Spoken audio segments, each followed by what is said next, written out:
the fusion of game and reality. Yet I carry the supreme treasure from the game, Reborn, back to the day the game launched. However, as a top swordsman in my past life, when I entered the game again, I did not choose the swordsman class I excelled in. Instead, I switched to the despised Beastmaster class. Just now, in the conference room of the Sword Inquiry Club, a woman in business attire pointed at me and coldly said, "Your current state is no longer suitable for leading Team 1. I now give you two choices, either switch to a support role and stay in Team 1, or be assigned to Team 2. Choose for yourself." After the woman finished speaking, everyone in the conference room changed their expressions. Whispers erupted from the corner. This was too much, wasn't it? Yi Chen is only 22 this year, clearly at the peak of his career, and has been a key veteran helping the club win championships for 3 consecutive years. In front of so many people, to make him switch to a support role or sit on the bench in Team 2 is simply a public humiliation for Yi Chen. At this moment, looking at the familiar yet strange surroundings, I showed a hint of confusion. I had actually been reborn, back to 2.5 years ago,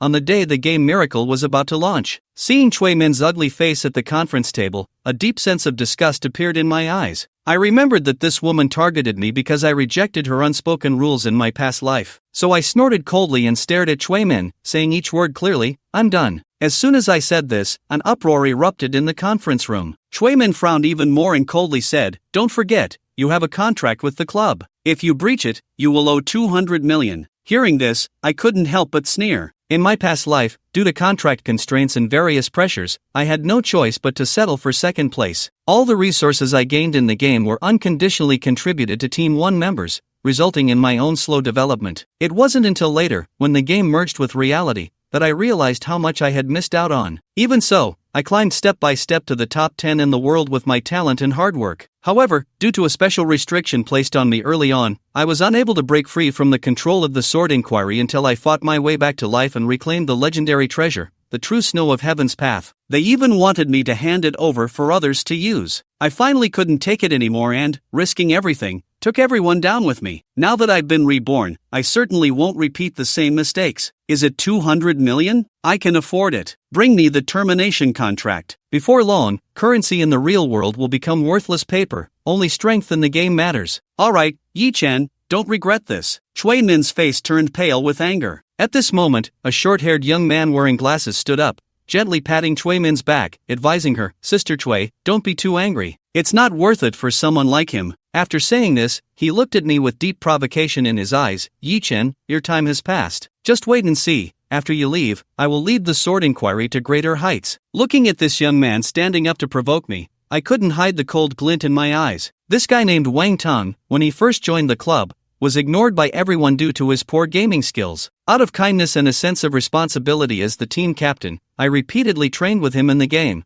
sharing all my skills. Yet, I never expected that I would end up raising a backstabber. Wang Tang's rise gave Chui Min the confidence to openly target me. Moreover, with the ambiguous actions between him and Chui Min, they had likely already become involved. It perfectly illustrated what a shameless partnership looks like. A cold light flickered in my eyes as I looked at Wang Tang as if he were dead. After more than 10 minutes, I finally signed the termination contract and left the Sword Inquiry Club without a care. Back home, I immediately put on the helmet for the upcoming launch of the Miracle game. Although the game would officially launch at midnight, players could log in early to create characters. As the red indicator light on the helmet lit up, the next moment, I found myself in a magnificent palace. At the same time, a chilling mechanical voice echoed in my mind. Heaven's true blood is merging. Current progress is 1%. The effect of the celestial bloodline has been obtained. Regardless of the class system chosen, one will awaken a hidden top-tier class talent. Listening to the mechanical voice in my mind, my spirits lifted. Heaven's true blood was the supreme treasure I had reclaimed from the battlefield outside the prison in my past life. In the final battle of my past life, I had tried to refine this drop of true blood to change my fate, but it had no effect. However, I never expected that upon my first login after being reborn, I would inexplicably merge with it. Could this be the true use of Heaven's true blood? For a moment, my emotions stirred. In the divine realm, hidden classes each possess growth potential far beyond that of ordinary classes. Moreover, every player awakens a class talent upon creating a character, with the difference between the highest S-class talent and the lowest S-class talent being as vast as heaven and earth. In my past life, I only awakened a B-class talent,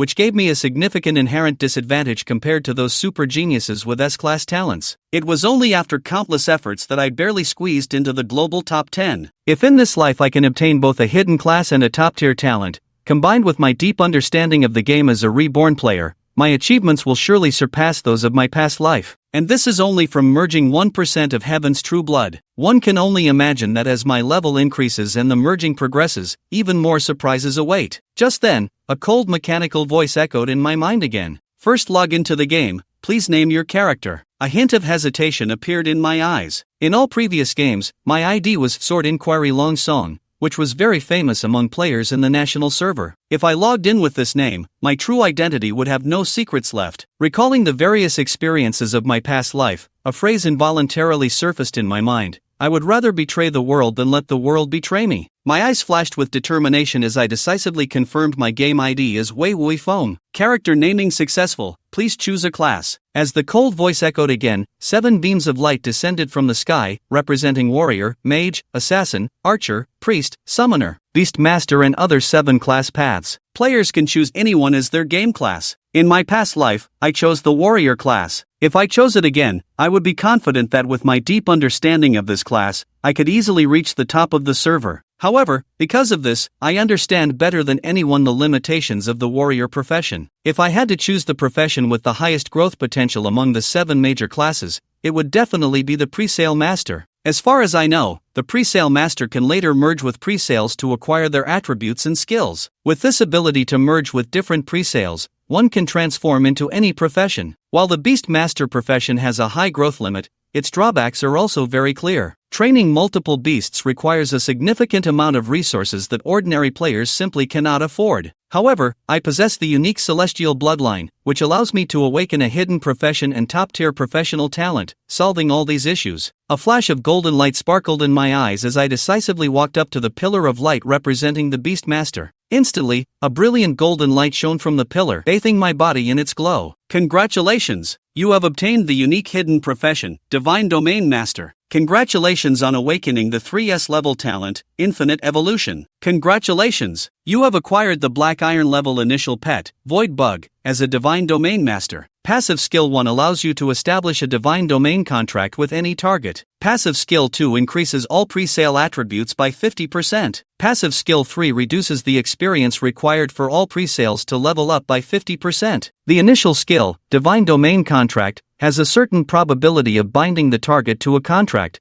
turning it into a pet. The specific probability depends on the target's level and condition, consuming 10% of maximum mana with a cooldown of 10 seconds. Seeing the profession introduction appear on the game panel, I was thrilled to find that I had 3 entire passive skills. It's important to note that the strength of hidden professions lies in the unique characteristics that ordinary professions do not possess. Many hidden professions only have 1 passive skill, yet my Divine Domain Master profession has a full 3. And each one is incredibly powerful. One can only imagine the terrifying growth potential it possesses. My breath quickened, and I couldn't wait to click on the panel to check my professional talents. After all, the strongest talent awakened by billions of players worldwide is merely S-level. The 3S level talent is 2 levels higher than the S-level talent, so the potential it possesses must be terrifying. Soon, I saw the detailed introduction of this professional talent on the panel. Infinite Evolution, Talent Level 3S. The talent effect allows you to consume evolution points to enhance the bloodline tier or skill level of presales. There is a certain chance to obtain evolution points when defeating monsters. Current evolution points, 0. Looking at the introduction of this Infinite Evolution talent, my eyebrows raised slightly. The usage of this talent is quite understandable. You gain evolution points by farming monsters and then use them to enhance your pet's bloodline tier and skill level. However, just from the introduction, I couldn't tell how strong its specific effects would be. I needed to enter the game and experiment to find out. With that thought, I quickly opened the panel and summoned the pet I had just received upon awakening my profession. Suddenly, a flash of light appeared, and a grotesque bug with a massive body, a giant mouth, and sharp tusks, covered in twisted bone spikes, appeared before me. Void Bug, Bloodline Level, Black Iron, Constitution Star Level, 5, Strength Star Level, 4, Agility Star Level, 3, Spirit Star Level, 3. Skill 1, Hardness. Hard Skin, increases dual resistance attributes by 2 points per level. Skill 2, Feast, which bites the target with its monstrous mouth, dealing 120% attack power damage to enemies and converting 30% of that damage into its own health. If this skill kills the target, it permanently increases maximum health by 5 points and grows in size. Skill cooldown, 40 seconds. Seeing the panel attributes of the Void Bug, my eyes lit up. The most important indicator for evaluating a pet's potential is its growth star level. Although this Void Bug is only a black iron level pet,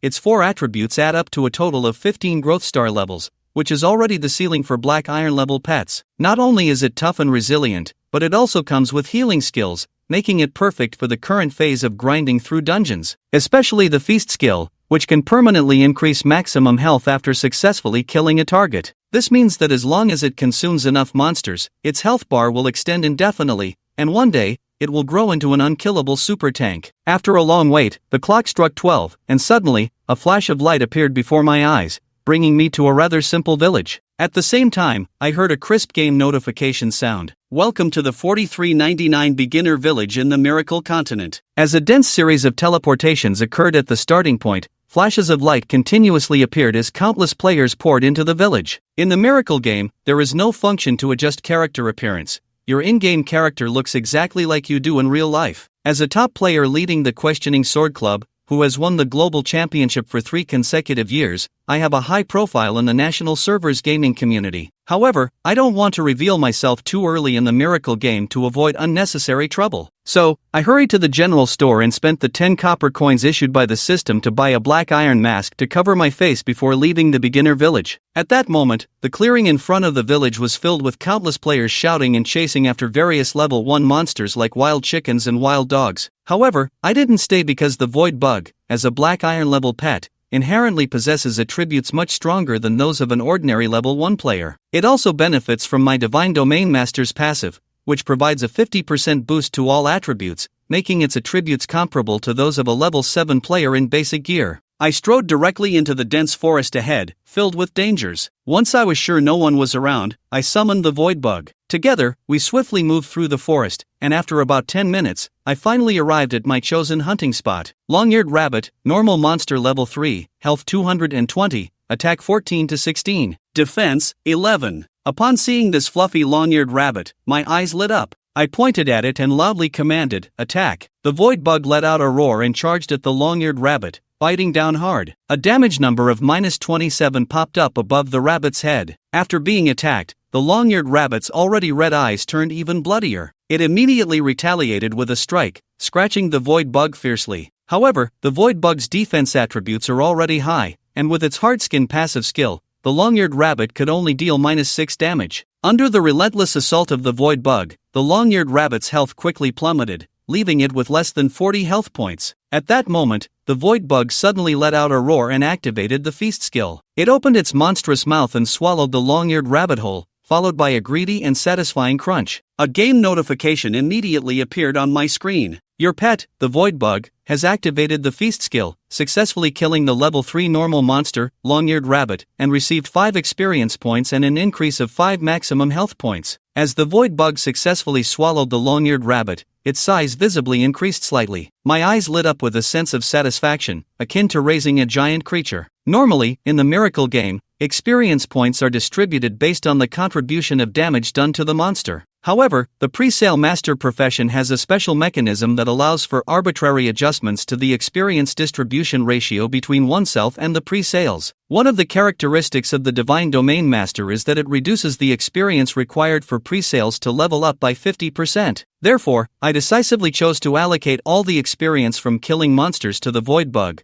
planning to boost my own level once it increased. Then I continued to sweep through the jungle with the Void Bug, devouring long-eared rabbits one after another with the Feast skill amidst the echoes of battle. After about 10 minutes, the Void Bug finally leveled up to level 2. Meanwhile, the long-eared rabbit that was swallowed also provided me with my first evolution point since entering the game. The Void Bug has 2 skills, Hard Skin, an F-level passive skill that requires 1 evolution point to upgrade, and Feast, a level 1 active skill that requires 5 evolution points to upgrade. I quickly opened the panel and selected the Void Bug's Hard Skin skill. Confirm upgrade. You will consume 1 evolution point. The Void Bug's F-level skill, Hard Skin, has successfully upgraded to level 1, Hard Stone, which increases resistance attributes by 4 points per level. Upgrading will consume 5 evolution points. The Void Bug's defense was immediately improved slightly. With its current strong attributes, it could easily handle not just level 3 monsters but even challenge level 5 monsters with ease. However, I did not shift my focus to seek out level 5 monsters. My main objective was not to level up quickly but to utilize the feast skill to permanently increase the Void Bug's maximum health. Although the long-eared rabbits are low level, they have one significant advantage: they are abundant, with one appearing almost every few meters. Moreover, because they are low level and fragile, the Void Bug only needs to attack them a couple of times to bring their health down to the execution threshold for the feast skill, making them the ideal targets for farming health. After giving the Void Bug the command to attack, I leisurely followed behind and opened the game forum to pass the time. To my surprise, the moment I logged into the forum, I saw a huge headline prominently displayed on the homepage: the top-tier player of the national server, Questioning Sword Long Song, was expelled from the Questioning Sword Club due to his poor conduct. Upon seeing the thread title, my eyebrows furrowed slightly as I had an inkling of what it might entail. I clicked in to take a look and was instantly both amused and infuriated. Inside the thread were all sorts of fabricated and distorted facts, claiming that he relied on his immense popularity in the national server to bully others in the club. He never attended training sessions on time, was not proactive in dungeon activities, relied entirely on forcibly taking equipment from other club members to maintain his advantage in the game, and had a chaotic personal life, harassing female members of the club. Just before the opening of the Miracle game, he suddenly demanded a sky-high salary increase. The Questioning Sword Club could no longer tolerate him and ultimately had no choice but to terminate his employment contract. The comments below the post were filled with accusations and insults aimed at me. It was clear that they were all hired trolls by that bitch Chui Min, trying to twist the truth and tarnish my reputation in the national server's gaming community. That vile woman is truly malicious. A cold glint flashed in my eyes as I placed Chui Min on my kill list, wishing I could level up to 20 immediately to unlock the game's time-limited extraction feature and personally eliminate her. As time passed, one long-eared rabbit after another was devoured by the Void Bug using the feast skill. Its health bar grew longer, and its size increased accordingly. After more than half an hour, I finally accumulated 5 evolution points and was ready to enhance the Void Bug's second skill. The evolution consumed 5 evolution points, successfully upgrading the Void Bug's level 1 skill, Feast, to D level. Skill Feast bites the target with its monstrous mouth, dealing 130% attack power damage to enemies and converting 40% of that damage into its own health. If this skill kills the target, it permanently increases maximum health by 10 points and also grows in size. Skill cost, 5, cooldown duration, 36 seconds, upgrade cost, 25 evolution points. The upgraded Feast skill saw a slight increase in all its values, and the maximum health gain from each kill increased from 5 points to 10 points, making health accumulation even more satisfying. I immediately commanded the Void Bug to continue its aggressive assaults. After another hour of almost non-stop monster farming, the Void Bug's level had risen to level 5, with its health reaching an astonishing 2,000 points. Its size grew rapidly, and it began to exhibit a terrifying presence reminiscent of a giant beast. At that moment, a sudden rustling came from the dense bushes ahead, and an unusually large long-eared rabbit burst out from within. The level 5 Black Iron boss, Long-Eared Rabbit King, has been looking for you for a while and finally appeared. Upon seeing the boss, my eyes brightened, and I immediately commanded the Void Bug to attack. The game has only been open for a little over 2 hours, and the vast majority of mainstream players have barely reached level 2. Those who have reached level 3 are already among the elite. For them, a level 5 Black Iron boss is undoubtedly a formidable challenge. However, for the Void Bug, which has over 2,000 health points, it posed no challenge at all. It let out a roar and charged in, using its massive size and brute strength to slam the Long-Eared Rabbit King to the ground and crush it. In less than 5 minutes, the Void Bug drained the Black Iron boss's health completely and ultimately devoured it in one fierce bite. The game notifies you that your pet, the Void Bug, has activated the Feast skill, successfully killing the level 5 Black Iron boss, Long-Eared Rabbit King, and earning 500 experience points, an increase of 10 maximum health points, and 2 evolution points. The game notifies you that by killing the Long-Eared Rabbit King, you have completed the first kill of a Black Iron boss on the server. A server-wide announcement is about to be triggered. Would you like to hide your game ID? My eyes brightened slightly. Although I did not want others to know my real identity in reality, so I wore a mask. A game ID is something that cannot be hidden. Once the level rankings are announced, I would soon be exposed. So, I boldly chose to reveal my ID. The next second, a loud system announcement echoed across all the beginner villages. Server announcement: congratulations to the player Wuifeng for killing the Black Iron boss, Long-Eared Rabbit King,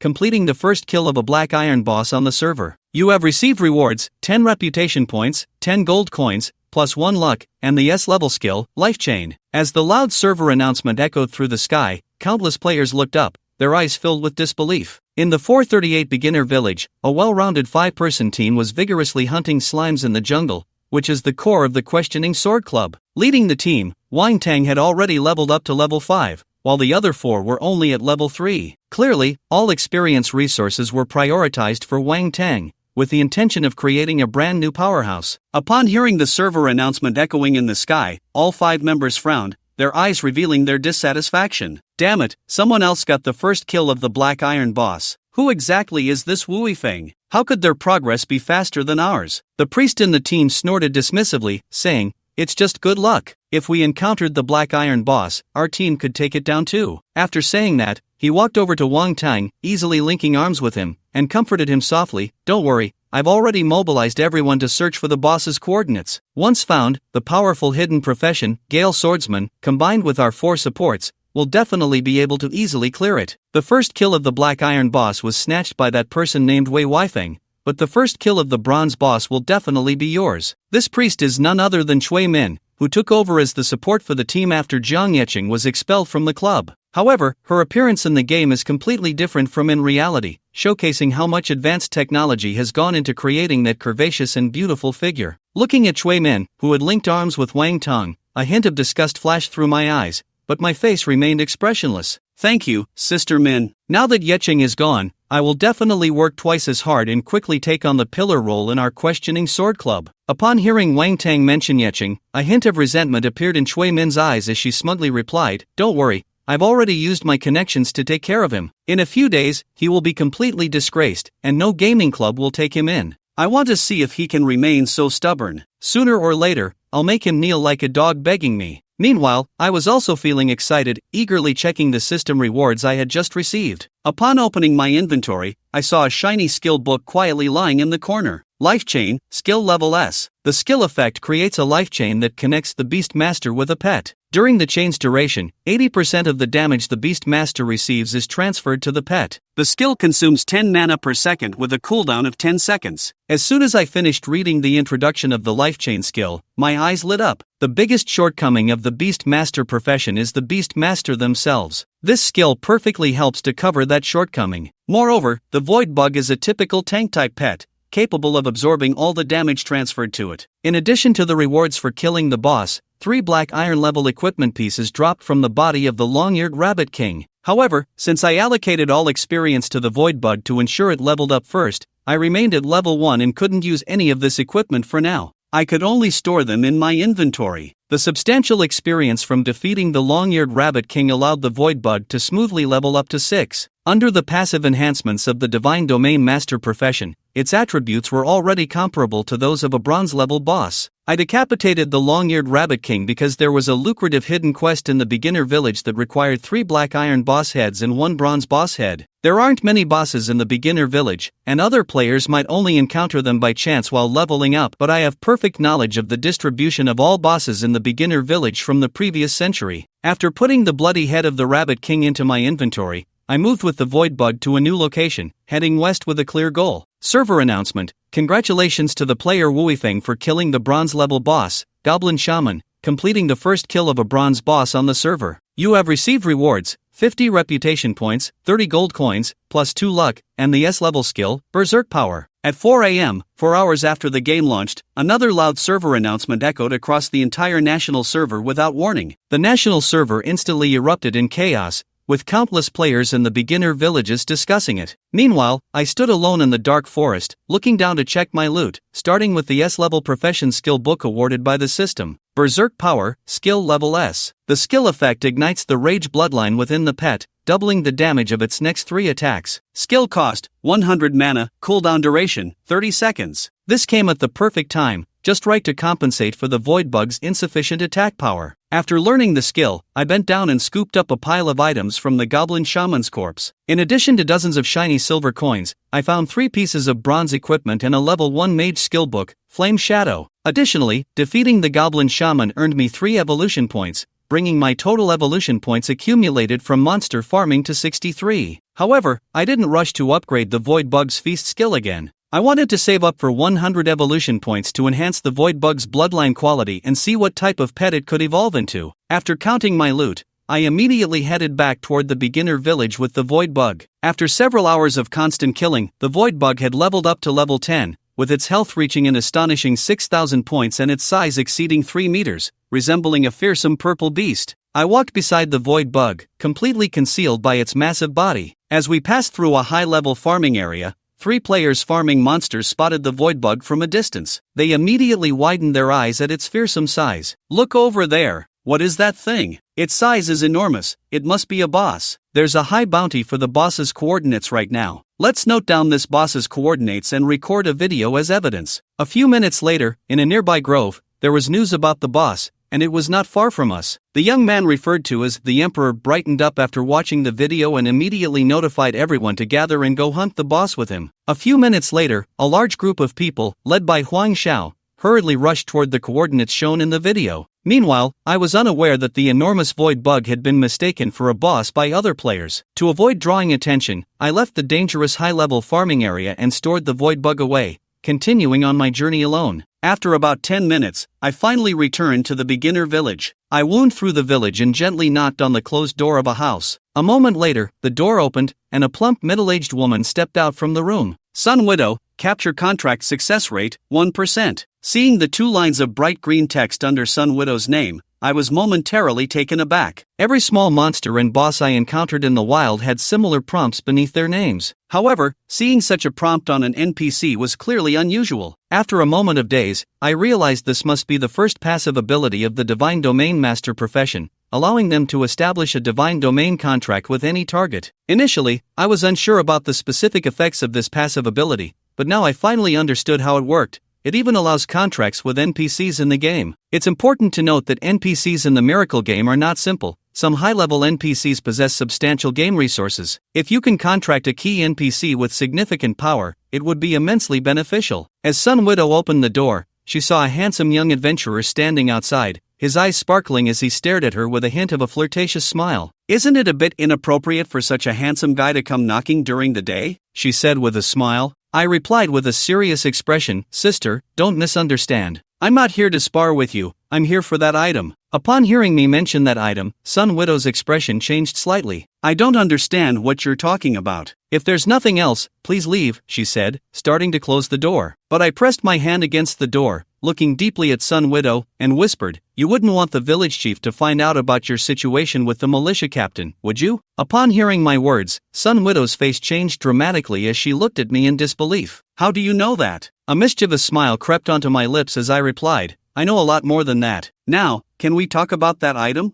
Sun Widow's expression changed several times before she finally made up her mind and pulled me into the house. Sun Widow cautiously glanced around to ensure no one was watching before carefully closing the door. With a serious expression, she looked at me and said, "It's not impossible for you to get that item, but first, you need to prove yourself." I felt a slight thrill. I had indeed guessed correctly. Based on the experiences shared by a prominent figure from my past life, to access this server's unique hidden quest, I would need to complete a series of incredibly complex prerequisite tasks to gain Sun Widow's approval. I didn't want to go through such hassle, so I tried to leverage some little secrets between NPCs, which saved me a lot of trouble. I smiled slightly and asked, "How can I prove myself?" "It's simple. There are many powerful monsters living around the village. Go hunt 1 bronze-level boss and 3 black iron-level bosses, then bring their heads back to me. I will believe you are worthy of that item." Coincidentally, I happened to have 4 boss heads. I smiled slightly and, as I spoke, opened my backpack and took out the 4 bloody boss heads. Sun Widow's eyes widened in disbelief as she looked at me. She immediately stopped making excuses and walked into the inner room, rummaging around. Moments later, she came out holding a shining silver token. She handed it to me. "Take this token and head 10 miles east of the village to Inure Mountain. You can enter a shortcut there to retrieve the dark iron treasure box guarded by the skeleton general. I can help you open the box and obtain that item inside." Ding! The game notifies you that you have accepted the quest, Mysterious Treasure Box. Please head to Inure Mountain, 10 miles east of the village. Enter the barrier, defeat the skeleton general, and bring back the dark iron treasure box it guards to Sun Widow. You will receive the mysterious treasure box inside.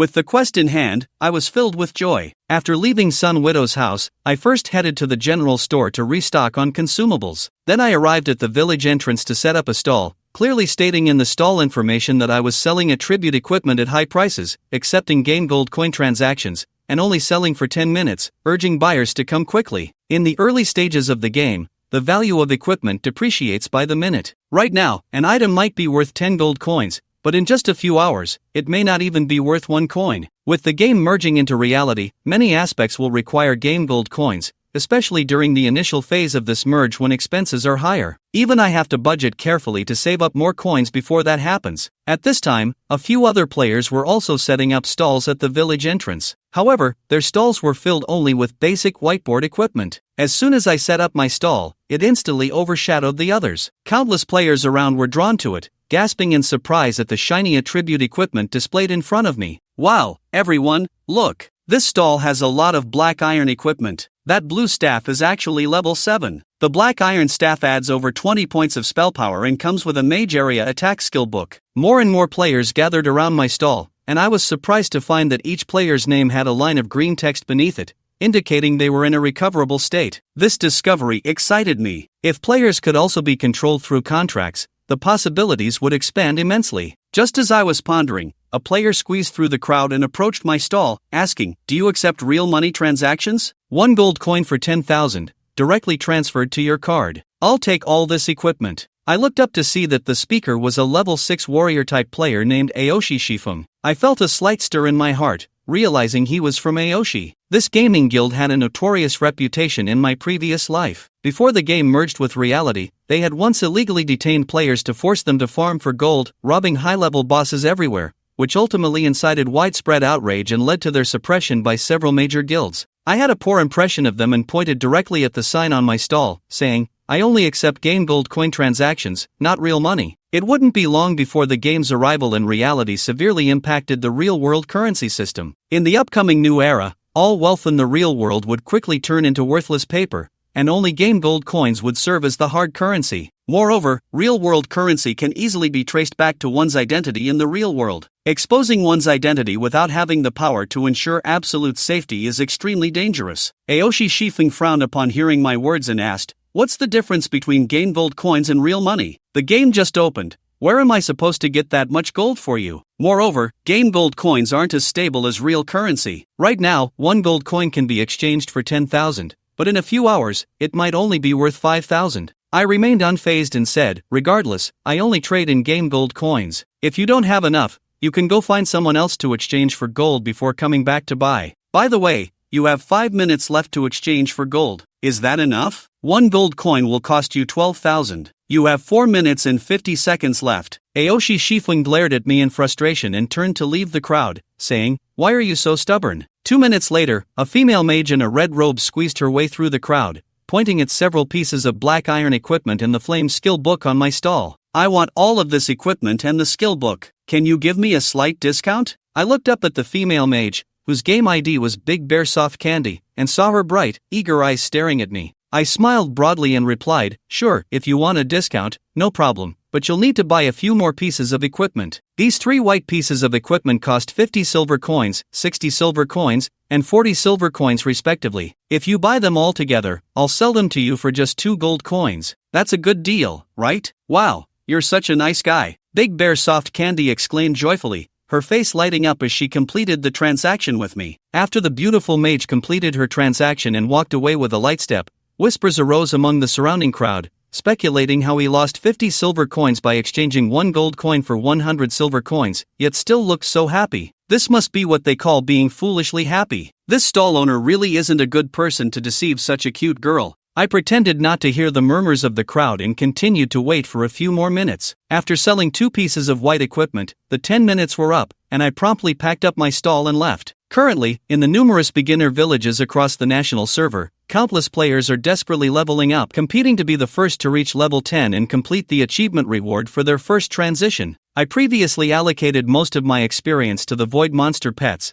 and I have only just reached level 7 myself. Next, I must seize the time to level up quickly to ensure that this generous reward does not fall into someone else's hands. When I left the novice village and headed towards Yenshur Mountain, the popularity of a post on the game forum gradually intensified. With the title Superboss appears, the mysterious behemoth of Novice Village No. 4,399 foot. A video is attached below the post, showing a large and fierce monster with a deep purple color all over its body, covered in protruding bone spurs, walking through the mountains and forests. Each heavy step it takes causes the surrounding leaves to tremble slightly, occasionally emitting a series of terrifying roars. Countless netizens are discussing and speculating about the origins of this huge creature with a fierce appearance. Some other players from the beginner village, after watching the video, actively contacted the video publisher and rushed to the location where this mysterious treasure appears, eagerly going to search. At the same time, as I was on my way, I suddenly felt a slight change in my expression and keenly sensed that someone was secretly following me. Without making a sound, I discreetly glanced with my peripheral vision towards a certain direction behind me, and a trace of cold light appeared in my eyes. The assassin class in the game has stealth skills, but the lowest level stealth skill can only conceal the character's appearance, making it invisible to the naked eye of other players. However, the collision volume remains, so stepping on the grass will cause it to collapse, and stepping on branches will make a sound. These insignificant little details are difficult for the majority of ordinary players to notice, but I am a gaming expert who has experienced an apocalypse and stepped my way to the peak. The vigilance against danger is deeply ingrained in the bones, and the ability to perceive is extremely sharp, quickly discovering the pursuer behind. A trace of cold blindness appeared in my eyes, but I pretended to be unaware and continued to walk forward. The assassins still did not make a move against me, but instead used their invisibility skill to hang back at a distance behind me. Until a few minutes later, suddenly, a large group of people rushed out from the dense forest ahead, aggressively surrounding me in the middle. In this group of people, the leader is a level 7 warrior dressed in black iron and white plates, equipped with mixed gear, with the game ID Pride of the World Crazy Dragon. At this time, the proud world Mad Dragon was very angry because more than half an hour ago, he had bought information from several players saying that a high-level boss had been discovered. However, after bringing people over and searching for a long time, they didn't find a single hair. Later, a subordinate responsible for buying equipment in the novice village brought news that there was a mysterious player with hidden identity information setting up a stall to sell a large amount of attribute equipment but required that transactions could only be made with game gold, so it ultimately came to nothing. The proud world-dominating dragon was never a good person. Upon hearing the news, he immediately got angry and arranged for a little assassin brother who had learned the stealth skill to follow along. Leave half of the little brothers behind to continue searching for that mysterious boss project in the mountains and forests, personally leading the other half of the little brothers, rushing over vigorously to eliminate this ungrateful guy. After this matter surrounded me, the arrogant Mad Dragon stared at me with a proud face and coldly laughed, saying, "You kid is quite arrogant. I won't sell you equipment even if I offer cash. Since you don't want to take the face I give you, don't blame me for being rude. Now I give you two choices, either hand over all your equipment and immediately kneel down to me and admit your mistakes, and I will give you a way out, or I will personally take action to eliminate you, making sure you can never leave the novice village in your lifetime." Hearing the arrogant and pretentious remarks of the proud world-dominating dragon, I couldn't help but laugh in anger, and with a look of disdain, I coldly snorted, "With just you few stinky fish and rotten shrimp, you think you can kill me? Dream on. Damn it, even when death is imminent, you dare to be stubborn." The arrogant man suddenly looked extremely ugly, and with a wave of his hand, he angrily shouted, "Go up the GS tower." A group of little brothers received the order, immediately frolicked and shouted, rushing towards me. I snorted coldly, not hesitating, and with a wave of my hand, summoned the void monster. In the next second, a flash of light appeared in the void, and a giant creature over 3 meters tall, with deep purple skin covered in menacing bone spines, emerged on the ground in front of me, suddenly roaring towards the sky, emitting an incredibly terrifying aura. A few surrounding onlookers immediately exclaimed in shock, their minds strongly impacted. Wow, isn't this the mysterious boss that was all the rage on the forum not long ago? No wonder there has been no follow-up news for such a long time. It turns out that it is not a boss, but a player's pet. At the same time, the void monster roared and suddenly opened its extremely ferocious blood-red mouth, activating its feast skill, and viciously swallowed a level 6 warrior player whole. Then the massive body suddenly turned, and the incredibly thick purple giant tail swept out, directly knocking several arrogant players who charged up away, causing their health bars to instantly disappear by more than half. One of the players who was said to be swept away saw my game ID through the game prompt, and suddenly his mind was shaken. He shouted in shock, "Wei Wui Feng, he is Wei Wui Feng." What he is the legendary Wei Wui Feng, the super big shot who even took down 2 boss first kills. It's no wonder he has such an impressive pet assisting him in our 4,399 newbie village, that's why he's so fierce. A group of onlooking players around were immediately shocked, and the players from the Proud family were even more disturbed. They were intimidated by the terrifying appearance of the void insect and the fame of the mighty wind, leaving them all frozen in place, fear evident in their eyes. The Proud dragon also felt a wave of shock. However, after the initial shock, endless feelings of anger immediately surged forth. After spending a lot of money to buy the coordinates and searching for a long time with a large group of people, the mysterious treasure that could not be found turned out to be someone else's pet. This discovery instantly made him furious and humiliated, feeling that his intelligence had been greatly insulted. If this got out, where would he put his face? He was instantly filled with immense anger. What a group of useless people. What is there to be afraid of? He is Wei Wui Feng, so what? Today, I am going to deal with him. Listen up, whoever can take down Wei Wui Feng will be rewarded with 10,000 yuan. Remember to record the battle history and post it on the forum later, so everyone can see what a bunch of nonsense the so-called top expert is in front of our Proud family. As the saying goes, under the admiration of the crowd, there must be brave men. Inspired by the Proud world-dominating dragon, a group of Proud players immediately regained their fighting spirit and charged towards me while shouting. The ranged archers and magic users among them launched their attacks one after another. However, after years of training in baptism and the apocalypse, my gaming skills have long been perfected. My footsteps change rapidly, darting to the side, while the sword in my hand swings, knocking down the arrows of swords that are shot at me. With a high lift of the left hand, I activated the skill life chain, and immediately a green energy chain connected me to the void monster. An arrow shot into me, floating tightly above my head, a trivial single-digit damage value, while above the void monster's head, a damage number of 28 jumped out. However, this insignificant damage number is nothing compared to the void monster's health of several thousand points, and it doesn't even register on the health bar above its head. Almost can't see any movement. This incredibly astonishing scene immediately caused the onlookers to gasp in surprise. Wow, this skill is a bit awesome. It can actually transfer the damage I receive onto my pet. What's even more impressive is that his pet lost over 20 points of health, yet it didn't even move. If it did move, how thick must its total health be? Very soon, the melee players of AO sure rushed forward, wielding their weapons to launch a fierce attack on me. However, in my previous life, I was a warrior class, and my melee skills were at their peak, with almost no opponents in the game. Although this time I chose the profession of a presale master, my black iron equipment and attributes are much stronger than most of this group, who can't even gather white equipment. It's just that I lack the various skills of a warrior profession. However, the game has just launched, and the vast majority of regular players only have one attack or defense basic skill, so the disadvantage in professional skills isn't significant for me, and I can completely make up for it through my gameplay. I only see my footsteps turning, treating the void monsters beside me as a natural barrier, continuously circling around them to evade ranged attacks from different directions. At the same time, the sword in hand swings like the wind, utilizing incredibly exquisite game controls to block the weapons attacking from the players one by one, occasionally watching for gaps to counterattack, with the angle of the sword strikes being extremely tricky, and each strike is guaranteed to hit the enemy's weak point. The void monster roared repeatedly, standing in place like a towering mountain moon, launching attacks recklessly. The Proud world-dominating dragon saw a group of little brothers unable to take down the opponent, and instead suffered heavy casualties, instantly losing 7 or 8 people. His face suddenly turned extremely gloomy as he charged forward with the big knife in hand. A bow and arrow player coordinated with me, and a stunning sword sneak attack briefly stunned me. On the blade of the Proud World Mad Dragon, a bright skill light shone and struck fiercely at my chest. Other Proud World players also seized this opportunity to launch their attacks, instantly reducing my health to below half, but my eyes remained calm. After recovering from the dizzy state, I took out a blood vial and drank it, instantly regaining 100 health points. With a whoosh, I struck the Proud World Mad Dragon 3 times with my sword, dealing 3 damage numbers, and at the same time, I raised my left hand to activate the skill Berserk Power. A strange and enormous blood-colored light suddenly rose around the massive body of the void monster,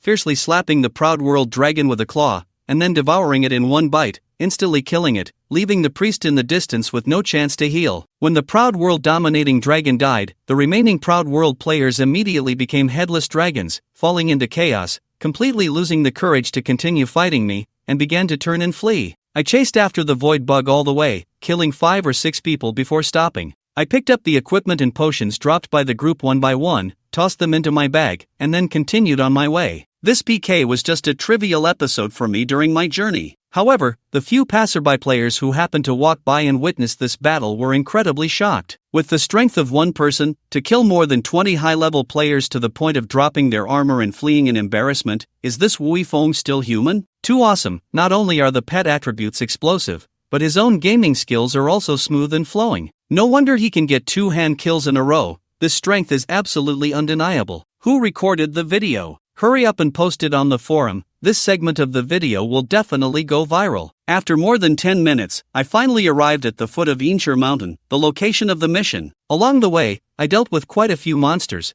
and the experience I gained leveled me up to level 8. Put on the 3 pieces of bronze equipment that dropped from the bronze level boss Goblin Shaman, and the attributes increased significantly again, raising my gaze to look ahead. All I see ahead is a vast forest, the gloomy wind howling, like a dry, twisted giant hand reaching out from the ground towards the sky, with skeletal spirits of the dead, only remaining as white bones, aimlessly wandering on the decaying black soil. After arriving here, the mysterious token given to Yi Chen by Widow's son began to tremble slightly in his pack. It pointed the way to the barrier. As long as he entered the barrier, defeated the skeletal general guarding the mysterious iron treasure box, and brought the box back to the novice village to hand over to Widow's son, Yi Chen would complete the task and obtain that super treasure, renowned in his past life and coveted by countless top-tier powerhouses. However, Yi Chen did not rush to enter the barrier immediately, because besides completing the task, he had another important purpose for coming this time. That was to contract the skeletal king within the barrier, making it his second pet. Generally speaking, beast tamers focus on 2 main points when contracting pets: the pet's bloodline level and its training potential. But Yi Chen possessed an infinite evolution career talent, which meant that as long as he had enough evolution points, he could infinitely enhance a pet's bloodline.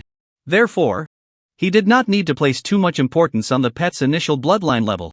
What Yi Chen was more concerned about was the pet's training potential, including growth star level and skill configuration. As far as Yi Chen knew, the hidden boss, the skeletal general, sleeping in the barrier of Instone Mountain, was the only silver-level boss in the novice village. It was also the only level 10 silver-level boss in the entire Divine Miracle game. Among all bosses of the same level, it had the highest bloodline level. Moreover, its skill configuration was quite powerful, making it a supermodel among silver-level bosses. Only by accepting this hidden task could one possibly enter the barrier to challenge it. With such a special boss, its growth potential was undoubtedly high, which was why Yi Chen had the idea of contracting it. However, to contract a second pet, he must first reach level 10 and complete his career advancement. The level 10 skeletal warriors on Instone Mountain were the best targets for leveling up. Yi Chen leaped into the air, landing on the head of the void monster. While commanding the void monster to move forward, he took out a bag of arrows from his backpack and slung it over his shoulder. Then he drew one out, knocked it on his goblin longbow, and pulled back the string. With a whoosh, it shot out, hitting a skeletal warrior. It directly broke one of its decayed ribs, which got lodged in its bony chest.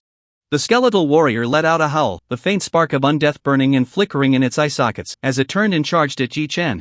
It was then stomped down by the void monster, its bones shattering into pieces. Meanwhile, standing atop the void monster, Yi Chen continuously drew and knocked arrows. He attracted one skeletal warrior after another wandering nearby, allowing the thick-skinned, high-defense void monster to absorb the damage. Yi Chen stood on the monster's head, shooting arrows to maximize his attack output. In this way, Yi Chen, along with the void monster, swept through this densely populated leveling area like an emotionless killing machine, continuously shooting arrows and drawing in skeletal warriors to kill. The experience bar below his level began to surge forward at an astonishing speed. After more than an hour in Novice Village number 438, the 5-member team of the Sword Asking Club was working together to besiege a level 9 bronze level boss, the Tsong Wolf King. After a fierce battle, the boss's health was down to the last 30%. Standing at a distance, the priest Chui Min waved his staff, healing Wang Tong, who was fiercely battling the boss at the front, and said loudly, "When the boss's health is down to the last 5%, all of you stop and let Wang Tang deal the final blow." He already has 35% experience at level 9, and after consuming the experience from this boss, he will definitely level up to 10. The achievements for the first kills of the first 2 bosses were snatched away by that guy called Wei Wui Feng. This first achievement reward for the first job change must belong to our questioning sword club. However, as soon as her words fell, a loud and clear announcement echoed throughout the sky. Server announcement: congratulations to player Wei Wui Feng for reaching level 10 and successfully changing jobs. As the first player in the server to change jobs, you have received the reward Reputation plus 100, Luck plus 3, Gold plus 100, Beast Mastery Weapon, SS grade. Server announcement: the server level leaderboard is officially open. You can check the rankings of the top 100,000 players in the server. Damn! Someone changed jobs?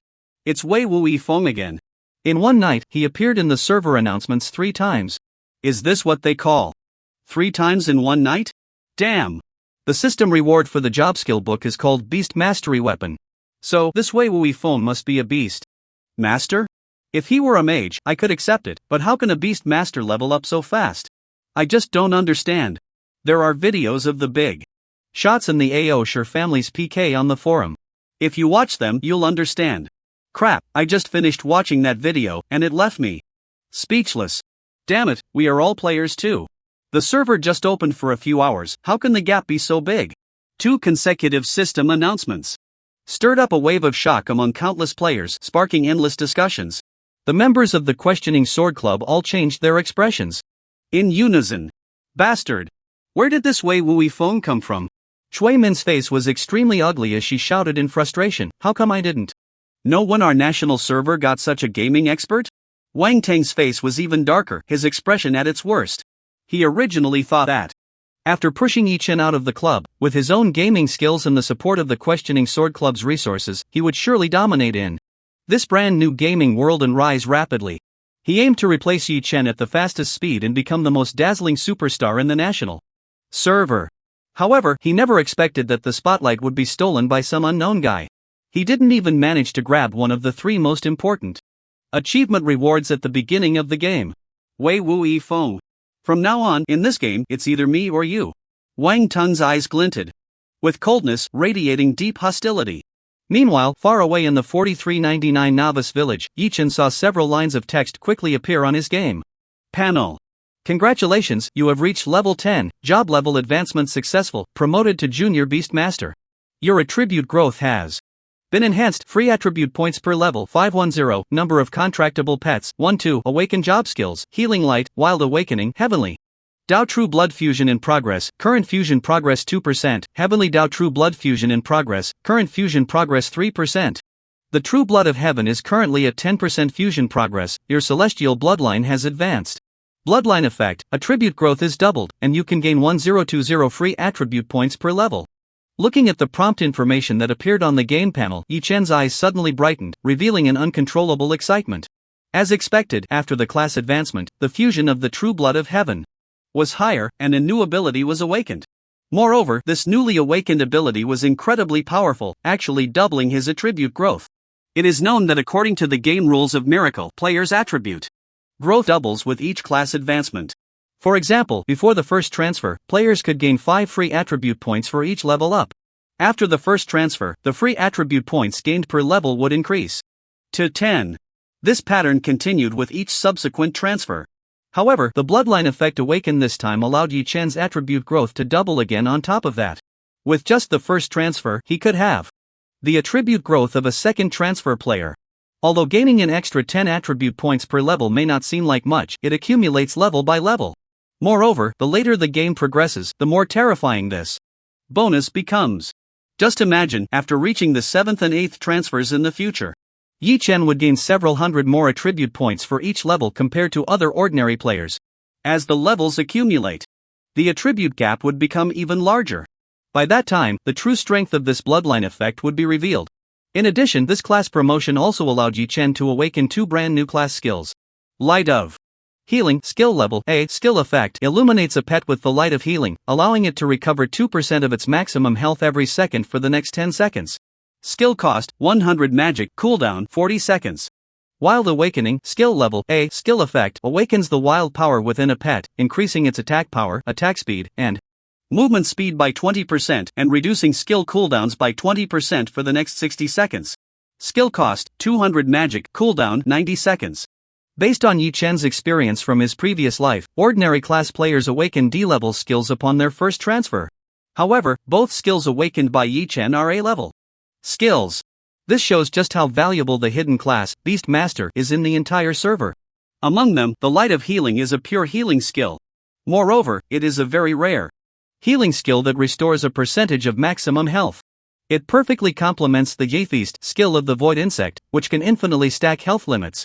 With the already thick health and high defense of the Void Insect, combined with such a powerful healing effect, it can truly be called an indomitable super tank. The second skill, Wild Awakening, is a very powerful buff-type skill. It can enhance the pet's attributes and combat power for the next minute. It is also very practical in actual combat. In addition, just after Yi Chen successfully changed classes, the system rewarded him with an SS-level skill book. Yi Chen immediately opened his backpack, rummaged through it, and after seeing the skill introduction, his eyes lit up. Beast Mastery Weapon, Skill Level, SS Skill Effect, transforms a contracted pet into a special piece of equipment, gaining 80% of that pet's total attributes and all skills. After the equipment's durability is exhausted, the pet retains 10% of its health to restore its true form. Skill cost, none. Cooldown, none. As expected, it's a fusion-type skill. Looking at the skill book in his hand, Yi Chen was instantly filled with excitement and joy. It is known that the reason Yi Chen initially chose the Beast Master class, besides the fact that this profession allows one to control multiple pets in battle and has an extremely high growth potential, there is another important reason: this profession possesses special fusion skills. It can fuse with pets to gain their attributes and skill bonuses. With this skill, one can fuse with different pets and transform into any profession. Originally, Yi Chen thought it might take a lot of effort to acquire this skill, but he didn't expect to obtain it so quickly. Moreover, it is a high-grade SS level skill. It is known that fusion skills also vary in quality. According to Yi Chen, the skill books for Beast Tamer's fusion skills are quite rare, and the skill levels are generally high, with the lowest being A-grade quality. However, the bonus effects are usually quite low, with a 30% attribute bonus from a pet being considered quite good. Yet, the attribute bonus of this Beast Tamer's divine weapon skill reaches as high as 80%, which is quite impressive. Truly worthy of being an SS level skill. The only downside is that it requires occupying an equipment slot to equip the divine weapon transformed from the pet. However, compared to an 80% full attribute bonus from a pet, the attribute bonus from a piece of equipment is hardly worth mentioning. This minor flaw is completely acceptable. Yi Chen felt a surge of joy in his heart and immediately learned this skill. Then he opened the skill interface to check the skill details. He discovered that his only pet, the Void Bug, could transform into a piece of armor equipment called Void Plate Armor through this skill. It fits perfectly with the Void Bug's role as a tank. Now that the profession advancement was successful and the rewards were all accounted for, the next step was to enter the hidden barrier, contract the only silver-level boss in the novice village, and complete Widow Sun's task.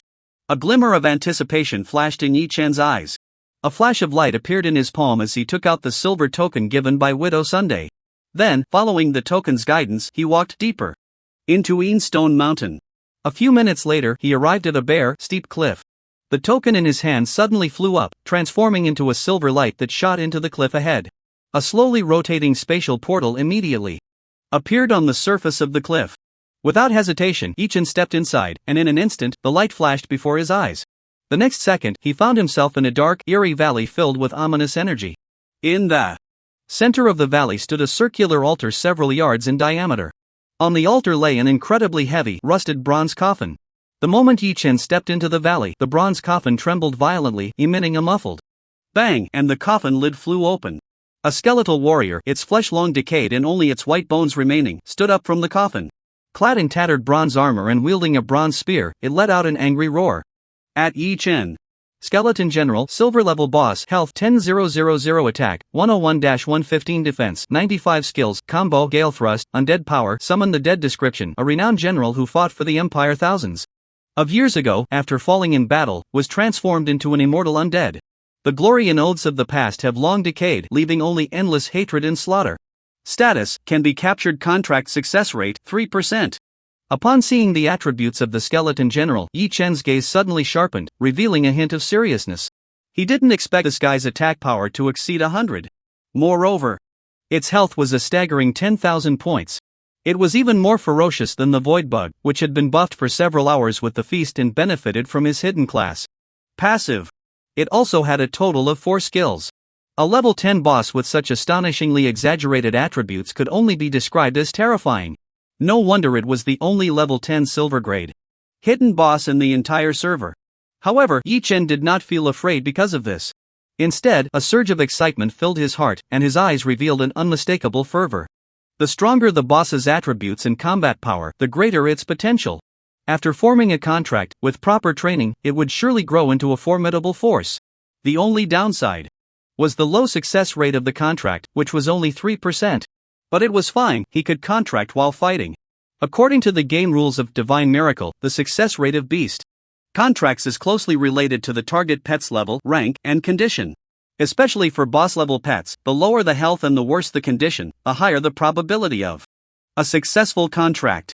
A glint flashed in Yi Chen's eyes as he raised his left hand, consecutively unleashing the skills Rage Power and Wild Awakening.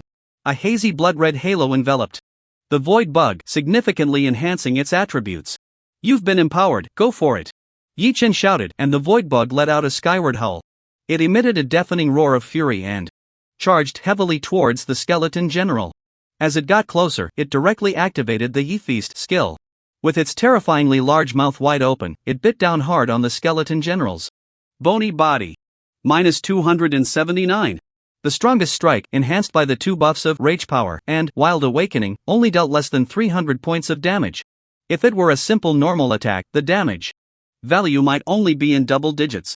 This showed just how tough the skeleton general's impressive 95 points of defense really was. At the same time, the skeleton general was not to be outdone. It let out an enraged roar and fiercely activated the combo skill. The rusty bronze spear struck the void bug 3 times with lightning speed. -107, -104, -102. 3 large blood-red damage numbers jumped up continuously above the void bug's head. Indeed, the skeleton general's formidable 115 points of attack power was no joke. One skill had knocked off 300 points of health from the tough-skinned void bug. The black iron level void bug and the silver level skeleton general were ultimately 2 levels apart. Even with the 50% attribute boost from the Beastmaster class, there was still a gap in strength. In a one-on-one fight at the same level, it would be no match for the skeleton general. Fortunately, Yi Chen was behind the void bug. As the void bug roared and continuously moved its massive body, fiercely battling the skeleton general, Yi Chen stood back and threw a divine contract. The moment the skill was activated, a bright golden light shone above the skeleton general's brow. Golden patterns quickly spread, gradually coalescing into an incredibly complex golden rune. However, just as this rune was about to be completed, it finally collapsed. As expected, it failed. A 3% success rate is still too low. It's not that easy to hit the jackpot, Yi Chen sighed helplessly, raising his goblin longbow. He drew an arrow from his quiver and fully pulled back the bowstring, shooting it out. Although with his attack power, the arrow shot at the skeleton general with 95 points of defense would barely tickle it, causing little damage. It could still slightly speed up the progress of the strategy. As soon as the 10-second cooldown was over, Yi Chen immediately activated the divine contract again. As expected, it failed once more. However, Yi Chen was not anxious. He raised his hand and downed a bottle of blue potion, casting a healing light on the void bug to restore its health. Then he nocked an arrow and began to attack. When the cooldown for the divine contract was up, he quickly raised his hand to release it again. After a few minutes of relentless assault from the void bug, the skeleton general's health finally dropped below 50%. The success rate displayed on the panel increased from the initial 3% to 9%. Yi Chen released the divine contract once more, and this time it finally succeeded. Mysterious golden patterns twisted and spread across the skeleton general's forehead, ultimately coalescing into a complete golden rune. The originally blood-red name above the skeleton general's head instantly turned a safe green. At the same time, a notification refreshed on Yi Chen's game panel. Game notification: you have activated the divine contract skill on the silver level boss skeleton general. The contract is successful. Congratulations, you have obtained the silver level pet skeleton general. Finally succeeded. Yi Chen's eyes lit up, and he eagerly opened the panel to check the detailed attributes of the skeleton general. Skeleton general bloodline level, silver. Physique star level, 6 strength star level, 8 agility star level, 7 spirit star level, 6 skill 1 combo, launch 3 consecutive strikes at a single enemy target with 80% attack power. Skill cost, 50 magic cooldown, 20 seconds. Skill 2, Gale Stab, harness the power of the gale to unleash a spear-like thrust, dealing 120% attack power damage to enemies within a straight line of 10 meters ahead. Skill cost, 70 magic cooldown, 30 seconds. Skill 3, Undead Power, activate the power of the Undead Spark, increasing all attributes by 20% for 10 minutes. Skill cost, none cooldown, 1 hour. Skill 4, summon the fallen, summon 4 ordinary undead creatures not exceeding its own level to assist. Skill cost, 200 magic cooldown, 30 minutes. The growth star level is as high as 27 points. After reading the skeleton general's attributes, Yi Chen's eyes brightened, revealing a hint of excitement. As far as he knew, the normal ceiling for the growth star level of silver level pets should be 25 points. However, this skeleton general's growth star level broke that ceiling. Although it was only 2 points more, those 2 points were of great significance. It meant that its potential was limitless, and its cultivation value far exceeded that of ordinary silver level pets. In addition, the 4 skills it possessed, Combo and Gale Stab, were D-level skills, while Undead Power and Summon the Fallen were C-level skills. Such a luxurious skill configuration was comparable to that of an ordinary golden level boss. One could only say that Yi Chen's guess was not wrong. The only level 10 silver level boss in the entire server was indeed extraordinary. This pet was a perfect catch. After successfully taming the skeleton general, Yi Chen quickly found the task item, the dark iron treasure box, in its original slumbering bronze coffin. Looking at this exquisitely crafted treasure box with intricate patterns, Yi Chen's eyes revealed an unmistakable excitement. That top-tier item that countless people dreamed of in his past life was about to be his. When Yi Chen returned to the novice village, the time in the game had already reached evening. Yi Chen, familiar with the route, arrived at Widow Sun's door and gently knocked. Knock, knock, knock. From inside the room, Widow Sun's voice immediately came through. Who is it? It's me, can I come in? Come in quickly. Hearing Yi Chen's voice, Widow Sun immediately opened the door and pulled Yi Chen inside. After closing the door and securing the bolt, she looked at Yi Chen with barely concealed excitement. Did you bring back the treasure box? Of course. Yi Chen smiled slightly and directly opened his bag, taking out the mysterious iron treasure box he had found in the skeleton general's coffin. The moment Widow Sun saw the treasure box, her eyes lit up. With a face full of excitement, she took the box from Yi Chen's hands and examined it carefully for a long time. After confirming there were no issues, she looked up at Yi Chen and said, "Come with me." With that, she hugged the treasure box and turned to walk into the inner room. Her lineage had been passed down for 100 years in the village, guarding the secret of the treasure box, waiting for the fated person from legend to arrive. Today, she could finally complete the task and lift the burden that her family had carried for a century. For her, it was also a momentous occasion. Yi Chen followed Widow Sun into the inner room, where the entire space had been meticulously arranged. A square wooden table was placed in the center of the room. The table was covered with dense, twisted, and complex patterns set up as a small altar for some kind of ritual. The 4 boss skulls that Yi Chen had brought were placed at the corners of the table, emanating a mysterious aura. Widow Sun placed the mysterious iron treasure box that Yi Chen had brought on the table. Then she slowly closed her eyes and began to chant softly and quickly. As she chanted, twisted symbols on the table gradually glowed with a faint red light. The mysterious iron treasure box placed in the center of the table also began to tremble slightly. On the surface of the box, lifelike relief carvings seemed to come alive, radiating a faint blood-red glow. After a moment, the lid of the treasure box cracked open, slowly parting to the sides. A shimmering round ring flew out from the box, quietly hovering in the air, radiating brilliant light. Yi Chen's eyes immediately brightened, and he couldn't help but breathe a little faster. Eagerly, he stepped forward and grabbed the ring. The next moment, a crisp system notification sounded in his ears. Ding! Congratulations, you have completed the task, Mysterious Treasure, and received the special item reward, Fortune Ring. Yi Chen opened his palm and focused on the ring in his hand. The ring was made of some unknown mysterious metal, displaying a 9-colored hue. The surface of the ring was engraved with 9 mysterious symbols of unclear meaning. The dazzling 9-colored light flickered and danced on the surface of the ring. It shimmered with brilliance, exuding an aura of the extraordinary. Fortune Ring, Item Grade, Mythical, Effect 1, provides 100,000 storage spaces. Items stored within will not drop upon death, except for items with mandatory drop attributes upon death. The Effect 2, when about to suffer a fatal attack, there is a 90% chance to evade the attack. Effect 3, the wearer of this ring is favored by heaven and earth, with greatly increased probabilities of various lucky events. Description: a mysteriously sourced magical ring, said to be a congenital treasure born from the path of heaven and earth's fortune. The wearer of this ring will become the legendary child of fortune, with good luck like the wind, always accompanying them. Level requirement: none special. This equipment is a special item, does not occupy an equipment slot, and will not drop upon death. The legendary top-tier artifact, the Fortune Ring of Heaven, is finally in my hands. Looking at the attribute catalog of the ring in his palm, Yi Chen was instantly filled with excitement and couldn't help but laugh joyfully towards the sky. It is known that this ring had an extremely high reputation in the entire national server and even worldwide in his previous life. It was hailed as one of the most valuable myth-level items. Its 3 equipment effects were each incredibly powerful. The first equipment effect provided 100,000 slots of storage space. Moreover, items stored inside would not be dropped even if the owner died in lost levels. It was equivalent to a portable and absolutely safe warehouse for supplies. The second equipment effect had a 90% chance to dodge any incoming fatal attack. The significance and power of this attribute need not be elaborated on. It would greatly enhance his survival ability. Of course, the most important aspect of this ring was its third equipment characteristic. It could grant the wearer immense fortune, making them favored by the luck of heaven and earth, with the probability of triggering various lucky events maximized.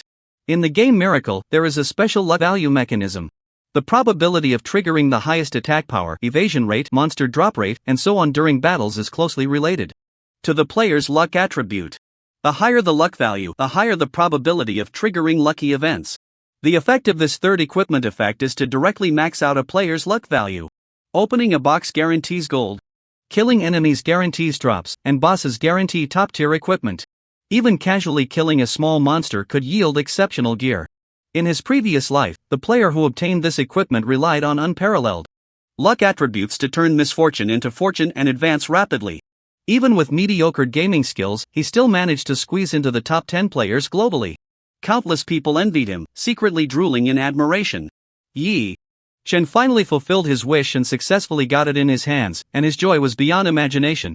He couldn't wait to put it on, instantly feeling refreshed. Now, Yi Chen had reached level 10 and completed his job change. And he had also acquired the Fortune Ring of Heaven. There was nothing left to miss in the Novice Village. It was time to leave the Novice Village and teleport to the secondary main city. In the game background of Miracle, the national server has 2 major empires and 7 kingdoms, forming the Dragon Alliance to resist the invasion of the Disaster Legion. After reaching level 10, players can use the teleportation array in the Novice Village to teleport to the royal city of any of the 7 kingdoms, serving as their next development base. The 7 royal cities are Donghai City, Xiling City, Nanhua City, Jinbei City, Fengshua City, Baidi City, and Zuifeng City. Each royal city has its own characteristics and is rich in game resources. However, the greatest threat to humanity, the Disaster Legion, comes from the north. Therefore, Jinbei City, located at the northernmost part of the national server map, is the front line of the Dragon Alliance's resistance against the Disaster Legion, with the most main quests available. The secondary main city Yi Chen chose in his previous life was Jinbei City, and he was very familiar with the situation in the city. So this time, he did not hesitate and chose Jinbei City again. As a flash of teleportation light passed, Yi Chen's figure disappeared from the Novice Village. The next second, he appeared in a brand new city. Brave adventurer, welcome to North Town. With a crisp and pleasant system notification, Yi Chen's figure appeared in the square at the east gate of North Town. Everything before him was both strange and familiar. The vast square was paved with perfectly flat, hard blue stones. In the center of the square stood a statue of a warrior riding a steed, sword raised to the sky. Surrounding the square were tall buildings with rugged designs, exuding a solid and robust style. Even the background sound effects of the game had transformed into a deep, somber melody filled with the spirit of iron and blood. This was North Town, a magnificent city that had endured countless bloodshed over the long years, bearing the glory of countless heroes and epic legends. Yi Chen brought up his attribute panel. After several hours of continuous monster hunting, he found that his evolution points had accumulated to 91. He needed just 9 more points to upgrade the bloodline of the void insect. So he set off immediately, first heading to the general store in the city to buy a few town return scrolls, then quickly walked towards the city gates. After crossing the drawbridge in front of the city gate, he waved his hand and summoned both the skeleton general and the void insect, letting them lead the way as they quickly headed towards the leveling area outside the city. Outside the east gate of North Town was a vast forest known as the Cold Wind Forest. Inside, there were numerous leveling spots scattered throughout, with monster levels ranging from 10 to 50. It was the best choice for players who had just teleported from the Novice Village to the secondary main city to level up. Yi Chen had not been in the forest long when, from behind a thicket of trees ahead, a deafening roar suddenly erupted. A massive, striped tiger leaped out with a fierce momentum. Level 12 Ordinary Monster Jungle Tiger. 4 other ordinary players who had just teleported to the secondary main city, encountering a level 12 monster could be somewhat tricky. However, in front of the powerful skeleton general and the void insect, it was simply not enough to be taken seriously. The skeleton general let out a roar and charged forward, suddenly raising his spear. Like the wind and thunder, he thrust out several times, creating multiple transparent holes in the jungle tiger. Then, the void insect stepped forward, opening its fearsome, gaping maw, and bit down hard. It directly swallowed it whole. Game prompt: your pet, the void insect, activated the skill Feast, successfully killing the level 12 ordinary monster jungle tiger, gaining experience plus 102, maximum health plus 10, evolution point plus 1. An evolution point dropped? Seeing the game prompt, Yi Chen's eyes lit up. It was important to note that evolution points were crucial for upgrading his pet's skills and enhancing its bloodline level. However, the drop rate was pitifully low. In the few hours since the server opened, he had killed over 1,000 monsters in the novice village, including several bosses. Yet, he had only obtained a total of 92 evolution points. On average, the drop rate for evolution points from ordinary monsters was less than 1 in 10. Unexpectedly, after arriving at the secondary main city, the very first monster he killed gave him a good start with 1 evolution point, definitely a good omen. Perhaps it's due to the luck boost from the heavenly fortune ring? Yi Chen thought to himself, glancing at the colorful ring on his right index finger. He immediately continued deeper into the cold wind forest, searching for more monsters to hunt. Sure enough, almost every subsequent monster he killed dropped 1 evolution point. Especially when the third monster fell, it directly dropped a shiny blue bracer with a clatter. Yi Chen stepped forward to pick it up and found that this bracer was actually a level 10 bronze equipment. It was known that the drop rate for equipment from ordinary small monsters was already low. Not to mention, it was a piece of top-notch bronze equipment at this stage. The explosion rate might not even reach 1 in a million. However, Yi Chen killed just 3 monsters and directly obtained an item. His luck was simply unmatched. Is this the power of the fortune of the heavens ring? No wonder it comes with 100,000 package spaces. It's afraid I won't have enough room for my loot. Looking at the shimmering bronze wrist guard in his hand, Yi Chen couldn't help but feel overjoyed, wanting to laugh towards the sky. What does it mean to be the chosen one? Infinite evolution plus fortune of the heavens, simply invincible. I ask, who else is there? Under the super luck granted by the fortune of the heavens ring, Yi Chen's efficiency in gaining evolution points significantly increased. Soon, he had accumulated 100 evolution points. Unable to wait, he opened the attribute panel of the void insect and upgraded its bloodline. In the next second, Yi Chen's panel instantly deducted 100 evolution points. At the same time, a rich, deep purple light suddenly enveloped the body of the void insect. Twisted patterns emerged on the surface of its deep purple skin. The originally exposed white bone spikes grew another segment outward, becoming even more hideous and twisted. This made its already terrifying appearance even more fearsome, exuding an aura of immense terror. Ding game prompt: you consumed 100 evolution points to upgrade the bloodline of the void insect, the black iron level pet. Void insect successfully evolved into the bronze level void giant insect, awakening the D level skill bone blade piercing. Void giant insect, bloodline level bronze, physique star level 6, strength star level 6, agility star level 4, spirit star level 4, skills hardstone skin E, feast D, bone blade piercing D, description: a terrifying giant insect. Born in the depths of the void, massive in size and incredibly strong, always in a state of eternal hunger, it greedily devours all living beings it encounters with its fearsome jaws.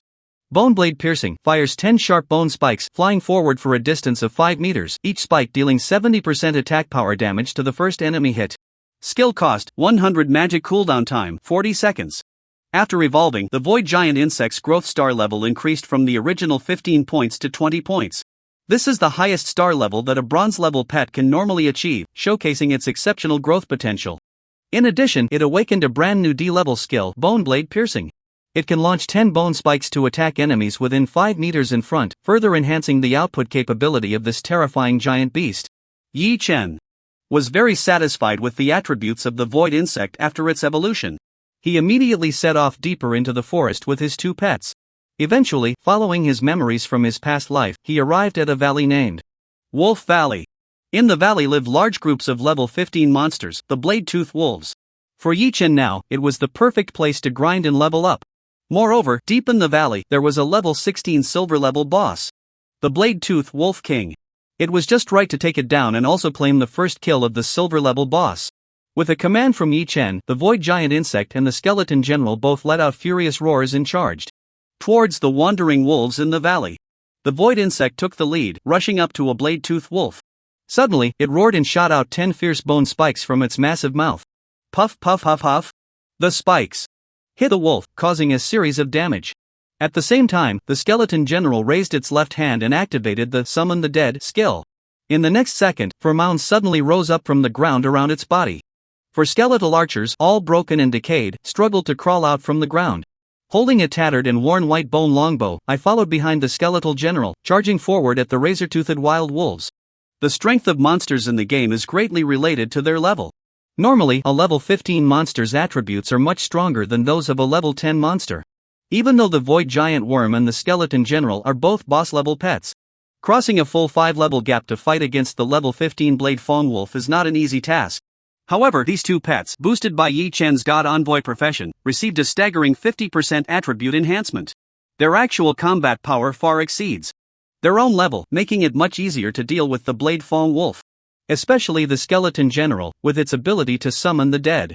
It directly summoned 4 skeleton archers from the ground. Standing at a distance, they continuously shot arrows, providing auxiliary damage and killing monsters at an incredible speed. The long spear in hand danced like the wind, swiftly taking down one ferocious Blade Fong Wolf after another as if chopping vegetables. Step by step, they slowly advanced deeper into the valley. Yi Chen followed behind the two pets, holding an 8-level bronze goblin longbow. He constantly drew and knocked arrows to assist in damage output. Occasionally, he raised his hand to release skills, helping the two pets recover health and enhancing their combat state. But most of the time, he followed behind the two pets, picking up the gold coins and equipment dropped by the monsters. It must be said that the luck enhancement from the fortune ring was truly terrifying. Normally, a level 15 common monster would drop a few dozen copper coins at most, which would be considered generous. However, under the influence of the fortune ring, the hidden drop rate of monsters was greatly increased.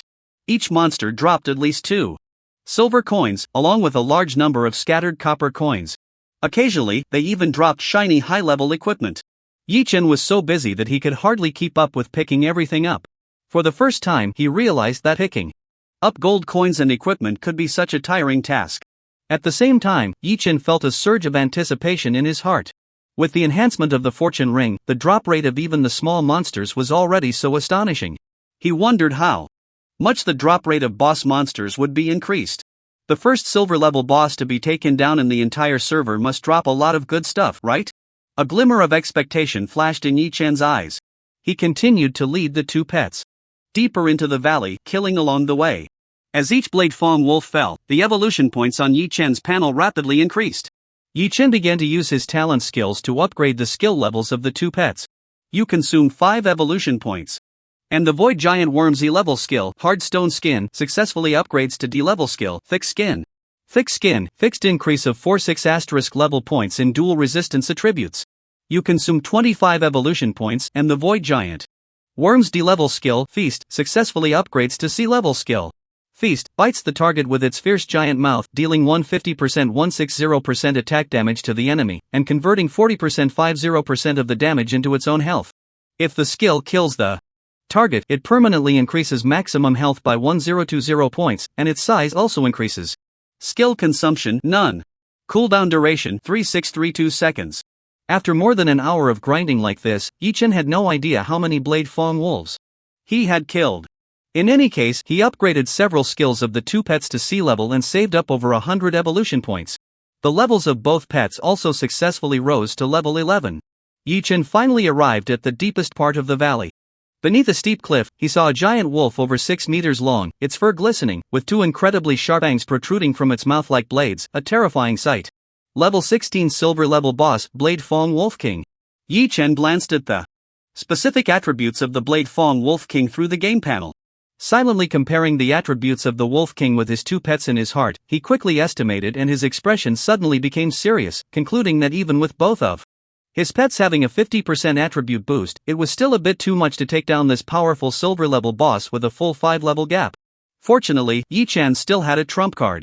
Watching the Blade-Tooth Wolf King, already agitated and roaring, With a murderous intent, charging towards him, he commanded the Void Giant Worm to engage while glancing at the skeleton general, his eyes flashing with determination as he decisively activated the skill Beastmaster's divine weapon. In the next second, under the powerful effect of the skill, a dense blood-red light erupted around the skeleton general. His majestic and imposing figure began to twist and transform rapidly under the red glow. In the blink of an eye, he morphed into a completely white, jagged, and cold skeletal spear. The spear was surrounded by swirling blood-red energy, exuding an endless aura of slaughter. Yi Chen suddenly extended his right hand and grasped the spear tightly. Instantly, he felt a jolt through his body as a tremendous force surged from the spear into him. Yi Chen's attribute value skyrocketed, gaining an 80% all-attribute boost from the skeleton general. Adding to Yi Chen's own attributes, although there was still some gap compared to the 16-level silver boss, Blade-Tooth Wolf King, it was not much of a difference. Feeling the powerful force flowing within him, Yi Chen was immediately filled with excitement. In his past life as a warrior, the thrilling sensation of battling enemies amidst flashing blades and blood-soaked swords returned. His eyes sparkled with determination as he raised the spear high. He decisively activated the combo skill, thrusting 3 times in rapid succession like a storm, striking fiercely at the Wolf King. The Blade-Tooth Wolf King immediately went into a rage. Abandoning the fiercely battling Void Giant Worm, it roared and suddenly swiped its claws. 3 blood-red claw marks slashed towards Yi Chen. Yi Chen's gaze sharpened, and he stomped heavily on the ground, swiftly dodging to the side. With a clean and decisive maneuver, he narrowly avoided this skill attack. At the same time, he took the opportunity to thrust the spear again into the massive body of the Blade-Tooth Wolf King. Although the weapon Yi Chen was most skilled with in his past life was the sword, he had also deliberately practiced with other melee weapons. Over 3 years of hard training and more than 2 years of bloody battles had deeply ingrained various melee techniques into his bones, almost becoming second nature. The low-level beast-type boss like the Blade-Tooth Wolf King had a relatively simple attack pattern. It mainly relied on pouncing, biting, clawing, sweeping its tail, and charging, with the prelude to its skill releases being quite obvious. With the attribute gap not being too large, Yi Chen could easily handle it through his maneuvers. Thus, under Yi Chen's fierce and relentless attacks with the spear, like a torrential storm, the long health bar above the Blade-Tooth Wolf King's head steadily dropped. After more than 10 minutes, it was finally emptied, leaving only a sliver of health. The hungry Void Giant Worm suddenly activated the skill Feast, directly biting down hard and swallowing it whole. Only a pile of shining equipment items and a large amount of gold, silver, and copper coins fell to the ground with a clatter. At the same time, a resounding system announcement echoed across the entire national server in an instant. Server announcement. Congratulations to player Wei Wui Feng for defeating the silver-level boss, Blade-Tooth Wolf King, achieving the first kill of the silver-level boss on the server, and receiving rewards, Reputation plus 200, Gold plus 100, Luck plus 3, Sacred Oath, Epic. What? The first kill of the silver-level boss has been taken? It's Wei Wui Feng again. This big shot is too fierce. This outrageous progress in strategy is simply insane, leading by such a wide margin, leaving no chance for other players at all. If I remember correctly, this is already the 4th time tonight that he has triggered a server-wide announcement, right? Does he really think the game's announcement channel is like a little mistress at home, that he can just keep using it over and over? Yi Chen successfully killed the Blade-Tooth Wolf King, and the announcement of the first kill of the silver-level boss sent the entire national server into a frenzy once again. Countless players were shaken, even questioning their lives. The impact Yi Chen had on everyone tonight was simply too great. Since the first kill of the Black Iron level boss, almost every 1 or 2 hours, a server-wide announcement had to be triggered. Moreover, the content of the announcements became more and more astonishing each time. Like a toy that vibrates at regular intervals. Every time people's emotions were about to calm down, it would come back and give them another jolt. All players on the server tonight were continuously stimulated by Yi Chen, almost leaving them numb. They were all stirred up, speculating about who this player named Wei Wui Feng really was. What kind of heaven-defying hidden profession and professional talent did he possess to rise so rapidly within just a few hours of the server opening? One person monopolized all the most important achievement rewards in the early game. Even those famous experts supported by the strong resources of major gaming guilds and clubs were left far behind, completely unable to catch up.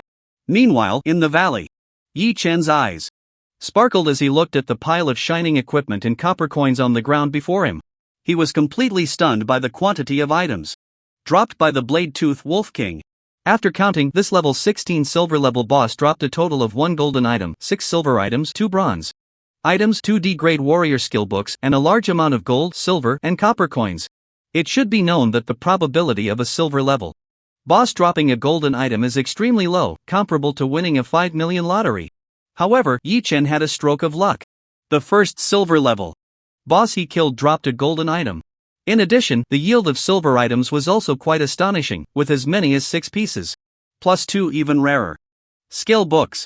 Such an incredible drop rate was not inferior to that of a golden level boss. Fortune is with me, how terrifying! Yi Chen marveled in his heart as he carefully examined the several pieces of equipment. He found that 3 of the silver items were suitable for him to use. Wolf King boots, silver item, defense 32 constitution, plus 13 strength, plus 11 agility, plus 16 equipment level 15. Wolf King ring, silver item, constitution, plus 15 strength, plus 12 spirit, plus 13 special effect, increases the user's maximum health by 300 points. Equipment level 16. Wolf King helm, silver item, defense 30 constitution, plus 13 strength, plus 12 spirit, plus 15 equipment level 15. However, the equipment levels of these 3 items were relatively high, and for now, Yi Chen couldn't use them, so he could only store them in the fortune ring for the time being. As for the golden item dropped by the boss, it was a sharp sword that shimmered with light. Level 16 golden item, Wolf King sword. Not only did it have a powerful attack power of 71 points, but it also came with a 5% lifesteal attribute. It was definitely a super premium item among equipment of the same level. Instantly, Yi Chen, the #1 sword master in the national server, was left wide-eyed, somewhat enamored. However, Yi Chen also knew very well that such a sharp and excellent sword in the hands of a beast master like himself was indeed a waste. Moreover, if it came to him taking action and personally entering battle, the skeletal general's transformed undead bone spear had attributes far superior to it. Therefore, after some consideration, Yi Chen ultimately decided to sell it after returning to the city and exchange it for game gold as soon as possible. In a few days, when the game merged with reality, he would be prepared to extract game equipment and abilities. Finally, Yi Chen opened his bag and took out the epic level item Holy Oath rewarded by the system. This item appeared as a shimmering golden scroll exuding a sacred aura. Holy Oath item level, epic description, and ancient scroll recording the sacred oath between a beast master and their pet, which, when used, allows the beast master to gain an additional pet slot. It is important to know that the most critical factor determining a beast master's strength is the quality and quantity of their pets. Both being junior beast masters, while others could only contract 2 pets. After using this item, Yi Chen could contract 3. The difference is self-evident. Truly a top-notch item of epic quality. For Yi Chen at this moment, it was simply perfect timing. Yi Chen felt a surge of excitement and without hesitation, directly used the Holy Oath. In the next second, the golden scroll in Yi Chen's hand vanished, transforming into a pure golden light that infused into his body, unlocking a brand new additional pet slot for him. However, there was no rush to find a new pet. Yi Chen raised his gaze and glanced at the time displayed in the upper left corner of the game interface. It was already past 8 in the morning. After a whole night of battling, Yi Chen's stomach was already growling with hunger. So he decided to log off for breakfast before continuing to fight. However, before logging off, there was one more thing to do. That was to put the equipment he had just obtained up for sale in the auction house. Once players entered the secondary main city, they could list the equipment, items, etc. they obtained in the auction house for sale.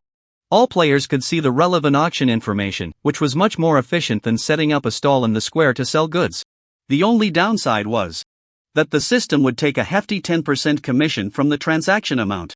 However, Yi Chen was currently busy leveling up and didn't have much time to find buyers for the equipment he obtained. Directly throwing it into the auction house for sale was the best choice, even if he had to accept a little commission loss. Yi Chen took out a return scroll and crushed it. After 5 seconds of guidance, his body slowly transformed into white light and was teleported back to the north town. After returning to the city without any delay, he skillfully made his way to the auction house. He rummaged through all the useless equipment and items he had. Too lazy to set a base price for each one, he directly selected all according to the system's suggested base price and listed them with one click. In the next second, a series of loud system announcements echoed continuously in the national server. Server announcement: attention all players, the #1 ranked Golden Weapon Wolf King Sword has been listed in the Northtown auction house, with a starting bid of 500 gold coins. All players are welcome to bid actively. Server announcement. Attention all players, the number 2 ranked Silver Armor Wolf King shield has been listed in the Northtown auction house, with a starting bid of 100 gold coins. All players are welcome to bid actively. Server announcement. Attention all players, the bronze weapon ranked 8th on the equipment leaderboard, Glimmering Short Dagger, has been listed at the auction house in Northtown, with a starting bid of 30 gold coins. All players are welcome to actively bid. Server announcement. Attention all players, the rare D-Class Warrior skill book, Flame Slash, has been listed at the auction house in Northtown, with a starting bid of 50 gold coins. All players are welcome to actively bid. The auction house in the game, Miracle, has a special mechanism. If the items auctioned by players are evaluated by the system to have sufficient value, it will trigger a server-wide announcement. This attracts more players to participate in the bidding, in order to drive up the price. This time, the equipment sold by Yichen not only has a high level but also an astonishing quality. It almost monopolizes the top positions on the equipment leaderboard. After being listed, it immediately triggered dozens of system announcements. Like a trumpet that costs nothing, it echoed throughout the entire national server sky, lasting for several minutes. Instantly, the entire national server was in an uproar. Countless players were shocked, stimulated to the extreme by the continuous announcements, and began to discuss excitedly, "What the hell? Is this for real? Dozens of auction announcements in a row. Did he put the entire equipment leaderboard up for auction? No. Need to ask, it must be that Wei Wuifeng guy again. No one else can produce so many high-level equipments. Damn. I don't even have a single black iron item, and he's already dropped a golden item? And it's from a silver-level boss, the golden equipment dropped. Is just too insane, right? It's not just insane luck, it's simply outrageous, like outrageous opened the door to outrageous, and outrageous is home. This Wolf King sword is the first golden equipment in the entire server, and it's the most valuable weapon equipment. Whoever gets it will have a huge advantage in the early game, growing faster and definitely will attract fierce competition from major guilds. I wonder what kind of sky-high price it will eventually sell for. Quick, send someone to buy gold coins. No matter how much it costs, this golden sword must be secured, we can't let others buy it. Damn. I seriously suspect that Wei Wuifeng is cheating. Otherwise how could he be so strong? Just because others play well, they're cheating? If you're bad, practice more and stop whining. Hearing the continuous auction announcements echoing in the sky, Yichen was also a bit taken aback. He didn't expect that his casual sale would cause such a big stir. It's easy to imagine what kind of undercurrents this dozen of announcements would stir. In the game, dozens of high-level equipments ranked at the top of the leaderboard would make any powerful large guild envious. They would spend real money to buy this batch of equipment to arm their high-end players. In order to seize the opportunity in the early game, establish an advantage, and make a name for their guild. But for Yichen, this was definitely a good thing. Because the bigger the stir, the more buyers attracted, the higher the final selling price would be. I have to say, this free advertisement is really sweet. Yichen grinned, and after listing the equipment, he directly logged off right in front of the auction house. After logging off, he rushed into the bathroom to relieve the pressure of his urinary system, which was already nearing the warning line. Then he washed his face and returned to the living room. While pondering what to eat, his phone suddenly rang. He picked it up and saw that it was a voice call from a friend saved as, "My favorite little dear." Seeing this familiar yet strange name, Yichen was momentarily stunned. Before realizing, isn't this his ex-girlfriend, Liang Lulu? Her online name is Little Dear Baby, and she was originally just an unnoticed third-tier streamer. Ever since she started dating Yichen, she gradually gained popularity thanks to Yichen's immense fame in the gaming world and his relentless efforts to promote her. However, after Yichen offended Cui Min and was pushed into the second team of the Wanjian Club, his popularity began to decline. This woman gradually revealed her true colors. From being obedient and understanding, she started to act indifferent and impatient with Yichen. Before long, she officially proposed breaking up with Yichen and found a rapper as her new boyfriend. This made Yichen deeply experience the warmth and coldness of human relationships and what it meant to have a heart of a wolf and the lungs of a dog. Years later, he received a voice call from her again. Instantly, Yichen frowned, feeling a wave of disgust. However, after a moment of contemplation, he chose to answer. As soon as he put the phone to his ear, and before he could speak, he heard Liang Lulu's accusatory voice. Yichen, did you terminate your contract with the Wanjian Club? What on earth is going on? Why didn't you discuss such a big matter with me? The internet is flooded with news about you, and there are voices condemning you. Do you know how much this will affect my streaming? Hearing Liang Lulu's accusatory tone, Yi Chen felt a chill in his heart and couldn't help but sneer. As his girlfriend, upon learning that he had terminated his contract with the company and that they had fallen out, her first thought was not to comfort him but to come and accuse him, worrying about how it might affect her. Indeed, a shameless person is always concerned about their own interests. How could he have been so blind at the beginning? Deceived by her disguised appearance, not seeing her disgusting true face? After more than 2 years of care and genuine affection, it would have been better to feed a dog. Fortunately, after experiencing various things in his past life, Yi Chen had already recognized what kind of person Liang Lulu was. A cold glint flashed in his eyes as he said coldly, "How much it affects your streaming is none of my business. Do I need to discuss my matters with the club with you? You, how dare you talk to me like that?" Liang Lulu on the other end of the phone was shocked, her tone filled with disbelief. "I'm a girl, how can you be so excessive? Cursing you a couple of times is excessive? Forget it, I don't want to say more. Let's break up, and don't bother me again." Yi Chen felt disgusted just talking to this woman. After saying that, he hung up the phone directly, swiftly deleting and blocking her. A series of actions made this woman disappear from his contact list. As for making her disappear from the world, that would have to wait a few more days. Meanwhile, in a live streaming studio room, Liang Lulu's furious voice could be heard, "Break up, then. I don't want to deal with a burden who has terminated his contract with the club." Liang Lulu threw her phone forcefully onto the bed, her chest heaving violently. Infuriated by Yi Chen, her best friend, Masarue, turned her head in surprise and asked, "Are you really going to break up with Yi Chen?" Although he has terminated his contract with the Wanjian Club, he still has high popularity in the national server. There's still heat to be generated. Don't worry, I know him. This devoted fool is just saying angry words out of frustration."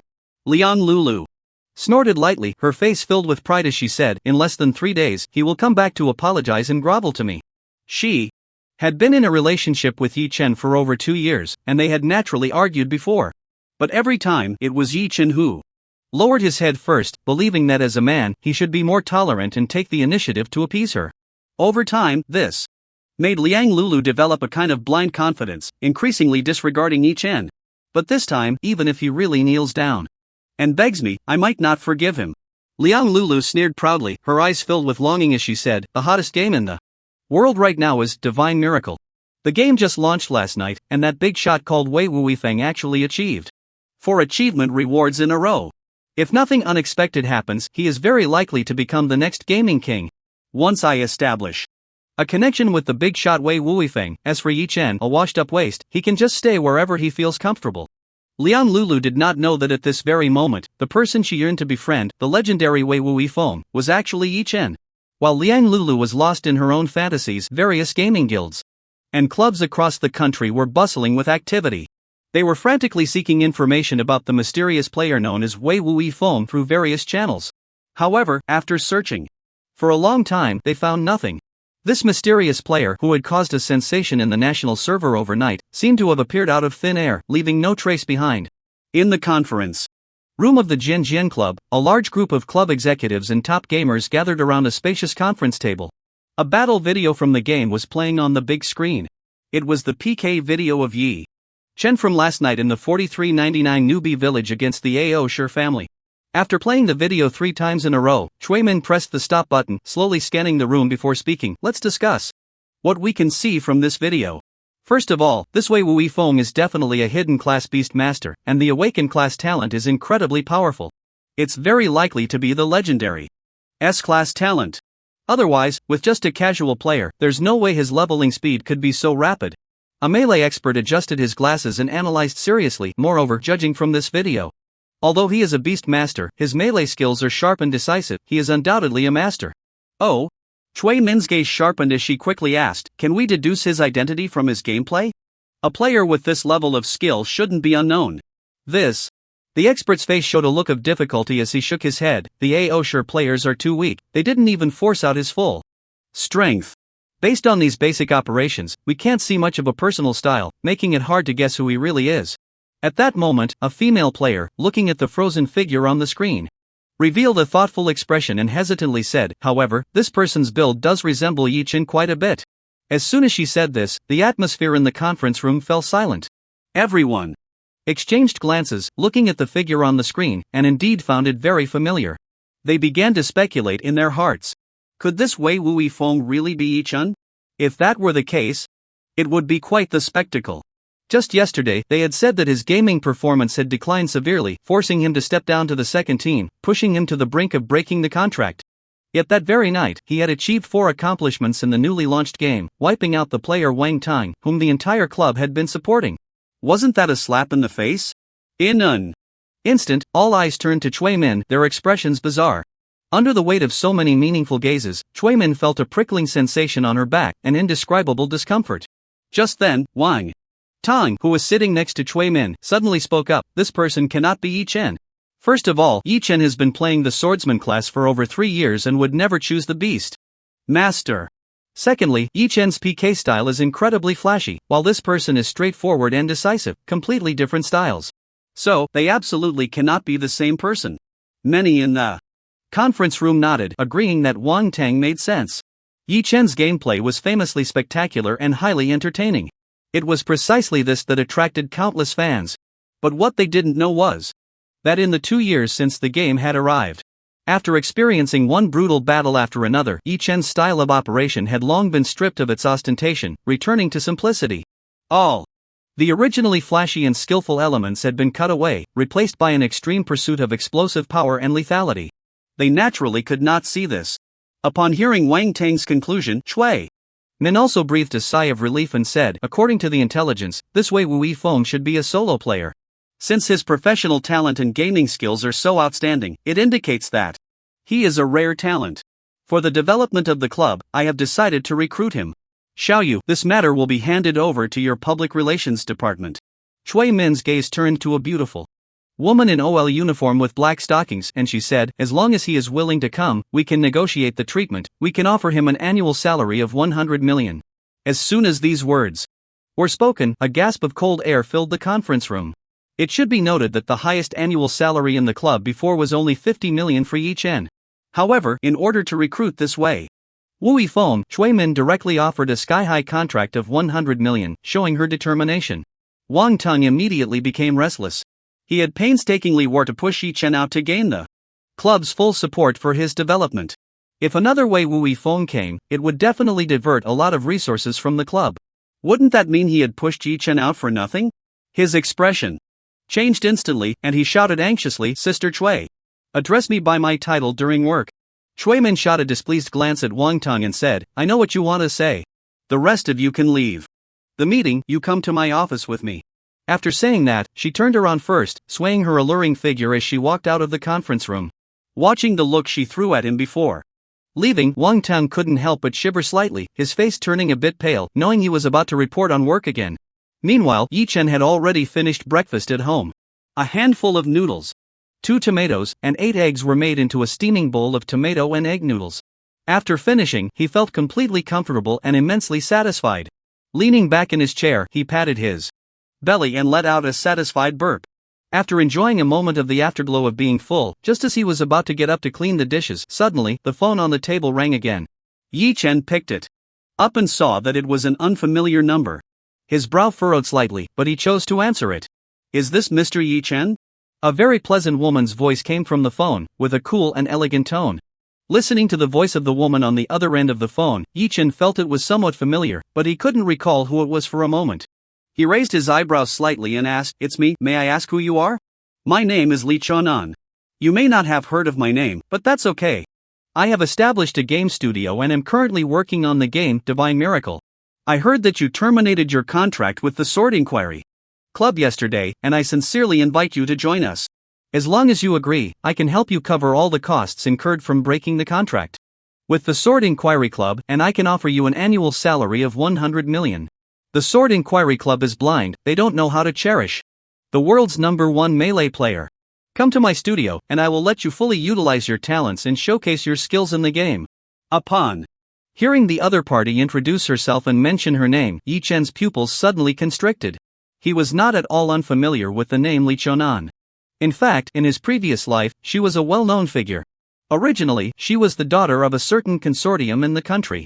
After entering The game Divine Miracle, with her exceptional personal abilities and strong financial backing, she founded one of the top 10 guilds in the national server, the Flowing Years.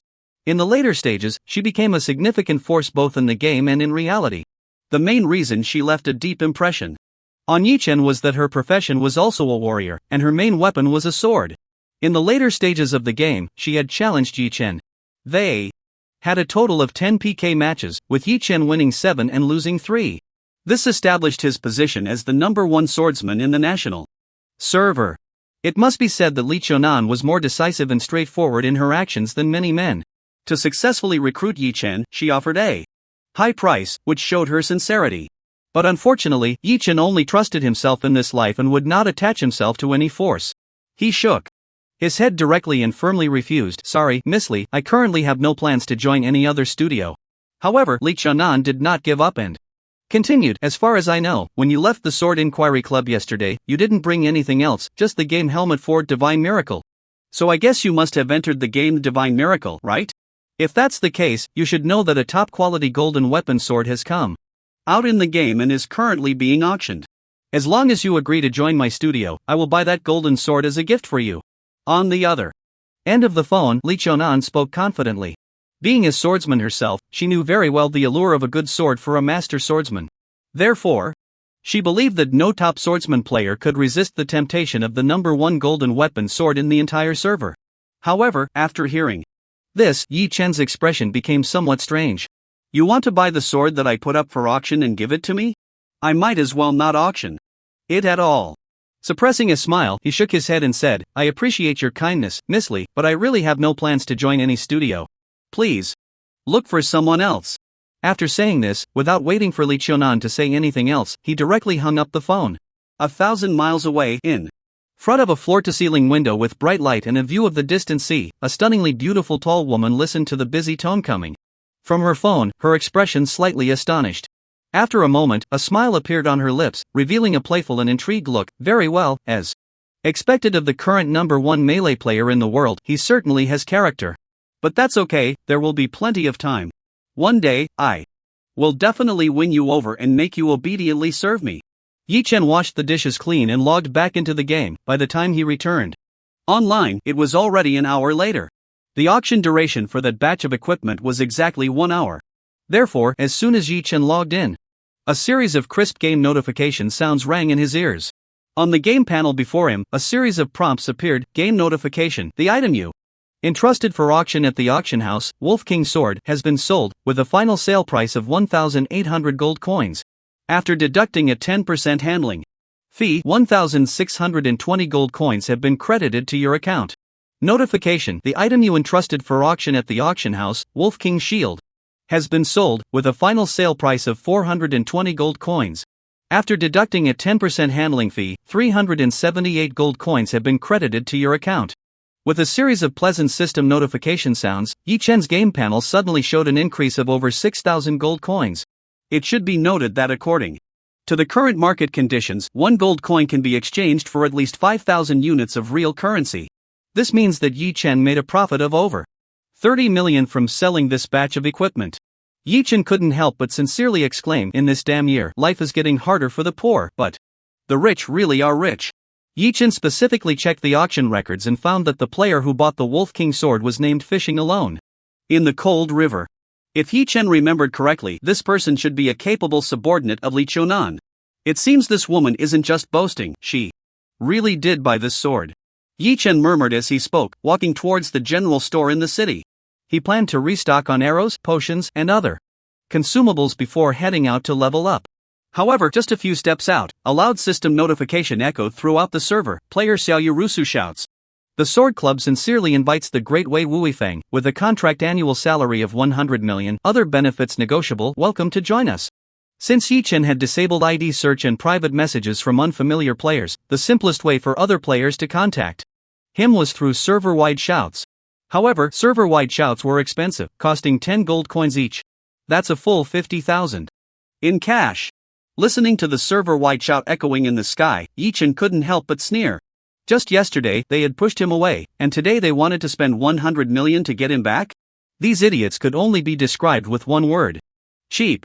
At that moment, 2 more notification sounds rang out in the sky. Player Qingqing Zijing shouts, the Qingmei Zhujiu Guild sincerely invites the great Wei Wuifeng to join, with a contract annual salary of 110 million, other benefits fully negotiable. Welcome to join us in achieving great things and conquering the world. Player Liu Nian Huahua shouts, the Shui Lu Nian Studio sincerely invites Wei Wuifeng to join, with a contract annual salary of 150 million, other benefits negotiable.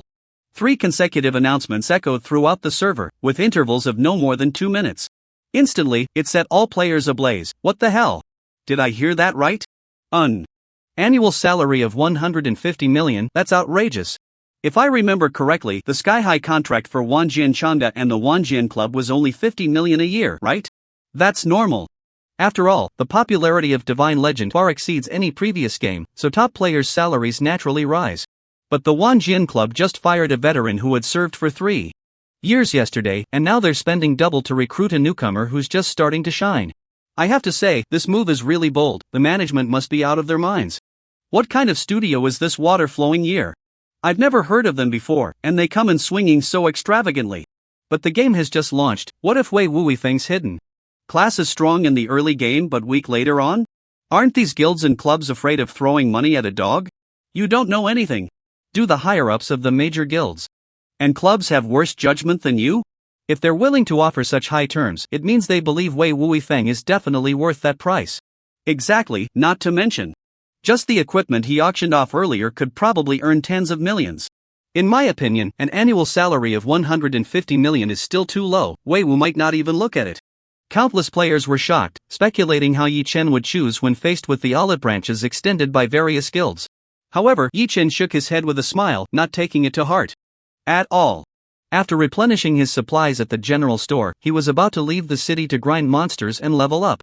Just then, a figure suddenly dashed out from the side of the road, arms outstretched, blocking Yi Chen's path. Hey there, wait a minute, you must be the great Wei Wuifeng, right? Yi Chen raised an eyebrow slightly and focused his gaze. Standing in front of him was a tall and beautiful archer. Her features were exquisite, with captivating eyes that held a hint of allure. A set of frugally made fiery red leather armor showcased her impressive figure perfectly. Her chest was partially exposed, her abdomen flat, and her long, smooth legs were enticing. The short leather skirt barely reached the top of her thighs, leaving just enough to the imagination. With a warm smile on her face, she extended her fair hand towards Yi Chen. Let me introduce myself, I'm Gu Xiaoyu, the PR manager of the Wanjian Club. Can we have a chat? Seeing the familiar face in front of him, Yi Chen's brows furrowed slightly behind his mask. He instantly guessed that Gu Xiaoyu had likely anticipated he would come to the general store to replenish supplies before heading out to level up. So she was waiting for him with a simple-minded approach. But Yi Chen had no desire to see anyone from the Wanjian Club right now. He directly used the system's voice modulation feature to adjust his tone, speaking coldly and indifferently. I'm not Wei Wuifeng, you've got the wrong person. With that, he bypassed Gu Xiaoyu and walked on, leaving Gu Xiaoyu standing there in a daze, momentarily unable to react. It should be noted that Gu Xiaoyu was very confident in her looks and figure. It was precisely because of her outstanding appearance that she had managed to become the PR manager. Today, to successfully win over Wei Wuifeng, she had carefully selected a set of leather armor that showcased her assets. However, she never expected to receive nothing but a cold "you've got the wrong person." This left Gu Xiaoyu feeling utterly defeated and questioning her life choices. Did she really mistake him for someone else? Of course not. Although Yi Chen had hidden his game ID. But Gu Xiaoyu was certain in her heart that at this time, the only player who could appear in the secondary main city, dressed in luxurious gear and wearing that iconic mask, was definitely Wei Wuifeng, and no one else. Gu Xiaoyu was unwilling to give up and immediately turned to catch up with Yi Chen, smiling as she said, "Big shot, don't joke around. I came this time specifically to represent the Wanjian Club to invite you to join. We are really sincere. As long as you are willing to come, the salary and benefits are all negotiable, and we can definitely make you satisfied." As she spoke, Gu Xiaoyu even reached out her arm and affectionately linked it with Yi Chen's. With 2 proud soft mounds gently rubbing against Yi Chen's arm, she said in a charming and delicate voice, "Any other requests can also be fully satisfied." Gu Xiaoyu's suggestive words, combined with her pitiful and captivating expressions and actions, could have easily swayed a naive young man. But Yi Chen had been in the Wanjian Club for 3 years and knew exactly what kind of woman she was. She had managed to rise to the position of head of the public relations department at such a young age, relying not just on her looks and figure. She played around more than Chui Min did. The spade tattoo on her ankle was never hidden in the club. She was also dating several foreign boyfriends at the same time and often invited them to parties. At this moment, watching her rub against his arm, Yi Chen felt a wave of disgust. But he also understood that Gu Xiaoyu was notoriously persistent and would not give up until she achieved her goal. He knew that simply refusing her verbally would not send her away. A glimmer of light flashed in his eyes as he came up with an idea. He asked Gu Xiaoyu with a teasing tone. Really, any conditions can be met? Then let's go out of the city and find a place to talk. Sure. I believe the conditions we offer will definitely satisfy you. Gu Xiaoyu was overjoyed to hear this. Immediately releasing her hold on Yi Chen's arm, deliberately turning to walk in front, her waist swaying gracefully.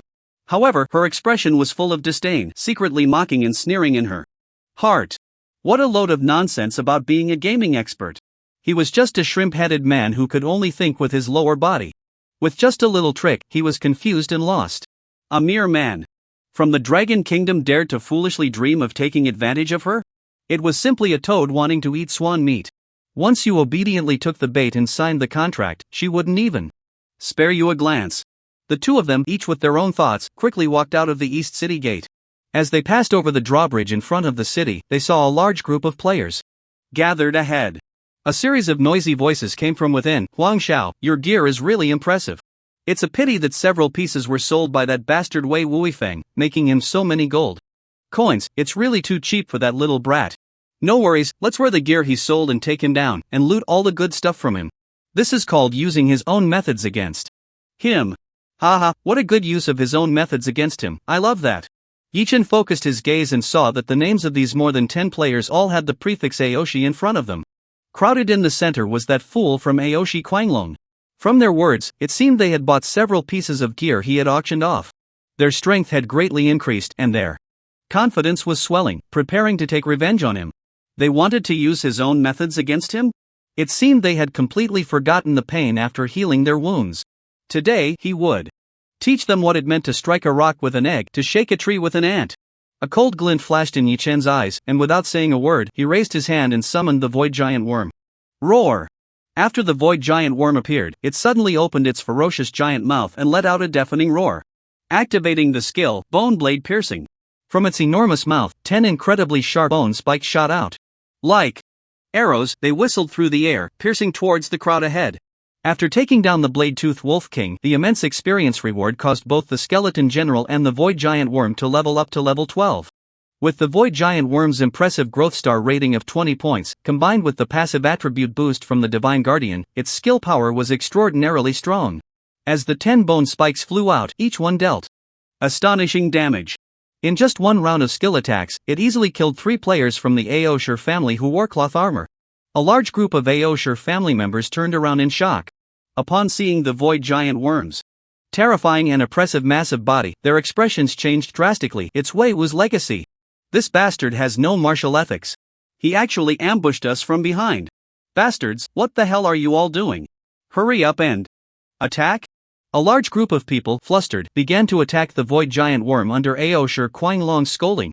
However, when they had over 20 people surrounding the Void Giant Worm, which only had a black iron level bloodline, they were far from being a match.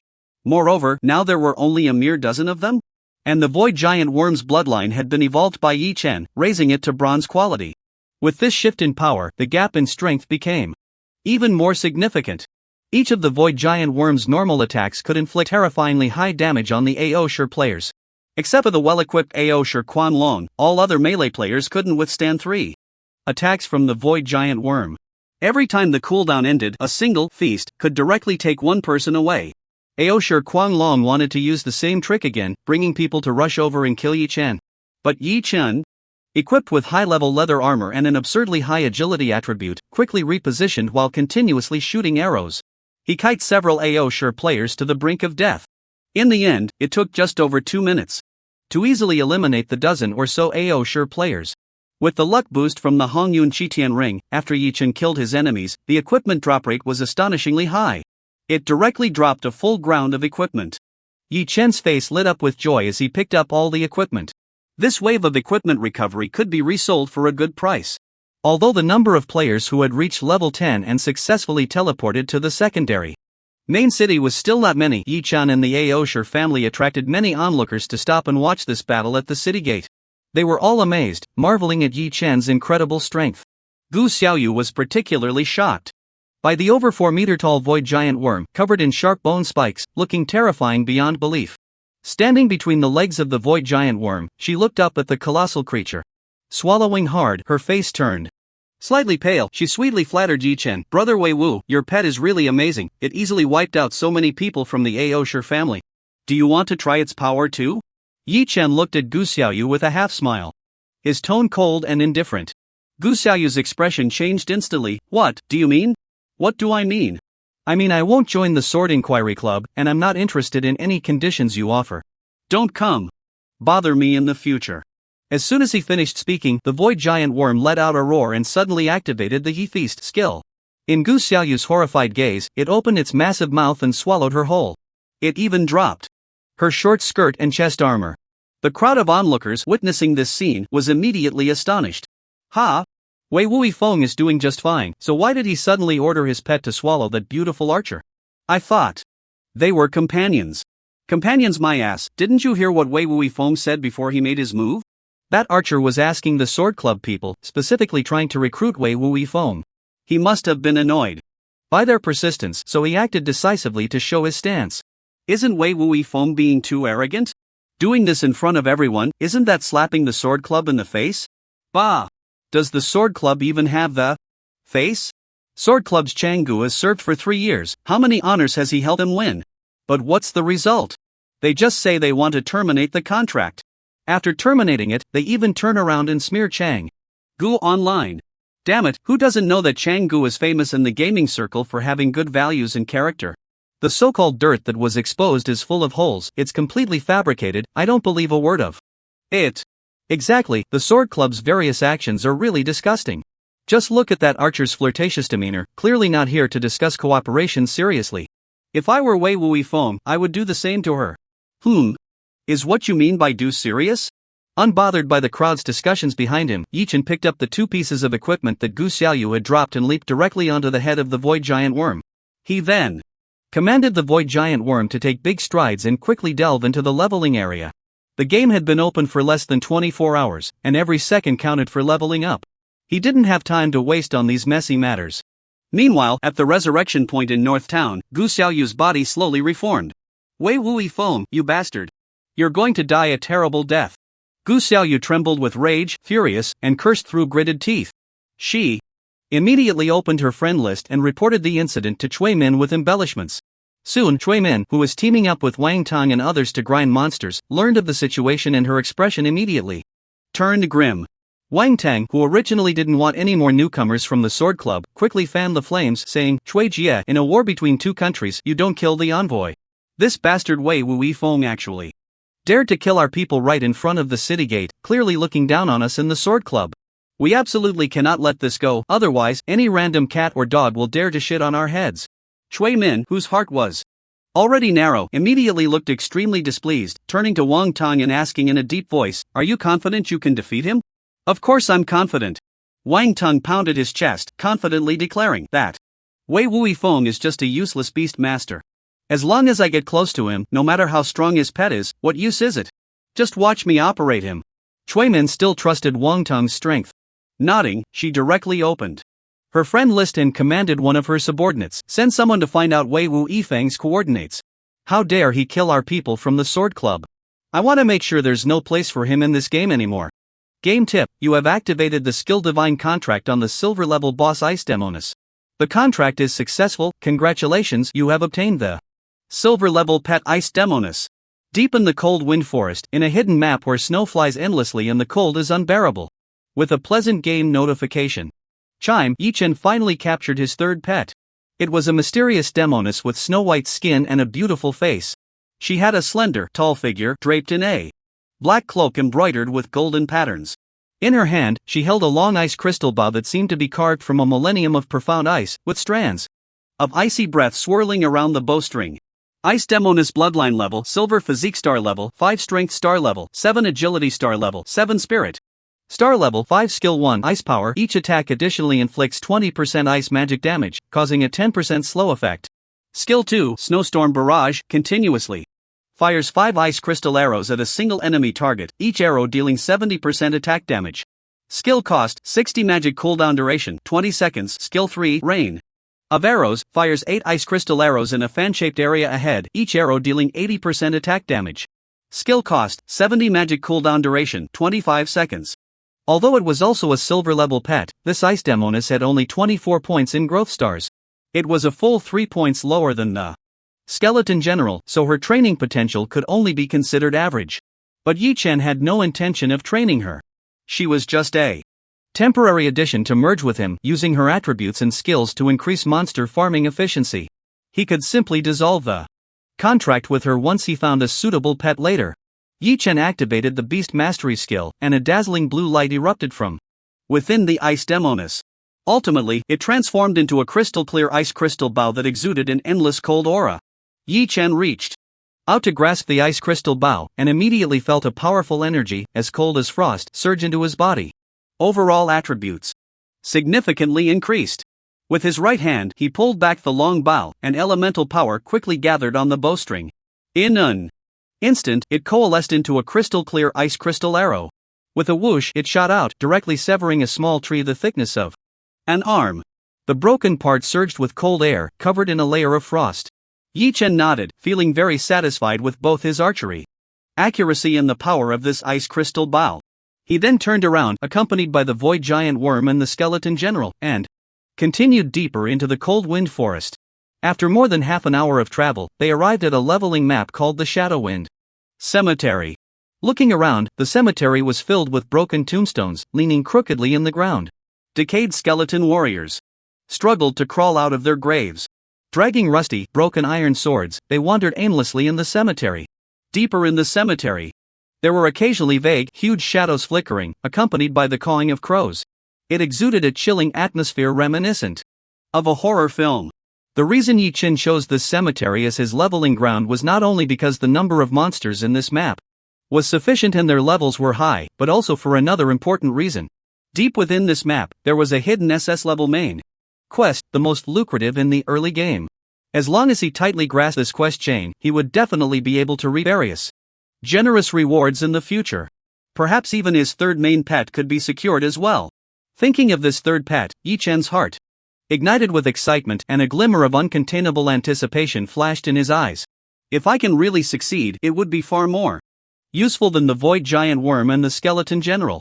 Yi Chen's heart was filled with anticipation as he strode into the depths of the graveyard with his two pets, embarking on a thrilling monster hunting journey. Although the monsters in the Een Wind graveyard were of high level, with even the outermost skeleton warriors starting at level 17, Yi Chen had just defeated quite a few low-level monsters before contracting the Ice Wraith, and both of his pets had reached level 13. With the enhancement of Yi Chen's class passive, their attributes were quite formidable. Holding the Ice Longbow, and with an 80% attribute boost from the Ice Wraith, his stats became astonishingly powerful. The bowstring vibrated and sang, shooting out magical arrows infused with the power of ice and snow, allowing him to clear monsters at an incredible speed. Thus, Yi Chen, accompanied by his two pets, swept through the dim and eerie graveyard like a fierce wind scattering leaves, annihilating the skeleton warriors that crawled out of their graves, dropping copper coins, equipment, and evolution points. After more than half an hour of sweeping, the evolution points on Yi Chen's game panel finally reached 1,000. He quickly called out the attribute panel of the Void Giant Worm and chose to evolve its bloodline once more. Ding game prompt, you have consumed 1,000 evolution points. To upgrade the bloodline of the Void Giant Worm, the bronze level pet, Void Giant Worm, has successfully evolved into the silver level Void Behemoth, awakening the sea level skill, Fearful Howl. Void Behemoth, bloodline level, Silver Constitution star level, 8 strength. Star level, 7 agility star level, 5 spirit star level, 5 skills, Iron Body, C, Feast, C, Boneblade Piercing, C, Fearful Howl, C. Fearful Howl emits a terrifying howl, dealing 80% magic damage to all enemies in a fan-shaped area in front. Skill cost, 100 magic. Cooldown, 30 seconds. After the bloodline upgrade, the Void Behemoth's growth star level increased by 5 points, reaching a total of 25 points. Additionally, it awakened a brand new area attack skill, further enhancing its output capability. Its size also became even more massive, resembling a small purple mountain, roaring and moving through the graveyard. Each step it took was incredibly heavy, causing the ground to tremble slightly. Yi Chen was preparing to continue hunting with his two pets, clearing out the skeleton warriors around the graveyard before logging off for lunch when suddenly he felt a slight chill and turned to look behind him. A large group of well-equipped high-level players charged into the Wind graveyard with great momentum.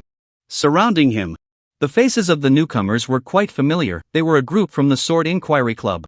Chui Min led the charge at the front of the crowd, looking at Yi Chen with a proud expression, and coldly mocked, "Wei Wuifeng, do you think you can escape our pursuit by leveling up in such a remote map? You're simply dreaming. Any player who dares to oppose us at Sword Inquiry will definitely not have a good ending." Yi Chen held a longbow and turned around.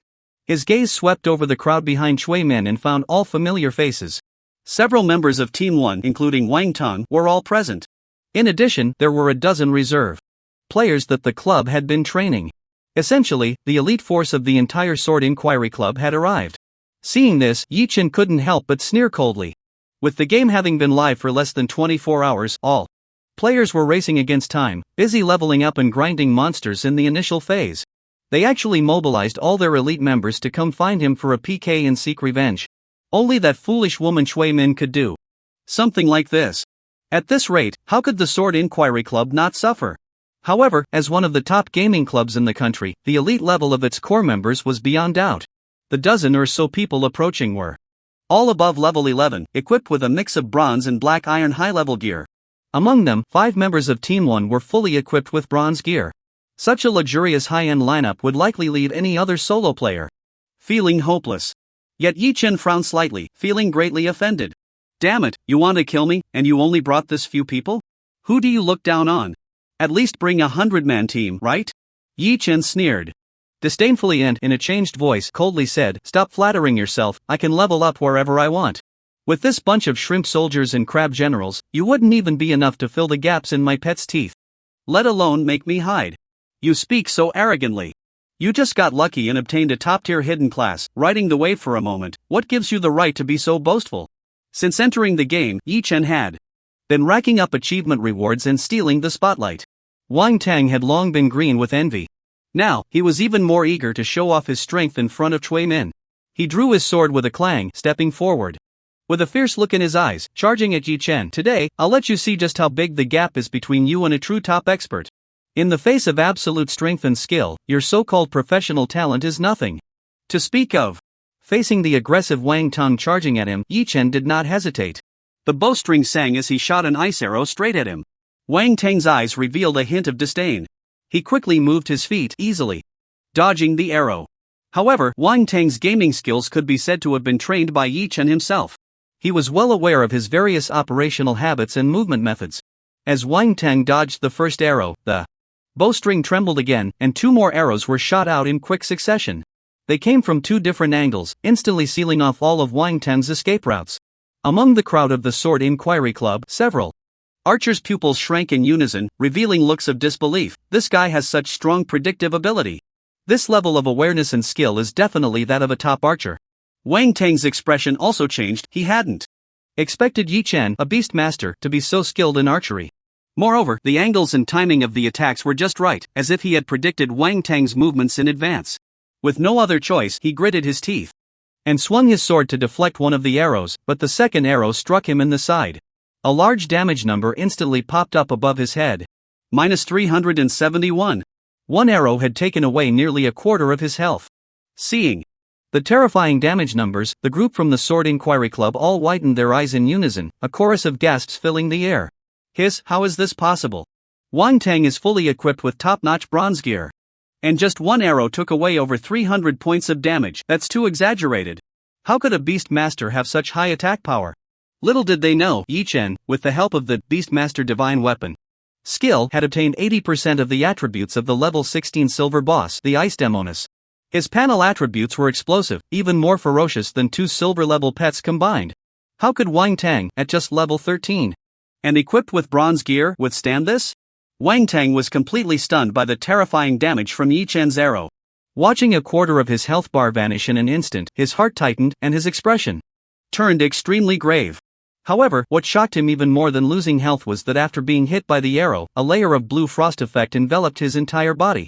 His movement speed was reduced by 10%. In contrast, Yi Chen, relying on his exceptionally high agility, quickly flew backward to create distance while continuously drawing his bow and shooting arrows. In just a few seconds, he shot Wang Tang with several arrows in succession.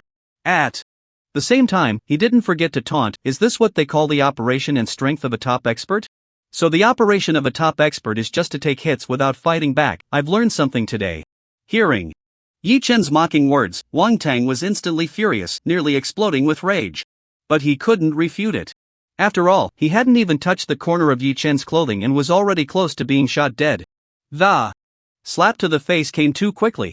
A few priests from the Sword Inquiry Club hurriedly cast healing spells to stabilize Wang Tang's health.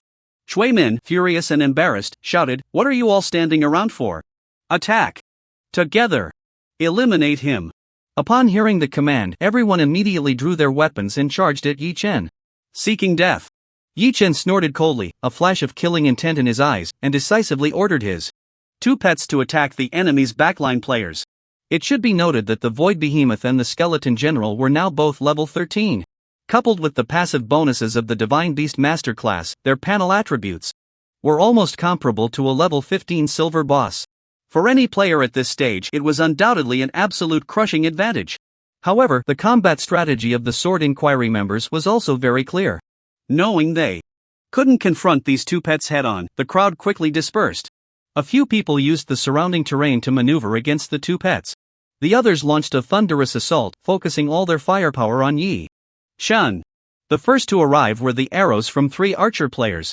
Coming from 3 different directions, the angles were tricky, whistling toward him. They almost sealed off all of Yi Chen's dodging space. Such a level of coordinated attack could no longer be avoided through mere skill. Yi Chen could only quickly reposition himself, dodging 2 arrows that were swirling with skill light, while taking the least powerful basic attack. At the same time, 2 assassins from the Sword Inquiry Club, their daggers glinting coldly, activated their stealth skills and vanished into thin air. Seeing this, Yi Chen's pupils constricted slightly, his heart filled with extreme vigilance. Among all the members of the Sword Inquiry Club, the greatest threat to Yi Chen came from these 2 assassins. Once they got close, they would use their professional skills to control him. With the operational level of the Sword Inquiry Club members, they would definitely be able to follow up with further control. It was very likely that Yi Chen would find himself in a dangerous situation of being continuously punished, directly taken down by a concentrated attack. Fortunately, during his time at the club, Yi Chen had often trained against these 2 assassins. He was well acquainted with their movement patterns. Although the 2 of them specifically chose to land on hard ground to avoid leaving traces and exposing their positions, Yi Chen quickly picked up on the subtle clues and keenly discerned their locations. A flash of sharpness appeared in his eyes. He decisively raised his ice crystal longbow and shot off a rain of arrows. At the same time, he controlled the Void Beast, suddenly turning around to unleash the skill Terrifying Screech.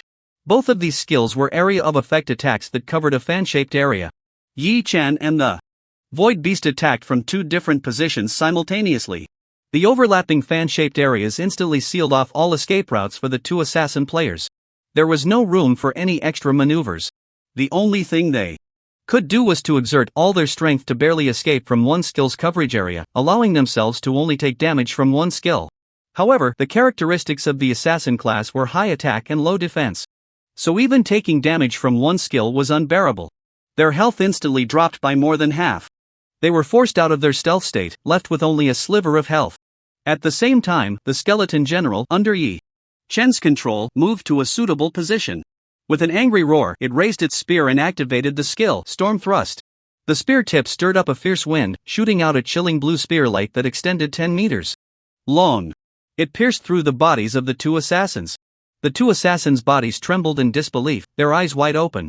Their remaining health was completely drained, and amidst the intense spear light, they transformed into 2 streams of white light and dissipated. What the hell? Is this for real? While fighting us, he was also simultaneously controlling the movements and skills of 2 pets. What kind of monstrous operation is this? Is this guy even human? Seeing Yi Chen use his skills in conjunction with his pets to so decisively eliminate the 2 assassins, not even giving the priest a chance to heal, the members of the Sword Inquiry Club were all stunned, their hearts stirred by overwhelming waves.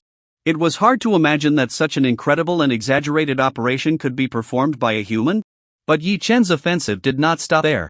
Taking advantage of the shock and momentary Dazed of the crowd from this wave of operations, he suddenly raised his longbow again and with a basic attack plus a snowball shot, took down a dazed squishy priest. Although he also took 2 magical attacks, the damage was negligible. Due to the huge attribute difference. Especially after using the skill life chain to transfer 80% of the damage to the Void Beast, the actual damage Yi Chen took was only about 20 or 30 points. For Yi Chen, whose current health exceeded 2,000 points, this was utterly insignificant. Wang Tang and several other melee players gritted their teeth and charged angrily at Yi Chen. However, their agility attributes were far too inferior to Yi Chen's. While quickly maneuvering, Yi Chen continuously drew his bow and shot arrows. Utilizing his speed advantage and the slowing effect of the arrows, he kept pulling the distance between them. The few of them chased for a long time but couldn't even touch the corner of Yi Chen's clothing. Instead, they were hit in the face by Yi Chen's arrows, unable to muster any anger. Meanwhile, the Sword Inquiry players responsible for distracting the Void Beast and the Skeleton General finally could not hold on any longer. After all, in the face of an absolute disparity in attributes, any operation or technique seems pale and powerless. The original tactic of the Sword Club was to split up a few people to briefly hold back the 2 pets while the others rushed in to eliminate Yi Chen as quickly as possible. However, they never expected that Yi Chen, as a beast master, would be so skilled in archery, with attributes that were terrifyingly strong. Unable to take him down for a long time, problems naturally arose in the back as time passed. The Void Behemoth and the Skeleton General caused chaos, leaving people in disarray. Seizing the opportunity, Yi Chen continuously drew his bow and shot arrows. Together with his 2 pets, he picked off one wounded Sword Club player after another. After several minutes of this, the noisy Shadow Wind graveyard finally returned to calm. Yi Chen stood in the desolate graveyard, holding his ice crystal longbow. Around him, on the decaying black ground, dozens of gleaming pieces of equipment were scattered. More than half of them were priceless bronze equipment. TSK made a little profit again. These fools are just throwing money at me. Yi Chen picked up the equipment one by one, and his mood instantly brightened.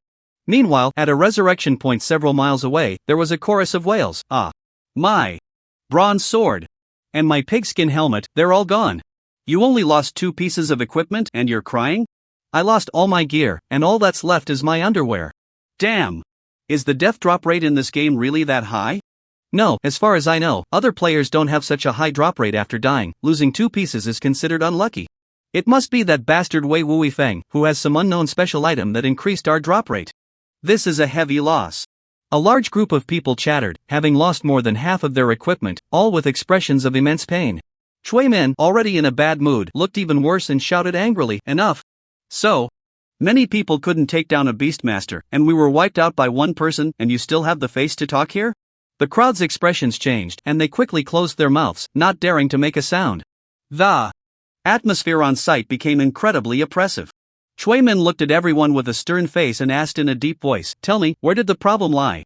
The club spends so much money supporting you, are you all just a bunch of useless people? Damn it, where's the problem? Isn't it because you foul-mouthed witch, are looking for trouble? The game has just launched, and everyone else is racing against time to grind monsters and level up. Why can't you just focus on developing properly? If it weren't for you causing trouble and sacrificing everyone's precious leveling time for your own humiliation, would this have happened?" Many club members secretly cursed in their hearts, but of course, they didn't dare to say it out loud. In this oppressive atmosphere, time passed without anyone noticing.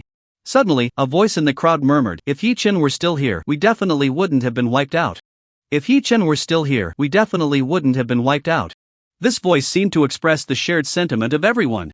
The crowd immediately nodded in agreement, whispering among themselves, "That's right, Captain." Yi Chen not only had exceptional skills, but his mind was also the most agile. No matter what enemy he faced, he could always devise the most suitable tactics in no time. If he were here, he would definitely create miracles.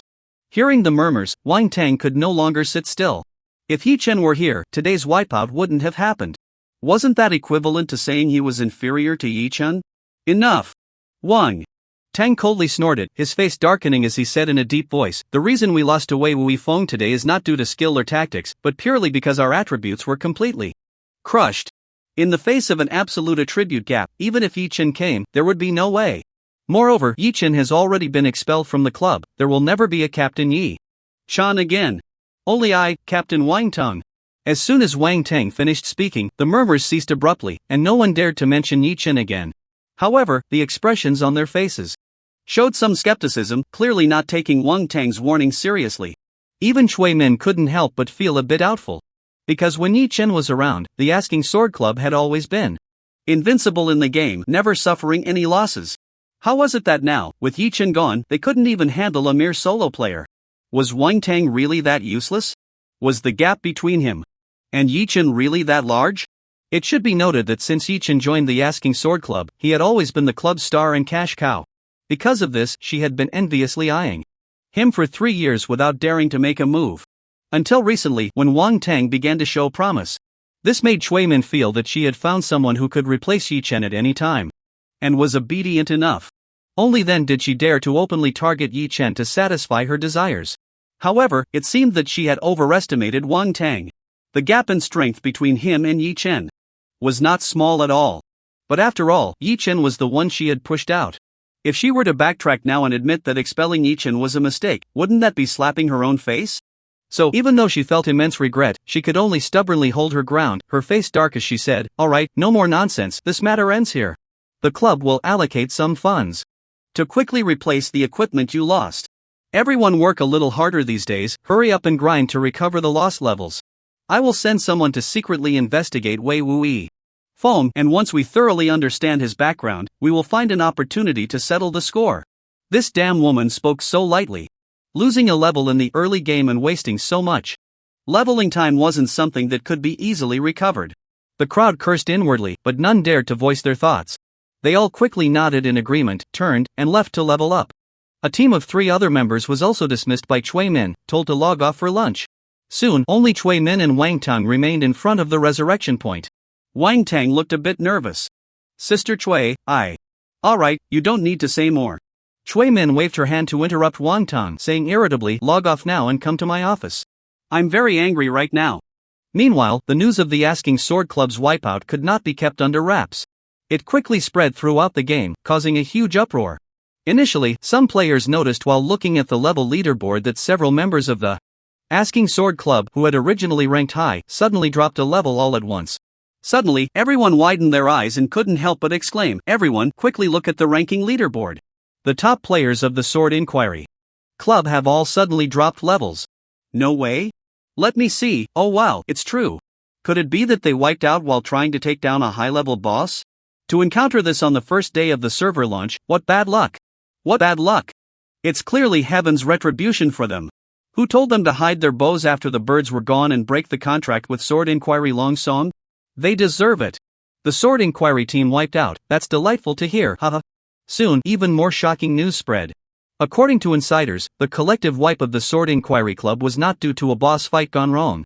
Instead, it was because they were piked in the wild by Wei Wuyi Feng, who single-handedly took them down. It was a case of trying to take someone down but getting taken down instead.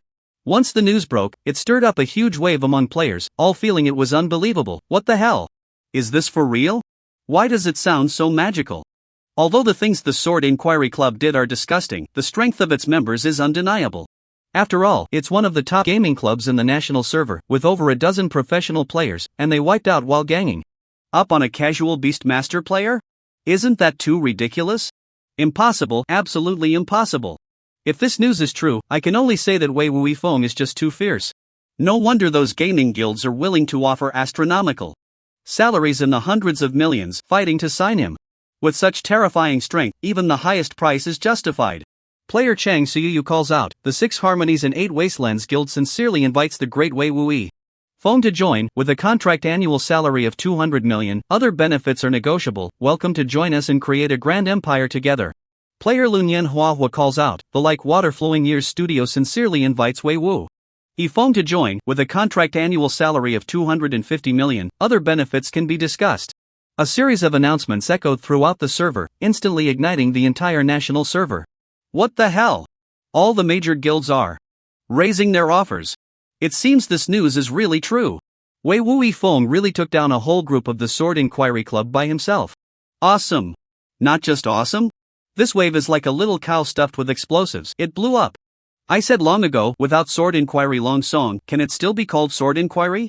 A dozen people mobilized to gang up on a casual player, and ended up getting wiped out. That's really embarrassing, huh? After Sword Inquiry Long Song left, Sword Inquiry really fell apart. Just as the entire gaming world was shaken by this explosive news, sparking countless discussions. In the eye of the storm, at the center of the controversy, Yi Chen, however, didn't care at all. After logging off, he quickly had lunch and then continued to log back in to fight. With the luck boost from the Hongyun Shitian ring, Yi Chen could almost gain a bit of evolution points for every monster he killed. Sometimes he even got 2 points, making his farming speed incredibly fast. Before long, he had accumulated over 100 evolution points on his panel. Yi Chen directly opened the attribute panel of the Skeleton General, selected the Summon the Dead skill, and chose to evolve. Game tip: you have consumed 125 evolution points, and the C-level skill of the Skeleton General, Summon the Dead, has successfully upgraded to the B-level skill, Resurrection of the Dead. Resurrection of the Dead. Summon 4/6 ordinary undead creatures not exceeding its own level to assist. Skill cost 300 magic. Cooldown duration 30 minutes. After the upgrade, the number of skeleton soldiers that can be summoned has increased by half. This instantly made the Skeleton General even more formidable. Wielding a bronze spear, he was followed by 6 emaciated skeleton minions. He moved through the Shadowwind Cemetery, wreaking havoc and greatly improving his monster-killing efficiency. In just over half an hour, Yi Chen's evolution points reached 125 again. Adhering to the principle of equitable distribution, this time Yi Chen evolved a skill of the Void Beast. Game tip: you have consumed 125 evolution points, and the C-level skill of the Void Beast Feast has successfully upgraded to the B-level skill, Bloodthirsty Feast. Bloodthirsty Feast: bite the target with a ferocious maw, dealing 170% attack damage to the enemy, and converting 50% of the damage into its own health. If the skill kills the target, it permanently increases maximum health by 2030 points, and its size also increases. Skill cost: none. Cooldown duration 3228 seconds. The evolved Bloodthirsty Feast skill not only has higher damage and stronger recovery effects, but most importantly, the maximum health gained after each kill has increased. Moreover, the cooldown duration of the skill has been reduced to 28 seconds. This means that under completely ideal conditions, the Void Beast can unleash its skill twice within a minute, stacking 60 points of maximum health. In 1 hour, that amounts to 3,600 points. As its health continues to grow, the size of the Void Beast will also increase. Just how much it can grow is beyond Yi Chen's imagination. But one thing is certain: it will definitely grow into a terrifyingly high health, astonishingly defensive super tank that would make any player envious. After another 10 minutes or so, under the efficient slaughter by Yi Chen and his 2 pets, the skeleton soldiers at the outskirts of the Shadowwind Cemetery were finally wiped out. They finally encountered the first boss in this map. It was a creature that had been dead for who knows how long, its flesh long decayed. Only wrinkled, withered skin remained, clinging to its skeleton like tattered yellow paper, a skeletal corpse. It let out a low growl and suddenly extended a bony claw, flipping over a tombstone and crawling out from the decayed grave soil. However, just as it had crawled out halfway, a gigantic purple paw descended from the sky. It stomped down hard on its head, forcefully crushing it back into the grave. This undead warrior was merely an 18-level bronze boss.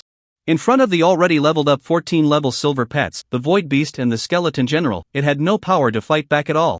Moreover, Yi Chen stood far behind, continuously shooting arrows and outputting full power. In just a few minutes, it was completely drained of health. It turned into a pile of broken bones scattered all over the ground, along with a large number of equipment and game currency. Among them, there were at least 2 pieces of silver equipment. Unfortunately, the equipment required a level too high for Yi Chen to use right now, so he could only store it in his ring for the time being. After defeating this boss, Yi Chen, along with his 2 pets, continued to delve deeper into the Shadowwind Cemetery. They soon encountered a new type of monster. Level 19 Ordinary Monster Wailing Soul. This is a mage-type monster with a translucent body, burning with pale green ghost fire, drifting around the cemetery. It can emit soul-piercing wails and attack enemies with green ghost fire. Its magical power is very high, and its output capability is quite astonishing. However, for Yi Chen, who had tough skin and strong attributes, along with his 2 pets, it was hardly worth mentioning. They directly pushed through, sweeping everything away. After a few hours, they cleared out all the shrieking wandering souls, including a level 19 silver boss. With the substantial experience boost from killing monsters of a higher level, Yi Chen and his 2 pets rapidly leveled up to level 15. The high-level equipment they obtained was so numerous that it was hard to count. Yi Chen had already replaced his gear, adding 3 pieces of silver equipment. After clearing all the monsters, Yi Chen wandered around the depths of the tomb for a while, Finally, he discovered an incredibly dark entrance to a tomb beneath a pitch-black, twisted, and long-dead tree that had been dead for who knows how many years. It should be in here. Yi Chen's eyes flashed with excitement and anticipation. However, looking at the dark and mysterious entrance, he was momentarily perplexed. The entrance was simply too small, with a diameter of only about 3 meters. After such a long time of devouring and leveling up, the void behemoth had grown to 7 or 8 meters tall. There was no way to squeeze in.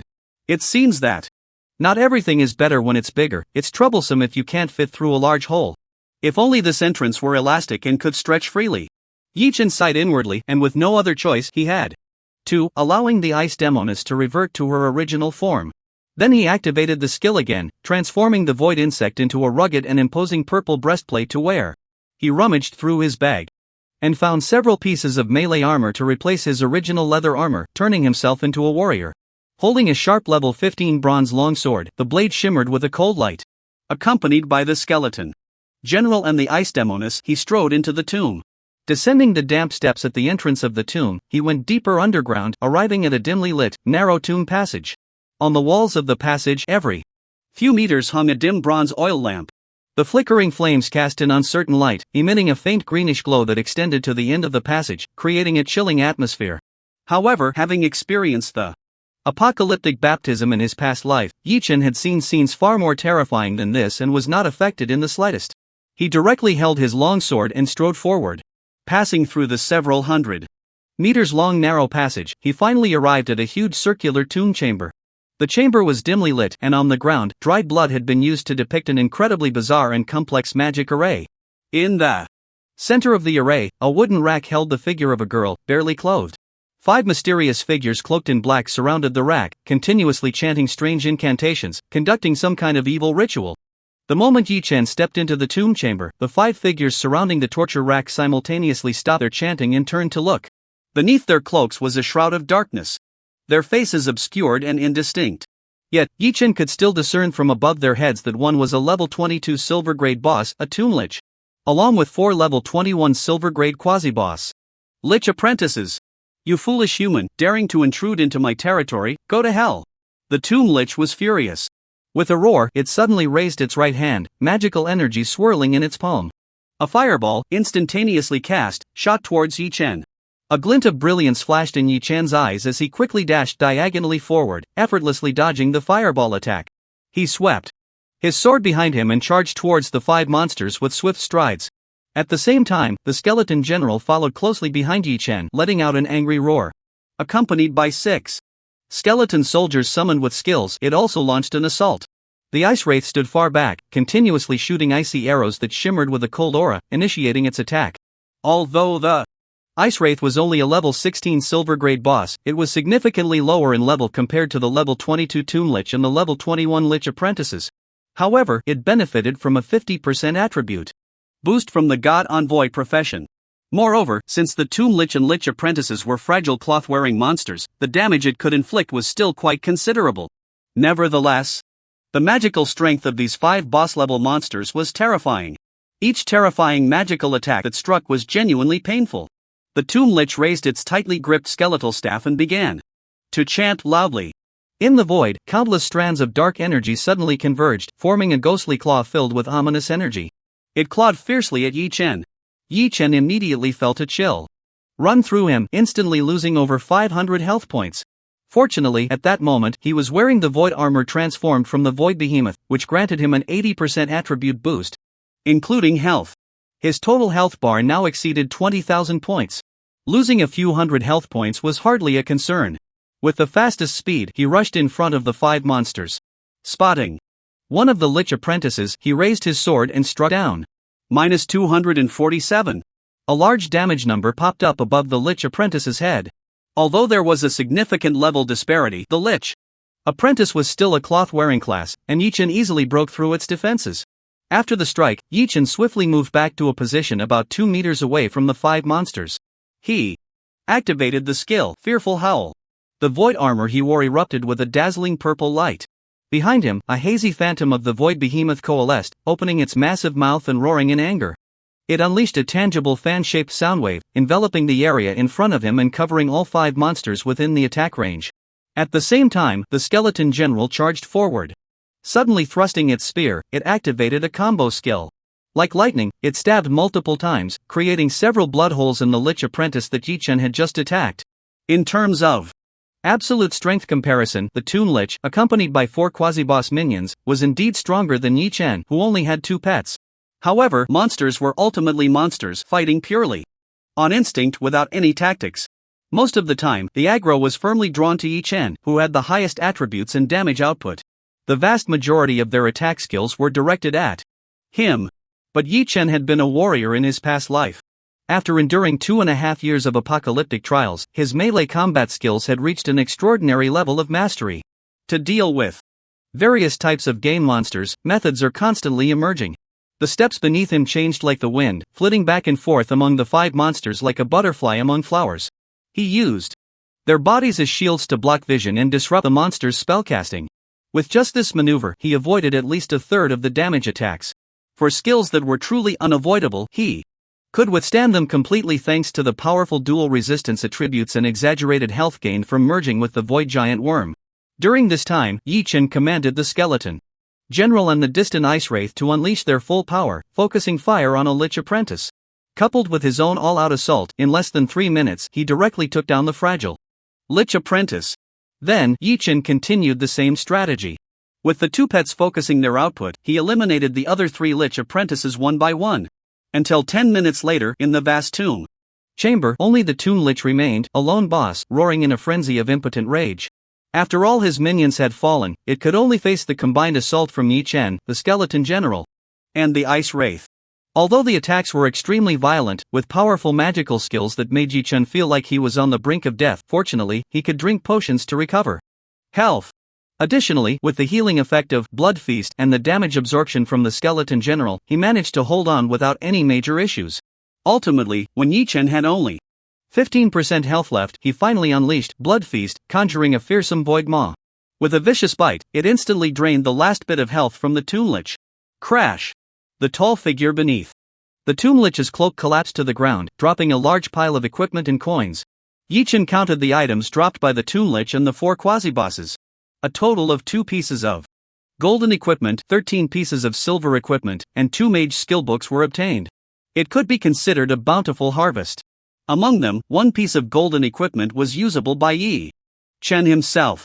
Lich Ring, golden equipment, Constitution, plus 25, Strength, plus 22, Agility, plus 21, Spirit, plus 28, Special Effect, increases the wearer's magic resistance by 10%. Equipment level, 22. Yi Chen directly put this ring away to use when he reached a high enough level in the future.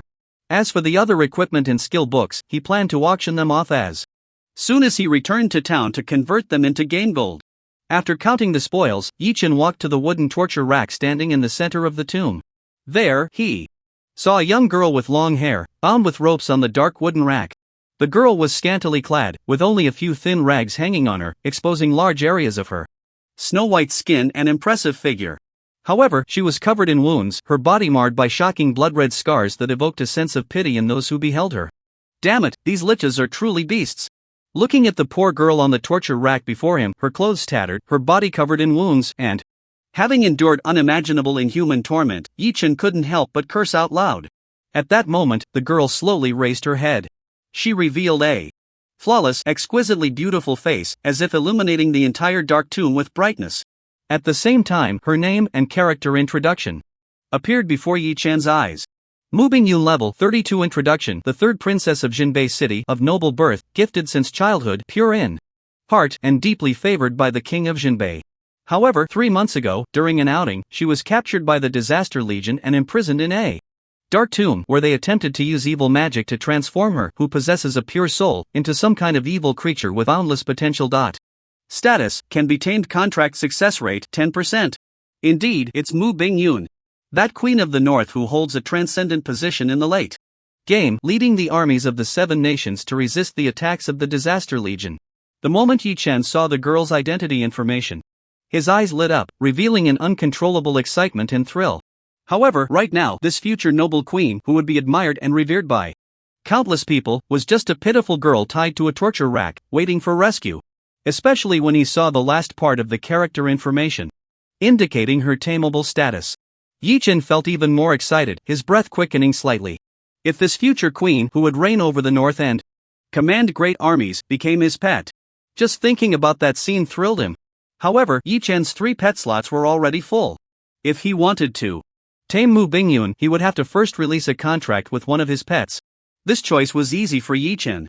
Without hesitation, he directly dissolved the beast contract with the Ice Demoness. However, the Ice Demoness had been with Yi Chen for such a long time. In the battles against the Lich in the Inwin tomb, she had made significant contributions. Yi Chen still had some feelings for her. So he patted the shoulder of the skeleton general and specifically instructed, be a bit rough, but don't let her suffer too much. Roar! The skeleton general let out a roar, and it was unclear whether he understood or not. In any case, he thrust his spear fiercely into the Ice Demoness' belly. Then, the 2 silver-level bosses began a fierce battle in the tomb. Mu Bingyun, tied to the torture rack, seemed to have endured some kind of torment, her consciousness becoming quite hazy. After staring at Yi Chen for a long time, it seemed she finally recognized that he was not one of those 5 terrifying monsters. With great difficulty, she managed to speak. Are you here to save me? That's right, I'm here to save you. But before I save you, I need to give you something good. Yi Chen grinned, extending 2 fingers to point at Mu Bingyun's forehead. He activated the skill Divine Contract. As Yi Chen activated the skill, strands of mysterious golden light appeared on Mu Bingyun's forehead. The golden light swirled and gathered, gradually outlining an incredibly complex mysterious rune. Mu Bingyun's flawless, beautiful face immediately twisted slightly, revealing a hint of struggle. Yi Chen immediately shouted in a deep voice, accept it. Upon hearing the command, Mu Bingyun was momentarily stunned. It was unclear whether it was Yi Chen's shout that had an effect or if the fortune ring was at work. The 10% contract success rate surprisingly succeeded on the first try. In the next moment, a crisp and pleasant game notification rang in Yi Chen's ears. Game tip, you have activated the Divine Contract skill on the 3rd Princess Mu Bingyun of Jinbei City. Contract successful, congratulations, you have obtained the legendary pet Mu Bingyun. The contract was successful. It was actually a legendary level pet. Yi Chen was extremely excited, immensely grateful to the Disaster Legion for kidnapping and imprisoning Mu Bingyun here. He had stumbled upon a great opportunity. Otherwise, relying solely on his slow development, who knows how long it would take to contract a legendary level pet. Yi Chen's breath quickened, and he eagerly summoned Mu Bingyun's attribute panel. He checked the specific attributes of this legendary NPC who would become the Queen of the North. Mu Bingyun bloodline level. Legendary Physique star level, 10 Strength star level, 9 Agility star level, 10 Spirit star level, 15 skills, Ice Spear technique, C, Ice Crystal Shield, B, Ice Soul Demon Wolf, B, Ice Sealing technique, B, Extreme Cold Storm, A, status, extremely weak, all attributes reduced by 95%. The growth star level was as high as 44 points.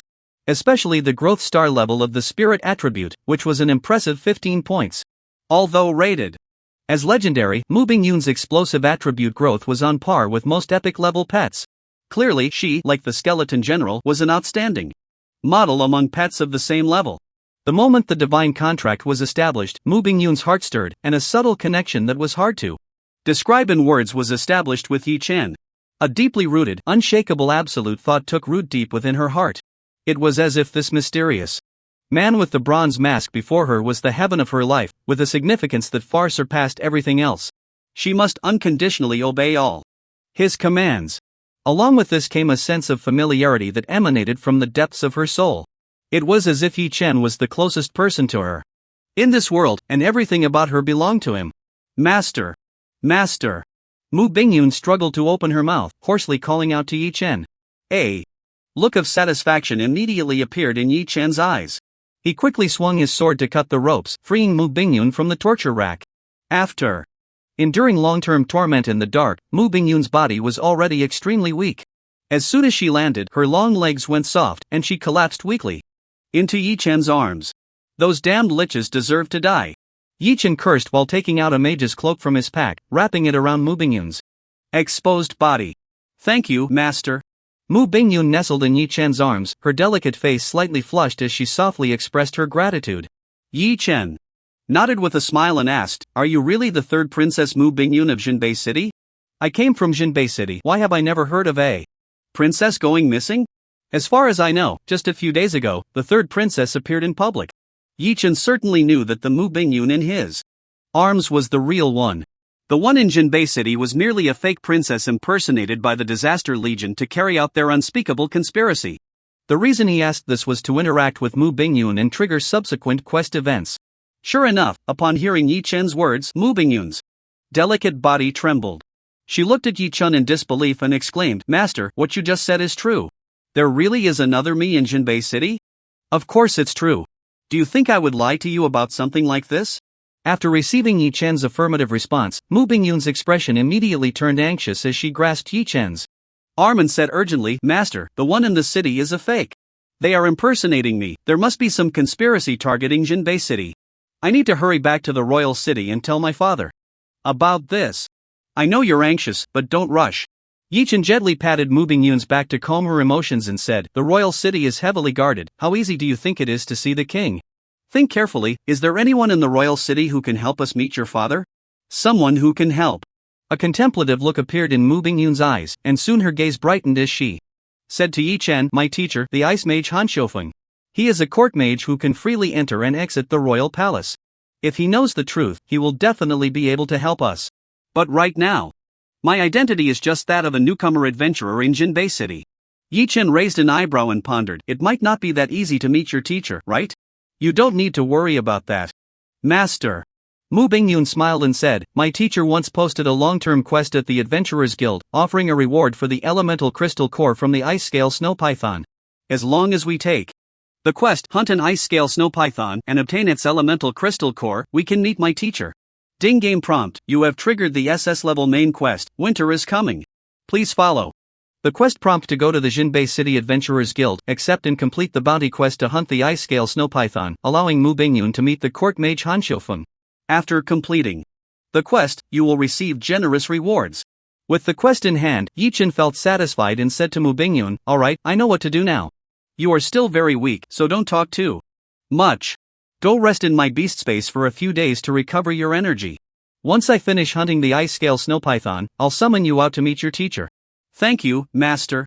Mu Bingyun had no objections to Yi Chen's arrangement.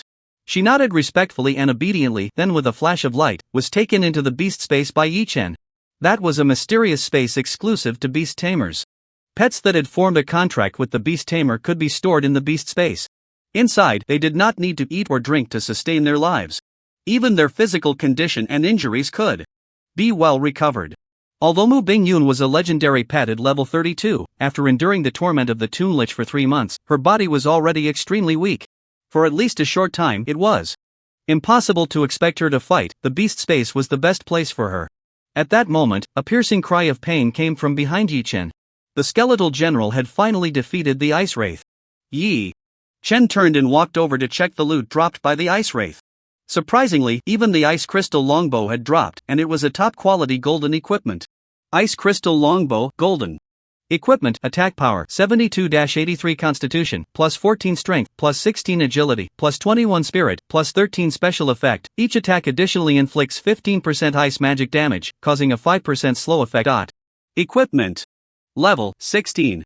After defeating the Toon Lich, Yi Chen had just reached level 16, so he equipped it immediately. Looking at the corpse of the ice wraith on the ground, he said, "A day of being a pet is 100 days of kindness. I will remember your goodness." After saying that, he glanced at the time display on the game interface, and it was already past 10 p.m. The miracle is not like many novels describe, where game time can replace sleep. After playing for a while, one must return to reality to eat, drink, relieve oneself, and rest.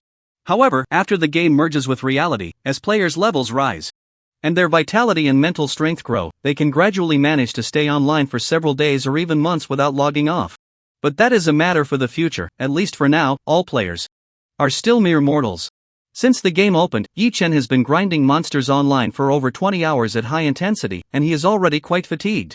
With everything in the game coming to a pause, he prepares to log off and get some sleep. However, before logging off, there is an important task to complete: to put the equipment he has obtained during leveling up on the auction house in exchange it for gold coins. Yi Chen takes out a return scroll and crushes it with force. Moments later, a flash of light brings him back to North Town. After returning, he rushes straight to the auction house. A few minutes later, a series of dense announcements echo throughout the entire national server. Server announcement: attention all players, the number 1 ranked golden equipment on the leaderboard, the Staff of Infernal Fire has been listed at the Northtown auction house with a starting bid of 1,000 gold coins. All players are welcome to bid actively. Server announcement, attention all players. The number 2 ranked golden equipment on the leaderboard, the Infernal Flame Robe, has been listed at the Northtown auction house with a starting bid of 800 gold coins. All players are welcome to bid actively. The loud auction announcements continued one after another without any breaks, echoing in the sky of the national server for several minutes before finally stopping. Countless players erupted in excitement. What the hell? Is this a joke? When did golden equipment become so common? So many items listed at once? It must be Wei Wui Feng back in town. It feels like others are gambling for equipment, struggling to get one piece, and most of the time it's just trash whiteboard gear. But he, damn it, seems to stock up like it's a wholesale deal, and they're all top-notch. Who do we complain to? This guy must have some unknown special item that increases the drop rate of equipment. This ability is too overpowered, it completely breaks the game balance. Damn, I'm so envious. Done. After putting all the equipment on the auction house, Yichin clapped his hands and was about to log off. Suddenly, a somewhat familiar voice came from behind. Hello, Wei Wui Feng, can we talk? Hello, Wei Wui Feng, can we talk? Hearing this slightly familiar voice coming from behind, Yichen's heart stirred. He turned around to look. Standing behind him was a tall and beautiful warrior. With red hair and red eyes, her features were like a painting. Dressed in exquisite crimson armor that outlined her nearly perfect figure, she held a sharp longsword that shimmered with light, exuding a noble and heroic aura. Above her head was her game ID, Lunyan Huahua. Sishui Lunyan Studio, Lichou Nan. Seeing this woman, who in his past life was second only to him in melee operations in the national server, Yichen's pupils slightly constricted. However, he maintained a calm demeanor and asked, "What do you need from me? I want to invite you to join my game studio." Lichou Nan did not beat around the bush and directly extended her invitation. As far as I know, you have already made enemies with the Wenjian Club. Although your hidden profession is nearly invincible at this stage and not afraid of retaliation from the Wenjian Club, you are ultimately alone. In a few days, when the levels and skill configurations of the Wenjian members improve, it won't be so easy to deal with them. Join my studio, and they will no longer dare to target you. As for the treatment, I am confident that I can satisfy you. And most importantly, after signing, the studio will spare no effort in training you.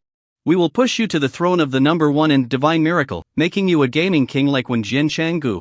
After speaking, Lichou Nan smiled slightly, looking at Yichen with her ruby-like red eyes, full of confidence that the conditions she offered would surely move him. However, after hearing Lichou Nan's words, Yichen did not hesitate for even a second and directly shook his head to refuse. "I appreciate your kindness, but I have no intention of joining any game studio." Lichou Nan was taken aback upon hearing this, but still unwilling to give up. She asked, "Why? Do you want to remain a solo player forever? Do you know that in the end, playing online games is not just about skill and talent, but also about information and resources? Solo players are alone and lack sufficient support. They will suffer greatly in the later stages of the game. Without adequate resources for training, excellent gaming talent will be wasted. Thank you for the reminder, but whether it's information or resources, I will find my own way to obtain them, so you need not worry." Yichen shook his head with a smile, still refusing, unmoved. Lichou Nan's 2 elegant brows slightly furrowed. This was already the second time today she had been rejected. One was Wenjian Changgu from the morning, and the other was the Wei Wui Feng before her. Both had decisively refused her invitation without any hesitation. How infuriating. Are all geniuses this proud? They want nothing, no money, no fame. What exactly do they want? Is what I offered not enough? Lichou Nan felt increasingly frustrated, realizing for the first time how difficult it was to recruit talent. Looking at the gloomy expression on Lichou Nan's face, Yichen smiled slightly and said, "Is there anything else? If not, I will take my leave." "Wait." Lichou Nan hurriedly called out to stop Yichen and proposed, "In the future, when you obtain equipment, could you sell it directly to our studio? The price will definitely be fair, and for long-term cooperation, I won't let you suffer. This way, we can also save the 10% auction fee from the system, which is beneficial for both of us." Yichen had conducted many transactions with Lichou Nan in the game in his past life, and understood her character well. Knowing that she had a powerful consortium backing her, she wouldn't be cheated on the prices of equipment. In the future, the equipment she produced would have a fixed buyer, which would be much more convenient for her. Moreover, this way, she would also be doing Lichou Nan a favor. If there was ever a need to call on her in the future, it would be easier to ask. So she nodded readily and said, "No problem, as long as your prices are fair. If there's good equipment in the future, I'll prioritize keeping it for you." Upon hearing this, Li Qiaonan immediately showed a hint of joy and happily said, "Then let's add each other as friends." Saying this, she took the initiative to send a friend request to Yi Chen. Yi Chen accepted Li Qiaonan's friend request, chatted casually for a bit, and then took his leave. Soon, a game ID called Milk White Snow's priest girl, trembling, jogged over to Li Runan's side. With a curious face, she asked, "How is it? Runan, did you manage to settle it?" "Not at all." Li Qiaonan shook her head in despair and sighed. "Wei Wuifeng is just like when Jin Changgu, he won't even discuss terms with me, directly refusing without a word. What can I do? Is this guy that hard to deal with? Even your cash ability doesn't work?" Milk White Snow looked surprised, crossing her arms and pondering seriously. "In that case, we can only use the final trump card beauty strategy. Runan, for the sake of our dreams, can you make a little sacrifice?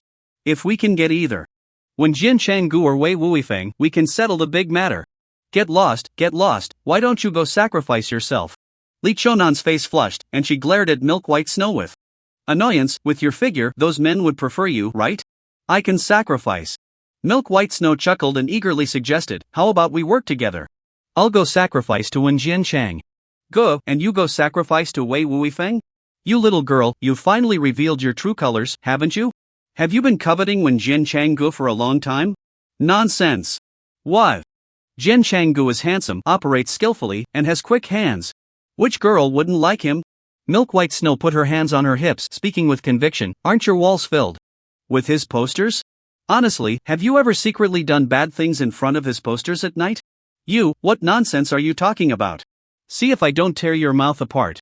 After Yi Chen logged off, he first ordered takeout, and after eating, went to bed. He set a phone alarm to go online at 6 o'clock the next morning. After logging in, he headed straight to the Adventurers Guild in the northern town.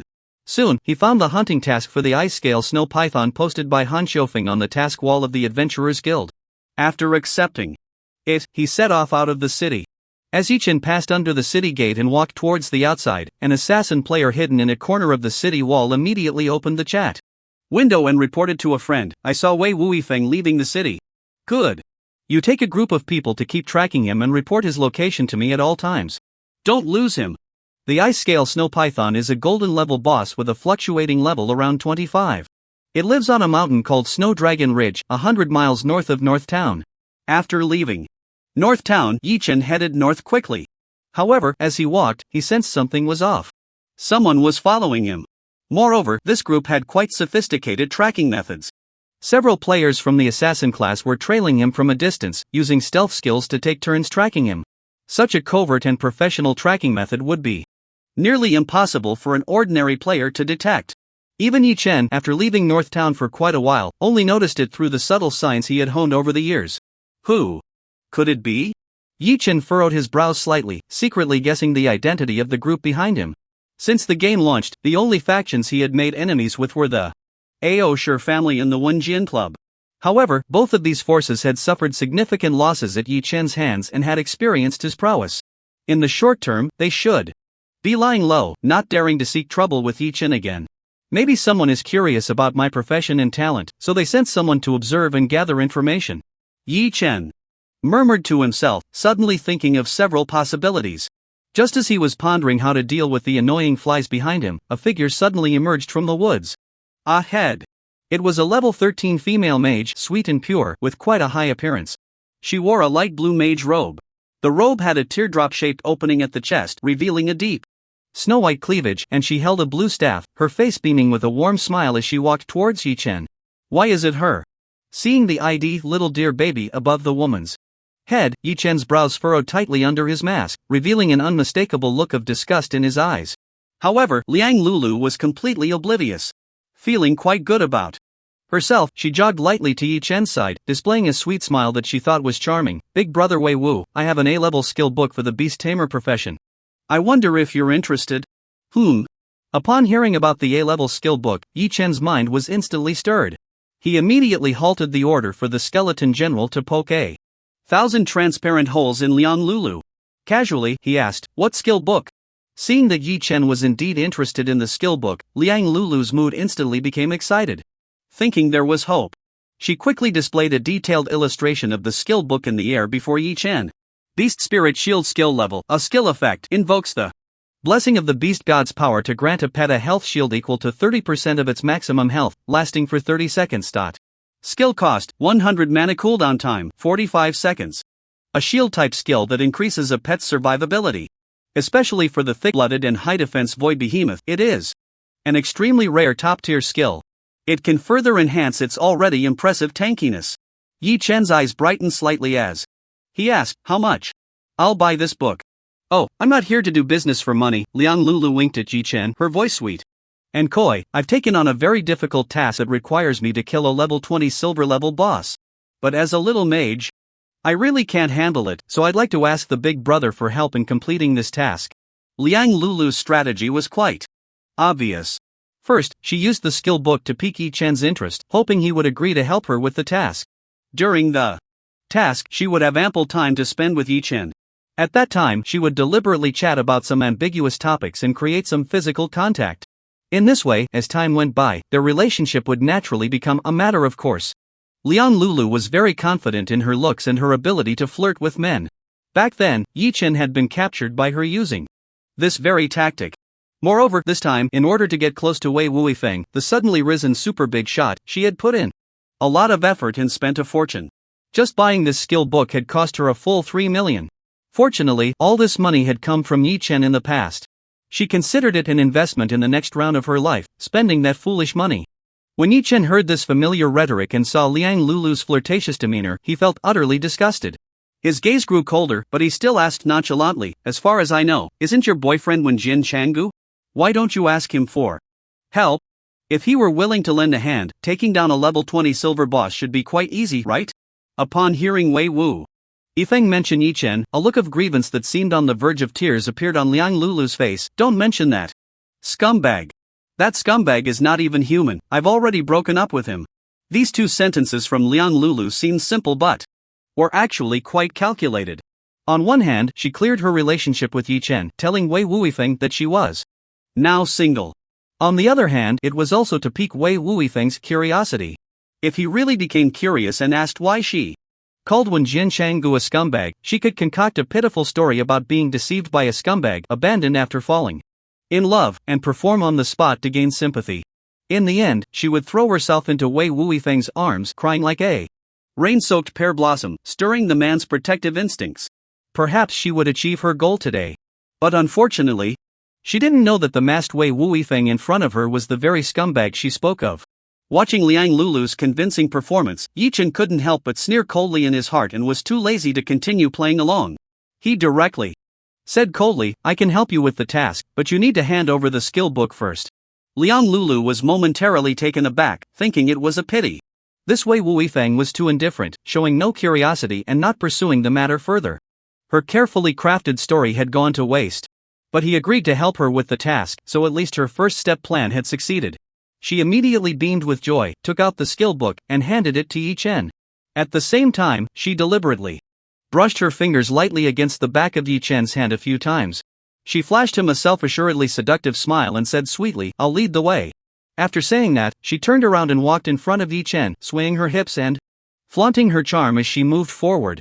As Yi Chen learned the skill from the book, he gave the skeleton general a glance. The skeleton general immediately understood, rushed forward, and raised his spear. Aimed at Liang Lulu's back, he thrust it down hard. Thud! The bronze spearhead of the skeleton general pierced fiercely through Liang Lulu's body, bursting out with a spray of fresh blood from her chest. Ah! Liang Lulu let out a terrible scream, staring in disbelief at the blood-stained spearhead protruding from her chest. She wanted to turn back and question Yi Chen about what was happening, but Yi Chen no longer wanted to see her nauseating face. He directly ordered the skeleton general to speed up. In the next moment, the skeleton general decisively activated a combo skill. Thud! Thud! Thud! Several consecutive spear thrusts pierced through Liang Lulu, a mere level 15 little mage, from her frail body. It directly drained her vitality, transforming her into a wisp of white light, reviving her at the respawn point. Ah! That bastard Wei Wuifeng. I'm so furious. In reality, Liang Lulu was trembling with anger. She took off her gaming helmet and started shouting and throwing a fit in the room. Her best friend, Masurue, who lived with her, heard the commotion and immediately logged out of the game. Looking at Liang Lulu in surprise, she curiously asked, "Lulu, what's wrong? Did that Wei Wuifeng not take the bait?" "Not only did he not take the bait, that bastard is so shameless, I feel like I've lost both my husband and my soldiers." Liang Lulu was almost bursting with rage, her full chest heaving as she described what had just happened in the game to Masurue. After hearing this, Masurue immediately felt schadenfreude and secretly mocked, "You green tea bitch finally got what you deserved." But on the surface, she showed an indignant expression and angrily said, "That Wei Wuifeng is too much. Simply shameless, without any bottom line, what a shrimp head. So what are you planning to do, Lulu? Did you record what just happened? How about we post about it on Zaya Honshu and expose this guy, let him be disgraced in the game?" "No way." After hearing her friend's suggestion, Liang Lulu immediately shook her head, rejecting the idea, still unwilling to give up, saying, even if posting would attract some traffic, it would completely cut off all possibilities with Wei Wuifeng. Although this guy is excessive, his popularity in the game is even higher than Yi Chen's before. If I can successfully get close to him, he would be an endless money tree. I won't let anyone else benefit. Liang Lulu said with a serious expression, gritting her teeth, "I must try a few more times. Even if I ultimately don't succeed, I can gather more material, and when I post about it, I can attract even more traffic." Stupid bitch, ugly as she is, she thinks too highly of herself. Does she really think everyone is as easy to fool as that idiot Yi Chen? Masurue secretly mocked her, but on the surface, she complimented with a smile, "You really think things through, Lulu.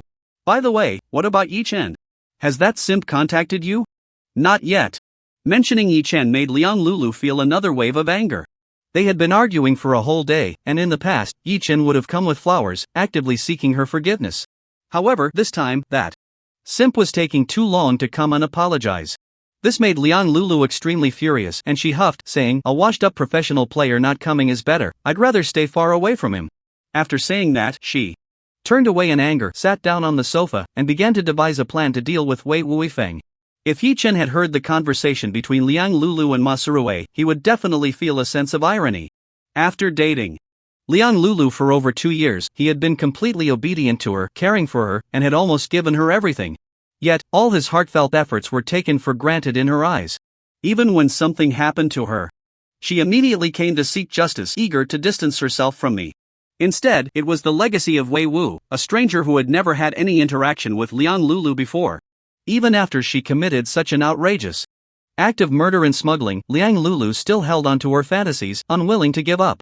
She exhausted her mind trying to get close and establish a relationship, hoping to ride on the coattails of popularity. One can only say that not everyone in this world deserves to be treated sincerely.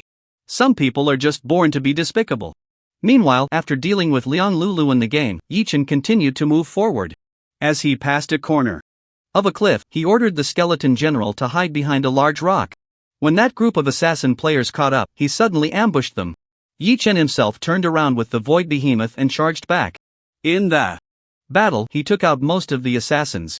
In the end, only 2 remained, who activated their invisibility skills in time and successfully escaped, but they no longer dared to follow Yi Chen.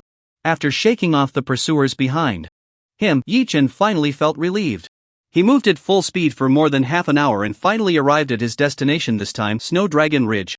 The monsters on Snow Dragon Ridge generally ranged from level 20 to 30. For most players at this stage, who were only around level 13 or 14, these were high-level monsters that were difficult to challenge even in groups. However, the rich experience gained from defeating the Toon Lich and 4 Lich apprentices last night allowed Yi Chen and his 2 pets to successfully level up to 16. With the passive attribute bonuses from the Divine Guardian profession and various high-level skills, he was still able to handle them.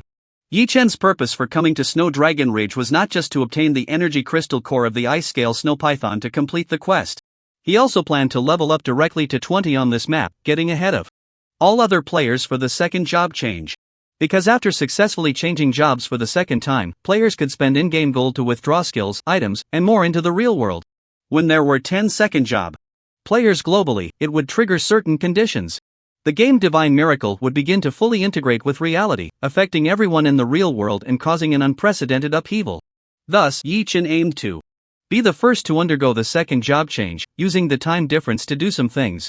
Not long after stepping onto Snow Dragon Ridge, he encountered a group of massive Snow Ridge giant bears in the snow-covered mountain forest ahead. Yi Chen immediately charged in with his 2 pets, starting the tedious journey of grinding and leveling up. In this way, he practiced from morning until 8 in the evening. Yi Chen, along with his 2 pets, had almost swept through half of the Snow Dragon Ridge map. Both pets and his own level finally reached 19. Only one last step remained to break through level 20. Just then, as Yi Chen passed under a cliff, a fierce cold wind, mixed with snow, suddenly swept in from ahead. A gigantic, indistinct shadow flickered in the cold wind. It was exactly the target Yi Chen had come to Snow Dragon Ridge to find, the 25-level golden boss Ice-Scale Snow Python. The ice-scaled snow python that suddenly appeared in the wind and snow looked extremely fierce and terrifying. Its massive body was over 10 meters long, as thick as a barrel. Each scale on its body was about the size of an adult's palm. It seemed to be carved from ancient Arctic ice that had never melted, shimmering with a cold, translucent luster. On its enormous head grew sharp, menacing ice spikes, exuding an unparalleled ferocity. Ice-Scaled Snow Python, Gold Level Boss, Level 25 Health, 50,000 Attack, 607-643 Magic Power, 551 Defense, 582 Magic Resistance, 543 Skills, Giant Tail Strike, Fong Frenzy, Death Entanglement, Ice and Snow Fong, Ice Soul Scale Armor. The moment Yi Chen saw the Ice-Scaled Snow Python's attribute panel, he couldn't help but laugh. This 25-level Gold Level Boss, although its bloodline rank was 1 level higher than the Void Beast and the Skeleton General under the passive enhancement of the Divine Guardian, his 2 main battle pets could easily match its attributes, not falling too far behind. The subsequent battle was even more predictable. After another day of slaughter and growth, using the Bloodthirsty Feast skill to devour countless monsters, the Void Beast's total health had now surpassed 80,000 points. Its size had also increased with its health, swelling to over 10 meters tall. It resembled an incredibly majestic purple hill, each step it took shaking the ground with astonishing momentum. Stepping forward, it stomped down hard on the ice-scaled snow python's thick, over 10-meter-long body. No matter how fiercely it resisted, how it roared and struggled, it could not break free. The skeleton general rushed forward, wielding a bronze spear, continuously stabbing at the ice-scaled snow python. It pierced through the python's hard scales, creating gaping bloody holes. Yi Chen stood at a distance, drawing his bow and continuously dealing damage. Under the ferocious assault of 1 main and 2 pets, like a violent storm, this level 25 gold level boss was completely stunned, unable to fight back at all. After just a few minutes, it let out a piercing roar. Its scales shattered, bloodied, it fell into the pure white snow, dropping a pile of gold coins and equipment. Swish! With a flash of golden light, the rich experience from killing the gold level boss caused Yi Chen and his 2 pets to level up simultaneously. They finally reached level 20. The next second, 2 long-awaited system announcements echoed in the sky of the national server. Announcement: congratulations to player Wei Wuifeng for killing the gold-level boss Ice-Scaled Snow Python, achieving the first kill of the gold-level boss in the server, receiving rewards, reputation plus 300, gold plus 1000, luck plus 3, ancient secret egg, legendary. Server announcement: congratulations to player Wei Wuifeng for reaching level 20, successfully changing jobs, becoming the first player in the server to undergo a second job change, receiving rewards, reputation plus 500, luck plus 3, gold plus 2000, bloodline evolution stone, legendary. It has come as expected. I knew the first kill of the gold level boss would definitely go to Wei Wuifeng. Moreover, he got it. Along with the second job change achievement rewards, 2 legendary special items. I'm so envious. What the hell? Is this a joke? The second player on the level leaderboard is only 16, and he's already level 20 and changed jobs? Did he ride a rocket to level up? This big shot is rolling the snowball, using the achievement rewards to speed up leveling, then getting more rewards. He's really eating all the meat himself, not even leaving a sip of soup for others. This is probably what they call being far ahead in the game. Does the big boss need some accessories?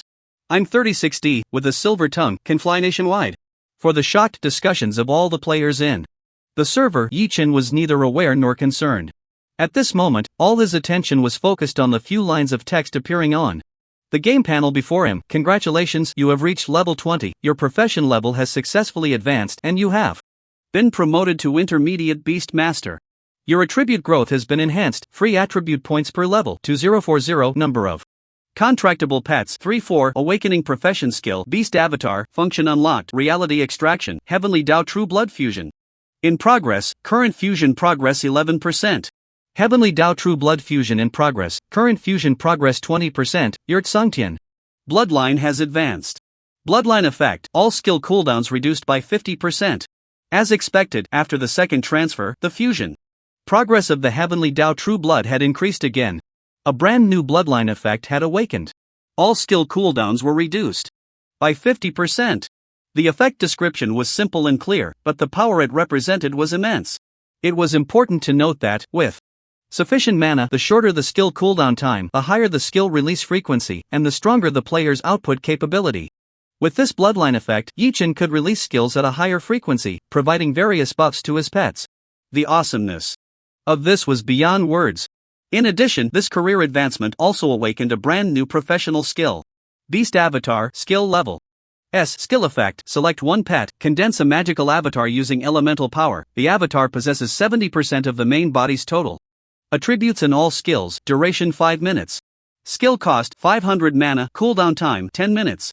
This S-level skill effect was incredibly powerful, allowing the selection of one pet to condense a magical avatar. Depending on different situations, different pet avatars could be condensed to meet various combat needs. Moreover, its original cooldown time was 10 minutes. With the enhancement of the Tsungtian bloodline effect, it was reduced by 50%, becoming a 5-minute cooldown. Just right to match the duration of the magical avatar. This would allow Yi-Chen to always maintain a combat state with a pet avatar assisting him. Yi-Chen was very satisfied with this awakened professional skill, showing a hint of happiness. He then opened his game inventory to check the 2 achievement rewards issued by the system. First, there was the legendary quality Bloodline Evolution Stone. The use of this item was quite simple, it could enhance a pet's bloodline level. For example, this legendary Bloodline Evolution Stone could evolve a pet to a legendary bloodline. At this stage, when the game had just launched, most ordinary players had not even seen a golden level boss. It could definitely be considered extremely precious. However, aside from Mu Bingyun, who was already a legendary bloodline, Yi-Chen had 2 other pets. Deciding which pet to use this precious Bloodline Evolution Stone on was a matter that required consideration. Ultimately, after some contemplation, Yi-Chen chose the Skeleton General. Because compared to the tanking-oriented Void Behemoth, the game needed the output capability of the Skeleton General more in the early stages. Yi-Chen took out the Bloodline Evolution Stone, selected the Skeleton General, and confirmed its use. Instantly, the evolution stone in his palm floated up, transforming into a dazzling evolution light that enveloped the entire Skeleton General. Swish! Under the evolution light radiating from the evolution stone, the Skeletal General's bones crackled as its form began to change rapidly. The already towering figure became even more majestic and upright. The tattered and decayed battle armor it wore twisted and transformed quickly, shedding its surface rust. It turned into a set of jagged, cold, and imposing armor. In the end, a flash of light appeared in the void beside it, opening a spatial passage. A skeletal horse, with only its white bones remaining yet exuding extraordinary grace, charged out from the spatial passage. The Skeletal General mounted it, clad in jagged and cold armor, with the magnificent skeletal horse beneath him. In his hand, he tightly gripped a blood-red spear radiating crimson light. Like a war god emerging from the depths of hell, he emanated a chillingly powerful aura. At the same time, Yi-Chen received a corresponding game prompt. Ding! Game prompt, you used the special item Bloodline Evolution Stone, Legendary, to upgrade the Skeletal General's bloodline, successfully evolving the silver level pet, Skeletal General, into the legendary level, Azura War General, awakening the skills, Soul Impact, S, Azura/A, Fire Charge, A. Azura War General, Bloodline Level, Legendary, Physique Star Level, 9, Strength Star Level, 12, Agility Star Level, 10, Spirit Star Level, 11. Skills, Soul Impact, S, Azura/A, Fire Charge, A, Resurrection of the Dead, B, Power of the Undead, B, Bone Combo, B, Soul Stab, B. The evolved Azura War General has a growth star level of up to 42 points. Although it is 2 points less than the legendary level pet Mu Bingyun, it still far exceeds the vast majority of legendary pets. It is even comparable to some poorly endowed epic level pets. Moreover, it awakened 3 very powerful new skills. Among them, the skill effect of Soul Impact is to summon a team of ghost cavalry to charge towards the target direction, dealing high damage to enemies along the way as a group attack skill. Azura Slash is an extremely powerful single target attack skill. Fire Charge locks onto a target unit within 50 yards, urging the skeletal horse to charge, dealing high damage and stunning the target, leaving a burning trail that inflicts continuous damage as a displacement plus control plus damage skill. Overall, Yi-Chen felt very satisfied with this evolution effect. After withdrawing his Gaze from the Azura war general. He opened his bag again and took out the ancient secret egg rewarded by the system. This mysterious giant egg was about the size of a human head, with a crystal clear shell as white as jade. The surface was interwoven with naturally formed patterns, exuding a vigorous life force. Ancient secret egg, item level, legendary.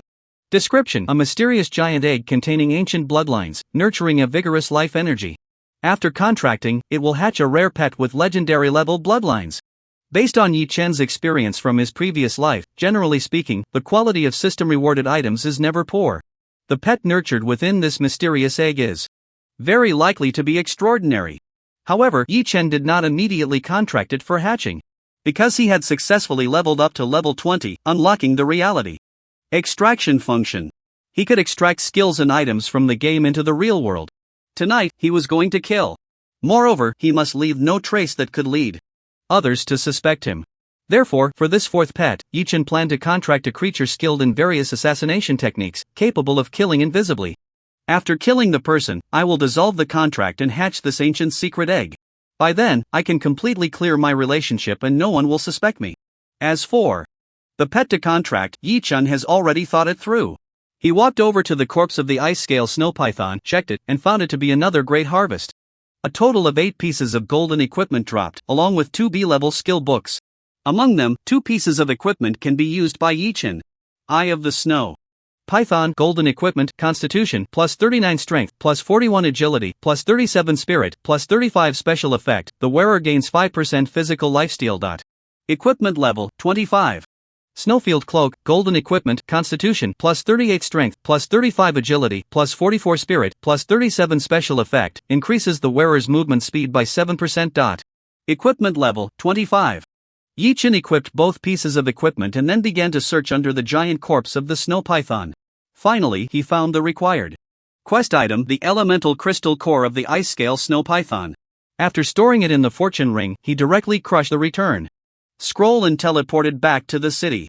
After returning to the city, Yi Chen did not rush to the Adventurers Guild to turn in the quest, but instead met with Han Xiufeng. He opened his friend list and used the system tool to compile a list of all the equipment items and skill books he had obtained from monster hunting today, and sent it to Li Qiunan. Package all this equipment for 100,000 gold coins. Do you want it? Li Qiunan's eyes lit up when she saw the equipment list sent by Yi Chen. It should be noted that most of the equipment Yi Chen farmed today in Snow Dragon Ridge was between levels 25 to 30.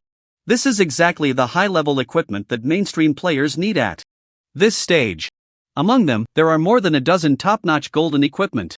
If they could get this batch of equipment, the members of the Shuizilionian studio would be able to upgrade their gear immediately. They could also use it to recruit and arm their subordinates, developing their influence in the game. Li Qiunan replied eagerly, I want it. I want it. Give it to me. Yi Chen, I want all the game coins, trade quickly. Li Qiunan, no problem, give me an hour, and I will send someone to buy the coins. Okay. Yi Chen nodded and ended the chat with Li Qiunan.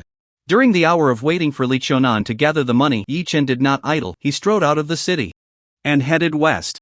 After more than half an hour, deep in a valley shrouded in ominous winds, a brilliant golden rune coalesced within a ghostly assassin, whose body was semi-transparent and wielded dual daggers of shadowy wind, exuding a chilling aura. The ghostly assassin landed on the ground and knelt before Yi Chen in submission. Ding game prompt, you have activated the skill divine contract on the golden level boss ghostly assassin. The contract is successful, congratulations, you have obtained the golden level pet ghostly assassin. Ghost Assassin Bloodline level, Gold Physique star level, 6 Strength star level, 8 Agility star level, 9 Spirit star level, 6 Skills, Spirit Body, Ghost Stealth, Shadow Wind Stab, Ghost Flying Dagger, Throat Choke Kill. Since it was just a temporary contracted pet like the Ice Maiden, Yi Chen did not pay much attention to the growth attributes of the Ghost Assassin. However, the several skills it possessed were quite practical, which made Yi Chen very satisfied. After subduing the Ghost Assassin, Yi Chen crushed the return scroll and went back to North Town to wait. Before long, the tall and graceful Li Qiunan walked over from a distance. Holding a blazing red long sword that shimmered with flames, her white cloak billowed behind her, exuding a heroic beauty. The transaction between the two went very smoothly. Li Qiunan received the equipment from Yi Chen, and Yi Chen got the gold coins he wanted. Both of them were very pleased. Pleasure doing business. Li Qiunan smiled at Yi Chen, and after receiving the equipment, she hurriedly took her leave. She was eager to return and distribute it to the members of her studio. Yi Chen then wandered around North Town, eventually arriving at a secluded alley where he logged out. After taking off the game helmet, Yi Chen immediately rolled up his sleeves and looked at his left forearm. Sure enough, he saw a line of blue fluorescent text appearing on his forearm, as if displayed on a screen. Remaining lifespan 2.5 years. This line of text was a sign of the integration of the game Miracle with reality, representing each player's remaining lifespan. Once the lifespan reached 0, the player would lose their life. The only way to increase lifespan was to recharge with game gold coins. Spending 1 game gold coin could buy 1 hour of lifespan. However, for now, Yi Chen's lifespan was sufficient, and he was not in a hurry to recharge. He quickly communicated through his thoughts and activated the reality extraction function of the game. In the next second, a phantom panel emitting blue light appeared in front of him. On the panel, a dense array of prompt messages emerged. Please select the game resources to extract to reality level attributes. 10 gold coins / attribute point Mu Bingyun, legendary 320,000 gold coins. Azura War General, legendary 300,000 gold coins. Ghost Assassin, gold 70,000 gold coins. Void Behemoth, silver 40,000 gold coins. Although players could extract attributes, items, etc., from the game to the real world after reaching level 20 and completing their second class transfer, it was not without restrictions. It required spending game gold coins, and the prices were quite high. It should be noted that Yi Chen had the fortune of the Fortune Chi Tian ring, which increased his equipment drop rate to hundreds of times that of ordinary players. In the past 2 days, he had been grinding monsters like crazy, selling all the excellent equipment he obtained for gold coins. At this moment, the amount of gold coins displayed on the game panel was just over 140,000. One can imagine how difficult it was for ordinary players to earn gold coins in the game. Even after the game had descended into reality for a long time, not all players had the ability to extract all the equipment and attributes from the game into reality. For example, right now, Yi Chen could at most summon the Ghost Assassin and the Void Behemoth, both of which had lower bloodline levels, into the real world. As for Mu Bingyun and the Azura War General, he could only forget about them due to insufficient balance. Ultimately, after some contemplation, Yi Chen did not extract too many things. He only extracted his game attributes, the Beast Mastery skill, and the Ghost Assassin into the real world. Game prompt: you have consumed 4,850 gold coins and successfully extracted 485 personal attribute points. Game prompt: you have consumed 50,000 gold coins and successfully extracted the SS skill Beast Mastery. Game tip: you have consumed 70,000 gold coins and successfully withdrawn a level 30 golden pet, the Phantom Assassin. 3 consecutive game tips appeared on the game panel before him. Yi Chen immediately felt a jolt in his body, as an immensely powerful mysterious force was injected into him. His physical attributes were greatly enhanced. At the same time, a dark and deep swirling vortex appeared in the void before him. The Phantom Assassin, with its hazy and ethereal form, surrounded by gusts of chilling wind and a menacing aura, floated out from the vortex. Yi Chen had already made up his mind about what he was going to do tonight. Without a moment's hesitation, he directly selected the Phantom Assassin and activated the Beast Mastery skill. Swish! In the next second, a faint ghostly light emanated from within the Phantom Assassin's body. Its entire form twisted rapidly, undergoing a dramatic transformation. In the blink of an eye, it morphed into a pair of ghostly daggers, each half a foot long. Incredibly sharp, exuding a chilling aura. Yi Chen grasped the ghostly daggers in his hands and immediately felt a mysterious energy, mixed with coldness, surge into his body through the daggers. Under the influence of this energy, Yi Chen's originally solid flesh and blood body quickly became ethereal. In an instant, he transformed into a hazy, translucent spirit-like form. This was the first passive skill of the Phantom Assassin, Spirit Body.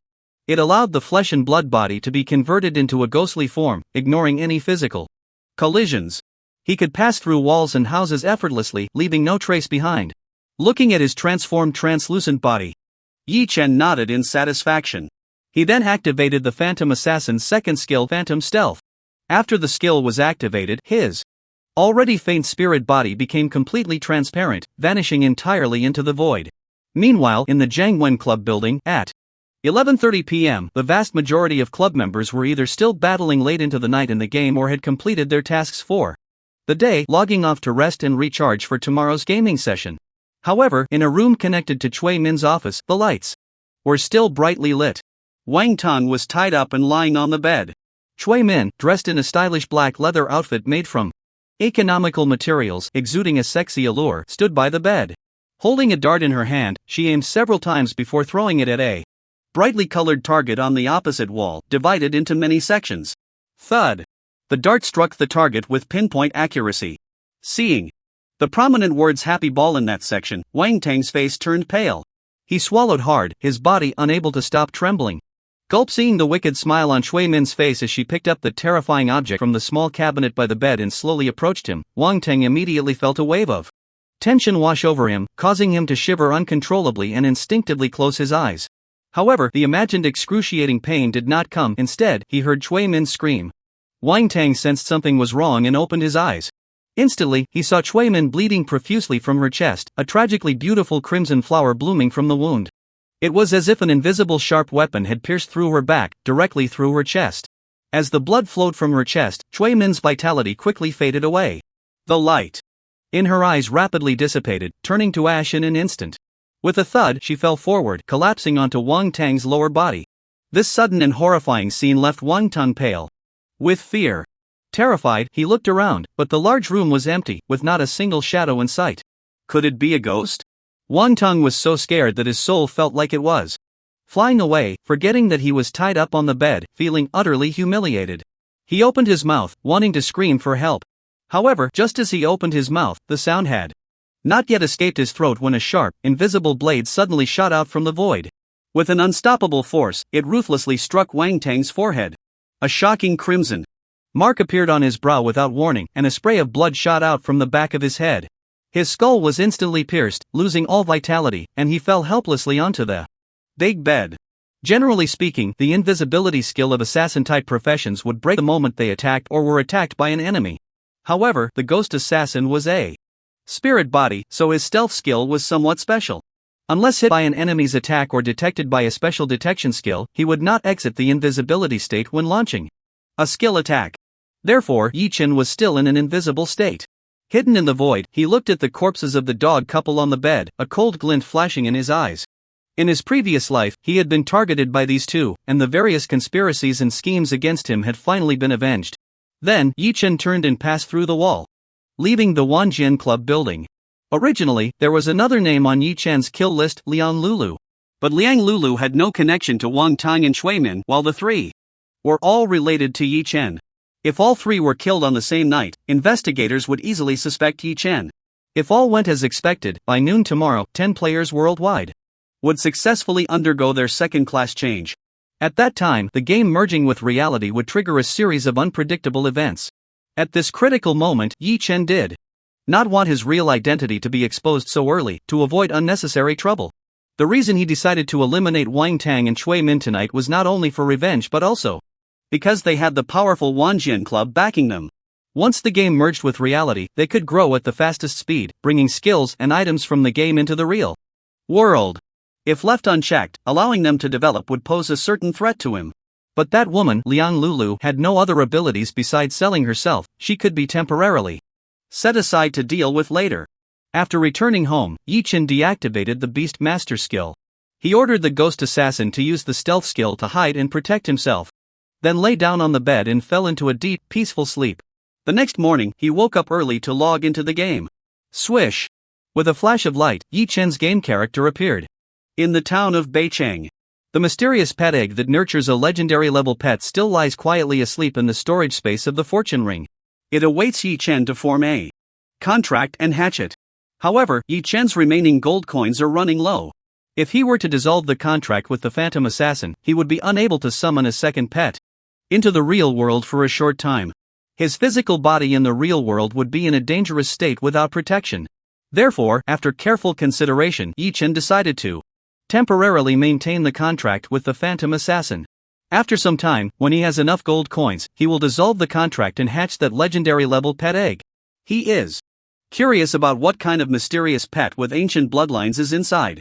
As for how to quickly acquire gold coins, he has to rely on his third pet, the third princess of Jinbei City, Mu Bingyun. As long as he helps her restore her identity and return to the palace, won't she be able to generate gold coins effortlessly? With a thought, Yi Chen summoned Mu Bingyun from the pet space. After such a long period of recuperation, Mu Bingyun's condition had improved significantly. She was no longer as weak as when Yi Chen had just rescued her. Upon appearing and seeing Yi Chen, she immediately showed an unmistakable expression of joy. She slightly bent her waist and respectfully bowed, saying, "Master." Yi Chen nodded, took out a large cloak, and wrapped Mu Bingyun tightly. He then brought her to the Adventurers Guild to retrieve the elemental crystal core of the ice-scale snow python. He requested to trade in person with Han Xiufeng, who had issued the task. After the staff of the Adventurers Guild verified that the elemental crystal core was fine, they brought Yi Chen to a soundproof room to wait. About 10 minutes later, the door to the room was pushed open.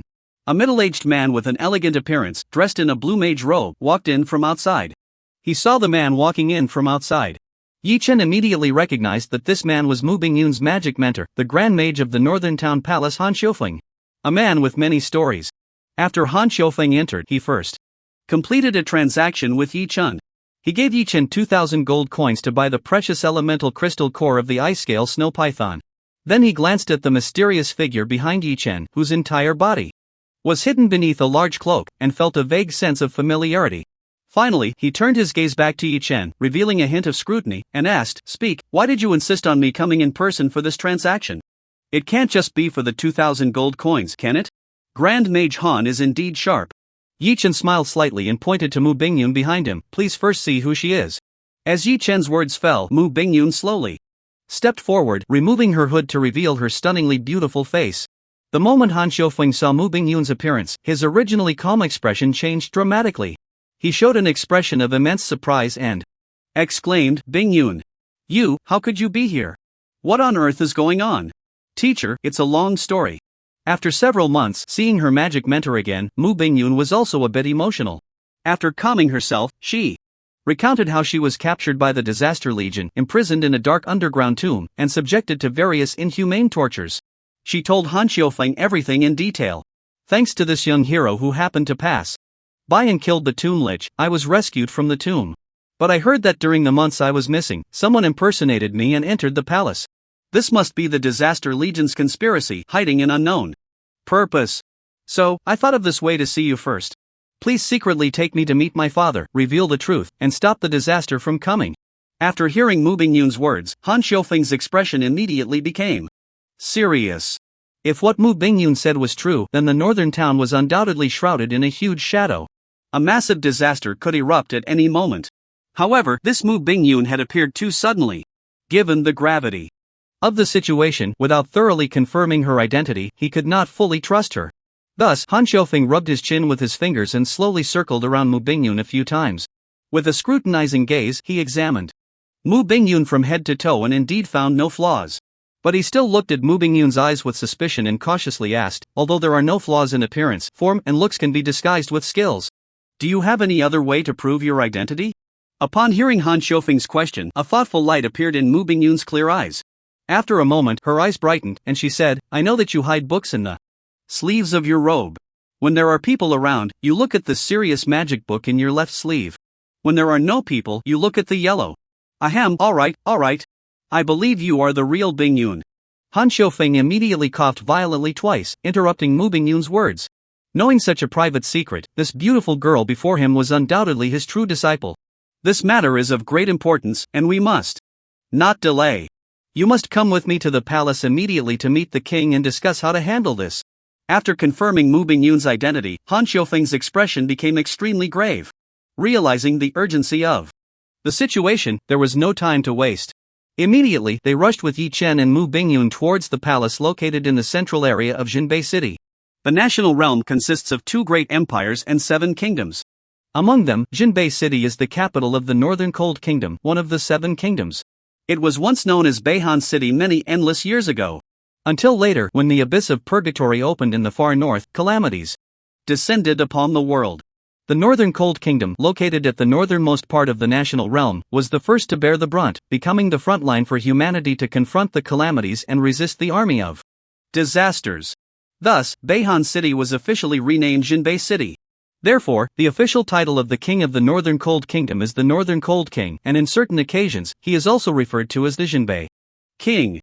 Although the palace is heavily guarded, with Han Xiufeng, a highly esteemed court mage in the Northern Cold Kingdom, leading the way, the 3 of them faced no obstacles. Eventually, they met the Northern Cold King in a magnificent side hall. The Northern Cold King was in his 50s, dignified in appearance, with a touch of gray at his temples. His deep-set eyes resembled a dark pool, exuding a regal authority that commanded respect without anger. When he saw Mu Bingyun remove her hood, revealing that familiar face, the old king, who had ruled the Northern Cold Kingdom for decades, was instantly taken aback, displaying the same expression as Han Xiufeng had moments ago. After listening to Mu Bingyun recount the events, hearing that his most beloved third daughter had been imprisoned in a dark, cold underground tomb for the past 3 months, suffering all kinds of inhumane torment, he felt a deep pain in his heart, filled with sorrow. However, like Han Xiufeng, he had the same concerns and did not dare to easily believe Mu Bingyun's words. For the past 3 months, he had had several encounters with the so-called false princess and had found no flaws. His brows furrowed tightly as he fixed a scrutinizing gaze on Mu Bingyun and asked in a deep voice, "This matter is too significant, I cannot take your word for it alone. What evidence can you provide to make me believe that you are the real Bingyun?" Having learned from Han Xiufeng's experience, Mu Bingyun had already thought of a way to prove her identity to the Northern Cold King on the way there. However, seeing the 2 guards standing beside the Northern Cold King, she hesitated for a moment and said, "Father, this matter is confidential, may I speak to you alone in private?" Upon hearing Mu Bingyun's words, a look of suspicion appeared in the Northern Cold King's eyes. His gaze was deep as he said in a solemn voice, "It's fine, they are my personal guards and can be absolutely trusted. You can speak freely."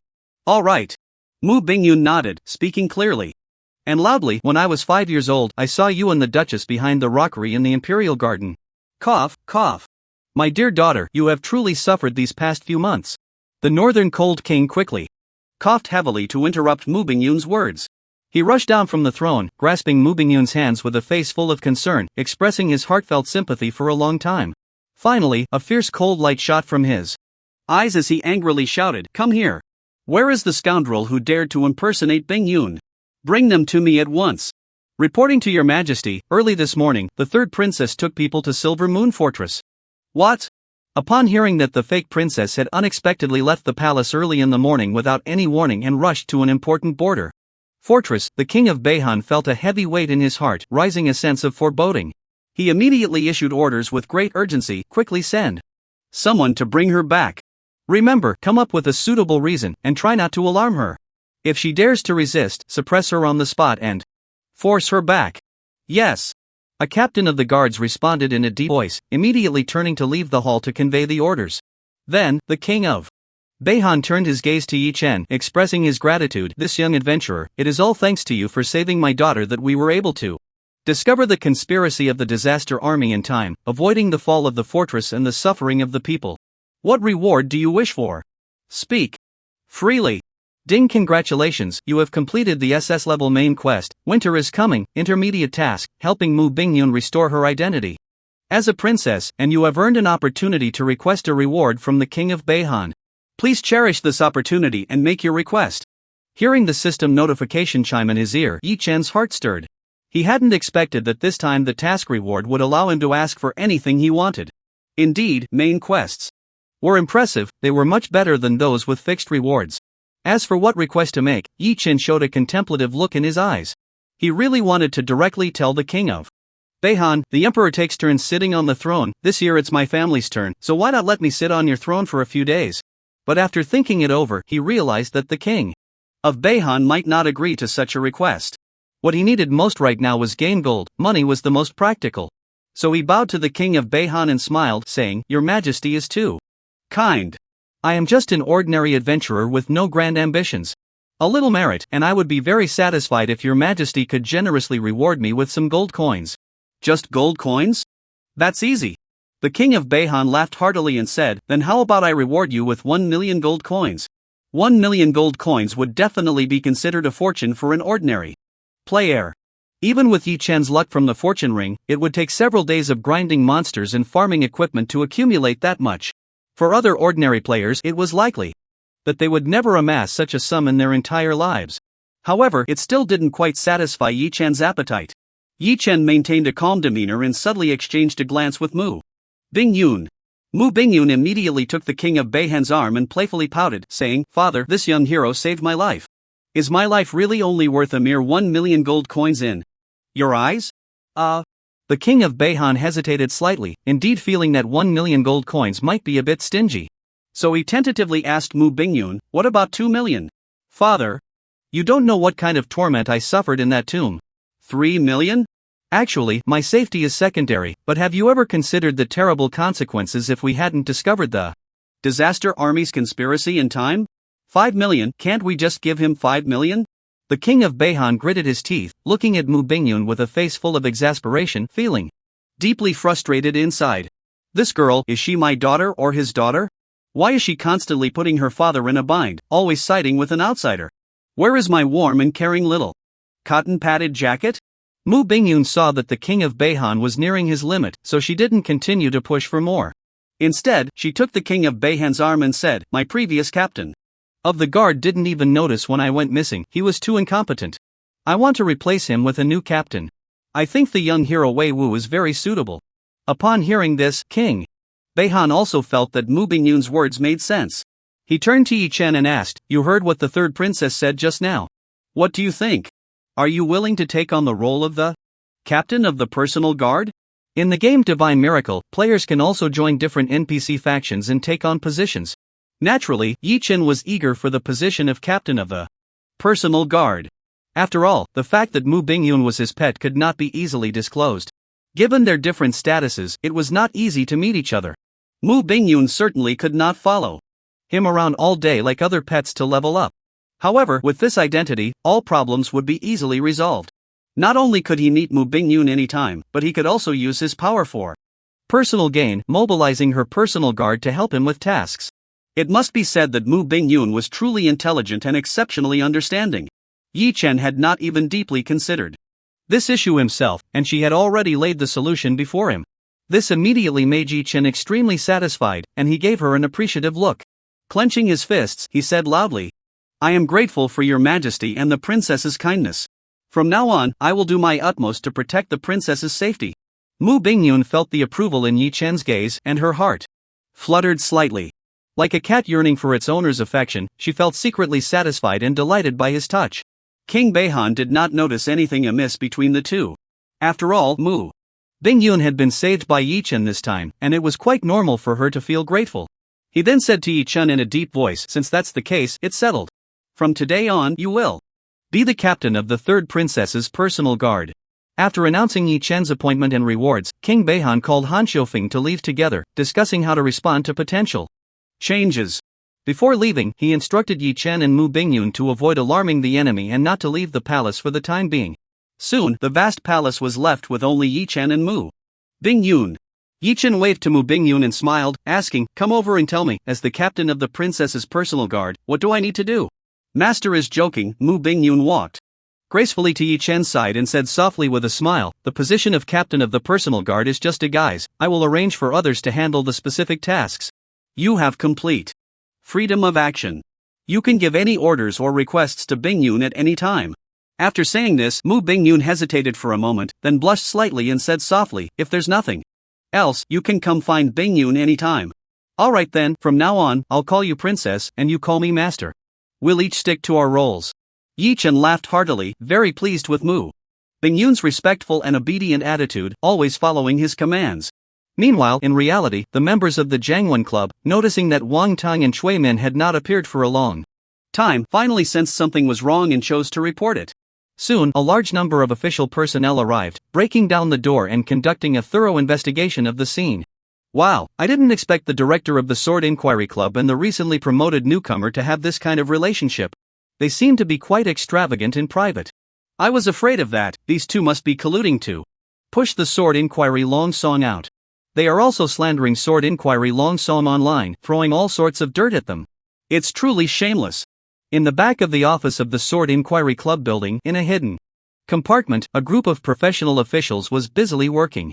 They were taking photos and collecting evidence around the crime scene, searching for clues. A few team members looked at the two gruesome bodies on the bed and couldn't help but whisper among themselves. What are you guys whispering about? Don't let personal feelings interfere with the case. Suddenly, a stern reprimand came from behind, and the few quickly stood at attention, nodding in acknowledgement. Team leader Li Meng shot them a displeased glance and asked in a deep voice, alright, the investigation should be about done. Come report what you've found. Report, Captain, we haven't found anything. There are No signs of struggle at the scene, the doors and windows show no signs of being forced open, and we haven't found any suspicious fingerprints or footprints. We only collected a few strands of hair, which need to be analyzed before we can draw any conclusions. After the team member finished reporting, he added quietly, but I think these strands of hair have nothing to do with the suspect. Upon hearing his subordinate's report, Captain Li Meng's brows furrowed tightly. He hadn't expected this case to be so tricky. In his many years of work, he had never seen such a clean crime scene with absolutely no traces left behind. Could it really be a ghost? Li Meng's brows knitted even tighter, feeling an unusual sense of unease. Just then, a team member shouted, "Captain, there's a hidden camera in this room, positioned very discreetly." The suspect probably didn't notice it. It likely recorded the events of last night. Hearing this, Li Meng's spirits lifted, and he showed an expression of delight. No matter how skilled the perpetrator was, under the watch of a camera, they would have nowhere to hide, right? He was also eager to see what methods the mysterious suspect had used to leave no trace at the scene. He couldn't wait to say, "Quick, pull up the footage from last night." The investigation team, equipped with professional gear, quickly retrieved the footage from the previous night. "Baby, how about we play this tonight? Sister Chui, can we change to something else?" "No. What you picked is what it is. Tonight, you are the slave, you have no right to bargain with the queen." Listening to the explicit sounds coming from the recording, several female team members immediately showed undisguised disgust in their eyes. One couldn't help but whisper, "Can we fast forward through these irrelevant scenes?" "No." Li Meng decisively shook his head and rejected the idea. "This footage must be watched frame by frame, we can't miss any clues." Just as he finished speaking, Chui Min in the live footage suddenly let out a horrific scream. A shocking penetrating wound appeared on her chest. Following that, Wang Tang also screamed, his head suddenly pierced by something. Seeing this shocking scene unfold in the surveillance footage, several investigators' expressions changed simultaneously, revealing disbelief. Who saw what just happened? What exactly occurred? "I don't know.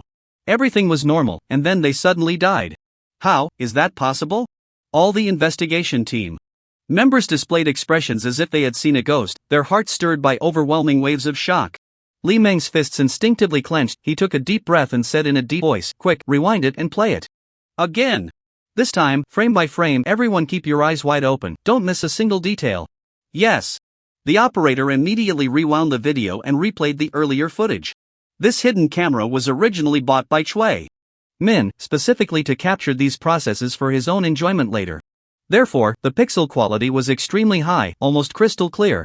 However, even so, all the investigators widened their eyes, replaying the footage frame by frame several times. They still found no suspicious clues, but instead felt a chill rising in their hearts, sensing a wave of horror. They had originally thought that after finding the video recording, they could clarify the events of last night and unearth the cunning mastermind behind it. However, they never expected that looking at it would only complicate the already elusive case even further. It even seemed to be developing in a supernatural mystery direction. One team member swallowed hard and couldn't help but mutter softly, "Could it be the work of a ghost? Otherwise, how come nothing was captured on the video?" "Nonsense. How can you say that? You work in this field. And you still believe in such things?" "There are only truths that have yet to be uncovered." Li Meng shot a glare at the team member and said irritably.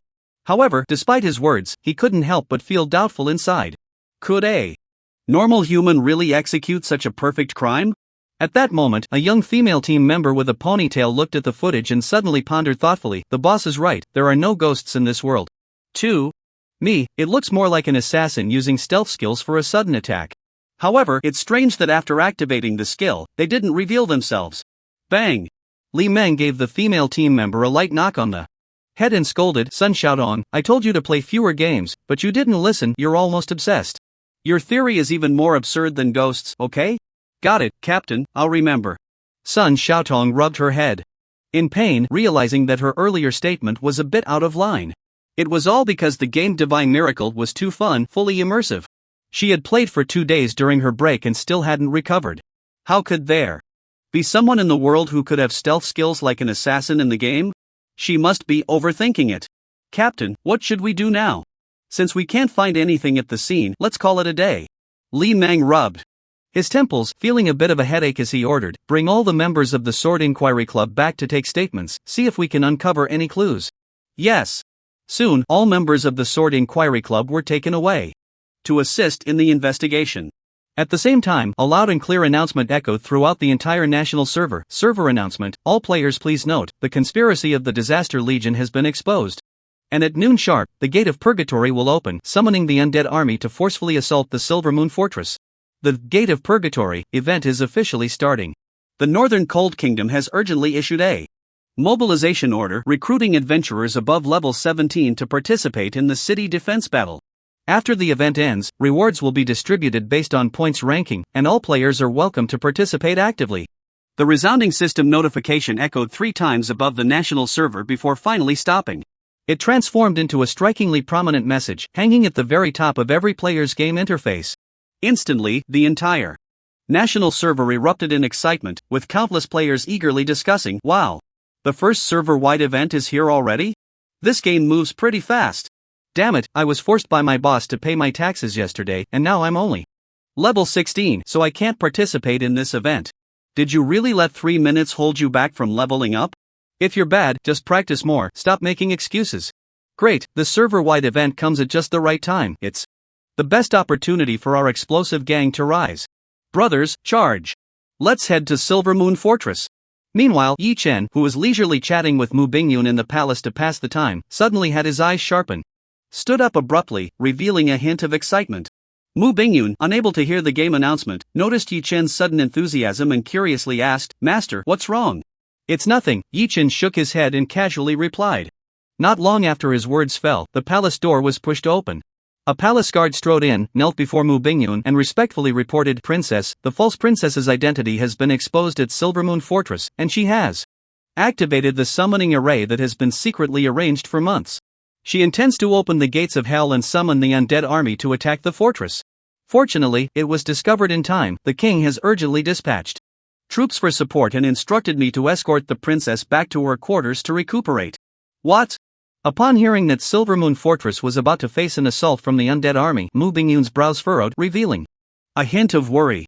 At the same time, a crisp system notification rang in Yi Chen's ears. "Ding game prompt, you have triggered the SS level main quest, Winter is Coming, intermediate task, defend the fortress. Please head to Silvermoon Fortress to participate in the battle, fend off the undead army's attack, and strive to achieve a higher score ranking. Upon completing the task, you will receive generous rewards. The follow-up task has arrived." Seeing the prompt appear on the game panel, Yi Chen's eyes lit up. Other players were simply participating in the event at Silvermoon Fortress. He, however, was attending the event with a task, enjoying double benefits.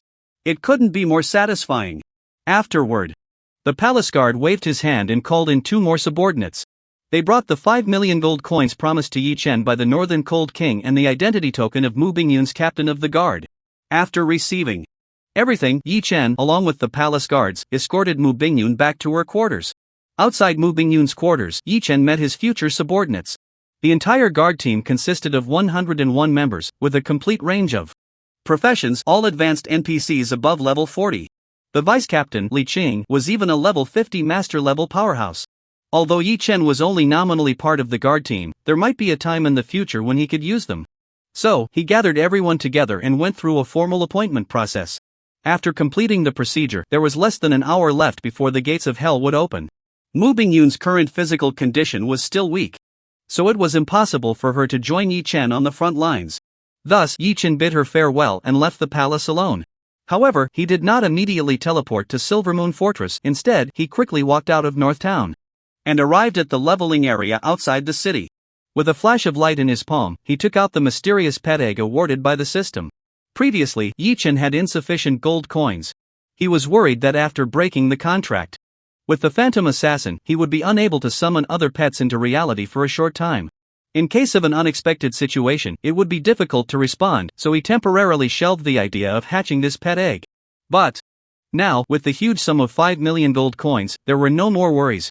Yi Chen directly summoned the Phantom Assassin and he instructed the Shura War General and the Void Beast to take good care of it and send it off with dignity. Then he focused his gaze on the pet egg in his hand, confirming its hatching. The originally calm pet egg suddenly shook violently. Inside the eggshell, waves of violent energy erupted, floating up from Yi Chen's palm. Around the eggshell, arcs of lightning flickered in the void. Moments later, cracks crisscrossed the eggshell, and it finally shattered completely. A small, extraordinary eagle, over a foot long and covered in blue feathers, flew out of the eggshell. As it flapped its wings, arcs of blue electricity swirled around, emitting waves of a heart-pounding destructive aura. Game prompt: congratulations, you have hatched the ancient secret egg, legendary, and obtained the legendary pet. Thunder God Eagle, with a thin ancient bloodline. Thunder God Eagle, bloodline level, legendary, physique star level 10, strength star level 10, agility star level 11, spirit star level 11, skills, Thunder Claw Strike, B. Thunder Spear, B. Thunder Strike, A. Thunder Bloodline, A. Thunder Purgatory, S. Description: a descendant of the ancient Thunder Rock with a thin bloodline, naturally possessing powerful thunderous power, the ruler of the skies. It turned out to be a flying pet that controls the power of thunder. The moment Yi Chen saw the Thunder God Eagle's attribute panel, his eyes lit up. Not only because of its impressive growth star level of 42 points, but more importantly, its skill configuration. It should be noted that Yi Chen's current two main pets, the Void Beast and the Shura War General, are both warrior-type pets. While they are fierce in battle, their monster-killing efficiency is somewhat low. Yi Chen had long wanted to get a powerful mage-type pet to increase his output. This Thunder God Eagle not only possesses a series of powerful thunder-type attack skills but also has a robust physique and flying ability that ordinary mage-type pets cannot compare to. It can be said to have both output and survival capabilities, making it simply perfect. And it came at just the right time. In this game event of the Yi Purgatory Gate, it could be put to good use. Utilizing its incredibly powerful attack skills, it would help him earn more event points. A glimmer of anticipation appeared in Yi Chen's eyes. After waiting for the Shura War General and the Void Beast to deal with the Phantom Assassin, he quickly scooped up the dropped equipment in gold without looking closely and directly stored them in his ring. Then he quickly returned to North Town and headed to the teleportation array at the East Gate Square. At this moment, the area around the teleportation array was already crowded. Countless players were jostling, surrounding the teleportation array so tightly that not even water could seep through, all eager to teleport to Silvermoon Fortress to participate in the event. Yi Chen squeezed for a long time before finally getting in, disappearing in a flash of teleportation light. When he reappeared, he was already in a brand new game map. Looking up, a magnificent steel fortress loomed before him. Thousands of years ago, the disaster army suddenly descended.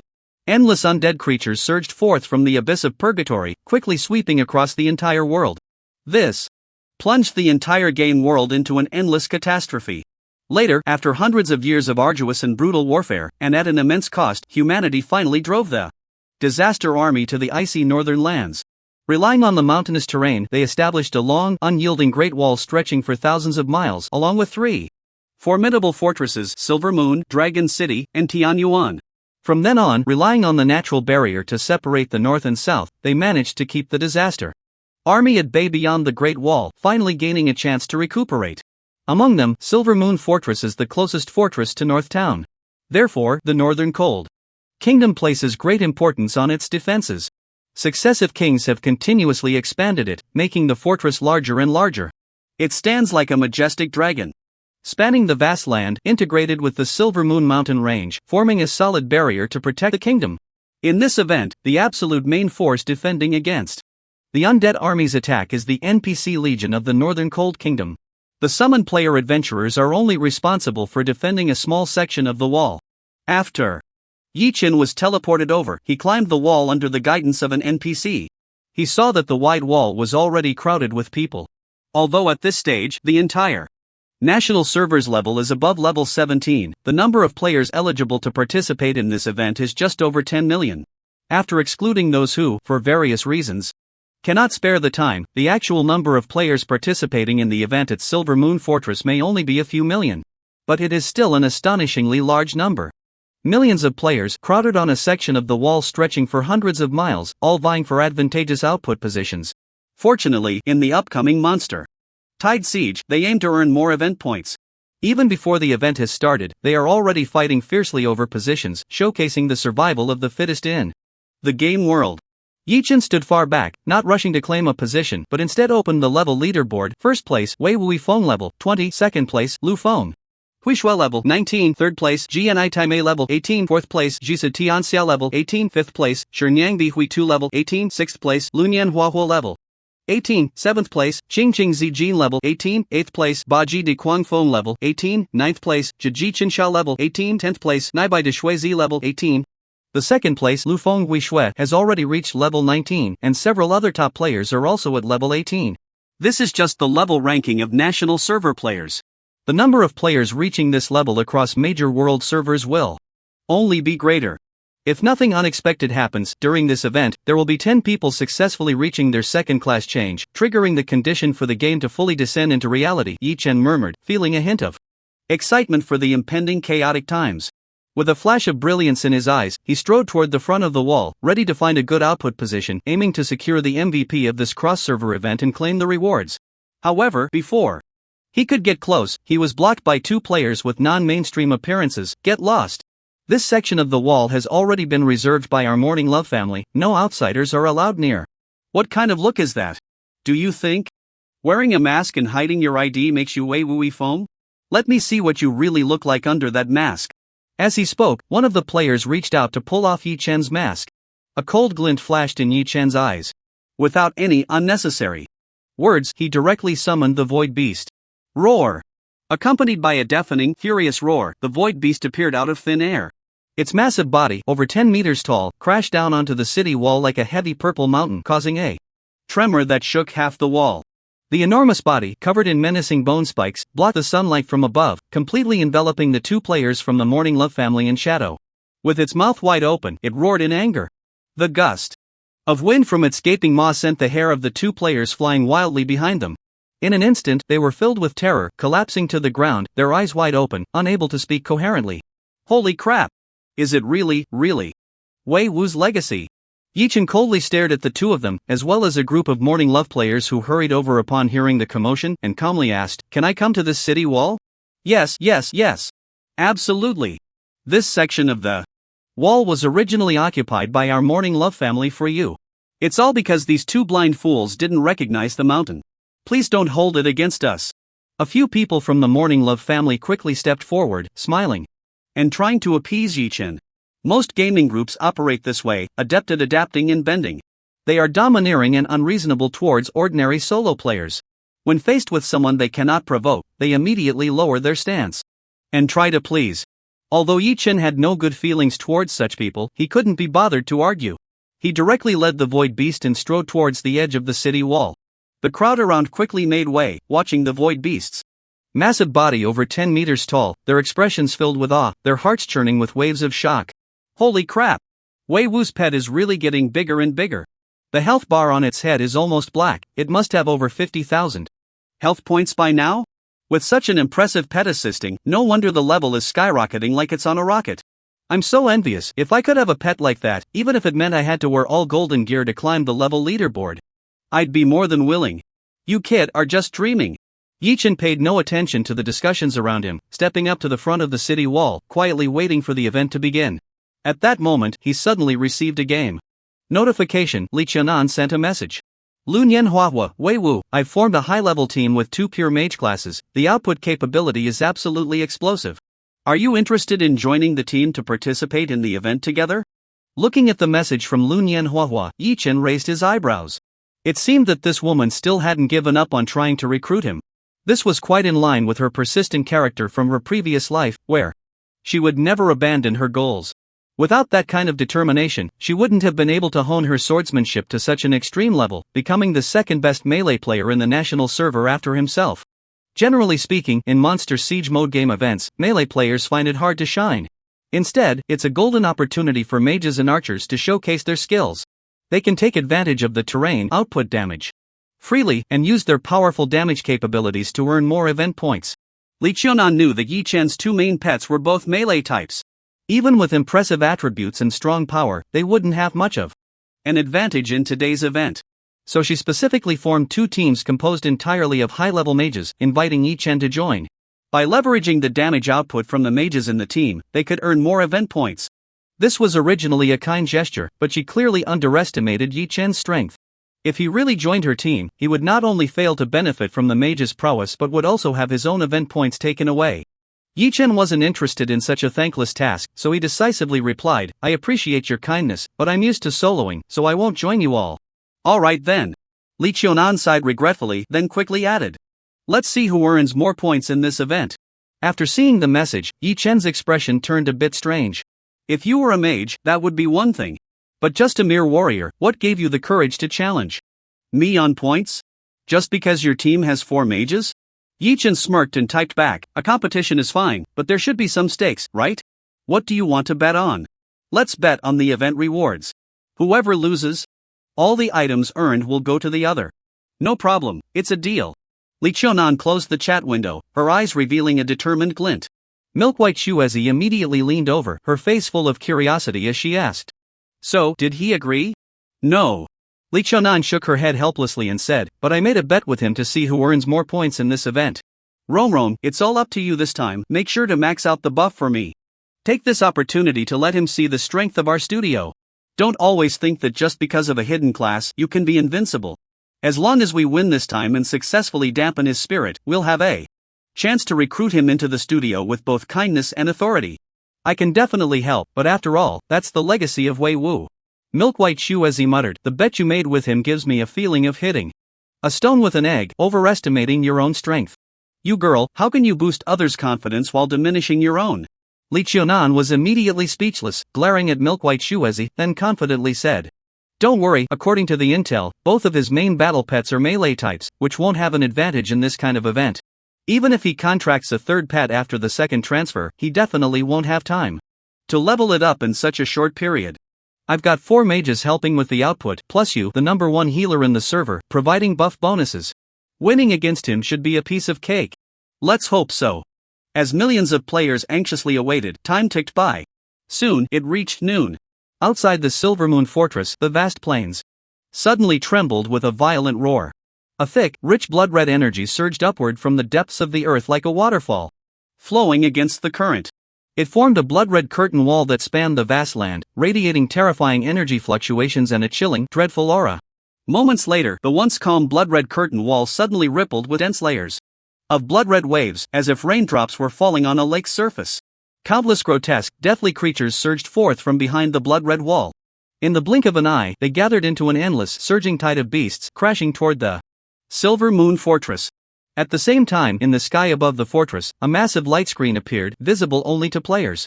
At the top of the screen, 2 lines of strikingly large text hung, Current Monster Tide Wave 1 10th Player Score Ranking. Since the monster tide had not yet reached the city, the ranking list had not been updated. However, as the horde roared and charged forward, the players on the fortress walls quickly discerned what kind of monsters were coming. It was a pack of grotesque demon dogs, their flesh rotting and revealing their ghastly white bones. Their decayed eyeballs swayed in their sockets, with sharp fangs and claws. As they charged forward, they emitted terrifying howls. Level 16 Ordinary Monsters Purgatory Demon Dogs. When the horde reached a certain distance, the archers on the city walls, with the longest attack range, immediately began to draw their bows. Accompanied by the intense twang of bowstrings, sharp arrows, glowing with skill light, whistled down from the walls. They fell like a torrential storm into the horde below, splattering shocking damage numbers. But with just this round of damage, it was difficult to instantly kill these ferocious monsters, which were as high as level 25.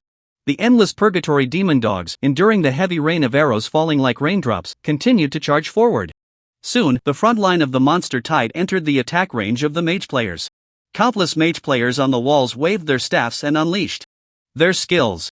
Instantly, numerous fireballs, ice arrows, rocks, and wind blades poured down like a torrential storm into the horde below. Under the dual onslaught of arrows and magic, many monsters finally began to falter, their health bars depleted, howling as they fell to the ground. But in the eyes of more monsters, a greedy, bloodthirsty light flickered as they trampled over their fallen comrades to charge forward. They ferociously leaped onto the city walls, their sharp claws piercing through the rock, climbing upward with incredible speed. Yet, under the fierce onslaught of arrows and magic, many fell to the ground, howling. The archers, mages, and other ranged players had taken full advantage of the terrain, happily racking up activity points. However, the melee players could not even touch a single hair of the monsters, forced to watch helplessly from the side. Many melee players wished they could jump down from the walls and fight the monsters below, yet feared that they would be instantly killed by the horde's damage, caught in a dilemma. Yi Chen, however, had no such concerns. With a command, the void beast let out a thunderous roar, exuding a terrifying might that shook the heavens and the earth. It leaped down from the city walls. What the hell? What is Wei Wuifeng doing? Did he just let his pet jump down? Are you kidding? There are so many monsters down there, just dropping the pet down is like sending a meat bun to a dog, there's no coming back. Maybe his pet is awesome, tough-skinned and meaty, able to withstand the Monster swarms attacks? Impossible. Absolutely impossible. He's only level 20 right now, how strong can his pet really be? Exactly. As the saying goes, a good tiger can't withstand a pack of wolves. The monsters down there are all level 16, each with astonishing attack power. Even if his pet's attributes are strong, once surrounded by the monster swarm, it will only end up getting slaughtered. I think Wei Wu Yifeng has been sailing smoothly since the server opened, and now he doesn't even know his own surname. Putting the pet down now is just to attract attention, to show off. Does he really think a few pets can make him invincible? Everyone just wait and see. When his pet gets torn apart by the monster swarm, let's see if he can still act cool. I bet if that pet can last 5 minutes in the monster swarm without dying, I'll jump off the city wall too. As the #1 popular player on the national server, Yi Chen's every move is under close scrutiny. Especially since the Void Beast is so massive, it stands out remarkably, visible from hundreds of meters away. As it leaps off the city wall, it immediately draws the attention of countless players, sparking a wave of discussions. Boom!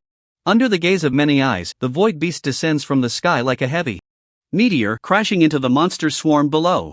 The weight of its body combined with the height of the city wall generates a terrifying impact, instantly crushing several infernal hounds to death. Its own health also drops significantly, losing about a third. The surrounding vicious infernal hounds immediately reveal their bloodthirsty ferocity and rush in to attack. If the Void Beast were just an ordinary level 20 silver pet, it might really struggle against such a massive assault from so many monsters. It wouldn't last long before being overwhelmed by the relentless tide of monsters. However, under Yi Chen's passive skill that grants a 50% boost to all attributes, the Void Beast's actual panel attributes are comparable to a level 25 golden boss. All its skills have been upgraded to B-level during the leveling process over the past 2 days, making its power truly terrifying. Those vicious infernal hounds can't even break through the Void Beast's defenses. Their sharp claws leave only shallow scratches on its iron-like skin. The vast majority can only deal single-digit damage. On the other hand, the void insect opens its massive mouth, lets out a roar, and emits a fan-shaped sound wave that distorts the void. Instantly, a large area of infernal hounds in front loses half their health. Following that, it shoots out a dozen sharp, menacing bone spikes from its mouth. Like blades slicing through the air, they strike the already bloodied infernal hounds, killing them instantly.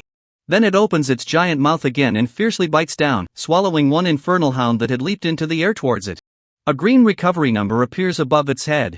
It then roars thunderously, moving its incredibly heavy body, rampaging through the monster swarm as if it were in an uninhabited realm. Not only is it not overwhelmed by the surging tide of monsters, but with each activation of the skill, Blood Feast, it gradually recovers the health it lost when jumping off the city wall. This exaggerated and shocking scene instantly leaves countless players on the city wall dumbfounded. Everyone was dumbfounded, their expressions as if they had seen a ghost, shocked beyond measure. What the hell? What is going on here? What breed is this pet of Wei Wu's legacy? The attack of a level 16 monster can't even break its defense. How high must its defense be? It's one thing to have strong defense, but its attack power is also outrageous. The full health hellhound was swallowed whole in one bite. Moreover, its skill configuration is incredibly complete. Not only does it have area attack skills, but it can also heal itself. It's simply a mobile fortress of war. Damn it, is Wei Wu's legacy the game designer's favorite? How can it have such an amazing pet? I'm so envious I'm turning purple. Who just said that pet couldn't last 5 minutes in the beast tide? How does it feel to get slapped in the face like that? Amidst the discussions of the crowd, Yi Chen seemed to be deaf to it all. After letting the void behemoth jump down from the city wall, he waved his hand again and summoned the Azura War General.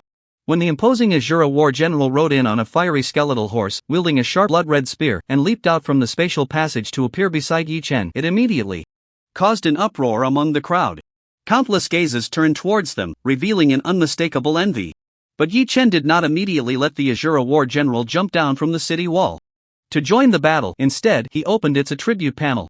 After a whole day of monster grinding yesterday, Yi Chen had accumulated over 2,000 evolution points. He originally planned to save up to 10,000 to upgrade the bloodline grade of the Void Behemoth. However, since he was participating in this monster siege event, he couldn't hold back any longer. Yi Chen decided to spend some of it to enhance his output capability. His gaze swept across the Azura War General's attribute panel and selected the skill, Resurrection of the Dead, decisively choosing to invest evolution points. Ding game prompt, you have consumed 625 evolution points, and the Azura War General's B-level skill, Resurrection of the Dead, has successfully upgraded to A-level skill, Undying Summon. Undying Summon, summons 6/8 ordinary elite undead creatures not exceeding its own level to assist. Skill cost, 800 magic. Cooldown duration, 30 minutes. The evolution to A-level skill, Undying Summon, not only increased the number of summoned creatures by 2 but also upgraded their tier from ordinary monsters to elite monsters, significantly enhancing the skill's effect. Yi Chen's eyes lit up, thinking that the 625 evolution points were well spent. He immediately cast the skill, Beast Master Clone, on the Azura War General. Swish! In the next moment, a bright magical light erupted around the Azura War General's body. A completely red and transparent Azura War General, formed entirely from magical energy, coalesced beside it. Yi Chen quickly commanded both Azura War Generals to simultaneously use the skill Undying Summon to summon undead creatures of the mage class. In the next second, both Azura War Generals raised their left hands and let out a roar. The solid and flat ground of the city wall suddenly shattered. 16 undead mages, gripping white bone staffs and wearing tattered grey robes, exuding an endless eerie aura, emerged from the ground. Wow! Is this for real? What did I just see? Wei Wuifeng's pet summoned 16 undead mages in one breath? And they're all level 20 elite monsters. This is outrageous. I originally thought that Wei Wuifeng's first pet was already invincible, but I didn't expect this second pet to be even more ferocious. Who knows what breed this pet is? Damn it! With 16 elite mage monsters helping to deal damage, who the hell can outfarm him? I declare that the MVP player of this siege event has already been locked in. I want to be Wei Wuifeng's dog. Big shot, can you team up with me? I'll handle the distractions, you handle the slaughter, and we'll just wreak havoc together. Amidst the uproar of the crowd, Yi Chen waved his hand and directly commanded the Azura War General and its clone to charge down from the city wall. The moment they landed, the two Azura War Generals suddenly raised their long spears and unleashed their skills in two different directions. Soul Charge. Behind the two Azura War Generals, the power of the undead surged and quickly coalesced into two ghostly cavalrymen clad in golden armor. Galloping fiercely, they charged towards the direction indicated by the spear tips of the undead generals, causing terrifyingly high damage to the hellhounds in their path. It was a complete instant kill. Upon witnessing this scene, countless players on the city wall gasped in shock, their hearts stirred by overwhelming waves of emotion. Wow! Wei Wuifeng's second pet is this powerful? One skill wipes out a whole area? Could it be the legendary Dark Gold level pet? This is simply terrifying. Amidst the crowd's astonished exclamations, the 16 summoned undead mages also gathered at the edge of the city wall. Wielding their bone staffs, they unleashed powerful undead magic into the monster horde below. Yi Chen also took out his longbow, shooting arrows from a high vantage point. At the same time, he summoned the Thunder God Eagle, which was only level 1 at the time of the contract. He allocated half of the experience gained from monster farming to it, helping it to level up quickly. With the Void Behemoth, Azura War Generals, and 16 undead mages unleashing their full firepower, the experience gain surged. The Thunder God Eagle's leveling speed was like riding a rocket. Just summoned, it was already shining with bright golden light of upgrade. In the blink of an eye, it reached level 10. Its size quickly grew from just over a foot long to a wingspan of 2 meters. Its entire body was enveloped in astonishing blue lightning, soaring through the sky. It unleashed skills, pouring bolts of lightning into the monster horde below. Although the damage was still minimal due to its low level, it began to show the impressive stature of a sky overlord with the bloodline of the ancient Thunder Rock. As Yi Chen unleashed his full power, summoning several pets and going all out, the hellhounds below the city wall fell like wheat being harvested, howling in agony as they collapsed in droves. Yi Chen completely transformed into a ruthless point-collecting machine. The activity points on his panel began to soar at an astonishing speed. Soon, he broke into the top 100, his name appearing on the massive floating screen in the void. And the momentum was incredibly rapid, quickly surpassing the names of players ahead of him, stepping on them as he continued to rise. Meanwhile, several kilometers away, at another section of the city wall, Li Qiaonan, although a melee class, leaped down from the city wall, relying on her luxurious golden gear.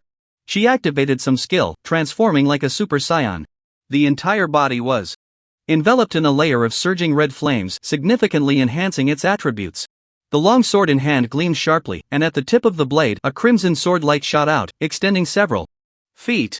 With each attack, in addition to inflicting damage on the target enemy, it would also splash out strands of crimson sword energy, dealing splash damage to nearby foes. Although the swarm of monsters attacked fiercely, with each vicious hellhound continuously raking its sharp claws against Lee Chonan's armor, inflicting substantial damage. Several priest players, including the milky white Shuezi, locked onto her to heal. The healing was abundant. Coupled with the lifesteal effect from her equipment, Lee Chonan's health remained above 70%, well within a safe range. Moreover, several well-equipped high-level mages waved their staffs repeatedly, unleashing large-area attack skills that reduced the health of groups of hellhounds to critical levels without killing them, leaving all the kills for Lee Chonan to reap, allowing her to earn more activity points. With the combined support of so many high-level players, Lee Chonan's monster farming efficiency could only be described as terrifying. Horror. Activity points skyrocketed, firmly occupying a top 3 position on the leaderboard. Boom! With a swing of her long sword, Lee Chonan unleashed a crescent-shaped flame sword energy that covered a large area in front of her. Instantly, a large group of critically wounded monsters was slain, and a vast amount of experience points rose in white light. The dense white light surged into her body, causing Lee Chonan's delicate form to tremble, a warm current flowing throughout her. As a golden light fell, she successfully leveled up to 19. A surge of joy filled her heart, and she took a moment to look up at the massive light screen high in the sky, wanting to see how far ahead she had left Yi Chen in activity points. However, to her surprise, as she looked up, she saw the name Wei Wuifeng rising from below, surpassing her name and pushing it down.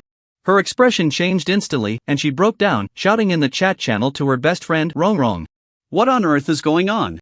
Is that guy Wei Wuifeng cheating? He's a beast master with 2 melee-type pets, how could he possibly farm points faster than me? Nan, just give it up. I told you long ago that you couldn't compete with Wei Wuifeng. The milky white Shuezi sighed helplessly. He does have 2 melee-type pets, but one of them has a summoning skill. Summoning 16 undead mages at once to stand on the city wall and output damage like crazy. Who can compete with that? What? Did you just say he summoned 16 undead mages? Lee Chonan's eyes widened in disbelief, even doubting her own hearing. 16. Someone is live streaming his battle on the forum homepage, you can click in and see for yourself. Okay. While continuing to fight, Lee Chonan opened the forum interface. A quick glance revealed a live streaming room prominently displayed on the homepage. The title of the livestream was incredibly eye-catching, the strongest beast master in the national server, 3 divine pets shock the audience. Lee Chonan clicked inside, and upon seeing the livestream, her beautiful eyes widened in shock. Her rosy lips involuntarily parted slightly, revealing a stunned expression of disbelief. Lee Chonan entered the live stream room with a curious heart. Immediately, she saw in the live broadcast that Yi Chen was standing at the edge of the city wall, holding a longbow, casually shooting arrows. 16 necromancer mages clad in grey robes stood in a row behind him. Their movements were synchronized as they continuously waved their bone staffs, unleashing waves of magical light that bombarded the monster horde below the city. Below the city wall, a purple giant beast roared thunderously, while the Azura war general galloped forward. Like a tiger entering a flock of sheep, it charged through the densely packed monsters, stirring up a storm of blood and carnage. In the sky, a giant eagle, surrounded by terrifying lightning, soared through the air. It occasionally swooped down, unleashing bolts of lightning into the dense monster crowd, instantly causing massive damage. In the live stream room, countless netizens gasped in disgust. The barrage of comments flowed like a waterfall, almost covering the entire live broadcast screen. Damn! What are those 3 pets of Wei Wuifeng? They're too fierce. That blue giant eagle surrounded by lightning, with all those lightning skills, is only level 10, yet it can deal devastating blows to the level 15 hellhound. With such high attribute growth, it can't be the legendary dark gold level pet. Right? What dark gold level pet? Someone used a detection skill, and aside from that purple giant beast being silver level, the other 2 are legendary level. Hiss. Legendary pets, terrifying indeed. Come on. Are you kidding me? That purple giant beast is ridiculously strong, and you tell me it's silver level? It might be that way. Wuifeng's hidden profession provides extra attribute bonuses. It's fine if the pets are powerful, but this guy's drop rate is absurdly high. Look at the monsters he killed. Gold coins and equipment are pouring out, almost covering the ground. Now I finally understand why the Sword Inquiry Club sent over a dozen top experts to attack him, only to suffer a total defeat.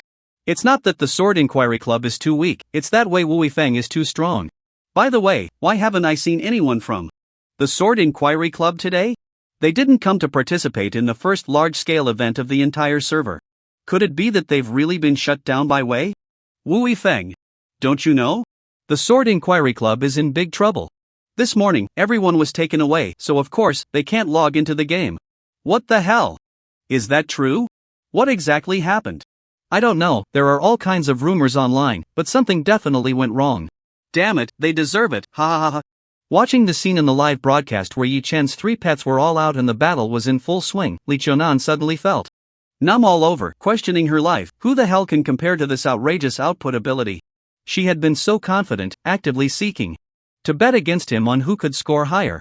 Looking back now, it was simply overestimating herself and bringing shame upon herself. Oh no! I'd become a clown. The usually proud Li Chonan felt a wave of shame wash over her cheeks burning. It felt like she had tried to show off but ended up being pressed against the city wall by Yi Chen, being rubbed in humiliation. At the same time, on the city walls of the fortress, many mages and archers who had originally been full of ambition, ready to rely on their professional advantages to climb the score rankings, looked at the leaderboard, where Wei Wuifeng's name was skyrocketing like it was on a rocket. In the blink of an eye, he was far ahead, leaving everyone else behind in activity points. They were all dumbfounded, shaking their heads and bitterly smiling, completely lacking any temper. While others were harvesting activity points like using a sickle to reap crops, this guy was driving a combine harvester. There was simply no comparison. Everyone should be a bit more realistic and just fight for second place. Meanwhile, in a distant leveling area, Liang Lulu was watching the battle scene of Yi Chen through a live stream. Her breath quickened, and her eyes revealed an uncontainable longing and desire. Just participating in one game event has attracted tens of millions of online viewers. My judgment was indeed correct. Wei Wuifeng is the traffic password for the game Divine Miracle. Although this guy isn't as easy to deceive as that fool Yi Chen, as long as he's a man, he must have a desire to conquer. Especially since he is a beast master, he must have an even stronger desire for control. I don't believe there is a man who can refuse a beautiful pet that comes knocking at his door, ready to be taken. A determined glint flashed in Liang Lulu's eyes. In order to cling to Wei Wuifeng's leg and ride this wave of hot traffic, she was prepared to go all out. As time went on, waves of monsters surged out from the gates of hell like a tide. Soon, the fourth wave arrived. With a burst of golden light, Li Chonan, who had been fighting bloodily among the monster horde at the foot of the city, finally reached level 20. However, before she could enjoy the joy of her second-class change, her gaze was drawn to several lines of prompts that appeared on the game panel, stirring up a storm in her heart. Game reality extraction function, spend gold coins to extract game items into the real world. Is this for real? Better to believe it exists than to believe it doesn't. Li Chonan's breath quickened, and she immediately opened the chat window to issue a command to one of her subordinates. Immediately send someone to buy game gold coins. No matter the price, buy as much as you can. Remember, it must be fast. Yes. Although the subordinate didn't understand why the young lady suddenly gave this order, he executed it without hesitation. At the same time, several other large guilds also sprang into action. Like they had gone mad, they frantically bought game gold coins through various channels. In just a few minutes, a coin shortage appeared in the market, and game gold coins appreciated significantly. Many players were puzzled, not knowing what was happening. Suddenly, a loud and clear system notification echoed across the skies of major servers worldwide. World announcement, all players. Please note, 10 players worldwide have successfully completed their second-class change, officially opening the game reality interaction function. From now on, everyone's lifespan will be capped at 25 years. After reaching adulthood, they will qualify to enter Divine Miracle. Due to the initial opening of this function, those with insufficient remaining lifespan will automatically be supplemented to 2.5 years. Players can spend game gold coins to purchase lifespan and extract game items into the real world. For specific details, please refer to the game instructions. All players, cherish your life and play the game seriously. The resounding global announcement echoed simultaneously across major servers worldwide. Not only that, but everyone in the real world was also affected.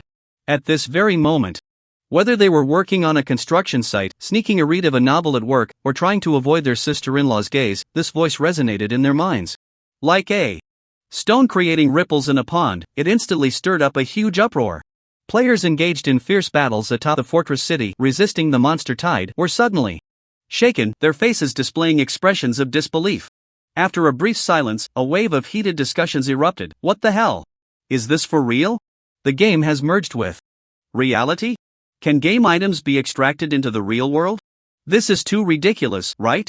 Only novels dare to write this. Impossible. Absolutely impossible. It must be some crazy planner messing with the players. No wonder someone was frantically buying game gold a few minutes ago. It turns out you need game gold to cash out game items into reality. It must be those few big shots who just advanced to the second tier, getting the news early and taking action. In any case, better to believe it than not. Regardless, grinding monsters and leveling up is definitely the right move. I just need a little more experience to reach level 20, and after the second tier, I'll know if it's true. While countless players in the game were stirred up and discussing fervently, the real world was in chaos. After that sudden mysterious voice echoed in their minds, everyone was shocked to discover a countdown timer had suddenly appeared on their arms. It displayed their remaining lifespan, ticking down second by second. Instantly, they erupted in disbelief. What does this mean? My remaining lifespan is only 2.5 years? Quick, let me see if you have a countdown on your arm. What the hell? Everyone really has it. Does that mean everyone heard that voice just now? Miracle game? Is it the recently popular online game? The game is affecting reality? How is that possible? I'm dreaming. I must be dreaming. I'll be fine once I wake up. Yay! I've been a hardcore player for over a decade. My day has finally come. Work? What the hell? I don't want to go to work for a single day. I want to go into the game and dominate. In an instant, the entire world fell into endless turmoil and panic. Countless office workers were ecstatic, believing they had encountered a golden opportunity to rise above and change their fate. Meanwhile, high-ranking officials wore serious expressions and ordered in a deep voice, immediately investigate what is going on. I want a detailed report within 10 minutes. At the same time, in an office at the Jiangcheng police station, all members of the special investigation team were fixated on Sun Xiaotong, their faces filled with tension. Moments later, under everyone's gaze, Sun Xiaotong slowly opened her eyes. Then, with an excited expression, she said, "Captain, the announcement is real.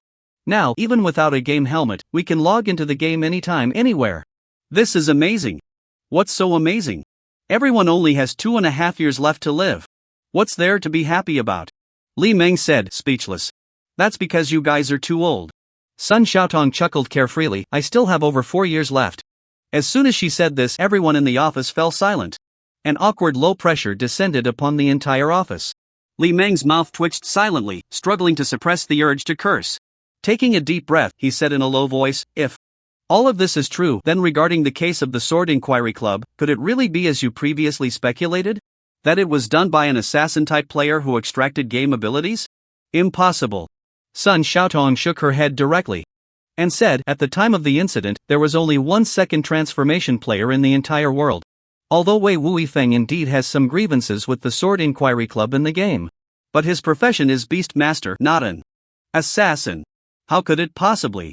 Halfway through her words, Sun Xiaotong suddenly stopped. Her eyes widened slightly, and she analyzed with a serious tone, no. If he contracted an assassin-type pet immediately after his second transformation. After committing the crime, he could completely dissolve the contract with that pet, making it possible to carry out this case without anyone knowing. After hearing Sun Xiaotong's analysis, everyone's expressions became serious and experienced.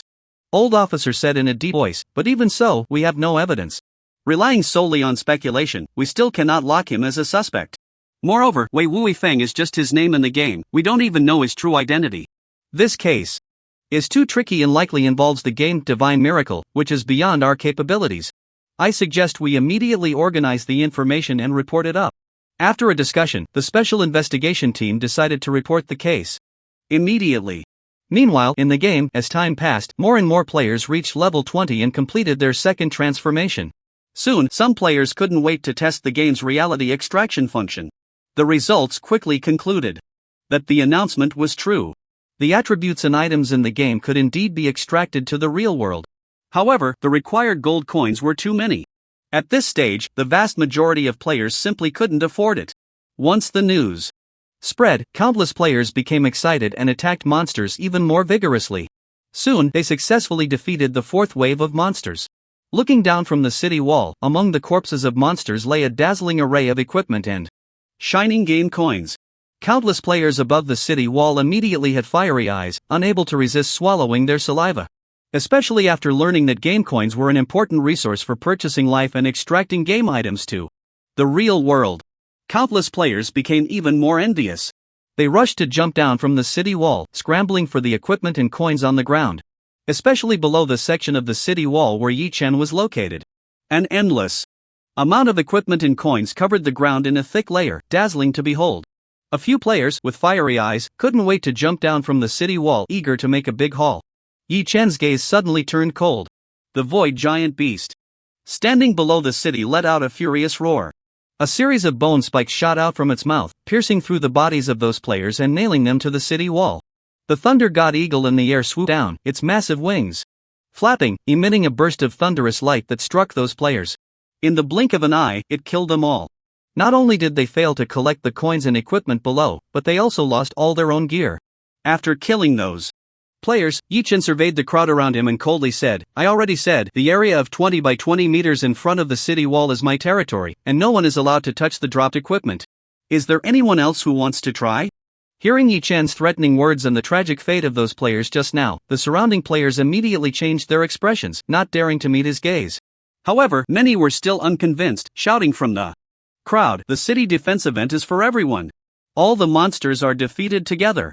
What right do you have to monopolize the dropped equipment and not allow others to pick it up?" Yi Chen sneered at these words and coldly replied, "Just because I dealt over 90% of the damage in this area, is that enough? Moreover, there are many pieces of equipment I dropped outside the area I designated, and I haven't prohibited you from picking them up. I've already been generous enough to you, don't be ungrateful." Many players nodded in agreement because Yi Chen was right. Although he monopolized a large area of loot, not allowing other players to touch it, there were still many pieces of equipment he dropped outside that area. Furthermore, with the effect of the fortune ring, Yi Chen's drop rate was astonishingly high. The number of unwanted equipment scattered outside was far greater than what the players in the city could normally farm. In fact, those players near the city walls had benefited from Yi Chen. After the first 3 waves of monster tides ended, no one raised any objections while collecting the loot. Now, suddenly standing up to stir trouble was merely because they realized the importance of in-game gold, making them particularly envious. Although Yi Chen had the reasoning on his side, many in the crowd were still unwilling to accept it. They attempted to incite the crowd's emotions and pressured Yi Chen, shouting loudly from the crowd, "Wei Wuifeng, even if you are number 1 on the leaderboard, acting so domineering is too arrogant. Yeah. With so much equipment and gold, can you carry it all by yourself?" Yi Chen's gaze sharpened as he quickly locked onto the 2 players hiding in the crowd. With a cold snort, the 16 undead mages behind him raised their bone staffs in unison and activated the Soul Shock skill. A concentrated attack sent the 2 players back to the city to respawn. With a cold sweep of his gaze around, he coldly snorted at those players lurking in the crowd, "I can't carry it all, and if they get refreshed by the system, that's my pleasure. What does it have to do with you? Who else is unconvinced? Step forward." The surrounding players were intimidated by Yi Chen's imposing presence. With the recent example of 2 players who had just been dealt with, no one dared to step up. They didn't even dare to meet Yi Chen's gaze. Yi Chen then coldly snorted again and jumped down from the city wall. Before the next wave of monsters arrived, he quickly began to loot the equipment and gold piled up below the city wall. Countless players above the city wall watched as Yi Chen swiftly collected numerous shining pieces of equipment, gold, skill books, and more into his bag. Each one was envious to the point of turning red, saliva almost dripping from their mouths. Wow, so much high-level equipment, he's going to get rich. Damn! Where did he get so much storage space? He can't fill it up no matter how long he tries, it's too exaggerated. Don't just stand there, there are still plenty of equipment below, hurry and pick it up. No, I don't have a flying pet. If I go down, I won't be able to come back up. I should wait for 2 more waves, earn more event points, and then go down to collect the equipment. Exactly, the equipment dropped in the later waves will definitely be of higher quality. Under the envious gazes of countless players, Yi Chen looted at an astonishing speed. Fortunately, the fortune ring provided a full 100,000 storage spaces, otherwise, he wouldn't be able to carry all this equipment by himself. Even so, he didn't have time to finish picking everything up. In the distance, the hellish gate that spanned the horizon erupted once again with a sky-high blood-red glow. The 5th wave of monsters surged forth, their roars echoing through the heavens and the earth, charging towards the Silver Moon Fortress. Yi Chen did not possess the hard physique of the Void Behemoth or the Azura War General. If he were truly overwhelmed by the tide of monsters, it would undoubtedly mean certain death. He hurriedly summoned the Thunder God Eagle, leaped onto its back, and had it carry him to the city wall. Then he turned around, drew his longbow, and began a new round of monster hunting. As time passed, waves of hellish creatures continuously rushed out from the Hellgate. Each wave of monsters was stronger than the last, and even flying monsters capable of attacking from the air began to appear. As the strength of the monsters increased, the players on the city wall gradually began to falter, suffering heavy casualties. Until the final 10th wave of monsters, which turned out to be a level 25 silver grade. Quasi-boss, the corrupted flying lizard. Endless corrupted flying lizards flapped their wings and flew out from the Hellgate, darkening the sky like a storm cloud. Their decaying bodies oozed a disgustingly green slime. They emitted sharp, piercing shrieks as they dove from the sky, spewing forth terrifyingly toxic slime. The remaining players on the city wall suffered severe losses, and in the blink of an eye, few were left. Only top players like Yi Chen, with immense strength, or teams like the Shuliuniang Studio, with a full array of professional configurations and the best players, could barely hold on, standing atop the city wall and harvesting the last of the abundant points. As for the defensive positions vacated by the fallen players, they were taken over by the NPC army that had been stationed at the back. They did not allow the hellish monsters to step over the defense line. Throughout this process, with the powerful output capabilities of his 3 pets, Yi Chen's speed in harvesting activity points was terrifying. He remained far ahead, holding the top position. The number of points he earned was greater than the combined total of the 2nd to 10th places, leaving the players behind him deeply aware of what despair truly meant. They couldn't even muster a thought of catching up. Thus, this intensely fierce battle continued for a long time. Blood flowed like rivers along the entire city wall, and beneath the wall, broken bodies piled up on the ground. Finally, the last wave of monsters was completely cleared. This also marked the successful conclusion of the first full server event since the game's launch. A resounding system notification echoed in the sky, full server announcement. Under the blood-soaked struggle of all players, the Silver Moon Fortress successfully withstood the onslaught of hellish creatures. The Hellgate event has concluded, and rewards have been distributed. Please check your accounts. Full server announcement. Congratulations to player Wei Wuifeng for his valiant efforts in this event, earning 125,743 activity points and receiving the MVP title for this event. Rewards: level +2, luck +3, reputation +500, dragon scale python whip, dark gold item. The resounding game announcement echoed throughout the entire national server. For Yi Chen to achieve MVP, all players in the server were not surprised at all. They felt it was only natural. On the contrary, if the MVP of this event had been taken by another player, it would have truly felt absurd, as if something had gone wrong. All the players who participated in the event were filled with joy, eagerly opening their packages to check the rewards they had received. Yi Chen also felt a flash of light in his palm as he took out the equipment reward from the event. It was a long blue whip over 10 feet long, with the handle shaped like a dragon's head, its scales gleaming and lifelike. The whip's body was patterned like dragon scales, exuding a chilling aura of ferocity. Dragon Scale Python Whip, Dark Gold Item, Attack Power, 161-178 Constitution, plus 51 Strength, plus 58 Agility, plus 45 Spirit, plus 49 Special Effect. When this whip strikes a pet, it will increase the pet's all attributes by 7% for 60 seconds. Equip skill, Dragon's Whip. With the Dragon Scale Python Whip's Fierce Strike, deal 170% attack power damage to all enemies in a straight line ahead. Skill cost, 200 mana cooldown, 120 seconds, equipment level, 25. Whip-type weapons are the specialized weapons of Beast Masters, providing a 10% specialization bonus. However, generally, low-tier whip-type weapons do not have particularly powerful special effects. For Yi Chen, they are not as useful as bow-type weapons, which have faster attack speeds and longer ranges, providing more output capability. However, this level 25 Dark Gold Whip has incredibly strong attributes. Not only does it have an astonishing attack power of 178 points, but using this whip to strike pets can also enhance their all attributes by 7%, making the bonus effect quite considerable. In addition, it has a powerful area attack skill. At this stage of the game, it is undoubtedly a rare and formidable weapon. It is enough to transform an ordinary Beast Master player, significantly boosting their strength, and without a doubt, it occupies the top position on the equipment leaderboard. After defeating countless monsters during the event, Yi Chen's level had already risen to 24. With the 2 levels from the event reward, he was now at level 26, needing the equipment usage requirements and directly equip the Dragon Scale Python Whip.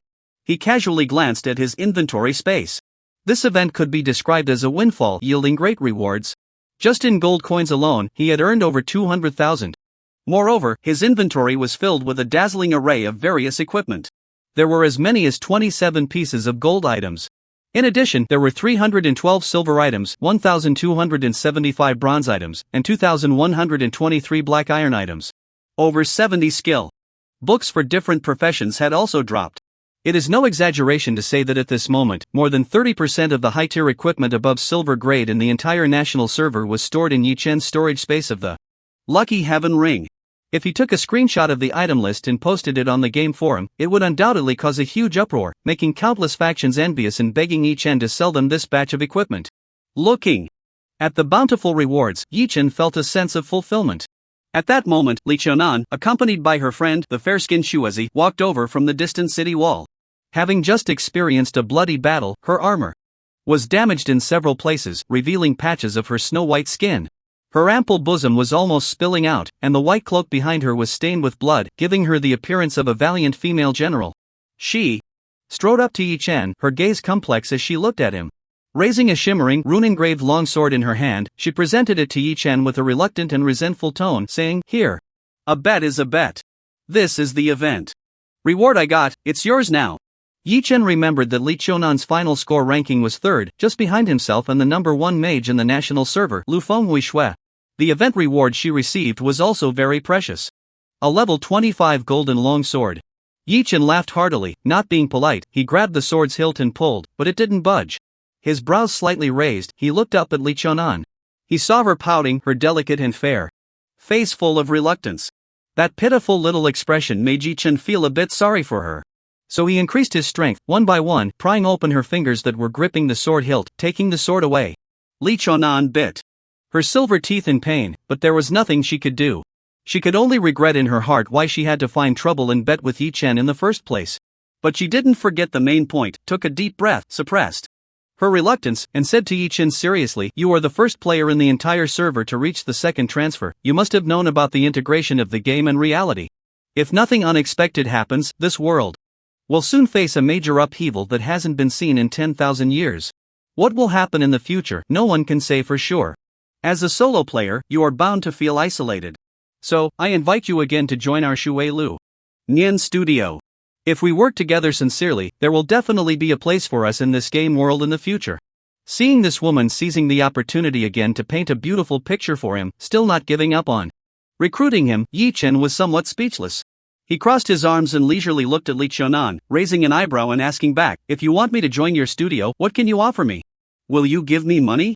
Do you think I lack money?" Li Qiunan shook her head. After the game merged with reality, with Yi-Chen's strength as the number 1 in the national server, he certainly wouldn't lack money. "Then can you find someone stronger than me to provide me with absolute safety?" Li Qiunan still shook her head. Yi-Chen was undoubtedly the pinnacle of combat power in the game. Where could they find someone stronger than him? "Since you can't offer me anything, why should I join your studio?" Yi-Chen retorted with a face full of disbelief. "Do you want a freeload off me?" Who wants to freeload off you? I just proposed a cooperation suggestion. If you don't accept it, then forget it." Li Qiunan's pretty face flushed, awkwardly defending herself. Yi-Chen didn't argue with her, waving his hand. "In any case, I won't join any forces, so you can give up on that. However, cooperation is still possible. I got quite a few pieces of equipment in the event just now. Do you want them?" "Yes. I want them," Li Qiunan immediately said eagerly, her eyes full of anticipation. Yi-Chen didn't waste words, directly shared his storage space with her, saying, "Everything is in. Here, name your price." Even though Li Qiunan was already mentally prepared, when she saw the dazzling array of equipment in Yi-Chen's storage space, she was still instantly shocked. Her beautiful eyes widened in disbelief. Even her rosy lips couldn't help but form an O shape. After a while, she came back to her senses, gulping down a mouthful of saliva. Looking at Yi-Chen, her heart racing, she murmured, This quantity is too much, I can't handle it." "Nan, what kind of wolfish words are you saying? What do you mean by too much to eat and such? I don't quite understand." The milky white Shuezi heard Li Qiunan's words and immediately had a strange expression, standing aside and teasingly laughing. Upon hearing this, Li Qiunan also realized that her previous words seemed a bit ambiguous and could easily lead to misunderstandings. Her snow-white pretty face turned red instantly, and she gave Shuezi a light slap. "You silly girl, what are you thinking about? What I meant was, he has too much equipment, I can't buy that much." After the integration of game and reality, everyone understood the important role of game gold coins. At this time, almost no one was selling gold coins in the market. Li Qiunan could no longer use the substantial financial resources of the real world to buy game gold coins in bulk to purchase equipment from Yi-Chen. Moreover, subsequent purchases of lifespan and extracting game attributes into the real world also required sufficient gold coins. Although Li Qiunan was extremely envious of the batch of equipment in Yi Chen's hands, she also knew that with her current strength, it was impossible to buy everything. Yi Chen, however, smiled nonchalantly and said, "Then just buy a part. I'll give you 5 minutes to choose and mark what you want to buy." In the end, after some selection, Li Qiunan bought all the golden equipment, 31 pieces of silver equipment, and 26 skill books from Yi Chen for 500,000 gold coins. She had almost bought the most valuable batch of items in Yi Chen's possession. After the transaction was completed, both were very happy. Yi Chen exchanged a few pleasantries with Li Qiunan before crushing the return scroll and heading back to the city. After Yi Chen left, Li Qiunan's gaze flickered slightly as she looked at the place where Yi Chen had disappeared, revealing a thoughtful expression. Milky white Shuezi waved her hand in front of her eyes and called out, "Hey, wake up! The person has left, and you're still dazed here? Your soul hasn't really been taken away, has it? You silly girl, can't you say something serious?" Li Qiunan shot a glare at Milky White Shuezi and said, "I just suddenly thought of something. When we first traded with Wei Wu, he only accepted game gold coins and did not accept real currency. And he always wore a mask, so no one could see his true face, and thus no one could know his identity in reality. I didn't think much of it at first, but now that I think about it, his various actions seem too prescient." "Are you saying he already knew that the game would merge with reality?" Milky White Shuezi showed a contemplative expression upon hearing this, then suddenly her eyes lit up as she realized, "I got it. He must have been reborn from the future. No wonder he is so powerful, firmly occupying the top spot on the leaderboard." Li Qiunan's mouth twitched as she looked at her somewhat eccentric best friend and said helplessly, "You should read fewer novels. You refused to listen, and now you're bringing up something as absurd as Rebirth. Then how else can we explain all this?" "I don't know for now."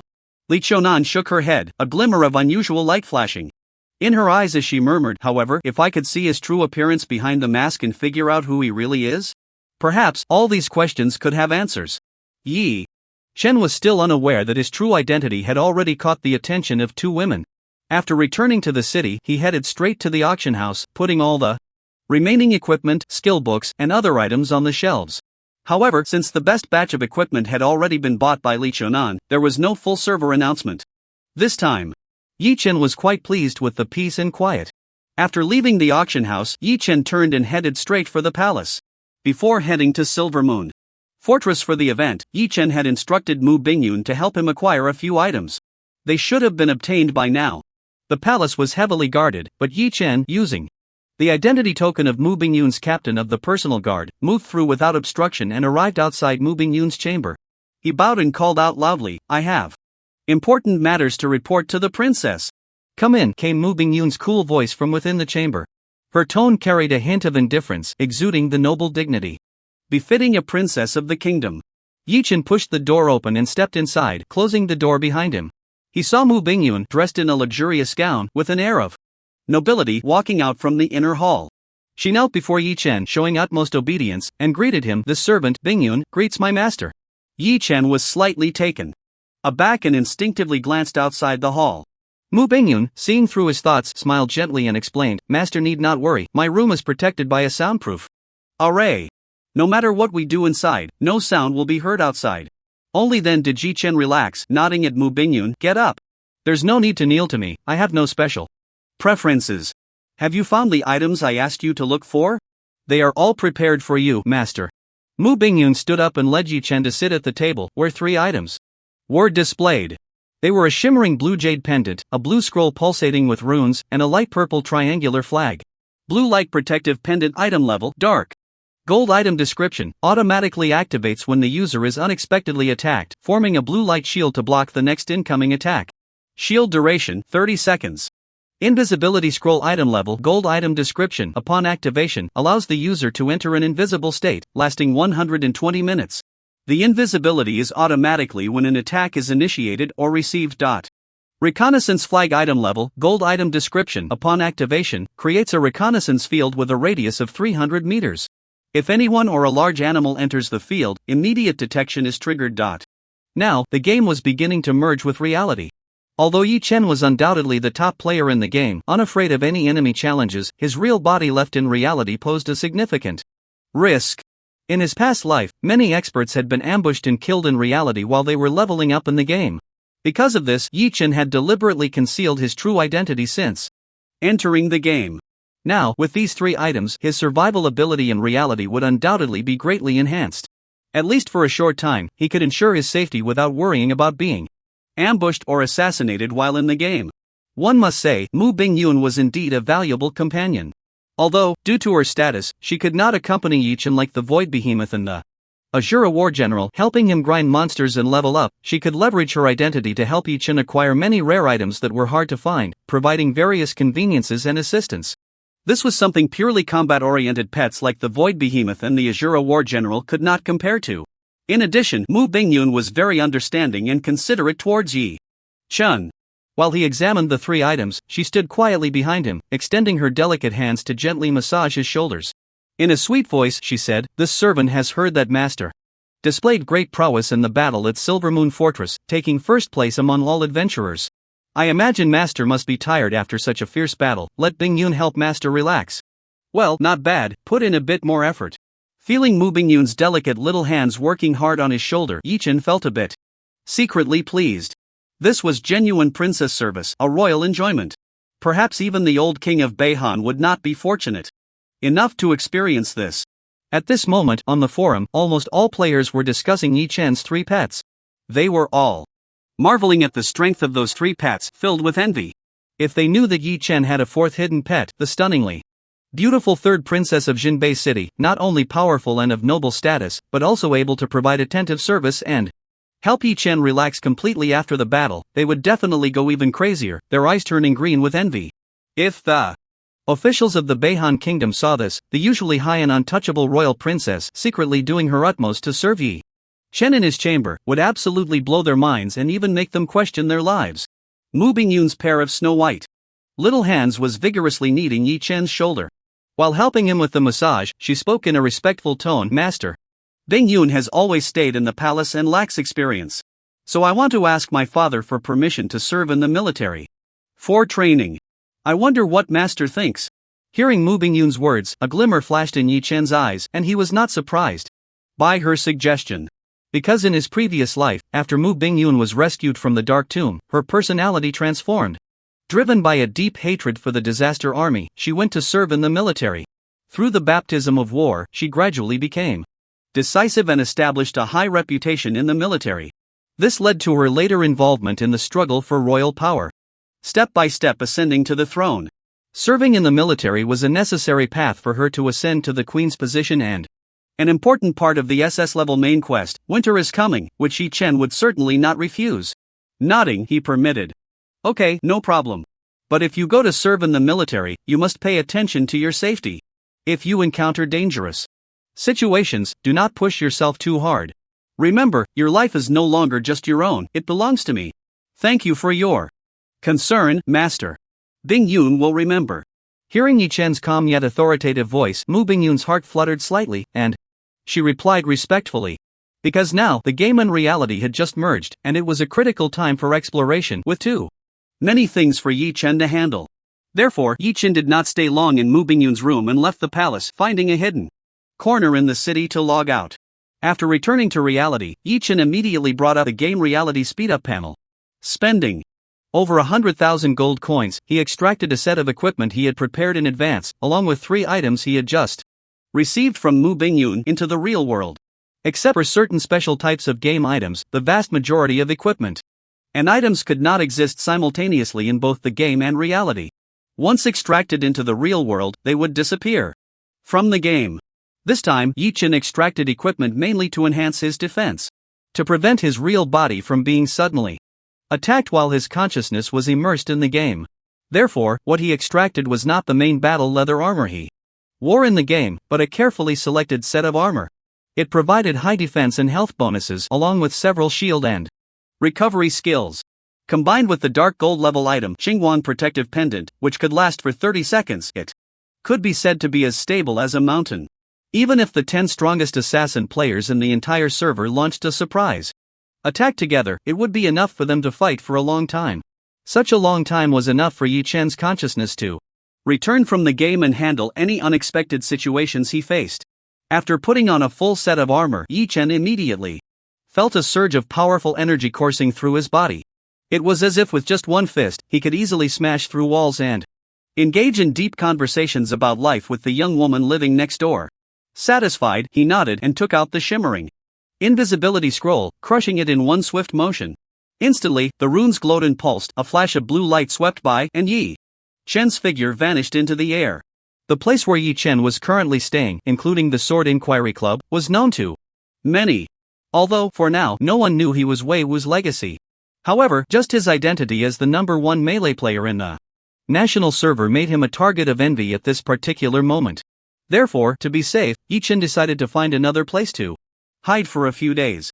Maintaining his invisibility, he pushed open the door and walked out. After leaving the residential area, he took large strides westward, quickly heading towards the desolate outskirts of the city several miles away. At this point, several hours had passed since the game merged with reality. With the rapid spread of information online, almost everyone had learned of the truth of this matter. A massive influx of players flooded into the game, and there were hardly any people on the streets. Although Yi Chen did not use any transportation to avoid leaving traces for anyone to track him, his physical attributes, extracted from the game into the real world, had long surpassed those of ordinary people, allowing him to move at an astonishing speed. In just over half an hour, he arrived in the desolate mountains outside the city. In a hidden valley, he found a large rock that could shield him from the wind. He planted the reconnaissance flag into the ground, activating it, and the reconnaissance field covered the surroundings. He prepared to use this place as his temporary base. Although the conditions were a bit harsh, safety was a priority. Moreover, during the turbulent times of his past life, Yi Chen had weathered many storms. Sleeping outdoors was a common occurrence for him. Staying in the wild for a few days was nothing at all. After finding a temporary resting place and arranging everything, Yi Chen leaned against the large rock, his consciousness slowly sinking into his mind, and he returned to the game once more. After logging in, he first went to the general store to replenish his supplies, then turned and headed straight for the outskirts of the city.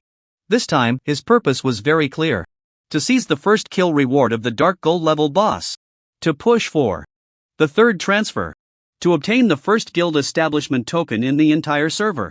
Although Yi Chen did not plan to join any forces in this life and had no interest in forming his own, he still needed to create a game guild. Because, according to the rules of Divine Miracle, only after establishing a guild could one have a guild residence. A well-defended, indestructible guild residence, once moved to the real world, would provide his real-world self with truly impeccable protection. Moreover, Yi Chen was well aware that within the borders of the Northern Cold Kingdom, there was a special type of guild residence with immense potential. In his past life, it was once called the strongest residence in the national server. It had made many major guilds envious, leading to several bloody battles for control. If he could get there first and take charge, the benefits in the future would be substantial. However, the prerequisite for all of this was to obtain a guild establishment token. In the game Divine Miracle, guild establishment tokens could only drop from Dark Gold level bosses with a very small chance. Yi Chen had already chosen the leveling area for this. After leaving the city, he summoned the Thunder God Eagle. Once he jumped onto its broad and sturdy back, he grasped its feathers tightly and commanded the Thunder God Eagle to soar into the sky. After flying for about 10 minutes, they descended. A pitch-black abandoned mine appeared before Yi Chen. The entrance was dark and deep, exuding a chilling and mysterious aura. Ding game prompt: you have entered the dangerous map of the Dark Mine. The current map's monster level far exceeds your level. Please proceed with caution. As Yi Chen stepped into the mine, the sound of the game prompt rang in his ears. However, Yi Chen paid it no mind at all. He had traversed this map countless times in his previous life, more often than he had entered Liang Lulu's place. He was thoroughly familiar with the various monsters and terrain features inside. The monsters in this map were all elite monsters above level 30. For other ordinary players at level 26, it might indeed be very dangerous. Even with a group, it would be hard to clear. But for Yi Chen, who had 3 exceptional pets, it was a piece of cake. The mine had a vast space, and even the enormous void beast could fit inside. The Thunder God Eagle flapped its wings, shimmering with lightning, flying ahead to clear the path. Its dazzling lightning illuminated the damp and dark space. Not flying far, 3 giant black bats suddenly appeared on the ceiling of the mine. Each one was over 2 feet long, hanging upside down from the damp cave ceiling. Disturbed by the Thunder God Eagle, they woke from their slumber. Opening their blood-red eyes filled with a thirst for blood, they let out sharp shrieks and lunged at the Thunder God Eagle. Level 32 Elite Monsters, Bloodthirsty Bats. After gaining a massive amount of experience from the Hellgate event, the Thunder God Eagle had already reached level 25. With its legendary bloodline's exceptional growth, its attributes were astonishingly powerful.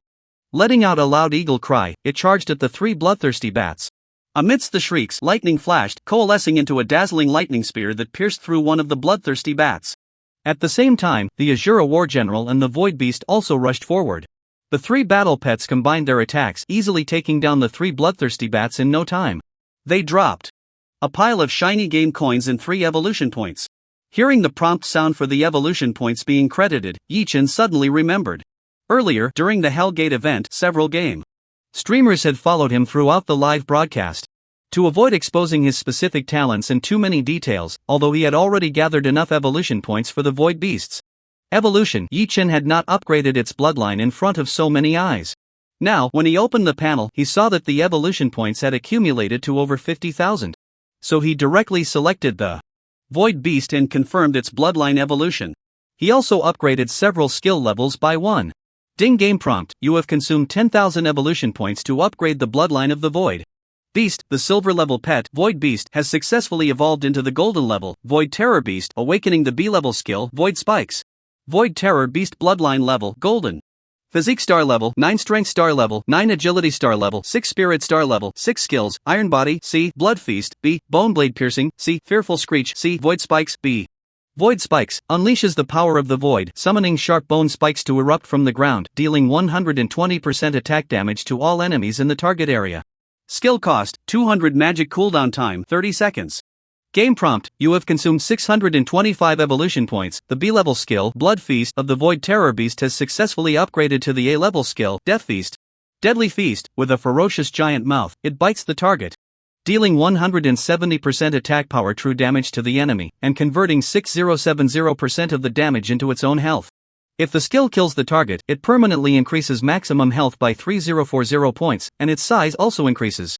Skill consumption, none. Cooldown duration, 2824 seconds. The upgraded Void Terror Beast has become even more ferocious in appearance.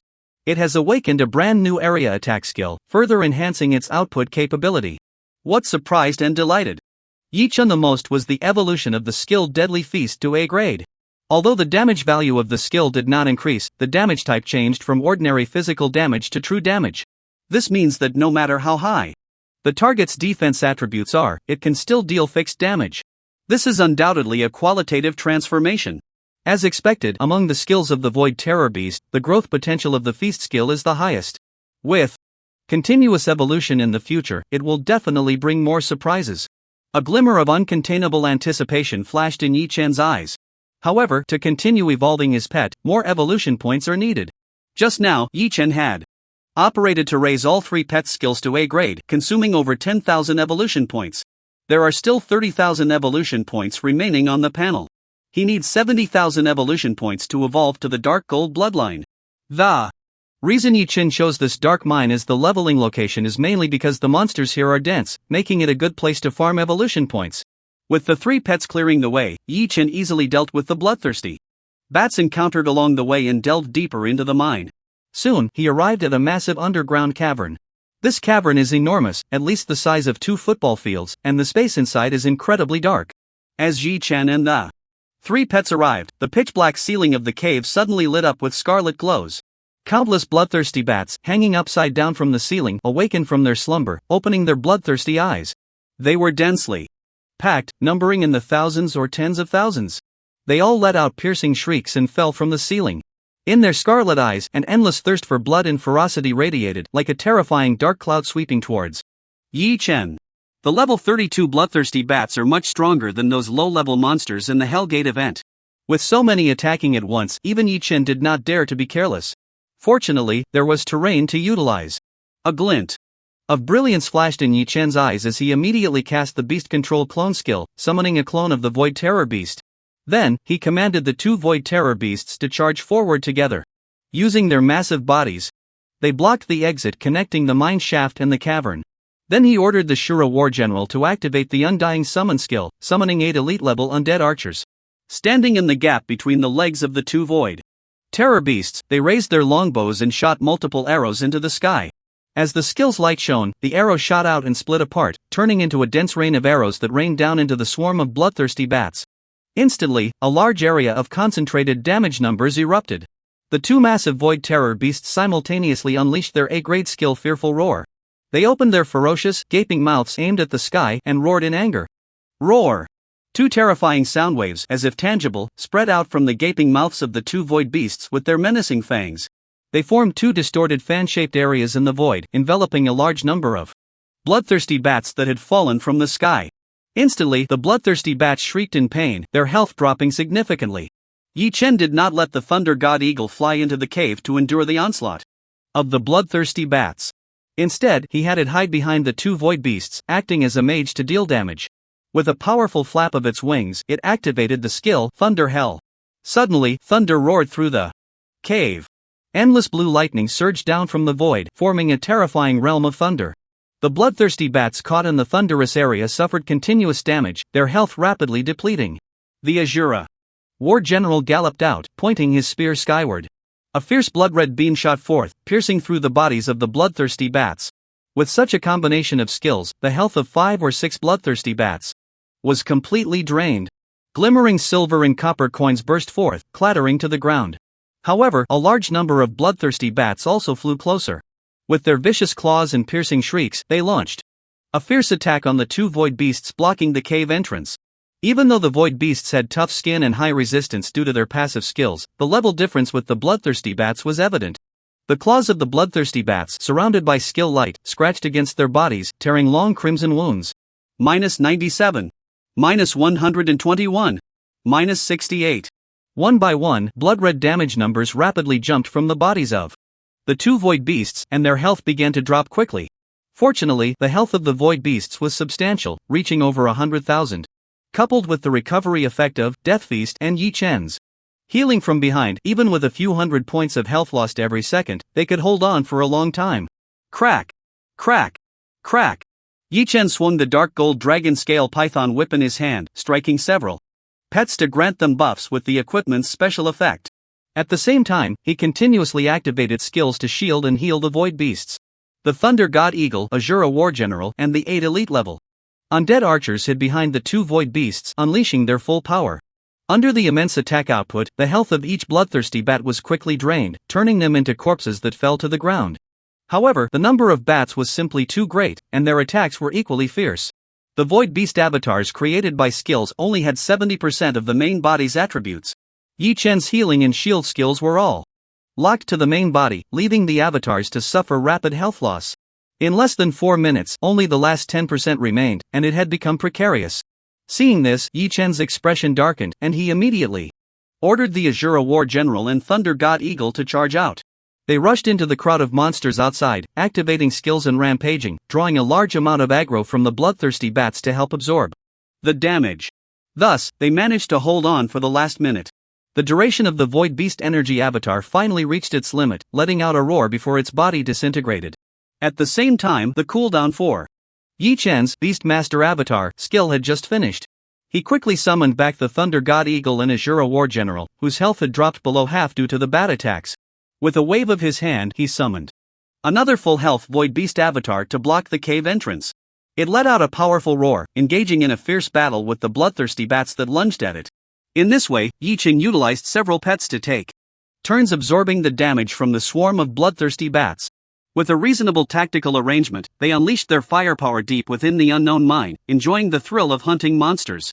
As bloodthirsty bats were killed and fell, Yi Chen's experience points and evolution points began to soar rapidly. Meanwhile, in reality, the impact of the fusion of the game and reality was intensifying, like an unprecedented fierce storm sweeping through every corner of the world. However, the vast majority of players were still at a relatively low level, and the gold they earned was barely enough to repair equipment or buy potions. There was simply no surplus gold to withdraw equipment and items from the game. Therefore, the world remained relatively calm, and the original social order had not been immediately disrupted.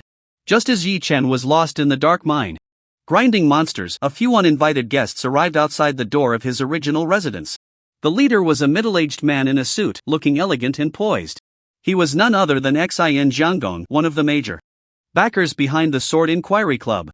Normally, a tycoon of his level would never personally manage the actual operations of a game club.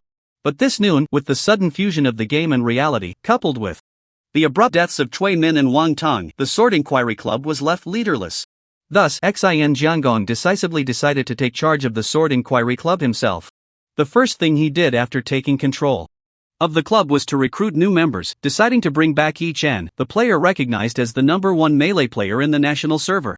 Therefore, he directly brought the strongest players from the club to Yi Chen's residence. However, to his surprise, they were met with a closed door. After ringing the doorbell for a long time, no one answered.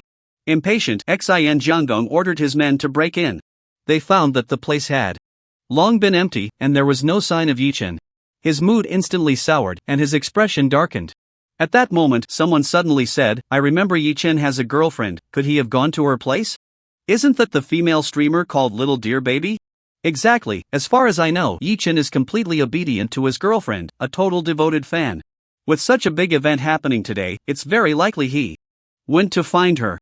Xin Jiangong nodded and looked at the club's chief assassin, Li Shang, and ordered in a deep voice, "I will have someone find out where that streamer lives. Tonight, you go take a trip and see if Yi Chen is with her. If he is, that's best. If not, bring that female streamer back and force Yi Chen to show up.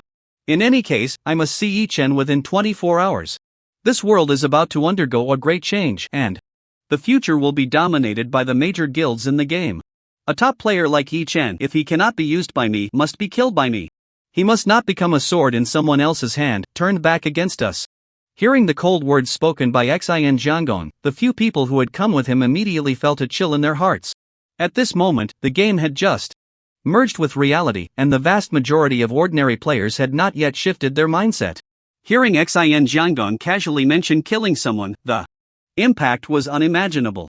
Someone furrowed their brows and said in a deep voice, "With Yi Chen's gaming skills, it won't be that easy to kill him." Xin Jiangong, however, was unconcerned.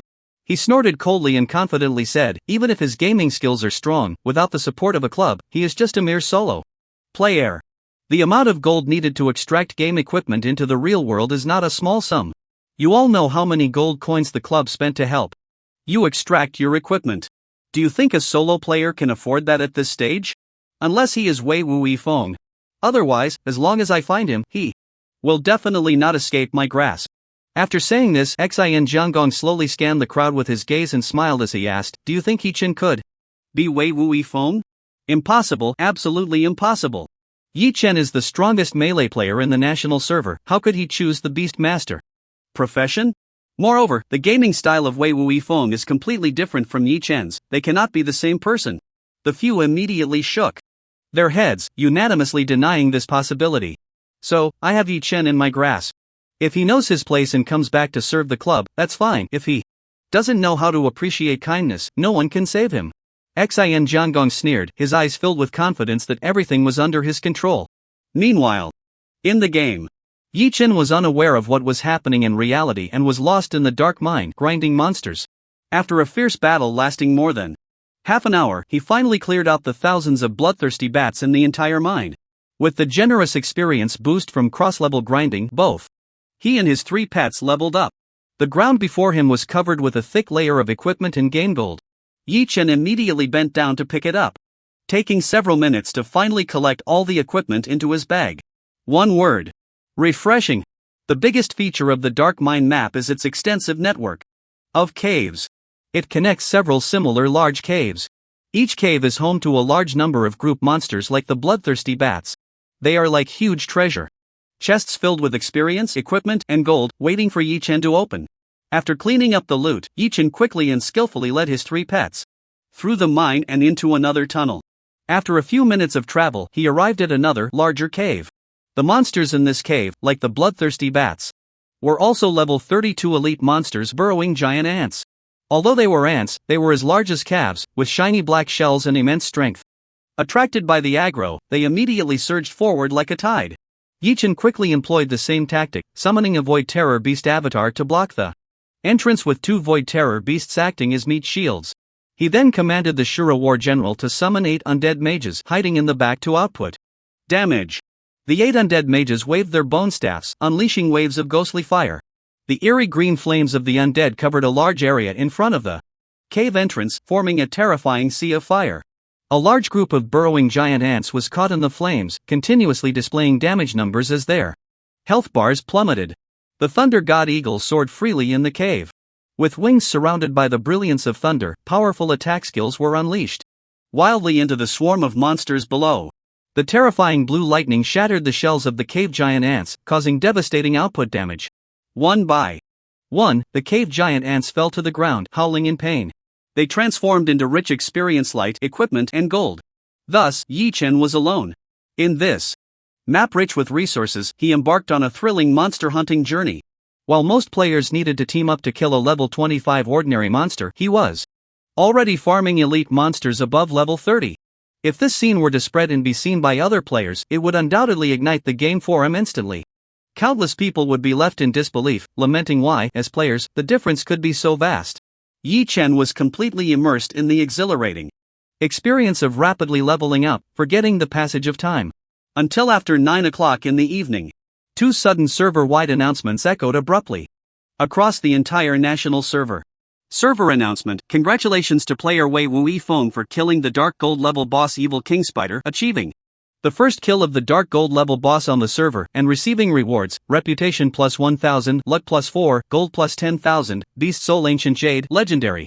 Server announcement: congratulations to player Wei Wui Feng for reaching level 30 and successfully changing jobs, becoming the first player on the server to undergo a third job change, and receiving rewards: Reputation plus 1000, Luck plus 4, Gold plus 10,000, Shift and Swap, SS. The moment the two game announcements rang out, the entire national server erupted. Although many veteran players had become numb to Yi Chen's exaggerated leveling speed and felt it was no longer surprising, many new players who had just entered the game were hearing the server-wide achievement announcements for the first time. And it came in two waves, echoing through the sky like heavenly music. Instantly, they were all shocked and began to discuss excitedly. What the hell? Who is this Wei Wui Feng? Wasn't there just 10 second job players at noon? How did he manage to reach third job so quickly? You don't know Wei Wui Feng? Didn't you check the information before entering the game? He's the top super expert on the leaderboard. Let me put it this way, since the game launched, no one has been able to compete with him for any important achievement rewards. Is the Sword Asking Club that impressive? A dozen people went to hunt him down and he wiped them all out alone. Damn! That's amazing. Even if he's the top on the leaderboard, there should be a limit, right? The game hasn't even been open for 3 days, and the Dark Gold level boss has already been taken down. How are other players supposed to play? A player throws out a fortune and shouts, I am Wang Wanhao, chairman of Wanhao Group, Wei Wui Feng, take me to level up, I'll give you 100 million a day. Damn! Is that for real? Wang Wanhao is one of the top 10 billionaires on the rich list. 100 million for a day's training, that's too extravagant. In the future, game gold will be the real hard currency. What use is cash? It will slowly turn into waste paper. The ID Wei Wui Feng is quite distinctive. Could it be that he inherited the ambition of a chancellor? Jinghai's married women request a battle. I want to have a child with the big shot. Yi Chen paid no attention to the waves stirred up by the two system announcements. At this moment, he was intently staring at the game panel floating in front of him. Watching line after line of game prompts appear. Congratulations, you have reached level 30, your profession level has successfully advanced, and you have been promoted to Senior Divine Envoy. Your attribute growth has been enhanced, you can gain free attribute points per level, 4080. Number of contractable pets, 45. Awakening profession. Skill, Lightning Whip. Heavenly Dao True Blood Fusion in progress, current fusion progress 21%. Heavenly Dao True Blood Fusion in progress, current fusion progress 22%. Heavenly Dao True Blood Fusion in progress, current fusion progress 30%, your Xingtian bloodline has advanced. Bloodline effect, all attack, shield, and buff type skill effects are increased by 100%. All skill power is doubled. Looking at the panel in front of him, after the deepening of the Heavenly Dao True Blood Fusion, the newly awakened abilities were astonishing. Yi Chen's eyes lit up, and his mood surged with excitement. The power of this effect goes without saying. Although it is limited to conventional skills like attack, shield, and buff, and does not affect special effect skills like Beastmaster Divine Weapon and Beastmaster Clone, it is already incredibly powerful. It should be noted that during Yi Chen's last second job change, the bloodline effect of the Heavenly Dao True Blood reduced the cooldown time of all skills by 50%. This time, it has increased the skill effects of all skills by 100%. In other words, as long as Yi Chen has enough mana, his skill output capability will be increased by a full 4 times. This is something that ordinary players wouldn't even dare to imagine. Moreover, following this trend, every time Yi Chen changes jobs in the future, he will definitely awaken new bloodline effects. It is hard to imagine how powerful Yi Chen will be when he reaches level 100 and perfectly merges with the heavenly Dao True Blood. Just how strong will he become? Will I become the legendary Super Saiyan? For a moment, Yi Chen's emotions surged, and he couldn't help but fantasize. In addition, after Yi Chen's third job change, he also obtained a brand new professional skill. Lightning Whip skill level S skill effect, launch. A fierce attack with lightning speed, striking out 5 lightning whips, attacking up to 5 enemy targets, each strike dealing 160% attack power damage. Skill cost, 300 mana cooldown time, 20 seconds. This lightning 5 whip skill is unrelated to pets, but is purely an attack skill. It can enhance the combat ability of the Beast Master itself, which is quite good, and Yi Chen is fairly satisfied with it. Then, Yi Chen opened his bag to check the 2 items rewarded by the system. Earlier. First, there was the SS level skill book Shift and Swap. Shift and Swap skill level SS skill effect, utilize the connection between beast contracts to swap the positions of any 2 pets or yourself and 1 pet. Skill cost, 500 mana cooldown time, 120 seconds. This skill, although it has no attack or defense bonuses, is exceptionally flexible and can be developed for various uses. If used properly in actual combat, it can often yield unexpected and significant results. Yi Chen learned it directly. The entire skill book instantly dissipated, transforming into a shimmering skill icon that appeared in Yi Chen's skill bar. Then, there was the legendary quality Beast Soul Ancient Jade. It looked like a pebble, crystal clear, with a warm luster. It was strung on a sparkling silver necklace, radiating waves of magnificent blue light. Beast Soul Ancient Jade, Legendary, Constitution, plus 100 Strength, plus 100 Agility, plus 100 Spirit, plus 100 Equip skill, Soul Binding, can activate the skill on any monster corpse below level 60, imprisoning its soul within the Ancient Jade, gaining a 20% all attribute bonus. Equipment level 30. As expected, products from the system are guaranteed to be top quality. Seeing the equipped skill of the Beast Soul Ancient Jade, Yi Chen's eyes immediately brightened, revealing a hint of surprise.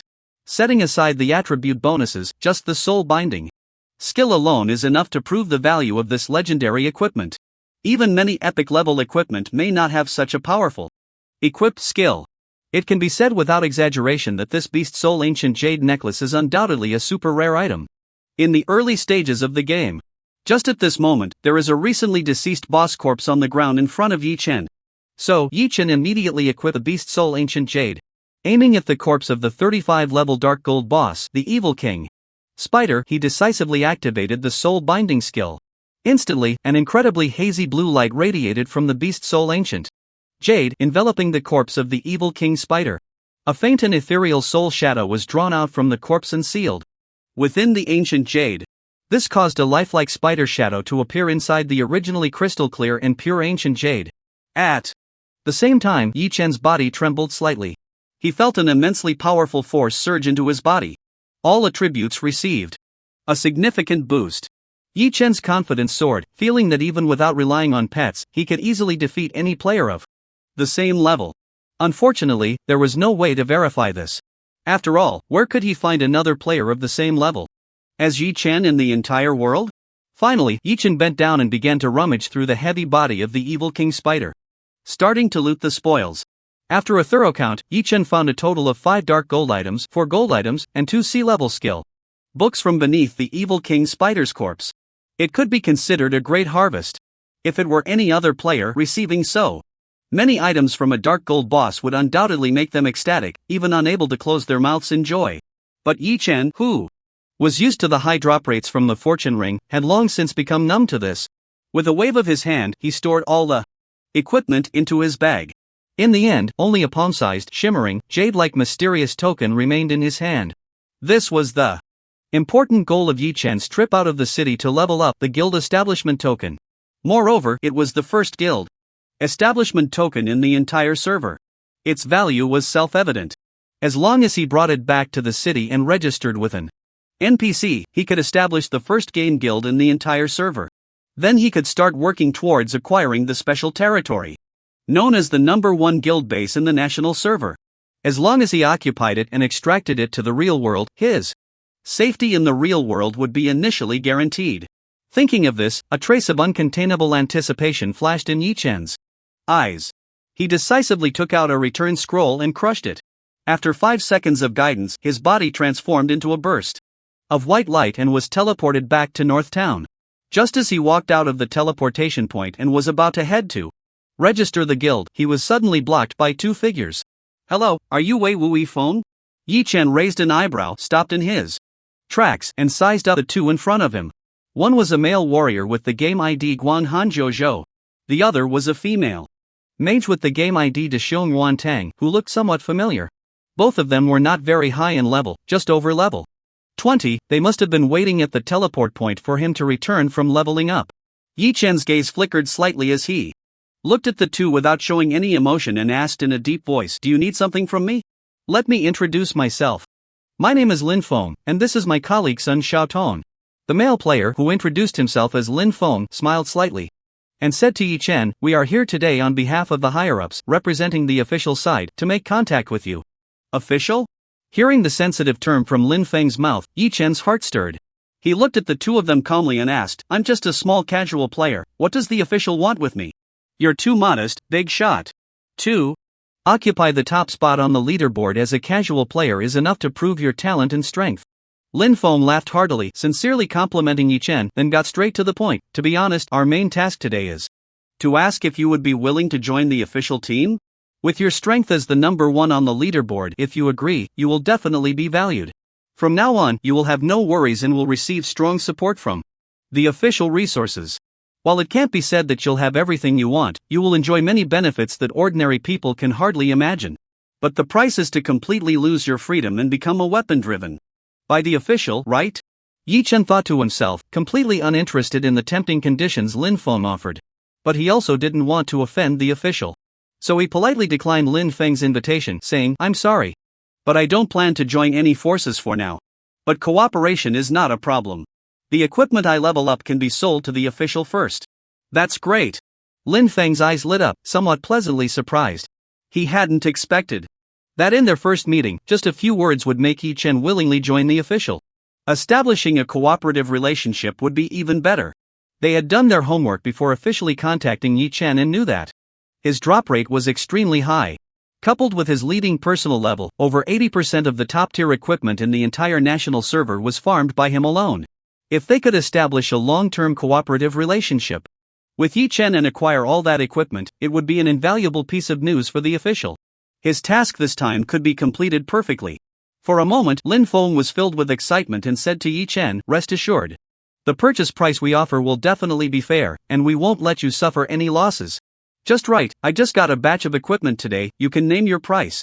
Yi Chen laughed and, without further ado, directly shared the item list from the Hong Yun Chi Tian ring with the 2 in front of him. Hiss. Looking at the item list shared by Yi Chen in the game panel, Lin Feng and Sun Xiaodong's eyes whitened in unison. They gazed at the dazzling array of equipment and items in the small boxes, revealing expressions of disbelief and shock. Although they had anticipated that Yi Chen, who had leveled up all day, would have quite a few good things in his bag, they never expected it to be this exaggerated. There were thousands of dazzling equipment and items, all high-level gear above level 30.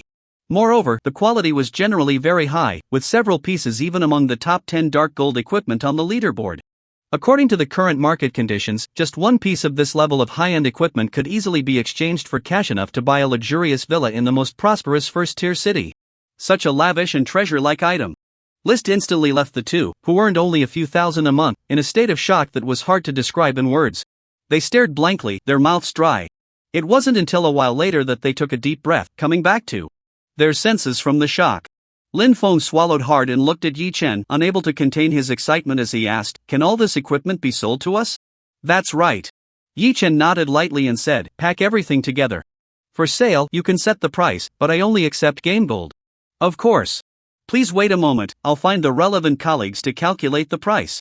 Lin Feng immediately patted his chest to assure there would be no problem sharing the equipment bar Yi Chen had shared with the relevant colleagues and asking for approval to calculate the price. During the wait, the 3 of them casually chatted. Sun Xiaotong's pair of bright eyes fixed on the bronze mask on Yi Chen's face, and she tentatively asked, "Do you know what happened at the sword club last night?" Upon hearing this, Yi Chen's heart stirred slightly, and he calmly replied, "What happened at the Sword Club last night?" Last night, the executive director of the Sword Club, Cui Min, and the rising star Wang Tang were both assassinated. Is that so? Those two are really unfortunate, they must have offended some enemies.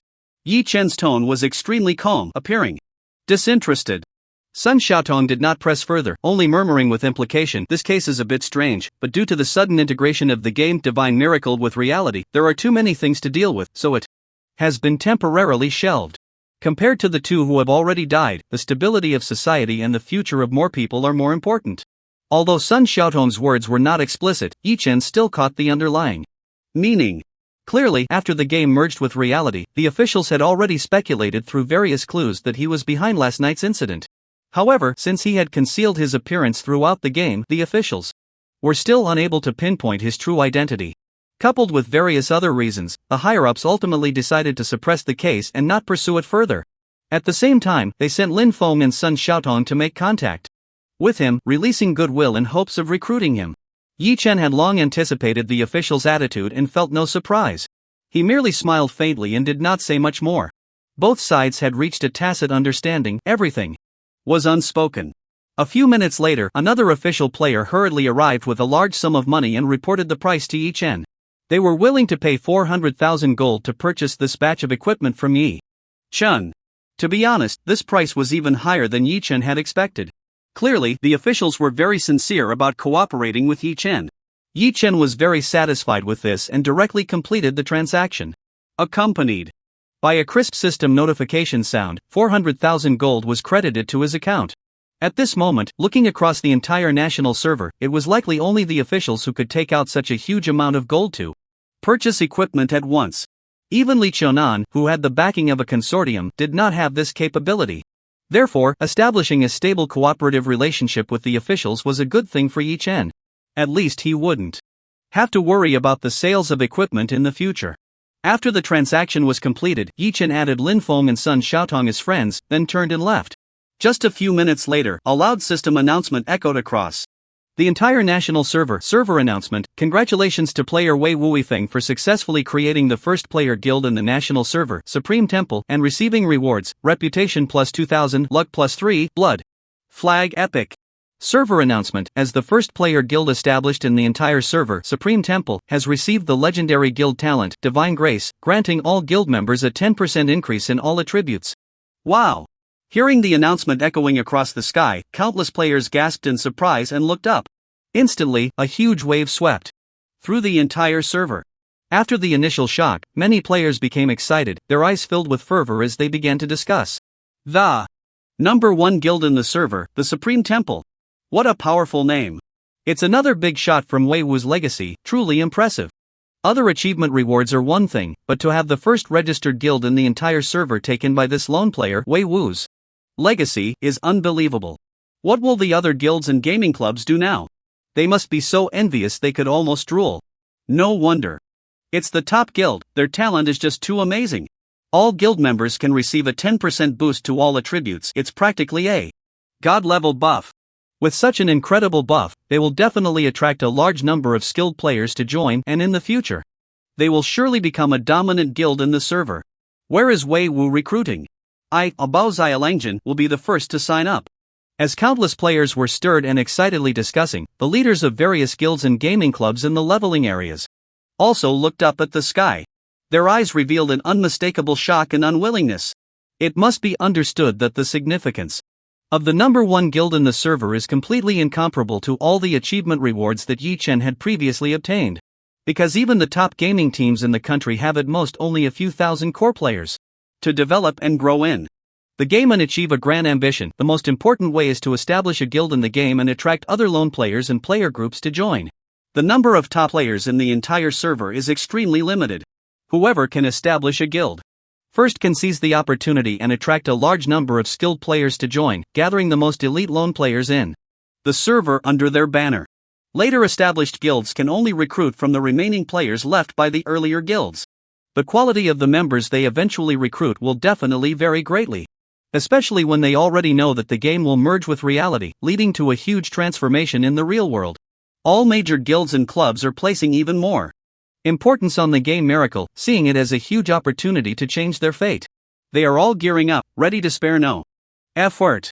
Even if it means using a human wave tactic to pile up bodies, they must seize the first guild establishment order in the entire server. However, they never expected that while they were still figuring out what level of boss might drop the guild establishment token, Yi-Chen had already taken the lead and established the first guild in the entire server. This immediately caused all factions to sigh and regret and turn green with envy. At the same time, a deep sense of seriousness surged within them. Because Yi-Chen's strength was simply too formidable. Compared to other top players, he was completely in a league of his own, an invincible existence. With such strong combat power, if he were to recruit a batch of top-tier gaming experts, he would undoubtedly have the strength to create a top-tier king guild in the entire server. This posed a huge threat to all major guilds and clubs, making them wary. In a leveling area where leaves danced in the air, Li Qiunan thrust her sword heavily, piercing through the body of a butterfly monster. She looked up, listening to the announcement echoing in the sky. Her heart also stirred.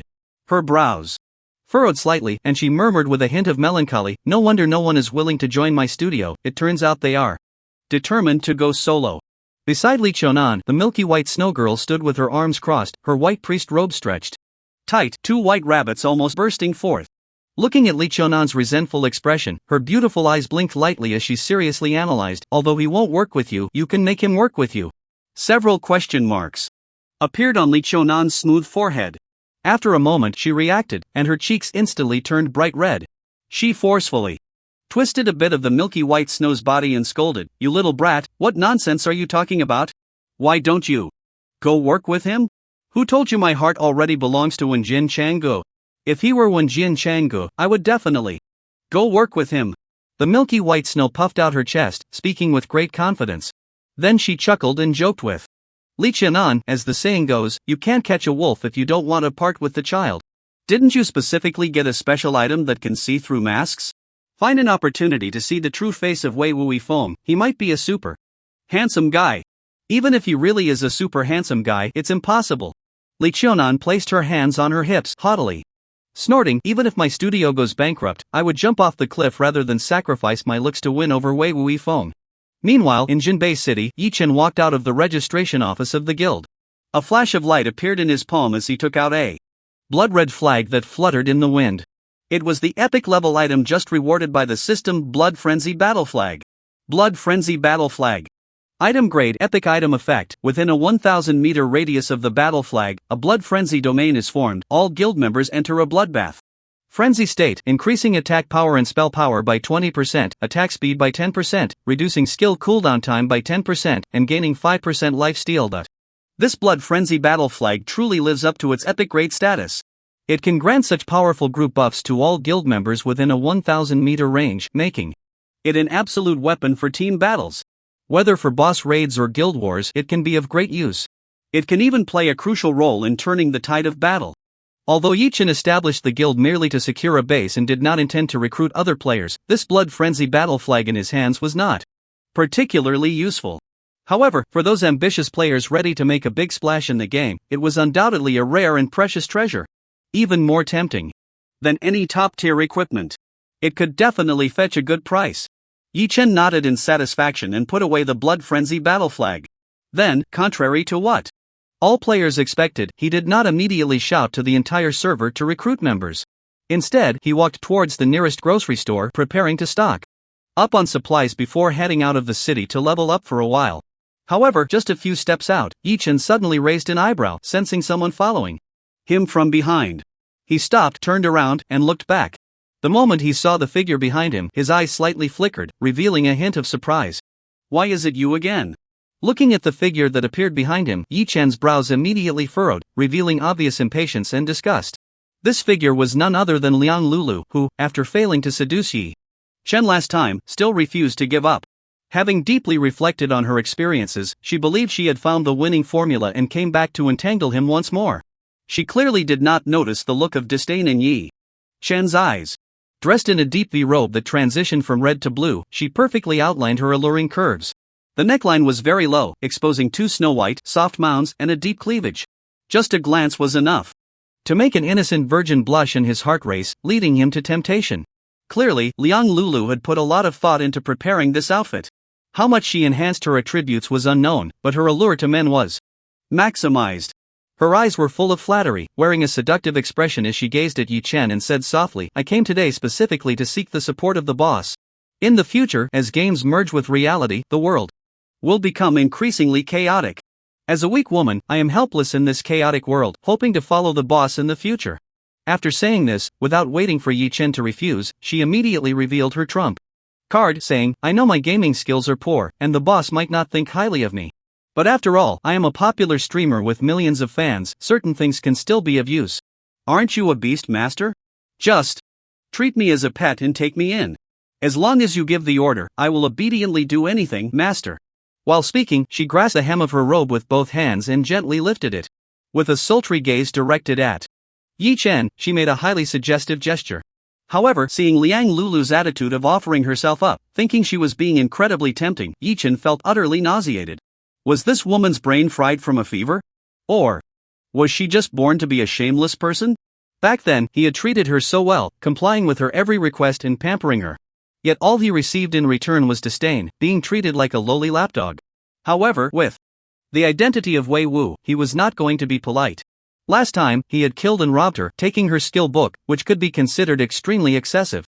Yet, this woman not only held no grudge but also eagerly came back, shamelessly asking him to take her as a pet. It left Yi Chen at a loss for words. He even felt a bit regretful that when he brought the Phantom Assassin into reality last time, he hadn't made up his mind to take her out as well. What a dog! Shouldn't she take a good look at herself?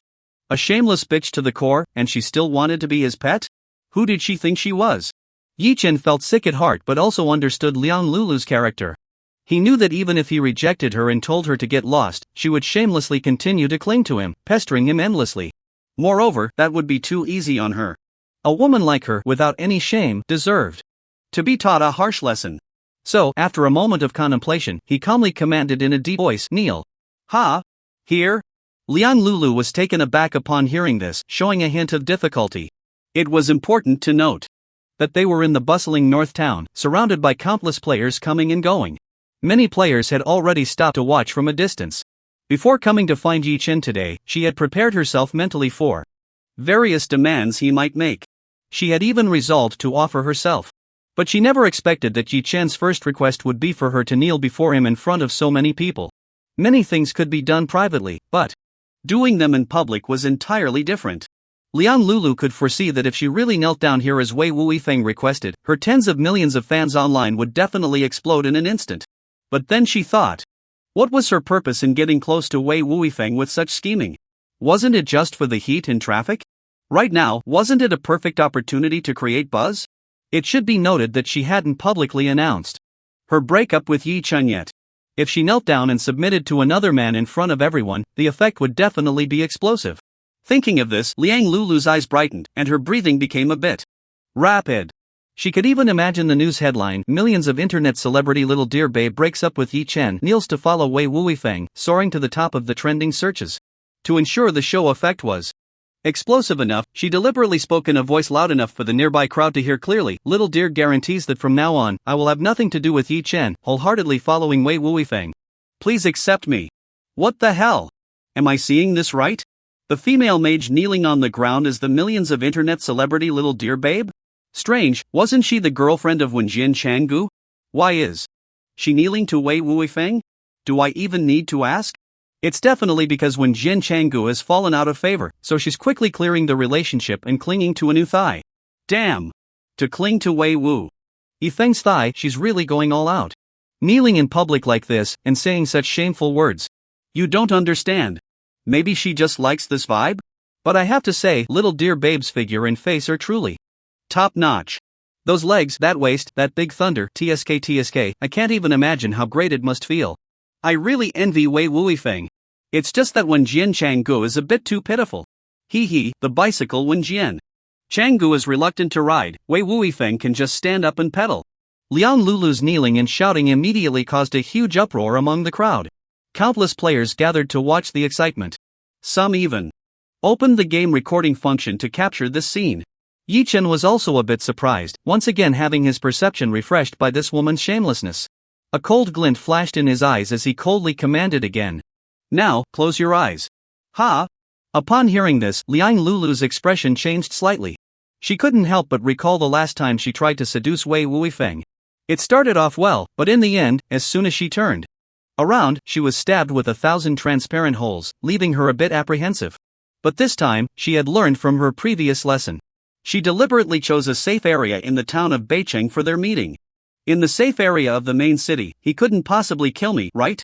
Liang Lulu thought to herself. Although she felt a bit anxious, she obediently closed her eyes.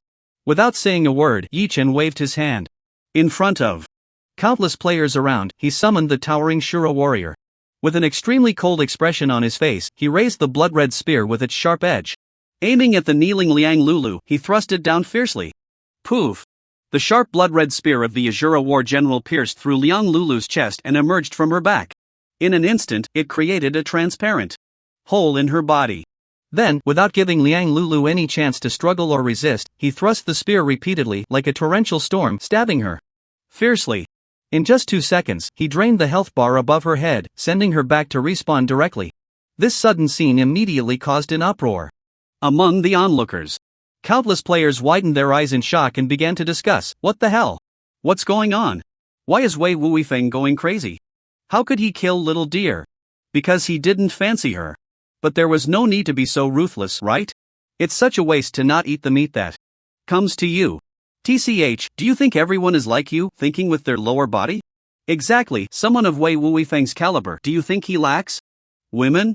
I think little deer is just delusional, thinking too much. The reason she became $1 million internet celebrity isn't because of her own ability, but because she has Wen Jianchanggu backing her. Without Wen Jianchanggu, who is she? Does she really think she's so great? Just by showing off a little, she can cling to a big shot? It's ridiculous. I didn't expect little deer to be this kind of person. Luckily, when Jianchanggu broke up with her. However, this is still a safe zone in North Town. Wei Wuifeng dares to kill in broad daylight here, he must be hunted down by the city guards. Doesn't he fear dying and losing levels? According to the rules of the game Miracle, players do not gain sin points for killing each other in the wild. But if they kill in the safe zone of the main city, they become red-named and are hunted by the city guards. After Yi Chen killed Liang Lulu, his previously hidden game ID reappeared above his head, now glowing a dangerous blood red. Soon, at the end of the long street, a noisy commotion could be heard. A well-equipped, well-trained squad of city guards quickly rushed over, with players along the way dodging out of the way. Facing the murderous city guards charging at him, Yi Chen remained completely unperturbed. With a large red name above his head, he stood calmly in the center of the street, quietly waiting for the guards to arrive. The leading guard, seeing Yi Chen's fearless demeanor, immediately flew into a rage. With a clang, he drew his sword and pointed it at Yi Chen angrily, shouting, "Bold rebel! How dare you commit murder in North Town? Your crime is unforgivable, prepare to die." Saying this, he swung his long knife down towards Yi Chen's head. The blade sliced through the air, incredibly sharp. However, just halfway through, it was blocked by a token that Yi Chen pulled out from his bosom. The moment the guard leader saw the token, his expression changed drastically. He hurriedly retracted his knife, gulped down a mouthful of saliva, and looked at Yi Chen with a nervous and uncertain expression. He tentatively asked, You are the captain of the third princess's personal guard? What? Is this token fake? Yi Chen raised an eyebrow and smiled, countering, Or should I bring the third princess here to prove it to you in person? No. No. The guard leader quickly shook his head repeatedly, smiling with a face full of fear and trepidation. I, a lowly servant, failed to recognize the great mountain and did not know your identity. I hope you can forgive my offense. So, do I need to pay with my life for killing in the street just now, or do I have to go back with you for trial? Not at all. You jest, my lord. That person must have been a heinous criminal, a vicious scoundrel. Your personal action to eliminate him is simply an act of heroism. Yi Chen nodded in satisfaction, seeing that this guy was somewhat reasonable. He took out a few gold coins and casually said, Brothers, you've worked hard on patrol. Take these gold coins to buy some drinks. Thank you for your generosity, my lord. A group of city guards immediately burst into joy, hurriedly bowing and thanking Yi Chen. Yi Chen laughed heartily and waved his hand dismissively. Just like that, with a big red name above his head, he swaggered away amidst the respectful flattery of the city guards and the bewildered gazes of countless players. It wasn't until Yi Chen had completely walked far away, disappearing from people's sight, that everyone snapped back to reality, exchanging glances and erupting into a noisy Discussion, what the hell? What just happened? Wei Wui Feng clearly has a red name, so why aren't those city guards attacking him? They look so humble and flattering. It seems that aside from being a player, Wei Wui Feng also holds some official position in the NPC faction, so those ordinary guards don't dare to provoke him. Damn! Is that even possible? Turns out this game is not just about fighting and killing, but also about human relationships. Meanwhile, the game forum was bustling with activity. Someone posted the game footage of Liang Lulu shamelessly kneeling in the street, begging Yi Chen to take her as a pet, only to be ruthlessly killed in the end, which immediately caused a huge uproar. Within just a few minutes, the view count surpassed 10 million, quickly climbing to the forum's homepage.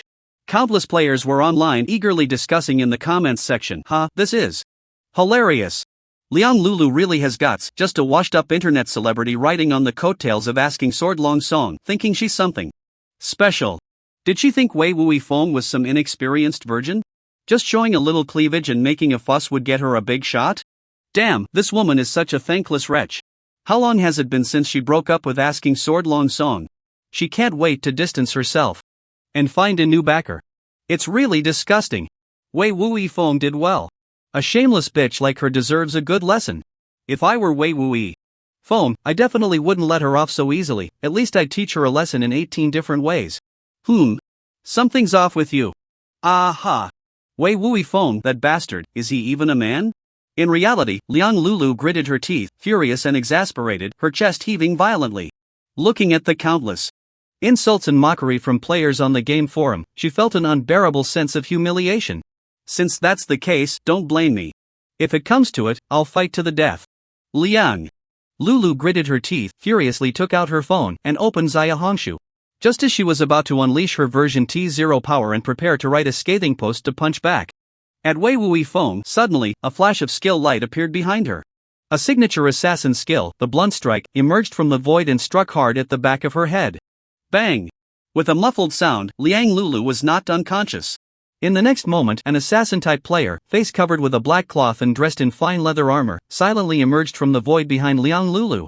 He hoisted the unconscious Liang Lulu over his shoulder and quickly turned, jumping out of the open window.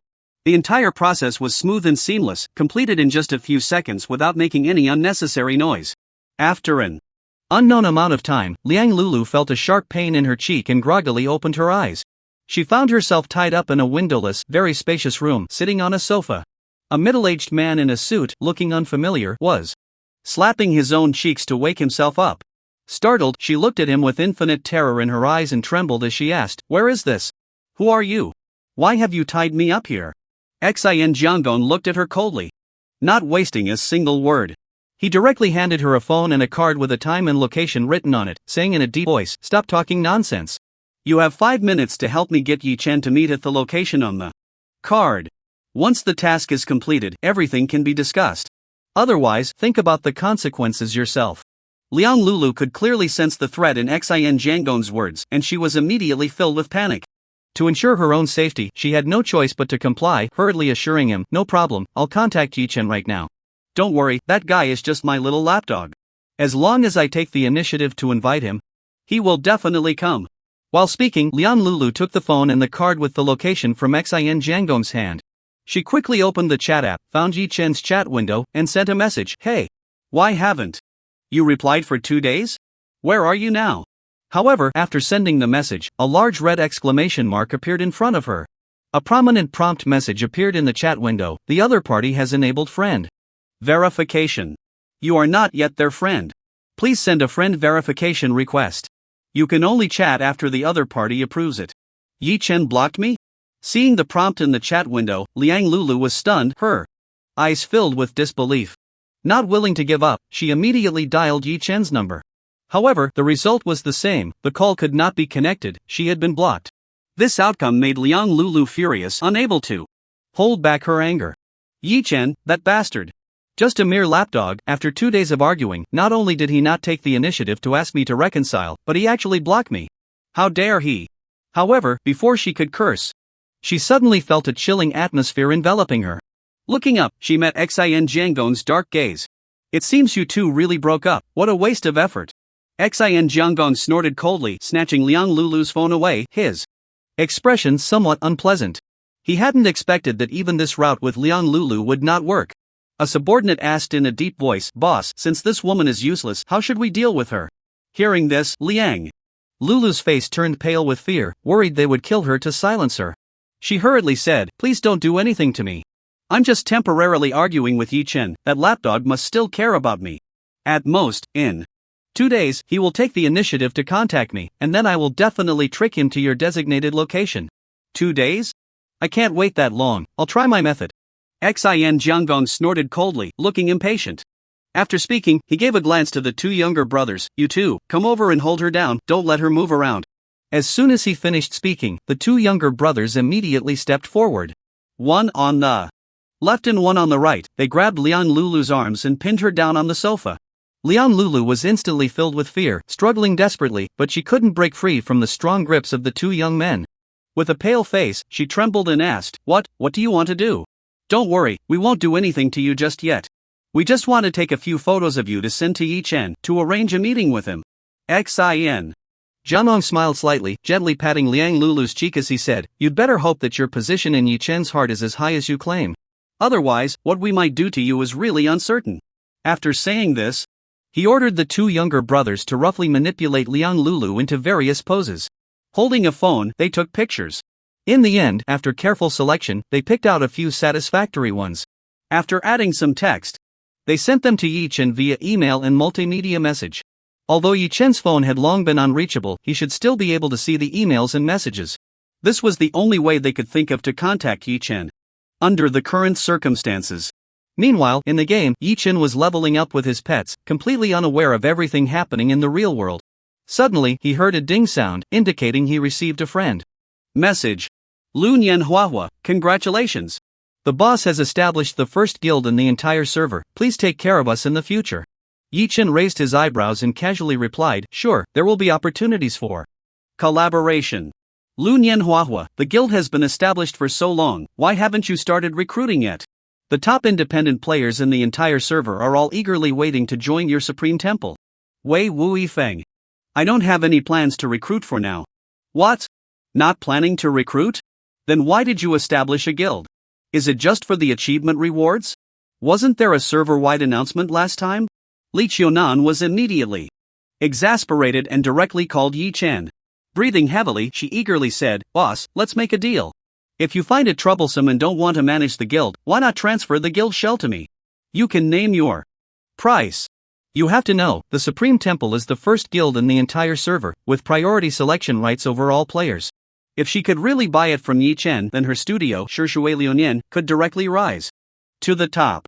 The temptation was too great, and Li Qiunan couldn't remain calm. But Yi Chen shook his head, refusing without any sentiment, "Not for sale." "All right then."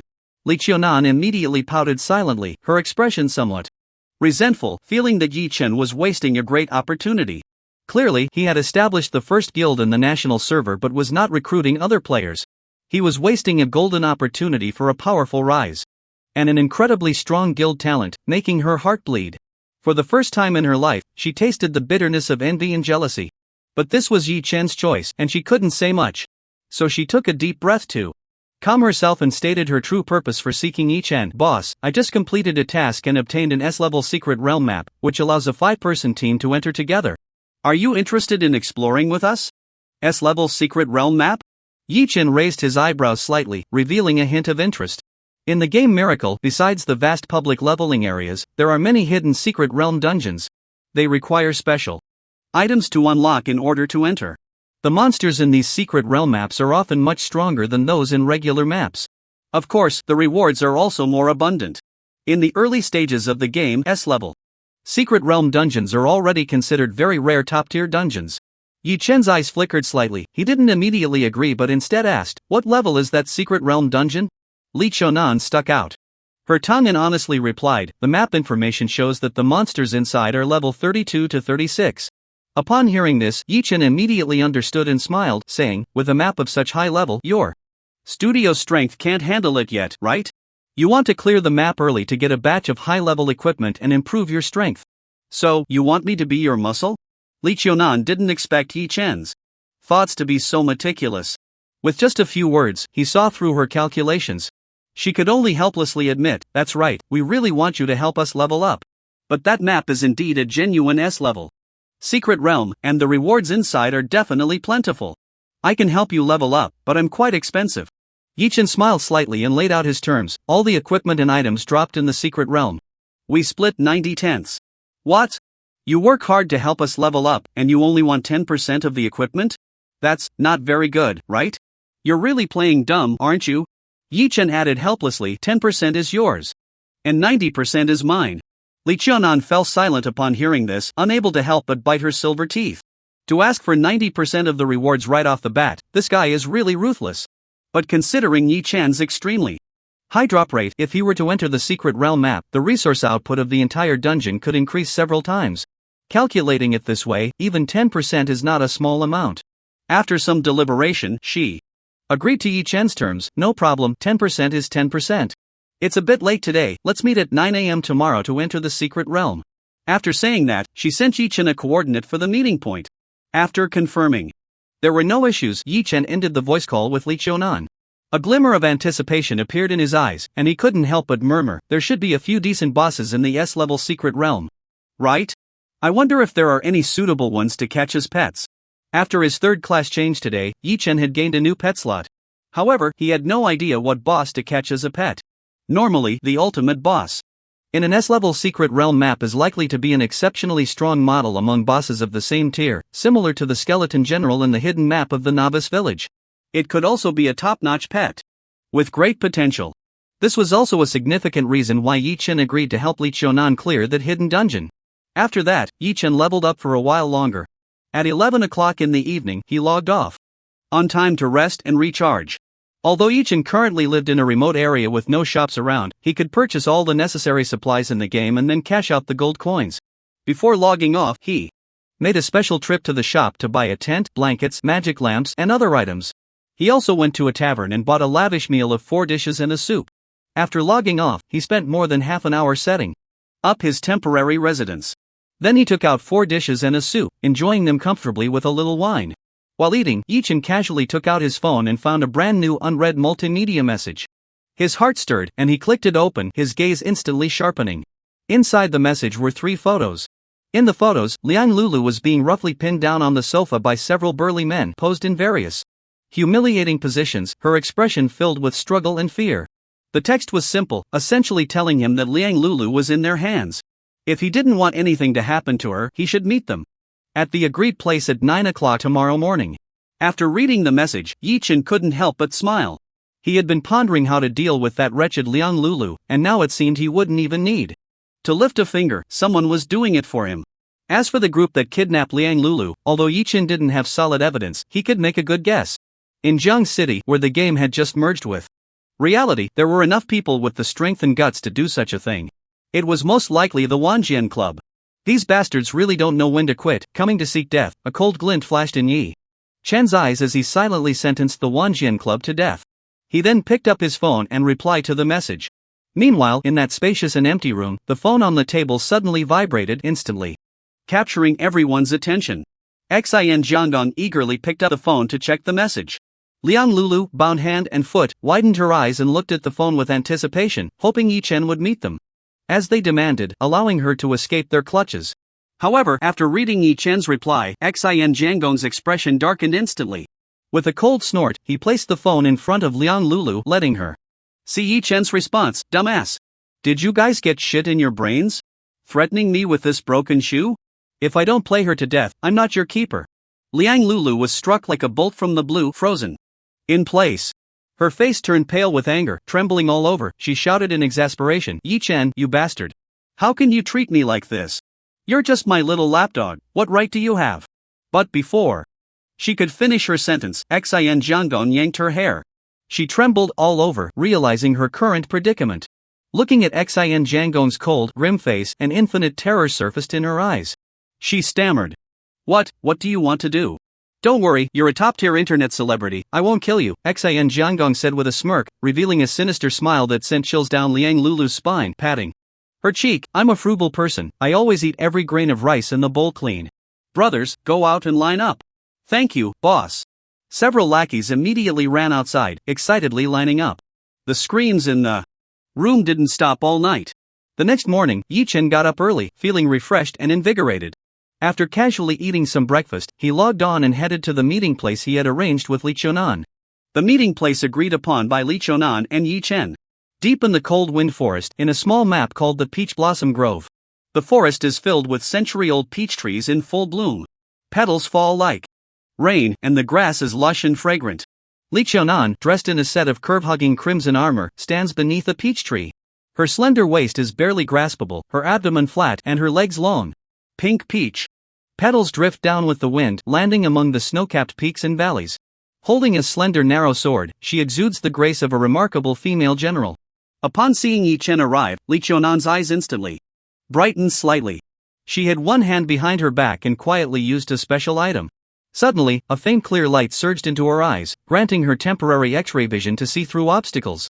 She then looked at Yi Chen's face, obscured by a bronze mask. When her gaze penetrated the mask and revealed Yi Chen's true appearance hidden behind it, Li Chonan's beautiful eyes widened in shock, revealing an expression of disbelief, her heart stirred by tumultuous waves. Because this face was far too familiar to her.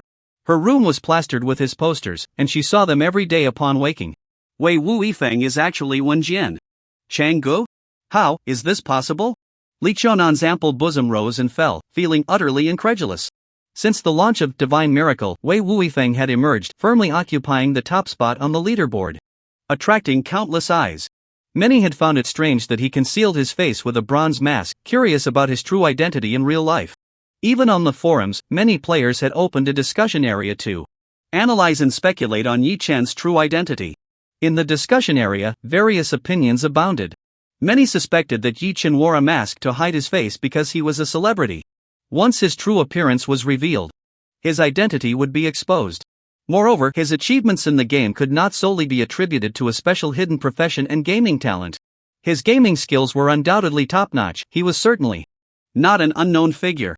Some had even speculated whether the suddenly emerging Wei Wu Yifeng was actually Wenjin Changgu, who had terminated his contract with the Wenjin Club to go solo. However, after players analyzed from different angles, they unanimously agreed that the likelihood of this speculation being true was minuscule. As a loyal fan of Wenjin Changgu, Li Chonan firmly believed that Wenjin Changgu and Wei Wu Yifeng could not possibly be the same person. Yet what she saw before her eyes instantly overturned her understanding, forcing her to accept reality. The most recognized melee player in the national server, the strongest swordsman she had been striving to catch up to, had actually changed professions to become a beast master. If this news were to spread, Li Chonan could not imagine the tremendous waves it would cause throughout the entire national server. It would undoubtedly shock countless players. At least for now, she was deeply stunned. Her eyes glazed over, fixated on Yi Chen's familiar handsome face behind the mask, her emotions surging violently. Yi Chen, seeing her like this, felt somewhat puzzled. He waved his hand in front of Li Chonan's eyes and asked curiously, "Hey, are you okay? What are you daydreaming about?" And no. Nothing. Li Chonan quickly snapped back to reality, concealing her inner excitement. She never expected that her curiosity to use a special item to see Wei Wu Yifeng's true face would lead to such a significant secret. Once her emotions settled, she immediately thought that this secret could be used as leverage to negotiate with Yi Chen. Her beautiful eyes couldn't help but shine slightly, revealing a bold idea. Yi Chen looked at Li Chonan with some curiosity but didn't think much of it. He glanced around and raised an eyebrow, asking, "Did you come alone? Where are your teammates?" "They're waiting on the other side. I have some things to discuss with you first, and then we'll go meet them." "What do you want to talk about?" "Like I said last night, I want to buy your guild." Upon hearing this, Yi Chen's brows furrowed slightly, and he shook his head, saying, "There's no room for negotiation. I won't sell this guild, so you might as well save your breath." "Is there really no chance at all?" Li Chonan gazed deeply into Yi Chen's eyes, suddenly curling her lips into a charming smile, and said softly, "Big shot, you wouldn't want everyone to know about your connection to Jian Changge, would you?" "What?" Yi Chen's heart skipped a beat, surprised that Li Chonan would say such a thing. But he quickly realized she must have used some special item with a perspective function to see his true appearance. No wonder, when he walked over earlier, he had looked so dazed and lost. Yi Chen hadn't expected that with just this bronze mask, he could hide his identity forever. He knew it was only a matter of time before others would uncover his true identity through various means. He just didn't think that day would come so soon. He had inadvertently fallen into Li Chonan's trap, and his mood became somewhat gloomy. Fortunately, there was still a way to remedy the situation. Yi Chen's gaze flickered slightly as he looked at Li Chonan and asked in a deep voice, "Who else knows about this?" "Currently, only I know." Li Chonan chuckled and said to Yi Chen, "Don't worry, I'm always tight-lipped. As long as you agree to my terms, I will definitely keep your secret. Moreover, the price I offer for your guild will be absolutely fair. I won't let you suffer any loss. Only you know, then that makes things easier." Hearing Li Chonan's words, Yi Chen also smiled. He slowly raised his head and looked at the prompt information floating above Li Chonan's head. Flowing near fireworks level, 28 status, can be captured. Contract success rate, 75%. What are you smiling about? Li Chonan, still under the effect of the perspective, saw the smile on Yi Chen's face. Her heart skipped a beat and an ominous premonition arose. Yi Chen didn't speak, he directly answered Li Chonan's question with action. Suddenly, he raised his hand, aimed at her forehead, and activated the skill, Divine Contract. Instantly, strands of golden runes appeared on Li Chonan's smooth forehead. Originally, Yi Chen's level and attributes were much higher than Li Chonan's, giving him a very high contract success rate. Coupled with the luck boost from the heavenly luck ring, it was a direct hit. A pleasant game notification sound rang in his ears. Game notification: you have activated the Divine Contract skill on player Flowing Year Fireworks. Contract successful. Congratulations, you have obtained the legendary pet Flowing Year Fireworks.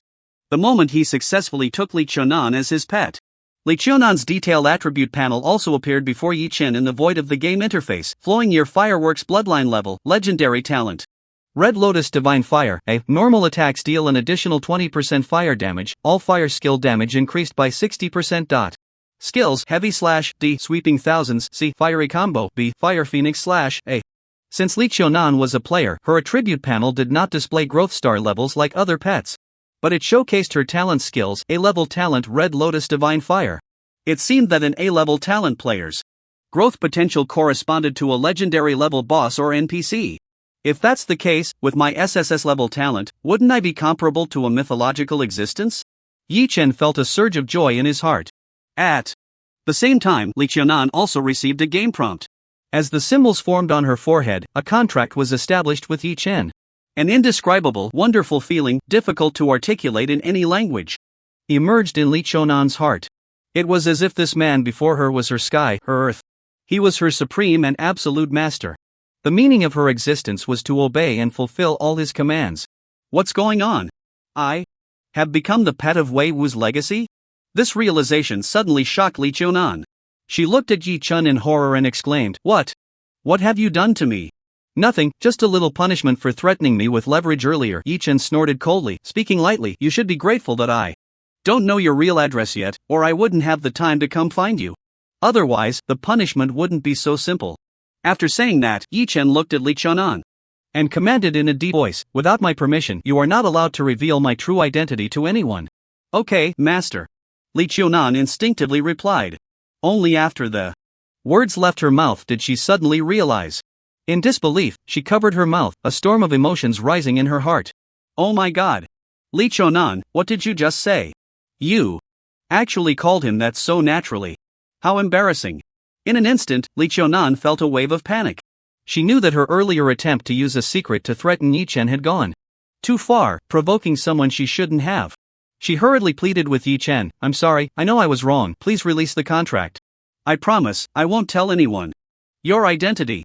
Besides, how much do you want? I can compensate you." "Sorry, I'm not in the habit of handing my fate over to someone else to control." Yi Chen looked at Li Chonan with a calm gaze and said, "But don't worry, considering we have some friendship, this time it's just a light punishment, I won't really do anything to you. As for when to release the contract, that depends on my mood and your future performance. I will definitely perform well, I guarantee I can satisfy you, master." Li Chonan quickly nodded, earnestly assuring him. Realizing she had instinctively called him that title again, her pretty face flushed red, feeling deeply ashamed. "I'm just afraid you'll get a taste of the sweetness and then beg me not to release the contract." Yi Chen looked at Li Chonan leisurely, a playful smile on his face. "What does this scoundrel take me for? I, Li Chonan, have my pride. Even if I end my life by jumping off a cliff, I could never be so lowly as to be a pet at someone's beck and call. You can just give up on that thought." Li Chonan gritted her teeth in silence, making harsh remarks in her heart. She was, after all, a genuine heiress from a wealthy family. Since childhood, she had been pampered like a star, which had fostered her proud personality. However, today, she was suddenly forced into a contract, becoming Yi Chen's pet. Naturally, she resisted this absolute master-servant relationship to the utmost. Yet, influenced by the contract, she dared not retort to Yi Chen and could only keep these words bottled up inside. Her gaze was filled with deep resentment, resembling a wronged little wife.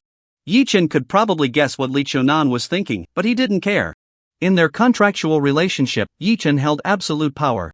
As long as he didn't dissolve the contract, Li Qiunan would forever be a well-behaved pet. Alright, enough nonsense. Take me to meet the other team members, and then let's quickly dive into the dungeon, Yi Chen said. In front of outsiders, you must not call me master, keep our relationship a secret. Okay, master. Li Qiunan obediently replied, and as the shameful title slipped from her lips, her cheeks flushed again. She quickly turned to hide her embarrassment and led the way for Yi Chen. Soon, the two passed through the peach grove and met the other 3 team members. One of them was the milky white Shuezi, a priest and also Li Qiunan's good friend. The other 2 were male players with game IDs of Diao Han Jiang and Xuan Lin Di, whose professions were mage and archer, respectively. All 3 were level 27, while Li Qiunan was level 28. Even in the entire national server, they could be considered top-tier players. However, compared to Yi Chen, who had already undergone his 3rd class change last night and was practically a cheat-level existence, they were hardly worth mentioning. After a brief introduction, Diao Han Jiang and Xuan Lin Di met Yi Chen for the first time in the game. They were somewhat excited to team up with the number 1 player on the leaderboard and treated Yi Chen with great respect. Milky White Shuezi, however, was eyeing Li Qiunan with sparkling eyes, gossiping in the private message channel. So, what do you think? Did you see Wei Wu Yifeng's true face? Is he handsome? Pretty handsome, Li Qiunan replied, her expression slightly unusual. Oh? Milky White Shuezi's interest was piqued and she eagerly asked, how handsome? How does he compare to Wenjin Changgu? Li Qiunan's expression became even stranger. And after hesitating for a long time, she replied, I guess they're equally matched, not much difference. Then what are you waiting for, Nan Nan? Where can you find such a handsome and powerful super fighter? Hurry up and win him over. Milky White Shuezi immediately urged, you go for Wei Wu Yifeng, and I'll go for Wenjin Changgu. By then, won't the whole game be at our mercy? Li Qiunan fell silent at these words, her mouth twitching slightly, unsure of what to say. You want to find a way to win him over? You have no idea that I've already been won over. Moreover, these 2 are the same person. Wouldn't that be too cheap for him? Imagining the scene that Milky White Shuezi described, Li Qiunan's face turned red, and an unusual feeling surged in her heart. She quickly cleared her throat to cover it up, then took out the precious S-level secret realm map. After activating it, the map immediately floated in the air, emitting a soft blue light that enveloped the 5 of them. With a flash, they disappeared and reappeared in a brand new game map. Ding game prompt, you have entered the S-level secret realm map, Shadow Wind Canyon. The monster levels in the current map far exceed your level, please proceed with caution. With a flash of light, Yi Chen and the others descended into a brand new map. Before them lay a long, eerie valley filled with a chilling atmosphere. The entrance to the valley was extremely narrow, with cold, shadowy winds blowing out from within, creating a sinister ambience. As the only melee class in the team, Li Qiunan confidently wielded his sword and stepped forward, leading the way into the canyon. The others followed closely behind, maintaining a tight formation to protect the delicate Snowy in the center as they entered the valley one by one. The valley twisted and turned, initially so narrow that only 1 person could pass through. After walking a few dozen steps, it suddenly opened up, becoming spacious. Just then, a massive boulder suddenly rolled down from the stone wall on one side of the valley. Upon hitting the ground, it shattered, transforming into a rock giant over 2 meters tall, composed entirely of black stone. It let out a low roar and swung its incredibly heavy stone fists, charging towards the group. Level 32 Elite Monster. Shadow Wind Stone Man. Xuan Lin Dai, quick on the draw, swiftly raised his longbow and shot a piercing arrow. Clang! The sharp arrow, surrounded by the unique golden glow of the piercing arrow, struck the Shadow Wind Stone Man, producing a crisp sound. In the next second, a damage number jumped above the stone man's head. -107. Seeing this barely triple-digit damage number, Li Qiunan and the others' expressions changed in unison. It should be noted that Xuan Lin Dai's equipment was crafted at great expense by Li Qiunan, and could be considered extremely luxurious. With his attributes, using a piercing arrow that Had armor penetration effects against the Shadow Windstone Man only dealt 107 points of damage. Didn't that mean that a normal attack would only deal double-digit damage? Not good. The actual attributes of this Shadow Windstone Man are at least 20% stronger than the elite monsters of the same level outside. Chuan Lindai's face changed and he said solemnly, the challenge difficulty of this S-level secret realm map is far greater than we imagined. The others immediately realized the gravity of the situation, their hearts sinking. Don't panic, we're already in. No matter how difficult it gets, we have to fight on. Li Qianan took a deep breath and said seriously, I'll take the lead in tanking the monster. Xiuxue, focus on healing me, and you two just deal damage. Seeing the others looking tense and ready for battle, Yi Chen couldn't help but twitch his mouth, feeling a bit speechless. It was just a level 32 elite monster, was it really necessary to be this nervous? Shaking his head, he didn't waste any more words and waved his hand to summon all three of his pets. First was the imposing Azura war general. Riding a magnificent skeletal horse that galloped through the space portal, it charged out. Suddenly, it activated its skill, Fire Charge. The skeletal horse neighed like an arrow released from a bow, stepping on flames and rushing out. In an instant, it crossed over a dozen meters and crashed heavily into the Shadow Windstone Man. The terrifying impact caused cracks to appear on the stone man's hard rock body. Above its head, a large blood-red damage number jumped out, -987. Seeing this terrifying damage number, Li Qianan and the others collectively gasped, their eyes wide in shock, as if petrified. Chuan Lindai was even more stunned, his mouth agape. It was hard to believe that his full-powered piercing arrow could only take away 100 points of health from the Shadow Windstone Man, yet Yi Chen's pet, with just a single charge skill, had knocked off over 900 health. Just how terrifying was this pet's attack power?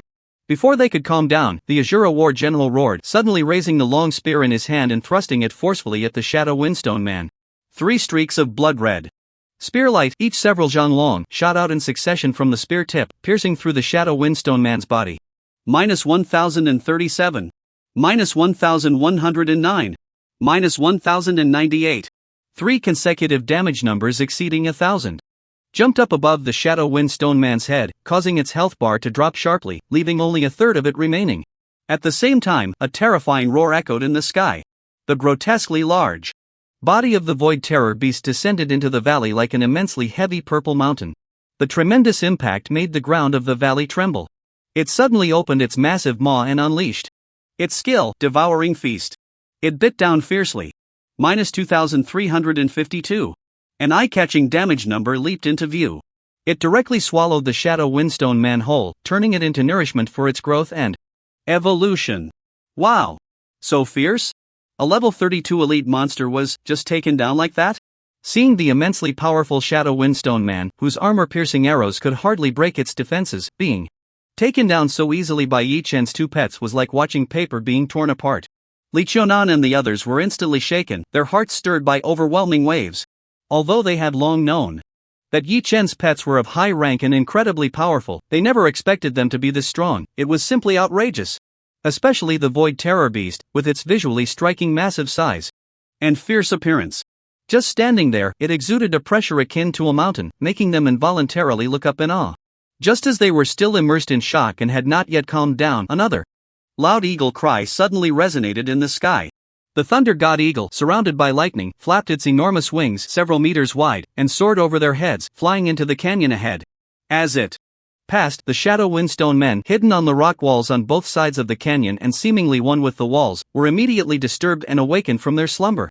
They let out a series of angry roars as they landed on the canyon floor.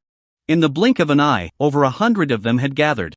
Without any ranged attack means, they could do nothing about the Thunder God Eagle flying in the sky. They could only turn their hatred towards Yi Chen and the others in the distance. In an instant, the roars of the Shadow Windstone Men echoed through the heavens and earth, surging towards the group. Wow!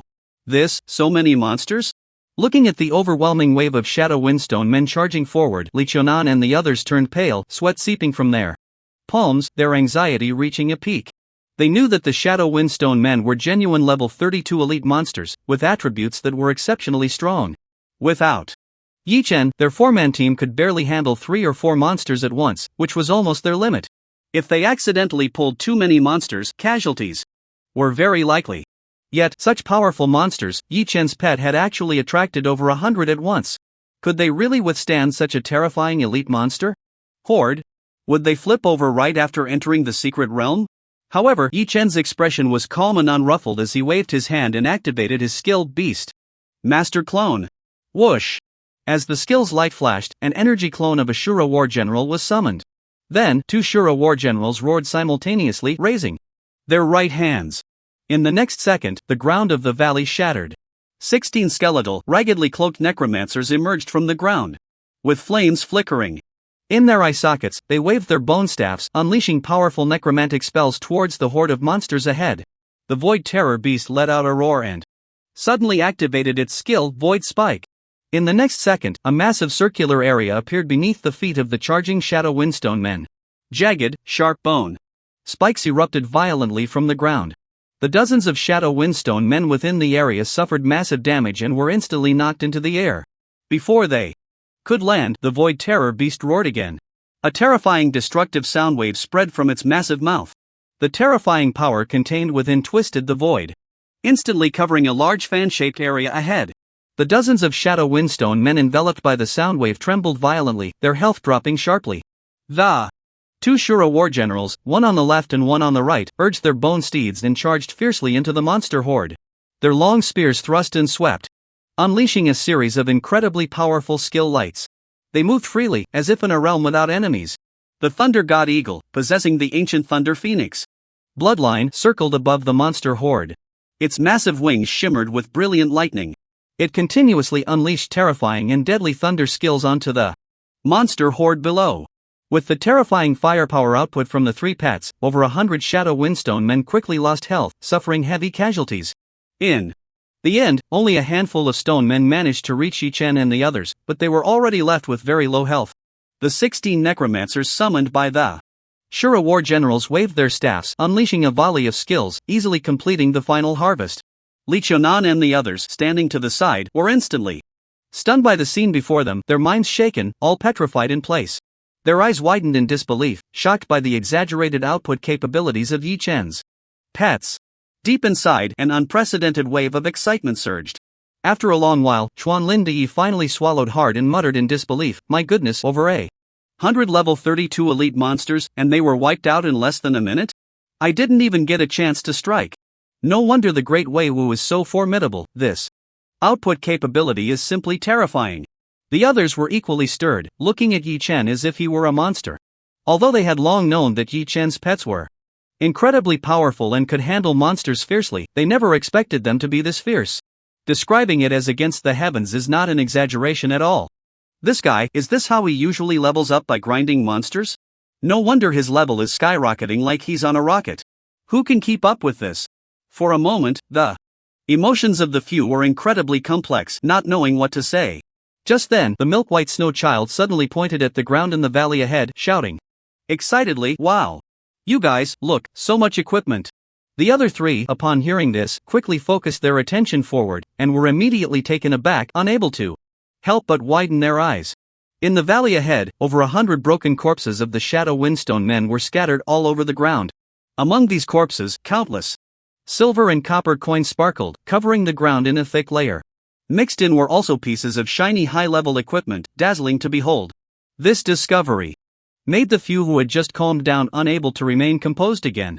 What the hell? Is this for real? 100 elite-level monsters can drop this much loot? If 2 ordinary monsters drop 1 piece of equipment on average, is this drop rate serious? With this drop rate, the game is just a cash machine. Hiss, we're going to get rich. This time. The milk-white snow child couldn't help but look at Yi Chen, her face full of amazement as she asked, "Brother Wei Wu, tell me the truth, are you really the game designer's favorite son? Otherwise, how could you be this strong?" Yi Chen smiled lightly, hands in his pockets, and casually said, "Basic skills, don't overdo it. Are these still just basic moves? How exaggerated can operations that are not basic get?"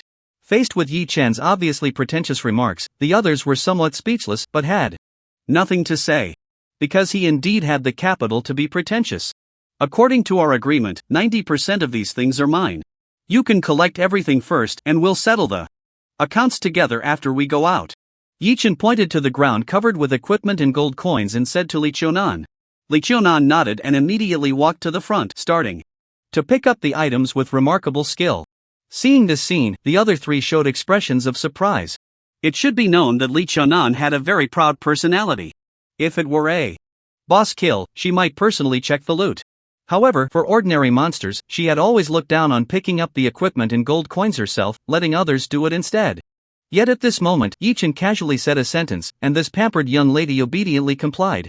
This left those familiar with her character feeling somewhat incredulous. The milky white snow girl had big, sparkling eyes, glancing back and forth between Yi-chan and Lee Chonan, revealing a thoughtful expression. Soon, Lee Chonan finished picking up all the equipment. Yi-chan continued to lead the group deeper into the valley. Just like before, he sent out the Thunder God Eagle, which had flying abilities, to lure monsters. It continuously drew waves of monsters from the deep canyon ahead, gathering them together for efficient group farming. Lee Chonan and the others were not idle either, attacking the monsters alongside him. However, their output capabilities paled in comparison to Yi-chan's 3 pets, making them seem insignificant. It is no exaggeration to say that over 90% of the damage was dealt by Yi-chan alone. The attacks from Lee Chonan and the others were completely optional, almost entirely reduced to being Yi-chan's accessories. They followed behind Yi-chan, coasting along and leeching experience. If it were other players, having a big shot to level up with while coasting along would surely make them very happy. But the usually proud and strong-willed Lee Chonan found it somewhat hard to accept. Especially at this moment, she was also Yi-chan's pet. Subconsciously, she compared herself to the Thunder God Eagle and the Shura War General. However, the result of the comparison only made her more frustrated. Am I actually the weakest among all his pets? Lee Chonan clenched her silver teeth in unwillingness, her eyes shining with a determined light that refused to admit defeat. She kept swinging her sword, fiercely battling the monsters in front of her, hoping to level up quickly and surpass the other 3 pets. In terms of absolute attributes, Lee Chonan, with her powerful A-grade talent and luxurious equipment bonuses, was not much different from Yi-chan's other pets. The main reason for the disparity in output capabilities was that the skills of the other pets were much more luxurious than hers. Additionally, they could enjoy various bonuses provided by Yi-chan's skills. If he released those buff skills to me, I wouldn't be much worse than them. Lee Chonan thought to herself, feeling a hint of resentment deep down. But the milky white snow girl and Du Diao Hanjiang were watching from behind, so she couldn't actively ask Yi-chan to grant her those buff skills a few times. If she did, their contractual relationship would be completely exposed. Lee Chonan sighed. Helplessly, shifting her focus back to the monsters in front of her and attacking fiercely with her sword. Unlike the strong-willed Lee Chonan, the other 3 were coasting along comfortably and at ease. Looking at the rapidly rising experience bar, the corners of my mouth were almost reaching my ears with a smile. The milky white snow creature especially understood the essence of being a slacker. Aside from occasionally casting a few skills to help Lee Chonan recover some health and applying a buff, it spent the rest of the time following Yi-chan around, chattering like a lively little talker, casually finding topics to chat about. This added a bit of fun to the originally dull monster hunting journey, making it feel less boring. As an S-level Secret Realm map, the elite monsters in the Shadow Wind Canyon were not only numerous but also incredibly powerful. Originally, with the strength of the Shuilunyan studio, even if they fought for a day and a night, they might not be able to clear the map in one go. However, with Yi-chan, who could be considered a cheat-like ally, joining in, and under the immense output capabilities of the 3 pets, the monster hunting efficiency skyrocketed. It could be described as a sweeping victory, pushing through effortlessly. In just over 3 hours, they cleared the entire map and reached the end of the canyon. They encountered the ultimate boss of this hidden map. It was a terrifying beast with a fearsome appearance. The lower half of its body resembled a giant scorpion covered in a heavy, glossy black shell, with 2 incredibly sharp pincers that glinted with a cold sheen. The upper half was the body of a robust and towering man with well-developed muscles entwined with twisted black magic patterns. The massive body stood over 3 meters tall. Surrounding it were swirling black winds, exuding an unparalleled oppressive force. Shadow Wind Evil Spirit, Dark Gold Level Boss, Level 38 Health, 100,000 Attack, 1352 Magic Power, 1415 Defense, 1382 Magic Resistance, 1326 Skills. Shadow Wind Cone, Poisonous Tail Spike, Fatal Pincer Strike, Wind Dragon Break, Shadow Wind Power, Destructive Shadow Wind Description, an evil creature born from the cold shadow winds, possessing unparalleled strength. Its terrifying pincers can tear apart everything, and it wields the power of the raging winds. Weak adventurers should give up struggling upon seeing it. I can't believe it.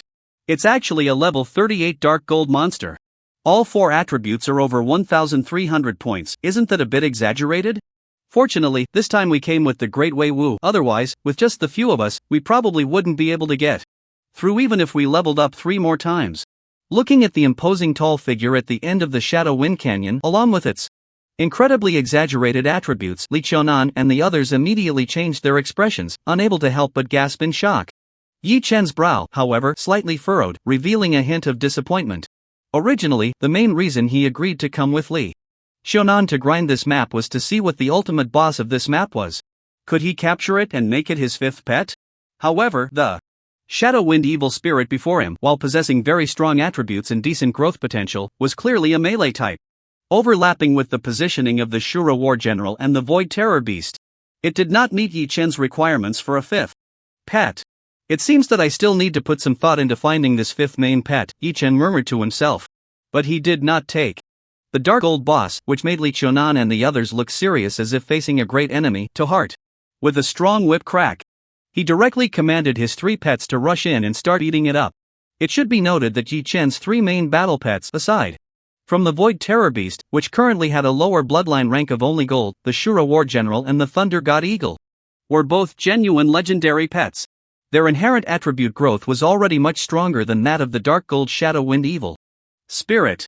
Coupled with the 50% all-attribute bonus from the God Envoy profession, even with a 7-level difference, their attributes were still on par. Even the Void Terror Beast, with the lowest bloodline rank, had a maximum health value stacked up using the Feast skill, enough to make up for the attribute disadvantage. As the 3 pets rushed in, the Shadow Wind Evil Spirit was immediately thrown into a difficult battle. However, as the final boss of this S-level Secret Realm map, the Shadow Wind Evil Spirit was indeed quite powerful. Moreover, due to the level gap, there was a hidden attribute suppression on the Shura War General and the other 2 pets. Therefore, the battle was not completely one-sided, but rather a fierce struggle. As for the few people from the Shui Lunyan studio, although they were not idle either, under the immense level suppression, their attacks on the Shadow Wind Evil Spirit caused minimal damage. They barely managed to deal double-digit damage, merely scratching the surface, to give themselves a sense of participation. Thus, the intense battle continued for about 10 minutes. Under the fierce assault of Yi Chen's 3 pets, the long health bar of the Shadow Wind Evil Spirit finally dropped to the last 10%. It looked like they were about to take it down smoothly. Even in the eyes of the few, an uncontainable expectation began to show. They were eager to see what kind of top-notch equipment would drop after this S-level Secret Realm map's ultimate boss was defeated. However, at that moment, a sudden change occurred. The Shadow Wind Evil Spirit, covered in wounds and surrounded by the 3 pets being beaten up, suddenly let out a furious roar. A terrifying surge of violent energy erupted from within it, directly sending the Shura War General, the Void Terror Beast, and the Thunder God Eagle, which was diving down from the sky, flying away. Accompanied by an endless whirlwind, a series of blood-red lightning flickered continuously in the void around its body. Its already tall figure visibly expanded in an instant, appearing even more majestic and exuding an unparalleled aura of ferocity and brutality. At the same time, a piercing game prompt echoed in Yi Chen and Li Qiaonan's ears. Game prompt: the Dark Gold level boss, Yinfeng Xiaoling, is severely injured and on the brink of death. Bloodline potential fully activated, entering Berserk state, all attributes increased by 40%, recovering 1% of maximum health every 5 seconds, drop rate increased by 200%, duration 180 seconds. What the hell? What's going on? The boss has gone berserk? All attributes increased by 40%, recovering 1% health every 5 seconds. How the hell are we supposed to fight that? Hearing the game prompt, the group was instantly taken aback, their expressions changing dramatically. They never expected that during what was supposed to be a straightforward boss fight, such a twist would occur at the last moment. Even Yi Chen furrowed his brows slightly, revealing a hint of seriousness. He hadn't anticipated encountering such a rare occurrence of a boss going berserk. It was known that Yinfeng Xiaoling's attributes were already incredibly strong. It took the combined efforts of 3 pets to keep it firmly suppressed. Now, in a frenzied state with all attributes boosted by 40%, its power had surged significantly. With just Yi Chen's 3 pets, it was already difficult to contend with it. However, as the saying goes, the bigger the storm, the more valuable the fish. Although a boss in a berserk state would suddenly have its attributes skyrocketing, it often dealt devastating blows to the attacking team. But correspondingly, its drop rate would also increase significantly. Coupled with the luck boost from the Hongyun Qitian ring, if they managed to take it down, it would definitely drop top-tier items. Thinking of this, even Yi Chen couldn't help but reveal a long-lost fervor and anticipation in his eyes. Just as he was about to remind the others that the boss in Berserk state was extremely violent and that they should keep their distance, it was already too late. Out of habit, Chuan Lin Di instinctively drew his bow and shot a sharp arrow, hitting Yin Feng Xialing squarely in the chest. However, it didn't even break through Yin Feng Xialing's defenses, only dealing 5 points of damage. But this attack attracted Yin Feng Xialing's hatred. Its scarlet gaze swept over, revealing endless ferocity and rage. Suddenly, it let out a roar and reached out a massive hand, grasping in the direction of the group. Whoosh! In the next second, an endless gale swept through. A terrifying black wind howled out from the void, enveloping Yi Chen, Naibai Shuizi, Chuanlin Di, and Du Diu Hanjiang. The sinister wind rampaged, sharp as a knife, cutting deep crimson wounds across the bodies of the four. Their health plummeted, and in the blink of an eye, it was nearly depleted. Naibai Shuizi and the others were caught off guard, having no means to resist under the absolute attribute suppression. They could only let out a scream before their bodies were shattered, turning into a burst of resurrection white light being teleported out of the secret realm map. Only Yi Chen, in time, activated the life chain skill, transferring a large portion of the damage to the Void Terror Beast. Coupled with his powerful personal attributes, he narrowly escaped from the skill area. However, his health had dropped by nearly a third under the onslaught of this devastating area attack. Yet, instead of being alarmed, Yi Chen felt a surge of joy. Since his rebirth into the game, due to the overwhelming strength of his awakened class and talent, he had easily crushed nearly every monster he encountered with absolute attribute advantages. While this was indeed exhilarating, over time, it inevitably became boring. Until this moment, the dark gold level boss Yin Feng Xialing in its berserk state finally brought him a sense of challenge. The competitive spirit belonging to a professional player eager to challenge powerful bosses stirred within him like never before. His blood began to boil, and an unprecedented fighting spirit erupted in his eyes. With a loud shout, he swung the dragon scale python whip in his hand and charged directly towards the Yin Wind evil spirit. Bang! Bang! Bang! The dragon scale python whip in Yi Chen's hand danced wildly. The whip was enveloped in dazzling thunderous light, and in a flash, he lashed out 5 strikes as fast as lightning. They struck fiercely against the raging Yin Wind evil spirit. Although the damage was not high, it sounded the horn of attack against the Yin Wind evil spirit. The Azura War General roared and suddenly launched a fire charge, transforming into a swift afterimage, crashing into the Yin Wind evil spirit. Normally, the fire charge skill has a control effect, with immense impact power that can cause the target to enter a brief state of dizziness. However, the boss in a raging state has greatly increased resistance to control effects. Moreover, the Yin Wind evil spirit was several levels higher than the Azura War General, and under the immense level suppression, it directly became immune to the dizziness effect of the fire charge. With rage in its eyes, it suddenly roared, and a gigantic, fearsome scorpion claw struck violently at the Azura War General. The terrifying force sent the Azura War General and his skeletal horse flying, crashing back 5 or 6 meters. With just one hit, the Azura War General's health bar dropped by nearly 1/10.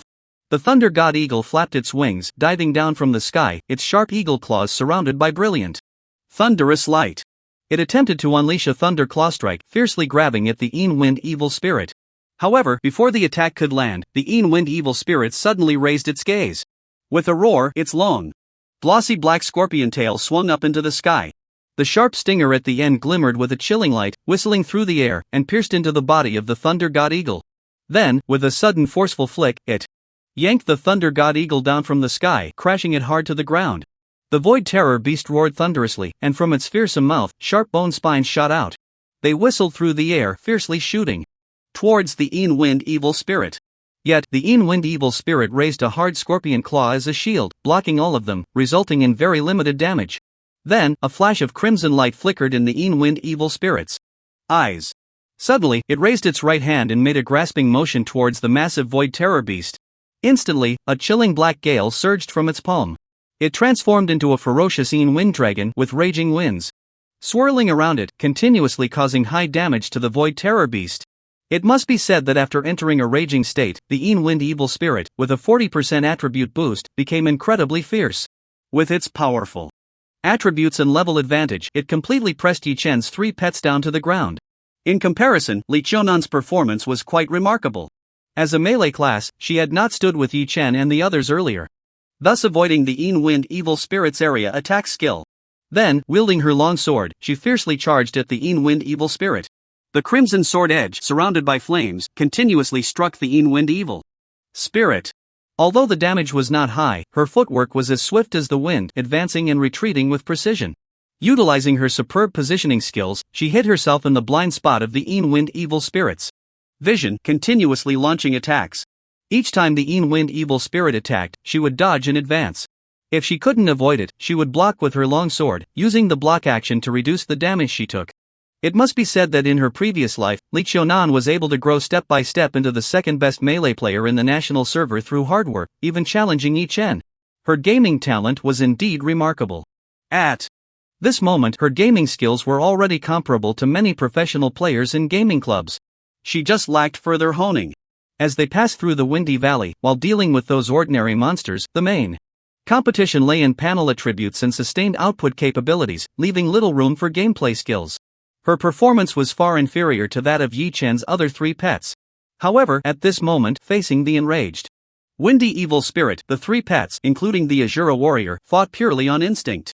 Under the overwhelming suppression of attributes, they were almost pinned to the ground and ruthlessly rubbed against it by the Windy evil spirit, struggling to pose any threat. Instead, it was Lee Chionan, with the weakest panel attributes, who, relying on her superb gaming skills, managed to exchange blows with the Windy evil spirit.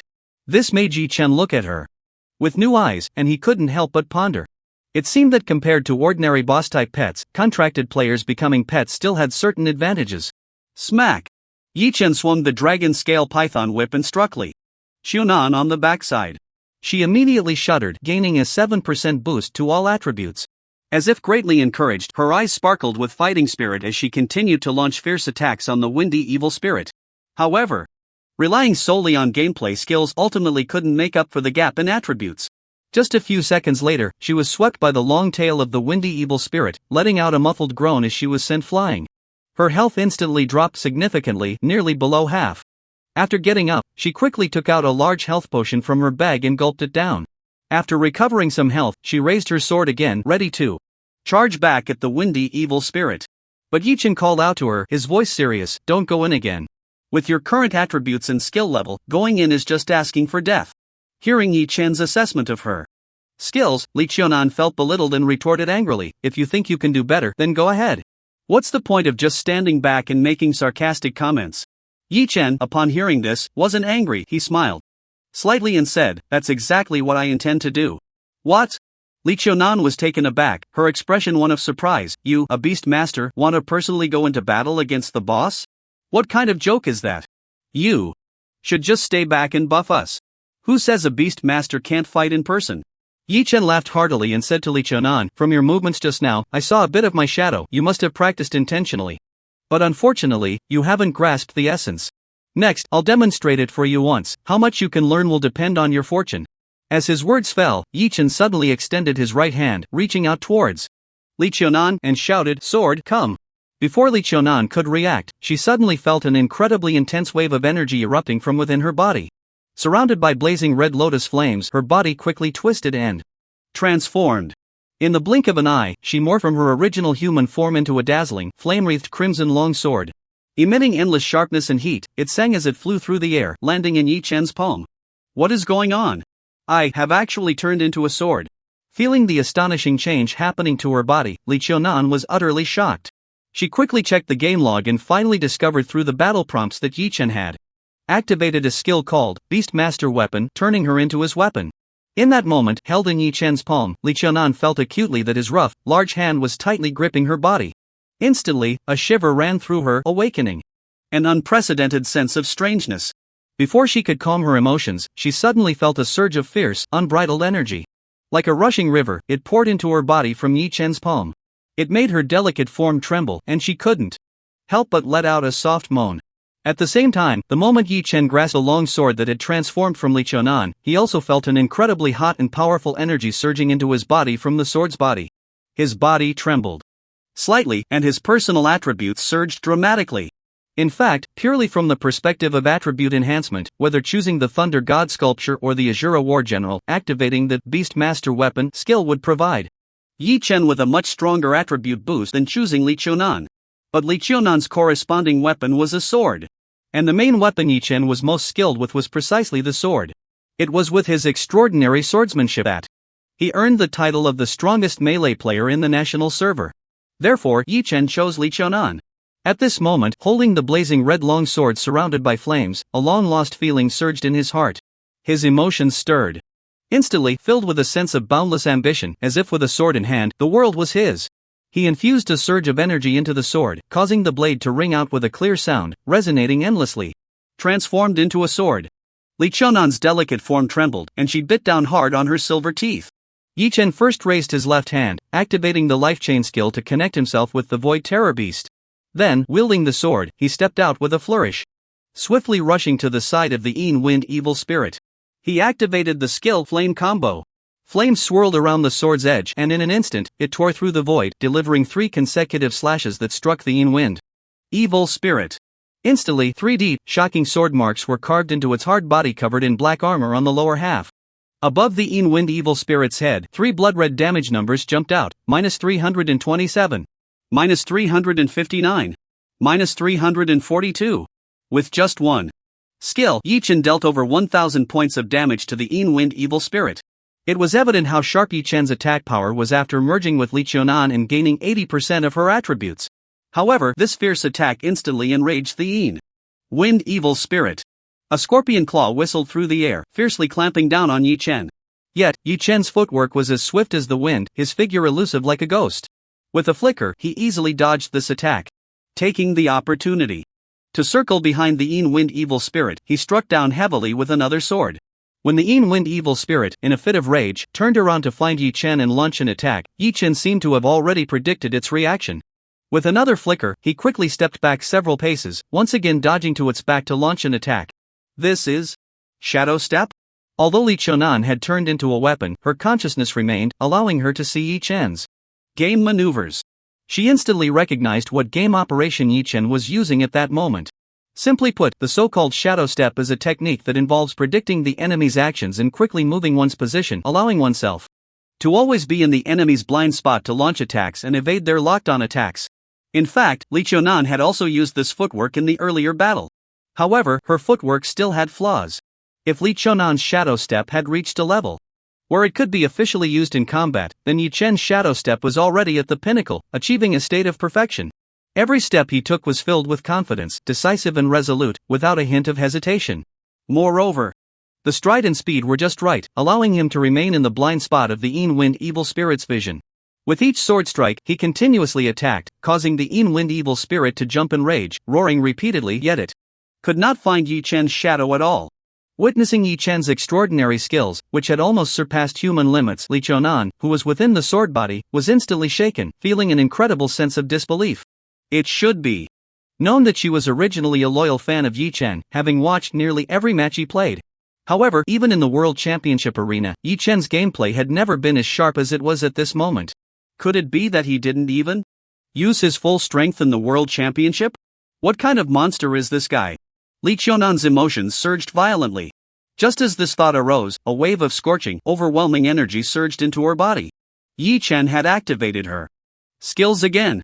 Under the infusion of this immense energy, Li Qiunan's delicate body trembled violently, and on the crimson sword body, flames suddenly erupted. Then, with a sweeping strike, she unleashed a blazing red sword energy. The flames around the sword energy intertwined, faintly forming a vivid phoenix image, instantly engulfing the Yin Wind Evil Spirit's body. Fire Phoenix Slash. Yi Chen's attribute growth, under the effect of the Heavenly Dao True Blood, was already double that of an ordinary player. His equipment was also extraordinarily luxurious. At this moment, with Li Qiunan's 80% attribute boost, his actual attributes were not much inferior to the enraged Yin Wind Evil Spirit. To ensure a thrilling battle, he simply had the Azura War General, Thunder God Sculpture, and Void Terror Beast all retreat. He would face the Yin Wind Evil Spirit in a one-on-one duel. It was a pity that this Yin Wind Evil Spirit had finally entered a berserk state, with its attributes soaring significantly. Yet it encountered Yi Chen, an existence comparable to a cheat. Not only were his attributes equally powerful, but his gameplay had also reached a level of peak perfection. First, he toyed with the Yin Wind Evil Spirit using the Shadow Step, then executed the Dragon Step. His footwork shifted, swift as a dragon, circling around the Yin Wind Evil Spirit continuously. He perfectly fused his footwork with sword strikes, maximizing output efficiency. Then, he unleashed many exquisite and practical melee maneuvers in succession. The sword in his hand whistled through the air. Each attack was incredibly fierce, and every block was perfectly timed. Although he was at a disadvantage in attributes, he maintained pressure on the Wind evil spirit throughout the fight, leaving it with no ability to defend. If this battle were recorded and posted on the forum, it would undoubtedly be a perfect tutorial for swordsmanship gameplay. As a master swordsman, Li Qiunan was deeply captivated watching Yi Chen's extraordinary gameplay, which almost transcended human limits. Initially shocked, her emotions surged violently. Later, she unknowingly became completely immersed, greedily absorbing Yi Chen's essence. Until she didn't know how much time had passed, Li Qiunan transformed into a crimson longsword, flames swirling around the blade. With Yi Chen's furious roar, it plunged fiercely into the chest of the Wind evil spirit. Roar! Accompanied by a hysterical and violent roar. The last trace of the Wind evil spirit's vitality was finally completely drained under Yi Chen's fierce onslaught, like a torrential storm. The surrounding wind dissipated, and hot blood gushed from its chest. The towering and magnificent body fell to the ground with a loud crash, like pushing over a mountain of gold or a jade pillar. A rich and intense glow of experience radiated from its body, infusing into Yi Chen and several of his pets. Immediately, dazzling golden upgrade lights rained down from the sky, causing Yi Chen and his pets to level up. Following that, a crisp sound echoed, and a large pile of shimmering gold coins and equipment burst forth. They piled up on the ground like a small mountain, nearly burying half of the massive corpse of the Wind evil spirit. The rampaging boss had a 200% drop rate bonus, combined with the extraordinary luck from the fortune ring. The loot this time was absolutely plentiful, more than enough. Looking at the mountain-like pile of equipment and gold coins beside the Wind evil spirit's corpse, even Yi Chen couldn't help but brighten up, revealing a hint of uncontainable anticipation. Casually, he tossed the crimson longsword in his hand into the air, deactivating the Beastmaster Divine Weapon skill. Clang! A flash of crimson light passed, and Li Qiunan reverted from her transformed state. From the magnificent longsword surrounded by blazing flames and flowing light, she returned to her human form. However, during the fierce battle just now, she had been completely controlled by Yi Chen, unleashing various moves and attacking frantically, which consumed a tremendous amount of stamina. While in her transformed state, it wasn't much, but now that she had returned to her human form, she suddenly felt a bit exhausted. The moment she landed, she couldn't help but let out a soft whimper. Her entire body was drenched in fragrant sweat, panting heavily, her ample bosom rising and falling. Her two flawless, long, snow-white legs were tightly pressed together, trembling slightly. It was as if she had just experienced an exhilarating battle and could barely stand. Seeing her like this, Yi Chen couldn't help but raise an eyebrow. What's wrong? Are you okay? Of course, with such a fierce and brutal fighting style as yours, who could withstand it? Li Qiunan silently complained in her heart. But with her proud and stubborn personality, she certainly wouldn't complain to Yi Chen. Instead, she shook her head, stood up straight, and tried her best to hide her weakness, proudly stating, I'm fine, that kind of battle intensity is nothing to me. What a tough-talking woman. Yi Chen glanced at Li Qiunan's obviously trembling legs, which she was desperately trying to control, and muttered to himself. He didn't expose her lie. Instead, he bent down to start checking the items dropped by the Wind evil spirit. After a thorough count, aside from the large amount of gold coins, there were a total of 18 pieces of equipment dropped. All of them were high-level dark gold gear. Unfortunately, there were no legendary level items, but Yi Chen had already anticipated this outcome. Because there is an important rule in the game Miracle. The level of equipment dropped by various monsters will not exceed the monster's level by more than 3 levels. The Wind evil spirit is a level 38 dark gold boss, theoretically capable of dropping equipment up to level 41. There is a huge divide between dark gold gear and legendary gear. The vast majority of legendary level equipment is above level 50. As for legendary items like Yi Chen's Beast Soul Ancient Jade, which can be equipped at level 30, they are extremely rare super treasures. It is basically impossible to obtain them through grinding monsters or killing bosses. They can only be acquired through system rewards during certain special events or by achieving special accomplishments. But even so, there were a total of 18 pieces of dark gold gear around level 38. The value is incredibly high, astonishingly so. Once it was revealed, it directly refreshed the equipment rankings on the national server. It was enough to make countless top players envious and go wild. In addition, the Wind evil spirit also dropped 3 skill books. They are Wind Dragon Break Wind Cone and Destruction Wind. Among them, Wind Dragon Break and Wind Cone are B-level skills, while Destruction Wind is an A-level skill. At this stage, just after the game launched, when skill books for all professions are extremely scarce, their value is immeasurable. They can create an incredibly powerful top mage. Besides the usual equipment and skill books, Yi-Chen also found several special items from the boss's corpse. The most eye-catching were 2 shiny metal tokens. They were indeed the guild establishment tokens. It's important to know that by the late game, these tokens are almost everywhere. A single token hardly sells for much. However, at this early stage, just a few days after the game launched, whoever gets the tokens first can establish a guild and recruit the most elite top players on the national server. This creates a huge first-mover advantage. Their value and significance are incomparable to ordinary equipment, items, or skill books. Any one of them, once leaked, would drive various factions crazy, leading to bloody fights. If put up for auction, they would definitely fetch sky-high prices. To suddenly have 2 tokens drop at once is truly a stroke of luck. The moment Li Chonan saw these 2 tokens, her eyes widened. She couldn't help but swallow hard, looking at Yi-Chen with undisguised desire and said, "Master, these 2 tokens. Want one? Then I'll give you one." Yi-Chen glanced at Li Chonan and casually tossed 1 token towards her. After all, she had also made a significant contribution during the boss fight. She was qualified to share the spoils. "Thank you, Master." Li Chonan caught the heavy token, her mood instantly excited, and hurriedly thanked Yi-Chen with a smile. She was completely unaware that she had been calling him that more and more naturally. Besides the 2 guild establishment tokens, the Een Wind Evil Spirit also dropped 2 special items. One of them was a dark gold level special material Een Wind Gem. It can be used to forge equipment or set up formations. It's of no use to Yi-Chen, he can just sell it later. The last item was a sparkling blood-red gem, radiating waves of mysterious energy. Awakening gem item level, dark gold item description, a magical gem formed from the essence blood of a powerful creature. After its fall, condensed over a long period. Using it on a pet can awaken its bloodline potential, granting it an A-level skill. This item is somewhat useful for Yi-Chen. Currently, his main battle pet is the powerful Shura War General, so he directly used this precious awakening gem on it. The crystal clear awakening gem instantly transformed into a rich blood-red light, infusing into the Shura War General. The next second, a crisp game notification sound rang in Yi-Chan's ears. "Ding, game notification, congratulations, the use of awakening gem, dark gold, was successful. Your pet Shura War General, legendary, has awakened the A-level skill Blood Drain. Death bloodsucking, passive when attacking a target and dealing damage. It automatically triggers the power of bloodsucking, converting 10% of the damage value into the user's health. The moment Yi-Chen saw the introduction of the death bloodsucking skill, his eyes lit up, revealing a hint of unexpected surprise.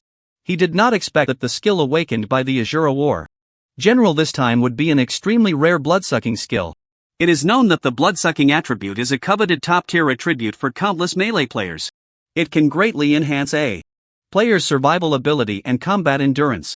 Although the recovery effect of the death bloodsucking skill seems not very strong, only 10%, it excels as a passive skill, providing a very stable recovery effect. Every time damage is dealt, a portion of health can be restored. As a necromantic monster, the greatest characteristic of the Azura War General is its high attack and low defense. Although its attacks are sharp and its output ability is incredibly strong, its defense and health are a shortcoming. When farming monsters, Yi-Chen often needs to use skills to shield and heal it to withstand the crowd of monsters. However, with this skill, it can continuously absorb health in battle, relying on its immense output ability. To a certain extent, it can compensate for the flaws of low health and defense, significantly enhancing combat endurance. It is not an exaggeration to say that the emergence of this skill directly elevated the overall strength of the Azura War General to a new level. The improvement it brings is greater than that of a purely S-class attack skill. Yi-Chen felt very satisfied with the awakening of this skill. In addition, just now, when he defeated the Een Wind Evil Spirit, Yi-Chen gained more than a dozen evolution points. The evolution points on the panel finally broke through the 100,000 point mark, meeting the evolution conditions for the Void Terror Beast. Without hesitation, he directly opened the game panel, selected the Void Terror Beast, and upgraded its bloodline. In the next second, 100,000 evolution points were instantly deducted from Yi-Chen's game panel. A surge of overwhelming energy fluctuations erupted from within the Void Terror Beast's body. Under the transformation of this mysterious energy, the bloodline power of the Void Terror Beast rapidly sublimated, and its overall appearance began to change dramatically.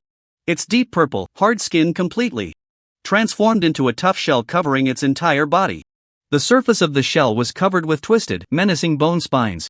Its massive mouth, filled with sharp teeth, became even more ferocious and exuded an unparalleled oppressive aura. Ding game notification, you consumed 100,000 evolution points to upgrade the bloodline of the Void Terror Beast. The golden level pet, Void Terror Beast, successfully evolved into the dark gold level, Void Fear, awakening the A-class skill, Multiplication. Void Fear bloodline level, dark gold physique star level, 11 strength. Star level, 10 agility star level, 7 spirit star level, 7 skills, diamond body, A, deadly feast, A, rift bone blade, A, fear roar, A, earth piercing, A, multiplication, A. Multiplication can change its body size arbitrarily within a certain range. Shrinking increases defense and agility attributes, while enlarging increases strength attributes and skill range. The Void Fear pet is the initial pet Yi-Chen obtained after entering the game. It is also the one Yi-Chen truly raised from scratch. From an insignificant black iron level beast, it has evolved step by step into the colossal creature with a dark gold level bloodline it is today. Its core skill is the feast skill, which allows it to infinitely stack maximum health by devouring prey. The power of this skill goes without saying, but it also has a significant problem. As the maximum health increases, its size will also grow larger. At this moment, it had already grown to over 10 meters tall. Like an incredibly heavy purple hill, it moved with great clumsiness. Many narrow terrains, such as caves and palaces, could no longer accommodate it. Yi-Chen had long felt that its massive size was often a hindrance. However, this time, the awakened doubling skill perfectly solved this problem. It could change its size at will within a certain range according to combat needs. Growing larger increased its strength attributes and skill range, enhancing its output capability. Shrinking improved agility and dual resistance, allowing it to adapt to more terrains and enhancing its survival ability on the battlefield. The overall strength of the Void Terror received a further boost. Li Qiunan stood by, witnessing the entire process of the Void Terror's evolution. Looking at the terrifying beast before her, now covered in rugged armor and exuding a horrific aura, her mind was instantly stirred, fluctuating violently as she looked at Yi Chen in disbelief, exclaiming, You can enhance your pet's bloodline level? Is this your innate skill or a hidden class characteristic? Yi Chen's gaze turned slightly cold as he glanced at Li Qiunan. You're asking a bit too much. Upon hearing this, Li Qiunan's heart trembled. Influenced by the divine contract, Yi Chen had absolute dominance over her. Even a mere glance could make her feel a deep shiver from the bottom of her heart. Realizing that she had asked something she shouldn't have, she quickly apologized to Yi Chen. I'm sorry. I absolutely won't tell anyone about this. Yi Chen nodded lightly, not pursuing the matter further. After all, his class characteristics and game talents were just like his true identity, not something that could be kept a secret forever. It wouldn't be long before various forces would analyze it through various clues. Letting Li Qiunan know was fine, as long as no one else found out in the next few days. After the death of the Yin Wind evil spirit, the entire map was cleared and was soon about to close. A bright blue light enveloped Yi Chen and Li Qiunan, transporting them outside the map. The trio of milk-white snow had been waiting outside for a long time, and upon seeing the two being teleported out, they quickly surrounded them. Since both Yi Chen and Li Qiunan had leveled up simultaneously on the leaderboard, the three had already guessed that they had successfully taken down the Yin Wind evil spirit, and everyone was very excited. Milk-white snow looked at Yi Chen with sparkling eyes, admiringly saying, Brother Wei Wu, you're amazing. You took down a level 38 rampaging dark gold boss, that's just too strong. Li Qiunan felt a bit uncomfortable seeing milk-white snow so close to Yi Chen for some reason. She immediately raised her brows and squeezed between the two, saying to milk-white snow, Why are you just admiring him? The boss wasn't killed by him alone, I contributed too. Your contribution? The milk-white Shuezi blinked in confusion, looking at Li Qiunan with some puzzlement, and curiously asked, Your attributes are not weak, but compared to a boss in a rampage state, you can barely break through its defenses. What help can you provide? Li Qiunan was suddenly at a loss for words, not knowing how to respond. I can't just say that I'm actually a pet of Wei Wu's legacy. He turned me into a sword, and it's him who used me to slay the boss, right? Seeing Li Qiunan's complex expression, as if he wanted to say something but couldn't, Du Diaohanjiang seemed to understand something. He elongated his tone with an O, looked at Li Qiunan with a playful smile, and laughed heartily. Boss, I got it. Just now when we were farming the boss, you were in the back making noise, while the great Wei Wu was busy slaughtering. Together, that's just noise and slaughter, right? Ha ha ha. Milk-white Shuezi and Xuan Lin De Yi burst into laughter upon hearing this. However, Li Qiunan's face darkened, and a few black lines appeared on his smooth forehead. He shot a glare at Du Diaohanjiang. Do you think you're funny? You must level up to 31 today, or you can't log off to sleep. Ha! Du Diaohan Jiang was instantly dumbfounded. You should know that as the game progresses, leveling up becomes increasingly difficult. Yi Chen had already reached level 30 and completed his third class change last night. Just now in the Wind Canyon map, he had farmed so many high-level elite monsters and gained most of the experience. Ultimately, he even took down a level 38 Dark Gold boss, finally leveling up to 32. Although Du Diaohan Jiang had successfully reached level 30 by clinging to Yi Chen's leg in the dungeon, he was later killed by the Wind Evil Spirit's skill and dropped back to level 29. To level up to 31 in one day was nearly impossible. Wasn't this just a personal vendetta, making things difficult for him? Du Diaohan Jiang immediately wore a bitter smile, looking more pitiful than crying, and pleaded with Li Chonan, "Boss, just let me off this time. Reaching level 31 in a day is something I can't do even if you kill me." Li Chonan snorted lightly, a flash of light appearing in his palm. He took out the 3 skill books dropped by the Wind Evil Spirit and placed them in Du Diaohan Zhang's hands, asking lightly, "If I give you these 3 skill books, can you do it?" Looking at the 3 incredibly powerful skill books in his hands, Du Diaohan Zhang's eyes widened. 2 B-level skills and 1 A-level skill. Once learned, his output capability would surely rise to another level. His breathing became rapid, and he excitedly promised, "I guarantee I will complete the task. If I don't reach level 31 before midnight, let Chuan Lin De Yi be single for 10 years.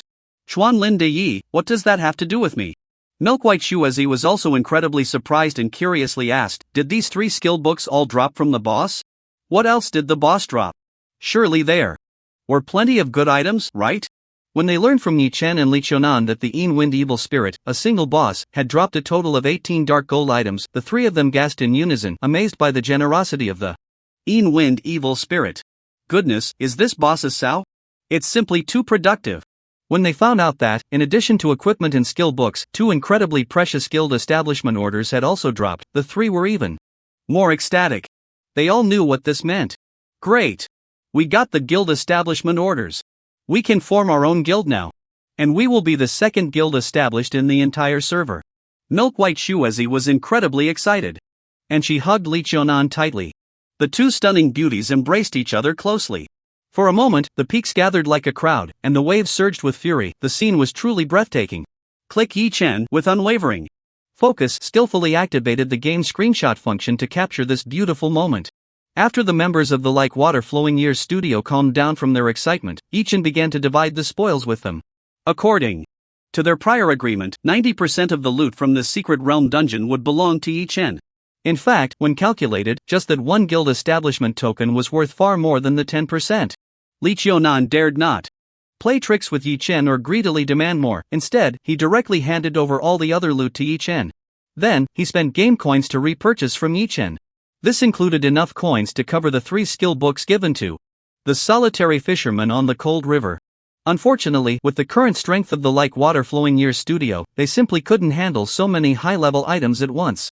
In the end, gritting his teeth, Li Chonan made a firm decision.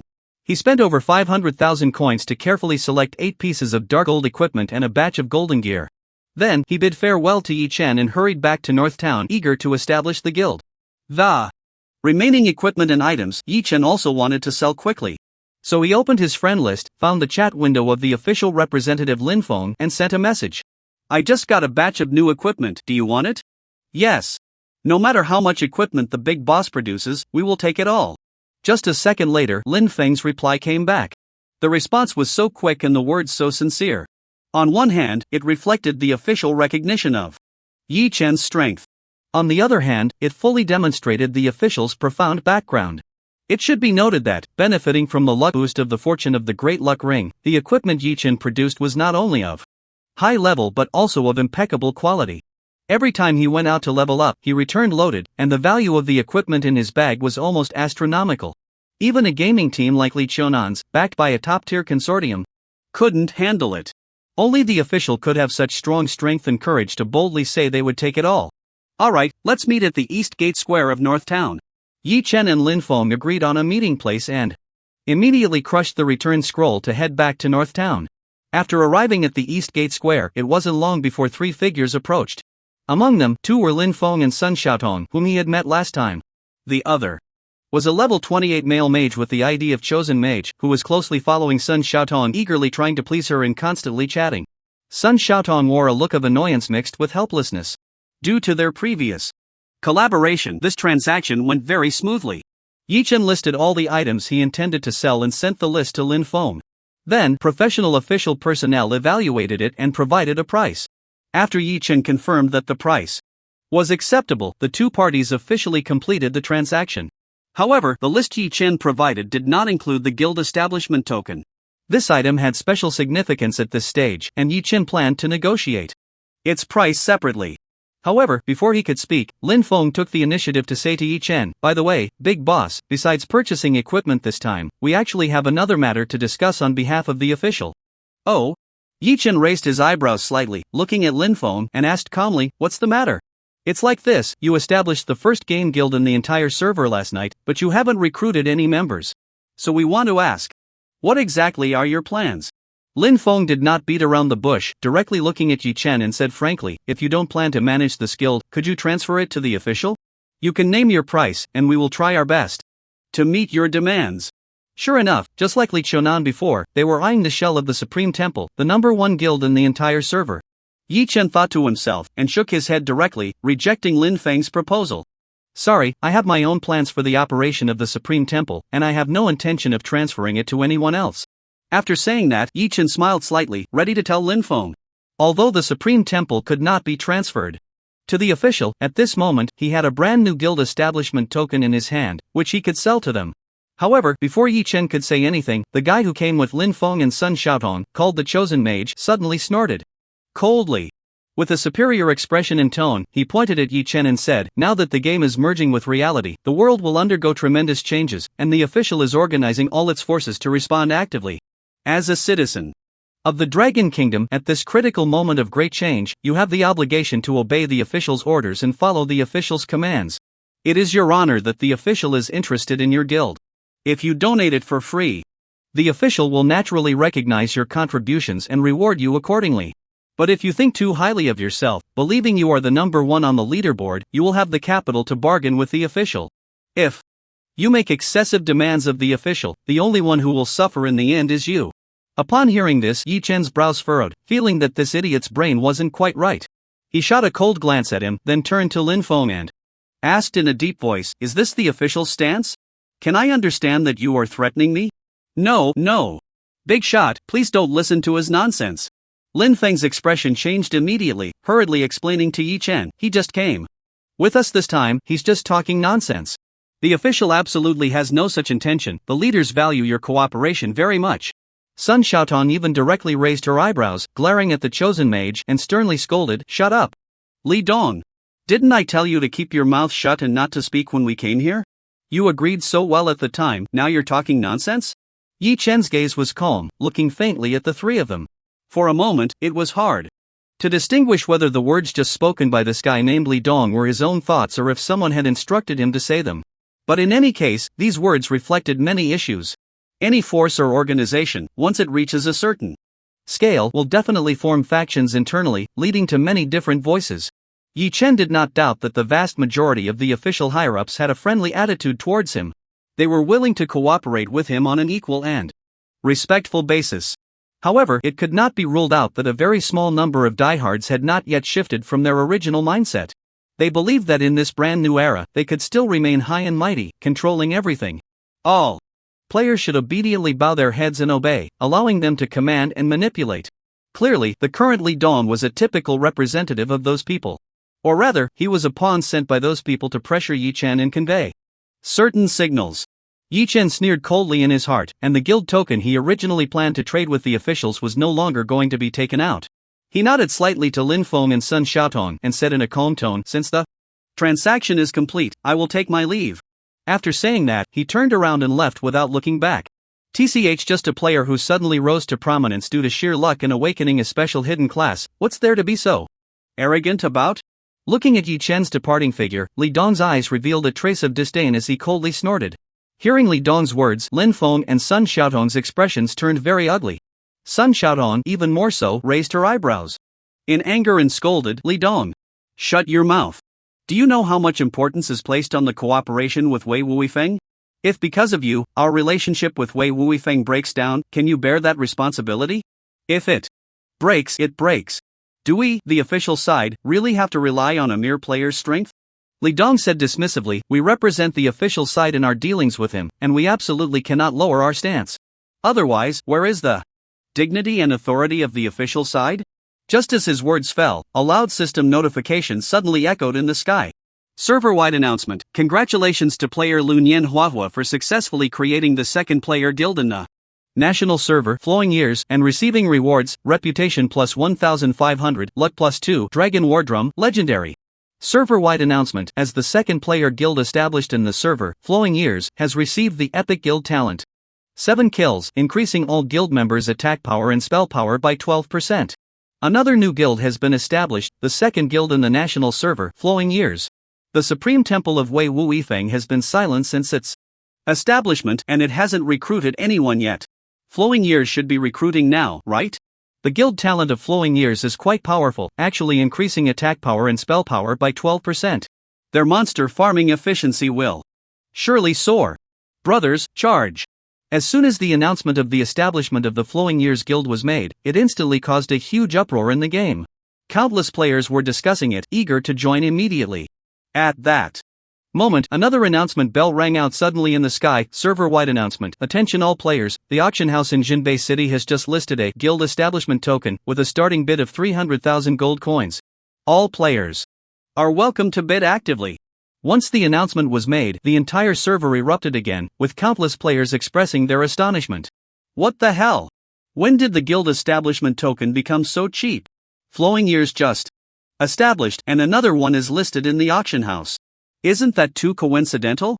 I heard that this morning, someone saw Wei Wuifeng and several key players from the Flowing Years studio appearing together, probably teaming up to level up. Maybe these two guild establishment tokens both dropped from the same map. No wonder, I was wondering how a new studio like Flowing Years could create a guild before so many powerful old guilds. Turns out they latched onto Wei Wuifeng's leg. That's not surprising at all. Listening to the server-wide announcements echoing in the sky and the discussions of the crowd around them, Lin Feng and the others' expressions changed dramatically. Sun Xiaotong glared at Li Dong angrily and gritted her teeth, saying, "Did you hear that? Originally, this guild establishment token might have been sold directly to us by Wei Wuifeng. But because of your loose tongue, you angered them, and now it's listed in the auction house." Li Dong heard Sun Xiaotong's reprimand, and his expression immediately darkened slightly, revealing a hint of displeasure. However, he remained unconcerned, not believing he was in the wrong, and coldly snorted, "So what if he hangs the guild order at the auction house? In terms of financial power in the game, is there any force that can compare to us, the official side? In the end, this token will still fall into our hands, right? What difference does it make? The final result may be the same, but this way, who knows how many gold coins will be wasted." Lin Feng also stared at Li Dong with a grim expression and said in a deep voice, "You must understand, although the official side is large and powerful, every gold coin is not just blown in by the wind. They are earned through the hard work of countless soldiers and colleagues, and cannot withstand such waste. Moreover, the most important thing is that at this stage over 80% of the top-tier equipment in the national server has been produced by Wei Wuifeng alone. If our relationship with him deteriorates and cooperation breaks down, we will lose an important source of high-end equipment. The plan to build high-end combat power and cultivate top experts will be out of the question. Isn't that simple?" Li Dong smiled upon hearing this, a cold glint flashing in his eyes as he said coldly, "As long as he is human, he has weaknesses. We just need to find a way to uncover his identity in reality and lock down his specific location. Are we afraid he won't cooperate obediently?" Lin Feng and Sun Xiaotong furrowed their brows tightly upon hearing this, falling silent. Although they did not agree with this approach, it was likely that a considerable number of people in the official higher-ups thought the same way. From what they knew, the official higher-ups placed great importance on Wei Wuifeng, the top expert on the leaderboard. Ever since the game began to merge with reality, investigations into his true identity had been ongoing in the shadows and had never ceased. Now, there were already some leads, and they might soon be able to lock it down. As for what would happen after identifying Wei Wuifeng's real identity, the two of them were unclear and had no right to participate in the decision-making. They could only pray in their hearts, hoping that the higher-ups would remain rational and not do anything outrageous. Meanwhile, on the other side, after leaving the auction house, Yi Chen headed straight for the royal palace in the northern town. Li Dong's earlier words had made Yi Chen keenly sense a hint of danger. Although that guy was clearly a simple-minded, loose-tongued fool who likely relied on connections to secure his position in the official ranks, what he said might not represent the official stance. But when it comes to life and death, one must be cautious. Having personally experienced the turmoil of his past life, Yi Chen was well aware of the hidden undercurrents beneath the seemingly calm surface during the initial stage of the game merging with reality. It would not be an exaggeration to call it a deadly trap. Even though he had already secured the position of the number 1 player in the national server, he could not afford to be careless. If anything went wrong in reality, everything would come to nothing. To ensure his own safety, the matter of the guild's base had to be resolved as soon as possible. Yi Chen knew exactly where the specific location of that base was, but there was one major problem: the monster levels there were too high, and with Yi Chen's current strength, he couldn't clear them in a short time. In his past life, it was only after the game had been live for a full month that the strongest guild in the national server mobilized thousands of people and finally captured that base. Originally, Yi Chen planned to wait a few days until Mu Bingyun officially took up her position in the military and had an army under her command. Then he would go to her to request some troops to help him clear the monsters on that map and take the base for himself. However, now this plan had to be moved up. Yi Chen entered the royal palace and explained the situation to Mu Bingyun, who offered her full support without reservation. She immediately ordered her personal guard to be gathered and placed under Yi Chen's unified command, requiring them to strictly follow his orders. Although Yi Chen, as the captain of Mu Bingyun's personal guard, had the authority to command this unit, he had only met the members once since taking office and had little prestige among them. Moreover, to move the entire guard away from the palace and leave Mu Bingyun, whom they were supposed to protect, to carry out other tasks, he needed the permission of the princess. Ultimately, with Mu Bingyun's help, Yi Chen successfully relocated the entire guard from the palace. The guard consisted of a total of 102 members, including himself. All mounted on magnificent white steeds, the warriors donned silver armor, while the mages wore silver robes, galloping out of the palace. The sound of hooves was powerful and resonant as they thundered along the wide royal city avenue, heading out of the city. Along the way, many players saw this troop and hurriedly stepped aside, standing by the road, glancing over with astonished expressions. Wow! What was that NPC troop that just passed by? All in silver armor on white horses, so cool! From the flags, it seems to be the princess's personal guard. No wonder it looks so impressive. It's not something an ordinary NPC troop can compare to. Am I seeing things? Is that player at the front riding a horse Wei Wui Feng? How did he end up in an NPC army? Where is he leading this NPC army to? Who knows? Maybe he's on some mission. Wow, that's amazing. Since the majority of the personal guard members did not possess flying abilities, Yi Chen had to abandon the faster Thunder God Eagle and choose to ride horses, leading them on their journey. They rode tirelessly, crossing mountains and valleys, and after a long 2-hour trek, finally reached their destination. In a dense forest of ancient trees, rarely visited by humans, an unexpectedly large city appeared. The city was not very big, constructed entirely of hard black rock. What was most surprising was that the entire city floated several feet above the ground. It had an extraordinary atmosphere, exuding a powerful presence. How could a castle suddenly appear in such a barren land? Seeing the floating city in the sky ahead, the members of the personal guard who had followed Yi Chen were immediately shaken, revealing their astonishment. Yi Chen, on the other hand, felt a surge of spirit, his eyes shining with a fiery light. The city before him was indeed the one with a significant background and limitless potential. In the near future, it would be known as the top residence of the number 1 guild in the national server. The Sky City. Who as Yi Chen and his group rode closer to the city, a desolate horn suddenly sounded from the mysterious floating city. Soon, armored and well-equipped city guards appeared on the city walls. Their physiques and appearances were indistinguishable from humans, but their pupils and hair shone with a brilliant silver like the stars. Moreover, each of them bore a uniquely shaped mysterious rune on their foreheads, shimmering and exuding an extraordinary aura. Looking at the guards surrounding the city, everyone wore a serious expression, as if facing a great enemy, gripping their weapons tightly. Among them, a silver-haired youth, seemingly the leader, asked gravely, "Who are you? What business do you have in our Sky City?" "We are the subordinates of the third princess of the Northern Cold Kingdom, here on her orders to take over this city." Yi Chen rode forward, gazing at the alien warriors on the wall, and shouted loudly, "You have 2 choices, submit or be destroyed." "What Northern Cold Kingdom third princess? I've never heard of her." The silver-haired youth snorted coldly, his gaze resolute as he shouted, "Sky City is the territory of our Holy Spirit clan, no one can lay a hand on it. Ridiculous. Under heaven, is there not the king's land? On the shores of the land, are there not the king's subjects? This place is the territory of the Northern Cold Kingdom, how can you claim it as your own? Yi Chen snorted coldly and commanded the people behind him, kill. Do not stop until they surrender. Yes.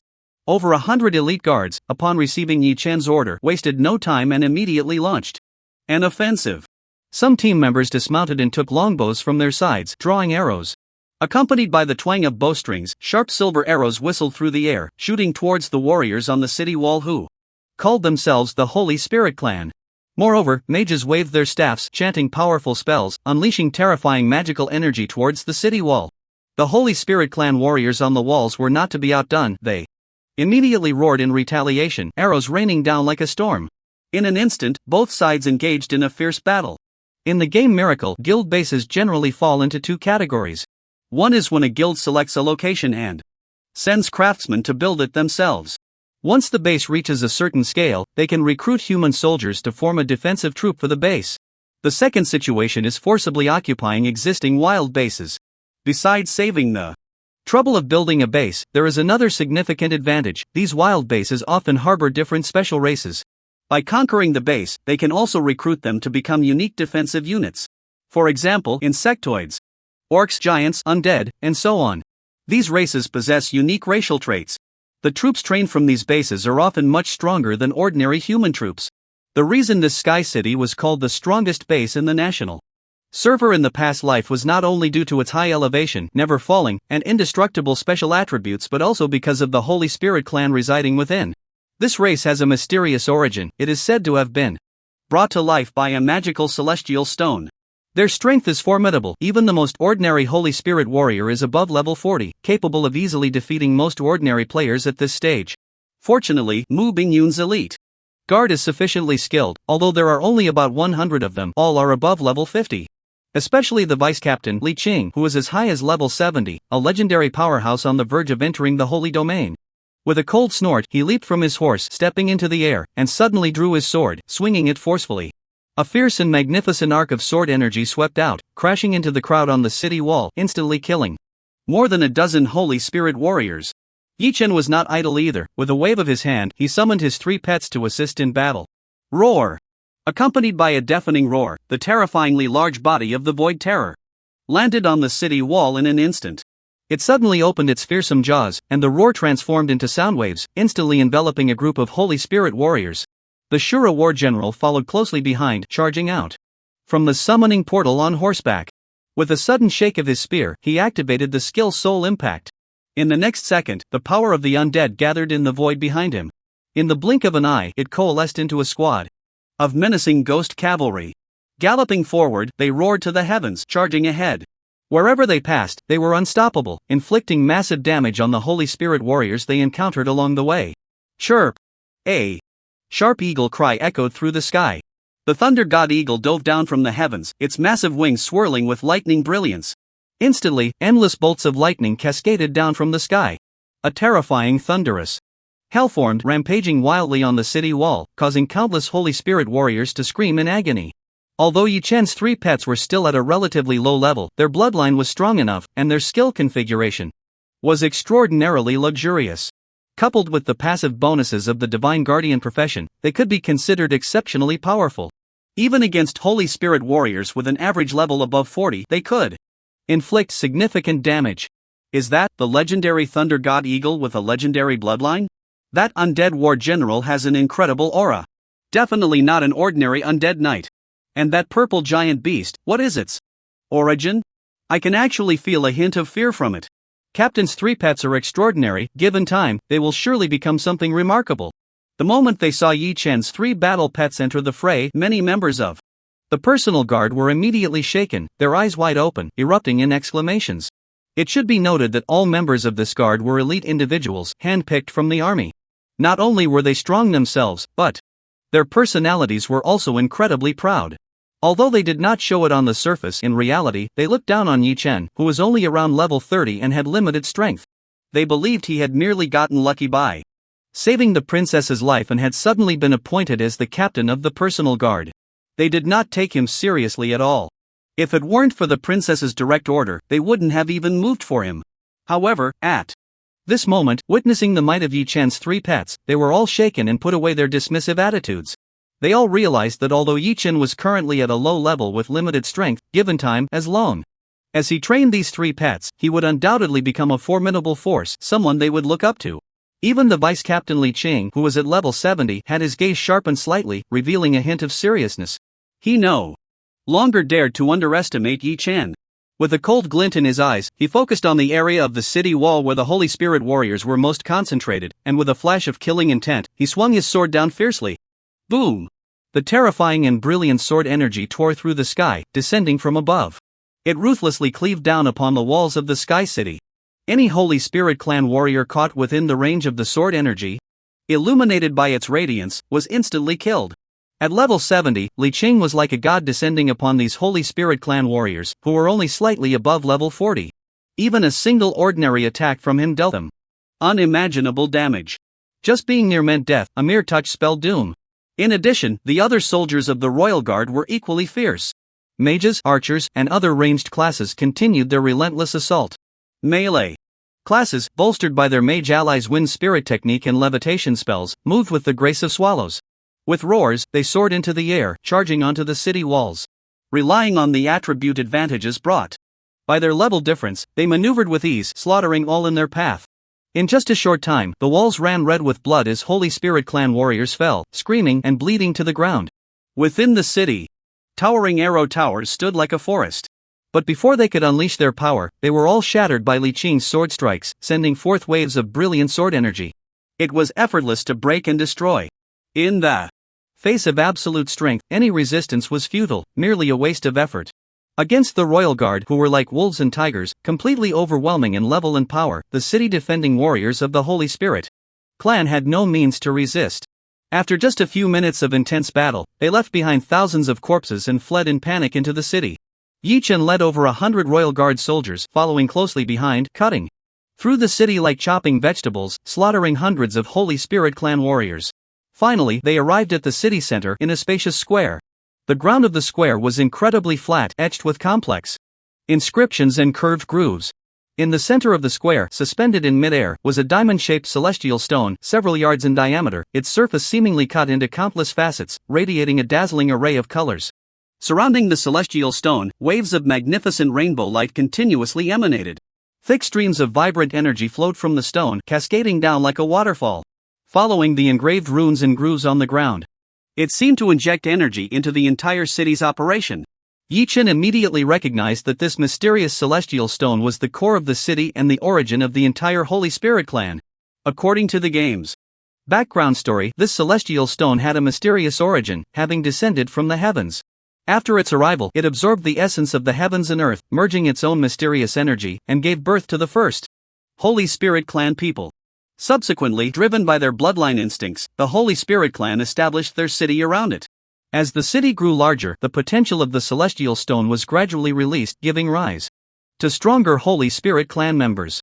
This was the unique survival model of the Holy Spirit clan. It is no exaggeration to say that this celestial stone was not only their origin but also the very meaning of their existence.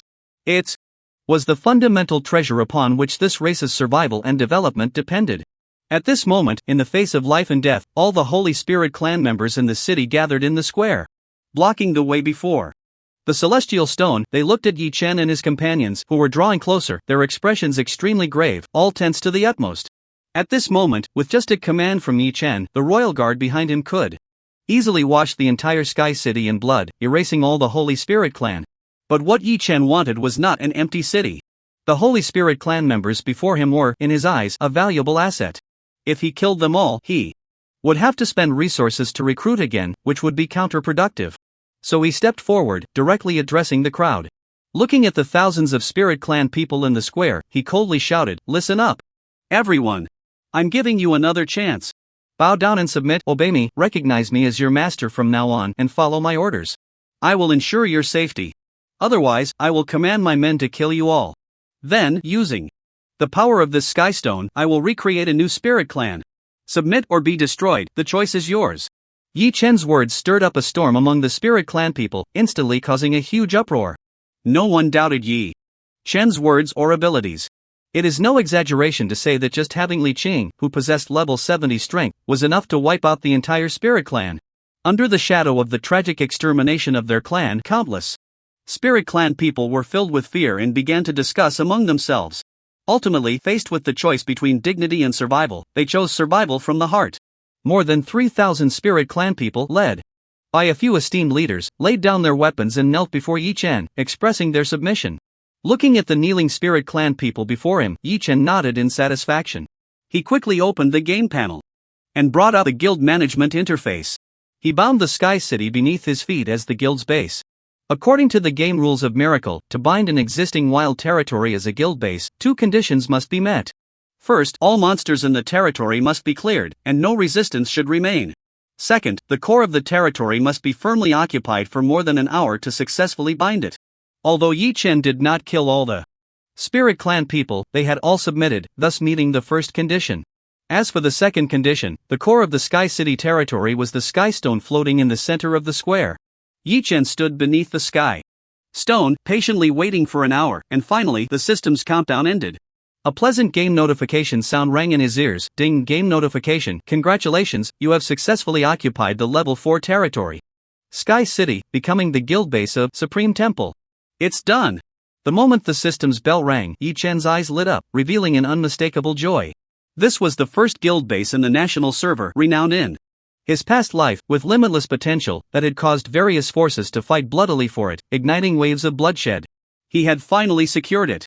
Moreover, it was directly a level 4 base, saving a tremendous amount of construction time and effort, simply exhilarating.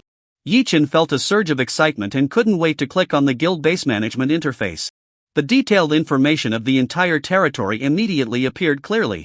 On the panel, Sky City, Level 4, Buildings, Central Square, City Walls, Blacksmith Workshop, Spirit Pool, Arrow Towers, Resources, Wood 1,316,439, Stone 546,413, Steel 315,297, Food 264,353. Population, 3,471.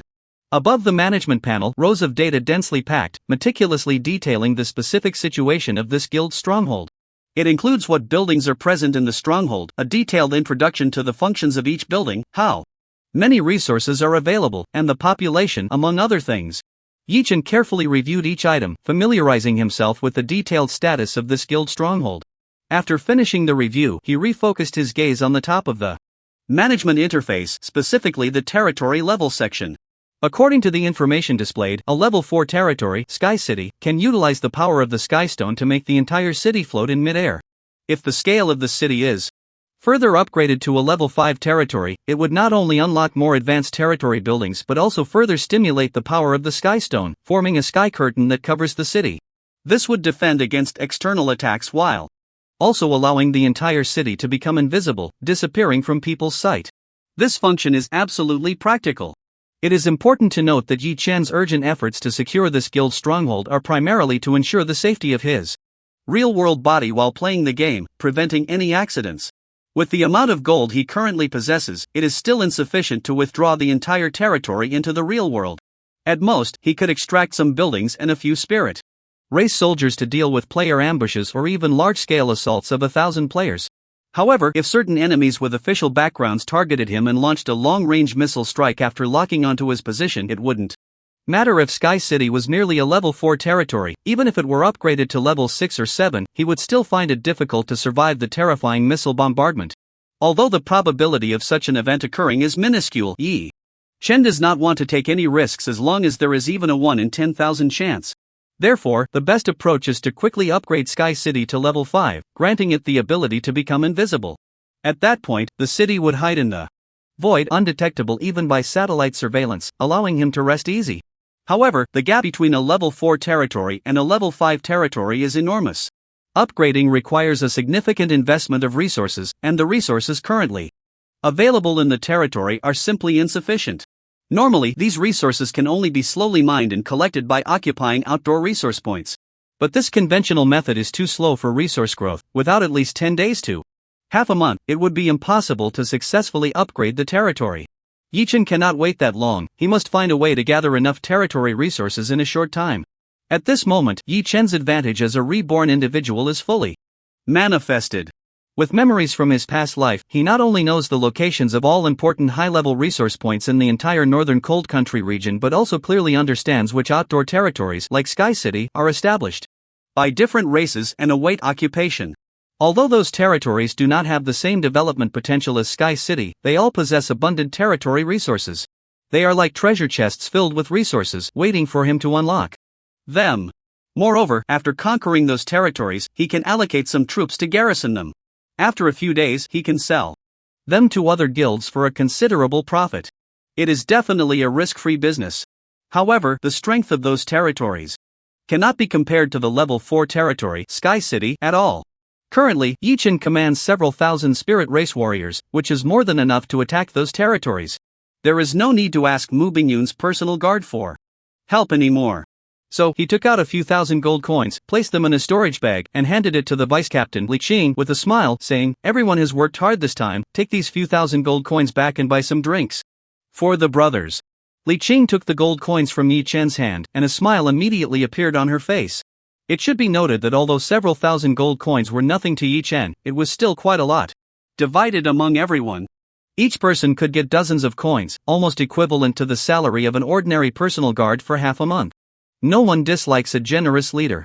Holding the heavy pouch of money, Li Qing's brows relaxed, and she laughed heartily, saying, "Captain, you are too polite, we are all brothers. In the future, if you need the brothers for anything, just say the word, and we will definitely go through fire and water for you." "Ha, just having your word is enough."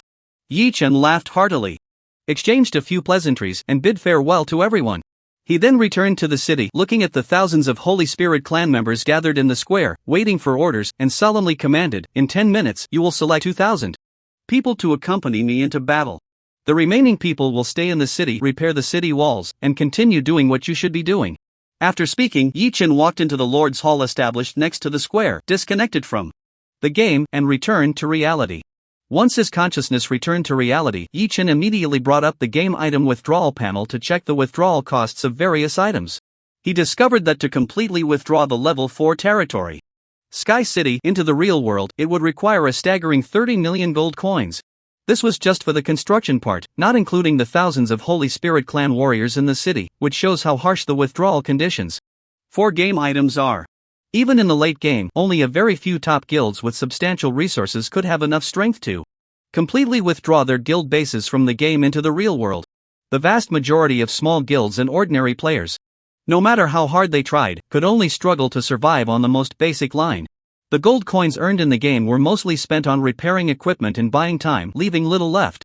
Yi Chen, although he could be considered extremely wealthy, only had a little over 6 million gold coins on his account. It was impossible to move the entire Sky City into reality. Moreover, the Sky City did not yet have an invisibility function. Such a large city appearing abruptly in reality would be too conspicuous and easily locked onto by satellites. Previously, Li Dong's words had also raised Yi Chen's vigilance. Although there had been no reports in his past life of the authorities taking action to eliminate experts, it did not mean they had not done so. They might have just kept the news well under wraps. When it comes to life and death, one must be cautious. Looking at the phone not far from him, a glint flashed in Yi Chen's eyes, and soon a plan emerged. With a flash of brilliance in his gaze, he quickly summoned 10 level 40 Holy Spirit clan members to the real world at a price of 200,000 gold coins each. He ordered 3 of the Holy Spirit warriors to quietly lie in wait in the tent. The other 2 Holy Spirit archers and 5 Holy Spirit assassins dispersed, hiding in the nearby woods. Yi Chen himself quietly left the tent and ran to another hill several hundred meters away, hiding among the dense forest. Looking at the traps he had set up in his original hiding place, a glimmer flashed in his eyes as he murmured, "I wonder if this trap can catch any fish? I hope I'm just overthinking it." After speaking, Yi Chen extracted some food from the game, ate a few bites to fill his stomach, and then logged back in. Swish! A flash of light, and Yi Chen's figure appeared in the Lord's Hall of the Sky City. After walking out of the hall, he immediately saw that the square was filled with 2,000 neatly arranged Holy Spirit soldiers. Warriors, archers, mages, assassins, various professions were fully represented, all above level 40. Moreover, due to the Holy Spirit race's unique bloodline talent, their average attributes and skill configurations were significantly higher than those of elite monsters of the same level. At this stage, just a few days after the game had launched, they were undoubtedly a formidable force not to be underestimated. If it weren't for Yi Chen's connection with Mu Bingyun, who had dispatched her personal guard to act as enforcers, he would have needed at least another 3 to 5 days to rely solely on his own strength. Only after successfully reaching the 4th transition would he have a chance to capture this territorial city. Looking at the 2,000 well-equipped, ready-to-go holy spirit warriors before him, Yi Chen nodded in satisfaction and waved his hand, directly ordering the army to set off. The grand procession marched out of the city gates, following closely behind Yi Chen, rapidly advancing southeast. Yi Chen's first target was a wild territory called the Lava Cavern, located hundreds of miles away. There resided a group of dwarves skilled in equipment forging, who had built a very concealed underground fortress. Over the long years, they had collected a large amount of rare metal materials within the fortress. If they could dig out this nest, it would at least solve a small portion of the metal materials needed for upgrading the Sky City. However, although the Holy Spirit army was high in level and had formidable combat capabilities, their marching speed was too slow. After leading them for a while, Yi Chen grew somewhat impatient. After all, the average level of the dwarves in the lava cavern was not high, only in their 30s. With Yi Chen's current strength, he could easily solo it, making it a good leveling map. Thus, Yi Chen called over a few leaders of the Holy Spirit race and detailed the exact location of the lava cavern and how they should march. He ordered them to lead the army to arrive at the fastest speed. Then he summoned the Thunder God Eagle, mounted it, and soared into the sky, taking the lead. While on the way, a sudden ding-dong sound rang in his ears, signaling a system notification. Game notification, the item you entrusted for auction at the auction house, Guild Establishment Order, has been sold. The final sale price is 1.2 million gold coins. After deducting a 10% handling fee, 1.08 million gold coins have been credited to your account. Damn, they deducted 120,000 as a handling fee in one go. This dog system is really shady. Yi Chen cursed inwardly and opened the auction details interface. He found that the buyer of the Guild Establishment Order was a player with the game ID Wealth Rolling In. He had never heard of this character in his previous life, and if nothing unexpected happened, it should be someone from the official side who bought the order at a high price. Yi Chen was not surprised by this outcome at all. Because, at this stage of the game, whether in terms of personnel numbers or resource finances, no faction could compete with the official side. As long as they wanted to buy it, from the moment this token was listed in the auction house, it was already in their pocket. Yi Chen merely wanted to use this method to remind the officials. It was best to be mindful in their dealings and not to adopt a condescending attitude when communicating with him. They should not have any unrealistic thoughts. He, Yi Chen, was not a soft persimmon that could be squeezed at will, without any temper. Let's engage in fair trade, each taking what they need, and everyone will be happy. Yi Chen was willing to do his part to help the officials strengthen their power and stabilize the domestic order. But if some people within the official ranks lose their heads and do something outrageous that makes me unhappy, I can also choose not to acknowledge you. Neither servile nor arrogant, polite and measured, this is Yi Chen's attitude towards the officials. The Thunder God Eagle, with the thin bloodline of the ancient thunder rock flowing within, flew at an incredible speed. In just a little over 10 minutes, it reached its destination.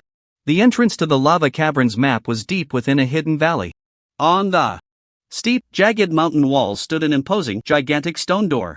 A dozen dwarf soldiers, armed with battle axes, stood guard in front of the stone door. Upon seeing the Thunder God Eagle, surrounded by a halo of thunderous light, swooping down from the sky with its massive wings, their expressions changed dramatically. They hurriedly tried to close the stone door, but it was already too late. The Thunder God Eagle descended like a storm. With a flap of its wings, it swept past the dwarf soldiers' heads with a gust of wind and charged boldly into the stone door. Behind the stone door was a long rocky passage. Not long after the Thunder God Eagle flew in, a piercing horn sounded behind it. After receiving the alert of an external invasion, a series of furious roars erupted from the end of the passage. Countless dwarf soldiers wielding heavy warhammers and giant axes surged forth from the darkness at the end of the passage like a tide. Just in time. Yi Chen glanced around and noticed that these dwarf soldiers were all between levels 36 and 38, making them excellent targets for leveling up and farming evolution points. With a long howl, he leaped off the back of the Thunder God Eagle. With a wave of his hand, he summoned the Void Fear and the Azura War General, skillfully using the Beast Master split skill to create a clone for the Azura. Then, the two Azura War Generals sat astride their mounts, raised their hands, and summoned 16 little undead mage minions. With full firepower, they activated a thrilling monster farming mode. Along the way, relying on his 3 pets and their formidable combat attributes, he slaughtered countless dwarf soldiers. He pressed deeper into the heart of this underground fortress. As the monster levels increased, the number of evolution points dropped by each monster upon death also grew. Yi Chen had once calculated that elite monsters above level 30, on average, dropped 3 evolution points each upon death. However, while Yi Chen's efficiency in gaining evolution points had improved, the number of points required for pet evolution had also increased significantly. Originally, the evolution points needed for each level of pet skill upgrades only increased 5-fold from the previous level. Evolving from B-level skills to A-level skills required only 625 evolution points. However, upgrading from A-level skills to S-level skills required a full 10,000 evolution points. It seems there is a huge divide between A-level and S-level skills. It's easy to raise all of a pet's skills to A-level, but continuing to improve beyond that is not so simple. I must focus on 1 or 2 core skills for each pet and prioritize their enhancement. Yi Chen murmured to himself, leading his 3 pets. As they swept through the enemies, he had no idea how many dwarf warriors he had slain. After more than an hour of fierce battle, he finally gathered enough evolution points, 10,000. Yi Chen immediately opened the attribute panel of the Azura War General, selected the skill, and confirmed the evolution. The next second, a pleasant game notification sound rang in his ears. Ding, game notification, you have consumed 10,000 evolution points, and the A-level skill, Undying Summon, of the Azura War General has successfully upgraded to the S-level skill, Summon 1,000 armies. Summon 1,000 armies, summons 816 elite level undead creatures not exceeding its own level to assist. Skill cost, 2,000 magic. Cooldown duration, 30 minutes. Looking at the evolution of the skill, Summon Thousands, with its incredibly powerful effects, Yi Chen's eyes suddenly lit up, revealing a hint of surprise. He didn't expect that after the upgrade, the number of undead creatures he could summon had actually doubled. It seems that there is indeed a huge divide between S-level skills and A-level skills, completely incomparable. This 10,000 evolution points were not spent in vain. After the skill upgrade, the cooldown time was also refreshed. Yi Chen immediately commanded the 2 Azura War Generals to release Summon Thousands again. With a flash of skill light, the 16 undead mages that had been following Yi Chen instantly became 32. The output capacity doubled, making monster farming even more violent. At that moment, the 2,000 Holy Spirit soldiers finally arrived at the lava cavern. With their addition, Yi Chen felt even more empowered. Like a force of nature, in just a few minutes, he completely crushed all resistance from the dwarves. He fought his way to the deepest part of the lava cavern, cornering the remaining few thousand dwarves in an incredibly spacious underground hall. However, Yi Chen did not go for the kill, wiping out all the dwarves. 4. Player guilds. The most valuable part of an outdoor territory often lies in the presence of special races within it. As long as the territory is bound as a guild base, they can simultaneously tame the special races present in the territory and train unique territorial troops. Although the dwarves' attribute growth is nowhere near as powerful as that of the Holy Spirit race, they are masters of forging and are natural craftsmen. They are among the rarer high-level troops that can be tamed by player guilds. Yi Chen was also hoping to sell this lava cavern along with these dwarf warriors at a high price to other guilds in a few days. Of course, he couldn't kill them all. He only intended to use absolute force to intimidate them into submission. He then dispatched 400 elite Holy Spirit warriors to stay in the lava cavern to guard the remaining dwarves. 100 Holy Spirit warriors acted as overseers, driving 1,000 dwarves to transport the accumulated territorial resources from the lava cavern to the Sky City. Yi Chen himself led the remaining 1,500 Holy Spirit warriors, continuing without pause to the next outdoor territory rich in resources. Thus, over the next 2 days, Yi Chen almost covered most of the map. Within thousands of miles around North Town, most of the time was spent either battling for territory and resources or on the way to the next territory. After raiding 7 or 8 sizable outdoor territories, he finally gathered enough resources to upgrade the Sky City to a level 5 territory. He immediately ordered the Holy Spirit craftsmen in the city to start working on the upgrade. However, upgrading the territory also takes time, it cannot be completed in an instant. Although Yi Chen was anxious, there was nothing he could do but patiently wait for the upgrade to finish. After several days of intense monster farming, Yi Chen and a few of his pets had also rapidly leveled up, reaching level 38. They were not far from breaking through the level 40 barrier. So, while waiting for the territory upgrade, Yi Chen found a densely populated monster leveling area to start grinding levels. Additionally, during these 2 days, Yi Chen had farmed countless monsters and earned over 100,000 evolution points. In the skill bars of the Void Terror and Thunder God sculpture, he selected 1 or 2 skills with significant growth potential to evolve to S level, greatly enhancing their effects. Among them, the 2 skills of Void Terror. That evolved to S-level, where the A-level skills Fear Roar and Death Feast, which evolved into the S-level Void Roar and Greedy Feast. Among them, the Void Roar skill not only greatly increases skill damage but also adds a silence effect. It can render enemies within the sound wave's range unable to cast any skills for the next 2 seconds. Its practical combat effectiveness has been significantly enhanced. As for the Gluttonous Feast skill, after upgrading, the calculation mechanism for skill damage has completely changed. It went from dealing 170% of attack power as true damage to 2% of maximum health as true damage. Although 2% seems small, even somewhat insignificant, one must understand the most powerful aspect of the Void Terror Pet. It lies in its ability to continuously devour enemy units through the Feast skill, stacking its own maximum health. To this day, its health has been exaggeratedly stacked to 360,000. This means that with one use of the Gluttonous Feast skill, it can instantly chew through any target, dealing over 7,000 points of health. Moreover, as its health continues to grow thicker, the damage effect of this skill will become increasingly stronger. Its growth potential is truly limitless. As for the skill upgraded for the Thunder God Eagle, it is its innate skill, Thunder Bloodline. The original effect of this skill was to passively increase the power of any lightning-based skill by 20%. After activation, it can awaken the power of the Bloodline, infusing the body with the might of thunder. This grants the Thunder God Eagle a 30% increase in all attributes for 120 seconds. After evolution, it became the S-rank skill, Exorcising Evil Thunder. The passive effect was upgraded to increase the power of all lightning-based skills by 30%. The active effect changed to a 50% increase in all attributes, lasting for 180 seconds. With the evolution of this skill, even the blue lightning that originally surrounded the Thunder God Eagle transformed into the golden Exorcising Evil Thunder. It is extremely bright and fierce, making the Thunder God Eagle appear even more imposing. Its output capability has also been greatly enhanced. Soaring in the sky, it continuously unleashes waves of violent lightning towards the monster horde below. Just as Yi Chen was fully immersed in grinding monsters and leveling up, he was completely unaware that a stealthy assassin player was silently approaching. This assassin player's game ID is Battlefield Scout, a professional streamer. At this moment, he was live streaming the game, with a high viewership of over 100,000 people watching. Because he was now very close to Yi Chen, less than 10 meters away, he dared not make a sound for fear of being detected. Therefore, he could only send subtitles in the livestream. Brothers, do you see that? Up ahead is the number 1 player on the national server, Wei Wui Feng. Since the game launched, this legendary expert has always worn a mask. To this day, no one has seen his true face. Today, the scout will take everyone to explore and see the true face of the strongest player on the national server. Brothers, let's send some gifts. The scout will soon share the perspective and reveal the answer. After Battlefield Scout finished sending the subtitles, the live stream was instantly filled with excitement. Many viewers began to send rewards, urging him not to dawdle and to quickly show everyone Wei Wuifeng's appearance. Watching the live stream screen filled with dazzling gifts, even expensive rockets were sent in waves. Battlefield Scout was instantly overjoyed, his heart nearly bursting with happiness. He hurriedly operated the game panel to switch the live stream to his game perspective. Then he looked up at Yi Chen, just a few meters away, and activated a certain detection skill.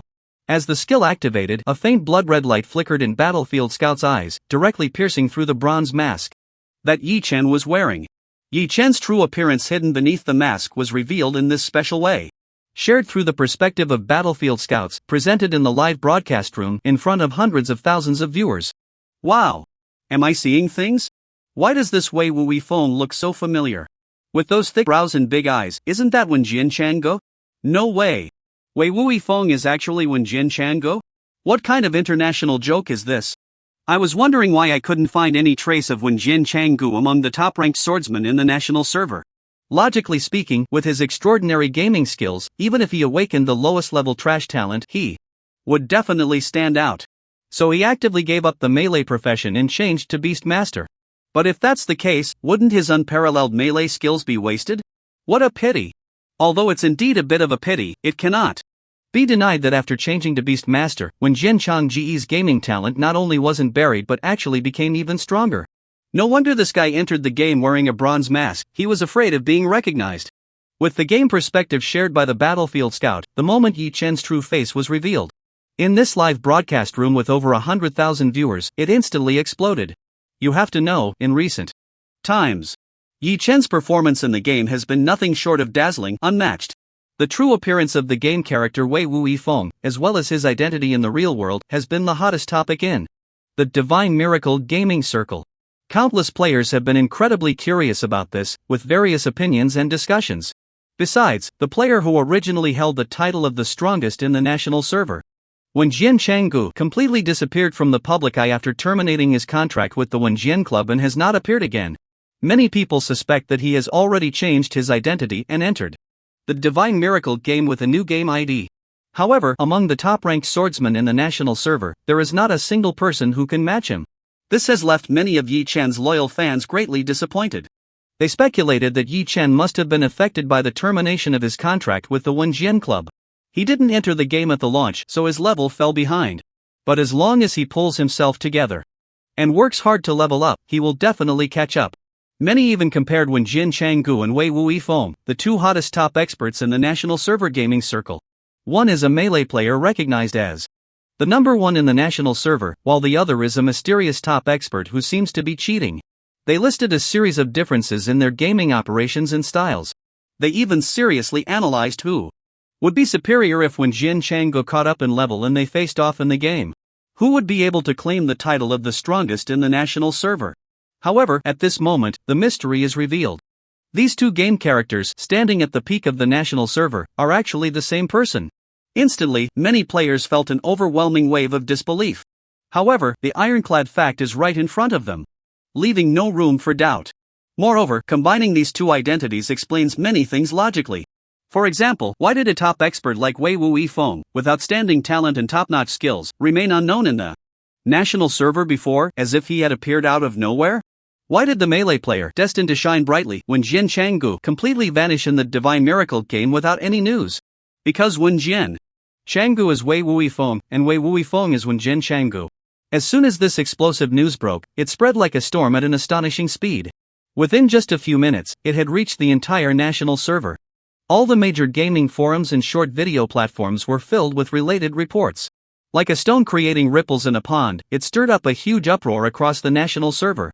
Among everyone in the national server, those who felt the deepest shock and even found it hard to accept were undoubtedly the members of the Wenjian Club. When they learned this news, the core players of the Wenjian Club were strategizing against a level 36 Dark Gold boss. Instantly, they were all shaken, feeling utterly incredulous. Wei Wu Feng is actually Yi Chen. How is this possible? He actually gave up his best melee class to become a beast master. Standing far back in the crowd, directing everyone in the boss fight, Xin Jiangong's face turned as dark as a pot bottom. Filled with regret to the extreme, he couldn't help but curse. Damn it! That useless woman Cui Min. Why did she have to drive Yi Chen away? Otherwise, the strongest player in the national server should have been our club's ace. I #Yuan #and %Yuan. While cursing, Xin Jiangong also secretly felt relieved, sweating profusely.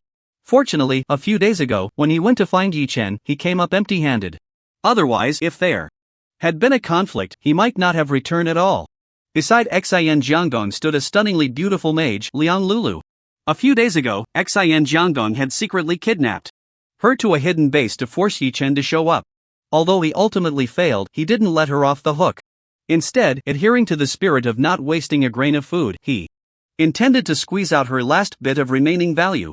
After a few days of training, Liang Lulu had completely become a plaything in Xin Jiangong's hands. In the real world, she was for his amusement. In the game, he used her looks and popularity to help the Wenjian Club attract skilled players, hooking up with rich guys, farming gold coins. At this moment, upon hearing that Yi Chen was actually Wei Wu Feng, Liang Lulu was instantly stunned, regretting deeply. She never imagined that the mysterious top player she had tried so hard to get close to and cling to was actually the very boyfriend who had once been so devoted and caring towards her. No wonder he was unmoved when she approached him twice and even killed her. Twice. It turned out that guy was Yi Chen. Thinking of this, Liang Lulu regretted immensely, feeling like a complete fool. If she had known, why the hell did she go around in such a big circle? She would never have broken up with Yi Chen. In the end, she ended up with nothing, failing to cling to Wei Wu Feng's leg and suffering such a miserable fate. Liang Lulu regretted so much that she wished she could slap herself. However, at that moment, she was suddenly grabbed by her hair by Xin Jiangong, yanked in front of him, and he said, through gritted teeth, "Get offline. Come to my room, I'm very angry right now." Liang Lulu trembled all over as if she thought of something terrifying. But now, her life was in Xin Jiangong's hands, and she didn't dare to resist at all. She could only obediently nod, log off, and go to Xin Jiangong's room to help him cool down. Just then, Xin Jiangong received a mysterious phone call with no caller ID. His brows furrowed slightly, revealing a hint of confusion. After picking up the phone, a voice immediately came from the other end. Hello? Mr. Xin, you must have heard about Yi Chen being the legacy of Wei Wu, right? I know where he is now. Are you interested in collaborating? Let's catch this big fish together. Hello, Mr. Xin. You must have heard about Yi Chen being the legacy of Wei Wu, right? I know where he is now. Are you interested in collaborating? Let's catch this big fish together. Hearing the voice from the other end of the phone, Xin Jiangong's heart suddenly jolted, and his expression turned serious. Sitting up straight on the sofa, he asked in a grave tone, Who are you? Why should I trust you? You don't need to know who I am, and you don't have to believe what I say. The voice on the other end was calm and exuded confidence. But the opportunity is only once. If you don't want to do it, I can choose other partners. Xin Jiangong's expression changed between dark and light, and finally he made up his mind, a resolute glint in his eyes as he asked, How do you want to cooperate? Very simple. Send someone to the first floor to bring up the package in the living room.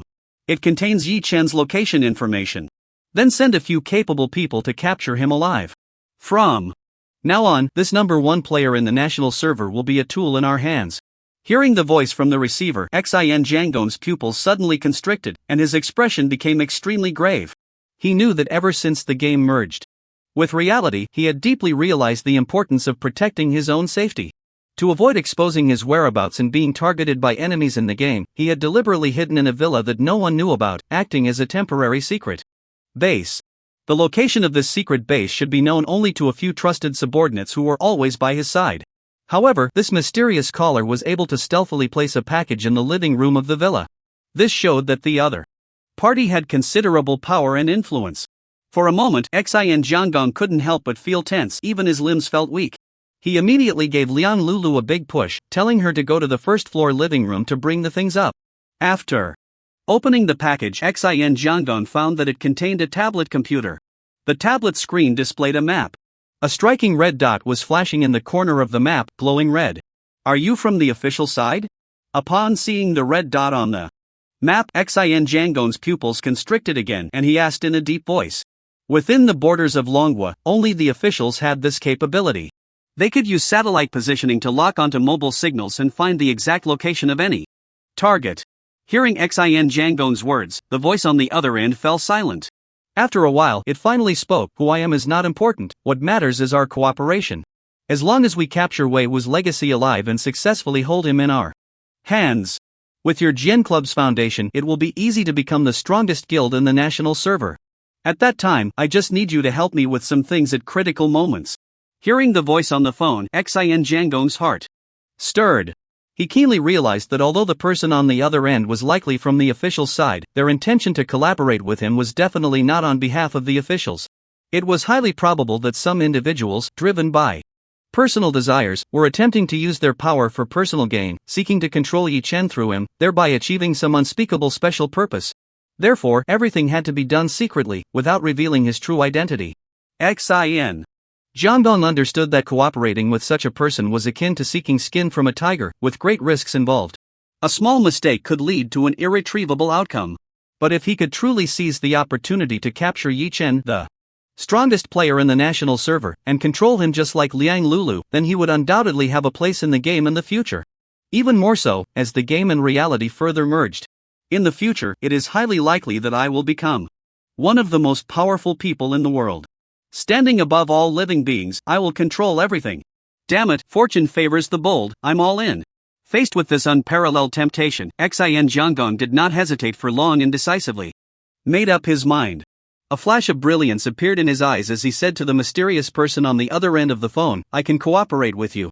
But Yi Chen is after all the top expert on the heavenly ranking, and his 3 battle pets are incredibly powerful.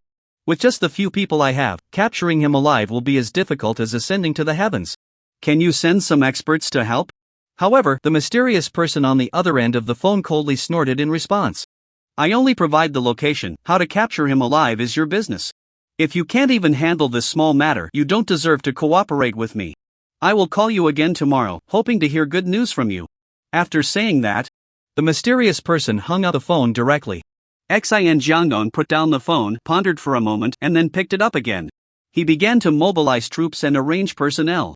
After being busy for more than half an hour, he finally arranged everything. He dispatched 7 trusted experts to take action under the cover of night, hunting Yi Chen. Watching his 7 subordinates agile and disappearing into the deep night, Xin Jiangdong's eyes revealed an uncontainable excitement and anticipation. With a cold smile, he murmured, "Yi Chen, even if you are the legacy of Wei Wu, what does it matter? Do you think hiding in the wilderness means you can rest easy? You forgot that there are satellites monitoring above you. In the end, you still can't escape my grasp." Tonight, the 7 subordinates dispatched by Xin Jiangdong were all his most trusted confidants. There were core players from the Questioning Sword Club, as well as game experts he had spent a fortune to recruit from other places. In the past few days, they had all pledged their loyalty to Xin Jiangdong in various ways. He held their weaknesses in his hands to ensure their absolute loyalty. Following the red dot marked on the map, they quickly arrived at the desolate mountains on the outskirts of Jiangcheng. To avoid alerting the prey, they all held their breath, carefully hiding their figures under the cover of night and trees, moving forward cautiously. When they were only 100 meters away from the red dot mark location, the archer in the team, with keen insight, spotted Yi Chen's tent behind a large rock. The group immediately perked up, secretly thinking that the intelligence was indeed correct. They all knew that with their strength, defeating Yi Chen head-on was nothing short of a fantasy. There was absolutely no possibility. But players in the game have a very vague perception of the real world while leveling up.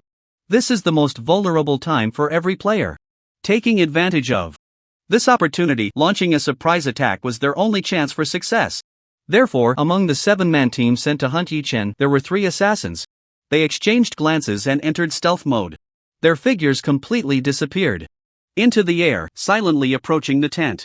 The other 4 followed closely behind, making every effort to avoid making noise, inching closer. Once all 7 players reached their combat positions, the temporary captain in charge of this operation issued orders in the team channel, "Li Shang, when you enter the tent, activate that special item immediately. As long as you successfully control him, no matter how great his abilities are, he won't be able to use them." "No problem." The chief assassin of the Questioning Sword Club, Li Shang, had a cold glint in his eyes. In his left hand, he held a dark-colored mysterious ancient jade. With his right hand, he opened the tent with a dagger and without saying a word, directly stepped inside. Crash, the chief assassin of the Sword Inquiry Club, Li Shang, swiftly opened the tent flap with a dagger and darted inside. Without a word, he raised the mysterious ancient jade he held in his left hand, ready to crush it. He intended to unleash the curse within, rendering Yi Chen powerless to resist. However, when he tried to lock onto his target, he was instantly dumbfounded. Because inside the tent, there was no sign of Yi Chen as he had imagined. Instead, there were 3 armored NPC soldiers, imposing and valiant. With their sharp blades radiating coldness, their piercing gazes were fixed on him, clearly having waited for a long time. "This is bad. I've become the prey." In an instant, a huge blood-red character for danger flashed in Li Shang's mind, realizing he had fallen into a trap. The ambush had failed, and he had instead walked into Yi Chen's carefully laid snare. Although he couldn't understand why Yi Chen had anticipated his nighttime ambush and set up an ambush, there was no time to think about it now. He immediately shouted, "Be careful! It's a trap," to warn his companions outside the tent. At the same time, without hesitation, he withdrew quickly, trying to escape outside. But the 3 Holy Spirit warriors lying in wait inside the tent would not let him leave so easily. They all roared furiously, and the sharp blades in their hands surged with dazzling skill light. They unleashed 3 arcs of brilliant sword energy, slashing towards Li Shang. As the chief assassin of the Sword Inquiry Club, Li Shang's operational skills were quite high. If he were in an open field, he could easily dodge such an attack with his skills. But at this moment, in the cramped space of the tent, there was no room for evasion. His operational space was severely restricted. He could only take the full brunt of these 3 powerful skill attacks. It should be noted that these 3 Holy Spirit warriors were elite units at level 42, while Li Shang was only at level 35. The assassin class is inherently fragile, and with the significant level suppression, even though Li Shang was equipped with luxurious gear and had activated his defensive skills in time, he was nearly taken out in one hit. After the round of attacks, he was immediately drenched in blood. Dragging his remaining health, which was less than a third, he escaped from the tent that had been shredded by the skill light. The 3 Holy Spirit warriors followed closely behind, wielding their blades fierce as wolves and tigers, filled with murderous intent. Once he escaped from the tent, Li Shang quickly calmed down from his initial panic. Although his health was critically low, he remained composed. Without hesitation, he raised his left hand and scattered a handful of glowing powder, activating the signature stealth skill of the assassin class. His figure instantly flashed with light and disappeared into the night. However, at that moment, a sharp sound echoed through the air. A bright arrow, radiating pure holy light, shot out from the nearby dense forest. A flare arrow. One of the signature skills of the archer class. Although it had no attacking effect, it emitted a dazzling light, briefly illuminating an area. It also had a special effect that could reveal invisible targets. Under the illumination of the flare arrow, most stealth skills were rendered ineffective, making it a natural nemesis for assassin classes. As the flare arrow soared into the sky, casting strong light, Li Shang, who had just activated his stealth, was immediately revealed. His face turned extremely ugly, even showing signs of fear. All of this seemed slow, but it actually happened in just a few breaths. It was only at this moment that the others finally reacted to the sudden turn of events. Their faces changed dramatically, and they exclaimed in horror, "This is bad. We've fallen into an ambush. That bastard Yi Chen anticipated we would come, this is a trap he specifically set. Now what should we do?" "Nonsense. What else can we do? Scatter and break through, if one can escape, that's enough." The fear in their hearts was overwhelming, and they had no fighting spirit left. Each chose a direction, hesitated not at all, and fled in panic. However, since they had already stepped into the trap set by Yi Chen, how could it be so easy to escape? Just as they turned to run a few steps, sharp blood-red lights suddenly flared up behind them. With unmatched sharpness, they stabbed fiercely into their backs. It was the 5 Holy Spirit assassins who had long been lying in ambush, hidden and stealthy, approaching them. At this critical moment, they suddenly erupted into action. The 2 Holy Spirit archers hidden deep in the forest struck like lightning, the sound of bowstrings ringing in their ears. Continuously, they shot out sharp and fierce arrows towards the 3 Holy Spirit swordsmen, each locking onto a target, pursued relentlessly with their blades cutting through the wind. In an instant, the originally quiet wilderness turned chaotic, with roars and screams echoing endlessly. But this clamor did not last long before it returned to silence. After a brief and intense battle, none of the 7 sent by Xian Jiangong to ambush Yi Chen managed to escape. All fell under the fierce assault of the 10 Holy Spirit soldiers, like a torrential storm. At this moment, Yi Chen, hiding on another mountain hundreds of meters away, remained completely unaware. He was still busy grinding monsters and leveling up in the game.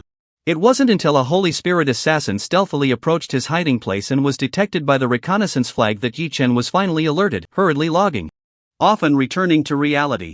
After hearing the report from the Holy Spirit assassin, Yi Chen's expression darkened, revealing a cold glint in his eyes. "My identity has just been exposed, and such a thing has happened. It seems that indeed, a tall tree catches the wind. Many people see me as a fat piece of meat. But I'm afraid you won't have such good teeth." A cold glint flashed in Yi Chen's eyes as he took advantage of the night to approach the bodies of the slain for inspection. He quickly recognized the identities of Li Shang and the others. The sword-asking club, truly a lingering ghost. "In that case, I'll use you to make an example." A murderous intent surged in Yi Chen's eyes as a plan slowly took shape in his mind. However, the prerequisite for implementing this plan was to raise the territory level of Sky City to level 5. To ensure he had an absolutely safe foothold in the real world. After confirming the identities of the attackers, Yi Chen did not linger for a moment. He turned and strode away. Taking advantage of the night for cover, he dashed through the dense forest. After running several miles, he finally found a concealed, wind-sheltered spot to stop. He planted the reconnaissance flag in the ground, activated it, and continued logging back into the game to grind monsters and level up.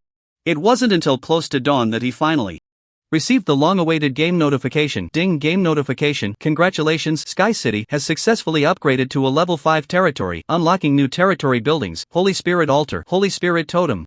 Game tip: congratulations, Sky City has successfully upgraded to a level 5 territory, unlocking new territory buildings, Spirit Altar, Spirit Totem, Teleportation Array. Hearing the game notification sound echoing in his ears, Yi Chen's eyes lit up, and he felt a surge of excitement. He had no time to continue leveling up and immediately rode the Thunder God Eagle back. The leveling area Yi Chen chose today was not far from Sky City. Therefore, just a few minutes later, he flew back to Sky City. This time, Yi Chen focused on gathering resources and prioritized upgrading the city level. He had not yet had the chance to expand the city walls or other defensive structures. Thus, the overall scale of Sky City had not increased and looked much the same as before. However, the central square dedicated to the Sky Stone had been completely transformed, taking on a whole new appearance. In the center of the originally wide and flat square, a towering structure resembling a pyramid had been erected. This pyramid was built entirely from hard white stone.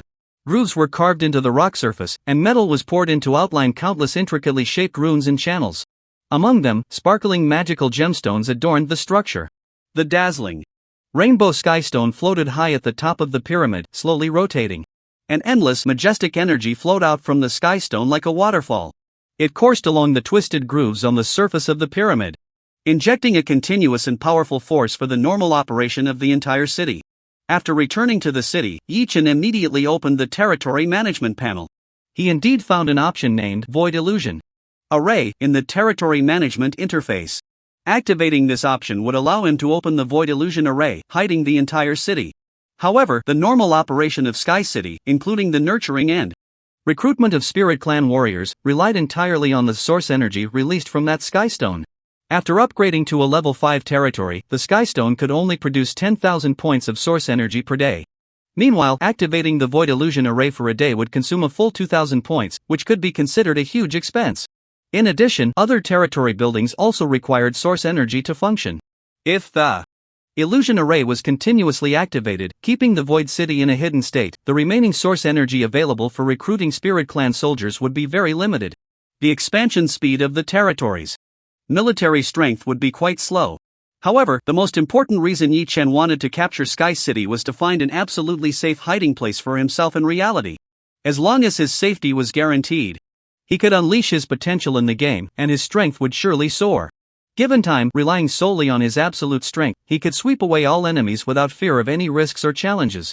Whether the territory's military strength was sufficient was not particularly important. Therefore, Yi-Chen did not hesitate and directly activated the Void Illusion Array. In the next second, the area around Sky City distorted with waves of void. The entire city gradually became transparent until it completely vanished into the void, disappearing from sight. Additionally, this upgrade unlocked 3 brand new territory buildings. The teleportation array needs no further explanation. Once built, it allows for long-distance teleportation, making travel convenient. As for the Spirit Totem, it is a type of buff-giving totem building. Once constructed, it can provide significant buffs to all Spirit Clan soldiers within 100 miles of the territory. Among the 3 buildings, the one Yi-Chen valued the most was the last one, the Spirit Altar. Once this building was completed, it could summon heroes of the Spirit Clan by consuming source energy. The summoned spirit heroes would possess immense combat power, far surpassing that of ordinary spirit warriors, equivalent to the boss of the spirit race, possessing astonishing growth potential. At this moment, the Sky City has just upgraded, and the remaining resources in the territory are quite limited. Among the 3 newly unlocked buildings, there is only enough to construct one. After some consideration, Yi-Chen chose to prioritize building the Spirit Altar. Watching a group of spirit race craftsmen busily transporting large amounts of wood and stone to a vacant lot, hammering and working through the night to construct the Spirit Altar, a look of satisfaction appeared in Yi-Chen's eyes. He nodded and logged off. After his consciousness returned to reality, he immediately opened the Game Item Withdrawal interface. It was shocking to see that after upgrading to a level 5 territory, the withdrawal cost for the Sky City had multiplied several times. From the original 30 million gold coins, it had turned into a full 100 million. Fortunately, Yi-Chen did not need to move the entire Sky City to the real world. He only needed to bring out one building to have a place to land. In the end, Yi-Chen gritted his teeth and spent a total of 5 million gold coins to withdraw the Lord's Hall of the Sky City into the real world. This way, he effectively had a mobile fortress that could float in the sky and had an invisibility function. As long as he threw away all electronic items and hid them inside this fortress, even the powerful officials launching satellites in space to search with all their might would not be able to pinpoint his exact location. He could finally rest easy, no longer worrying about the safety of his real body. He could devote all his energy to the game and use every means to enhance his strength. Yi-Chen walked into the Lord's Hall, logged into the game again, and bought a big bed in the northern town. He then withdrew it and lay down. Since his rebirth, it was the first time he had a comfortable and peaceful sleep. It wasn't until the next morning, when the sun was high in the sky, that he stretched lazily and got out of bed. After brushing his teeth, washing his face, and having breakfast, he logged into the game. With a flash of light before his eyes, Yi Chen's figure reappeared in the game. A glance revealed that on the originally empty ground ahead, there stood a circular altar made of blue rocks, its surface engraved with countless inscriptions, exuding an endless mysterious aura. It was the brand new building of the Sky City, the Spirit Altar. After a whole night of hard work by dozens of spirit race craftsmen, this altar had been successfully completed. Yi Chen's eyes lit up, and he eagerly opened the panel to check the detailed information of this new building. Spirit Altar Building Level 5 Building Description consumes source energy to activate the altar, which can summon heroes of the spirit race to descend and become the guardians of the Sky City. Hero rank fluctuates randomly between silver and legendary. Summoning cost 100,000 source energy. Available source energy 127-124. Territory hero count 0/2. After reading the detailed introduction of the Spirit Altar, Yi Chen raised his eyebrows slightly. He didn't expect that activating the altar to summon a hero would consume such a huge amount. It required a full 100,000 points of celestial stone source energy for just one summon. To put it into perspective, a level 5 territory Sky City could only produce 10,000 points of celestial stone source energy each day. Even if no energy was used elsewhere and all was accumulated, it would take a full 10 days to gather enough for a single summon. Moreover, it seemed that a level 5 territory could have at most 2 heroes. A glimmer flashed in Yi Chen's eyes as he glanced at the management panel. He discovered that the accumulated celestial stone source energy in his territory was over 120,000, just enough to meet the requirements for one summon. Without any hesitation, he decisively chose to activate the altar and summon a hero. Buzz as Yi Chen activated the altar, the previously silent circular altar suddenly began to hum violently and tremble. On the surface of the altar, intricate and obscure symbols twisted and shone one after another. The dazzling celestial stone source energy flowed between the patterns, bursting forth with brilliant, colorful light. It coalesced into a magnificent rainbow that soared into the sky, emanating an endless mysterious aura. The Spirit Clan members throughout the city saw this soaring rainbow and were immediately stirred, their hearts racing with excitement and anticipation. Under the watchful eyes of the crowd, a hazy and indistinct figure slowly took shape on the altar, accompanied by an endless surge of energy. Moments later, as the divine light gradually converged and slowly dissipated, the figure that had formed on the altar began to reveal its true appearance. It was a graceful and tall spirit archer. Her skin was as fair as congealed fat, with a jade-like bone structure and delicate curves, her figure long and enchanting. She wore a set of silver leather armor that seemed to be crafted from the starlight of the heavens. The armor was exquisitely designed, protecting all vital areas while exposing a flat, smooth abdomen without an ounce of excess flesh. Beneath a snug little skirt that accentuated her curvy hips, her long, fair legs were smooth and snowy. Her features were exceptionally delicate, with a delicate nose and cherry-like lips, and her long willow-like eyebrows framed bright, lively starry eyes that seemed to contain countless stars. At the center of her forehead, a starry totem shimmered. She held a gracefully curved silver longbow, and her silver hair cascaded down her shoulders. She appeared to be the most perfect masterpiece of the heavens, without a single flaw. Leaping down from the altar, she knelt before Yi Chen on one knee, respectfully bowing. "I am your subordinate, Xing Yao, greeting my lord." At the same time, a crisp game notification sounded in Yi Chen's ears. "Ding game notification, congratulations, you have activated the Spirit Altar and successfully summoned the Spirit Clan Hero, Bow of the Stars Xing Yao, legendary." Indeed, a legendary level hero. Yi Chen's eyes brightened, revealing a hint of satisfaction. It was important to note that the hero's rank summoned from the Spirit Altar fluctuated randomly between silver and legendary. The higher the rank, the lower the probability. The chance of summoning a legendary level hero might be less than 1 in 10,000. However, Yi Chen had directly succeeded in summoning the highest ranked legendary hero in one go. One could only say that the luck provided by the heavenly luck ring was truly eternal. The luck boost it provided was an unbeatable divine buff and all game mechanics related to probability. Then, Yi Chen's mind stirred as he began to check Xing Yao's attribute growth panel. Star Bow of the Stars Xing Yao race, Holy Spirit race bloodline. Level, Legendary level, 50 Physique star level, 9 Strength star level, 12 Agility star level, 12 Spirit star level, 9 Skills, Starlight. Arrow, B, Starry Barrage, B, Meteor Shower, A, Diamond Star Arrow, A, Shattering Star Arrow, S, Power of the Stars, S, Introduction. A hero of the Holy Spirit race born from the fusion of the essence of heavenly stones and the power of the 9 heavens, a natural archer who can infuse arrows with the power of the stars, and after reaching the peak of cultivation, can even shatter the stars in the sky. After reading Xingyao's attribute panel, Yi Chen's eyes suddenly lit up, revealing an unmistakable look of surprise. As a legendary level hero, with a growth star level of 42 points, she could be considered quite impressive. Moreover, the most important thing is that she actually possesses 2S level skills.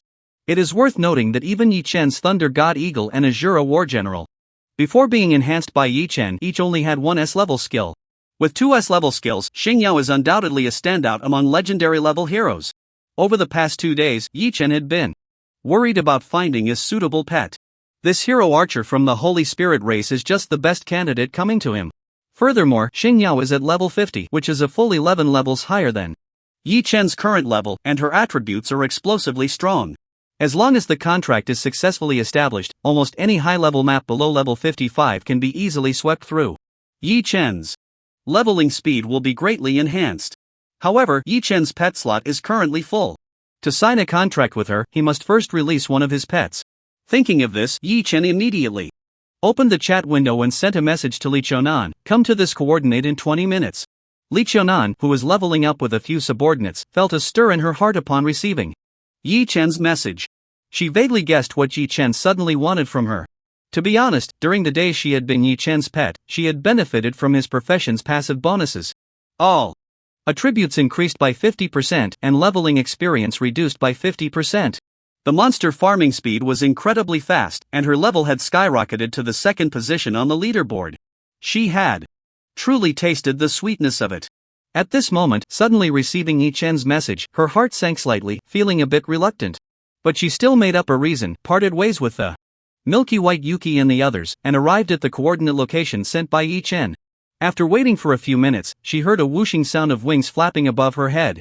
It was the Thunder God Eagle, surrounded by golden lightning, diving down from the sky and landing in front of Li Qiunan. Yi Chen leaped down to the ground. Li Qiunan's lips curled up slightly, revealing a smile.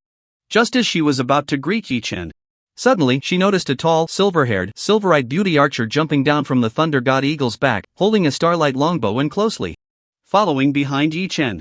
Her gaze immediately sharpened, instinctively comparing herself to Xingyao. To her surprise, this beautiful archer who seemed to have appeared out of nowhere was nearly perfect, even more beautiful than herself. Her figure was tall and slender, impeccable, and she was closely following Yi Chen. A slight unease rose in her heart for no apparent reason. Yi Chen did not notice Li Qiunan's abnormality. After greeting her, he directly waved his hand, dissolving the contract relationship with Li Qiunan. He then turned to Xingyao, initiating the divine contract. Ding game prompt, you have the with. Game prompt, you have activated the skill on the legendary hero of the, congratulations, you have obtained the legendary pet. With 2 game prompts, a crisp sound echoed in S ears. The golden mark formed by the on S forehead transformed into strands of golden light and dissipated. Feeling the connection that existed between her and being severed with the felt a sudden emptiness deep within. Originally, she should have felt happy to successfully and break free from S absolute control. However, for some reason at this moment, she felt no happiness at all, but rather a sense of melancholy. Especially when she saw the golden mark representing the relationship slowly condensing on S forehead. This inexplicable feeling of loss surged to its peak. It was as if something that should have belonged to her was snatched away by this incredibly beautiful NPC. Archer. Instantly, it made her very unhappy, and she felt inexplicably irritable. Seeing her sulking face as if someone owed her 8 million, raised an eyebrow in surprise and asked, "What's wrong with you? Ior, why do you seem unhappy?" Who isn't happy? I'm absolutely thrilled. Immediately retorted. After saying that, she glanced it behind and said with a slightly sour tone, "Congratulations, you've got another powerful high-level pet. Not only is it high in rank and strong in attributes, but she's also a stunning beauty. Practicing together every day must be quite a delight." "It's okay." Laughed and said, "S attributes are indeed very strong and useful to me." Seeing looking so pleased and satisfied with, felt an inexplicable surge of anger rise within her. She snorted lightly and said irritably, "If there's nothing else, I'm going back to level up." After saying that, she turned to leave. But called out to her, "Wait. I really do have something to discuss with you." "What is it?" Turned back to look at. "Actually, it's not a big deal. I found a few wild territories these past few days. There should be many guilds interested in these territories." Said calmly, looking at, "But I don't have that much time to haggle with them, so I want you to help me sell these territories. Once it's Done, I can give you 10% of the profits, or you can choose one territory as a reward. Wild territories? Upon hearing S words, S eyes lit up, revealing an interested expression. It's worth noting that her guild was the second player guild established in the entire server. In the past few days, they had been recruiting and had already reached a certain scale. The next issue to resolve was the guild's base. Building a base by themselves would not only be time-consuming and labor-intensive, but the completed base could only recruit and train the most ordinary human troops. Therefore, for most player guilds, the best choice was to directly occupy a wild territory. However, the number of wild territories was limited. Moreover, they often existed deep within high-level maps that were rarely visited, making them hard to find. In the past 2 days, had also spent money to buy the coordinates of a few wild territories from some informants. But those wild territories were too low in level and in poor condition. The tribes living inside are not high-level races, and their growth potential is very limited, completely failing to catch Li Chonan's eye. They can only continue to send people to gather information and search for higher-level wild territories. At this moment, hearing Yi Chen mention that he has several territories, he immediately became interested. Unable to contain his curiosity, he asked, "What level are those territories of yours? Are there any special races inside?" Yi Chen did not waste words and directly shared the territory information he had prepared in advance through the chat interface with Li Chonan. Oh my god. These territories are actually all level 3 territories, and there are even level 4 territories. In this giant valley territory, there are actually the legendary giant race living. Upon seeing the several illustrations sent by Yi Chen, Li Chonan's eyes widened. Her excited breathing became rapid, her ample bosom rising and falling, and she even became somewhat incoherent. It should be known that Yi Chen's main purpose in finding these territories was to obtain the rich resources accumulated within them. He intended to bring them back to Sky City to upgrade the territory level of Sky City. Therefore, he was only digging up high-level territories of level 3 and above. In terms of territory scale and the special races living inside, they were incomparable to the low-level territories Li Chonan had been searching for these past 2 days. And with such valuable high-level territories, Yi Chen had several at once, no wonder she was so shocked. After a while, her excited emotions finally calmed down. She raised her head, looking at Yi Chen in disbelief, unable to help but ask, "How on earth did you find so many high-level territories?" "I naturally have my methods, you don't need to know that." Yi Chen smiled slightly. Of course, he couldn't tell Li Chonan that he was a reborn person and that the coordinates of these territories were all dug out from his memory.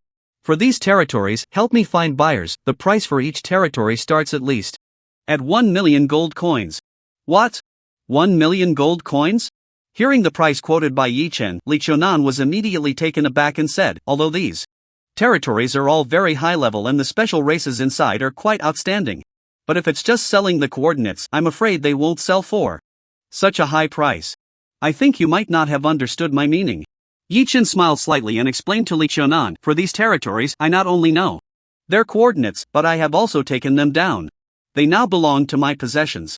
Other guilds wanting to obtain these territories can either snatch them from me, or they can only spend money to buy them from me. This is monopolizing resources." Li Chonan finally understood Yi Chen's meaning, and her heart jolted as she exclaimed, "What if other guilds don't agree to buy? As long as they put in a little more effort, they will eventually get the exact coordinates of these territories and then send troops to attack. Can you alone withstand the attacks of so many guilds? If they don't want to spend money, they can certainly send troops to attack." Yi Chen chuckled lightly, casually saying, "As long as they are mentally prepared in advance and can bear the cost." Yi Chen's few words, though spoken lightly, conveyed an unparalleled confidence and dominance that Li Chonan could sense. His actions were akin to single-handedly striking at the foundations of all the large guilds developing in North Town. If one wanted to obtain a high-level residence, they would have to seize it from his hands based on strength. If they lacked that strength, then sorry, they would have to bow their heads and pay a hefty price to buy it from him. To monopolize all level 3 and above wild territories in North Town by oneself was indeed an extreme display of power and dominance. Looking at the confidently soaring Yi Chen, a subtle and hard-to-detect glimmer appeared in the depths of Li Chonan's beautiful eyes. Taking a deep breath, she said in a serious tone, "All right, I agree to help you find buyers. However, currently, the number of guilds in North Town is still relatively small, so it may take a few days." "No problem, there's no rush on time, but the price must not be too low." Yi Chen nodded readily, laughing heartily. He was very clear about the value of these territories. In the entire northern cold country region, there were only so many high-level territories above level 3, which were non-renewable resources, so there was no worry about them not selling. In fact, he could have sought cooperation with the officials for this matter. But last night, the sword-asking club ambushed him, and there was definitely an official shadow behind it. This organization was too deep, and Yi Chen wanted to keep his distance for now. He didn't want to involve them in such a lucrative deal at all. After some consideration, he decided to collaborate with Li Chonan. If she handled this matter beautifully, then in the future he could consider establishing a deeper cooperative relationship, training her to be an agent who would help him solve procurement, shipping, and other trivial issues. As long as he gave her a little sweetness in every transaction, he believed she would be very willing to help him. Compared to the internal forces that were intricately intertwined, deeply rooted, and unfathomable, Li Chonan, who had been forcibly contracted by Yi Chen and deeply understood his strengths, was undoubtedly a more manageable partner. Afterward, Yi Chen talked with Li Chonan for a while longer, agreeing on the bottom-line price for each territory. Then he bid farewell to Li Chonan, mounted the Thunder God Eagle, and soared into the sky, looking for a high-level leveling area to start grinding. As a level 50 legendary hero, Xingyao already had very high attributes. After becoming Yi Chen's pet, she gained a 50% boost to all attributes, making her strength explosive. Her output capability alone was stronger than that of the Shura War General, Thunder God Eagle, and Void Terror combined. Often, with just a couple of arrows, she could easily kill a level 50 high-level monster, and her monster killing speed was astonishingly fast. Yi Chen's experience bar on his panel also soared up rapidly. Until a little past 1 in the afternoon, with a dazzling golden light rising from Yi Chen, he finally succeeded in reaching level 40. Server announcement: congratulations to player Wei Wui Feng for reaching level 40. Successfully advancing in class, becoming the first player in the server to achieve the 4th class transition, receiving rewards: reputation plus 10,000, luck plus 5, gold plus 50,000, indestructible dragon ring, legendary. The moment Yi Chen leveled up, a resounding server announcement echoed through the skies of the national server. Instantly, it caused countless players to be greatly shaken. They deeply felt the immense gap between themselves and Yi Chen, like a chasm that was hard to cross, sparking a wave of discussions. At the same time, a line of familiar prompt messages reappeared on Yi Chen's game panel: congratulations on reaching level 40, class. Level advancement successful, promoted to master level divine envoy. Your attribute growth has been enhanced, free attribute points per level, 80160, number of contractable pets, 56, awakening class skill, divine envoy. Seal: unlocking map, Tower of Heaven. The fusion of the True Blood of Heaven is in progress, current fusion progress 31%, the fusion of the True Blood of Heaven is in progress, current fusion progress 32%. The fusion of the True Blood of Heaven is in progress, current fusion progress 40%, your Tsangtian bloodline has advanced. Bloodline effect. Immune to control effects of any skill below SS level, significantly increased resistance to control effects of skills above SS level. If all goes well, this job change has further enhanced the bloodline effect of the Tsangtian bloodline. It has greatly increased Yi Chen's resistance to control-type skills, although it does not provide any enhancement to Yi Chen's panel values. Compared to those previously explosive bloodline effects, it seems somewhat ordinary. However, this effect is truly a heaven-defying divine skill. It is important to know that for many experts, they are not afraid of strong enemy attributes or high enemy damage, but they fear being controlled by the enemy. Especially in large-scale team battles, once controlled by the enemy's skill connections, continuous control can render even the strongest means useless. In the past life, many skilled gamers were forced to stand and die because of this tactic used by the enemy. Therefore, for any player, immunity to control attributes is extremely important. Many skilled players with conditions will collect some special equipment with control-breaking skills for emergencies. Now, Yi Chen has this bloodline effect. Control. Skills below SS level have their control effects completely immune. As for control-type skills above SS level, they are already quite rare. Currently, there are probably not many in the entire game. Even if he were to encounter one, there is a high probability of avoiding the control effect or shortening the control time. There is no possibility of being continuously controlled and forced to stand still, so there is no need to worry about that at all. In addition, this job change has awakened a brand new professional skill: Divine Guardian Seal. Yi Chen opened the skill panel, and the detailed information of this skill immediately became clear before his eyes. Divine Guardian Seal skill level, SS skill effect, condenses a Divine Guardian Seal within the pet's body, allowing The pet to draw strength from it with each enemy kill, increasing a fixed attribute value by 0.01 points. Note, only one divine Guardian seal can be condensed within each pet's body, increasing one fixed attribute. Skill cost, 2000 magic cooldown time, none. Every time you kill a monster, you gain 0.01 fixed attribute points? The moment Yi Chen saw the effect of this divine seal skill, he was stunned, completely taken aback. Although the attribute bonus provided by each kill was minuscule, only a mere 0.01, the most outrageous aspect of this skill was that its enhancement effect had no upper limit. Over time, little by little, it would accumulate. One day, the resulting attribute increase would reach a terrifying level. It was simply an extraordinary nurturing skill. Yi Chen felt a surge of excitement and couldn't wait to cast the seal on his 4 pets. First was Xingyao. As Yi Chen selected Xingyao and activated the Divine Seal skill, a prompt appeared before him. He was required to choose one of the 4 basic attributes, Constitution, Strength, Agility, or Spirit, to condense the seal for Xingyao. For the archer class Xingyao, the most important attribute was undoubtedly agility. Therefore, Yi Chen decisively chose agility. In the next second, Yi Chen's fingers moved in the air. Threads of pure energy flowed from his fingertips, condensing into a shimmering blue seal that radiated an endless sense of lightness, slowly sinking into Xingyao's body. Then, Yi Chen repeated the process. He condensed a divine seal for each of the other 3 pets. Among them, the Azura Warrior's seal enhanced the strength attribute. The Void Terror's seal enhanced the Constitution attribute. The Thunder God Eagle's seal enhanced the Spirit attribute, which increased skill power.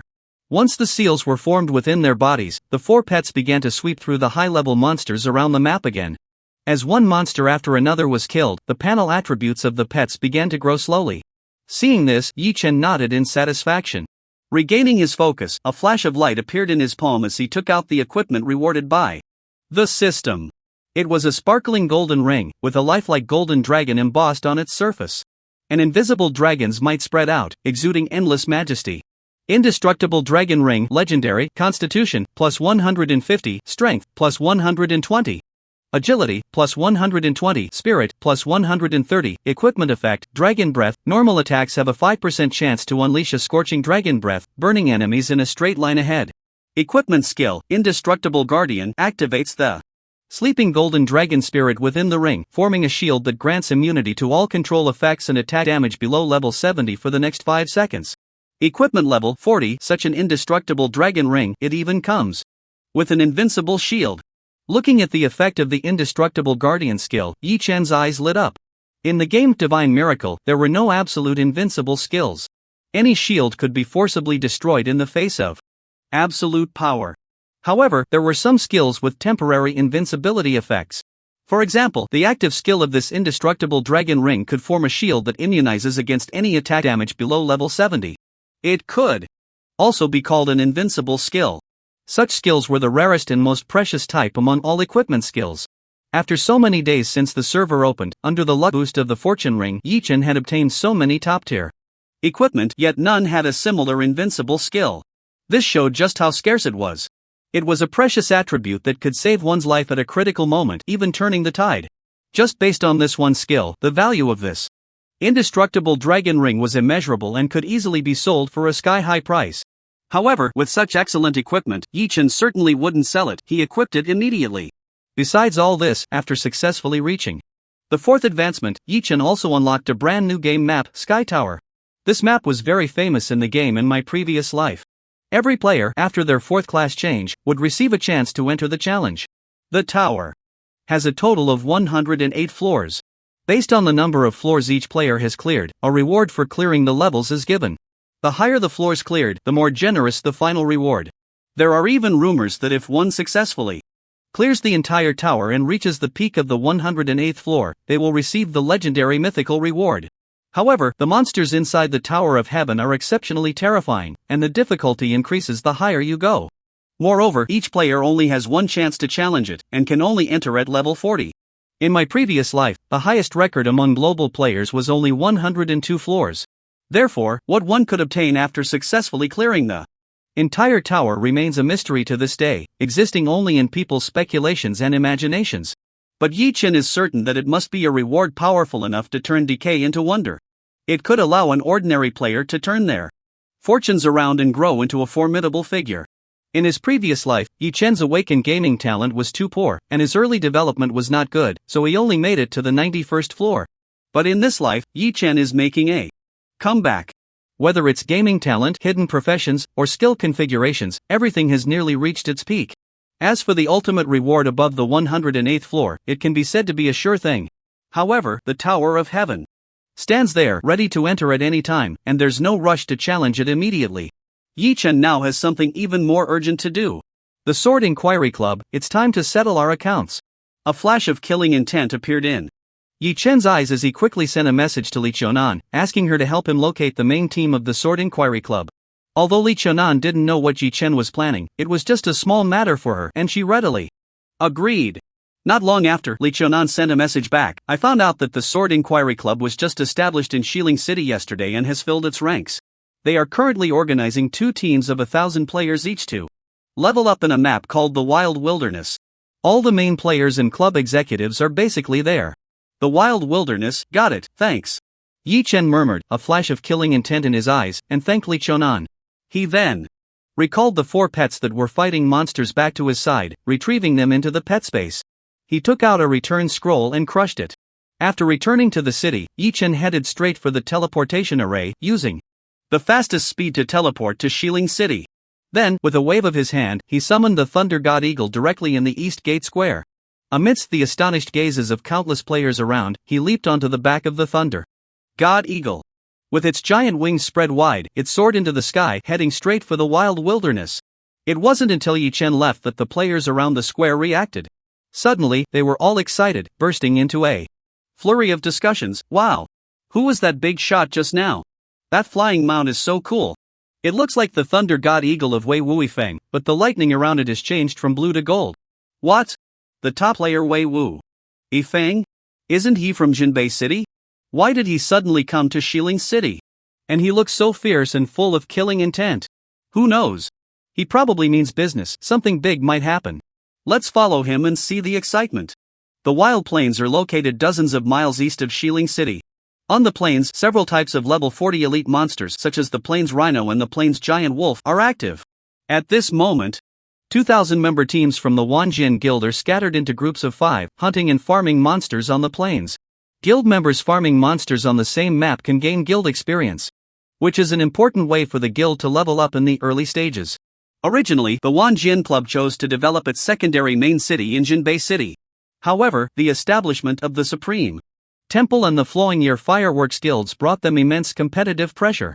Thus, they decided to move to Xiling City, establish a guild there, and recruit members. Today's leveling activity is the first collective leveling organized by the Wanjian Guild since its establishment.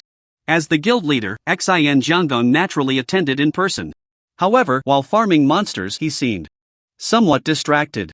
His expression fluctuated, and his gaze flickered restlessly. Last night, he had listened to the instigation of that mysterious person and sent someone to ambush Yi Chen. After waiting for a long time, he received no response. He knew right away that those 7 people must have failed. Instantly, he felt heartbroken and full of regret.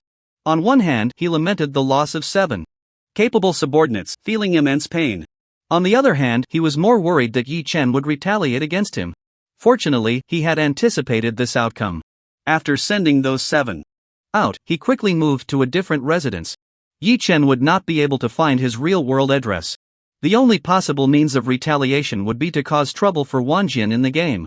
However, looking at the surrounding area filled with over 2,000 elite players from the Wanjian Guild, Xian Jianggong's nervousness eased considerably. The Wanjian Guild is the first player guild established in Xiling City, comprising the top-tier independent players within this secondary main city. The average level of the guild members is above level 36, making them exceptionally strong and elite. Even if Yi Chen is powerful, being the number 1 player on the national leaderboard, he is still just one person. He can't possibly take on such an elite 1,000-member team alone, can he? If you really have the guts to come looking for death, I'll make sure you don't come back. Xian Jianggong snorted coldly, a glint of cold light flashing in his eyes. However, at that moment, a sudden scream erupted from the distant leveling crowd. What happened? What's going on? Hearing the screams and chaos from afar, Xian Jianggong's expression changed slightly. He quickly turned to look in that direction, his pupils instantly contracting. In the sky, a giant eagle, surrounded by golden lightning, was soaring. With powerful wing beats, it unleashed thousands of bolts of lightning instantly, annihilating a 5-person team that was farming monsters. On the back of the giant eagle stood a handsome man dressed in high-level leather armor, wielding a long whip. He stood tall, his gaze sharp as lightning. It was Yi Chen. Yi Chen stood on the back of the thunder god eagle, looking down at the plains below. With a murderous intent, he shouted, his voice booming like thunder, echoing through the sky, "Where is Xin Jiangdong? Come out and die." The members of the Wanjian Guild leveling on the plains immediately changed their expressions. Even many high-ranking and core members of Wanjian were shaken, revealing uncertain looks. They had no idea why Yi Chen had suddenly come from Jinbei City to Xiling City, looking for trouble with such murderous intent. Only Xin Jiangdong knew exactly why Yi Chen had come. His face darkened, gritting his teeth, he commanded in a deep voice, "Order everyone to gather as quickly as possible. That bastard Yi Chen dares to come here to provoke us, not taking Wanjian seriously, he's simply looking for death. Today, we will make him taste the consequences." With a command from Xin Jiangdong, the 2,000 members of the Wanjian Guild, who were scattered across the wasteland leveling up, immediately sprang into action, gathering towards the coordinates where Xin Jiangdong was located. At that moment, several players with flying mounts, curious, and having followed Yi Chen from the outskirts of Xiling City, also arrived at the wild wasteland. Upon witnessing the scene, they widened their eyes in excitement. So that's it, Wei Wuifeng came to Xiling City to cause trouble for the Wanjian Guild. It must be because of the previous contract dispute. The grudge has to be settled today. Could it be that Wei Wuifeng wants to take on 2,000 members of the Wanjian Guild all by himself? Even if he is the number one on the heavenly ranking, the strongest player recognized in the country, isn't that a bit too arrogant? Isn't he just asking for death? Who knows? Heh, who cares, we just want to watch the show. These players, eager for the spectacle, were even more excited, with a few directly starting game live streams. You can question the gaming skills of domestic players, but you can't doubt their spirit of watching the drama unfold. After several live streams were opened, as the news spread, within less than a minute, millions of viewers rushed in, all eager to see the excitement. What the hell? Is this for real? Wei Wuifeng is going to take on the Wanjian Guild? Awesome! Truly the number one master on the heavenly ranking, only playing high-end matches, and when he strikes, it's big news. But I feel like Wei Wuifeng might be getting a bit too carried away. One person wants to challenge 2,000? Isn't that a bit overestimating himself? Even if he is the only 4 transformation player in the entire server, so what? The players of the Wanjian Guild aren't pushovers, their average level is above 36. One spit from each of them could drown him. I predict that in the end, Wei Wuifeng will mostly humiliate himself. You don't know anything. What good is having numbers? Do you think Wei Wuifeng wouldn't think of that? If he dares to come, he must have confidence. I bet a pack of spicy strips that Wei Wuifeng will definitely win. Let's get started. The live stream was bustling with voices, the bullet comments pouring in like a waterfall, flooding the screen. Countless players were discussing fervently, sharing their insights. Meanwhile, above the wild wasteland, watching his 2,000 subordinates quickly gather around him, Xin Jiangdong felt a surge of confidence and a strong sense of security. He raised his head and shouted arrogantly at Yi Chen in the sky, "Yi Chen, don't think that just because you're number one on the heavenly ranking, you can be so arrogant. In my eyes, you're nothing at all. I'm standing right here today, let's see how you kill me. Archers, shoot him down from the sky." With Xin Jiangdong's command, the archers of the Wanjian Guild immediately raised their longbows, aiming at the Thunder God Eagle to launch their attack. In an instant, arrows rained down like a storm, countless arrows tearing through the air, swirling with dazzling skill lights, shooting towards the Thunder God Eagle. Whoosh whoosh whoosh whoosh. Countless arrows whistled through the air, swirling around the dazzling skill lights, shooting towards the Thunder God Eagle. Although the Thunder God Eagle had strong attributes, these arrows would not cause much damage even if they hit. But the sheer number was overwhelming. Even if each arrow could only deal single-digit damage, the total would still be quite painful. Yi Chen snorted coldly and waved his hand, summoning the Void Terror. In the next second, with a roar that echoed through the sky, the enormous purple body of the Void Terror, as large as a small mountain, appeared in midair, blocking the Thunder God Eagle behind it. Countless arrows rained down upon it. However, the Void Terror's physical growth was already extremely high, and with the passive skill, Diamond Body, enhancing its dual resistance attributes, its defense was terrifyingly high. With the additional 50% attribute boost from the Divine Guardian's passive, its defense could only be described as monstrous. The countless arrows struck its body, producing A series of metallic clanging sounds, completely failing to break through its defenses. The vast majority of arrows could only deal 1 point of forced damage. Even the most powerful attack skills did not reach triple digits in damage. In the end, after a round of volleys, the Void Terror only lost a little over 1,000 health. Compared to its nearly 400,000 total health, this was utterly negligible. Not even the health bar above its head moved. Instead, its massive body descended among the crowd, suddenly opening its fearsome giant mouth and unleashing the skill Void Roar. The terrifyingly distorted sound waves swept through the crowd. Instantly, the health bars of players within the skill's range dropped sharply. Then, with a heavy stomp on the ground, countless sharp and hideous bone spikes erupted from the ground, sending numerous players flying into the air. The two skills released in succession instantly killed dozens of players. Many players had not even landed before they turned into a wisp of white light, resurrecting back in town. Other players, witnessing this scene, were immediately horrified, their faces showing uncontrollable fear. What the hell? What kind of monster is this? Its attributes are too outrageous. It can't be broken through at all. Damn it, a bunch of useless fools. What are you afraid of? Charge forward. Priests use curse skills to lower its dual resistance. Archers use armor-piercing arrows. Get a few tanky warriors to the front, all priests focus on healing. I don't believe we can't take it down. It must be said that the Wanjian Club, as a top gaming club in the country, had core players with quite impressive gaming skills. Soon, someone stood up to command the others to organize a counterattack. If there was only one Void Terror, they might really wear it down with a sea of people tactics. But unfortunately, Yi Chen had 3 other pets. And each one was stronger than the Void Terror. Yi Chen waved his hand again, summoning Xing Yao and the Azura War General. The Azura War General roared mightily, riding a skeletal horse with 4 flaming hooves, charging out from the spatial passage. The spear in his hand was as red as blood, and he unleashed the skill, Summon 1,000 armies, summoning 16 heavily armored undead knights. Closely following behind him, like a well-equipped iron cavalry, they charged fiercely into the crowd of the Wanjian Club. They dashed left and right, maneuvering as if in an uninhabited realm, stirring up a bloody storm. At the same time, stars flickered in the void. Dazzling silver starlight swirled and gathered in the void, forming the figure of Xing Yao. Her silver skirt fluttered in the wind as she landed atop the Void Terror. Suddenly raising her longbow, she shot an arrow into the sky. After the arrow soared high, it suddenly split apart, transforming into a dozen brilliant silver starlight arrows. Like dazzling silver meteors, they whistled down from the sky, landing among the crowd of the Wanjian Club. In an instant, a terrifying array of damage numbers erupted.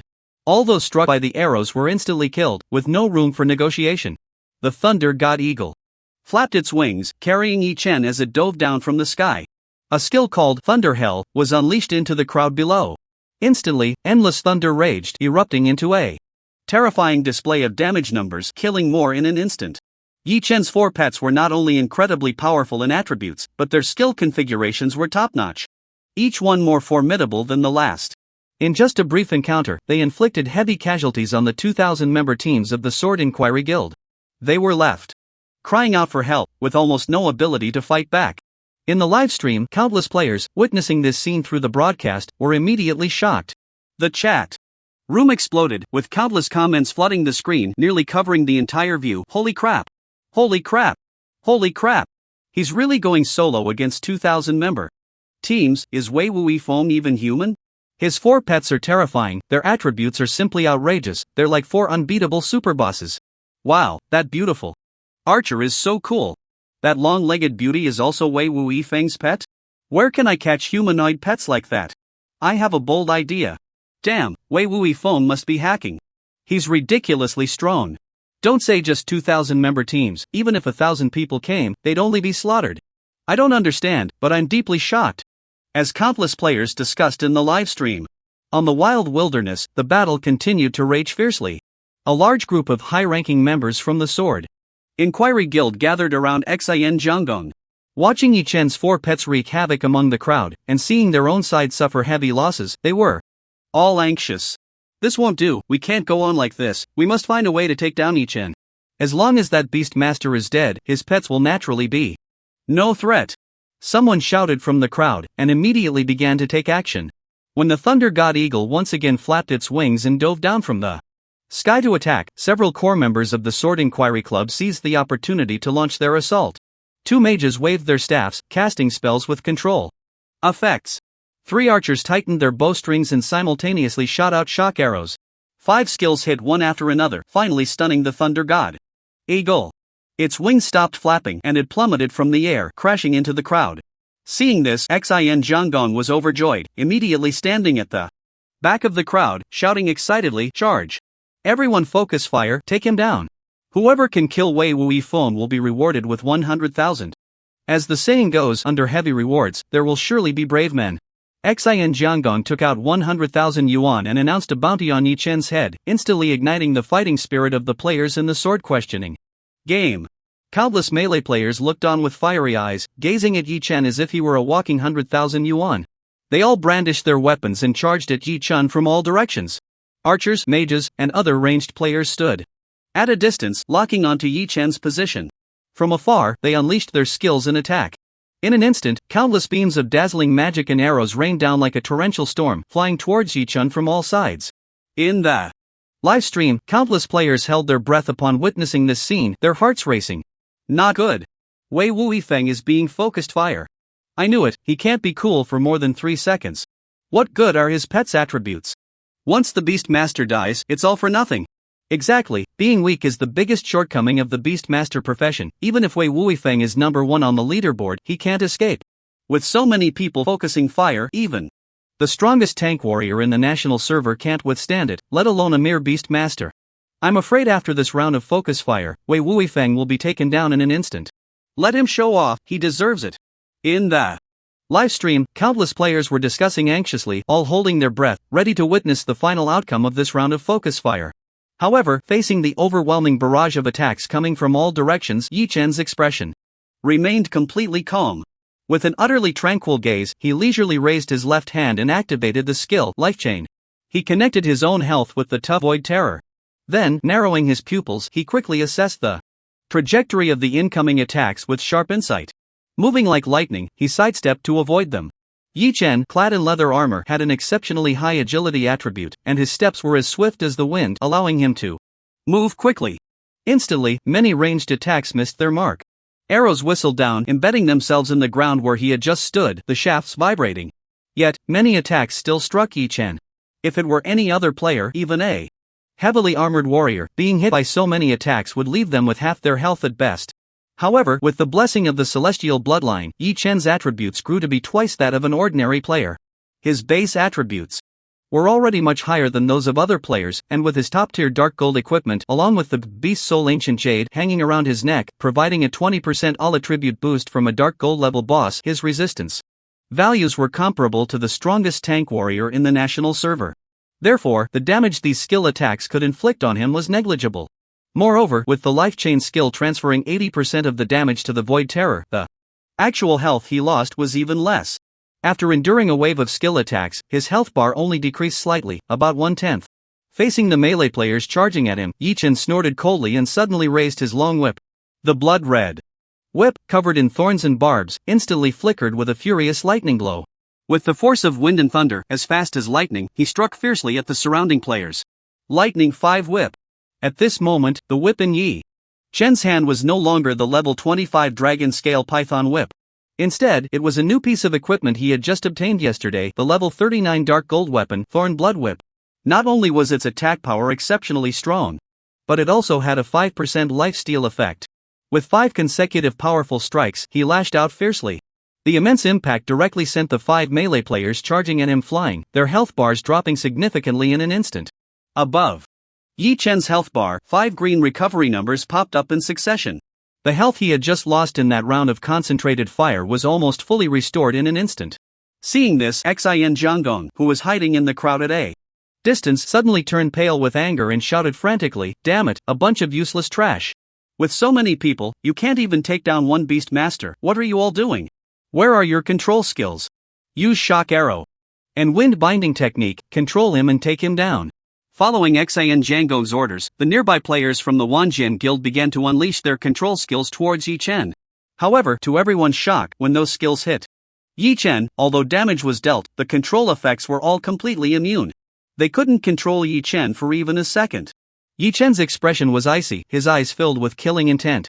With his superb positioning skills and game mechanics, he swiftly maneuvered through the crowd, his figure flickering like a ghost. He easily evaded most ranged attacks. The long whip in his hand danced like the wind, striking fiercely at the nearby melee enemies. While continuously dealing high damage, he also absorbed a large amount of health, compensating for the health he had lost. For a moment, he wreaked havoc among the Wanjian guild members, as if he were in a no-man's land. He killed over 1,000 members of the Wanjian guild without them being able to retaliate at all. After witnessing this exaggerated scene, countless players in the livestream instantly erupted, the comments section boiling over, "Holy crap! Is this for real? Wei Wui Feng is this strong? He's a beast master, not a warrior. How does he have such strong attributes? Single-handedly slaughtering in the enemy ranks as if in a no-man's land. Is this really a beast master? This is simply outrageous, it's beyond ridiculous. He must have some item that can immunize control effects, otherwise, no matter how strong his attributes are, he would have been taken down by concentrated fire long ago. Heh, the Wanjian guild is completely finished now. If pets can't win, and they can't even take down a beast master, then they are just left to be slaughtered." The reality was just as the netizens said. The Wanjian guild concentrated their firepower and charged at Yi Chen several times, but it was utterly useless. With their output capability, they couldn't take down Yi Chen at all. Instead, under the frenzied output of Yi Chen's pets, they suffered heavy losses in an instant. The two organized 1,000-man teams had already lost more than half. The remaining few hundred were terrified and completely lost their fighting spirit, turning to flee. Damn! I'll remember this debt today. Watching Yi Chen, who was wielding a long whip filled with killing intent, stepping through the crowd and approaching him, Xin Jiangong's heart sank and his face turned pale. He cursed angrily and said to the few people beside him, "As long as the Green Mountains remain, we don't have to worry about firewood. You guys go stop him, protect me back to the city first." After saying that, he decisively took out a return scroll and crushed it. A white light began to appear around his body, guiding him back to the city. Yi Chen's most important target today was Xin Jiangong, and he certainly wouldn't let him escape so easily. With a cold snort, he issued a command through his mind. The thunder god eagle in the sky suddenly screeched and dove down from the heights, extending a sharp claw towards Xin Jiangong to strike. "Quick, stop it. Don't let it attack me." Seeing the thunder god eagle diving down from the sky, heading straight for him, Xin Jiangong's face changed dramatically. He hurriedly ordered the people around him. Because after using the return scroll, there is a 5-second guidance time. During these 5 seconds, if attacked, the guidance state will be interrupted, causing the return scroll to lose its effect and the return to fail. The few people beside Xin Jiangong were the most elite core members of the Questioning Sword Club, all very strong. They immediately activated their skills to block the Thunder God Eagle. Although the attributes of the Thunder God Eagle were strong, it did not have the passive ability that Yi Chen possessed to be immune to control effects. Soon, it was controlled by several people and fell into a state of dizziness. However, before Xin Jiangong could breathe a sigh of relief, a void terror several meters away suddenly let out a fierce roar and activated the skill, Earth Split Piercing. In the next second, countless sharp and hideous spikes pierced up from the ground. A large group of questioning sword players were all thrown into the air, interrupting Xin Jiangong's return guidance. This immediately made Xin Jiangong furious and extremely angry. After that, Xin Jiangong tried to return several more times. However, each time he was interrupted halfway by Yi Chen. In this way, Yi Chen was not in a hurry to kill him, nor did he let him return smoothly. Until a few minutes later, the 2,000-person teams of the Questioning Sword Guild, under the frenzied slaughter of Yi Chen and several pets, either died or fled. Only Xin Jiangong remained, standing alone in the wilderness. Looking at Yi Chen, whose gaze was extremely cold, slowly walking towards him step by step, his face turned ashen. Relying on the fact that this was a game, even if he was killed, he would only lose a level at most, which was not a big deal. So, he was not particularly afraid. Glaring fiercely at Yi Chen, he gritted his teeth and shouted angrily, "Yi Chen! You have guts, today you win. No matter how awesome you are in the game, what does it matter? At most, you'll just make me lose a level. But I have money and people, this little loss is nothing, one day I will kill you. You are still far from being qualified to compete with me. Go to hell, who do you think you are?" Yi Chen did not indulge him at all, directly raising his hand and with a big slap hit Xin Jiangong's face, making him spin around on the spot. Then he kicked him down and ground his foot on his head, coldly saying, "Do you think I can't find out where you are in reality and that I can't do anything about you, so you feel fearless? Not afraid of me? You really won't cry until you see the coffin. Yi Chen snorted coldly, not wasting words. He directly raised his right hand, pointing at Xin Jiangong's forehead, and activated the skill Divine Contract. Xin Jiangong's level was several levels lower than Yi Chen's, and after being kicked by Yi Chen, he was left with only a sliver of health. He was completely unable to resist the effect of the Divine Contract. In the next second, a shining golden symbol began to form on Xin Jiangong's forehead. Yi Chen also heard the crisp game prompt sound. Game prompt, you have activated the Skill Divine Contract on player Jiangong Liyi. Contract successful. Congratulations, you have obtained the golden level pet Jiangong Liyi. What did you do to me? The moment he received the game prompt, Xin Jiangong trembled all over, his face pale, feeling boundless fear. Yi Chen, however, sneered, looked up at the players watching from all directions, and ordered Xin Jiangong in a deep voice, return to the tavern next to the East Gate Square and wait for me, do not contact anyone. Although Xin Jiangong deeply resisted in his heart, under the influence of the Divine Contract, he had no power to resist any orders issued by Yi Chen and could only obediently comply. He quickly took out the return scroll, his face pale, and crushed it with trembling hands. After 5 seconds of guidance, he returned to Shilin City first. Yi Chen swiftly turned around and began to clean up the battlefield behind him. In the previous battle, he had single-handedly taken down nearly 2,000 members of the Wangjian Guild. With the high drop rate bonus provided by the Hongyun Shitian ring, each person dropped at least 4 or 5 pieces of equipment on average. At this stage, all players eligible to join the Wangjian Guild were top-tier elites. Their equipment was exceptionally well crafted, with many wearing full sets of golden gear. At this moment, all of it had dropped, creating a dazzling layer of countless shining items on the ground of the wasteland. It was undoubtedly a massive fortune. Last night, Yi Chen had just spent several million gold coins to withdraw the Lord's Hall of Sky City into the real world, and now he had very little gold left. Adhering to the principle of collecting every grain, he spent a few minutes clearing all the equipment. Then he also crushed a return scroll and went back to Shilin City to seek information from Xin Jiangong. With this battle, which had an extremely disproportionate number of participants, coming to an unexpected conclusion, the wild wasteland returned to its former tranquility. However, at the same time, the game forum exploded. Many players created videos of the battle between Yi Chen and the Wangjian Guild and uploaded them to the forum. They accompanied them with a series of explosive titles. Wei Wuifeng goes on a killing spree, shocking the world with one battle, the strongest in the national server, truly deserving. Traveling 3,000 miles, one sword can take on 1,000,000 troops, who else is there to ask? Wangjian Guild suffers a massacre, the birth of the national server's first tragic incident. As soon as these videos were released, their popularity skyrocketed, quickly reaching the front page of the forum. Many players who had missed the live broadcast saw the battle process between Yi Chen and the Wangjian Guild through these videos. Instantly, they widened their eyes, and in countless corners of the national server, gasps of shock echoed. What the hell? Are these videos for real? Are we sure Wei Wuifeng isn't cheating? One person pinned an entire guild to the ground, how can other players even play? Remember this, if you see Wei Wuifeng out there, you better take a detour. He's like a living king of hell, you can't mess with him. Otherwise, he'll just storm in and slaughter everyone in the guild. Who can handle that? Is this the true worth of the top expert on the leaderboard? Wow, Wei Wuifeng is terrifying. As the battle video between Yi Chen and the Wangjian Guild continued to spread online, like an unprecedented fierce storm, shocking everyone and sparking heated discussions. Yi Chen had already learned from Xin Jiangong the location of his hideout in the real world, as well as the residences of all the high-ranking and core players of the Wangjian Club. His eyes glinted coldly as he logged out of the game, his consciousness returning to the real world. As consciousness returned from the game, Yi Chen suddenly opened his eyes, a cold glint of murderous intent flashing within them. Just moments ago in the game, he had used his absolute control as a divine guardian to extract the real-world residence of Xin Jiangong, as well as the residences of all the high-ranking members and core players of the Sword Inquiry Club.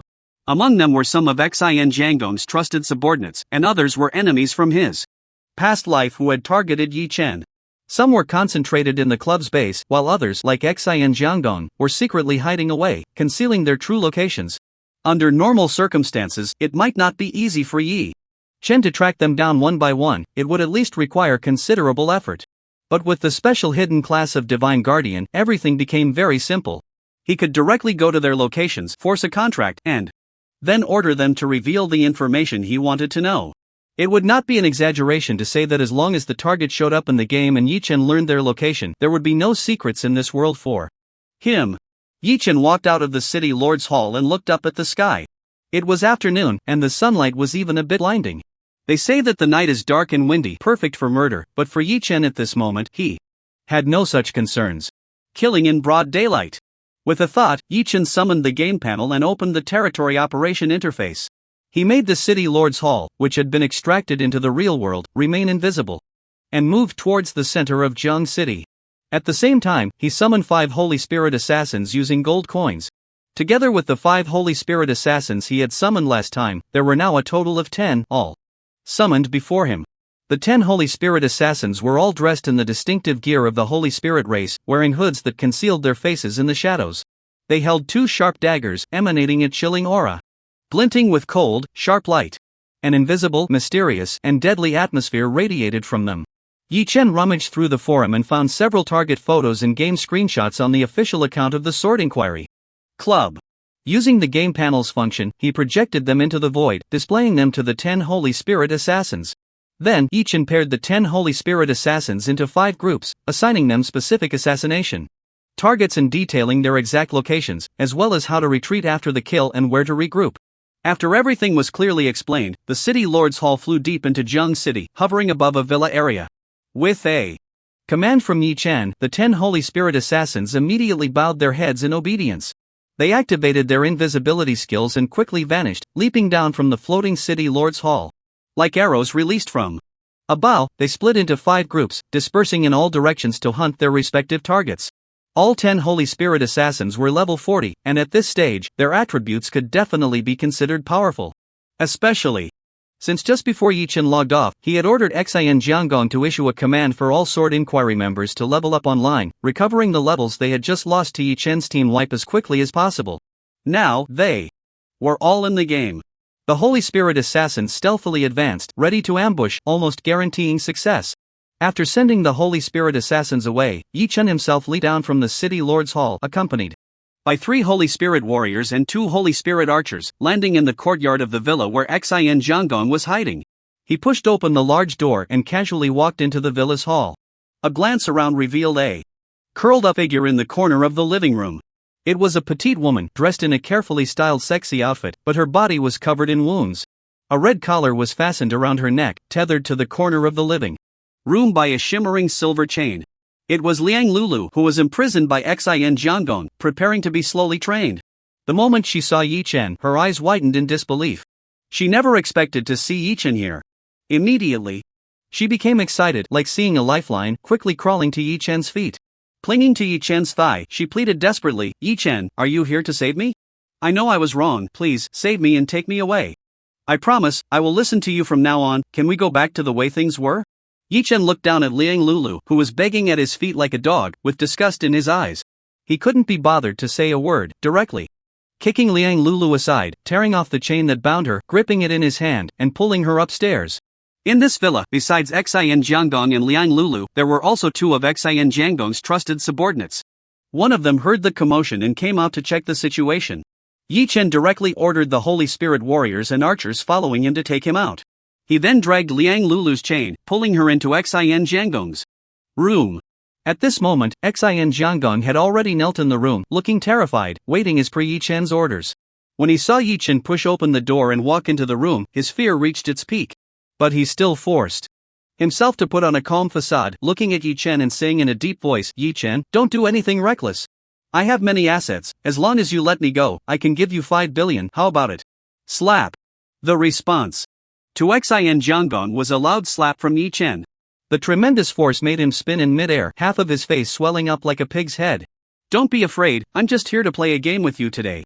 Yi-Chen smiled slightly, pulled out a sharp dagger, and threw it onto the ground between Xian Jianggong and Liang Lulu. Looking at the two, he smiled slightly and said, "The rules of the game are very simple. You two will play rock paper scissors. Whoever wins gets to cut a piece of flesh from the other, but you can't injure any vital points. If anyone dies within 1,000 rounds, the other person will also die. After 1,000 rounds, the one who survives, I won't kill." After hearing Yi-Chen's words, both Xian Jianggong and Liang Lulu trembled all over. What kind of game was this? It was clearly a plan to torture them to death. For a moment, the way they looked at Yi Chen was like looking at a living king of hell, a chill rising in their hearts.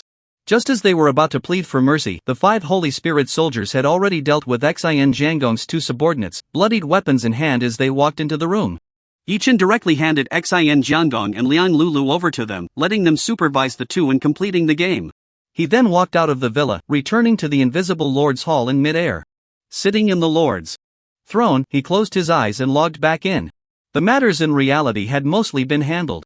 It was time to return to the game and challenge the Tower of Heaven, the map that had caused countless people to fail in their past lives. Swish! A flash of light, and Yi Chen's game character reappeared in the game. The Tower of Heaven is an independent dungeon map, not found in the main map of the game world. Every player at level 40 can directly teleport into the map through the game panel, gaining a chance to challenge it. Due to the unique mechanics of the Beast Master profession, players of this class face additional restrictions when challenging the Tower of Heaven. If a beast's level exceeds 40, its attributes will be forcibly suppressed to level 40 to ensure fairness in the challenge. At this moment, several of Yi Chen's pets had already surpassed level 40, and there was no need for further preparation. However, to ensure a smooth passage through the Tower of Heaven, Yi Chen decided to initiate the challenge in a complete state. He summoned Mu Bingyun, who usually did not level up with him, to enter the Tower of Heaven together. Before going offline to kill Xin Jiangong, Yi Chen had given Mu Bingyun the order to meet him outside Jinbei City. After logging back in and arriving at the pre-arranged meeting point, it wasn't long before he heard the sound of urgent hoofbeats approaching from afar. Mu Bingyun led a team of elite soldiers, riding fine horses, galloping towards him. In recent days, Mu Bingyun had joined the army of the Northern Cold Kingdom for training. Although her time there had been very short, her overall demeanor had already changed significantly. She wore a light blue robe embroidered with golden patterns, with lightweight armor covering key areas like her chest and elbows. Sitting upright on her horse, she had shed her previous delicate and fragile appearance, now exuding a special aura of competence and vigor. Like a noble and unparalleled ice mountain Snow Lotus, she was a sight to behold, but not to be trifled with. Your subordinate pays respects to the princess.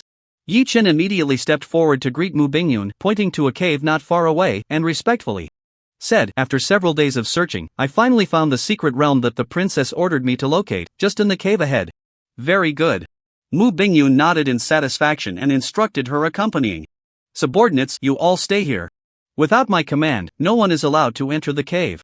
After saying this, she skillfully dismounted and followed Yi Chen into the cave. Once they reached the depths of the cave, Yi Chen brought up the game panel and performed a series of operations. A dazzling blue light flickered around him and Mu Bingyun. Their figures flashed and disappeared. When they reappeared, they had arrived in a brand new game map. This map was quite dimly lit, with turbulent winds and clouds in the sky, thunder clashing, creating a spectacular scene of rising winds and swirling clouds. 10 zhang away, a towering stone tower soared into the sky. The tower was built from indestructible black rock, ancient and majestic. The upper half of the tower was hidden deep within the rolling clouds, its height unknown, as if it could pierce the heavens and reach the 9 skies. Above, looking at this ancient Tower of Heaven that left a deep impression in his past life, Yi Chen's eyes revealed an unmistakable sense of emotion. With a wave of his hand, he summoned several pets. With a flash of light, the Azura War General, Void Terror, Thunder God Eagle, and Xingyao appeared behind Yi Chen. Among them, Mu Bingyun had seen the Azura War General and Void Terror before. However, seeing them again now, their strength had undergone a tremendous transformation. The Thunder God Eagle and Xingyao, whom Yi Chen had contracted later, exuded an even more formidable aura. Especially Xingyao, not only was her cultivation incredibly powerful, but her appearance and figure were also flawless. Holding a starry longbow, she stood close behind Yi Chen, her star pattern on her forehead shimmering, radiating the unique nobility and elegance of a powerful member of the Holy Spirit race. Suddenly, Mu Bingyun felt a slight pressure, instinctively tightening her grip on the staff, leaning closer to Yi Chen, and proudly puffing out her ample chest beneath her robe. Yi Chen noticed Mu Bingyun's little thoughts and smiled slightly, opening the panel. With a series of operations, he raised all of Mu Bingyun's low-level skills to A grade in one go. Sensing the wonderful changes happening to her, Mu Bingyun was immediately filled with joy and respectfully thanked him. Thank you, master. No need to be polite. Yi Chen patted Mu Bingyun's shoulder and comforted her with a smile. Although due to your identity, you can't always be by my side like them. But the things you do for me are just as important as theirs and are irreplaceable. I will never be biased. Whatever benefits they receive, you will definitely get as well. Mu Bingyun quickly nodded vigorously. Yi Chen's words made her feel warm inside.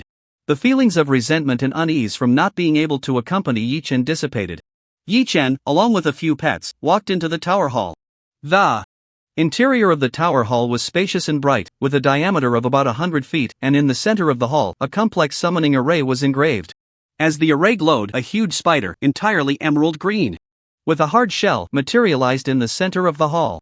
Level 40 Ordinary Monster Jade Spider. The difficulty of the trials in the Sky Tower increased gradually, with the initial few layers being very simple. Any combat-oriented player could easily pass the trials, not to mention Yi Chen, the number 1 on the heavenly ranking. Xingyao raised her longbow, and several arrows shot out, effortlessly killing the jade spider in an instant. Monsters inside the Sky Tower do not drop equipment or experience upon death. All rewards accumulate in a treasure chest and are given to players when they leave the Sky Tower. The higher the number of layers a player clears, and the shorter the time taken, the higher the grade of the treasure chest they receive.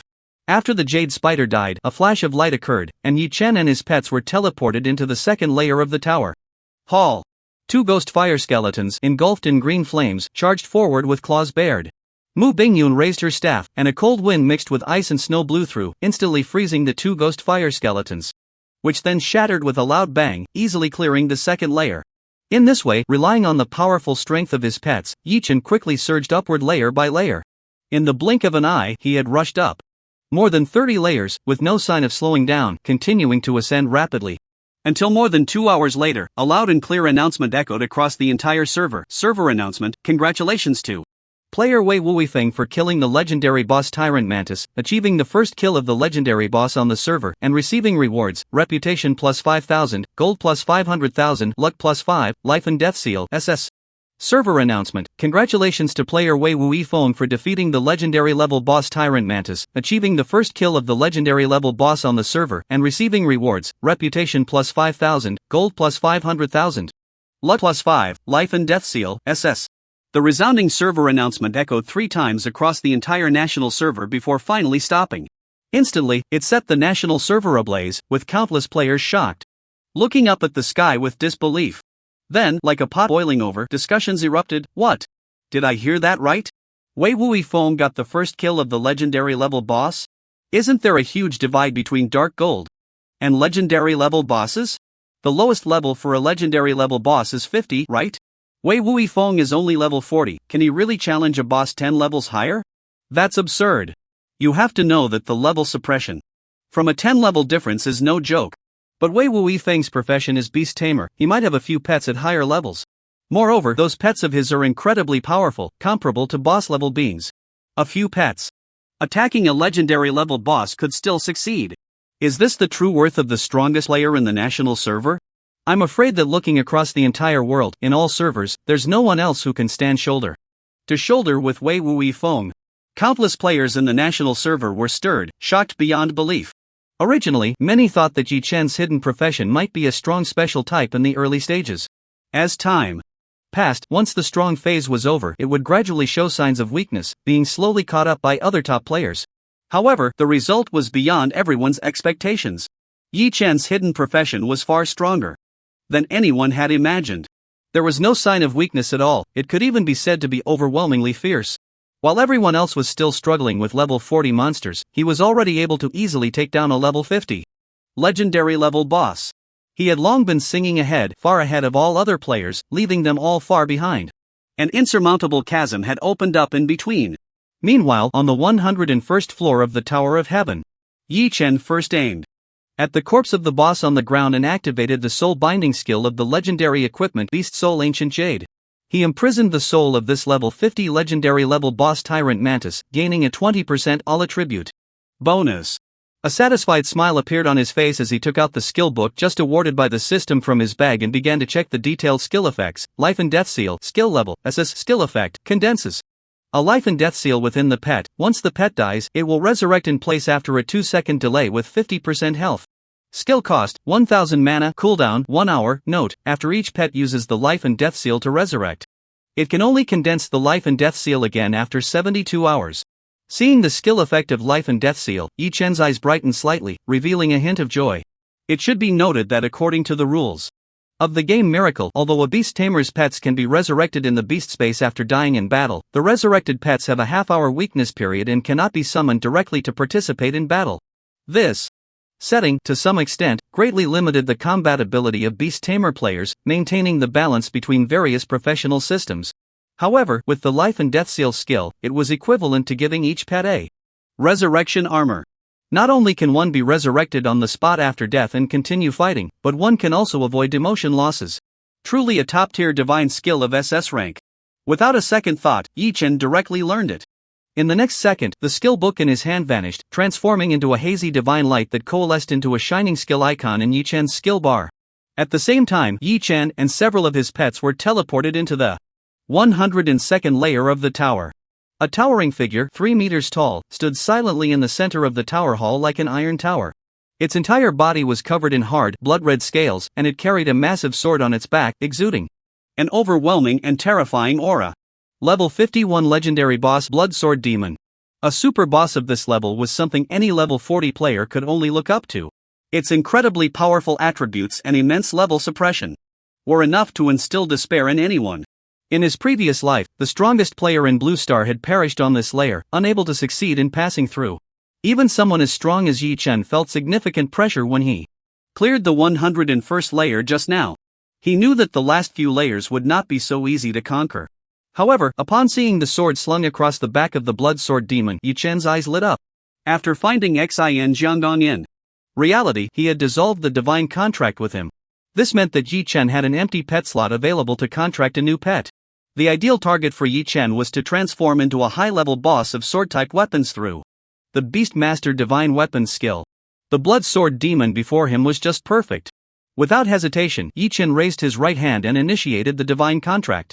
Unfortunately, the level difference between them was too great, resulting in a very low success rate for the contract. Even with the luck boost from the fortune ring, he failed on the first attempt. Instead, he angered the blood sword demon, which charged at Yi Chen, swinging its heavy blood-red giant sword. Yi Chen immediately commanded his pets to surround and attack the blood sword demon while he stood back, continuously attempting to initiate the divine contract to tame the blood sword demon. It wasn't until the 5th attempt that a crisp game notification finally rang in Yi Chen's ears. Game notification: you have initiated the divine contract skill on the legendary boss blood sword demon. Contract successful. Congratulations, you have obtained the legendary pet blood sword demon. After the contract was successful, Yi Chen immediately selected the blood sword demon and activated the Beastmaster Divine Weapon skill. A rich blood-red light erupted from the blood sword demon, and its body rapidly twisted and transformed into a majestic long sword surrounded by swirling bloodlight. It floated in the void, with surrounding blood-red whirlwinds stirring, exuding a terrifying and captivating aura. Yi Chen raised his right hand and grasped it firmly. Instantly, he felt an overwhelming surge of energy flooding into his body. His panel attributes skyrocketed several times in an instant, and he also gained all the skills of the blood sword demon. In that moment, his confidence soared, feeling as if with a sword in hand, the world was his to command. With the blood sword demon tamed, the challenge of the 102nd layer was declared cleared. A flash of light appeared before Yi Chen, and he found himself in the 103rd layer. Before he could steady himself, a sudden flash of bloodlight appeared before him, and 3 incredibly sharp blood-red claw marks tore through the air, rushing towards him. Swish! 3 sharp, blood-red claw marks emitted an incredibly chilling aura of murderous intent. In an instant, they tore through the air, fiercely clawing at Yi Chen. Yi Chen's heart tightened, and without hesitation, he raised his long sword to block in front of him. Clang! The 3 claw marks struck hard against the dragon blood demon sword in Yi Chen's hand, producing a resounding metallic sound. Yi Chen let out a muffled grunt and stepped back 2 paces to dissipate the force. At the same time, his gaze quickly swept around, taking in the scene of the 103rd floor. He saw that the one who had just ambushed him was a massive 2-headed giant wolf, over 2 zhan long, with intertwining blue and red fur and 2 menacing heads, 1 blue and 1 red. However, this 2-headed giant wolf was not the boss guarding the 103rd floor. The true guardian boss was a mysterious figure shrouded in a white purple magical cloak, floating in midair like a ghost. A level 52 legendary boss, Spirit Summoner. This was the first time Yi Chen encountered a high-level summoner boss in the Tower of Heaven. The moment Yi Chen saw its panel attributes, this powerful summoner began to chant an obscure summoning spell once again, raising a gorgeous staff embedded with various spirit gems high into the air. In the Next second, a purple summoning circle, several zhang in diameter, appeared on the ground. Roar! Accompanied by a furious, earth-shattering roar, a thick giant python, deep purple all over and with 4 menacing heads, charged out from the summoning circle. The 4 snake heads flicked their tongues, and their cold, bloodthirsty gazes radiated an endless murderous light as they lunged toward Yi Chen. Yi Chen knew well the terrifying nature of this summoning-type boss. He absolutely could not let it rest too comfortably. Otherwise, it would hide in the back, continuously summoning various powerful high-level monsters. Once the number of summoned creatures reached a certain scale, no one could withstand it. He immediately commanded several pets to block the 2-headed giant wolf and the 4 newly summoned purple pythons. He himself wielded the giant sword, moving like the wind, charging straight at the spirit summoner. Seeing Yi Chen rushing toward him, the spirit summoner quickly waved his staff. Instantly, 2 dark yellow earth element giants were summoned, standing like 2 towering pillars in front of Yi Chen, attempting to block his advance. However, it underestimated Yi Chen's strength. It should be known that the Beast Master God weapon skill allowed Yi Chen to gain 80% of a pet's total attributes. The passive effect of the Beast Master profession could increase a pet's total attributes by 50%. This meant that the attribute boost Yi Chen received was actually 120% of the pet's original attributes. Although, due to the rules within the Tower of Heaven, after contracting the Dragon Blood Sword Demon, its attributes were forcibly suppressed to level 40. But even a level 40 legendary pet with a 120% total attribute boost was quite impressive. Moreover, after clearing the 101st floor, Yi Chen had also used the Beast Soul Ancient Jade to capture the soul of the level 50 legendary boss, Tyrant Mantis, gaining a 20% total attribute boost. Coupled with the attribute boosts provided by Yi Chen's high-level dark gold equipment, his panel attributes at this moment could only be described as explosive. Compared to any level 50 legendary boss, he was not at all inferior. Facing the 2 earth element giants blocking his path, a cold glint flashed in his eyes. He swung his longsword fiercely, accompanied by a thunderous dragon roar, unleashing a dazzling blood-red light. It coalesced into an overwhelmingly powerful blood-red sword light, heavily slashing down at the 2 earth element giants.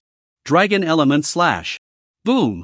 As the blood-red sword light swept past, the health bars above the 2 earth element giants instantly dropped by more than half, leaving only a sliver of health remaining. Yi Chen swiftly followed up with 2 ordinary sword attacks. Effortlessly, he drained the entire health bar of the 2 elemental giants. Their bodies instantly collapsed, transforming into a burst of elemental light that scattered apart. Yi Chen's figure showed no signs of hesitation as he dashed through the dissipating elemental light, heading straight for the spirit summoner.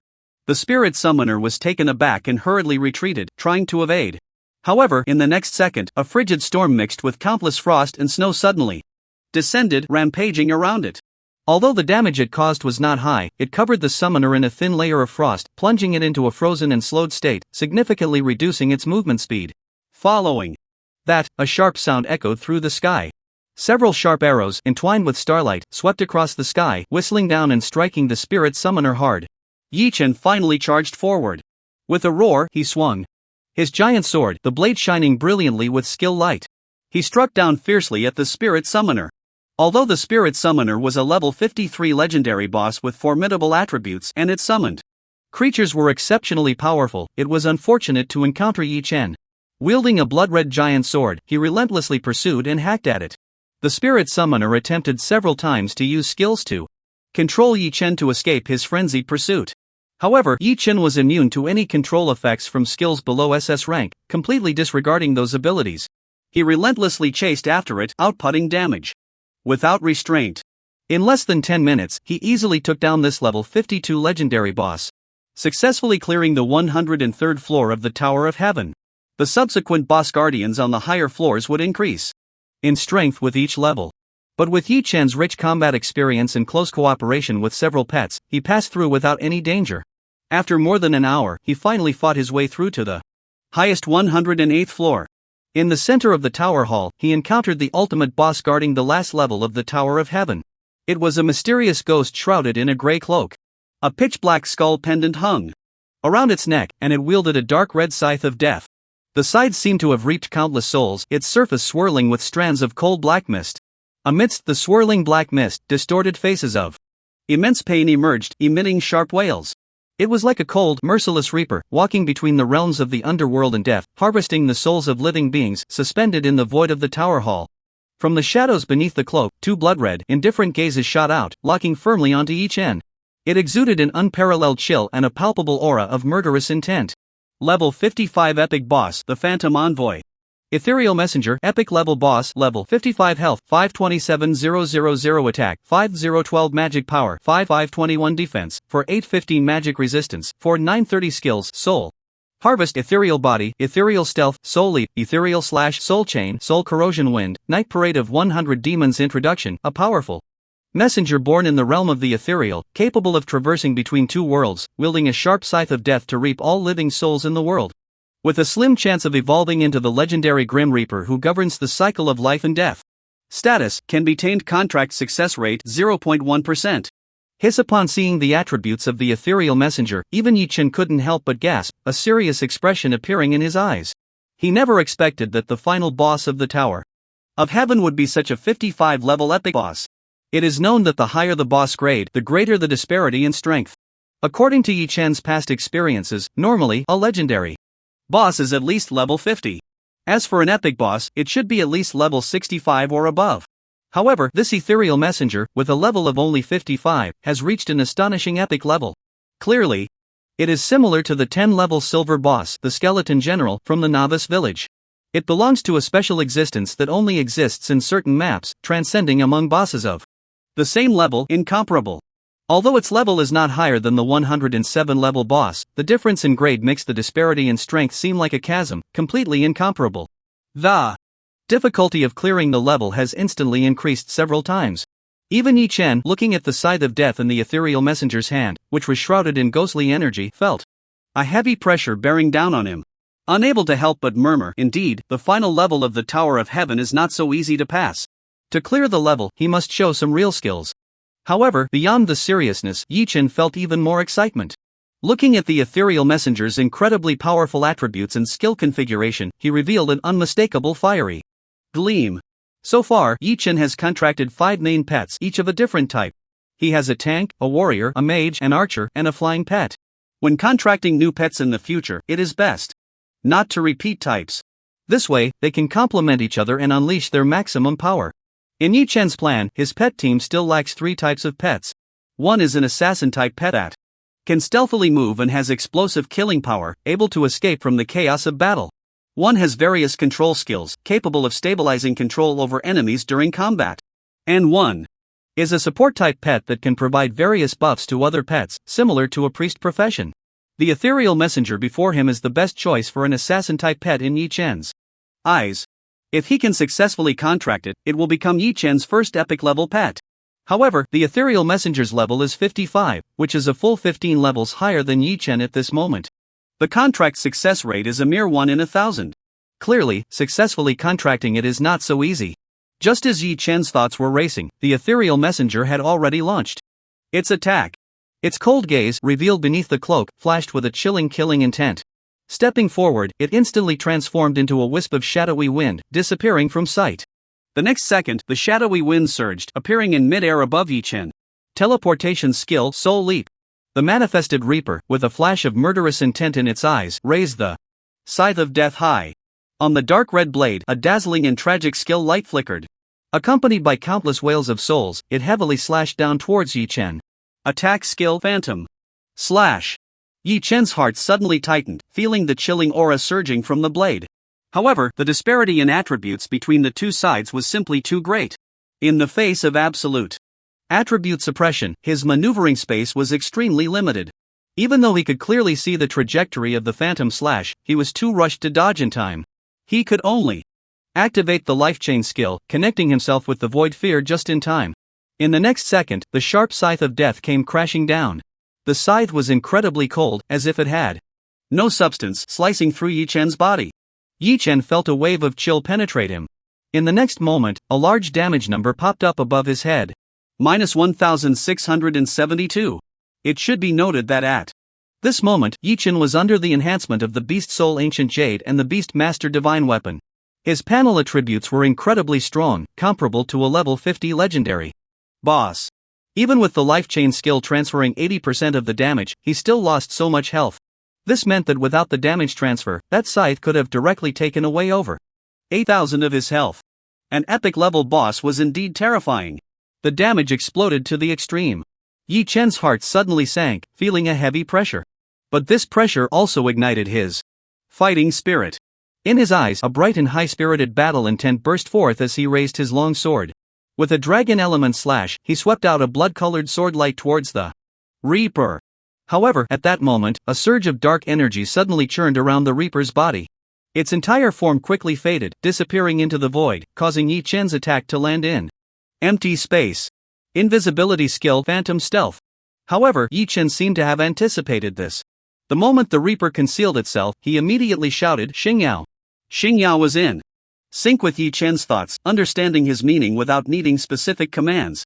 She quickly raised her longbow, aimed at the sky, and shot out a starlight arrow. The arrow flew into the air, scattering soft, water-like silver starlight, illuminating the entire tower hall in detail.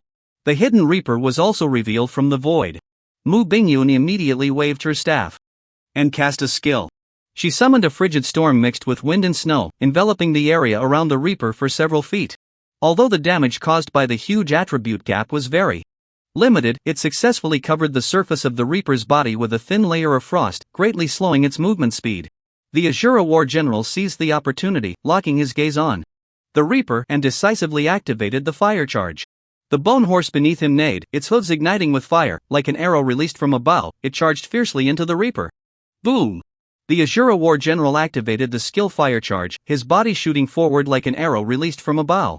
Normally, when the skeletal horse beneath him collided with the target, it would create a strong impact effect, causing the target to fall into a brief state of dizziness.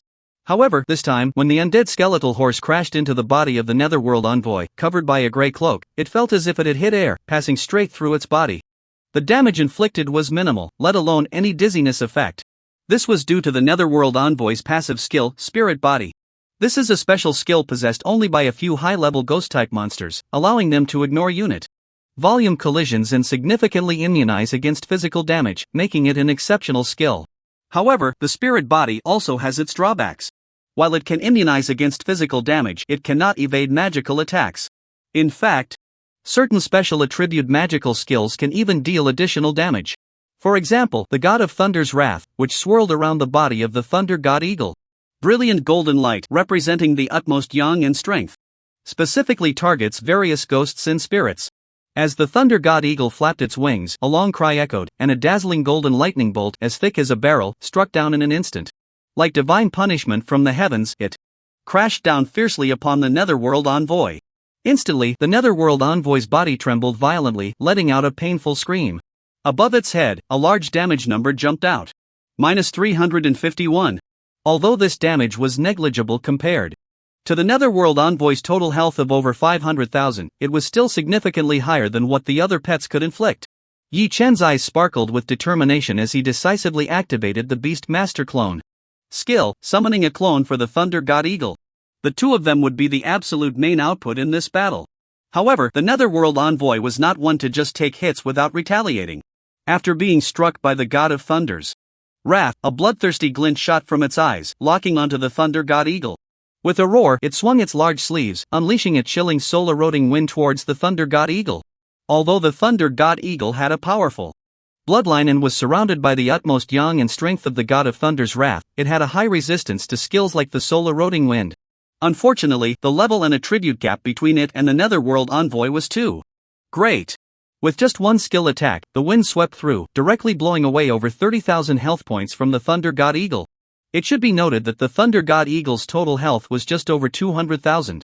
This meant that one skill had instantly taken away 1/7 of its health. This demonstrated just how terrifying the Netherworld envoy's skill damage was. Fortunately, Yi Chen had more than just the Thunder God Eagle as a pet, the other pets could also share the damage. As long as they coordinated properly, they still had a fighting chance. Yi Chen raised his left hand, activating the Healing Light skill to restore some health to the Thunder God Eagle. Then, without pause, he cast a series of buff skills onto it. At the same time, the other pets, under Yi Chen's command, launched their attacks in unison. The Void Terror roared. From its fearsome, gaping maw, a distorted sound wave surged forth, enveloping the Netherworld envoy. This void roar, targeting the soul, could also inflict some additional damage against ghost-type skills. Xingyao held her starlit longbow, its brilliance dazzling, the sound of the bowstring resonating continuously. She shot out sharp arrows swirling with starlight like a torrential storm aimed at the netherworld envoy. Mu Bingyun, dressed in a luxurious ice blue robe, waved her staff incessantly. A series of melodious and graceful magical incantations flowed from her lips, unleashing powerful ice-type magic towards the netherworld envoy in a frenzied torrent. Yi Chen wielded a giant sword and charged forward, wildly slashing at the underworld envoy without restraint. Although the underworld envoy's ghostly form significantly reduced the physical damage it could take, it was not completely immune. With Yi Chen's powerful attributes, he could still inflict some damage. Thus, a fierce battle began between the two sides at the top of the Tower of Heaven, in the highest chamber. The underworld envoy had the advantage of a higher level and stronger attributes. It moved like a ghost, unpredictable and elusive. Even a single ordinary attack could deal significant damage to Yi Chen and his pets. On the other hand, Yi Chen had the advantage of having multiple pets with a full array of skills. Several pets charged in alternately, sharing the damage, while control skills helped him barely keep up with the underworld envoy. The intense battle continued for over 10 minutes. The underworld envoy's health was finally reduced by a third. In contrast, Yi Chen's side was in a much worse situation. Almost all of his pets had dropped below half health. Among them, the Thunder God Eagle dealt the most damage to the underworld envoy, thus attracting the most hatred and suffering the most attacks. At this moment, it was left with only a sliver of health. A murderous glint flashed in the underworld envoy's eyes, and with a ghostly leap skill, it instantly appeared above the Thunder God Eagle. The Grim Reaper's scythe was raised high, its blade cold as frost, slicing through the air as it struck down heavily towards the Thunder God Eagle. Yi Chen was quick and decisive, activating the skill shift position to instantly swap places with the Thunder God Eagle. The Thunder God Eagle thus escaped a calamity. Yi Chen, however, faced the underworld envoy's charged attack head-on with his sword held horizontally, causing his health to drop sharply again. The Dragon Blood Demon sword in his hand lost all its resilience and reverted from its transformation state. He transformed back into the imposing Dragon Blood Sword Demon, with a sliver of health remaining, falling to the ground. Yi Chen lost the attribute bonus from the Beast Master, making him as fragile as a thin sheet of paper in front of the underworld envoy. Without hesitation, he withdrew, quickly, simultaneously dissolving the divine contract with the Dragon Blood Sword Demon. The moment the contract was dissolved, the Dragon Blood Sword Demon regained its freedom. No longer under Yi Chen's control, it was also no longer restricted by the rules of the Tower of Heaven. It restored its powerful attributes as a level 51 legendary boss. The underworld envoy did not care whether the Dragon Blood Sword Demon was Yi Chen's pet or not. According to its judgment mechanism as a gatekeeper boss, any other existence that appeared in this chamber of the tower was considered an enemy. It let out a furious roar, raising the Grim Reaper's scythe high and swung it towards the Dragon Blood Sword Demon. The two bosses immediately engaged in a fierce battle. After retreating to a safe distance, Yi Chen focused on observing the underworld envoy. He noticed that after its health decreased, its contract success rate had risen from the initial 0.1% to 1.2%. With the luck boost from the fortune ring, the actual probability would surely be even higher. A glint of determination flashed in his eyes as he decisively locked onto the underworld envoy and activated the skill Divine Contract. Game tip: you have activated the skill Divine Contract on the epic level boss, the Phantom Envoy. Contract progress 1%. Contract failed. The progress bar representing the completion of the Divine Contract suddenly interrupted at 20%. Yi Chen's first attempt to contract with the Phantom Envoy ended in failure. However, Yi Chen did not feel discouraged. The cooldown time for the Divine Contract was originally 10 seconds. But due to the enhancement effect of the Celestial Bloodline, the cooldown time was reduced by 50%, allowing it to be activated every 5 seconds. As long as he was not killed, there would be plenty of opportunities to keep trying. Yi Chen's eyes sparkled as he pulled out red and blue potions and gulped them down to restore his health and mana. He raised his hand to activate a skill, granting a buff to the Thunder God sculpture to restore its health. At the same time, he commanded several pets to wait for the right moment. When the Dragon Blood Sword Demon was left with only a sliver of health after being attacked by the Phantom Envoy, they would all focus their fire to secure the kill. Although killing a boss in the Tower of Heaven would not yield any experience or equipment rewards, each kill would accumulate rewards, making the final treasure chest even more generous. The reward for defeating a legendary level boss absolutely could not be wasted. Although the Dragon Blood Sword Demon was exceptionally powerful after restoring all its attributes, there was still a huge gap between it and the 55-level epic boss, the Phantom Envoy. After just over A minute of fierce battle, it was left with only a sliver of health under the scythe of death. The Phantom Envoy let out a roar, about to unleash the skill Soul Harvest for a fatal blow. Suddenly, a sharp sound echoed through the void. A brilliant arrow, entwined with the endless brilliance of stars, shot through the air like lightning. In an instant, it pierced the void and struck into the chest of the Dragon Blood Sword Demon. The starlight on the arrow exploded, creating a large hole in the chest of the Dragon Blood Sword Demon. It was Star Yao's Diamond Star Arrow which beat the Phantom Envoy to the punch and secured the kill on the Dragon Blood Sword Demon. The Phantom Envoy, missing its attack, was instantly filled with rage. In a flash, it appeared beside Star Yao and swung its scythe down heavily. The razor-sharp dark red blade sliced through Star Yao's delicate body. She let out a pained gasp. With only half her health remaining, she instantly dropped to a sliver of health. However, Star Yao remained calm despite the shock. At the critical moment, she suddenly raised her longbow, pulling the bowstring back with all her might. The dazzling power of the stars flowed and gathered between the drawn bowstring and the bow body. It coalesced into a sharp arrow made entirely of pure starlight. Its brilliance was blinding. Pressed against the Phantom Envoy's chest, it was fired at point-blank range. The Phantom Envoy had no way to dodge and was struck in the chest by Star Yao's fully unleashed, shattered star arrow. The immense power of the stars erupted like a storm, instantly engulfing the entire body of the Phantom Envoy. The stunning effect of this S-level skill caused the Phantom Envoy to fall into a brief state of dizziness. Star Yao quickly seized the opportunity, bending her long, snowy legs and leaping back several times. Dragging her precarious sliver of health, she quickly distanced herself from the Phantom Envoy. When the Phantom Envoy recovered from its dazed state, the first thing it saw was the terrifying giant mouth filled with sharp teeth of the Void Terror. It let out a roar, the sound wave crashing like a tide. The gray cloak of the Phantom Envoy fluttered wildly in the wind. The Phantom Envoy roared in anger, suddenly raising its scythe and fiercely chopping at the monstrous beast before it. Thus, the two sides once again engaged in a fierce battle within the tower hall. Yi Chen commanded several pets to use various skills in coordination, constantly maneuvering around the Phantom Envoy. He himself hid in the distance, continuously activating the Divine Contract, trying to subdue the Phantom Envoy. Minutes passed in this manner. The health of the ghostly envoy had been successfully worn down to below half. However, the losses on Yi Chen's side were equally severe. The most fragile Mu Bingyun had already been killed and returned to Yi Chen's beast space, making it difficult for her to fight again in the short term. The health of the other pets was also precarious. Even the Thunder God Eagle had died once. It was only through Yi Chen's life and death seal skill that it was revived to continue participating in the battle. Unfortunately, Yi Chen had learned this skill for too short a time, and its cooldown was too long. Up until this moment, Yi Chen had only successfully condensed the life and death seal in the bodies of the Thunder God Eagle, Void Terror, and Xing Yao. The Thunder God Eagle had already been revived once. If the revival opportunities for Void Terror and Xing Yao were also used up, he would truly have no other trump cards left. Damn it, a level 40 challenge map, and they put a level 55 epic boss as the gatekeeper. Who the hell thought of this? With such ridiculous difficulty, who the hell can stand it? Yi Chen frowned slightly, unable to suppress his inner curses. Even he felt a bit of pressure at this moment.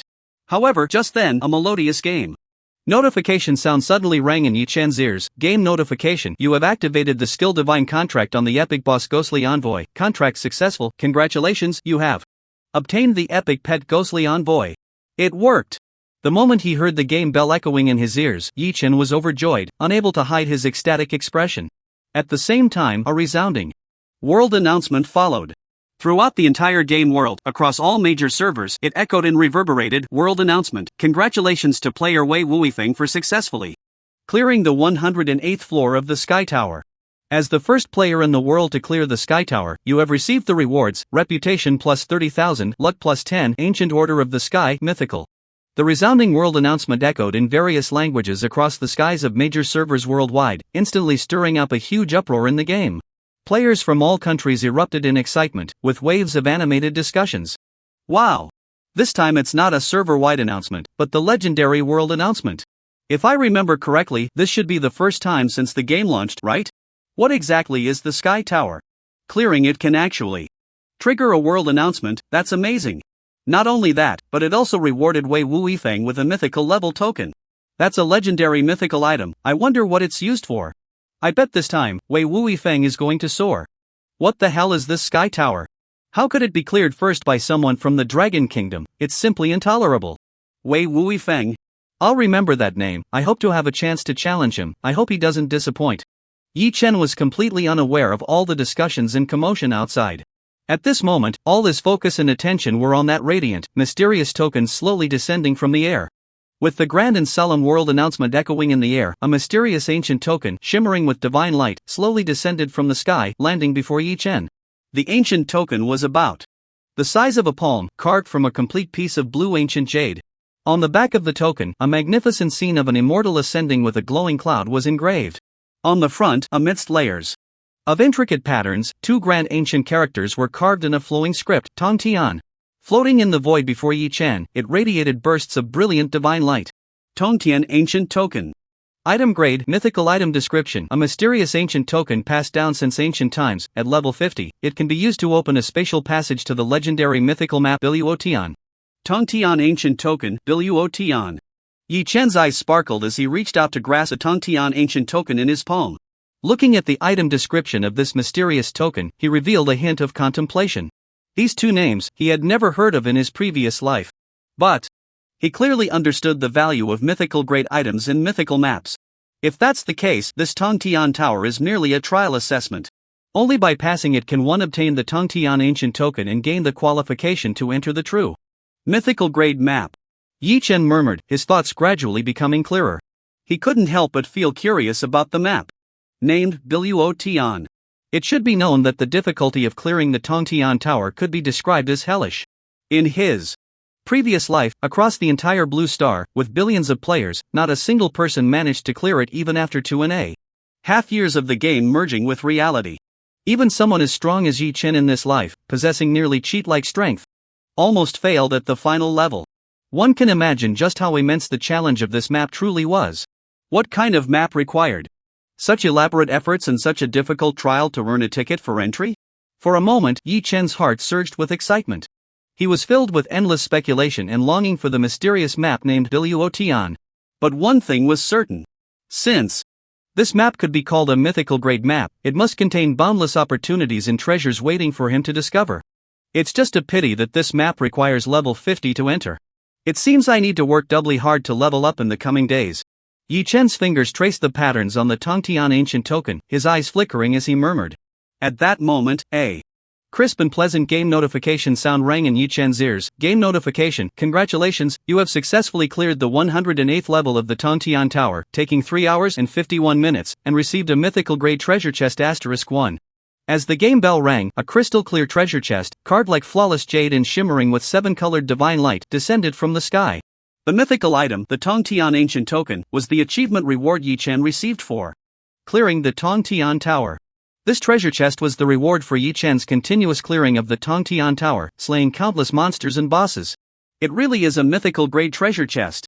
Yi Chen's heart surged, and his eyes revealed an unmistakable eagerness and anticipation. He wondered what treasures could be opened from this mythical grade chest. As the clearing rewards were distributed, it was time for this map to close. A hazy teleportation light flickered around Yi Chen and his pets. With a whoosh, the light flashed, teleporting them out of the Tong Tian Tower and back into the dimly lit cave. However, upon returning, Yi Chen did not rush to open the treasure chest to see what treasures lay inside. As the saying goes, good things come to those who wait. According to Yi Chen's long-standing habit, the more important and high-level the loot, the more it should be revealed at the end. Yi Chen first turned his gaze to his newly tamed pet, the Netherworld Envoy.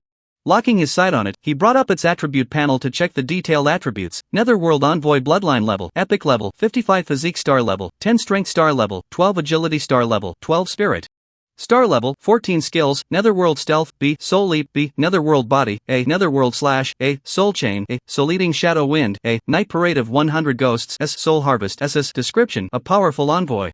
Born in the Netherworld, capable of traversing between two realms, wielding a sharp death scythe to reap all living souls in the world, with a slim chance of evolving into the legendary Grim Reaper who controls the cycle of life and death.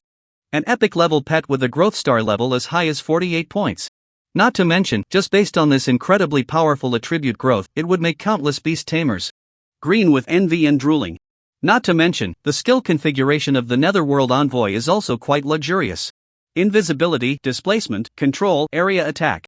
All types of skills are available. These skills combined make it a terrifying top-tier assassin, drifting between the realms of life and death, instilling fear in all who hear of it. Among all the skills of the Netherworld Envoy, the one that surprised Yi-Chen the most was the unique SS level skill, Soul Harvest. Soul Harvest skill level, SS skill description. Wielding the Grim Reaper's scythe, unleash a powerful slash targeting the soul of the target, dealing 240% magic damage. If the target is killed with this skill, the target's soul will be harvested and imprisoned within the Grim Reaper's scythe, with every 10,000 souls harvested increasing all attributes by 0.1%. Skill cost 500 magic cooldown time 30 seconds. This skill, like the Void Terror's Feast of Greed, belongs to the extremely rare growth type skills. However, the Void Terror's Feast of Greed can only increase the maximum health attribute.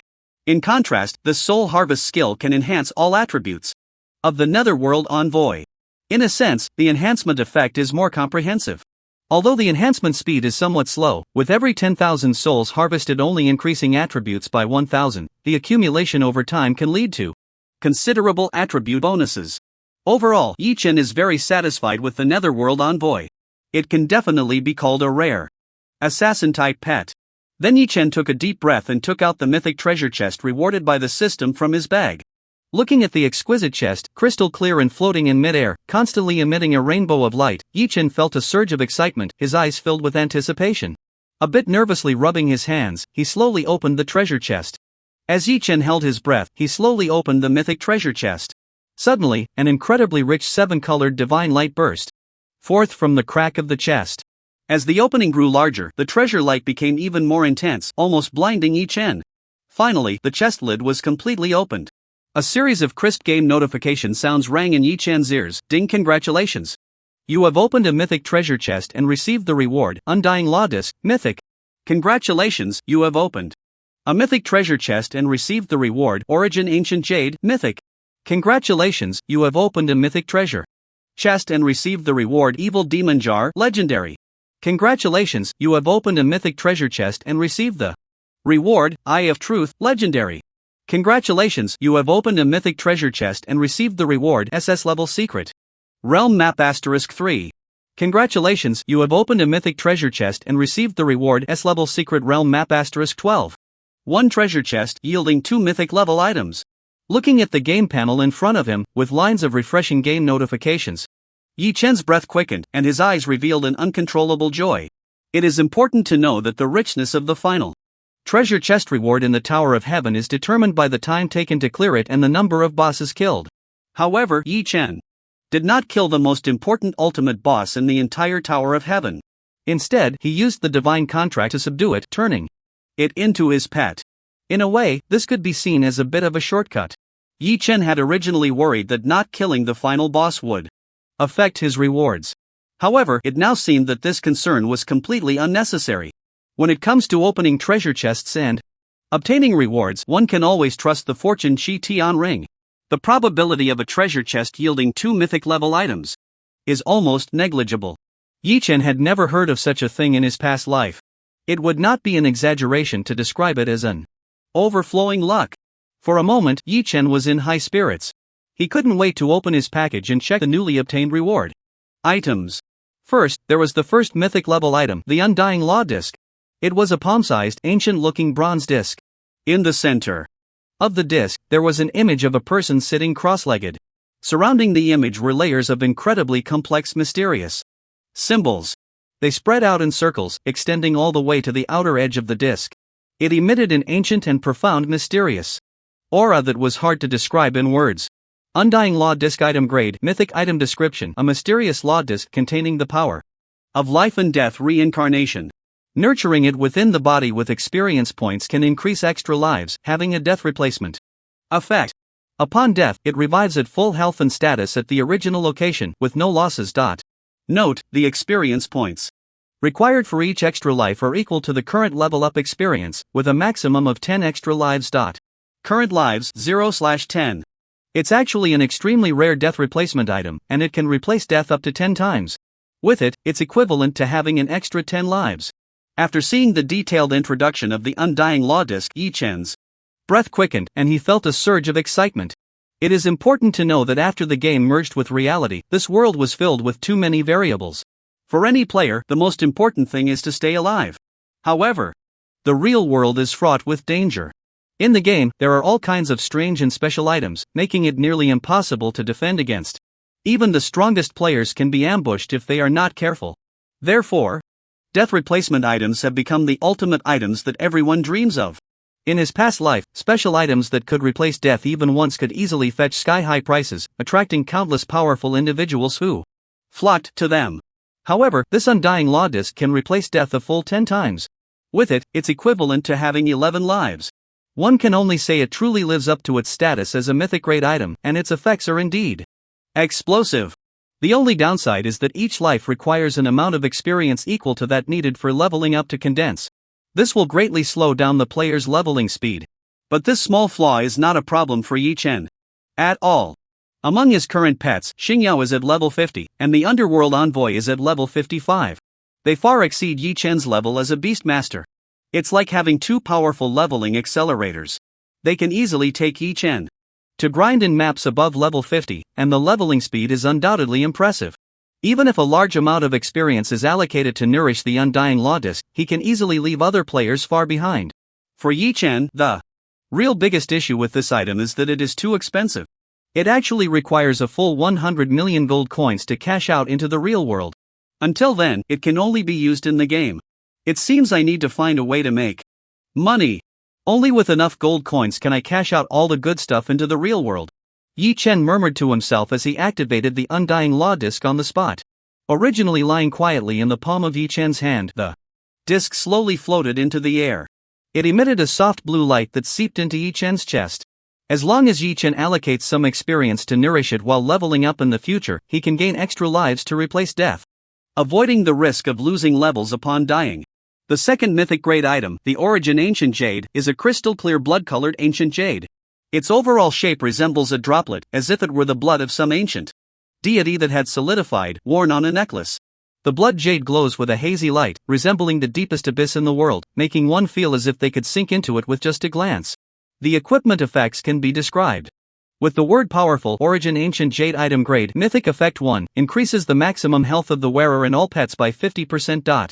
Effect 2, the wearer and all pets recover 5% of lost health every second. Effect 3, each time a pet levels up, there is a certain chance to awaken a talent skill. Description: at the beginning of the creation of the world, this mysterious ancient jade was formed from the essence blood of a supreme being, containing the power of origin, capable of awakening the potential of the spirit bloodline, tracing back to its roots, and evolving step by step to its ultimate form. Class requirement: Beast Master level requirement, none. After reading the introduction of the Origin Ancient Jade equipment, Yi Chen's gaze slightly focused, revealing a hint of contemplation. This piece of equipment has a total of 3 special effects. However, as a mythic level equipment, the first 2 effects are somewhat underwhelming. They merely enhance the maximum health and recovery abilities of himself and all his pets. Although a 50% increase in maximum health and a 5% health recovery per second are indeed quite powerful, enough to make countless players dream and go crazy at this stage, it still falls far short of what mythic level equipment should offer. It seems that the true value of this equipment lies in the third special effect. Each time a pet levels up, there is a certain chance to awaken a talent skill. It is important to note that to judge a pet's potential and whether it is worth nurturing, aside from looking at its growth star level, another crucial indicator is how its skills are configured. Among 2 pets with the same attributes, the one with more skills and better configuration will definitely have stronger actual combat power. This is especially true for mage-type pets. However, in the game Miracle, there are no pet skill books. Generally, a pet can only awaken 1 or 2 new talent skills when it evolves and its bloodline grade is promoted. Alternatively, completing certain special tasks may also grant pets new skills. However, both conditions are quite harsh and not easily achievable. Yet, this Origin Ancient Jade allows each pet contracted by Yi Chen to have a certain chance to awaken a brand new skill every time it levels up. Although this chance may not be high, it doesn't matter because Yi Chen has many pets. Right now, he already has 6 pets. Even if each pet can only awaken 3 skills, that amounts to a total of 18 pet skills. Moreover, Yi Chen's gaming talent is Infinite Evolution, which can enhance the skill grade of pets. This special effect of the Origin Ancient Jade perfectly complements that. Newly awakened pet skills, regardless of their initial level, can be upgraded to a grade or even S grade.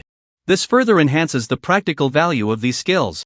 It is not an exaggeration to say that this equipment can only maximize its value in Yi Chen's hands. In fact, its ultimate assistance to Yi Chen may even surpass that of the Undying Law Disc, which is also a mythic item. After all, as long as Yi Chen's pets are strong enough to wipe out all enemies, special items that replace death will be completely unnecessary.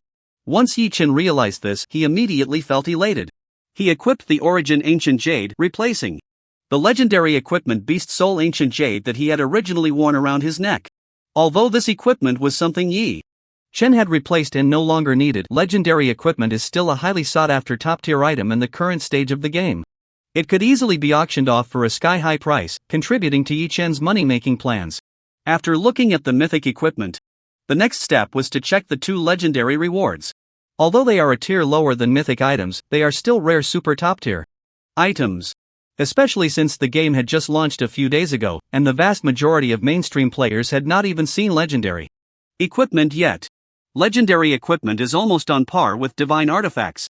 Even in the later stages of the game, legendary items are extremely rare. Each one can be considered priceless, enough to attract strong players from all sides, driving them crazy. First, there is the legendary item called the Evil Demon Can. Its overall shape is about the size of a regular soda can made from the white bones of some unknown creature.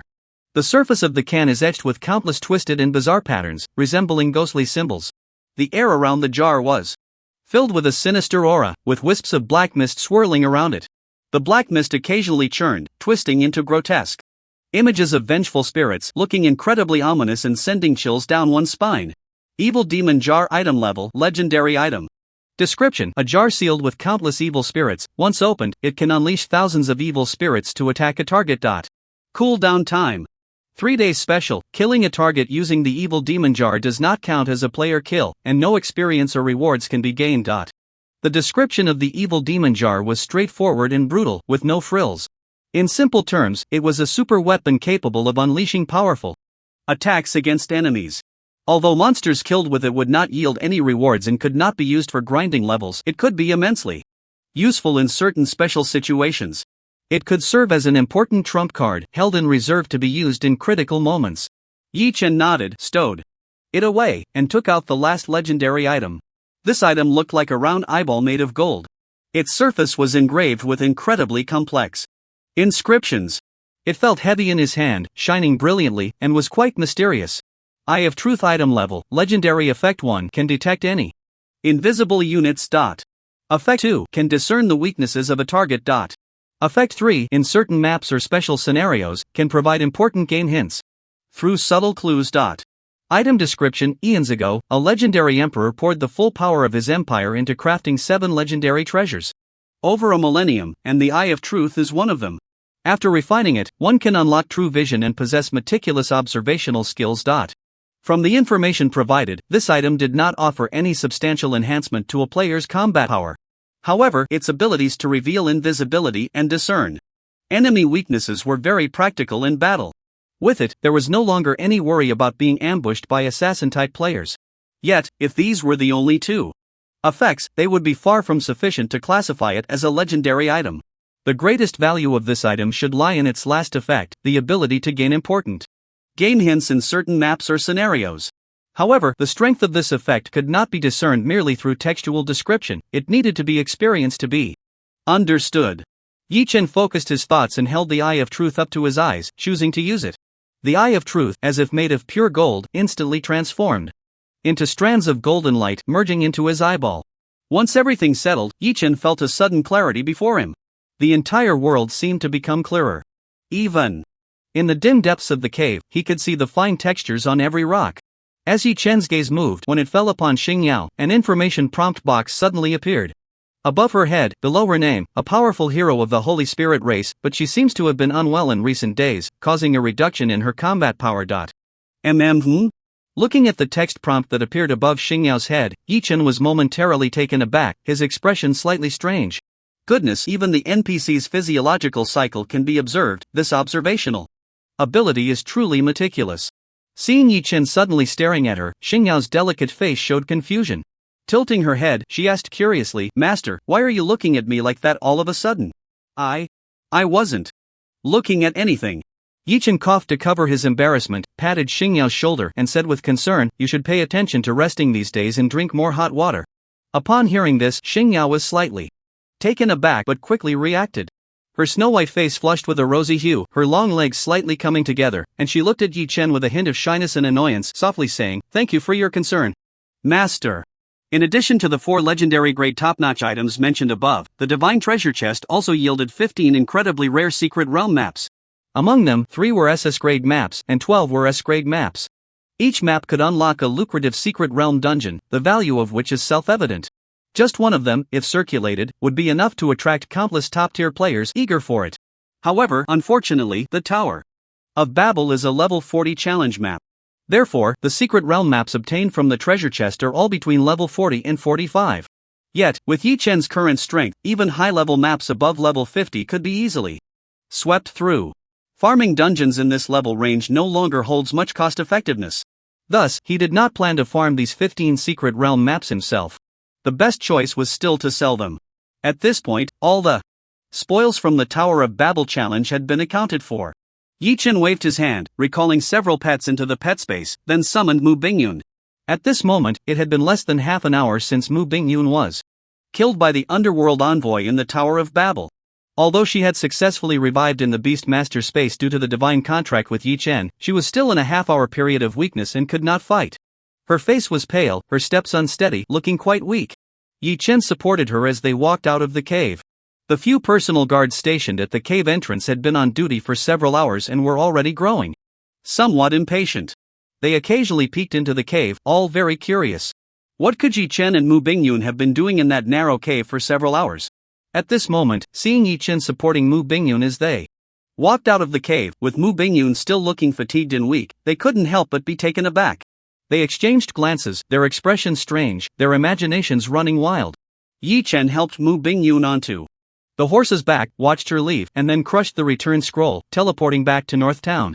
After returning to the city, Yi Chen opened his friend list and found Li Chionan's chat window.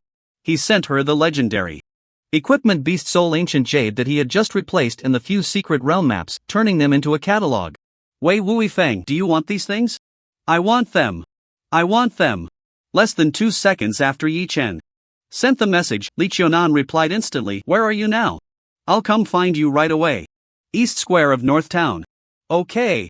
Wait for me a minute. Less than a minute later, the teleportation array at East Gate Square lit up with dazzling brilliance. Dressed in splendid armor and holding a slender sword, Li Chionan stepped out from the teleportation light. Scanning the entire square, her eyes brightened as she found Yi Chen's position. She ran over, her bright eyes sparkling as she looked at Yi Chen, unable to hide her excitement as she asked, "Where did you get so many good things again? Those secret realm maps you just sent me, are they all dropped from that map? Called the Tower of Heaven? What exactly is so special about that map? The rewards are so generous." Hearing Li Chionan's rapid-fire questions as soon as they met, Yi Chen was momentarily speechless. He could only shake his head and sigh, briefly introducing her to the situation of the Tower of Heaven. You can only enter at level 40, and it's a special map where each person only has one chance to challenge. After listening to Yi Chen's introduction, a glimmer of light flashed in Li Chionan's eyes, revealing a hint of longing. It seems I need to hurry up and level up, striving to reach level 40 as soon as possible to challenge this Tower of Heaven. Seeing Li Chionan's eager expression, Yi Chen didn't want to dampen her enthusiasm, so he told her about the terrifying high-level bosses in the Tower of Heaven instead. He changed the subject and casually asked, "By the way, how's the auction for those territories going? Are there any buyers? Originally, things weren't going smoothly. Many guilds directly rejected us when they heard our prices were so high. They probably thought they could get the territory coordinates and then just seize it, saving that money. However, after you single-handedly wiped out 2,000-man teams from the Sword of Inquiry at noon today, it made these people realize the reality. They know that seizing territory from you is simply unrealistic and could easily backfire, ending up like the Sword of Inquiry. Now, people have started to contact me one after another to discuss purchasing the territories." Li Chionan smiled and said, "In just 2 more days, all these territories should be sold, and we can get a good price."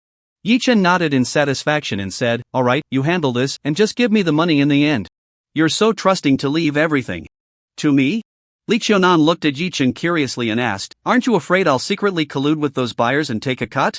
"Of course, you could do that, but if there's another good opportunity next time, I can find Someone else to do it. Yi Chen looked at Li Qiunan calmly and said, a full meal or a feast every day, I think you should be able to tell the difference. Of course, I want a feast every day. Li Qiunan giggled. Now that she had tasted the benefits of clinging to Yi Chen, she certainly wouldn't offend him for a little bit of profit. Then, the two began discussing serious matters, negotiating the price for the Beast Soul Ancient Jade in those secret realm maps.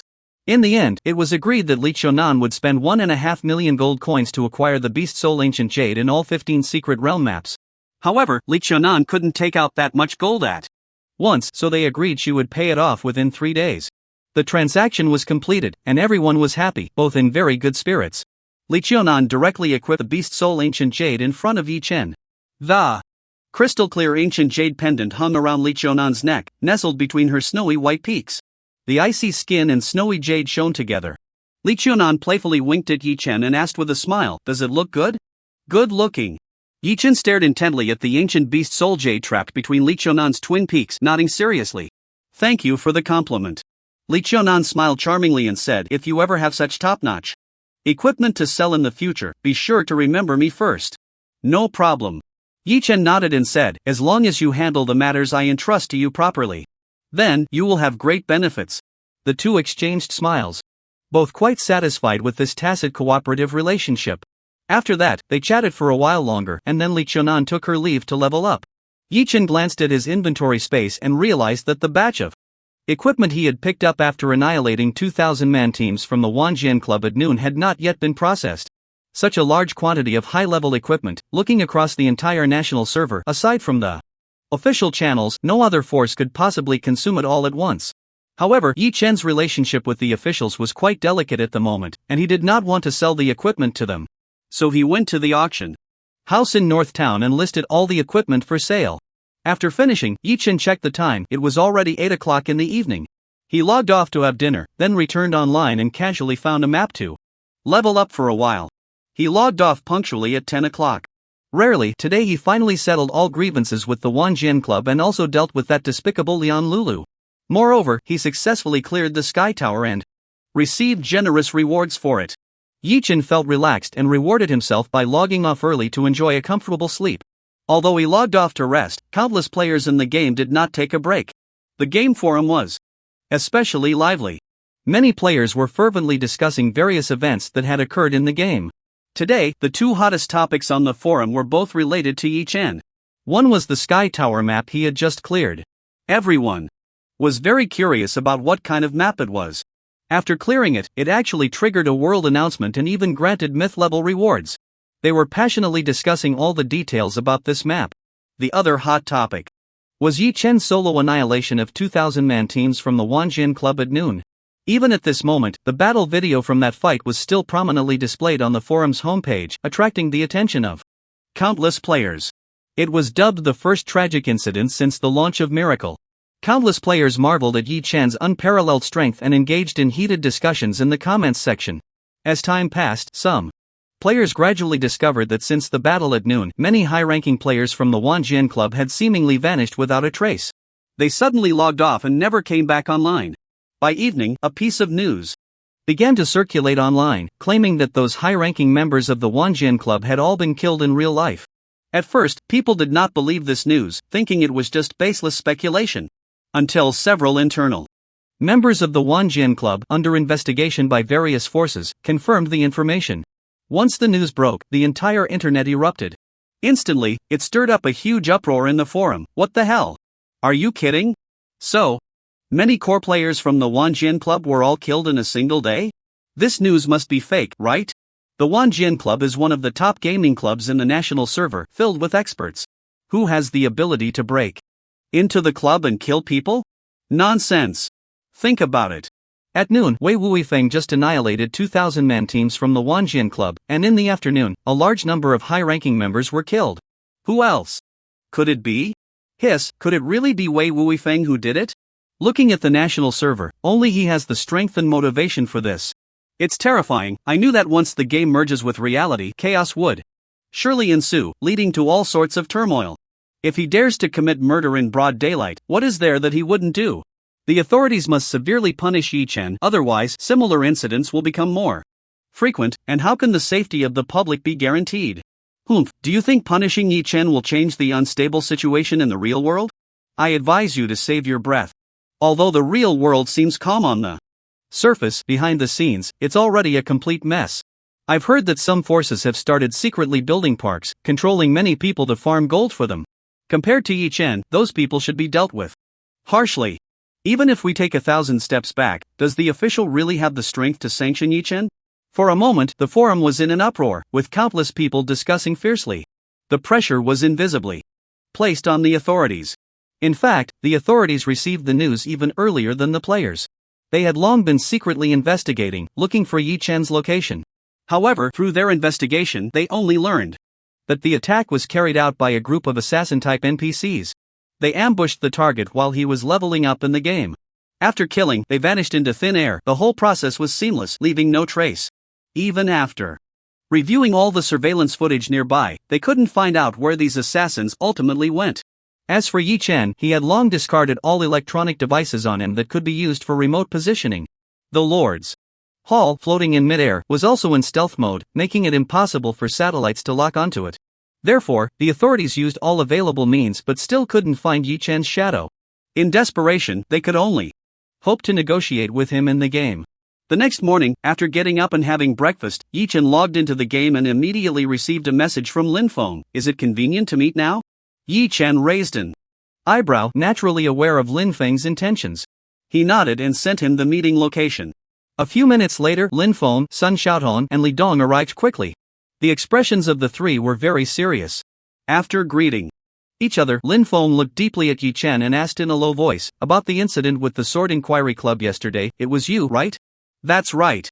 Yi Chen nodded calmly, glancing at the three, and asked lightly, "Are you here today to seek justice on behalf of the authorities?" "It's not quite like that." Sun Xiaohong frowned slightly and said solemnly, "But the impact of this incident is too great. Even if you have an irreconcilable hatred with the Sword Inquiry Club, you should at least give us a heads up before taking action. What you did makes it very difficult for us." "Difficult?" Yi Chen sneered upon hearing this. "You only know that I killed a few of them yesterday. But do you know that the night before, I was almost surrounded and killed by their people?" Yi Chen looked deeply at the few of them and said solemnly, "They used satellite positioning to lock onto my location." "What?" After hearing Yi Chen's words, Lin Feng and the others' expressions changed slightly. Because in the Dragon Country, using satellite positioning to locate individuals is an exclusive authority of the government.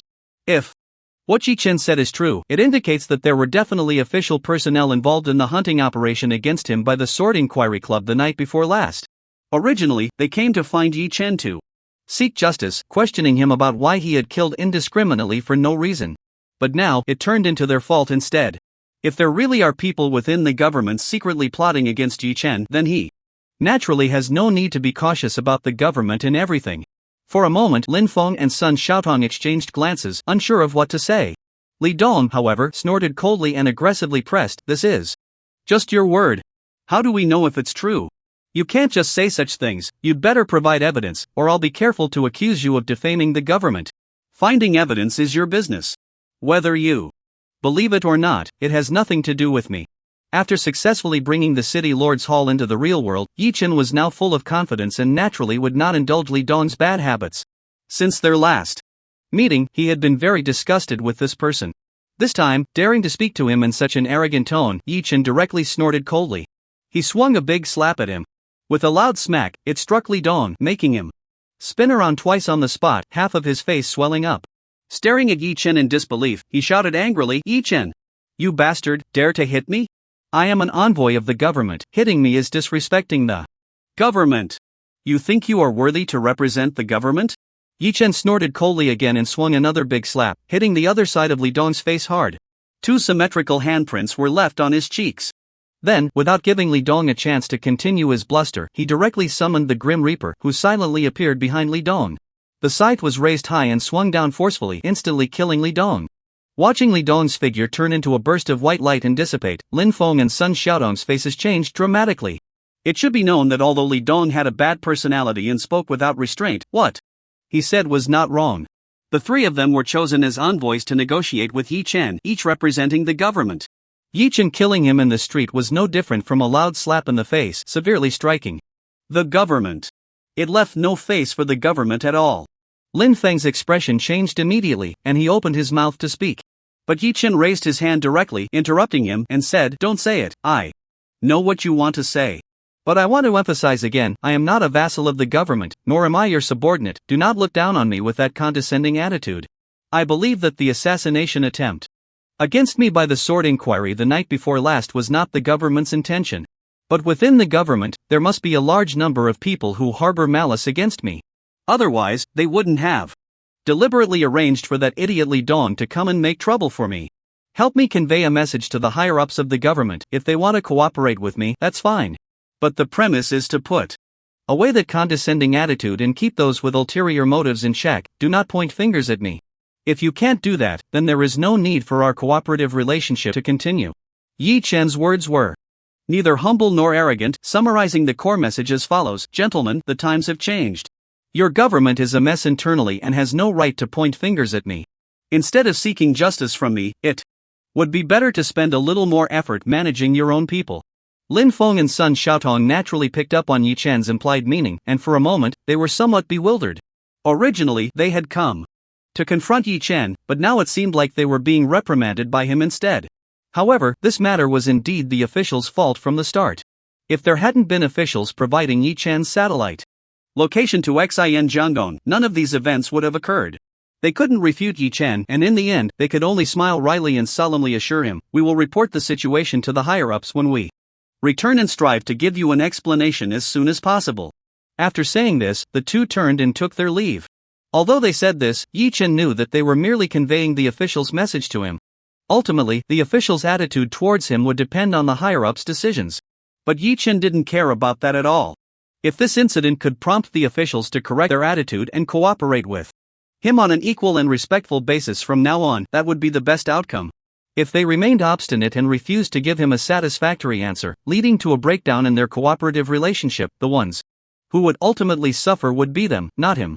After sending Lin Feng and Sun Xiaotong away, Yi Chen went to the grocery store to restock supplies. Then he left the city directly and found a leveling area suitable for level 50 players to start grinding. With the output from the level 50 Xingyao and the level 55 Yuming Shinsher, the monster killing speed was incredibly fast.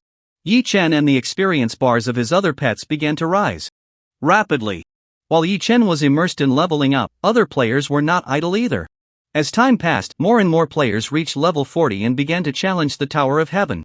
Originally, they had learned from the system announcement that Yi Chen had cleared the Tower of Heaven in just a few hours and obtained the legendary mythical item, which made them all very eager. They believed the Tower of Heaven was a map full of benefits for players. However, a group of top-tier players from the entire server excitedly charged into the tower. After a series of challenges, none of them managed to get past the 90th floor, and the rewards they received were quite limited. On the forum, there was an immediate outcry filled with despair and lamentation. Countless players who had failed miserably in the tower rushed to the forum to vent their frustrations. Damn it, who designed this Tower of Heaven map? The monsters on the 90th floor are actually 2 level 50 Dark Gold Quasi-BOSSES, and 1 skill takes away half my health. Who the hell can get past this? If the monsters on the 90th floor are this fierce, how terrifying must the final boss on the 108th floor be? The challenge difficulty of this map can only be described as hellish. How did that freak Wei Wuifeng manage to clear it? It's simply absurd. The harsh reality further made many top players realize the gap in strength between themselves and Yi Chen was far greater than they had previously imagined. It was like the bright moon hanging high in the sky compared to the light of a firefly, completely incomparable. The next evening, Li Qiunan finally sold off those territories. In total, she made 13 million gold coins, which was a significant income. Li Qiunan personally found Yi Chen and traded the gold coins to him. After finishing, she looked at Yi Chen with her beautiful eyes, appearing hesitant and struggling to speak. Seeing her like this, Yi Chen raised an eyebrow and couldn't help but ask curiously, "What's wrong? Just say it directly if there's something on your mind." "Actually, it's nothing major."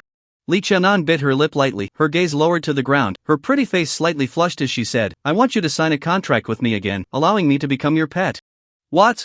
Upon hearing Li Qiunan's words, Yi Chen's expression turned strange, almost doubting that he had misheard. He couldn't help but confirm again, "Can you say that again? I didn't hear clearly just now." "I said, let's form a contract again." This time, Li Qiunan mustered her courage. She raised her head to look at Yi Chen and said loudly, "Word by word, I want to be your pet." Yi Chen could finally confirm that he hadn't misheard. Unable to resist, he reached out to touch Li Chonan's forehead, his expression filled with strange suspicion. You're not running a fever, so why are you suddenly saying such nonsense? You haven't been possessed by someone, have you? You're the one who's been possessed. Li Chonan angrily swatted Yi Chen's arm and said, I heard that the monsters in the Tower of Heaven are very strong. The rewards you ultimately get are related to the levels you pass. So, I want to take advantage of your boost to get through a few more levels in the tower. Ever since she accidentally became Yi Chen's pet last time, Li Chonan had deeply experienced how wonderful it was to be Yi Chen's pet. All attributes increased by 50% and the experience required for leveling up was halved. The efficiency of monster farming was incredibly high, it was simply exhilarating. Unfortunately, after only a few days of experiencing it, Yi Chen dissolved the contract. Without the high bonuses, she immediately felt empty and uncomfortable. It was like experiencing the joy of a supercar and then going back to riding her old broken bicycle. The contrast was very strong. Even the few people around her, including the milky white Shuezi, said she wasn't as strong as before. Just right this time, taking the opportunity of challenging the Tower of Heaven, she gathered her courage and shamelessly came to ask Yi Chen. Contract me again. Yi Chen rubbed his chin with his fingers, looking at Li Chonan thoughtfully, his expression somewhat strange as he said. If it's just a temporary buff to let you challenge the Tower of Heaven, that's not impossible. But is that really your only reason? Could it be that you have some special kink and got addicted after last time? Really wanting to be my pet? Nonsense. Li Chonan's face changed instantly, like a cat whose tail had been stepped on. She crossed her arms, proudly raised her chin, and coldly huffed, Li Chonan would rather starve to death or jump off a cliff than have such strange thoughts. Don't use your filthy mind to speculate about me. That's not the best. Yi Chen nodded, secretly relieved. But he soon saw a striking game prompt pop up. Under Li Chonan's game ID. A woman who says one thing and means another. The Eye of Truth activated again? I really guessed right. Yi Chen's mouth twitched, and his eyes showed a strange expression.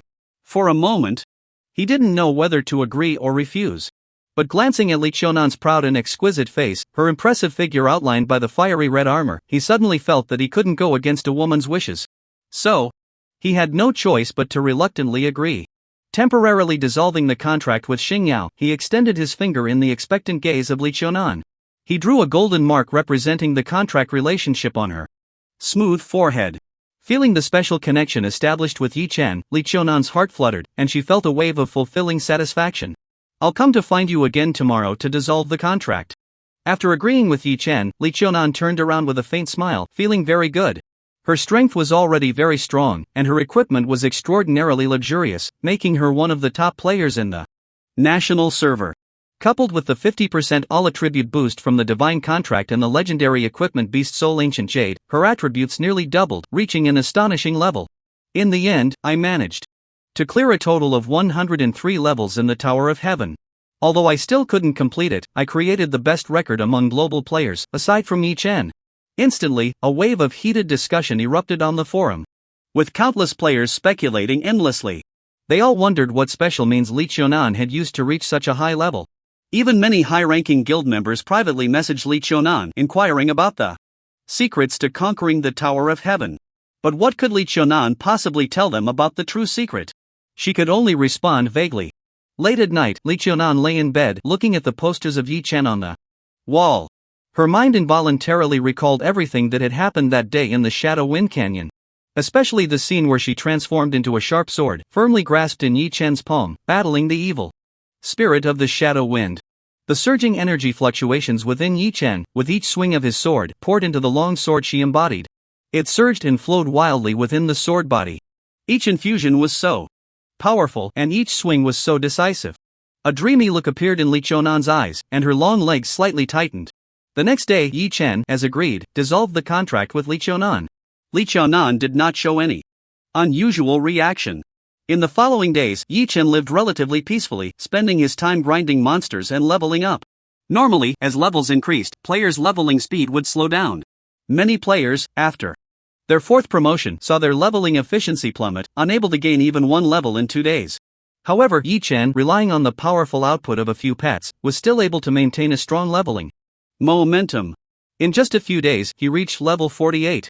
This was still because he had allocated a large amount of experience to nurture the undying law plate. Otherwise, he would have probably already reached level 50. During these few days, the so-called response from the officials had yet to arrive. They had not identified the person behind the scenes who had secretly contacted Xin Jiangong to plot against Yi Chen that night, nor had they pursued the matter of Yi Chen's massacre at the Sword Inquiry Club, which had caused a negative impact. Their attitude was somewhat ambiguous and unclear. Until that afternoon, Yi Chen was grinding monsters in a leveling area. Suddenly, he heard a loud game notification echoing from the sky above. City announcement: all players in North Town, please pay attention. A war has erupted between the Northern Cold Kingdom and the Western Ling Kingdom over the control of the Great Flow River, and the game event, Battle of the Great Flow River, is officially launched. Now, with the situation on the front line urgent, the Northern Cold King has issued a mobilization order, summoning all adventurers above level 40 to participate in the battle. All eligible adventurers can go to the front line to receive camp tasks. Completing the tasks will yield generous rewards. There's another game event, the Battle of the Great River. Hearing the game announcement echoing in the sky, players from the secondary main cities of Northtown and Westridge instantly perked up. They looked up at the sky, their eyes filled with excitement. Great! I missed the last event, the Gate of Purgatory, because I was one level short, but this time I finally qualify to participate.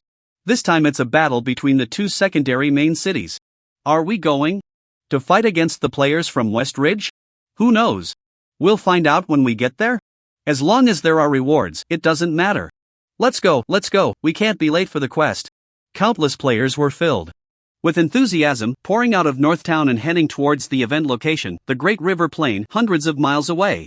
Yi Chen also raised his eyebrows and murmured, I've been too focused on leveling up these past few days, and haven't paid attention to the development of the game's storyline. Has the plot progressed to the Battle of the Great River? As a reborn individual, Yi Chen had a vivid memory of this game event. In fact, in terms of scale, this event was not particularly large. It was just an ordinary local war between two kingdoms. However, this battle marked the beginning of a series of subsequent game events and activities. Based on Yi Chen's experience from his previous life, since the game launched, the overall pattern of the game world had been relatively stable, with no significant fluctuations. It provided all players with a precious period of peaceful development. However, starting from the Battle of the Great River, this peaceful development would be completely shattered. The entire game would be swept into a grand narrative filled with waves and turmoil. War and slaughter would become the main theme of the game. Conflicts and competition between different NPC kingdoms and player guilds would become more intense. As the beginning of all this, the Battle of the Great River was particularly important. Yi Chen had also participated in this event in his previous life. However, at that time, he fought as an ordinary player. He could only take on some simple tasks like gathering intelligence, collecting supplies, and ambushing enemy scouts. In this life, with his connection to Mu Bingyun, Yi Chen naturally intended to make good use of it. He would no longer be satisfied with those simple low-level tasks. He directly summoned the Thunder God Eagle, soaring into the sky, heading straight for the Great River Plain. After flying for more than 10 minutes, an incredibly vast plain appeared before Yi Chen's eyes. In the middle of the plain, a wide river flowed gently, winding its way through. On the opposite side of the river was a hilly area with complex terrain. Right by the riverbank stood a small city built of green rocks. This was the focal point of the war between the two great kingdoms, Great River City. Yi Chen looked down from above and saw a series of military tents on the northern plain near the riverbank. The white wolf flag, symbolizing the royal power of the North Cold Kingdom, flew high among the tents. Small cavalry units moved back and forth between the tents, creating a tense atmosphere as if a storm was about to break. On his way, Yi Chen had already informed Mu Bingyun of his arrival through a mental connection with his pet. When he controlled the Thunder God Eagle to land outside the military camp, a personal guard arranged by Mu Bingyun came forward to greet him. He led the way, bringing Yi Chen to the main tent of the camp. Upon entering the tent, Yi Chen glanced around. Inside, there were about a dozen people, all dressed in military attire, gathered around a large sand table, discussing battle plans with serious expressions. The leader was a robust middle-aged general, with a dark complexion and piercing eyes, exuding an aura of authority without needing to raise his voice. He was the commander of the North Cold Kingdom for this battle, Feng Yucheng. Seeing Yi Chen walk into the tent, the brows of the general immediately furrowed tightly, and he asked in a deep voice, "Who are you? Trespassing into the central military tent, what punishment do you deserve?" "General, please calm down." Mu Bingyun hurriedly stepped in front of Yi Chen and introduced him to everyone. "This is my captain of the guard, who has been away on business." Today, I specifically brought him to serve at the front. Although Mu Bingyun was a princess, her time training in the army was still relatively short, and she had little prestige, with a low rank in the military. The generals in the army, while respectful to her on ordinary days, still required her to heed the orders of higher-ranking officers when it came to battle. At this moment, everyone in the tent held very high positions in the military, with the lowest rank being above level 60. Looking at Yi Chen, who was only in his 40s, they all revealed disdain in their eyes. In fact, someone even sneered and said, "I've heard that the third princess's new captain of the guard is exceptionally handsome and extraordinary. Seeing him today, it truly lives up to the reputation. No wonder he has caught the third princess's favor." Upon hearing this, Mu Bingyun's expression changed slightly, her pretty face clouded with frost. Many generals in the tent showed ambiguous smiles, their gazes shifting back and forth between Mu Bingyun and Yi Chen. Recently, they had indeed heard quite a few rumors about the third princess. Yi Chen narrowed his eyes, looking at the person who had just spoken, a cold glint flashing in his eyes. If nothing unexpected happened, this guy should be one of the second prince's people. According to the inheritance law of the Northern Cold Kingdom, both princes and princesses enjoyed the right to inherit the kingdom. Ever since Mu Bingyun was rescued by Yi Chen from the Dark Tomb and voluntarily entered the military for training, she had gradually begun to stand out.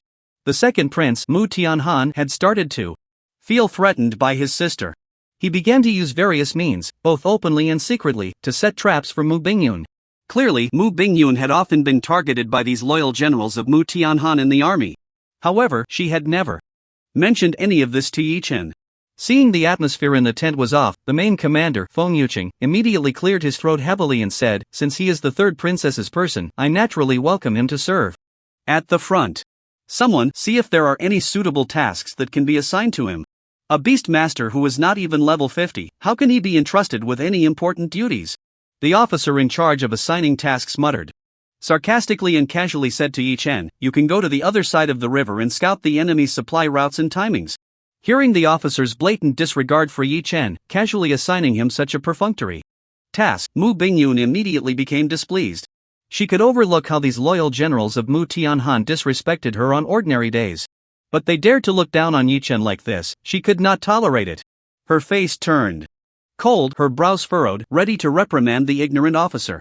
But Yi Chen stopped her, his gaze coldly fixed on the officer, saying, "If it's scouting intelligence, then so be it.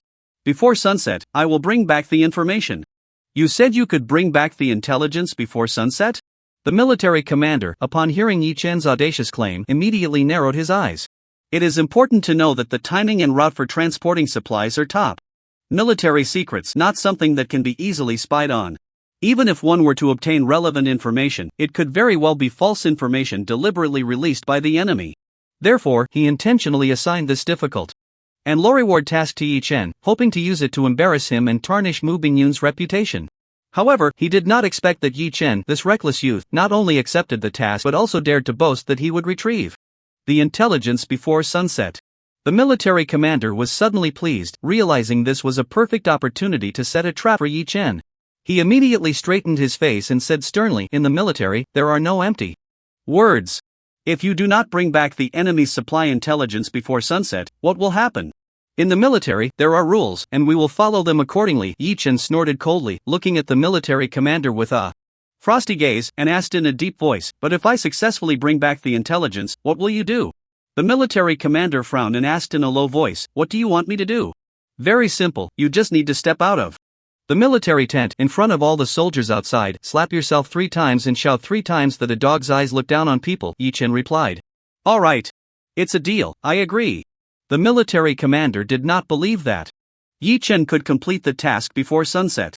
Moreover, even if Yi Chen did bring back the intelligence, he could still claim it was false and deny it. No matter how he looked at it, he couldn't possibly lose, so he readily agreed to Yi Chen's condition. Ding game prompt, "You have accepted the task, spy on intelligence. Please bring back accurate information on the enemy's supply transport route before sunset today. Complete the task to receive generous rewards. Failure will result in severe punishment." After receiving the official task, Yi Chen turned and strode out of the military tent. Mu Bingyun followed him outside, biting her snow-white lip with a hint of regret as she softly said, "I'm sorry, Master. It's all because of me that those bastards are targeting you. Is there any need for us to say this between us?" Yi-Chen smiled slightly, glancing around to ensure no one was watching, then reached out to ruffle Mu Bingyun's hair, gently saying, "Those lowly-eyed guys look down on us today simply because we are not strong enough. And the only way we can respond to them is to become stronger. Then, with absolute strength, we will slap them hard in the face. One day, we will stand at the highest point of this world with a regal presence. Do you have the confidence to walk with me to that day?" Feeling Yi-Chen's warm hand on her head and the powerful confidence in his words, Mu Bingyun's heart trembled, and a resolute look appeared in her eyes as she said earnestly, "I have confidence. No matter when or where, Bingyun will do her utmost to support Master forever." Good. Yi-Chen nodded in satisfaction, gently stroking her soft hair a few times. Mu Bingyun immediately felt a great sense of fulfillment. For her, as a pet, the affirmation and affection from her master brought the most profound satisfaction. But soon, Mu Bingyun furrowed her brows slightly, unable to suppress her worry as she said, "But, Master, are you really confident that you can spy on the enemy's supply intelligence before sunset? What's so difficult about that?" Yi-Chen replied confidently, smiling as he asked, "Let me ask you, who knows the enemy's supply transport route best?" "Of course, it's their quartermaster." Mu Bingyun blurted out without thinking, then suddenly widened her eyes in disbelief as she looked at Yi-Chen. "Could it be that, Master? You?" Just wait for my good news." Yi-Chen laughed heartily, patted Mu Bingyun on the shoulder, and then turned to leave the military camp. He raised his hand to summon the thunder god eagle, soaring into the sky, flying towards the opposite bank of the Great Flow River. As for how to obtain the route information for the enemy's grain transport before sunset, Yi-Chen's method was very simple. He just needed to capture the quartermaster responsible for arranging the grain transport and ask him. However, there were two huge difficulties involved. One was how to find where the quartermaster was in such a large enemy camp. The second problem was how to abduct him from the enemy camp and bring him back alive to the military tent of the Northern Cold Kingdom. Among these, locating the quartermaster was the most challenging problem. If it were someone else, they would definitely feel at a loss, not knowing where to start. But for Yi-Chen, it was not a difficult task at all. First of all, the item he obtained a few days ago, the True Eye, provided him with an incredibly sharp insight ability. Even while riding the Thunder God Eagle, soaring at a height of 1,000 meters, he could still clearly see everything on the ground. He could even receive relevant game prompts. It was as if he had activated a god's perspective, analyzing the specific military distribution of the enemy through various clues. He could see where heavily guarded military strongholds were, where grain and weapons were stored, and so on. In addition, among Yi-Chan's several pets, Xingyao was a hero of the Holy Spirit race. She belonged to the territory of the Sky City. And even if the contract was temporarily lifted, it would not affect her loyalty to Yi-Chen. After remotely observing and grasping the enemy's basic information, Yi-Chen seized the opportunity to secretly ambush a few low-ranking enemy officers sent outside the city on a mission. Using the divine contract, he extracted a series of reliable intelligence from them. After nearly 2 hours, he finally pinpointed the location of the quartermaster. He was not in the Great Flow City at that moment, but in a military camp several dozen miles away, handling military affairs in a camp that was in a strategic position relative to the Great Flow City. However, even in this military camp, there were tens of thousands of troops stationed, along with several NPC generals above level 70 in command. If Yi-Chen acted rashly, it would be tantamount to seeking his own death. Fortunately, Yi-Chen had a plan. He intercepted a messenger from the Shilling army halfway, using the divine contract to control him. He ordered him to falsely convey a message to the quartermaster, stating that the commander had important military matters and urgently summoned him back to the Great Flow City for a face-to-face discussion. Then, he rode the Thunder God Eagle, continuously circling at a height of 1,000 meters, closely observing the movements in the military camp. After waiting for a while, he indeed saw the quartermaster leading a team, hurriedly leaving the camp and heading straight for the Great Flow City. Yi-Chen's eyes brightened, and a smile crept onto his lips. After waiting for them to leave the camp for a distance, a flash of killing intent appeared in his eyes. He directly commanded the Thunder God Eagle to dive from the sky. In the blink of an eye, it flew above their heads. With a skill called Thunder Hell, it instantly summoned thousands of heavenly thunderbolts, striking down upon them. After days of relentless leveling, although Yi-Chen's level had only increased slowly to 48, several of his pets had already reached level 50. As an S-rank area attack skill, the power of Thunder Hell was already immense. Before activating the skill, Yi-Chen used the skill Rage Power to give the Thunder God Eagle a buff, doubling the damage it would deal in its next 3 attacks, making its output capability terrifying. Endless golden lightning roared down from the sky like countless dragon pythons, instantly enveloping the quartermaster who was galloping below, along with the dozen or so guards behind him. After a wave of thunder wreaked havoc, their health bars dropped sharply. Enemy attack. The quartermaster's face changed dramatically, and he decisively ordered everyone dismount, prepare for battle. With the quartermaster's command, the dozen or so escort personnel quickly dismounted and drew their weapons to prepare for a counterattack. Even the quartermaster himself unsheathed his long sword with a clang, taking a combat stance. Although he belonged to the military civilian staff and was not a general leading troops into battle, he was still a level 62 high-level NPC. Coupled with a dozen escort guards in their 50s, they still possessed a certain level of combat power. However, this level of combat power was utterly insignificant in front of Yi Chen now. Yi Chen waved his hand in the air, summoning several pets. The Void Terror, now swollen to over 20 meters tall, descended from the sky like a towering purple mountain. The moment it landed, the earth trembled and roared. Suddenly, it opened its massive mouth and let out a thunderous roar. A wave of distorted sound containing terrifying energy spread from its mouth, instantly enveloping all enemies. While dealing area damage, it also produced a silence effect. The guards, who had just dismounted and were preparing to counterattack, found the shining skill lights on their weapons extinguished. At that moment, the Azura War General rode in on a skeletal horse, suddenly unleashing the skill Soul Impact. Dozens of valiant ghost cavalry formed in the void behind the Azura War General and charged forward. Like an unstoppable tide, they surged through the gap between the quartermaster and the guards, instantly shattering their newly formed defensive line. The higher the bloodline tier of the pets, the higher their intelligence level would be.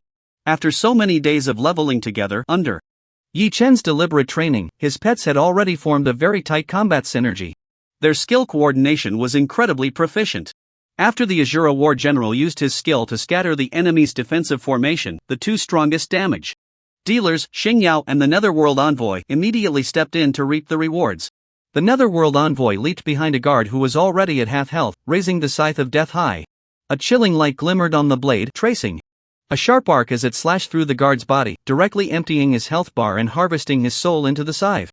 Xingyao flicked her starlight longbow towards the sky, activating the skill Meteor Arrow Rain. Brilliant starlight. Arrows fell from the sky like meteors, instantly splashing damage numbers among the crowd. The quartermaster and his guards saw their health bars drop sharply. All of this seemed slow to describe, but it actually happened in just a few seconds. The quartermaster's side had not even had time to launch a counterattack before Yi Chen's pets unleashed a fierce assault like a storm, directly incapacitating them. The ensuing battle held no suspense whatsoever. A few pets worked together to strangle, and in less than a minute, they killed all the guards around the military supply officer. With only one military supply officer left, he was unable to hold on. In just a few minutes, he was beaten to near death by Yi Chen. Using the divine contract, he controlled him, bound him up, and ended the battle. Then, he mounted the Thunder God Eagle again and flew towards the military tent of the Northern Cold Kingdom across the Great Flow River. When Yi Chen entered the main military tent of the Northern Cold Kingdom with the tightly bound military supply officer, the many generals busy discussing matters inside the tent immediately cast strange glances. This is the chief supply officer of the Shieling Army. You can directly ask him for any information regarding the enemy's supply routes and provisions, Yi Chen said casually. What? As soon as Yi Chen spoke, the group of generals in the tent showed expressions of astonishment. Their first reaction was that Yi Chen must be lying. After all, the chief supply officer was a key position in the enemy army. How could he be so easily captured? However, upon carefully observing the military uniform and rank insignia on the supply officer, they realized it was definitely not fake. Instantly, they were all shaken, looking at Yi Chen in disbelief, their expressions filled with incredulity. Goodness, you were sent to gather intelligence on the enemy's supplies, and you ended up capturing the enemy's chief supply officer? It felt like sending someone to scout the enemy's situation and instead bringing back the enemy's commander. Everyone was left dumbfounded, staring at Yi Chen in utter disbelief. How about it? Does this count as completing the mission? Yi Chen turned his gaze to Foam Yuqing and asked in a deep voice. Counts. Of course, it counts. It's simply an overachievement. Foam Yuqing immediately nodded, responding with utmost certainty. At the same time, the way he looked at Yi Chen changed. The previous disdain was replaced by a deep sense of respect. It should be noted that from the time Yi Chen took the mission and left the military tent until now, only a little over 3 hours had passed. In such a short time, not only did he have to gather intelligence and figure out the location of the enemy's supply officer, but he also had to find a way to abduct him from the enemy camp, the difficulty of which was self-evident. By normal reasoning, this was an absolutely impossible task to complete. However, Yi Chen had indeed accomplished it. Clearly, this newly appointed captain of the third princess's personal guard was not as incompetent as rumored. He was not just a pretty face who relied on luck and looks to rise to power. Although his rank was still relatively low, he possessed unknown exceptional qualities that would surely make him stand out in the future. No wonder he had won the princess's favor. After receiving Feng Yuqing's affirmative response, Yi Chen slowly turned his head to the military officer beside him. With a smile, he leisurely asked, "Military officer, my task is also completed. Now, isn't it time for you to fulfill your promise?" You. The military officer's face suddenly changed, feeling a cold sweat break out. At the beginning, he had bet with Yi Chen that if Yi Chen could complete the task before sunset, he would step out of the military tent and slap himself 3 times in front of countless soldiers while shouting, "Dog eyes look down on people 3 times. But he never expected that Yi Chen would actually complete the task. If he really did what they agreed upon, then how would he save face? How could he continue to mix in the military after that? The military officer's expression changed several times, and he immediately wanted to go back on his word. Glaring at Yi Chen with a fierce look, he said in a deep voice, "Can a joke be taken seriously? This is the main military tent, a place of importance, not somewhere for you to make a fuss. I knew you would go back on your word." Yi Chen sneered, not wasting any more words, and directly strode up to the military officer. With a swing of his right hand, he delivered a fierce slap to the face, while cursing loudly, "You lowly thing with dog eyes." Slap. A loud slap struck the military commander's face fiercely. Instantly, a bright red handprint was left on his face, half of it swelling up high. You dare hit me?" The military commander was momentarily stunned. His eyes turned red, covering the swollen half of his face, staring at Yi Chen in disbelief. He never expected that Yi Chen would be so bold as to act out in public. In front of so many generals in the military tent, he slapped him. It was simply a great humiliation. "I slapped you because you're a fool who looks down on others." Yi Chen snorted coldly, without hesitation. Another 2 slaps, one after the other, landed heavily on the military commander's face. The loud sound of the slaps echoed throughout the entire military tent, as if it struck the hearts of everyone present. Instantly, the expressions of all the generals in the tent changed. "Damn it, I'll kill you." The military commander felt an unprecedented humiliation from the fiery pain on his face. With his eyes red with anger, he roared and was about to draw his sword to fight Yi Chen. But the next second, a furious shout suddenly rang out, "Enough!" A terrifying pressure descended in an instant. The military commander trembled, as if falling into an ice cellar, and instantly became sober. He stood frozen in place, silent as a cicada in winter, not daring to move. Feng Yuqing glared at him coldly, his authority heavy, and said in a deep voice, "If you gamble, you must accept the loss, it's only right. If you can't afford to lose, then don't agree in the first place. You disgraceful fool, do you dare to draw your sword in the military tent? Do you not even see this general in your eyes?" "I dare not, please punish me, general."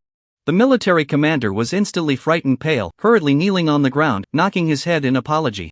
Feng Yuqing snorted coldly, ignoring him, and turned his gaze to Yi Chen. Normally, Yi Chen daring to act out in the military tent, slapping another senior general in front of him, was quite excessive and showed a lack of respect. But as the saying goes, one should consider the face of the Buddha when looking at the monk. After all, Yi Chen was the person of the third princess. Moreover, since there was a reason for this incident, Feng Yuqing did not pursue it further, only looking at Yi Chen and saying, "Can we consider this matter settled and let it go? Since the general has spoken, I naturally wouldn't dare to act recklessly." Yi Chen smiled slightly, nodding his head. He couldn't disregard Feng Yuqing's face. But as soon as he finished speaking, Yi Chen's gaze became sharp again, slowly sweeping over the eyes of every general in the tent. Especially those few generals who had close ties with the second Prince Mu Tianhan and had previously mocked Mu Bingyun with sarcasm. His gaze was as sharp as a knife, as if it were piercing deep into their hearts. With each word pronounced clearly and powerfully, he said, "As the captain of the third princess's personal guard, I cannot always be by her side due to certain tasks. But guarding the princess is my duty. If I find out that anyone dares to disrespect the princess, they will bear the consequences." As soon as these words were spoken, the military tent fell into silence. Those guilty generals immediately averted their gazes, not daring to meet Yi Chen's sharp eyes. A group of high-level NPCs, all at levels 60 or 70, were intimidated by a player who was not even level 50, rising with deep apprehension. The main commander, Feng Yuqing, looked deeply at Yi Chen, revealing a hint of seriousness. He increasingly felt the extraordinary nature of Yi Chen, believing this person was not to be underestimated. Meanwhile, Mu Bingyun, who had been standing aside and witnessing everything unfold, was now feeling a surge of emotions, churning like a tide. Since she entered the military for training, she had felt threatened by the second prince, who had secretly arranged for people to target her. Various baseless and extremely unpleasant rumors had spread both in the military and among the people. These matters Mu Bingyun had never told Yi Chen, silently bearing them alone. Although on the surface she pretended to be indifferent and carefree, deep down she was well aware of her own pain. It was only at this moment, watching Yi Chen stand up for her, facing the crowd with a cold glare, intimidating the generals in the tent, that Mu Bingyun finally understood that Yi Chen's previous bet with the military officer was not a momentary impulse. He had long planned to use this opportunity to help her vent her frustrations and reprimand those disrespectful generals. After realizing this, Mu Bingyun's heart couldn't help but flutter slightly. She understood that Yi Chen did not merely see her as a tool for fighting and gaining various benefits, but rather cared for her sincerely. In her gaze towards Yi Chen, beyond the loyalty of a pet to its master, there was an added layer of unusual feelings. Alright, this matter ends here. You have completed this task exceptionally well, and this is your reward. Finally, Feng Yuqing spoke, officially announcing Yi Chen's completion of the task and then issuing the task reward. Ding game prompt, you have completed the task, gathering intelligence, and received the task reward, experience plus 5 million, gold plus 100,000. The experience reward was quite generous, ensuring Yi Chen's efforts were not in vain. Then, Feng Yuqing ordered his subordinates to take the military supply officer away for questioning. Although Yi Chen had completed the task, he remained in the military tent, hoping to see if he could snag another task with even more benefits. Not long after, the general who had just taken the supply officer to question the intelligence suddenly rushed back. His face was extremely serious as he revealed an important piece of information. To successfully win this battle, Xiling City had actually reached a cooperation with Baidi City. Baidi City was dispatching an elite troop to assist. Within 3 days, the reinforcements would arrive on the battlefield. Upon hearing this news, everyone was immediately shaken. The atmosphere in the military tent became tense to the extreme. After a long pause, a determined glint flashed in Feng Yuqing's eyes as he decisively ordered, given the circumstances, we must act quickly and capture Jiulu City before the reinforcements from Baidi City arrive. Send the order down, all troops must assemble immediately, and at 8 o'clock tonight, we will force the crossing of the Jiulu River. Yes. The generals immediately responded solemnly, and several of them stepped out of the military tent to issue commands. Then, Feng Yuqing looked around at the generals in the tent and spoke again, his voice deep, when we cross the river tonight, the enemy will definitely send heavy troops to intercept us. Therefore, we need to send a troop to cross the river in advance to intercept the enemy and cover the main force's safe crossing. Who among you is willing to go? As soon as this question was posed, the tent fell into silence. It was known that crossing the river in advance to intercept the enemy meant likely facing several times the enemy's fierce attacks, and the casualties would undoubtedly be severe. No one was willing to take on such a thankless task, and the generals fell silent. Just as disappointment appeared in Feng Yuqing's eyes and he was about to personally designate someone, Mu Bingyun suddenly took a deep breath, stepped forward, and solemnly said, this subordinate is willing to go. Oh? Hearing that Mu Bingyun was actually willing to step forward at this critical moment to undertake this extremely dangerous and arduous task, Feng Yuqing's gaze suddenly sharpened, and he couldn't help but look at her with newfound respect. Before the Battle of the Great River began, Mu Bingyun had not served under Feng Yuqing. Therefore, he did not know much about this princess of the kingdom who had come to the army for training. He had originally thought she was just here to make an appearance, to gild her resume and increase her political leverage. Until this moment, the iron-faced general, who held great prestige in the Northern Cold Kingdom's army, realized that Mu Bingyun seemed to be quite different from what he had imagined. She possessed the responsibility expected of a princess and an exceptionally rare courage and determination. After looking deeply at Mu Bingyun, he said in a deep voice, good, since that's the case, then this task will be entrusted to the princess's Benyun army. Your mission is to cross the river first and establish a defensive line on the other side, holding off the enemy's attacks for 1 hour to cover the subsequent troops crossing the river. After 1 hour, when the second batch of troops has crossed, you can withdraw. This subordinate accepts the order. Mu Bingyun said solemnly and loudly. At the same time, a game prompt sounded in Yi Chen's ear. Ding game. Prompt, you have triggered the game mission, Battle of the River Crossing.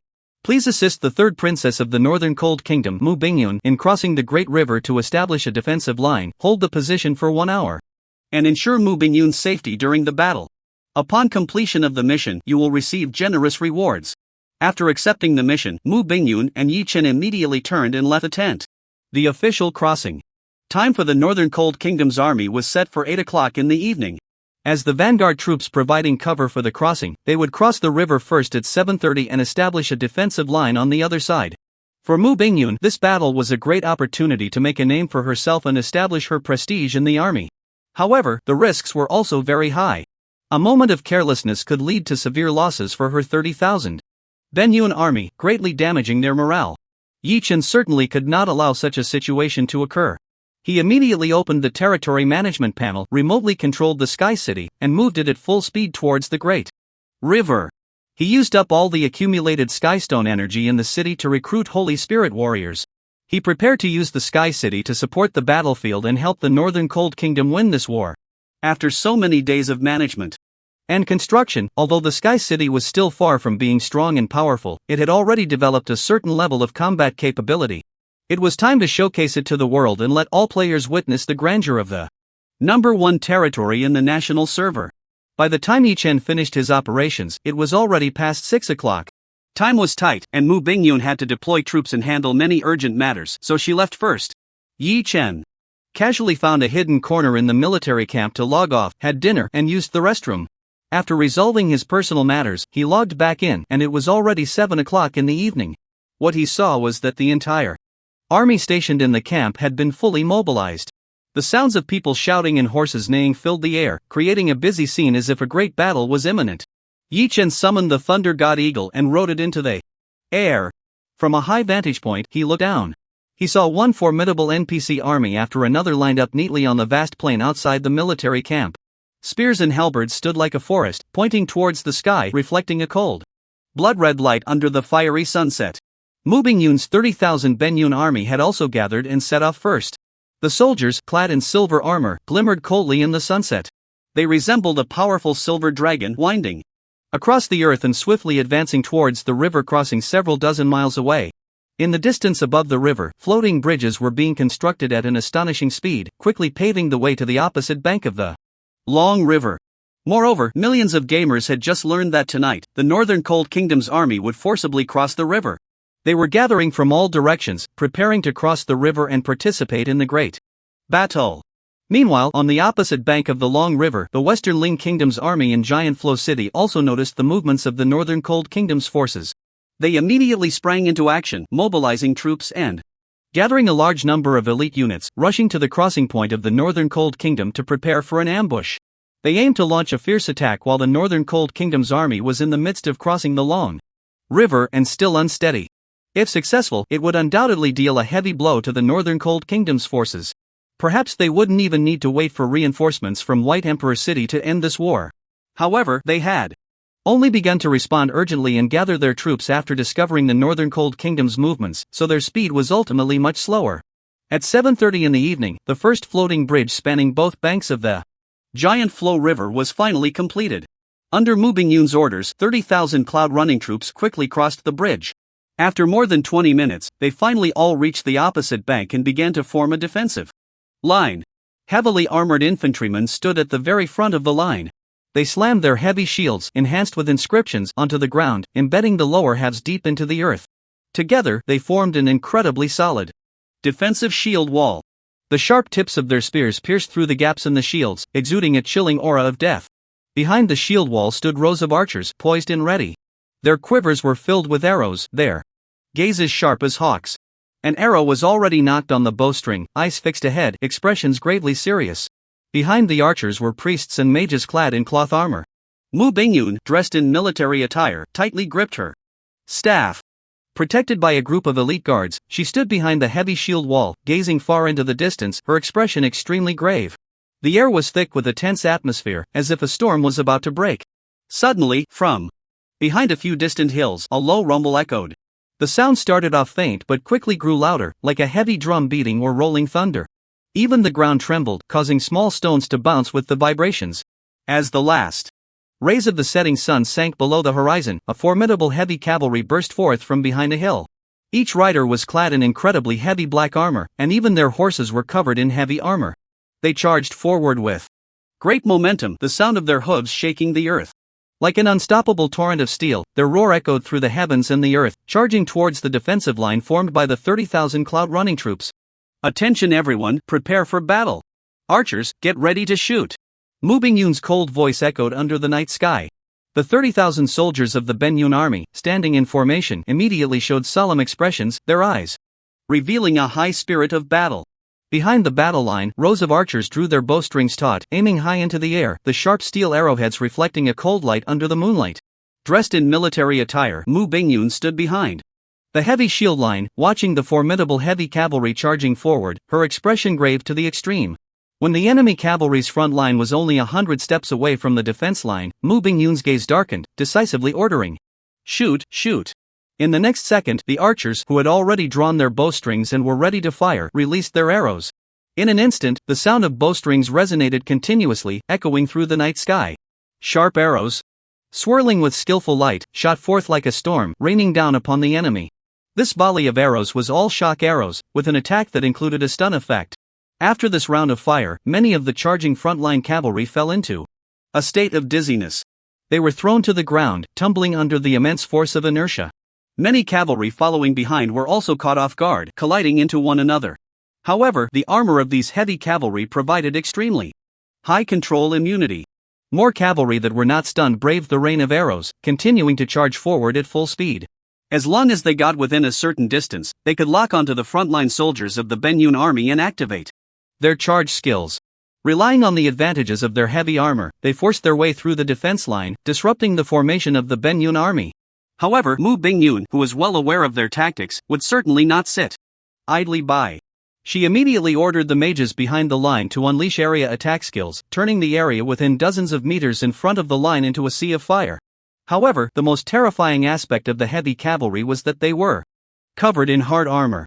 With astonishing resistance attributes, they were completely unafraid of the raging flames.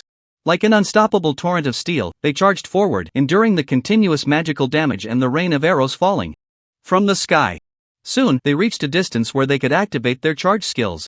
Just at that moment, a furious roar suddenly echoed down from the sky. A massive void terror, as large as a small mountain, descended from above, blocking the defense line of the Benyun army and the charging heavy cavalry. At this moment, the normal size of the void terror was already 20 meters tall. After landing, it activated a magnification skill, causing its size to rapidly expand, reaching an astonishing 30 meters in height in the blink of an eye. As its size increased, its attack power and skill coverage area also rose accordingly. With a sudden roar towards the sky, it activated the skill, Earth Shatter Piercer.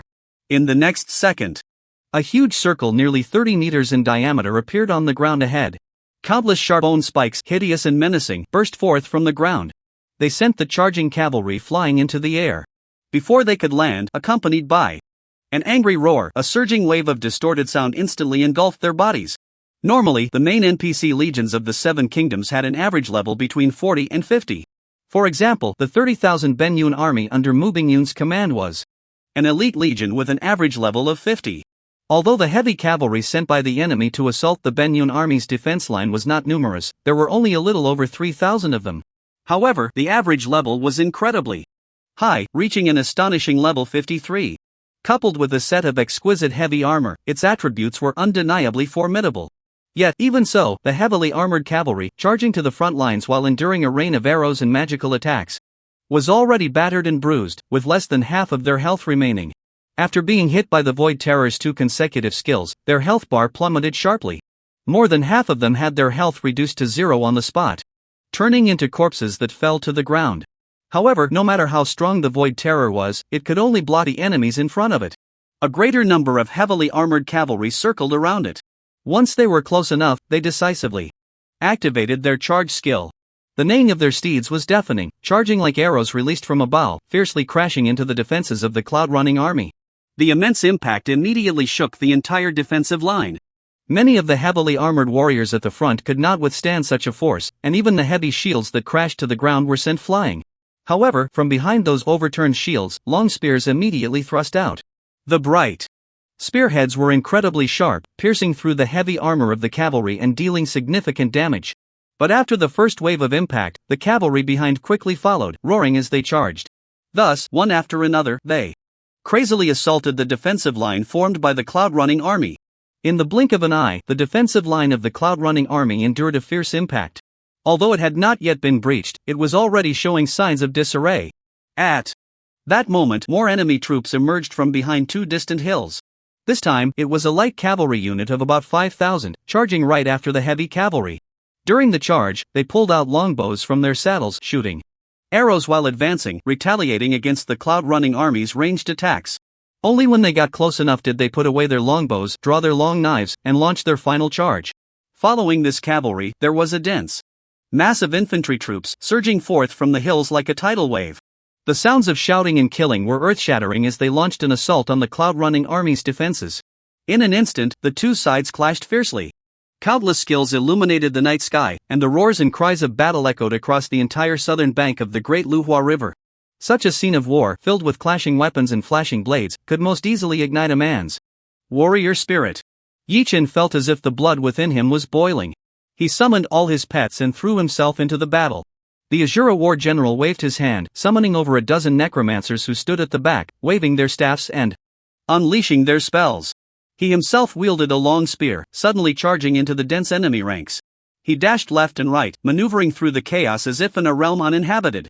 The Thunder God Eagle dove down from the sky time and again, unleashing bursts of golden lightning filled with destructive power into the crowd without restraint. Xingyao stood at the rear of the army, raising her starlit longbow high, the sound of the bowstring resonating continuously. She shot arrow after arrow, each surrounded by starlight, into the enemy ranks, maximizing her output efficiency. The underworld envoy moved like a ghost, using stealth and displacement skills to weave through the enemy lines, specifically targeting those with low health. Each swing of the sharp scythe of death claimed the life of an enemy soldier. The ruthless and vicious nature of the assassin-type boss was brought to full play, turning this brutally bloody battlefield into a frenzied feast of soul harvesting. Kill! On the southern bank of the Great River, the shouts of battle shook the heavens and the earth, as tens of thousands of soldiers and horses engaged in an intense melee. From high above, one could see the continuous stream of the Shieling Kingdom's army surging forth from the southern hills, charging with unstoppable momentum towards the North Cold Kingdom's troops who were crossing the river, filled with murderous intent.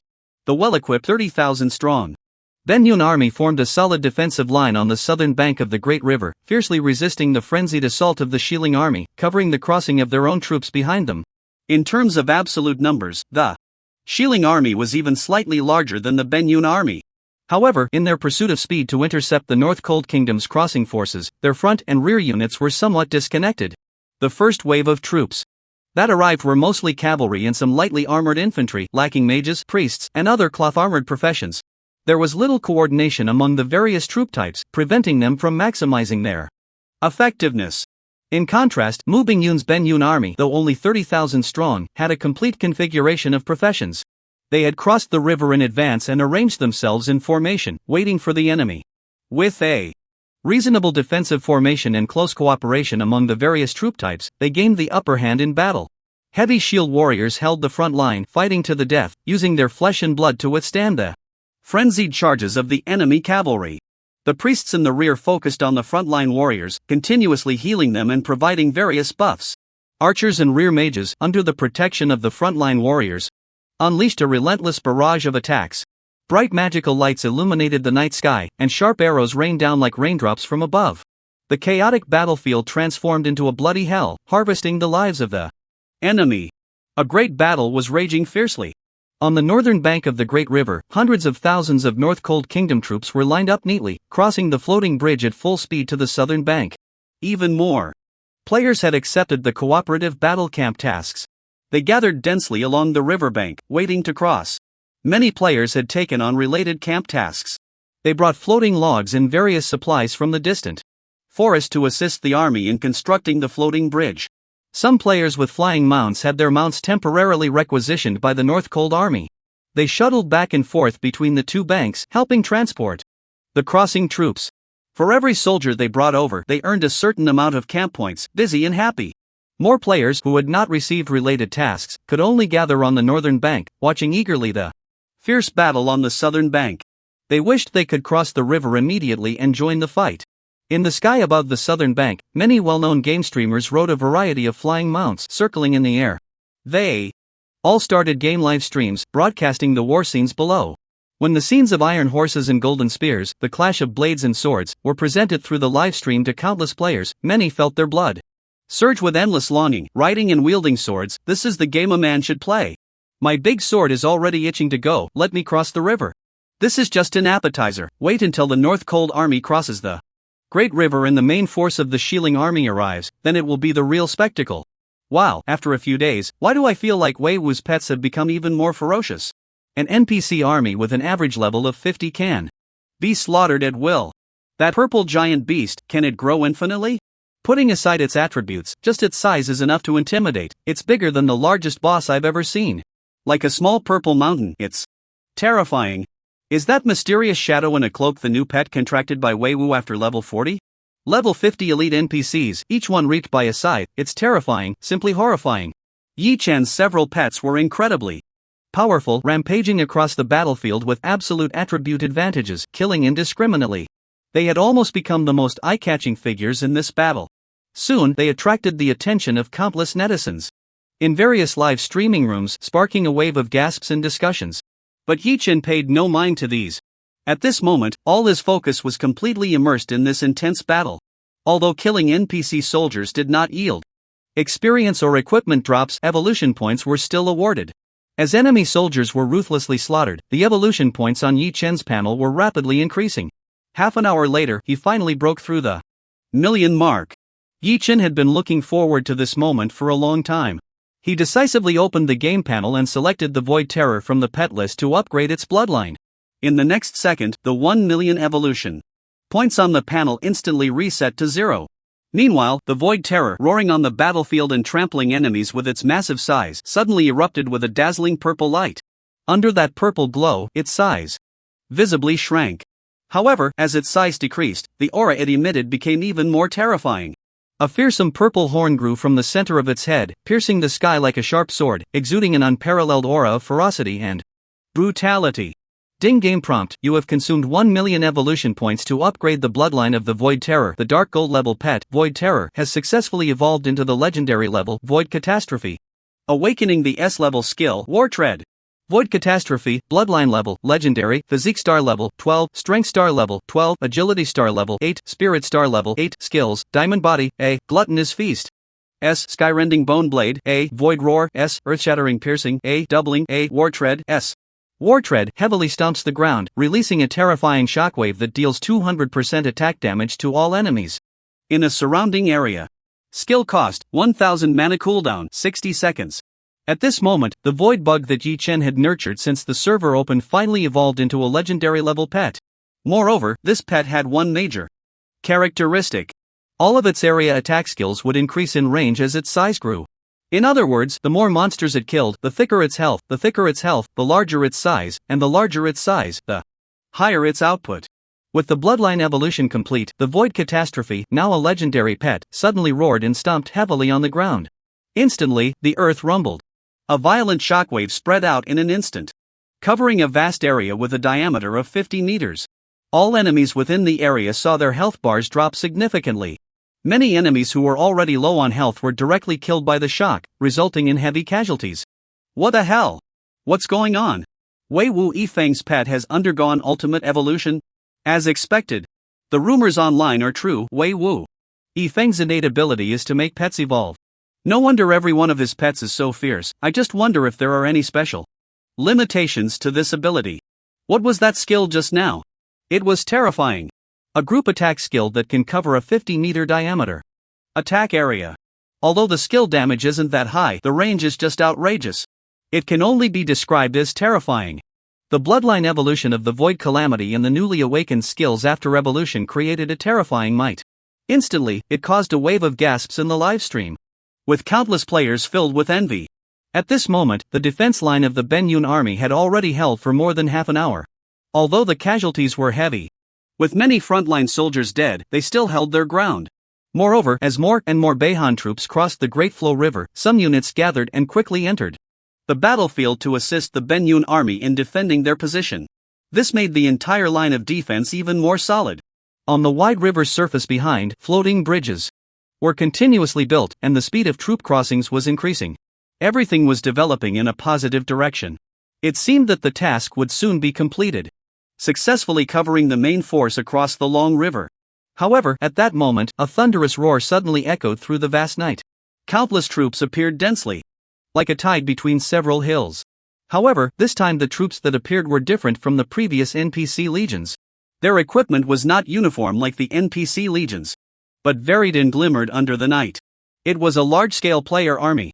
Although their equipment was diverse, the marching formation of this team was incredibly orderly. In fact, it was even more organized than the well-trained NPC legions, exuding an overwhelming momentum. The moment the player army appeared, countless players in the livestream gasped in disbelief. What? Official people? Aren't the official players mainly active in the southern main cities? Why are they suddenly in the north? There's no mistake. Only the official guild army could have such a neat military appearance.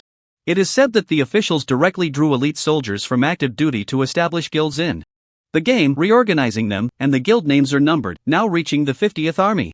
With the entire official power backing them, their equipment is the best, truly strong and robust. Moreover, the most important thing is that these 50 guilds are disciplined and can enforce absolute orders. Their combat power far exceeds that of ordinary player guilds. Looking at this momentum, at least 20 official guilds have come this time, right? Each secondary guild has 5,000 players, totaling 100,000. They bet on the Shieling army and chose to join the Shieling City faction. Damn! Isn't that game over for us? Originally, the two secondary main cities were evenly matched. But now that the officials have gone to the other side, we definitely can't win. Once we are defeated, the rewards we get from the faction will surely be greatly reduced. In an instant, the live stream exploded, with comments flooding in like a waterfall, frantically scrolling. Countless players were shocked, never expecting that at this critical moment that would determine the outcome of the war, the official army would suddenly appear. With the addition of this 100,000 troops, the Shieling Kingdom's army on the south bank of the Great Flow River would undoubtedly be like a tiger with wings, completely tearing apart the long-standing solid defense.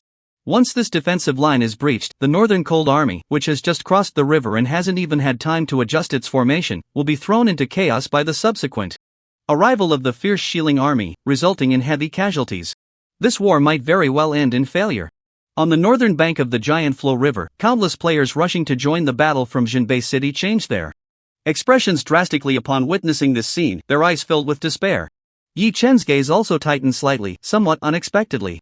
According to his memory, in his previous life, the officials were busy planning and developing their forces at this time, focusing mainly on secondary main cities like Donghai City, Nanhua City, and Zuifeng City, and had not interfered in this battle at all. How could they suddenly appear now? Yi Chen's mind raced, and soon he had a thought. The most plausible explanation was that because he was in Jinbei City, they chose to intervene and join the Shieling City camp, standing against him. Is this a challenge to me? Is this their way of flexing their muscles, showing me who's in charge in this game? The light in Yi Chen's eyes flickered as he vaguely guessed the officials' intentions.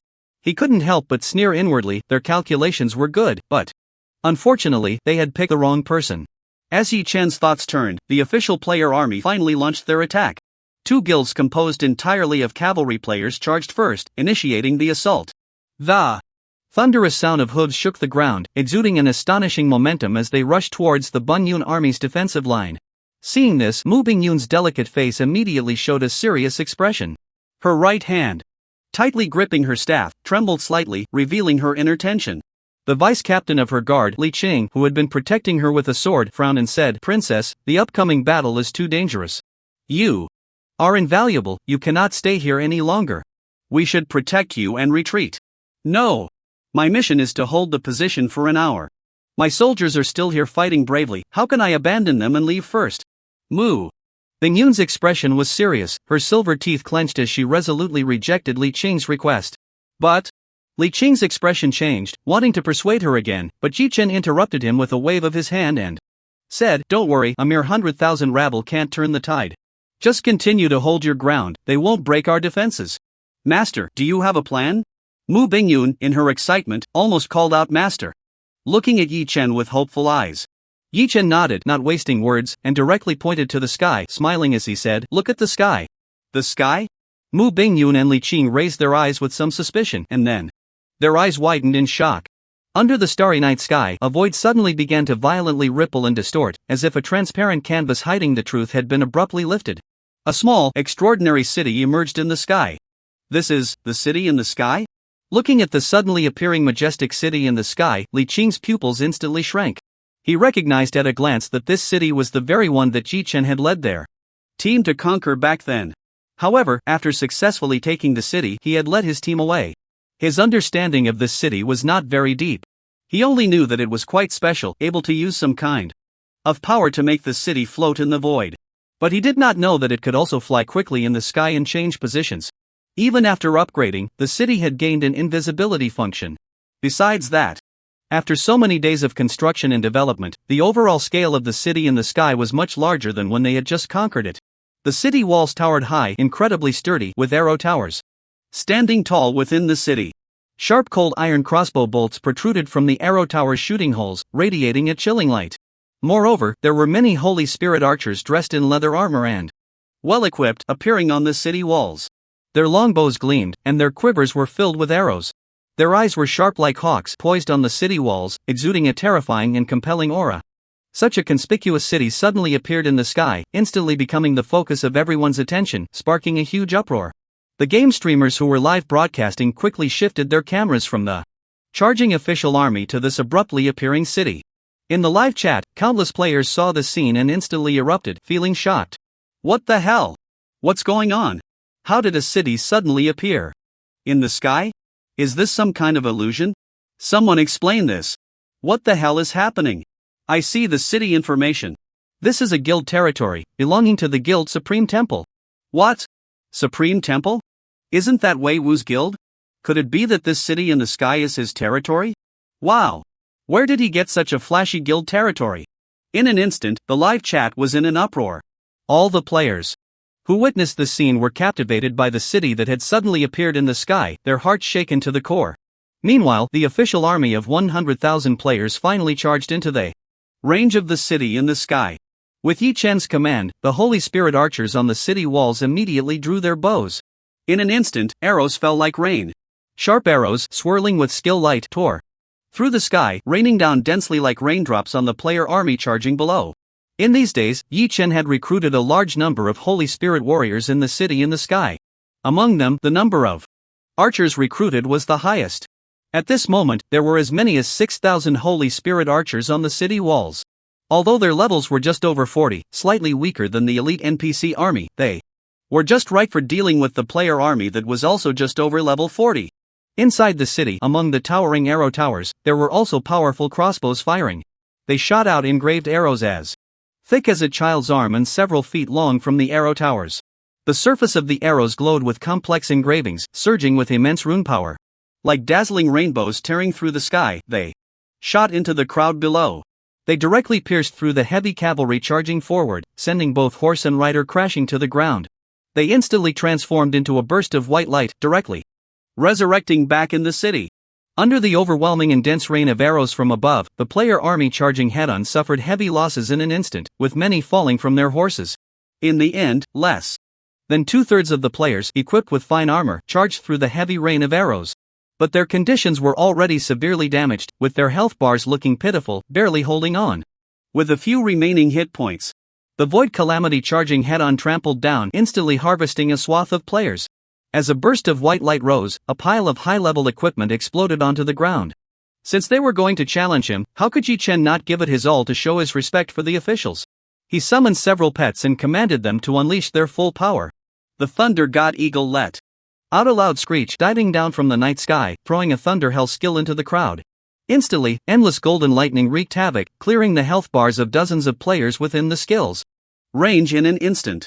Xingyao leaped into the air, landing on the walls of the Sky City. Her two snow-white legs stood on the arrow slits of the wall, her silver skirt fluttering in the wind. The star bow sang continuously, shooting out silver arrows formed from the power of the stars, targeting those with low health. Each arrow took away an enemy, maximizing her output. The Azura war general was the most ferocious.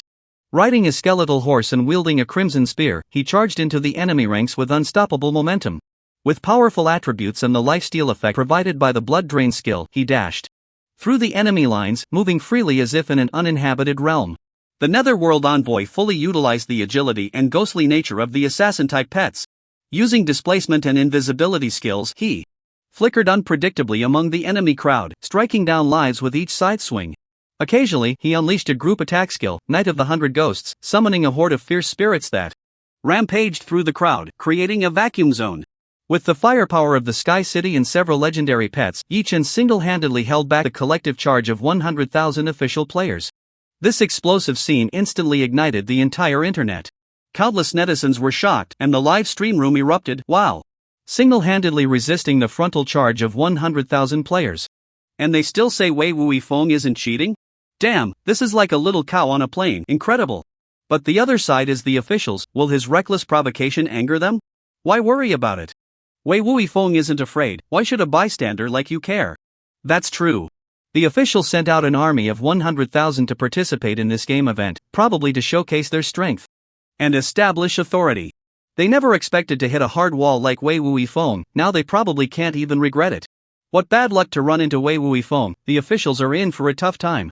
As countless players discussed, on top of a distant hill, a middle-aged man in armor sat on a horse, watching the distant war scene. With a grim expression, he snorted coldly and darkly commanded, "All 4 teams of Tiandi Xin Huang, go take down those damned pets." Yes. After the middle-aged man gave the order, a voice immediately came from behind. Soon, 20 well-equipped, highly trained elite players rushed into the battlefield. These 20 individuals were carefully selected from millions of troops by the official team. They were divided into 4 groups of 5, named after the elements, heaven, earth, mystery, and yellow. Each person was a rare hidden class, having awakened game talents of B rank or higher. Although they were not professional players, as professional soldiers, their reaction and coordination abilities were exceptional. After days of intense training, their gaming skills had reached the level of top players. Coupled with the backing of the official team, they had access to immense resources. Whether it was their equipment or skill configurations, everything was extraordinarily luxurious, making them exceptionally powerful. Although the official team had temporarily suppressed their levels for confidentiality purposes, preventing them from climbing the level leaderboard, their true combat power was not inferior to those top players listed on the leaderboard. At this moment, all 4 groups moved out, their targets aimed directly at Yi-Chen's pets. The first target they locked onto was the Shura war general, who was rampaging through the enemy ranks on a skeletal warhorse, killing indiscriminately. A bowman clad in crimson leather armor suddenly drew his bowstring to its limit and shot an arrow wrapped in crimson light. The arrow arced through the air and struck the Shura war general's chestplate with pinpoint accuracy. Normally, a level 50 legendary pet like the Shura war general would have a significant level advantage over an ordinary player just over level 40, resulting in high skill resistance. The control skills of ordinary players would likely miss, making it nearly impossible to control it. However, this official expert's hidden class had a characteristic that guaranteed hits. Moreover, the power of various skills was greatly enhanced. After being hit by the arrow, the Shura war general staggered and fell into a state of dizziness. Subsequently, the ranged players from the other 3 teams activated their skills, chaining control effects together. Several melee players seized the opportunity to rush in close. Their weapons shone with dazzling skill light as they struck fiercely at the Shura war general. Other nearby official players also took the chance to focus their attacks. The Shura war general was not an invincible entity, its dual resistance attributes were not that high, and its health was not exaggerated. The reason it could charge in and out of enemy lines, killing freely, was entirely due to its passive skill's lifesteal effect. At this moment, under the continuous control skills from the enemies, unable to recover health even with strong attributes, it could not withstand the concentrated fire from so many players. Its health bar began to drop rapidly. In just a few seconds, it was completely emptied. Although the Shura war general had the life and death mark planted by Yi-Chen, allowing it to resurrect immediately upon death, it was controlled again right after revival, unable to escape the predicament, and was once more drained of health. Letting out a roar filled with unwillingness and anger, it transformed into a beam of resurrection light and flew back to Yi-Chen's pet space. Look! Wei Wuifeng's pet has been killed. The scene of the Shura war general being slain was captured by the live broadcast. Instantly, countless players in the live chat widened their eyes in shock. Wei Wuifeng's pets are all comparable to level 50 legendary bosses, who has the ability to take them down. It's the mysterious experts sent by the official team, they all seem to be hidden classes, and their equipment is dazzling. A few of them unleashed their skills, and in no time, they killed the Shura war general. I said it, with such a strong foundation, how could the official team not cultivate a few experts over such a long time? Wei Wuifeng is overestimating himself. Relying solely on his own strength, he dares to challenge the official forces. It's like hitting a stone with an egg. Today, he will probably face severe consequences. Look! They've set their sights on the Thunder God statue. They've already shot it down from the sky. It seems they're planning to eliminate all of Wei Wuifeng's pets, one by one. In the live stream, countless players were discussing fervently. All eyes were fixed on the movements of the four groups Heaven, Earth, Xian, and Huang in the live broadcast. They wanted to witness just how powerful this group of secretly trained official experts truly was. Meanwhile, after the Azura war general was killed, Yi Chen's gaze instantly sharpened. His eyes pierced through the chaotic battlefield and spotted the figures of the 20 official powerhouses. A flash of brilliance flickered in his eyes as he instantly recognized their identities. All four trump cards, Heaven, Earth, Xian, and Huang, are deployed. The officials really do hold me in high regard. From the looks of it, they genuinely want to clash with me. Yi Chen murmured. As a reincarnator, he was no stranger to these four official teams that had gained a notorious reputation in his previous life, instilling fear in countless strong warriors. But even if the King of Heaven himself came, if he killed his pets, there would be a price to pay. Do you have the strength to compete with me? Yi Chen snorted coldly. Without saying another word, he leaped directly out of the Cloud Army's formation. Then he suddenly raised his right hand, aiming at the Void Calamity that was wreaking havoc in the crowd, and activated his skill Beast Master Divine Weapon. The Void Calamity let out a furious roar, transforming into an incredibly rich purple light. In an instant, it crossed the battlefield and illuminated Yi Chen. It coalesced into a stark, menacing purple armor, bristling with sharp spikes, exuding an unparalleled aura of slaughter. Yi Chen felt a slight tremor in his body as an immense and overwhelming power surged from the armor into him. In an instant, he felt an endless strength fill his entire being. An oblivious NPC from the Shilling Kingdom galloped towards him, brandishing a spear aimed directly at Yi Chen's chest. Yi Chen merely snorted coldly. A flash of light appeared in his palm as he drew a shimmering dark gold long sword. With a roar, he swung the sword down fiercely. He cleaved the charging NPC, horse and all, in half. Then he surged forward with explosive speed, cutting down anyone in his path, whether they were gods or Buddhas. He rushed towards the four official teams at the fastest speed possible. In the live stream, countless players erupted in excitement upon witnessing this scene. Wow! Look, Wei Wuifeng has personally entered the fray. As a beast master, shouldn't he be hiding in the back, remotely controlling his pets to fight? Isn't he just asking for death by stepping onto the battlefield himself? What do you know? Did you not see that purple armor formed from his pets? That's a unique fusion skill for beast master players, allowing him to gain some of his pets' attributes. It's no exaggeration to say that Wei Wuifeng right now is like a moving humanoid boss. Don't forget, aside from being Wei Wuifeng, he's also Wan Jianchanga, the eternal supreme deity of the national server. Just seeing him wielding a sword brings tears to my eyes. Is the strongest melee player in the national server finally making a glorious return?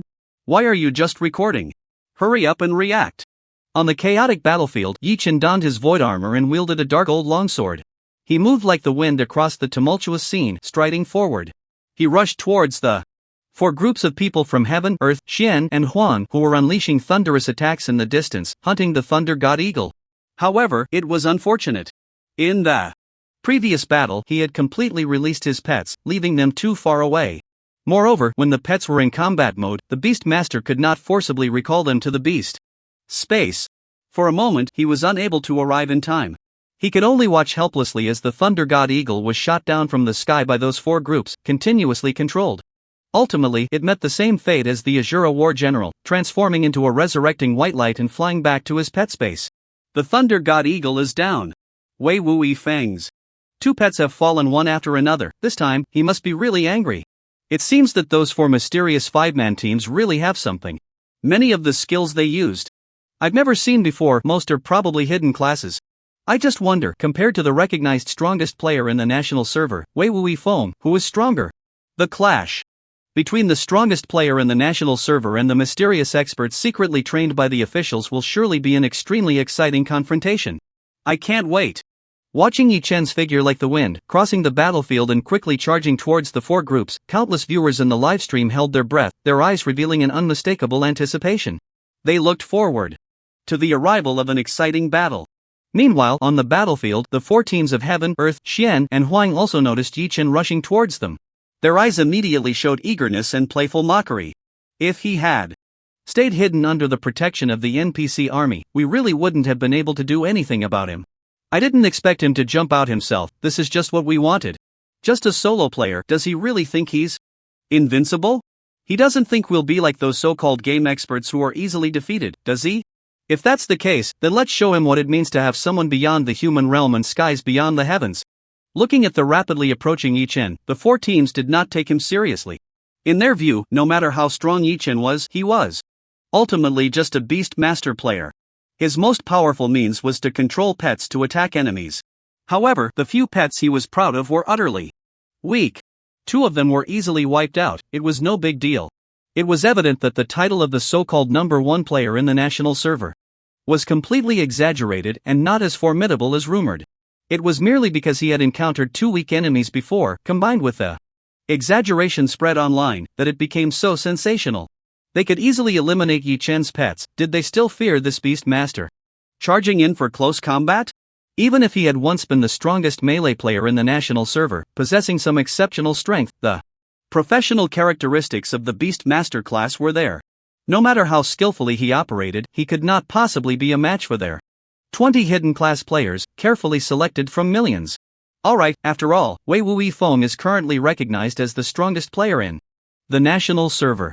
Moreover, his melee skills have almost reached their peak, his strength is still very formidable. The leaders are watching from behind. Everyone must not be careless, we must prepare for battle to avoid capsizing at the last moment. The team leader of the Heaven Group, Tianyi, took a deep breath and said solemnly. His class was the hidden class of Divine Blade Swordsman, clad in shining golden armor, wielding a brilliantly glowing golden longsword. His imposing aura was incredibly strong, making him particularly eye-catching in the dim night. However, although he said that, there was not much seriousness in his eyes. After all, the ratio of fighters in this battle was 20-1 and the advantage was on my side. How could we lose? In his eyes, today's battle with Yi Chen was a chance for their 4 teams, Tiandi Xinhuan, to rise on the reputation of Wei Wuyi Feng.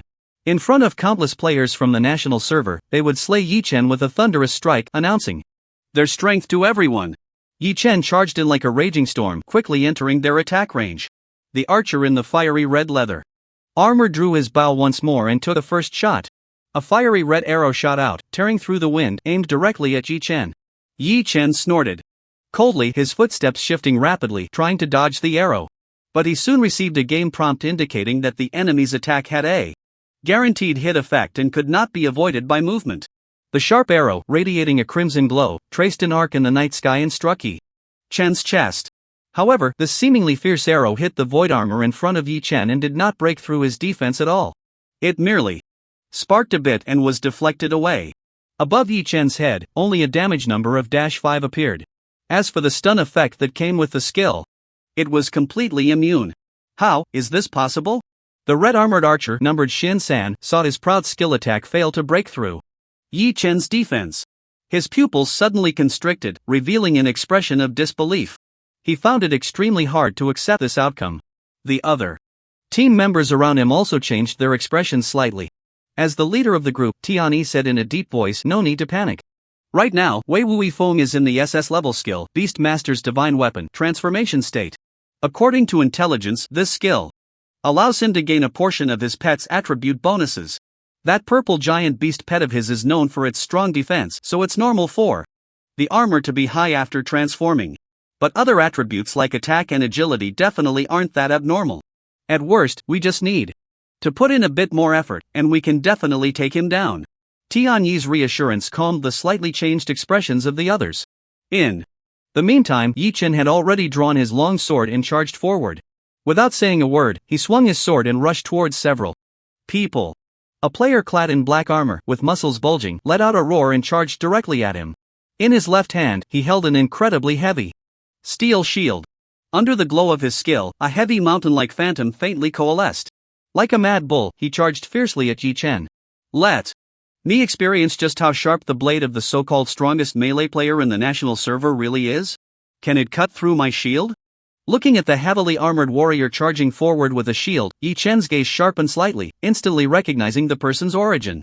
His number was 2, the only hidden class in the entire server, the Mountain Shield Warrior. This class itself provided a very high defense bonus, along with many defensive skills. Moreover, it awakened an A-grade talent that perfectly matched the class characteristics, offering a 50% damage reduction effect. It would not be an exaggeration to say that he was an indestructible cockroach. Known as the hardest shield in the national server, he had caused countless players to suffer. Even in his previous life, Yi-Chen would have found him a headache. However, this time around, Yi-Chen was completely different from his past self. Firstly, due to the enhancement effect of the celestial bloodline, his attribute growth was twice that of other players. Although his surface level appeared to be only level 48, comparable to other top players, his actual naked attributes had already reached the values that ordinary players could only achieve at level 58. Coupled with an 80% attribute boost from the Void Calamity, at this moment, Yi-Chen's panel attributes had long surpassed the imagination of countless players. Perhaps, compared to ordinary players, the defense attributes of number 2 could indeed be considered incredibly powerful. But for Yi-Chen at this moment, it was hardly worth mentioning. For a divine blade that could cut through iron like mud, it made no difference whether the obstacle in front was a thin sheet of paper or a wooden board. Yi-Chen snorted coldly, raising the dark gold long sword in his hand, and directly swung it down heavily. Clang! The sharp blade struck the shield that number 2 was charging with, producing a resounding metallic sound. Then, everyone was shocked to see that the blade in Yi-Chen's hand had directly sliced through the shield held by number 2, splitting it in half. The equipment shattered. According to the game rules of Divine Miracle, if there is an exceptionally large attribute gap between the two combatants, there is a small chance that the opponent's equipment will be shattered. At the moment the shield was broken, a shocking damage number appeared above number 2's head. Minus 115,327. The long health bar above his head instantly dropped sharply, leaving only a sliver of health. As this explosive damage number appeared, the live stream exploded with excitement. Countless players widened their eyes in disbelief, showing expressions of shock as if they had seen a ghost. What the hell? Did I see that right? What kind of damage is that? Oh my god, 110,000 damage with one sword. Are you kidding me? I'm level 40, and my total health isn't even 100,000. The most crucial part is that Wei Wuifeng's sword didn't even use a skill, just a normal attack. Is that sword a divine artifact? It definitely isn't the sword's problem, it's Wei Wuifeng's attributes that are too strong, simply absurd and unbelievable. I don't understand, but I'm deeply shocked. As countless players discussed in the livestream, the other members of the 4 teams on the battlefield were also taken aback, their hearts stirred with waves of shock. It should be noted that as 4 top combat teams secretly trained by the officials, they often battled each other and were well aware of each other's strengths. They knew all too well how terrifying number 2's defense was. Even the strongest attacker among them, Tianyi, could only deal about 2,000 damage at most with his strongest single-target attack skill.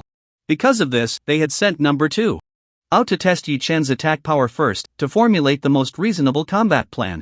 However, they never expected that not only would they not need to test, but that testing would lead to death. Yi-Chen did not use any skills, merely executing a regular attack with his sword. Astonishingly, he directly shattered the dark gold shield of the second player, inflicting a terrifying damage of 110,000 points. This explosive damage figure completely overturned their understanding of the game. Is this something a human can achieve? For a moment, the minds of the few were almost completely in a state of crash, nearly unable to think. The second player was utterly stunned by Yi-Chen's sword strike. The defiance that had originally been on his face vanished, replaced by unparalleled shock and fear. If you can still stand after receiving a regular attack from me, you have enough reason to be proud, Yi-Chen said, calmly, glancing at the second player. After speaking, he suddenly pointed the sword forward, activating the skill, Sky Rift Boneblade. In an instant, sharp and menacing bone blades emerged from the void. Following the direction of Yi-Chen's sword, they shot forward with a howl. The second player, caught off guard, was struck by one of the bone blades, his body instantly shattered and transformed into a burst of white light. The other bone blades continued to howl through the air, flying towards the other members of the group. Only at this moment did they finally awaken from their daze. Instantly, they all felt a chill in their hearts and hurriedly maneuvered to dodge the attacks. Tianyi's gaze sharpened, and he shouted in a deep voice, "Weaken him and control him." Several priests in the team immediately waved their staves. Waves of light representing negative status effects were thrown towards Yi-Chen. Yi-Chen's celestial bloodline could only immunize him against control skills like stun, knockback, and confinement. Although he had some resistance to negative effects like armor reduction and weakness, he could not be completely immune. After being hit by several skills in succession, a gray light representing the weakened state enveloped his entire body. His overall attributes were reduced by a staggering 60%. This demonstrated the power of the 4 priests. Among the 4 teams, their hidden professions and class talents were top-tier configurations, possessing immense growth potential. But unfortunately, they encountered Yi Chen. Even with his attributes forcibly reduced by 60%, the remaining 40% was more than enough to deal with them. 2 assassin-class players silently vanished from sight. Their daggers gleamed with a chilling, sinister light as they approached Yi Chen from 2 different directions to launch a sneak attack. However, in front of Yi Chen, who possessed the legendary equipment, the True Eye, all stealth skills were rendered useless. Their so-called sneak attack was, for Yi Chen, a blatant invitation to death. A cold glint flashed in his eyes, and without a word, he stomped heavily on the ground, activating the skill, War Tread. The range of the War Tread skill was related to the size of the caster. Yi Chen's size was not as enormous as that of the Void Catastrophe, so the skill's range only covered a 10-meter diameter area around him. The 2 assassin players were horrified, unable to let out a single scream. Their bodies were directly torn to shreds by the violent force of the tread, transforming into resurrection light that scattered. Yi Chen then used the force of the stomp to propel himself forward like an arrow, fiercely swinging his sword towards Tianyi, who was at the forefront. Faced with the sword slashing towards him from Yi Chen, Tianyi's expression changed drastically in an instant. It must be known that Yi Chen's attack power was terrifyingly high. Even the hidden class, the Mountain Shield Warrior, could not withstand a single basic attack from him, let alone Tianyi. In front of Yi Chen's sword, he was as fragile as a piece of paper. His face changed immediately, and he hurriedly repositioned himself, retreating quickly. He tried to evade Yi Chen's sword through game maneuvers. However, he forgot that at this moment, he was facing Yi Chen, who held the title of the strongest melee player in the national server. His little game skills might be enough to deal with ordinary players, but in front of Yi Chen, they were merely trivial tricks showing off in front of an expert. At a glance, there were flaws everywhere. With a cold snort, he stepped forward. Like the wind, easily catching up. He slashed out again with his sword. This time, Tianyi had nowhere to dodge. In a life-and-death moment, a flash of determination crossed his eyes. Gritting his teeth, a dazzling golden light shone on the sword's edge, also stabbing towards Yi Chen. However, his speed of attack was far too slow compared to Yi Chen. Before his sword could fall upon Yi Chen's sword had already heavily swept across his neck. The absolute attribute suppression, combined with the damage bonus from hitting a weakness, instantly emptied Tianyi's health bar, turning him into a white light that scattered, not even giving the priests a chance to heal. After that, Yi Chen strode forward, quickly arriving at the side corner of the formation of the 4 teams of Tiandi Xian Huang. Aiming at the angle, he released an instant void roar. A fan-shaped wave of distorted sound spread from the tip of Yi Chen's sword, covering the most densely populated area of the crowd. Except for one archer player who reacted the fastest. Moving out of the skill range just in time, the other players covered by the skill had their health bars emptied on the spot. They dropped a pile of top-tier equipment, turning into white light to resurrect.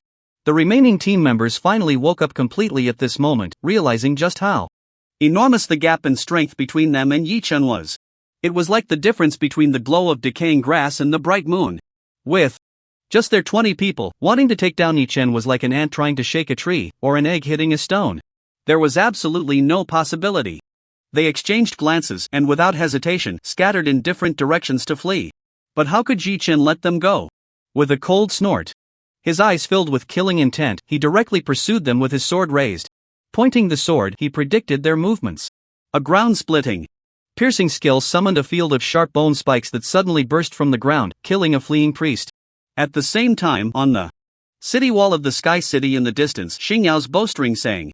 She shot a brilliantly shining diamond star arrow, which whistled through the air and pierced through a mage's chest in an instant. The underworld envoy also leaped silently, appearing behind a fleeing warrior. The scythe of death was raised high, shining with a chilling skill light, and ruthlessly reaped its target. One person and 2 pets coordinated their attacks, and in less than a minute, they had completely wiped out the 4 teams of Tiandi Xian Huang, the 20 top players who were relied upon and painstakingly crafted as a secret weapon by the officials. Not a single one escaped. In the live broadcast room, there was a silence. Countless players stared blankly.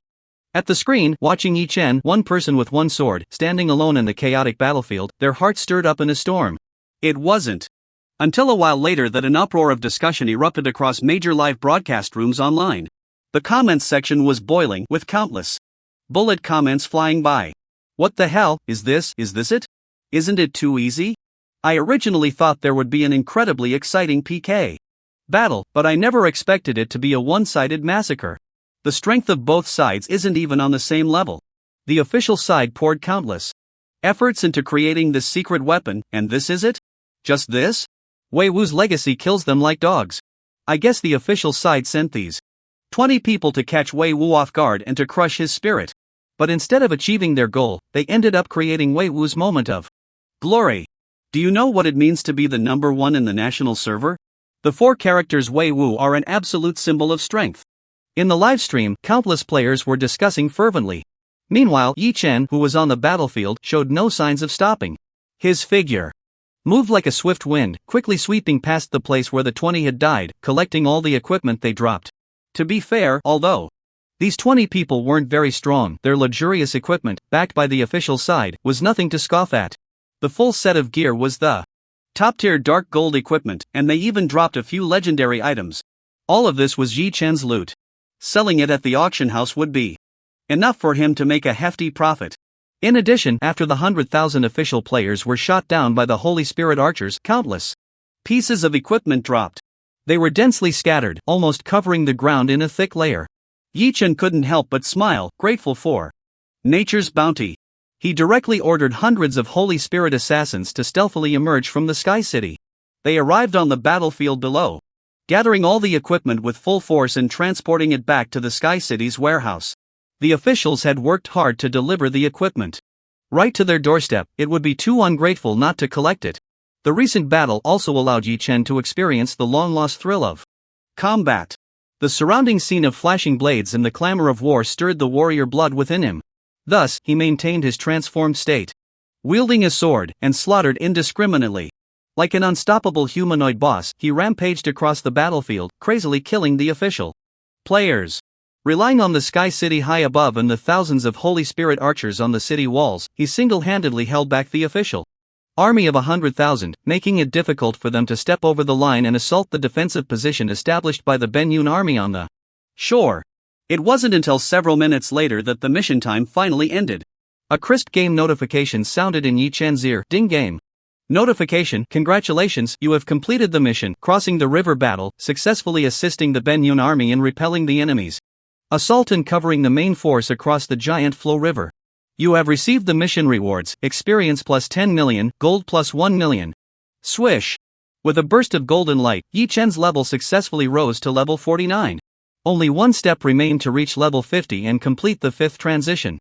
At that time, not only would he receive generous achievement rewards, but he could also activate the mythic item Ancient Order of the Sky, obtained after clearing the Sky Tower, allowing him to enter the mysterious mythic map, Sky of Billow Ocean. Although Yi Chen had never heard of this map in his previous life, the stringent entry requirements surely indicated that it contained astonishing opportunities. Perhaps he could even obtain a few divine artifacts from within, soaring to greatness in one leap. As Yi Chen completed his task, the sound of a retreat horn echoed from behind several distant hills. The vanguard of the Shilling army had long been unable to break through the defensive positions formed by the Benyun army. Now, the main force of the Beihan kingdom had successfully crossed the Great Flow River, signaling that the Shilling army's thunderous assault, which aimed to strike while the Beihan army was still establishing itself on the southern bank, had completely failed. Continuing to send the vanguard to attack the Beihan positions would serve no purpose other than to send more men to their deaths. From here on, both sides would have to set up for a grand battle to determine the victor. With the temporary retreat of the Shilling army, the once chaotic battlefield filled with cries of battle quickly fell silent. Only the scattered, broken bodies of soldiers and the arrows and equipment strewn across the ground remained, telling the tale of the fierce battle that had just taken place. Yi Chen ordered hundreds of Holy Spirit warriors to clean up the battlefield while he returned to the Benyun army's position, sword in hand. After a bloody battle, the Benyun army had suffered heavy losses. Originally a reorganized force of 30,000, they were now reduced to less than 10,000, with everyone injured. At this moment, they were swapping out with another unit to rest after being pulled back from the front lines. However, despite the heavy losses, they had withstood the frenzied assault of the Shilling army successfully covering the crossing of the river, undoubtedly earning great merit. Throughout the battle, Mu Bingyun had been present at the front lines, commanding the fight, and had not retreated even in the most critical moments. Her prestige within the army would undoubtedly rise significantly.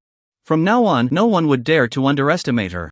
Yi Chen's performance in the recent battle was equally stunning. Not only was his personal strength remarkable, but as a level 48 Beast Master, he had single-handedly charged through the enemy ranks as if they were non-existent, displaying extraordinarily powerful combat prowess.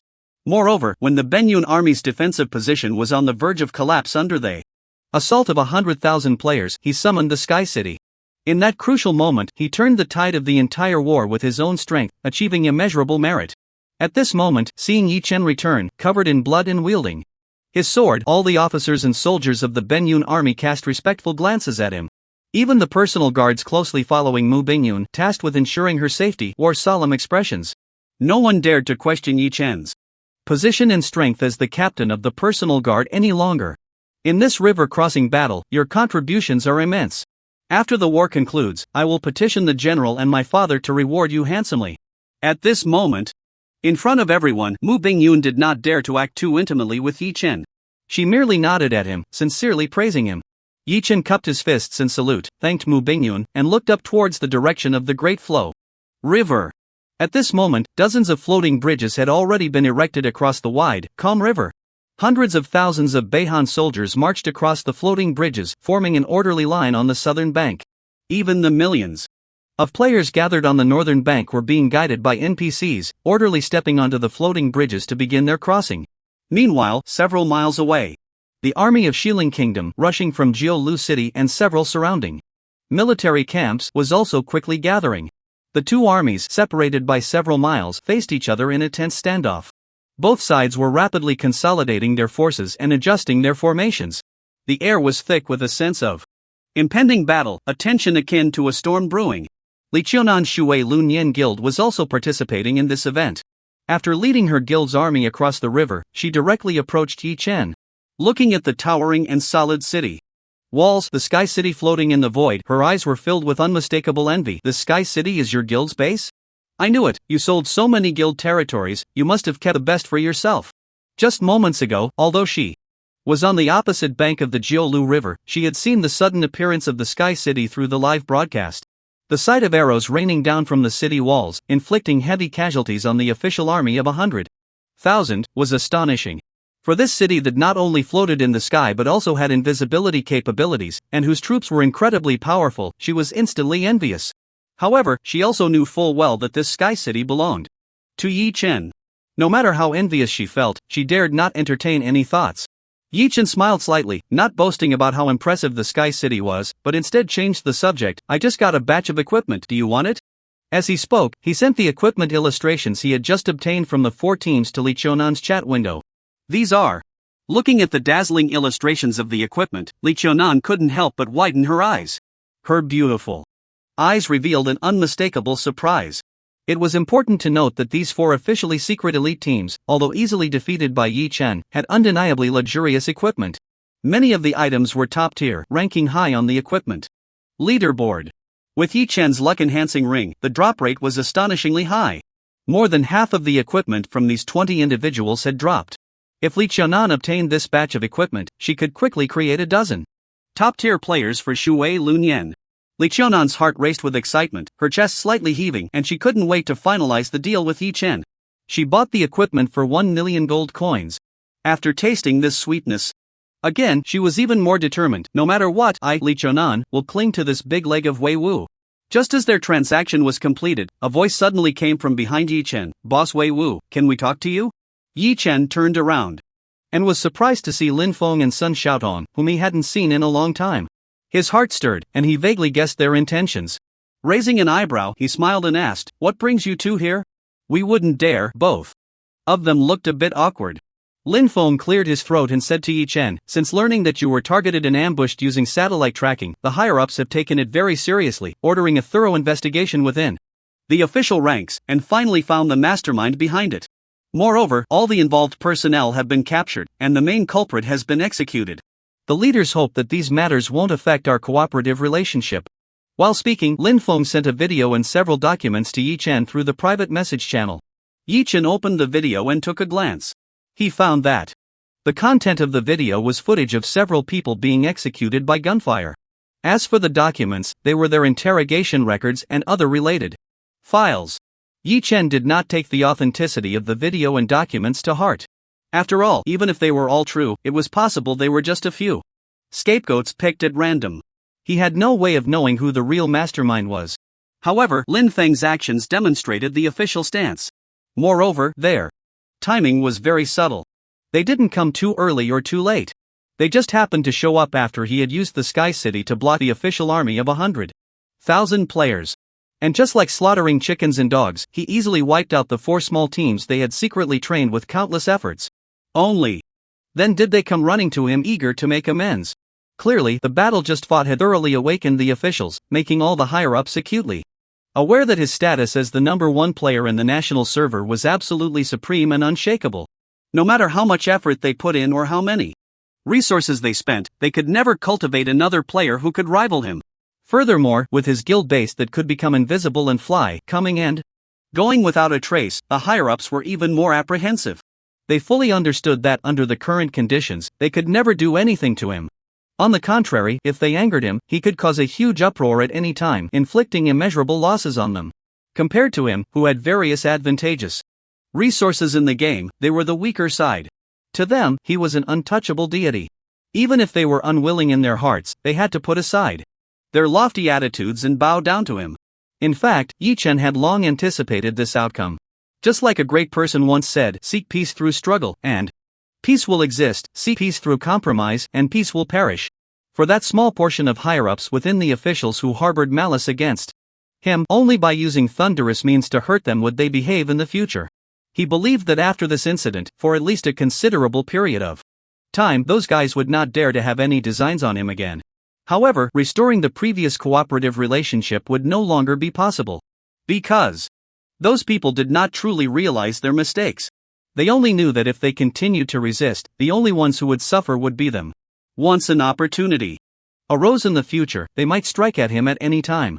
Once betrayed, never trusted again. Having experienced the apocalypse, Yi Chen deeply understood how dark human nature could be. One could not raise a tiger and leave hidden dangers. He directly shook his head and resolutely said to Lin Feng and Sun Xiaotong, I think you all understand the principle of spilled water cannot be retrieved. Since the officials have already executed those who plotted against me, then this matter is closed, but let's forget about cooperation. I am someone who is used to being a carefree wanderer. If one day I accidentally offend some leader, that would not be good. Upon hearing this, Lin Feng and Sun Xiaotong's faces immediately fell in disappointment. Just as they were about to speak to persuade him to stay, Yi Chen did not give them a chance to talk at all. He directly turned around and walked away with Li Qiunan, leaving Lin Feng and Sun Xiaotong standing there, looking at each other. Damn it! What are those idiots in the higher-ups thinking every day? Bored to death, they have to provoke the Great Wei Wu. And now they've lost face, and they want to reconcile. A bunch of fools. Do they really think the whole world has to revolve around them? If I were the Great Wei Wu, I wouldn't bother with them anymore. Sun Xiaotong was so angry that she kicked a stone far away while cursing indignantly. Xiaotong, don't speak recklessly. Lin Feng's expression changed immediately, and he hurriedly glanced around warily. Just as he was about to remind Sun Xiaotong to be cautious with her words, a loud horn suddenly sounded from behind a few hills in the distance. Following the horn was a thunderous sound of hooves charging towards the riverbank from the depths of the night. At the same time, the war drums at the rear of the Northern Cold Kingdom's army also began to beat. Hundreds of thousands of troops, spurred on by the exhilarating drumbeats, erupted with earth-shattering battle cries and charged forward. In the sky, a passionate game announcement echoed. Regional announcement: all players participating in the Battle of the Giant River, please note that the game event, Battle of the Giant River, has entered the final stage. All players are encouraged to kill enemies. Each enemy killed will earn activity points. Rewards will be calculated based on points after the event ends. Yi Chen, who was speaking with Li Qiunan, perked up upon hearing the game announcement echoing in the sky. He hurriedly bid farewell to Li Qiunan and rushed out with his sword to the battlefield to earn points. In this battle, the overall military strength of the Northern Cold Kingdom and the Western Ling Kingdom was roughly equal. Both sides had hundreds of thousands of high-level NPC legions, plus millions of players participating in the event. In terms of absolute military strength, the gap between the two was not too significant. However, the Northern Cold Kingdom was located in the harsh northern lands and bore the heavy responsibility of guarding the northern border against the invasion of the Disaster Army. The army had long endured the baptism of war and was composed of elite troops skilled in battle. In contrast, the Western Ling Kingdom had not experienced war for many years, and many soldiers were stepping onto the battlefield for the first time. There was a clear disparity in combat power between the two. As for the gap between player legions, that was even more pronounced.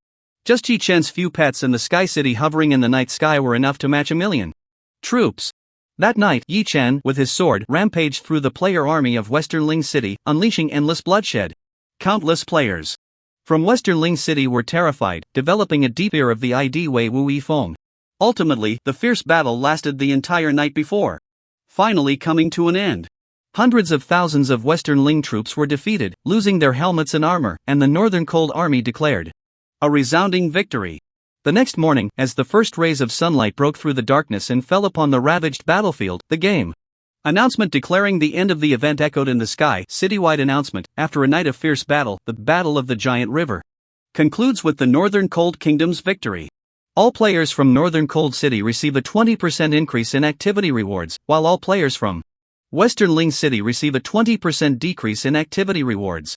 Citywide announcement: congratulations to player Wei Wu Yifeng for his valiant kills in this event, earning 630,000 activity points and the title of MVP for this event. Rewards: Luck +3, Reputation +2,000, Wind Chaser Boots, Legendary. The Battle of the Giant River was merely a localized conflict between the secondary main cities of North Cold City and West Mausoleum City, not a server-wide event. Therefore, the rewards for the event were not particularly generous. Yi Chen chopped down over 600,000 event points in one night, and the MVP reward he received was just a piece of legendary equipment. Yi Chen took out the Wind Chaser Boots from his bag and looked at the equipment attributes. Wind Chaser Boots, Legendary, Defense, 271 Magic Resistance, 256 Constitution, +210 Strength, +223 Agility, +248 Spirit, +192 Equipment Effect. Wind Chaser, a light breeze surrounds the body, increasing movement speed by 20%. Equipment skill, Wind Step. After activating the skill, move forward with the power of the wind, increasing agility by 20% and movement speed by 50%. Duration, 60 seconds. Cooldown, 3 hours. Equipment level, 50. A pair of boots that increased movement speed by 20% and had an active skill. After activation, it could significantly enhance agility and movement speed, making it quite useful in PK. Overall, it was not bad. However, these boots required level 50 to equip. Yi Chen was still one level short and could only toss them back into his bag for now. Aside from this MVP reward, Yi Chen's 630,000 event points could also be exchanged for various event rewards in the temporarily open points shop. Yi Chen opened the points shop and glanced at the item list inside, discovering a dazzling array of items. From high-level equipment for various professions to various common game items, it could be said to have everything. All of these items were taken from the national treasury of the North Cold Kingdom to reward the players who helped win this war. However, the highest grade of these items and equipment was only legendary. Moreover, they were all ordinary regular items, which had little use for Yi Chen at this point.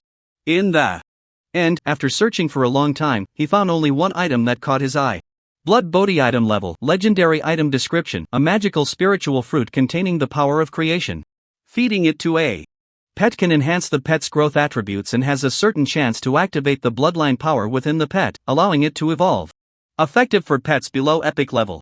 Exchange points, 200,000. Yi Chen used up 600,000 points in one go to exchange for 3 Blood Bodhi.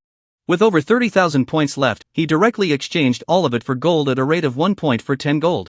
Opening his bag space, he saw 3 fruits resembling Bodhi, but crystal clear and translucent. They looked like they were carved from blood jade, emitting waves of crimson light, appearing in his bag space. According to the description of the Blood Bodhi, this spiritual fruit had a certain chance to activate the dormant bloodline power within a pet. Among Yi Chen's pets, the Thunder God Eagle possessed a thin bloodline of the ancient Thunder Rock. So, Yi Chen directly summoned the Thunder God Eagle and tossed 1 Blood Bodhi into its mouth. After the Thunder God Eagle swallowed the Blood Bodhi, its body trembled. The bloodline power within it surged, and its entire body shone with rich golden lightning. The next second, a pleasant game prompt rang in Yi Chen's ears. Ding game prompt, congratulations, your pet Thunder God Eagle has refined the legendary spiritual fruit Blood Bodhi. Its bloodline potential has been activated, and its spirit attribute growth star level has increased. 1112. Looking at the prompt information on the game panel, Yichin raised his eyebrows slightly. Although it didn't directly allow the Thunder God Eagle's bloodline to advance and evolve, increasing its growth star level a bit was still quite good. It should be noted that a pet's growth star level was closely related to its panel attributes. 1-star rating, although it seems insignificant. But one must know that a pet's attribute growth is the same as a player's. Each time it changes class, the growth value will double from the original base. For example, in the level range of 1 to 10, each level up can only increase 1 attribute point for a 1-star growth. However, in the level range of 11 to 20, each level up will increase 2 attribute points. In the range of 21 to 30, each level up will consistently increase 4 attribute points, and so on. The higher the level, the more pronounced the attribute gap brought by the growth star. Under normal circumstances, a pet's bloodline evolution only increases the growth star by 5 points. Yet this Blood Bodhi directly added 1 point to the growth star of the Thunder God Eagle, which is already quite considerable. Yi Chen seized the opportunity and fed the Thunder God Eagle another Blood Bodhi. After the second Blood Bodhi was consumed, the bloodline power within the Thunder God Eagle was completely activated, and it soared into the sky. Its vitality surged, surrounded by terrifying golden lightning, and its form began to change rapidly. First, its entire back slightly arched, becoming broader and sturdier, and its wings grew even larger. Each feather displayed incomprehensible natural patterns. Although it still resembled a bird, it exuded an even more imposing aura, with golden feathers radiating majesty as it soared through the vast sky. Endless lightning brilliance surrounded it, emanating an overwhelming dominance as if an ancient overlord had returned, stirring the hearts of all who beheld it. Ding game notification, congratulations, your pet, Thunder God Eagle, has refined the legendary spirit fruit, Blood Bodhi. Its bloodline potential has been released, successfully evolving into the epic pet, Thunder Rock, awakening the SS level skill, Wrath of the Thunder God. Successfully evolved. Looking at the prompt information that appeared on the panel, Yi Chen's eyes brightened, feeling a surge of unexpected joy. Eagerly, he opened the attribute encyclopedia of the Thunder Rock to check. Thunder Rock, bloodline level, epic, physique star level 11, strength star level 11, agility star level 13, spirit star level 13, skills, evil exterminating thunder claw, A, thunder spear, A, thunder strike, A, evil exterminating divine thunder, S, thunder hell, S, wrath of the thunder god, SS. Description, a powerful descendant with the ancient Thunder Rock bloodline inheritance, naturally possessing terrifying thunder power, and has gained the evil exterminating divine thunder, destined to become the invincible overlord ruling the skies. Wrath of the Thunder God, skill level, SS. Skill description, summons the ancient thunder god avatar to deliver a devastating blow to enemy targets within a designated area, dealing 300% spell power damage. Skill cost, 1 magic per unit area, minimum 1000 unit area, cooldown time, 30 minutes. After evolution, the name of the Thunder God Eagle changed to Thunder Pang. From Eagle to Pang. Although it is only a 1-character difference, the meaning is entirely different.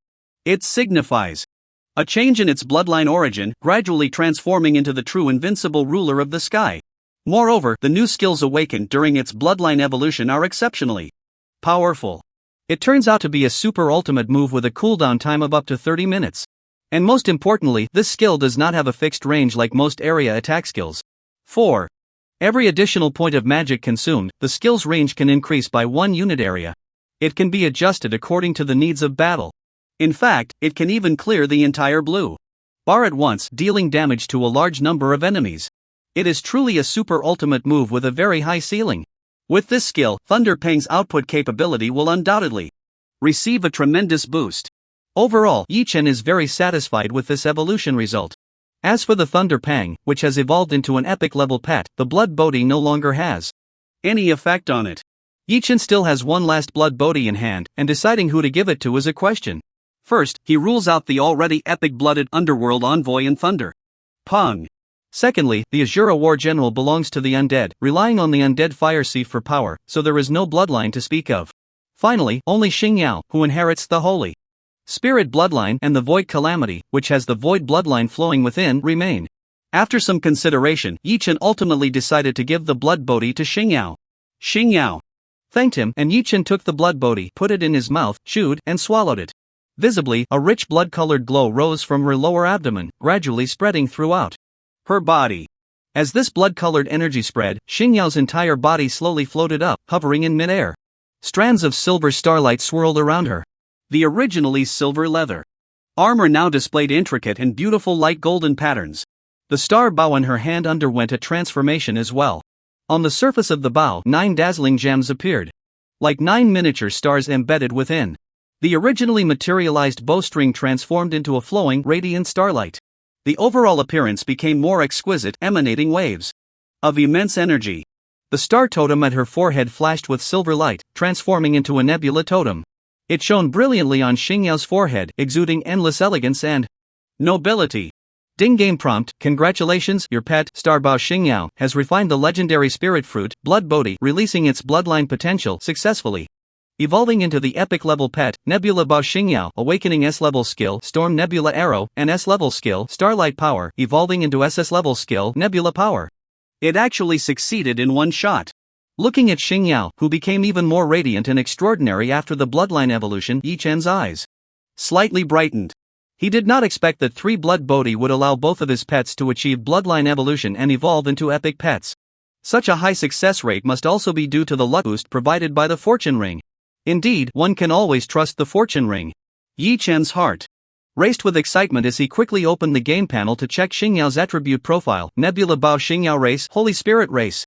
Bloodline level, Epic Physique star level, 10 Strength star level, 13 Agility star level, 14 Spirit star level, 10 Skills, Starlight Arrow, B.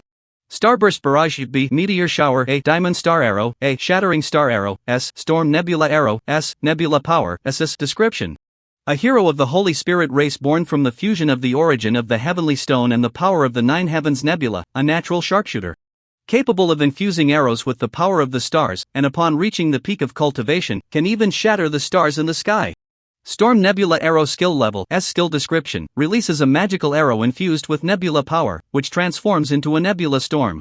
Upon landing, sweeping across a radius of 10 meters, dealing 320% attack damage to targets. Skill cost, 1000 magic cooldown time, 120 seconds.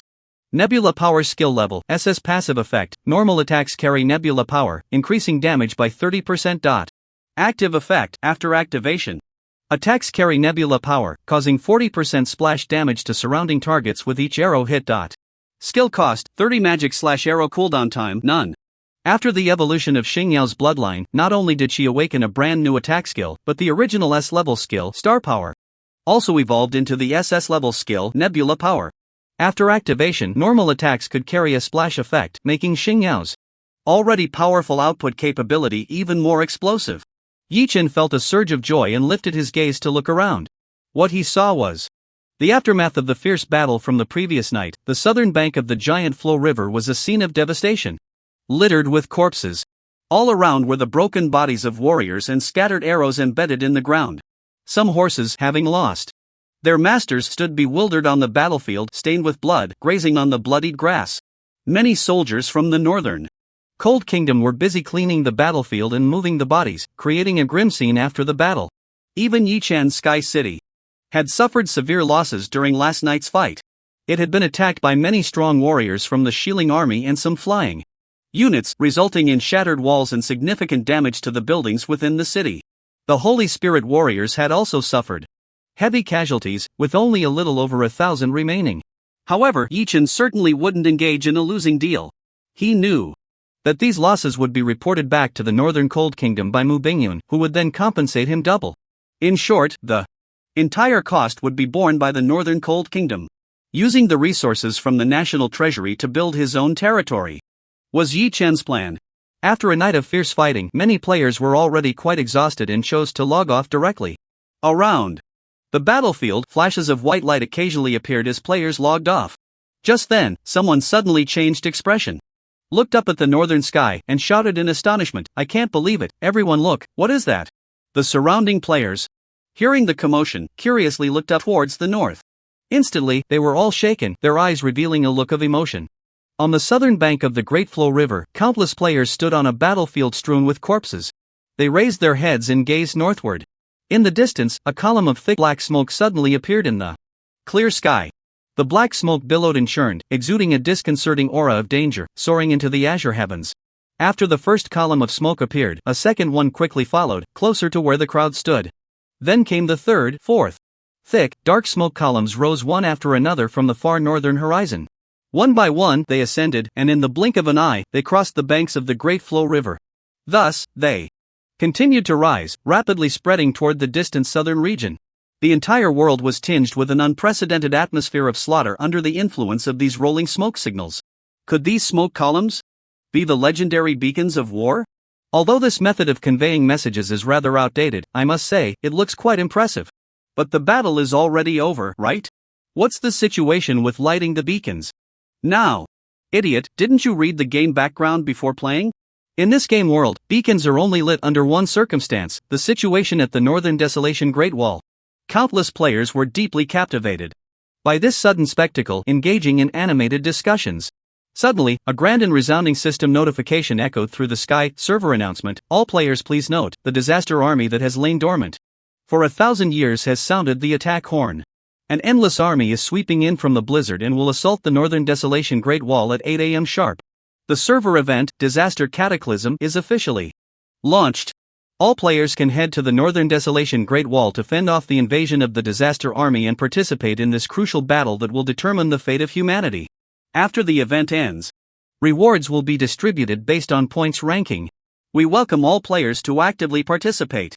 The resounding system announcement echoed 3 times across the entire national server before finally stopping.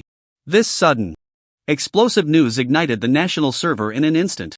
In the major game cities, countless players were excitedly discussing it. Wow! The disaster army is going to charge the Northern Desolation Great Wall? This is definitely a major event that could change the game's storyline.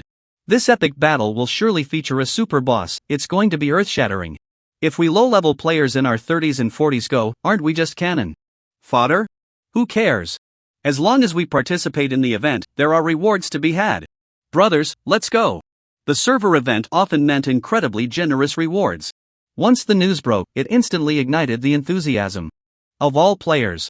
In the major cities, countless players hurried back to repair their gear and replenish their supplies before teleporting to the Northern Desolation Great Wall. Only in the northern town in Western Tomb cities did cries of despair arise. What the hell? Is this a joke?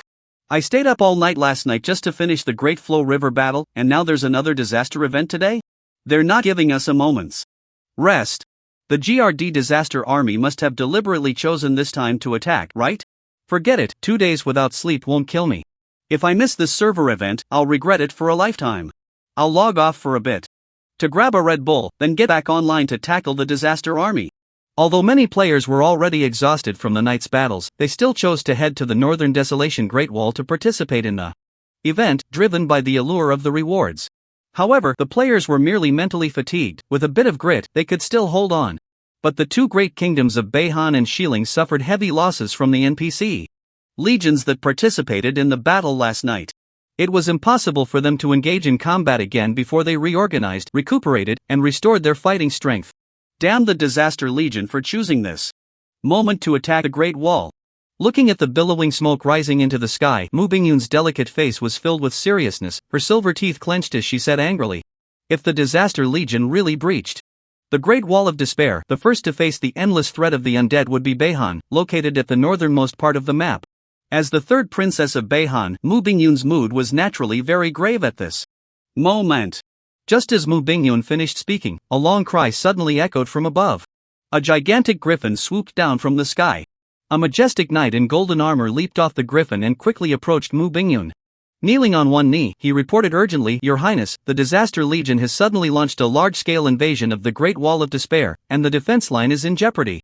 His Majesty commands you to immediately go to the Great Wall of Despair to encourage the soldiers on the front lines and boost their morale. Bingyun obeys. Mu Bingyun accepted the task with a serious expression and said to the messenger, You go back and tell father that Bingyun will not fail his expectations and vows to defend the Great Wall of Despair with her life.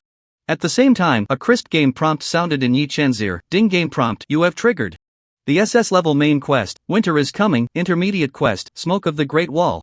Please accompany Mu Bingyun to the Great Wall of Despair to resist the invasion of the Disaster Legion. During the battle, be sure to protect Mu Bingyun's safety.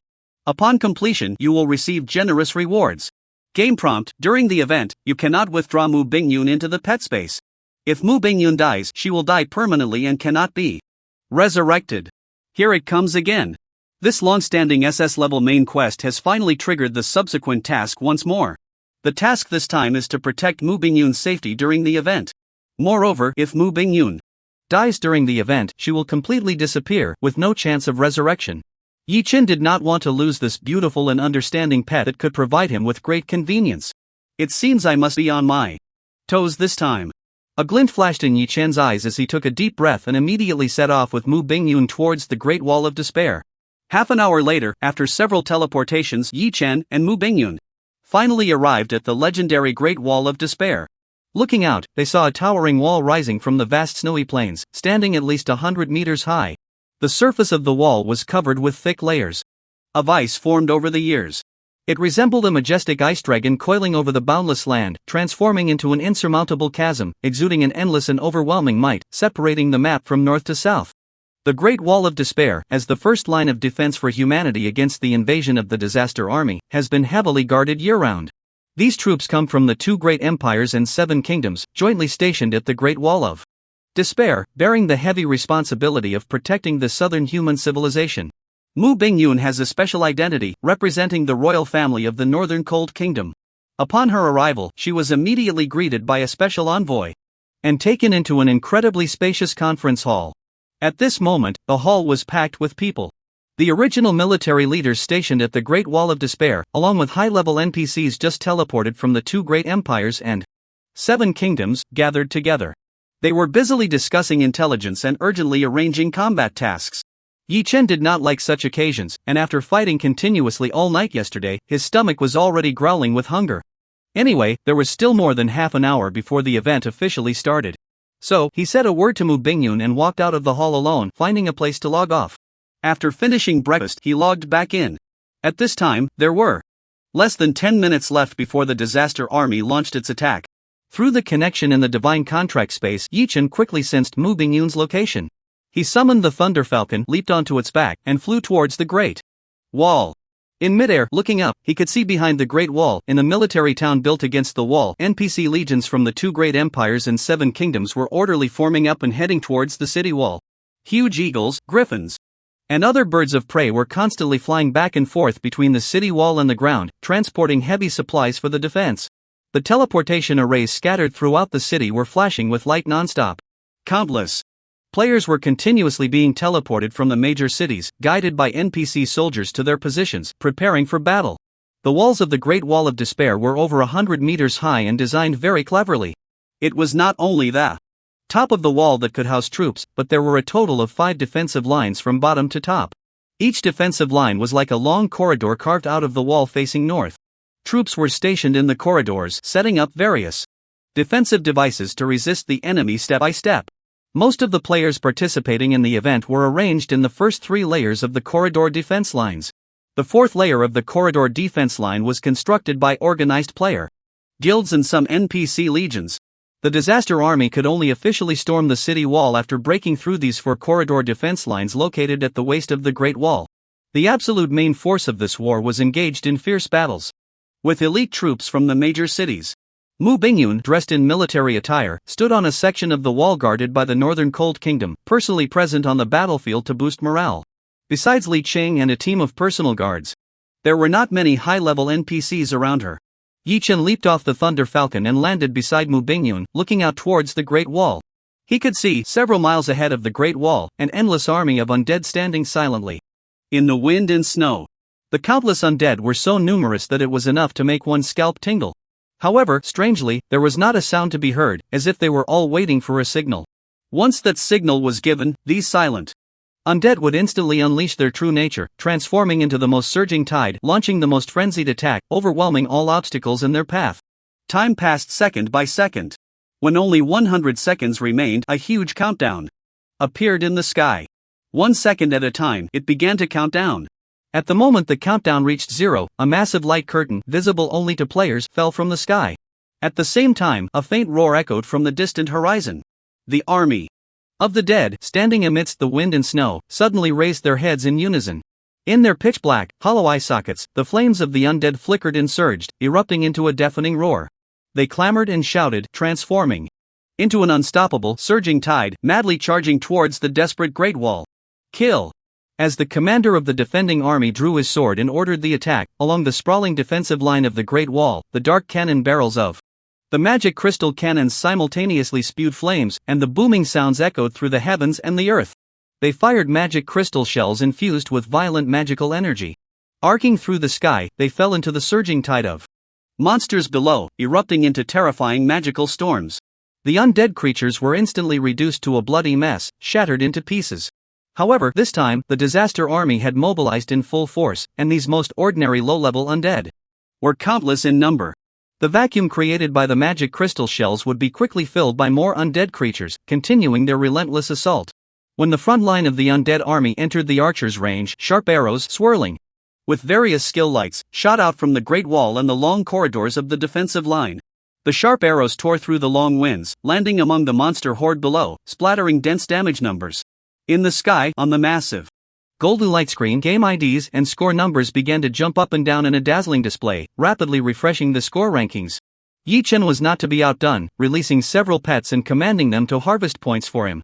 After summoning the underworld envoy, it immediately vanished, not knowing where it had gone. Xingyao, with her smooth, long, snow-white legs, quickly approached the edge of the city wall. In an instant, she drew the bowstring to its limit, activating her newly awakened skill, Storm Nebula Arrow. Zheng. Accompanied by the sound of the bowstring vibrating, a magical arrow, swirling with nebula light, shot out and landed among the monster horde below. It instantly exploded, transforming into a fierce storm that swept through the surrounding mass of monsters, erupting into shocking damage numbers. Lei Peng flapped his wings, diving down into the densest area of the monster horde. Suddenly, he let out a shriek and activated his newly awakened SS level skill, Wrath of the Thunder God.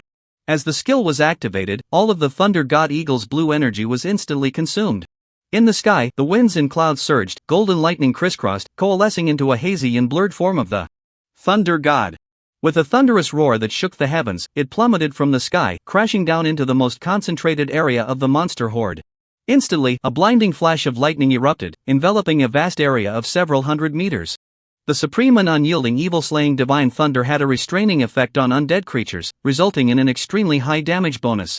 This super ultimate move struck down, causing all monsters within the skill's range to emit painful howls, their health dropping significantly. Many already low-health monsters had their health bars reduced to zero on the spot, torn apart by the frenzied divine thunder. A large amount of experienced white light rose from the battlefield, frantically pouring into Lei Peng's body. This magnificent and dazzling display, with an unparalleled momentum and terrifying power, instantly shocked the entire scene. Countless players were left dumbfounded, and a chorus of gasps erupted from the Great Wall. Wow! What the hell? A single ultimate move wiped out a whole bunch of monsters. Could it be the legendary forbidden spell? What forbidden spell? Can't you see? That's the pet Thunder God Eagle from Wei Wu. No, it's not the Thunder God Eagle. Its appearance seems to have changed, it looks even more domineering. Has it evolved again? What? Evolved again? The Thunder God Eagle was already a legendary level pet. If it evolves again, could it become an epic level pet? Damn! Nowadays, mainstream beast tamers would be amazing to have a dark gold level pet. Epic level pet, I can't even imagine. Wei Wu, are you accepting pets? My sister is beautiful, has a sweet voice, and can sway her waist. She's obedient. With a single ultimate move from Lei Peng, a wave of exclamations erupted along the Great Wall. As countless experienced white lights entered his body, his experience rapidly increased, and in the blink of an eye it reached maximum. A dazzling golden light of leveling up descended from the sky. The next second, 2 crisp game notifications rang in Yi Chen's ears. Ding, game notification, congratulations, your pet, Lei Peng, has successfully leveled up to level 50. Game notification, congratulations, your pet, Lei Peng, has awakened the A-level skill, Thunder Escape, during the level up, as its bloodline potential was stimulated. Thunder Escape? This is the effect of the Origin Ancient Jade. Triggered? Yi Chen was slightly taken aback, but soon his eyes lit up with joy. After clearing the Sky Tower at level 40, he had obtained a mythical equipment called Origin Ancient Jade from a treasure chest. One of its equipment traits was that every time Yi Chen's pets leveled up, there was a certain probability of awakening a brand new skill. However, it had been several days since he obtained this equipment, and not a single pet had triggered the effect to awaken a skill. He was starting to doubt whether this divine equipment was actually effective. Until this moment, Lei Peng finally awakened its first skill. Yi Chen couldn't wait to open the panel and check the specific effects of this skill. Thunder Escape. Skill level F. Skill description: transforms into lightning, soaring through the sky, instantly reaching any location within a 50-meter range. During the transformation into lightning, it cannot be targeted or attacked. Skill cost: 300 mana, cooldown 40 seconds. This Thunder Escape is not an offensive skill but a displacement skill. Although it has no damage bonus, it greatly enhances Lei Peng's agility, which is still quite good. In this battle against the undead army, Lei Chen's main output force was Lei Peng. So without hesitation, Yi Chen directly activated the Beast Tamer clone skill to create a clone for Lei Peng. After the Lei Peng clone appeared, it also wasted no time. Under Yi Chen's command, the thunderous wings soared through the sky, and a fully charged thunder god struck down. The destructive golden thunder instantly covered a large area. Many monsters were killed on the spot, and a large amount of experience white light rose. Yi Chen's activity points also skyrocketed, easily shooting to the top of the activity points leaderboard. And he was still far ahead. The second place couldn't catch up even with all their efforts. In addition, Mu Bingyun stood at the edge of the city wall. She continuously waved her staff, casting powerful ice spells down into the monster horde below. As the third princess of the Northern Cold Kingdom, she could easily learn many advanced magic spells. Her equipment was also incredibly luxurious, providing a high damage bonus. In terms of output capability, she was not at all inferior to the epic-level pets Xingyao and Lei Peng. With several pets unleashing their full firepower, taking advantage of the Great Wall's geographical benefits, they bombarded the monster horde below, crazily harvesting activity points. As for the Void Calamity and the Azura War General, these two melee-type pets, after Yi Chen summoned them, he did not release them to kill monsters but chose to keep them by his side. Because, for him, the most important task in this event was to protect Mu Bingyun's safety. After all, even without the output from the Void Calamity and the Azura War General, with the output capabilities of Lei Peng, Xingyao, and Mu Bingyun, he could easily secure the MVP of this event. A few more points or a few less points didn't make much difference to Yi Chen. However, if he were to be careless and Mu Bingyun were killed, the loss would be too great. So great that Yi Chen could not accept it. Therefore, he only ordered the Azura War General to summon a group of undead archers to shoot down from the city walls, supplementing the damage. He kept both the Void Calamity and the Azura War General by his side, ready to transform into divine weapons to deal with various emergencies. Although the city walls were booming with cannon fire, arrows raining down, and magical skills pouring in like a tide, the number of undead was simply too many, surging forward endlessly. They charged forward against the fierce onslaught like a storm, quickly reaching the foot of the Great Wall. One by one, the ghouls with menacing fangs and the rotting skeletal warriors flashed with bloodthirsty ferocity. Sharp bone claws dug into the thick layer of ice covering the city walls, quickly climbing upward. Moreover, enormous undead giants directly grabbed undead monsters from the horde and hurled them into the sky. They landed on the platform of the first corridor defense line, attacking surrounding players frantically, instantly causing chaos.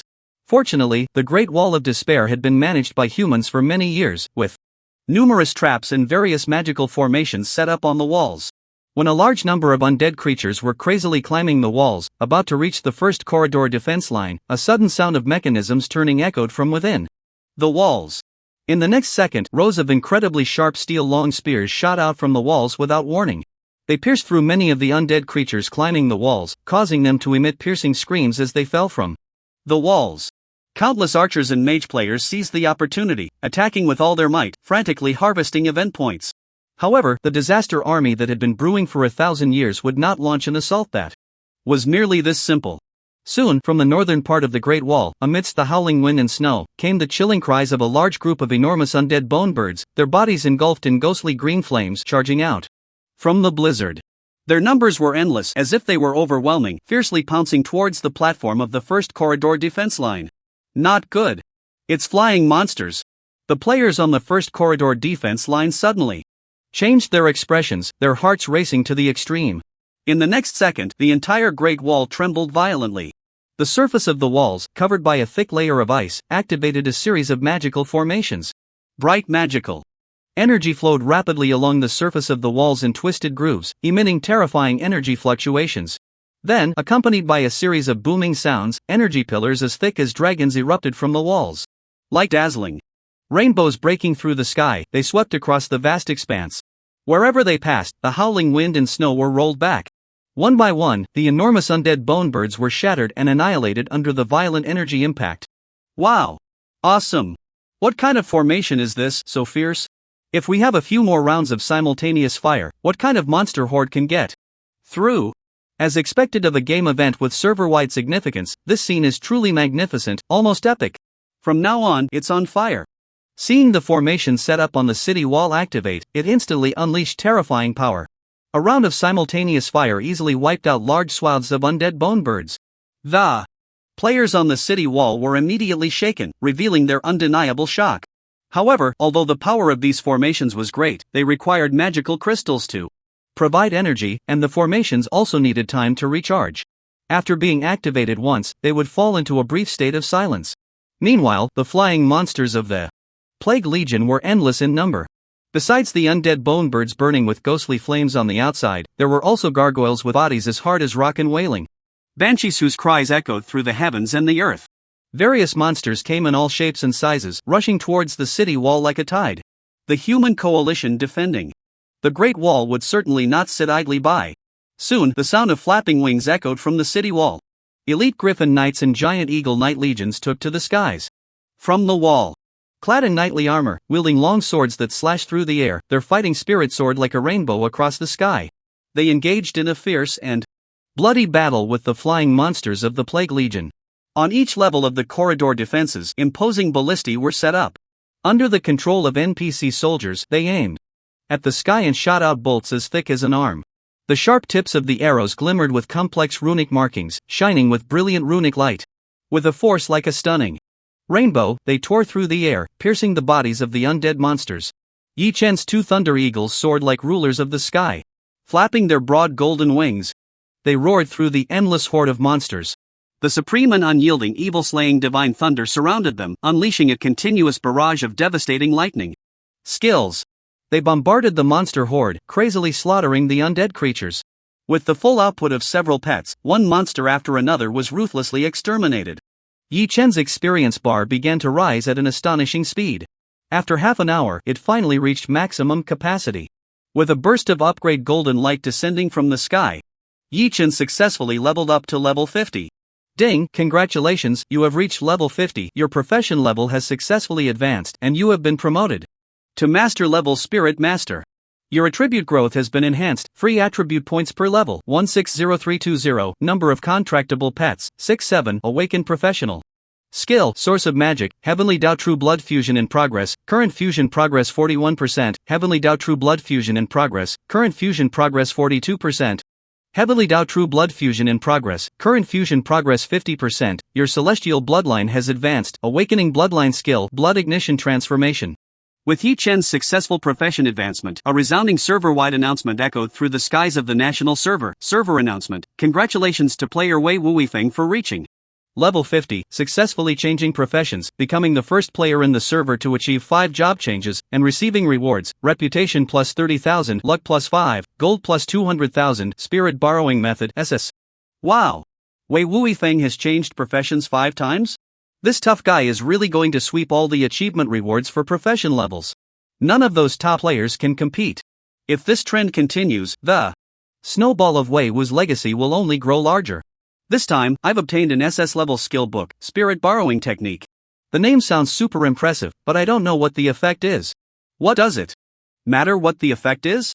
It has nothing to do with us ordinary players, we might as well just grind for gold.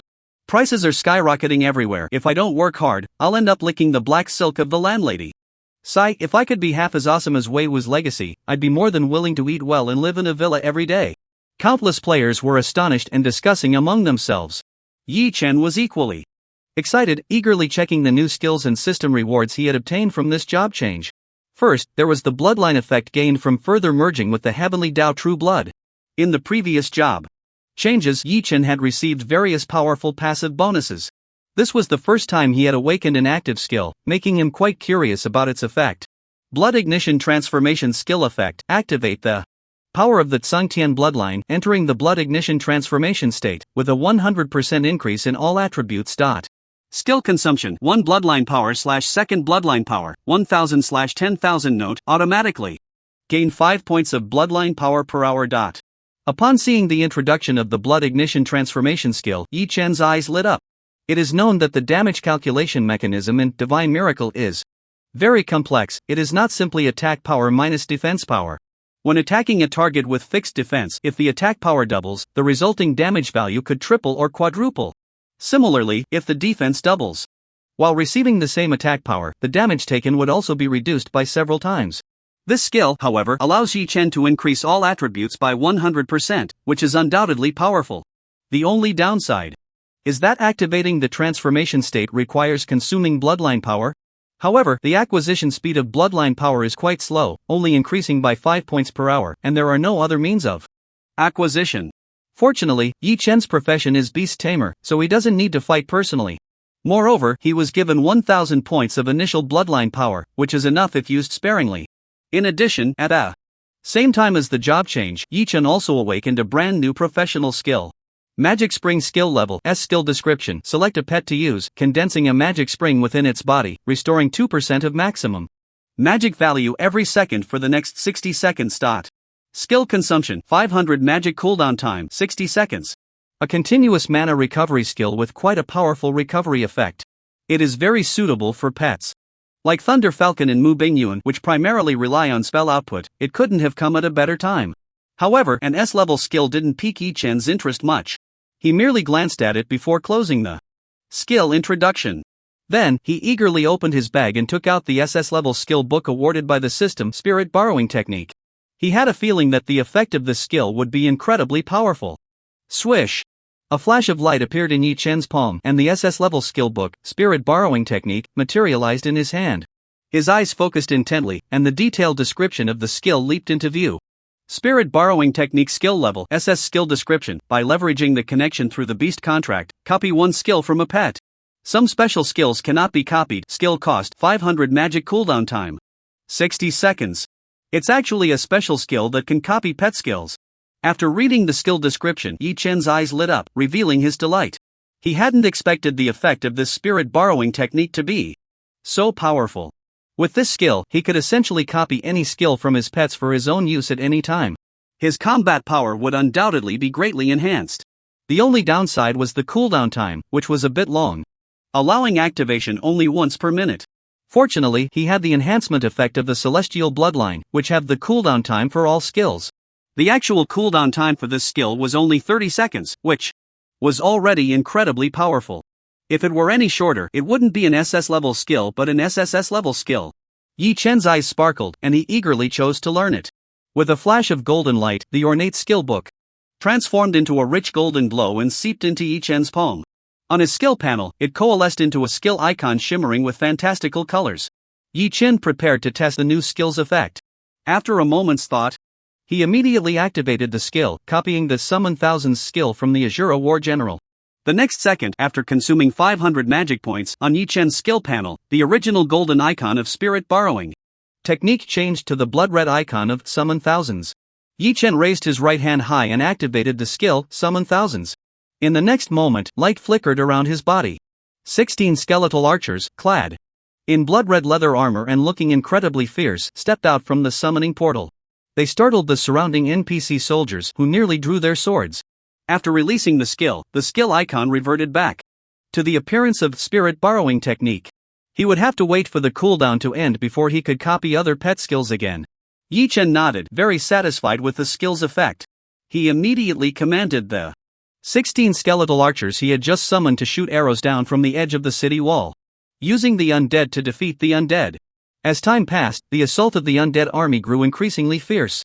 Many undead monsters had already climbed the Great Wall, charging into the platform of the first corridor defense line. Their eyes filled with bloodthirsty ferocity, they engaged in a brutal slaughter with the players stationed there.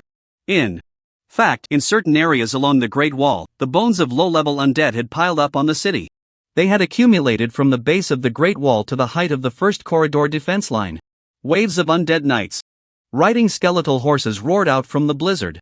Charging up the slope made of low-level undead bones, they launched an assault on the Great Wall. Their iron hooves crushed all obstacles, unstoppable as they surged into the first corridor defense line. They rampaged across the defense platform, stirring up waves of blood and carnage.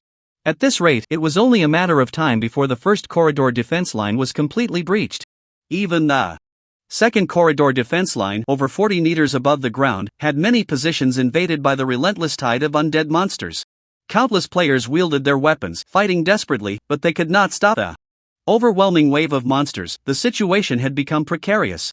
Just then, a series of high-pitched dragon roars suddenly echoed from the top of the Great Wall. Countless players were suddenly shaken, raising their heads to look at the sky.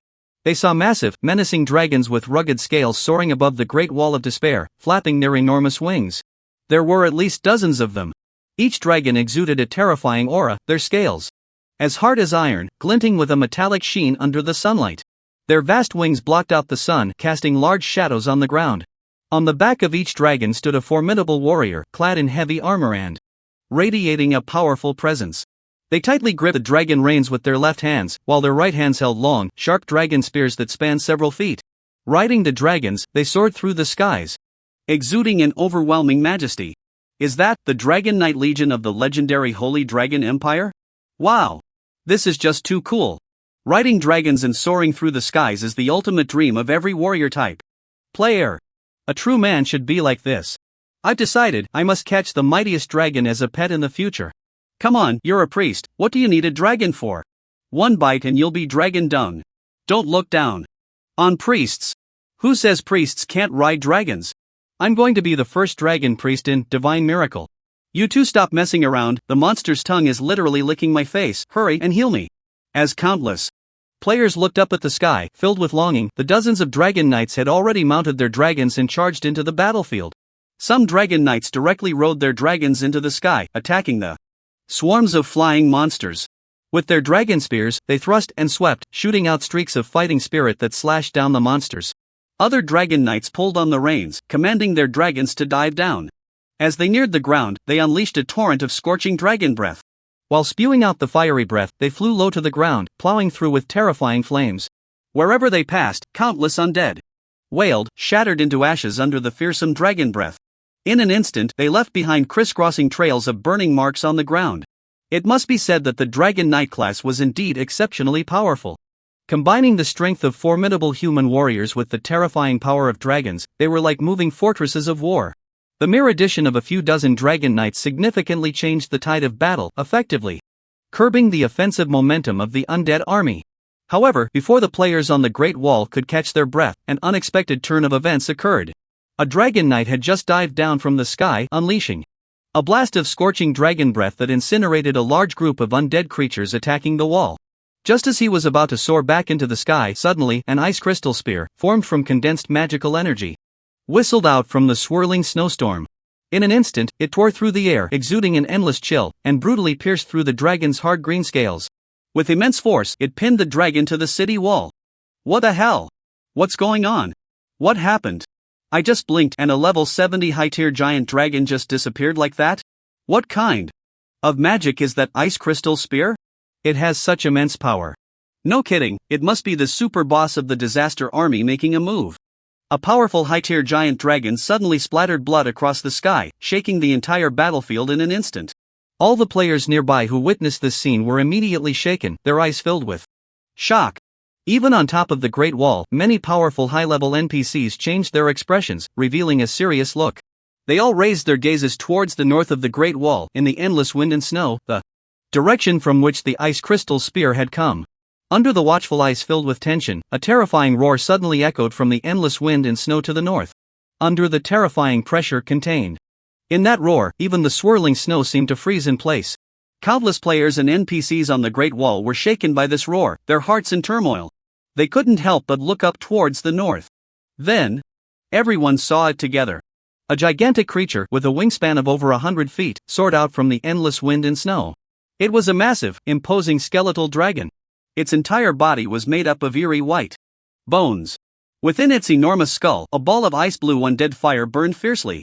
Many of its bones had mutated, growing sharp, menacing bone spikes, making its appearance look incredibly fierce.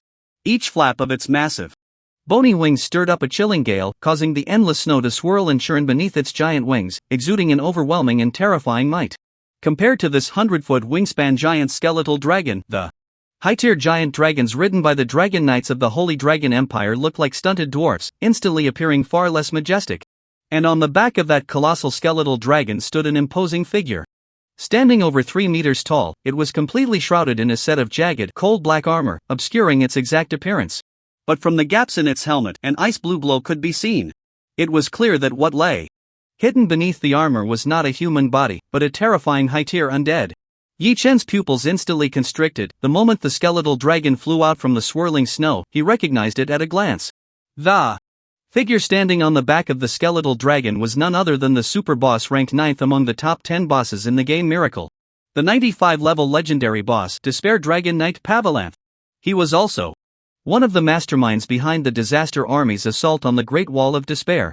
A group of insignificant little bugs dares to attempt to block the steps of the Disaster Army. They are simply overestimating themselves. Go, my most loyal servants. Go and kill, destroy, bring death and devastation to the world.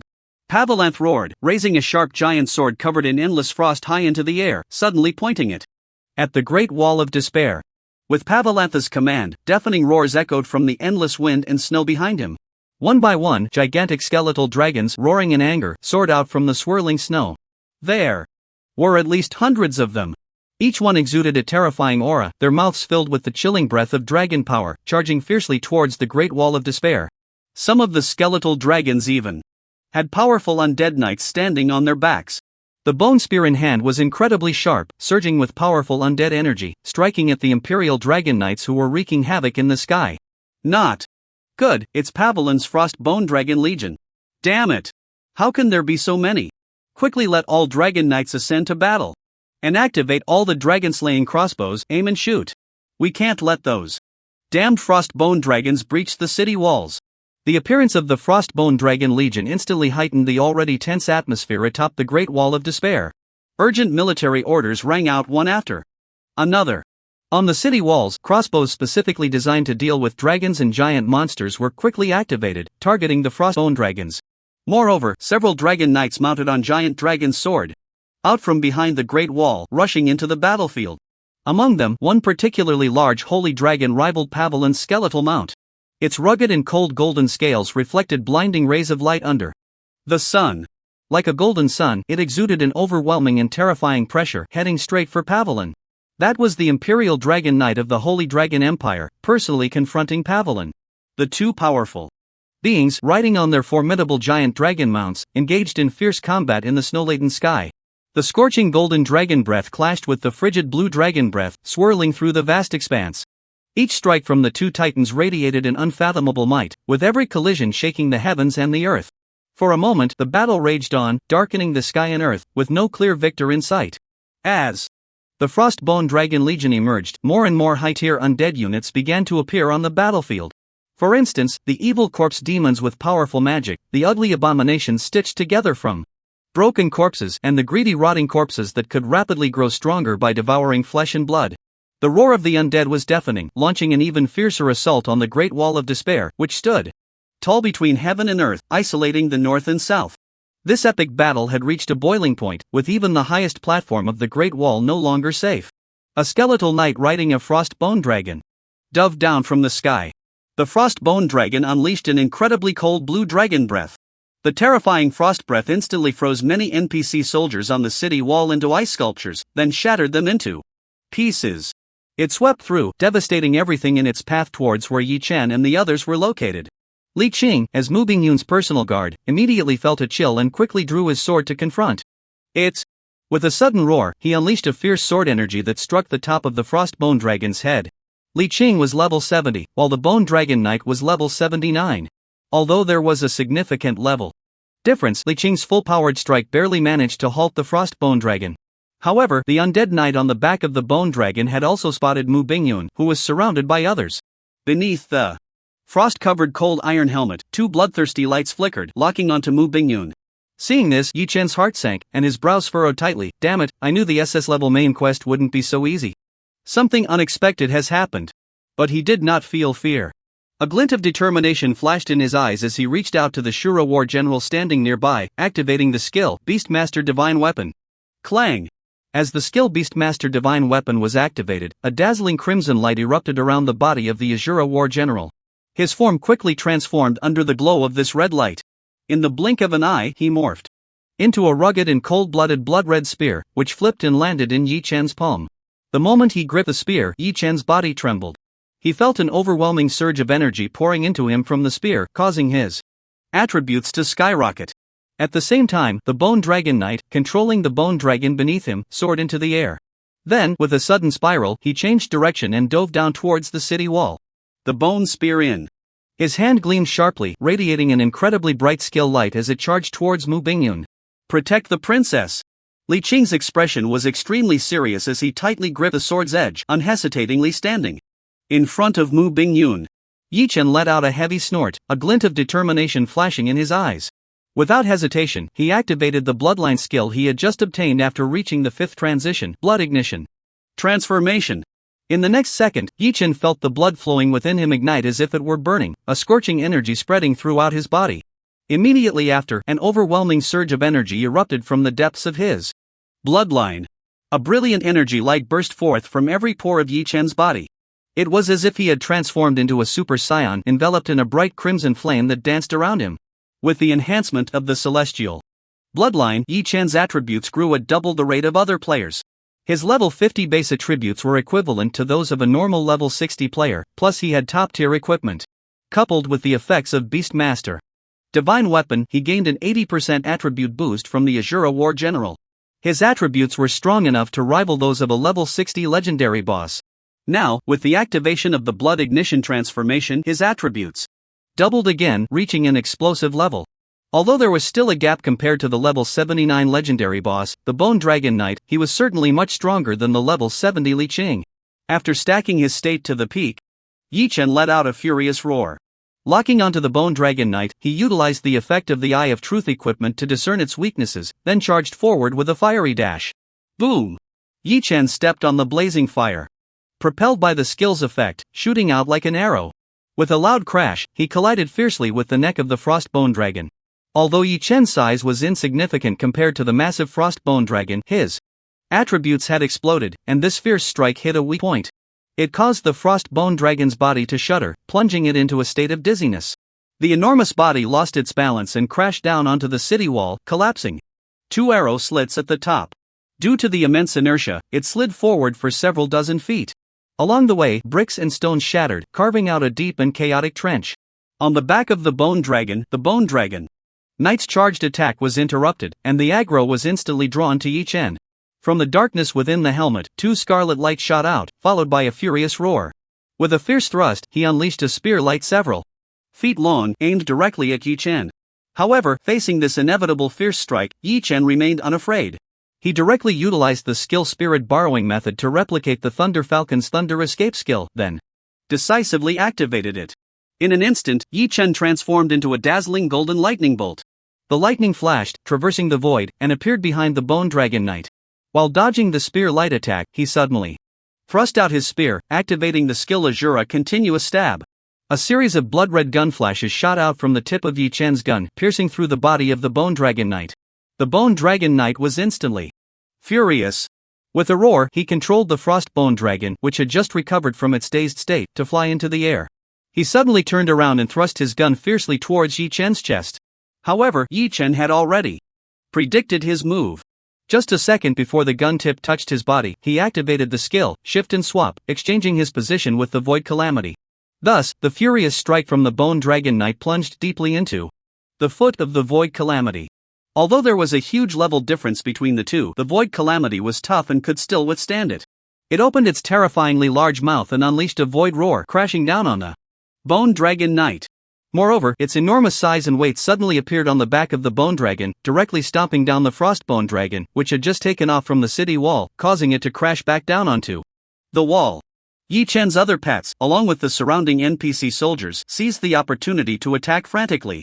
Even though the Bone Dragon Knight was a level 79 legendary boss, it couldn't withstand the onslaught, and its health bar quickly plummeted. It could only let out an angry roar and sweep its gun horizontally, knocking the Void Calamity off the Bone Dragon's back. Then, it urged the Bone Dragon beneath it, trying to fly up from the city wall to regroup before returning to attack. However, it had barely risen 10 meters from the wall when 2 sharp sounds of slicing wind suddenly came from the left and right sides of the void. 2 incredibly thick engraved crossbow arrows one on the left and one on the right, tore through the air and shot fiercely into the body of the Frostbone dragon. Moreover, each arrow was connected to a thick engraved chain. It was the dragon-slaying crossbow that had shot the dragon-hunting arrows. The two arrows were firmly lodged in the Frostbone dragon's body, and the chains connected to them began to tighten rapidly, binding the massive Frostbone dragon in midair. No matter how it roared and struggled, spewing dragon breath, it could not break free, firmly locked in the air. Furthermore, the power of the two dragon-hunting arrows was immense. After 2 consecutive heavy hits, the Bone Dragon Knight's health dropped below half. Yi Chen clearly saw that as its health decreased, the success rate of the contract increased significantly. It actually rose to 6%. Seeing this, Yi Chen's eyes lit up. It should be noted that after the 5th transformation he gained a new pet slot. Although this Bone Dragon Knight might have limited growth potential and wasn't qualified to become his main pet, its high level made it a strong temporary addition for a few days of work. A glimmer flashed in Yi Chen's eyes, and without hesitation, he threw a divine contract. As expected, it failed. However, Yi Chen did not get discouraged. He picked up his long gun and charged forward to deal damage. Once the skill cooled down, he activated the divine contract again. Ding game prompt, you have activated the skill divine contract on the legendary boss Bone Dragon Knight Valen. Contract successful, congratulations, you have obtained the legendary pet Bone Dragon Knight Valen. Game prompt, you have activated the skill divine contract on the legendary boss Bone Dragon Knight Valen, the contract is successful. Congratulations, you have obtained the legendary pet Bone Dragon Knight Valen. Hearing the game prompt echoing in his ears, Yi Chen's eyes lit up. Finally succeeded. In the next moment, above the Bone Dragon Knight Valen, the originally blood-red name symbolizing hostility turned into a green one symbolizing safety. However, the surrounding NPCs could not see this change, and continued to attack Valen with all their might. It was only when Yi Chen spoke up to stop them that they gradually ceased their attacks. In the next moment, the Bone Dragon Knight Valen, who had been beaten down to low health, jumped off the Frostbone dragon and knelt on one knee before Yi Chen, showing his submission. The many NPCs around were immediately astonished, not knowing what means Yi Chen had used to effortlessly tame this unruly undead dragon knight without anyone noticing. After successfully contracting Valen, Yi Chen hurriedly closed the blood-burning transformation state. Although the transformation was exhilarating, it consumed too much energy.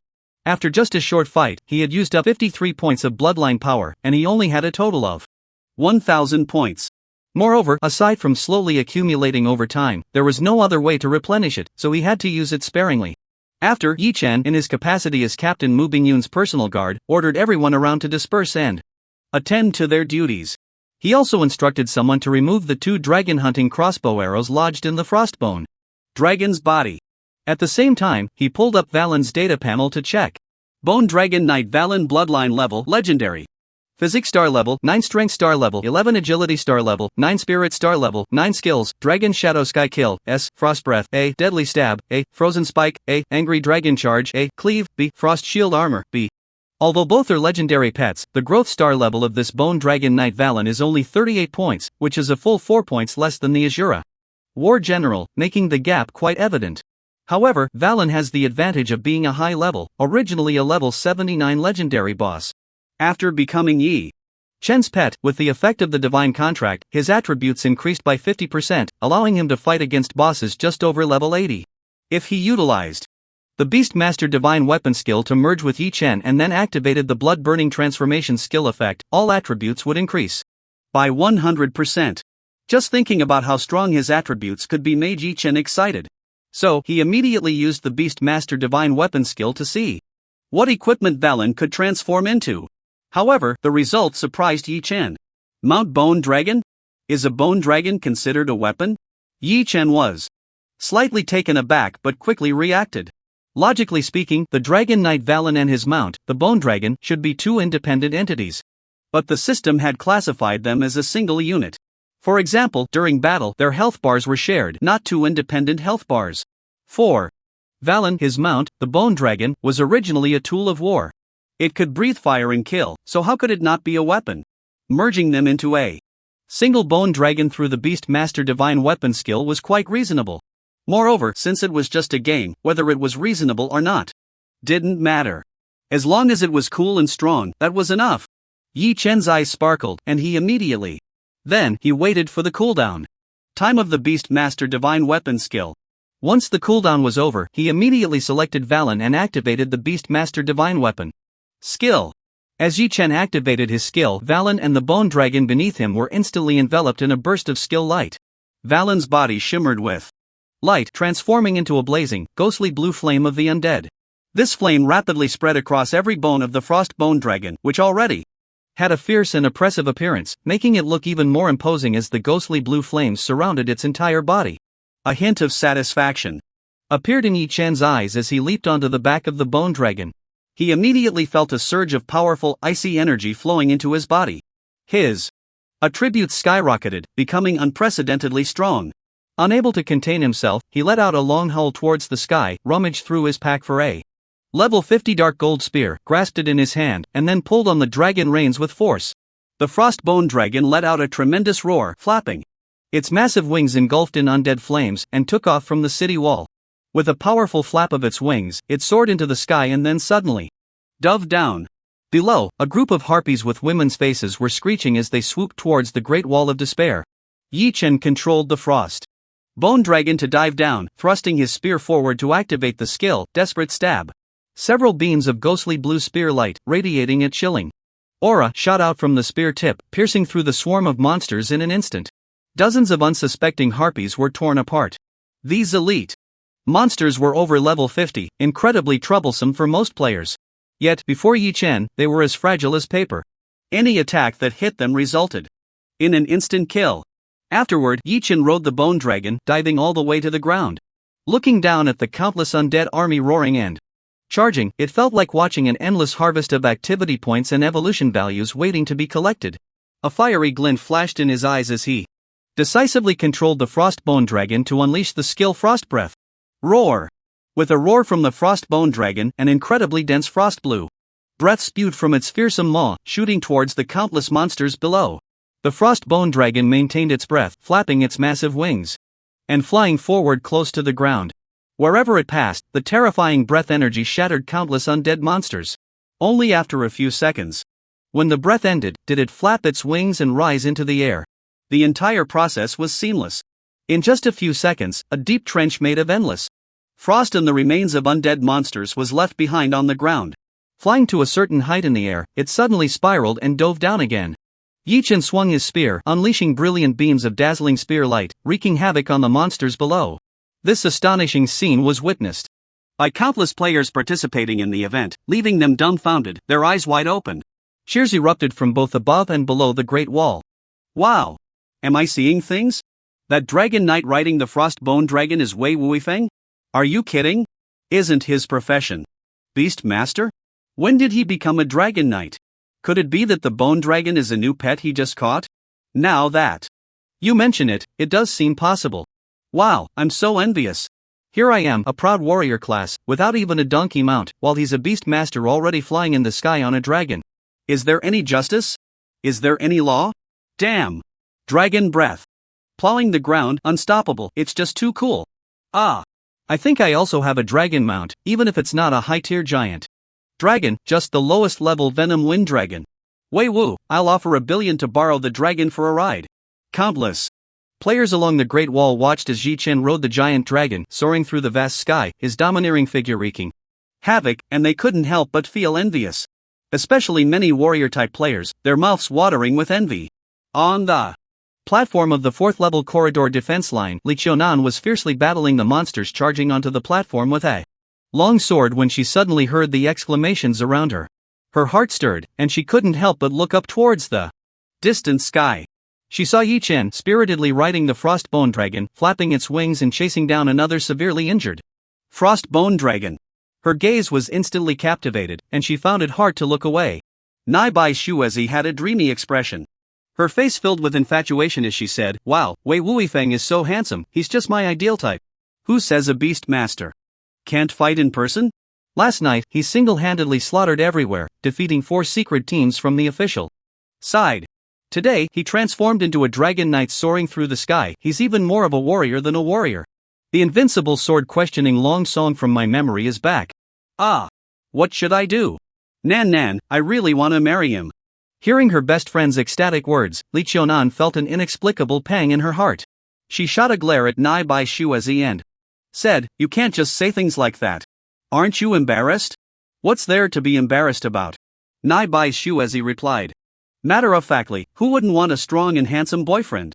Don't you want one?" How could I?" Li Qiunan immediately blushed like a cat whose tail had been stepped on, proudly saying, "I wouldn't have such boring thoughts like you." "Then, why are you blushing?" Who is blushing? Hurry up and kill monsters, heal me." In the sky, Yi Chen was riding on the back of the Frostbone Dragon, fiercely attacking the already severely injured Frostbone Dragon in front of him. This Frostbone Dragon did not have a Dragon Knight on its back, it was a level 77 legendary quasi-boss, originally extremely powerful. But facing Yi Chen, who was currently under the effect of the Beastmaster Divine Weapon, it was completely outmatched. Yi Chen relentlessly pursued and attacked it in the sky until he finally drained its health bar. A burst of shining equipment and game coins fell to the ground below. Yi Chen directly urged the bone dragon beneath him to swoop down from the sky, retrieving 2 pieces of equipment. At the same time, a crisp game notification sound rang in his ears. "Ding, game notification, congratulations, your pet, Azura War General, has successfully leveled up to level 51. Game notification, congratulations, your pet, Azura War General, has activated its bloodline potential during the level up, awakening the A-grade skill, Azura Blood Claw." Another skill awakened? Yi Chen's eyes lit up, and he immediately opened the game panel to check the details of this skill. Azura Blood Claw skill. Level, a skill description, gather the power of Azura to transform into a blood-colored giant claw, dealing 270% attack damage to a single enemy target, with the attack ignoring 25% of the target's armor. Skill cost, 200 magic cooldown, 30 seconds. A standard single target attack skill. The skill's effect isn't particularly powerful, but it is quite practical, enhancing the output capability of the Azura warrior. Especially when facing monsters with ironclad defenses, the 25% armor penetration of this skill becomes particularly important. Due to the level restriction of the Mythical Map Exploration being level 50, after Yi Chen's 5th promotion, in order to control his own level, all the experience gained from monster farming was distributed to several pets. In this server-wide event, the number of monsters was endless, and the farming speed was incredibly fast. In just over an hour, Yi Chen's pets leveled up one after another. Lei Ping in the Azura warrior even awakened new skills consecutively. This was a good omen, indicating that the mythical equipment Origin Ancient Jade was finally starting to show its effects. In the future, as Yi Chen's pets level up repeatedly, awakening more skills, they will become increasingly powerful. Although Yi Chen rode a giant dragon, rampaging through the sky and killing enemies with great satisfaction, he did not forget that his most important task in this event was to protect Mu Bingyun's safety. Therefore, after indulging for a while, he controlled the bone dragon beneath him to fly back to the Despair Great Wall and landed on the city wall. Any undead monsters that dared to approach were met with a direct shot. As time passed, the battle became increasingly intense. With more and more undead legions roaring out from the blizzard, the Despair Great Wall was in a state of emergency. Even the local area of the 4th level corridor defense line had been completely breached. Many grotesque undead creatures scrambled to climb up to the top of the Great Wall. Meanwhile, in the sky, the battle between the Imperial Dragon Knight Legion and the Frostbone Dragon Legion remained stalemated. The Imperial Dragon Knight riding the Holy Giant Dragon clearly showed signs of decline and was not a match for Pavalant, one of the top 10 bosses. Now, he was merely holding on with sheer courage. On the top of the Despair Great Wall, the expressions of the human powerhouses were grave as they closely monitored the situation of the battle. Although they noticed the plight of the Dragon Knight, they all remained still, not actively extending a helping hand. Instead, they were on guard against other unexpected changes. At that moment, from the endless blizzard in the distance, a sudden roar echoed. Following that, 2 enormous, indistinct black shadows, accompanied by a heavy sound of breaking wind, flew out from the blizzard. It was 2 incredibly heavy, bare rock peaks, like 2 meteors breaking through the sky. They carried an unparalleled terrifying force, crashing down hard towards the Despair Great Wall. Whoosh! 2 heavy stone peaks whistled through the air, carrying a terrifying force that shook the ground, crashing down towards the desperate Great Wall. Countless players and NPCs on the wall were instantly horrified, their expressions changing in shock. Fear filled their eyes. It's over, we're going to die. What the hell is so powerful? Able to throw such heavy stone peaks like cannonballs? Damn! I haven't earned enough points yet, dying now would be such a loss. What the hell? Amidst the countless cries of despair from players, a silver light suddenly shot out from the city wall. It flew into the air, revealing the Figure of a woman clad in silver armor. Her long hair danced in the wind, her gaze was cold, standing in midair, holding a delicate ice blue sword inscribed with runes. With a shout, she swung her sword fiercely, unleashing a dazzling beam of sword light. Like a long rainbow, it sliced through the sky. It directly shattered the incredibly heavy and imposing stone peak. However, even so, the broken stone peaks turned into countless fragments. Like a dense meteor shower, they crashed down onto the desperate Great Wall behind. A thunderous roar echoed, shaking large sections of the wall. Huge craters were smashed into the wall. Countless players and NPCs were also struck by the falling debris, wailing in agony, suffering heavy casualties. Yi Chen's heart tightened slightly as he looked towards that direction. He recognized at a glance that the mysterious woman who had just shattered the two stone peaks with a single sword was the guardian of the desperate Great Wall. A level 96 legendary NPC, Frostblade Gu Feishuan. She was also one of the strongest forces of the human race. And to be able to throw two heavy stone peaks as a ranged attack clearly indicated that it was not something an ordinary monster could do. Surely, a super boss from the Cataclysm Legion had appeared. Indeed, following the two heavy peaks deep within the swirling snowstorm to the north of the Great Wall, came the sound of heavy footsteps, each step sounding like a giant drum, causing the earth to tremble. Step by step, it felt as if it was treading on everyone's hearts. The countless strong warriors on the wall turned serious, unable to help but hold their breath, gazing towards the north. Moments later, a massive, towering giant emerged from the swirling snowstorm. Its enormous body stood at least 100 feet tall. Every muscle was sharply defined, as if forged from cold iron, containing explosive terrifying power. However, its skin was pale, crisscrossed with twisted blood-red demonic patterns. Its eyes, like ancient Arctic ice, revealed endless indifference. In its right hand, it wielded an incredibly heavy mountain-cleaving axe, exuding unparalleled terrifying pressure. Even the desperate Great Wall, which spanned the earth like a chasm, only reached its waist. It seemed that with just a gentle push of its giant hand, it could easily topple it like a stack of blocks. Ranked 10th among the top 10 bosses in the national server. A level 95 legendary boss, bloodthirsty giant Tuasin. Moreover, atop its head stood another figure, cloaked in a large blood-red robe. Its specific appearance was obscured. Only a withered, emaciated hand, covered in blood-red fur, could be seen extending from beneath the cloak, holding a magical crystal ball glowing with blood-red light. Although this figure appeared incredibly frail compared to Tuasen's towering body, the moment they were seen, the gazes of all the strong warriors on the Great Wall instantly darkened, revealing an expression of grave seriousness. Ranked 7th among the top 10 bosses in the national server. Level 96 legendary boss, the ominous calamity, Chuan Erden. The appearance of these two top bosses instantly weighed heavily on the hearts of countless powerful warriors atop the Great Wall. And these two bosses were not holding back. Tuasen suddenly roared, his voice like rolling thunder echoing. He swung the enormous heavenly axe, weighing tens of thousands of tons, and the heavy blade tore through the long winds, crashing down fiercely towards the Great Wall of Despair. Gu Feishuan would certainly not stand by and let him destroy the wall. With a sharp shout, she pointed her sword diagonally towards the southern sky. An immense surge of power erupted, and in an instant, a lifelike ice crystal phoenix coalesced in the void behind her. With a flick of Gu Feishuang's sword, the ice crystal phoenix flapped its wings, letting out a resounding cry. In an instant, it whistled through the air, crashing violently into Tuasen's chest.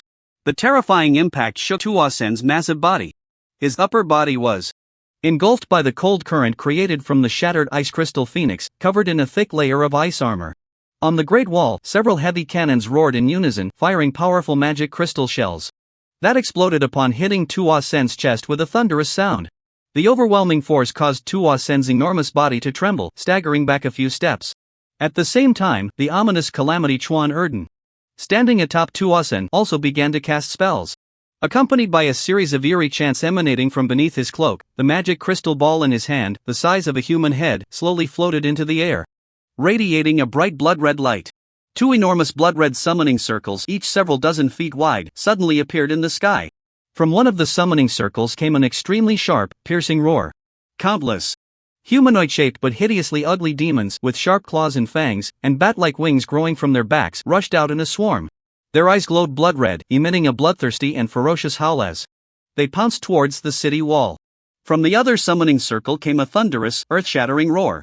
A terrifying demon ape, with 3 heads and 6 arms, its flesh rotting and oozing pus, revealing its stark white bones, descended.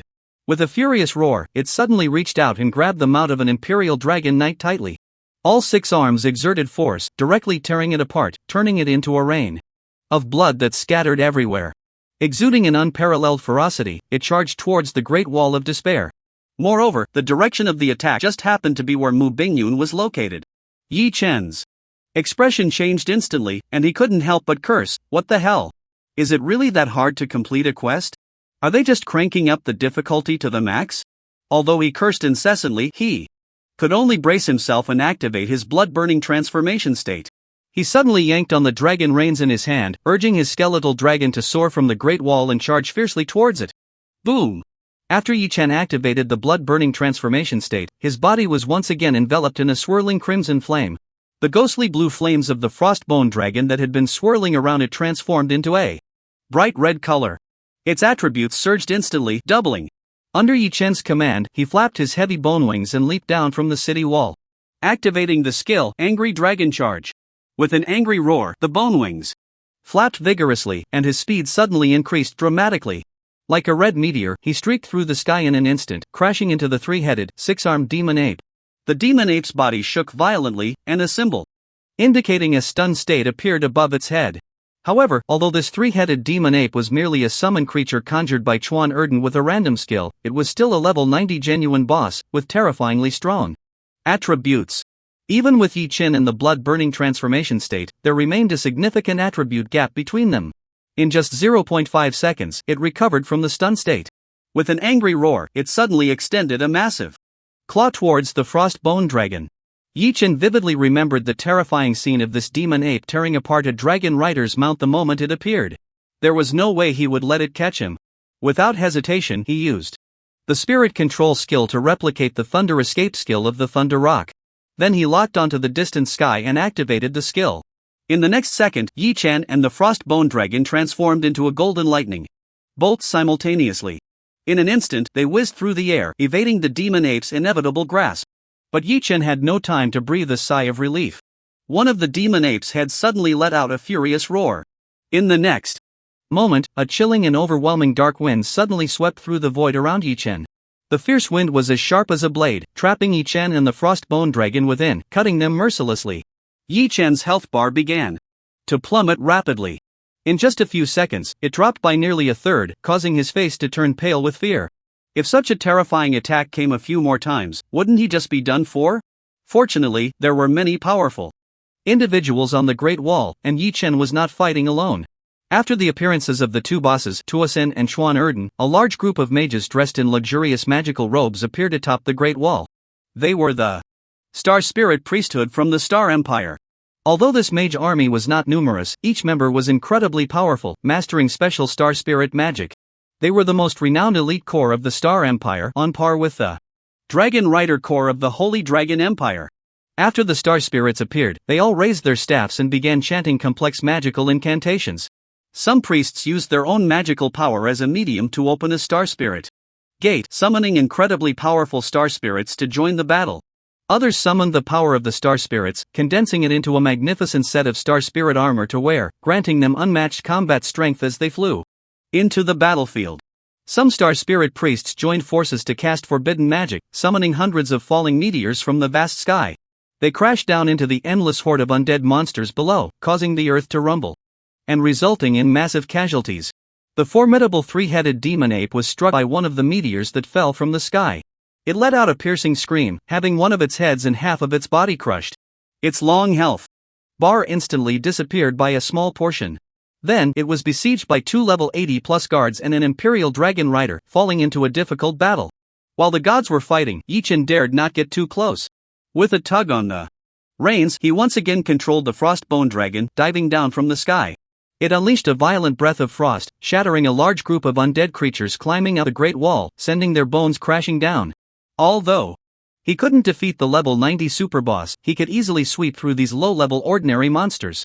While farming, Yi Chen utilized the lifesteal attributes of several pieces of equipment to replenish the health he had just lost. Then, with a strong pull on the dragon's reins, he flew back to the top of the Great Wall. The diligent guards stood by Mu Bingyun, protecting their SS-level main quest. At the same time, he casually took out a magnificent longbow from his bag. Continuously, he shot out powerful and sharp arrows, crazily racking up activity points. As time passed, the battle grew increasingly intense, gradually reaching a boiling point. Although the disaster army came on strong, deploying 3 super bosses of the top 10 level, the defensive forces of the Great Wall of Despair were equally formidable. With a powerhouse like Gu Feishuang stationed there, and the powerful Imperial legions of the Dragon Knight Corps and the Star Priest Corps coming to assist, the Great Wall of Despair was well defended. Various traps and formations, meticulously arranged by the human race over the millennia, were constantly activated, slaughtering the undead army that climbed the outer walls in waves. Despite the dire situation, they successfully held back the onslaught of the disaster army. This fierce battle was, for all participating players, a frenzied feast of point harvesting. On the ranking board suspended in the sky, the point numbers behind each name were rapidly refreshing and jumping. Names dazzled the eyes, rising and falling in fierce competition. However, no matter how the rankings changed below, the name at the top of the gold list remained unshaken. Since contracting the Bone Dragon Knight Valen, Yi Chen's output capability had also increased. Even many high-level monsters above level 60 could be easily shot down. All the experience gained from farming was distributed to a few pets, causing them to shine with golden light as they leveled up. Unfortunately, none of the pets awakened new skills upon leveling up. In the blink of an eye, more than an hour had passed since the disaster army launched its attack. The battlefield situation remained in a stalemate. At that moment, a sudden change occurred in the battlefield of the strong in the sky. The cold-blood giant troll Torsen roared suddenly, leaping high and reaching out with a giant hand. He grabbed the golden tail of the holy giant dragon beneath the Imperial Dragon Knight and yanked it down from the sky, crashing it heavily to the ground. Instantly, the earth roared and trembled. The holy giant dragon let out a roar, spewing a blast of scorching dragon breath onto Torsen's chest and wrist. The terrifying energy impact forced Torsen to release his grip. The holy giant dragon roared again, flapping its massive golden wings, ready to fly back into the sky. Just then, the ground beneath it suddenly shattered. Thick, blood-colored vines erupted from the earth, coiling around its body like enormous blood-colored pythons. Moreover, these blood-colored vines were covered with sharp, menacing barbs, capable of piercing even the holy dragon's hard golden scales. In an instant, they wove into a twisted net of thorns, binding it tightly and making escape nearly impossible. Roar! The sacred golden dragon was suddenly bound by blood-red vines that emerged from the ground, instantly filled with extreme anger. It roared in fury, struggling endlessly. However, those blood-red vines were incredibly resilient. Even with its dragon lineage and terrifying physical strength, it was completely helpless. It couldn't break free from the vines. Instead, as it continued to struggle, the blood-red vines tightened their grip. Sharp, menacing barbs pierced through its hard golden scales, deeply embedding themselves in its flesh. The sacred golden dragon was left with shocking blood-red scars all over its body. Torsen let out another furious roar and swung the heavy stone axe in his hand, bringing it down with great force.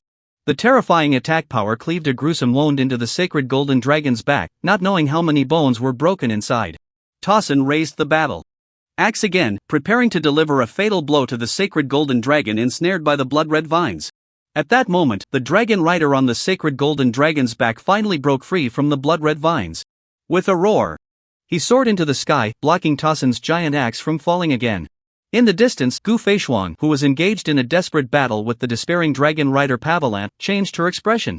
She quickly swung her sword with force, temporarily pushing Pavalant back. She then flew over, suddenly slashing out with her sword, unleashing a dazzling icy sword energy. It severed the hand gripping the stone axe. A flash of killing intent flickered in her eyes as she was about to continue her pursuit, but her expression suddenly changed. In the next moment, a bizarre blood-red giant flower suddenly bloomed in the void around her. The blood-red petals folded in layers, abruptly closing in and sealing her within. However, her timely assistance also bought the sacred golden dragon a moment to breathe. Several nearby dragon riders and other human powerhouses decisively dove in, quickly cutting the blood-red vines that bound the sacred golden dragon one by one. The sacred golden dragon ignited with dazzling golden flames all over its body, struggling with all its might, and finally managed to break free. It flapped its blood-soaked massive dragon wings and flew back into the sky. On the Great Wall, a sacred priest prayed loudly. Summoning a strand of pure, immaculate white holy light, it fell from the sky and illuminated the sacred golden dragon. The gruesome wound inflicted by Torsen's giant axe on its back began to heal slowly. With the assistance of various powerful beings, the sacred golden dragon, having survived a near-death experience, finally escaped. However, Pavalant, having lost the balance of power, seized the opportunity to roar in anger. He decisively urged the bone dragon beneath him to fly over the Great Wall of Despair, unleashing a breath of dragon fire. The surging frost breath contained an unimaginable impact. It directly blasted a shocking, massive gap in the towering, incredibly solid Great Wall that had stood for 1,000 years. Countless bricks and stones shattered and flew. Then, the frost bone dragon roared in anger. It swung its massive bone wings and charged fiercely. In front of the frost bone dragon's skeletal, heavy body, the solid wall of the Great Wall, built from massive blue stone bricks, appeared. As fragile as if made of building blocks. Large sections of the wall collapsed with a thunderous crash, creating a huge gap stretching 100 meters. Countless undead creatures let out excited howls. They rushed forward, like a surging tide towards the gap. But soon, the human side had powerful mages joining forces to cast spells. As the earth trembled and rumbled, a 100-foot-high mountain rose from the ground, temporarily blocking that gap. At the same time, 3 human powerhouses came together to temporarily block Avalanche. In the distance, in the sky, that blood-colored demon flower sealing Gufeishuang. Between the gaps of the petals, dazzling blue light burst forth, and then it shattered with a loud crash. Gufeishuang, holding a long sword, her skirt armor billowing, reappeared in the sky. However, her expression was extremely grave, her gaze firmly locked to the north. Under her watchful eyes, a figure strolled in from the distant northern sky. It was a tall and enchanting woman. She wore a blood-colored armor woven from vines, her long legs shapely and slender, her steps alluring and graceful. In her hand, she wielded a thorny whip covered in barbs. Her blood-red eyes radiated an air of arrogance, as if looking down on everything. Ranked 5th among the top 10 bosses in the national server. A level 97 legendary boss, the Thorn Queen Dices. The moment Dices appeared, many powerful figures on the human side were instantly shaken, their spirits weighed down to the utmost. It should be known that while the Plague Legion was the greatest enemy faction of the national server players, not all of the top 10 bosses belonged to the Plague Legion. Among the 10 bosses, the Plague Legion occupied 6 seats. At this moment, with Deus's appearance, 4 of the 6 kings of the Plague Legion had already shown up. This had never happened in the past 1,000 years. It meant that this time, the Plague Legion was truly determined. At all costs, they would crush the Great Wall of Despair and invade the southern human kingdoms. As for the final outcome of this version event, Yichen was already clear. The result was that the Plague Legion would successfully breach the Great Wall defense line and march southward. From then on, Jinbei City would replace the Great Wall of Despair, becoming the front line for humanity against the undead army. Although Yichen knew the outcome, he felt powerless to change anything. As an ordinary player, all he wanted was to complete the tasks smoothly. During the event, he aimed to ensure Mu Bingyun's safety while also racking up some event points. Fortunately, after the event ended, he obtained several top-tier rewards to prepare for entering the Mythical Map, Below Ocean. In the ensuing battles, the conflict between both sides grew increasingly intense. Various earth-shattering trump cards were unleashed, creating a scene that was magnificent and grand. Amidst the fierce fighting, the Great Wall defense line was continuously damaged, collapsing in segments. Many nobles from other kingdoms, seeing the situation turn dire, had already fled early. But Mu Bingyun, as the princess of the Northern Cold Kingdom, had her homeland behind her and nowhere to retreat. She could only lead the army of the Northern Cold Kingdom, steadfastly holding the walls, gritting her teeth and fighting to the death. Yichen could only stay by her side, protecting her from harm. During this time, although there were a few dangerous situations, they managed to get through them safely, which could be considered a narrow escape. Until more than half an hour later, a sudden loud bang echoed in the sky. A figure plummeted like a cannonball, crashing heavily onto the nearby city wall. Yi Chun, who had been closely monitoring the battlefield, instantly narrowed his eyes. His heart leaped to his throat. Boom! A loud sound echoed in the sky as a figure, like a cannonball, fell from above. The terrifying impact crushed a section of the city wall. Yi Chun saw clearly that the figure crashing down from the sky was none other than one of the top 10 bosses, the Thorn Queen Dices. Damn it, just when I was trying to avoid trouble. Yi Chen's expression changed instantly. A super boss of this level could easily kill him countless times with a single strike. He hurriedly called Li Qing and the others to protect Mu Bingyun and quickly retreat, making sure not to attract the wrath of this super boss. However, things did not go as planned. In the next second, the Thorn Queen roared and charged out from the ruins of the collapsed wall. Her gaze swept over and found Mu Bingyun and the others retreating in panic. In her blood-red eyes, a strange glint appeared. Oh? I smell the bloodline of the royal family of the Northern Cold Kingdom. What? A nostalgic scent. After saying that, a hint of killing intent flashed in her eyes. Suddenly, she swung her right hand forcefully, whipping the thorny whip she held. The blood-colored whip, covered in thorns, pierced through the void in an instant, sweeping towards Mu Bingyun. Damn! Which GRD storyline designer came up with this ridiculous plot? I'm just trying to complete a quest and now I have to face a top 10 boss-level monster? Yi Chen cursed inwardly, feeling a wave of panic.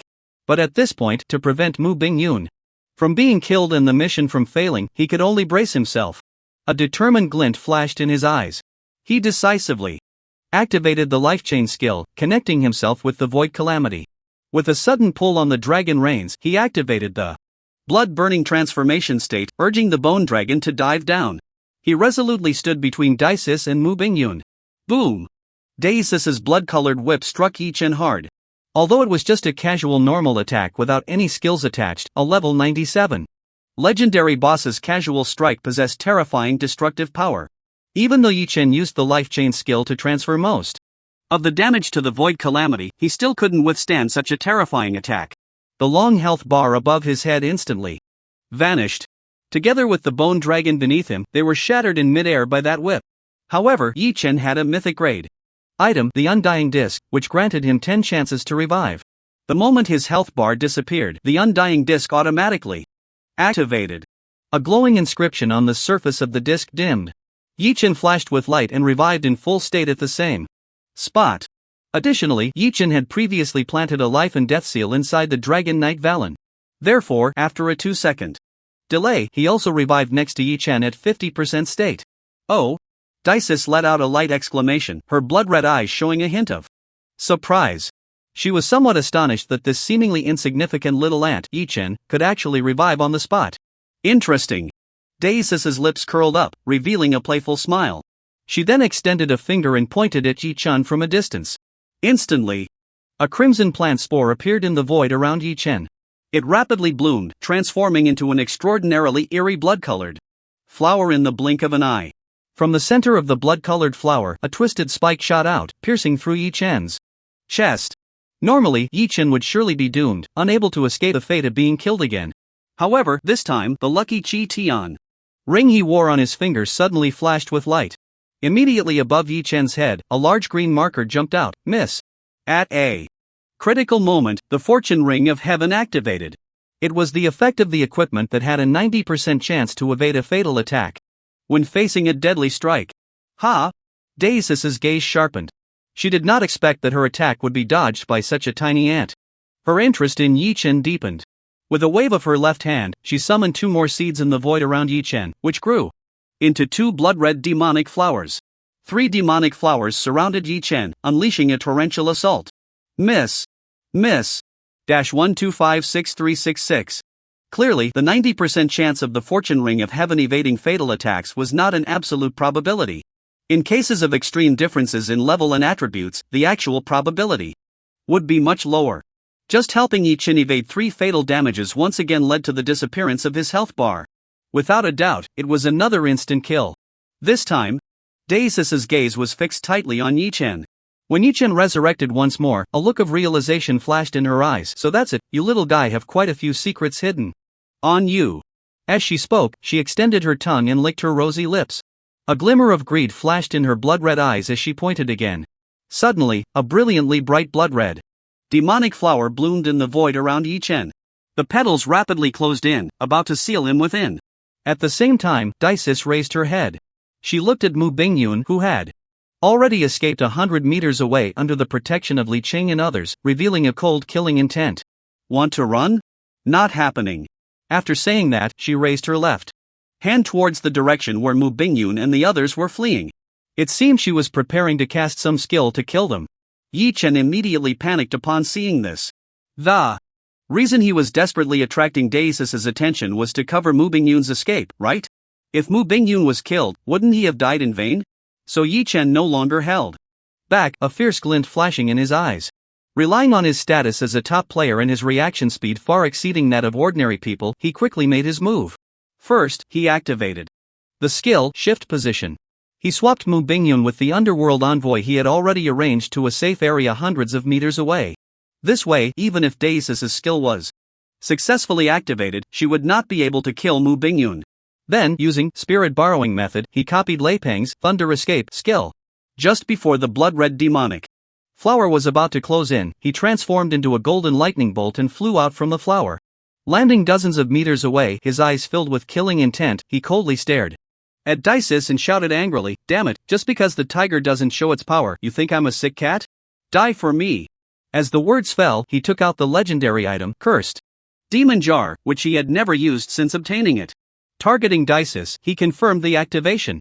The next second, the cursed demon jar soared from Yi Chen's hand, hovering in mid-air.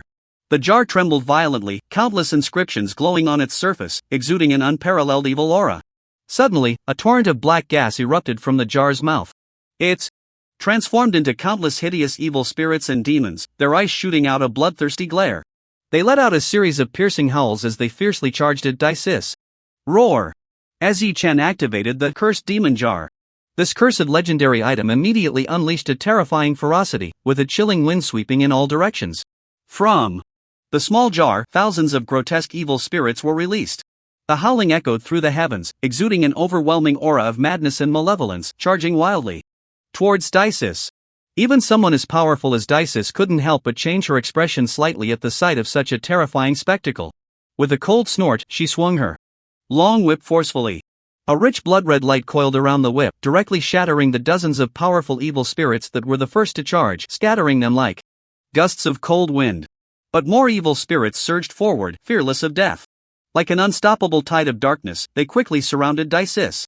The accumulated resentment and madness sealed within the demon jar for countless years were all vented upon Dices. They emitted piercing, mournful howls, using their sharp claws and teeth to frantically tear at Dices' body. Although the damage they could inflict on Dices was limited, the sheer number of evil spirits surrounding her, like maggots clinging to a corpse, was infuriating. No matter how many she killed or how much she tried to shake them off, it only fueled her rage. She let out furious roars, wildly swinging her whip, continuously launching skill attacks, trying to rid herself of these disgusting evil spirits. Moreover, most importantly, in this chaotic battlefield, the enemy she faced was not just Yi Chen. Just moments ago, she had been struck down from the sky by a sword. While Dices was entangled by the countless evil spirits pouring out of the cursed demon jar, a lithe figure flew down from the sky. It was none other than the guardian of the Great Wall of Despair, the Frostblade, Gu Feishuang. With an extremely cold expression, he descended from the sky and struck fiercely with his sword at Dices' chest. Clang! The razor-sharp, icy blade directly tore through the chest armor woven from vines, leaving a deep sword mark. Moreover, an endless force of cold ice erupted. Frost-blue, translucent ice crystals rapidly spread along the wound. In the blink of an eye, they encased half of Dices' chest in her entire left arm in ice. The long health bar above Dices' head, which had been gnawed at by countless evil spirits without much movement, finally visibly decreased by a small segment. At the same time, Yi Chen was astonished to discover that beneath Dices' name, the previously undisplayable contract success rate due to its extremely low probability suddenly flashed with light, revealing a specific value. Queen of Thorns, Dices, legendary level boss, level 97, status, can be tamed, contract success rate, 0.0002%. The moment he saw the contract success rate, Yi Chen's pupils constricted, and his breathing quickened. A bold idea surfaced in his mind. It should be known that Dices was ranked 5th among the top 10 bosses in the national server. If he could truly succeed in the contract and make her his pet, he could walk through the game with ease. Although the success rate was minuscule, only 2 in a million. But even the smallest chance was still a chance. Take a gamble, turn a bicycle into a motorcycle, swap a bird gun for a cannon. What if he really hit the jackpot? Wouldn't that be exhilarating? A fiery glint flashed in Yi Chen's eyes, and without hesitation, he temporarily the contract with Xingyao, freeing up a pet slot. He locked onto Dices, who was entangled by the thousands of evil spirits, and activated the skill Divine Contract.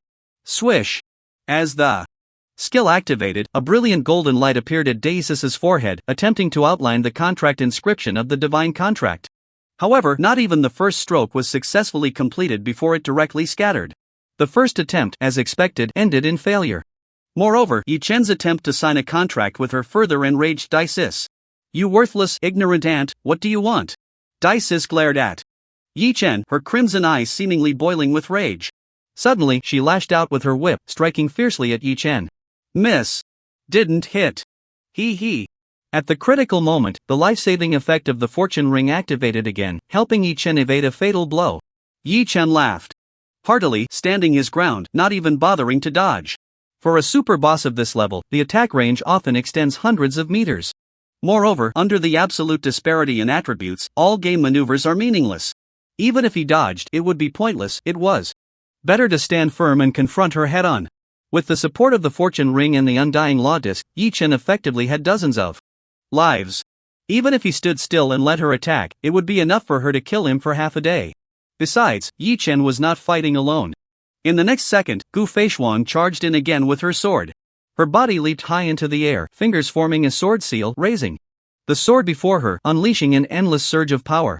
In an instant, she condensed over a dozen shimmering ice crystal long swords in the void behind her. Each one was crystal clear, as if carved from eternal Arctic ice. The sword blades were incredibly sharp, exuding an endless chill. With a shout from Gu Feishuang, she pointed the sword blade downward. In an instant, the ice crystal long swords whistled through the air, shooting down from the sky towards Daisis. Daisis's face changed dramatically. Not bothering to deal with Yi Chen anymore, she quickly shook her body, shattering the layer of ice covering her left side. Raising her left hand towards the sky, she gripped tightly. Suddenly, a blood-colored demonic flower bloomed in the void before her. As it spun rapidly, petals fell, transforming into countless sharp blood-colored flying knives that slashed towards the sky. In the next second, petals and ice swords collided in the air, producing a series of dense clanging sounds. The ice swords shattered, and the petals scattered, both annihilating each other. But before Daisis could catch her breath, a golden inscription mark appeared on her forehead. It was Yi Chen, who, after the cooldown ended, once again activated the divine contract with her. That damned ant. Daisis was instantly furious, wishing she could bind Yi Chen to a torture rack and whip him until he was battered and on the verge of collapse. But at this moment, facing a formidable enemy, Yi Chen was like an unkillable cockroach. Each time he attacked, it was either a miss or he resurrected on the spot after dying. For a time, she had no way to deal with Yi Chen. She could only temporarily ignore him and focus on driving Gu Feishuang back before slowly dealing with him. However, Gu Feishuang was already extremely powerful, and even in her prime, Daisis might not be able to defeat her. Moreover, now she was being attacked by countless evil spirits released from the vile magic jar, significantly weakening her strength. Soon, she began to fall behind in the battle. Under Gu Feishuang's fierce attacks like a storm, her health bar started to decrease rapidly. As her health diminished, the success rate of the contract displayed under her name began to slowly rise, 0%, 0%, 0.001%. Game prompt: you have activated the skill Divine Contract on the legendary boss, Queen of Thorns, Daisis. Contract progress 1%. Contract failed.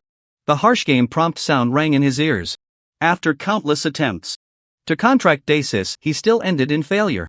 Yi Chen couldn't help but let out a long sigh, looking at the Hongyun Qitian ring on his hand. Bro! At this critical moment, can you give me a little strength?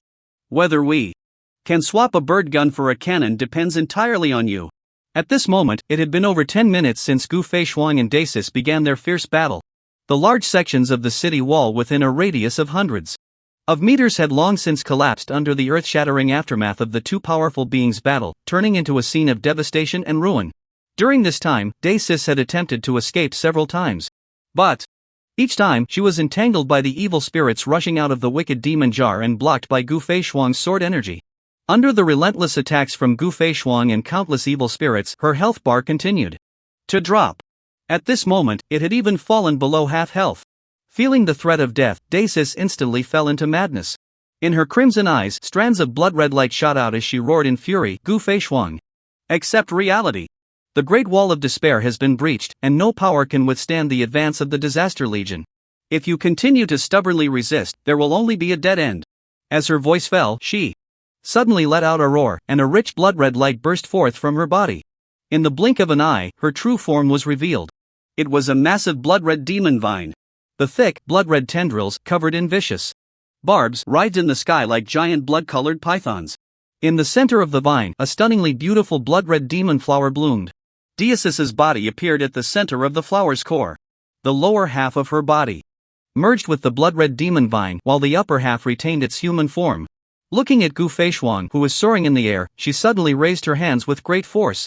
Instantly, thick blood-red tendrils, like fierce blood dragons, surged toward Gu Feishuang. Gu Feishuang's expression changed and she did not dare to be careless. She hurriedly swung her sword and engaged in a fierce battle with Daesis. With her true form restored, Daesis's attributes had clearly received a significant boost. Even while enduring the frenzied bites of countless evil spirits, her power remained terrifying.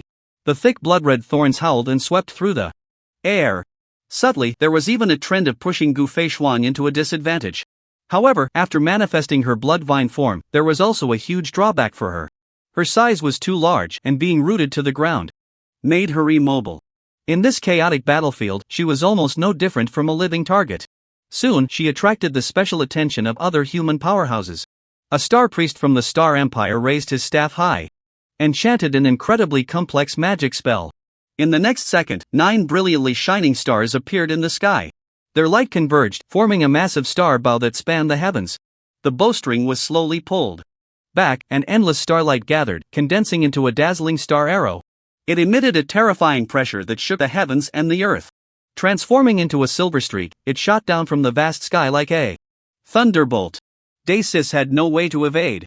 In a hurry, she could only grit her teeth and layer the blood-red tendrils in front of her, forming a blood-red shield. Boom! The star arrow shot down with a thunderous roar. The power of endless starlight erupted, and the blood-red shield made of thick tendrils was directly shattered. On Daesis's alluring face, a look of pain suddenly appeared, and she let out a mournful groan. The blood bar above her head dropped a small segment in an instant. Before she could catch her breath, Gu Feishuang's fierce assault followed closely. Even after manifesting her true form, Daesis did not change her perilous situation. Instead, she attracted more human powerhouses to take advantage of her plight. Among the rulers of the Catastrophe Legion, the relationships were far from harmonious. Seeing Daesis's predicament, Pavelan and several other rulers showed no intention of helping. Instead, they distanced themselves from the battlefield. Alone and unsupported, Daesis, despite being the 5th-ranked super boss in the national server with terrifying strength, was still being beaten down by the relentless onslaught led by Gu Feishuang. She felt utterly stifled, with her blood bar rapidly depleting. After more than 20 minutes, as Gu Feishuang unleashed her ultimate move, an immense sword over 100 feet long, forged from endless frost power, materialized in the sky. Like a meteor falling to the ground, it radiated an overwhelming and terrifying pressure as it crashed down. The horrifying impact directly crushed Daesis's blood-red vine form, reverting her to her original humanoid shape, which was sent flying out from the raging energy storm. With only a sliver of health remaining, she collapsed amidst the wreckage. Yi Chen was waiting for this moment. His eyes flashed with determination as he unhesitatingly activated the lightning escape skill. Transforming into a golden lightning bolt, he rushed towards the unprecedentedly weakened Daesis and decisively initiated the divine contract. In the next second, a strand of incredibly holy golden light illuminated the center of Daesis's brow, swiftly outlining the symbols of the divine contract. However, even though Daesis was now at her weakest, Yi Chen's success rate for the contract was a pitiful 3 in 10,000. In her crimson eyes, 2 beams of furious light shot out. With a disdainful cold snort, she was about to shatter the mark on her brow and interrupt Yi Chen's contract process. Yi Chen suddenly shouted, "Daesis! If you don't want to die, accept it." Daesis was momentarily stunned by his words. Her gaze shifted to the menacing Gu Feishuang, who was charging at her with a sword, revealing a hint of hesitation in her eyes. In that less than a second of hesitation, the golden mark on her brow was successfully completed. Ding game prompt, you have activated the divine contract skill on the legendary boss, Queen of Thorns, Daesis. The contract is successful. Congratulations, you have obtained the legendary pet, Queen of Thorns, Daesis. I did it. The game notification ringing in. His ears sounded exceptionally crisp and pleasant to Yi Chen. A surge of ecstatic joy filled his heart, and he couldn't help but smile wildly. Without hesitation, he waved his hand to retrieve Daesis into the pet space. In the next second, Gu Feishuang, who arrived a moment too late, descended from the sky with her long sword in hand. Her brows furrowed tightly as she looked at Yi Chen and asked in a deep voice, "Where did you hide Daesis? Where have you hidden Daesis?" Gu Feishuang, with a long sword in hand, clad in silver armor, looked valiant with a blood-stained cloak billowing behind her. Her sharp gaze fixed on Yi Chen as she asked in a deep voice. Yi Chen, having made the contract with Daesis at the last moment, had openly cut off her path. At this moment, facing Gu Feishuang's questioning, he did not offer any defense and directly admitted, "Daesis is now my pet. Naturally, she has been returned to my pet space." What? You contracted Daesis? Gu Feishuang's face showed a hint of astonishment unexpected. But then her brows furrowed, and she said solemnly, "Do you know how terrifying Dices is? That woman has managed to rise to a high position within the Catastrophe Legion, filled with deceit and treachery. To associate with her is akin to seeking skin from a tiger. In the end, you will only harm yourself. I appreciate the reminder, but I know my own limits, so there's no need for your concern." Yi Chen politely declined Gu Feishuan's warning. Gu Feishuan felt a surge of anxiety and wanted to say something more. Just then, the ground beneath them suddenly rumbled with a series of booming sounds. Massive sandworms, as large as dragons, burrowed up from the earth. Their enormous bodies thrashed wildly, attacking the foundations of the Great Wall of Despair. Sections of the already severely damaged and battered walls from the previous battle could no longer withstand such fierce impacts and collapsed with a thunderous sound. In the blink of an eye, the Great Wall was torn open with dozens of large and small gaps. From a high vantage point, one could see an endless army of the dead surging like a tidal wave, crossing the gaps in the walls and spreading onto the plains behind the Great Wall. Meanwhile, from the distant northern depths of wind and snow, a terrifying roar echoed, shaking the heavens. Although its form had not yet revealed itself, the overwhelming and terrifying aura had already enveloped the entire battlefield sky through the endless wind and snow, causing countless human powerhouses to feel a chilling dread, utterly suppressed. Earth Demon Lord Jurgis. Gu Feishuang's heart tightened, and she suddenly turned to look north. Her gaze seemed to pierce through the endless wind and snow, catching sight of the terrifying figure standing on the distant northern land, roaring in fury. Her brows furrowed tightly, and her eyes revealed an expression of grave concern. The Great Wall of Despair was in urgent peril, and she no longer had time to linger with Yi Chen. She could only give Yi Chen a deep look and remind him gravely, "Dices is not someone who can be easily controlled. You should take care of yourself." After saying this, she raised her sword and soared into the sky, charging back into the battlefield. Yi Chen let out a sigh of relief. After Gu Feishuan left, he eagerly opened the panel and pulled up Dices' attribute chart, his heart racing as he began to examine it. Queen of Thorns Dices, bloodline level, legendary, level 97, physique star level 14, strength star level 15, agility star level 12, spirit star level 13. Skills: Bloodthirsty Flower Seed A, Deadly Thorn A, Death Flower S, Wild Growth S, Thorn Vine Entanglement S, Greedy Blood Drain S, Flying Flower Blade S, Strangling Vine SS, Queen of Thorns SS, Sea of Godburying Flowers SSS. Description: originally an ordinary blood vine, it took root beside the corpse of a fallen god and demon, absorbing the essence of their blood, ultimately achieving a transformation into a unique god and demon blood vine with unparalleled growth potential. Later, it joined the Catastrophe Legion and became one of its kings. Status: extremely weak, all attributes reduced by 90%. After reading Dices' panel attributes, Yi Chen's eyes widened, and he couldn't help but gasp in shock. Then a surge of ecstasy welled up in her heart, and she couldn't help but laugh out loud. Is this the attribute panel of the top 10 boss levels? It's indeed explosively powerful. First of all, there was that astonishing growth star level of 54 points. To know that 55 points is the threshold for myth-level pets. Dices was just 1 point short, and among all legendary bosses, she was definitely second to none. Besides that, her skill configuration was incredibly exaggerated. Apart from 2 basic A-level skills, all her other skills were S-level or above. 1 SSS level skill, 2 SS level skills, and the configuration was very complete. Except for the limitation of her talent, which left her without a displacement skill, she had all types of control, healing, damage, and area attack skills. With such a godly skill configuration, her combat ability was absolutely off the charts.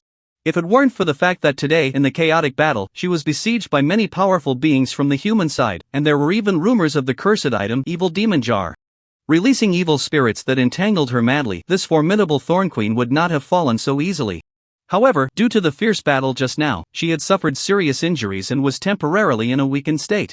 It was similar to when Mu Bingyun was first contracted by Yi Chen. She needed some time to recuperate to restore her peak combat power. But for Yi Chen, this was completely not a problem.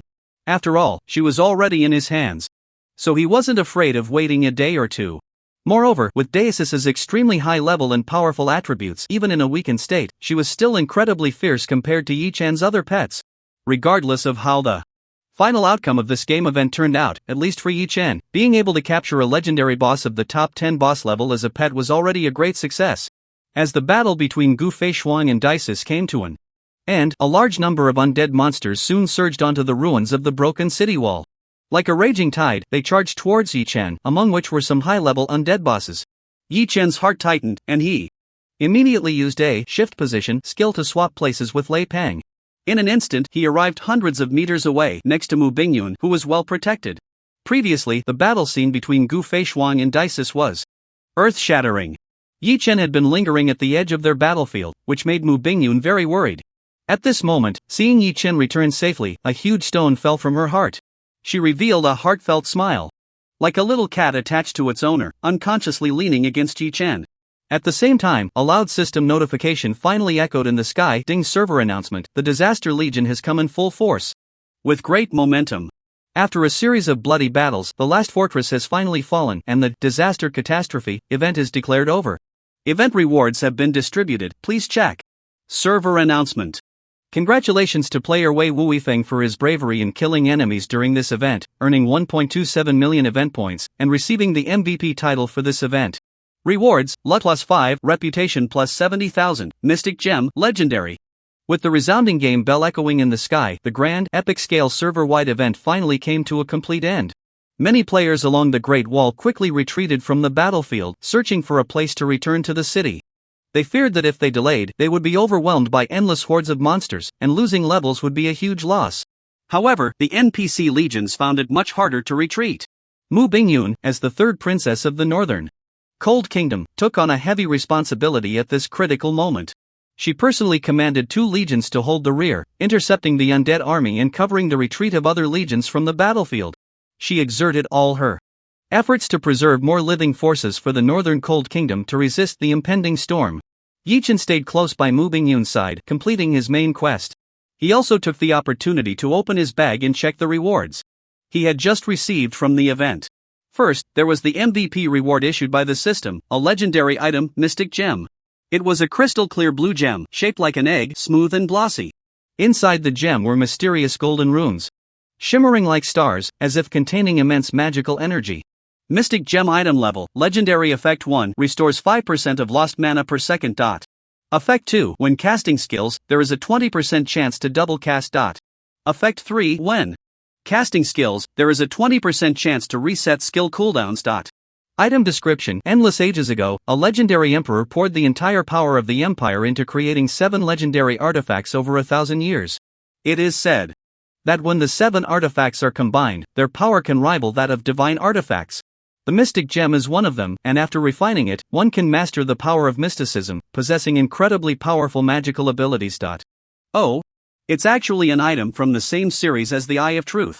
After reading the description of the Mystic Gem, Yi Chen let out a soft exclamation, revealing a hint of surprise.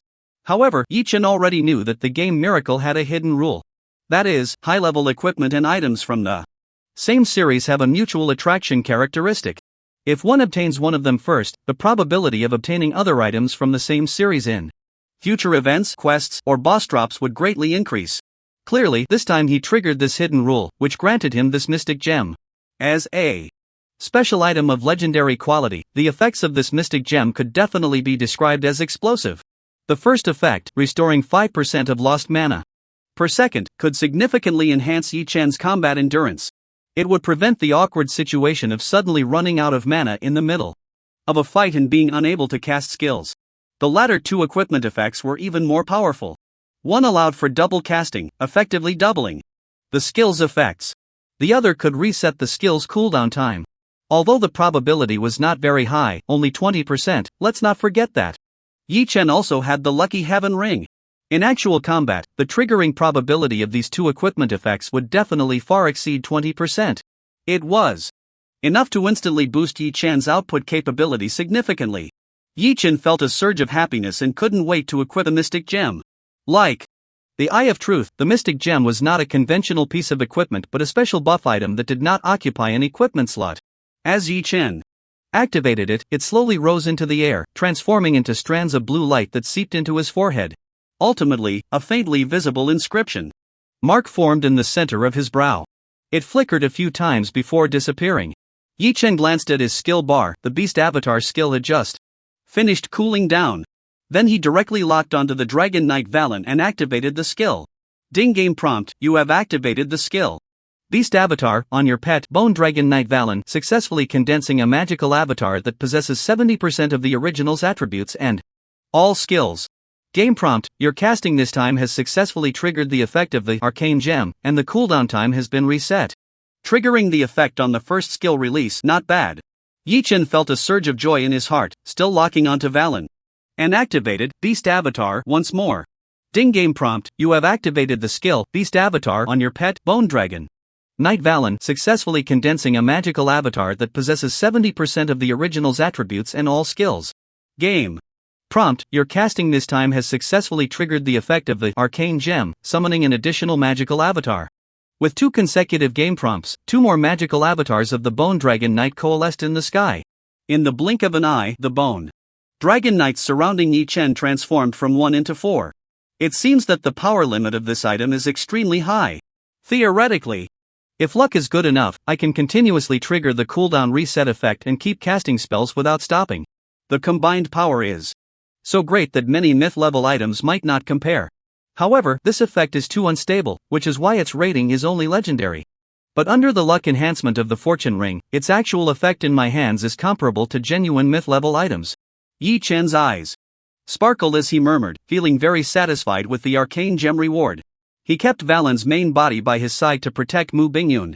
The other 3 magical avatars were all sent out to help the Northern Cold Kingdom's army sweep away the monsters of the Undead Legion. Although the event had already ended and activity points could no longer be earned, the experience and evolution points were real and worth collecting. Besides the MVP reward, Yi Chen also earned over 1.2 million points during the event, which could be exchanged for treasure chests in the event. Interface: a legendary chest required 1 million points to exchange, while an epic chest required 100,000 points.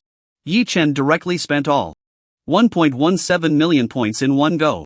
He exchanged for 1 legendary chest, 1 epic chest, and 7 legendary chests. Then he began his joyful chest opening journey. First, he opened the 7 legendary chests. When it came to chest opening luck, he could always trust the fortune ring. Each of the 7 legendary chests yielded abundant rewards. In fact, 2 of the chests even contained epic items with extremely low drop rates. However, Yi Chen couldn't use them and could only auction them off at a high price. The real highlights were the epic and legendary chests that followed. Yi Chen rubbed his hands in anticipation and took out the epic chest to open it. As the chest lid slowly opened, a pleasant game prompt sound rang in Yi Chen's ears. Ding. Congratulations, you have opened an epic chest and received the reward, Sacred Oath, Legendary. Ding. Congratulations, you have opened an epic treasure chest and received a reward, Sacred Oath, Legendary. The pleasant game notification sound rang in his ears, and Yi Chen's eyes immediately lit up. He did not expect that this first epic treasure chest would bring him an unexpected joy. He had actually opened a legendary item. Moreover, what he obtained was exactly what he needed the most right now. Sacred Oath item level, legendary description, an ancient scroll recording the sacred oath between beast tamers and their pets. After use, it allows the beast tamer to add an extra pet slot. This is a special item for the beast tamer profession, allowing them to increase an extra pet slot. However, these items are divided into 3 levels, epic, legendary, and mythical, and there is a hidden rule. Each beast tamer can only use the sacred oath of each level once. Yi Chen had previously used the epic level sacred oath to increase 1 pet slot. To obtain a second extra pet slot, he could only rely on the legendary or mythical level sacred oath. However, such rare items are not so easily obtained. Especially now, the game had just launched not long ago. The vast majority of ordinary players had not even seen a legendary item, let alone a legendary item that is second only to divine artifacts. Yi Chen could only rely on his own efforts. After searching for so many days, he finally got what he wished for. Yi Chen was in a great mood, grabbed the sacred oath, and without hesitation, used it. He successfully unlocked the second extra pet slot. This finally alleviated the urgent problem of not having enough pet slots for the time being.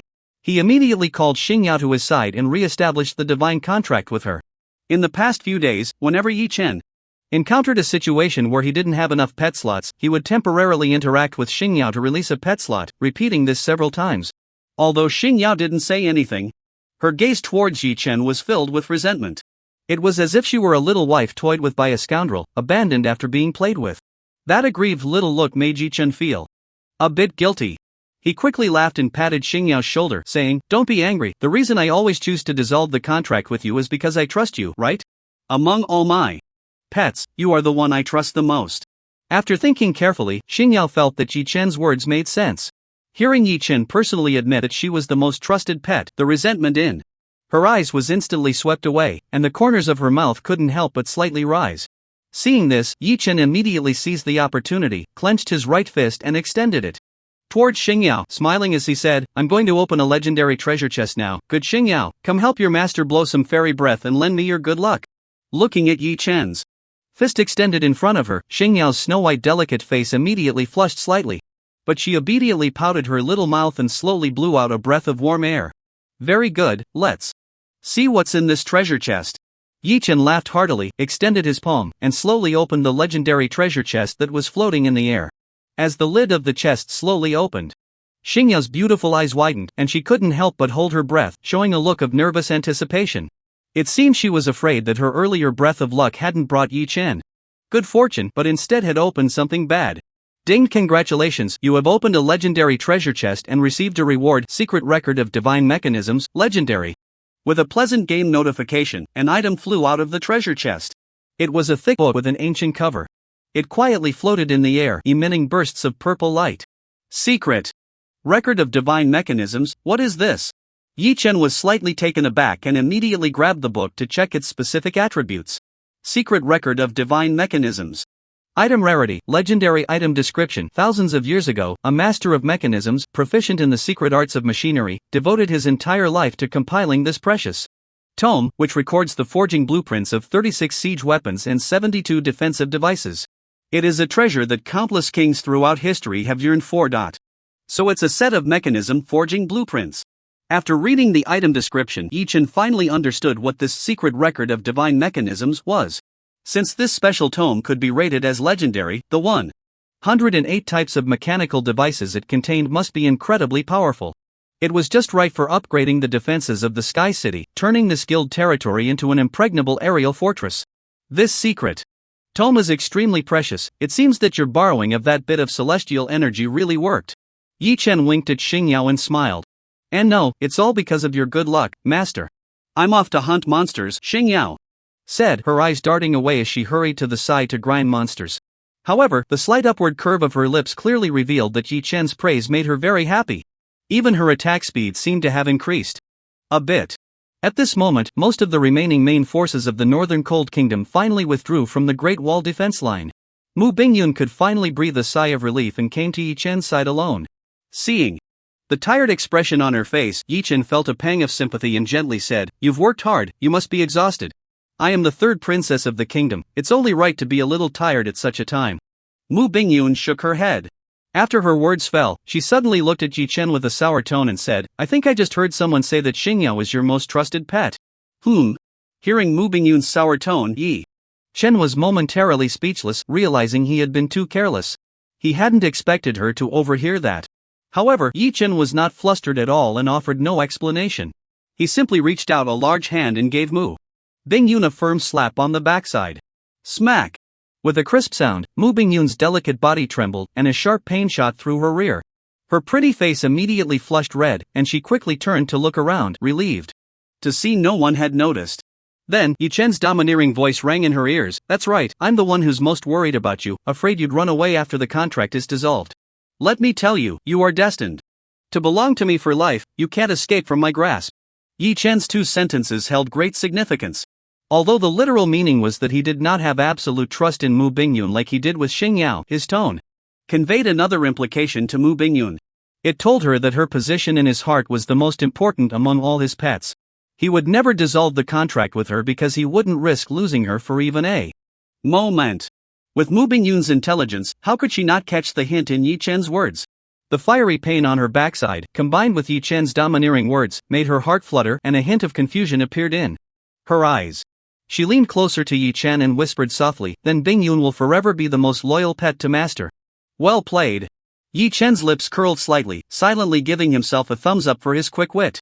At that moment, the game notification sound for completing the task finally rang in Yi Chen's ears. "Ding, game notification, congratulations, you have completed the task, Smoke and Fire on the Great Wall, successfully protecting Mu Bingyun's safety in the battle at the Great Wall of Despair. You have received the task rewards, experience plus 20 million, gold plus 1 million, Hand of Thievery, legendary, SS level main quest, winter is coming, progress 70%. What is the Hand of Thievery?" Yi Chen was slightly taken aback, quickly opening his game inventory to retrieve the legendary item awarded by the system. What he saw was the so-called Hand of Thievery, a vividly lifelike golden right hand. It seemed to be made of pure gold, its surface covered with intricate and complex engravings, shining brilliantly and exuding an extraordinary aura. The joints connecting the 5 fingers to the palm were inlaid with 5 gemstones of different colors, releasing strands of energy light that flowed along the palm's surface, with winding grooves of inscriptions emanating a mysterious presence. Not only was its appearance magnificent, but its attributes were also exceptionally impressive. Hand of Thievery item level, Legendary Effect 1, greatly increases hand speed, attack speed increased by 40%. Skill 1, Thieving Hand, lock onto a target to use, can randomly steal 1 item from the target. Cooldown, 180 seconds. Skill 2, Death Grasp, lock onto a corpse to use, grants an additional reward, can only be activated once per target item. Description: in the endless years past, a legendary emperor exhausted the power of an entire empire, taking 1,000 years to create 7 legendary treasures. It is said that when the 7 treasures are united, their power can rival that of divine artifacts. The Hand of Thievery is one of them, and if used properly, it can even steal the power of deities. Goodness, another legendary item from the same series as the Eye of Truth and the Mystic Gem. It seems that the Fortune Ring is working hard to help me gather these 7 items. This item doesn't significantly enhance combat power, only providing a 40% attack speed boost. But it is a great helper for making a fortune. Living beings can have their items stolen, and even the dead can provide an extra reward through looting. It is definitely an essential artifact for home and travel, perfect for killing and looting. Yi Chen felt a surge of joy in his heart and without hesitation equipped it. In the next second, the Hand of Thievery burst forth with light, transforming into strands of golden radiance that flowed into Yi Chen's right hand. It perfectly fused with his right hand. Yi Chen immediately felt that his right hand had become incredibly agile. No matter what he did, his hand speed could soar. Mu Bingyun stood beside Yi Chen, her beautiful eyes wide open, watching all of this with curiosity as she asked, "What is this thing?" This is a good item. Stand still and let me test its effect." After saying that, he directly locked onto Mu Bingyun as the target and activated the skill Thieving Hand. Swish! Yi Chen suddenly reached out his right hand and grabbed towards Mu Bingyun from a distance. Instantly, the power of thievery activated, and a flash of light appeared in his palm. In the next second, an item appeared in his palm. It seemed to be a silk item, the fabric soft and translucent, feeling smooth and very comfortable to the touch. Success! Yi Chen felt a surge of joy in his heart as he looked at the item he had stolen. In the next second, his gaze went blank, and his expression turned strange. He saw that the item in his palm was a light purple fabric, thin and embroidered with orchid patterns, exuding a faint, pleasant fragrance. It was unmistakably a cool women's belly band. This, Yi Chen's face instantly turned red, and he hurriedly returned the belly band to Mu Bingyun, awkwardly touching his nose as he explained, "Bingyun, let me explain." No need to say anything. Mu Bingyun quickly put away the belly band, her fair face flushed deeply. With a gentle gaze, she looked at Yi Chen and said, "I know the master didn't do it on purpose." Yi Chen was slightly taken aback upon hearing this, unsure if it was his illusion. It seemed he could sense from Mu Bingyun's tone that she almost wished he had intentionally stolen her belly band. In the next second, a line of text that appeared on Mu Bingyun's forehead confirmed Yi Chen's suspicion. The princess felt a deep regret in her heart. There were too many people around, otherwise, she would have suggested showing it to you. A few big question marks suddenly appeared on Yi Chen's forehead. Goodness, is that how the Eye of Truth works? It can actually see this? Unfortunately, this isn't a Japanese youth campus game, otherwise, with this ability, one would be invincible. What landlady, widow neighbor, ill-tempered young lady, tutoring home teacher, or the mother of a school bully? Wouldn't they all be easily taken down? After the collapse of the Great Wall of Despair, the entire garrison retreated. Under the command of several high-ranking NPC generals, they gathered towards the nearest fortress city. Although the Disaster Legion successfully conquered the Great Wall of Despair, they suffered heavy losses in this battle. They even lost the third-ranked king, Hiss. In the short term, they were unable to continue launching large-scale offensives southward. Before the arrival of even fiercer storms, a brief period of calm would ensue. Yi Chen had been engaged in fierce battles online since last night's battle at the Great River, and now, after the battle at the Great Wall of Despair, he had not rested and was feeling somewhat fatigued. Now, there were no urgent tasks to handle in the game. So he bid farewell to Mu Bingyun. First, he went to Sky City and handed over the secret record of divine machines he had just opened from the treasure chest to the craftsmen of the Holy Spirit clan. He ordered them to learn it and forge various city defense devices to strengthen the defenses of Sky City. He also packed all the equipment collected by the Holy Spirit warriors on the battlefield of the Great River into the Fortune Chi Tian ring. Then he crushed the return scroll and arrived at the auction house in North Town.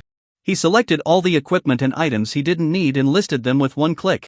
This batch of equipment was not only vast in number but also of exceptional quality. Among them were top-tier items ranked high on the equipment leaderboard. There were also epic rare items that Yi Chen had opened from event treasure chests.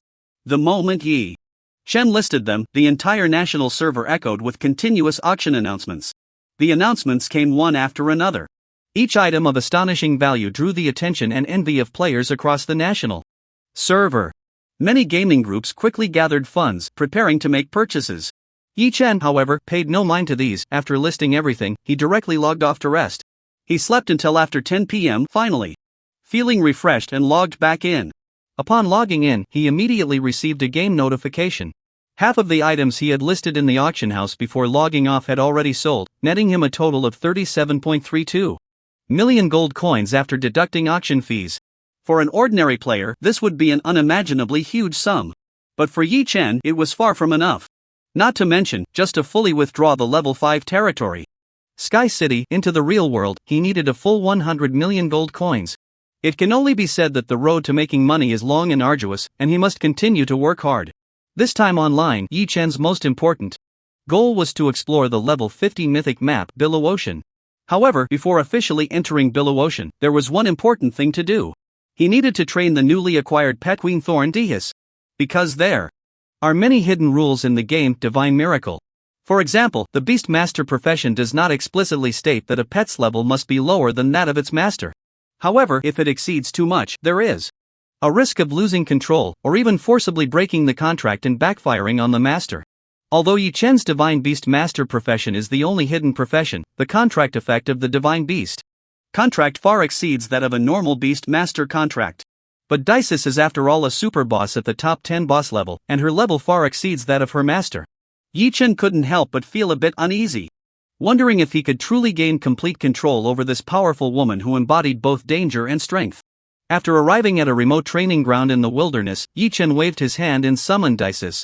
Swish! With a flash of blood-red light, the tall and seductive, stunningly beautiful and coldly elegant Daisis appeared before Yi Chen, holding a thorny whip. As a high-level boss transformed from a demon vine, Daisis stood impressively tall, over 2 meters. Even Yi Chen, who was more than 1.8 meters tall, only reached her chest. Her expression was extremely indifferent, looking down on Yi Chen like a queen. From on high, her eyes filled with disdain. Seeing this, Yi Chen's brows furrowed tightly, and he coldly commanded, "Kneel." "Aunt, are you speaking to me?" Daisis's expression was utterly indifferent. Ignoring Yi Chen's command, her gaze icy as she looked down at him. She coldly stated, "Don't think that just because you have signed a contract with me, you can issue orders with arrogance. With just a thought, I can." Ah! Before she could finish her sentence, Yi Chen let out a cold snort and activated the punishment effect of the divine contract. In the next second, a dazzling golden contract inscription appeared on Daisis's forehead. Waves of golden lightning surged around her body. She convulsed violently as if tortured by countless electric currents. Her face twisted in agony, letting out a painful scream. She shouted furiously, "Stop! Otherwise, I will kill you." However, Yi Chen remained unmoved. His expression was extremely cold as he crazily urged the power of the contract, continuing the punishment. Daisis's eyes filled with murderous intent, wanting to strike Yi Chen down. Yet, as this thought just arose, before she could act, the thunderous power surging within her suddenly intensified. It doubled her pain, making it impossible for her to even stand, and she collapsed to the ground, wailing incessantly. Clearly, the effect of the divine contract was immensely powerful. Even a legendary boss like Daisis, ranked 5th among the top 10 bosses, could at most ignore or defy certain commands from Yi Chen to a certain extent. But forcibly breaking the contract and rebelling against the master was absolutely impossible. Instead, she would face severe punishment from the contract's power. Understanding this, Yi Chen felt a sense of certainty and confidence. As for what to do if Daisis was disobedient, it didn't matter. Yi Chen had plenty of time to slowly train her, teaching her to learn obedience and compliance.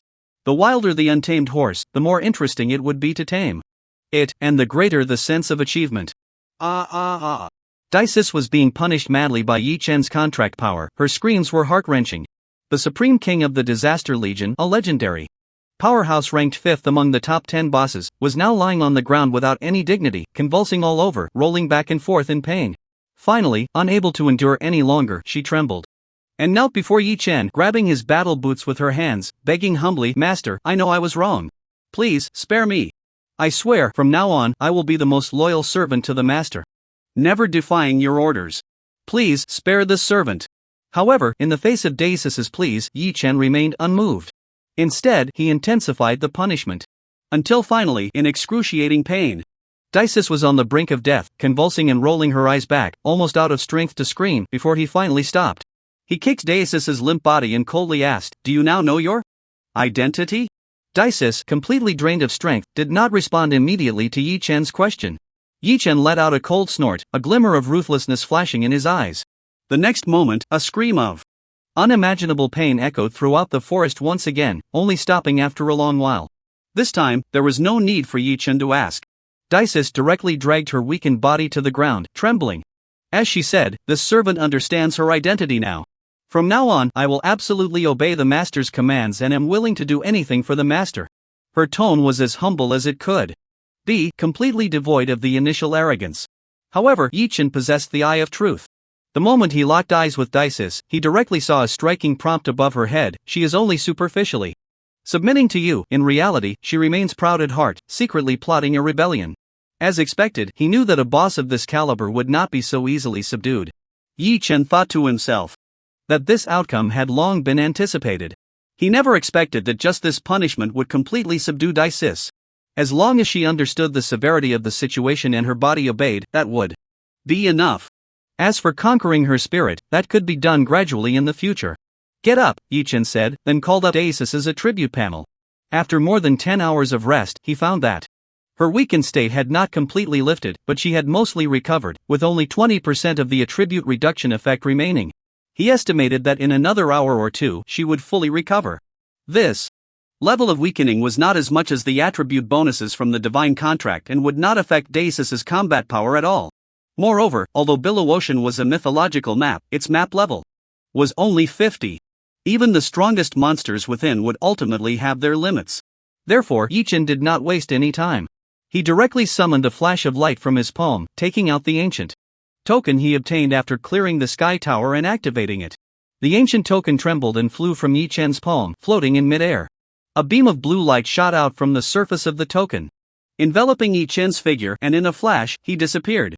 The next second, Yi Chen's feet landed again, appearing in a brand new world. At the same time, a crisp game notification sound rang in his ears. "Game notification: you have entered the mythological map, Billow-Ocean. The entry-level limit for this map is 50. All players, pets, summons, etc., exceeding this level will have their attributes reduced to level 50. Your maximum stay time in this map is 24 hours. Killing monsters to obtain Billow-Ocean divine crystals can be exchanged for generous rewards upon leaving the map. Treasure chests will randomly drop in the map, containing precious treasures. Notice, this map is an open map, and players from all realms can enter. Upon death, all Billow-Ocean divine crystals will drop, so proceed with caution." Open map? Players from all realms can enter? Hearing the key information mentioned in the game prompt, Yi Chen raised his eyebrows in surprise. As a reborn individual, he was certainly not unfamiliar with these terms. The vast universe is boundless. Of course, it is not only Blue Star that possesses intelligent life. In fact, the game Divine Miracle did not merely descend upon Blue Star. It simultaneously descended across the vast universe on all life planets. To some extent, what the players on Blue Star are experiencing now is just the first phase of this game. When 10 players above level 90 appear on a certain server, a spatial portal will emerge above that server. Players from other planets, after meeting certain conditions, can cross this spatial portal and arrive on this server. Once defeated, all game resources of the server will be harvested by players from other planets. Moreover, they could even invade the real world through the game and directly enslave an entire planet. In his previous life, during the 2.5 years since the game's arrival, many life planets suffered devastating defeats in brutal wars. Entire planets, countless beings, became slaves to other powerful races in the universe. At that time, the cruelty of this game would truly manifest. In fact, with Yi Chen's current level and strength, he could already dominate all servers on Blue Star. No one or force could pose any threat to him. The reason he still diligently practiced leveling up, earning gold, and enhancing his strength every day was to prepare in advance for that day. Having once entered the outer battlefield, Yi Chen deeply understood that there were too many intelligent races in the universe. Many races were inherently powerful, possessing unique advantages. Even the strongest players on Blue Star were merely insignificant fish in their eyes. These incredibly powerful alien races could potentially become enemies of Yi Chen and even Blue Star in the near future. Yi Chen had to elevate his strength to a sufficient level before that time to remain invincible. So, the Tower of Heaven at level 40 should be a selection trial for all intelligent races in the universe. Only those who successfully clear it will qualify to enter this mythical map. Although the difficulty of the Tower of Heaven is great, the life planets in the universe are as numerous as the sands of the Ganges, and surely many will be able to enter here. Moreover, each person's strength is formidable, they are the greatest source of danger in this map. Yi Chen murmured, his eyes flashing with light as he summoned Void Calamity and Thunder Rock. First, he released Thunder Rock to fly into the sky and observe the surroundings. Then he activated the Beast Master Divine Weapon skill, donning the Void Chestplate formed from Void Calamity. Instantly, he felt a surge of powerful energy infusing his body, bringing a sense of security. As for the other pets, Yi Chen did not rush to release them. After all, for him, this map was a completely unfamiliar environment. It was wiser to keep a few trump cards in hand. Especially in this map, where there might be many players from other planets, it was even more crucial to conceal his strength. Yi Chen was concerned that if he revealed too strong a pet lineup from the start, they would not dare to attack him. After all, the game prompt had clearly stated that once one died in this map, all collected Azure God crystals would explode. This meant that killing another player was worth more than killing countless monsters. The existence of this rule was clearly to drive all players entering here to hunt each other. According to Yi Chen's experience from his previous life, although the human race is widely distributed and numerous throughout the universe, their innate talents are generally weak. In many maps with similar rules, they often play the role of prey, becoming the hunting targets of many powerful races in the universe. It is not an exaggeration to say that Yi Chen is now wandering alone in this game map. In the eyes of many alien players, he is no different from a walking, plump prey, attracting many to attack him actively. As long as they dare to strike, it would be just what Yi Chen wants. It would let them know who the real prey is. Yi Chen opened the game map and took a look, discovering that the entire map of Billow Ocean is vast. The location he is currently in is a hilly area called the Shinchua Ruins.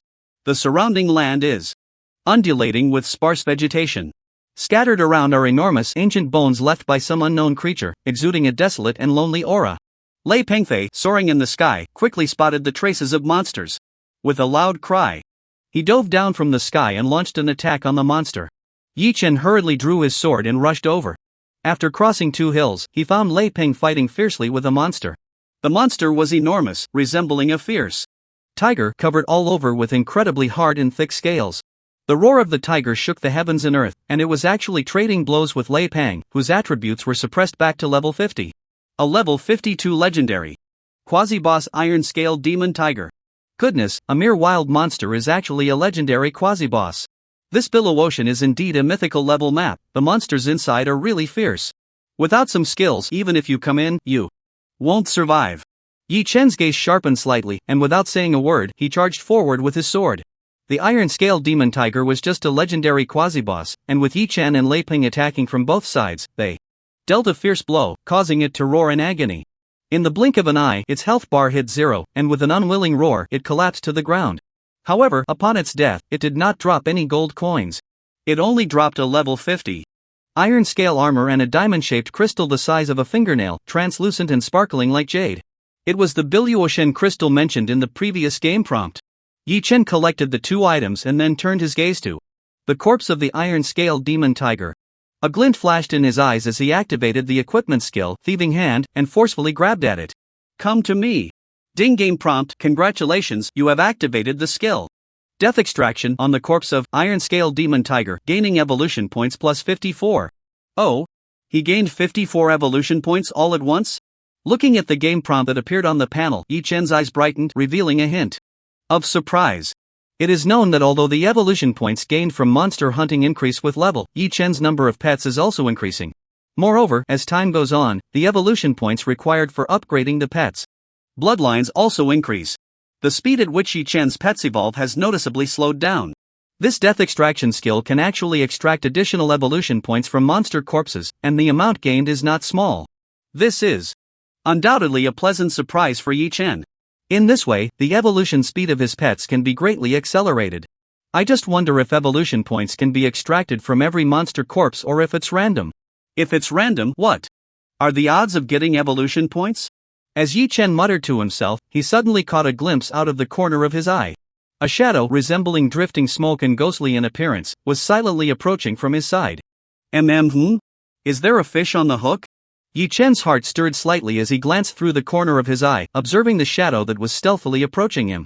Drawing from his past life experiences, he quickly recognized that this was a player from the Smoke Demon Clan.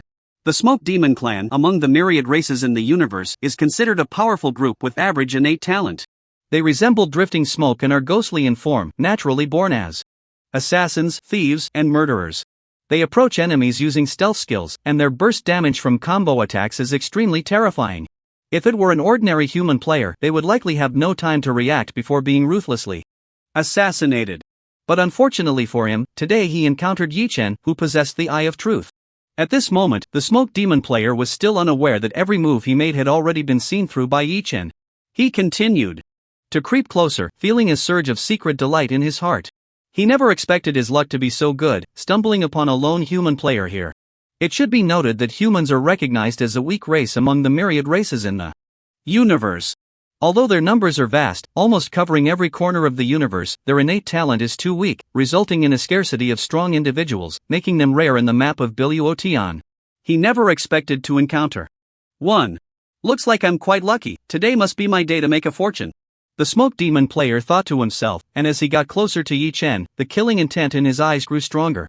Until finally, this killing intent reached its peak.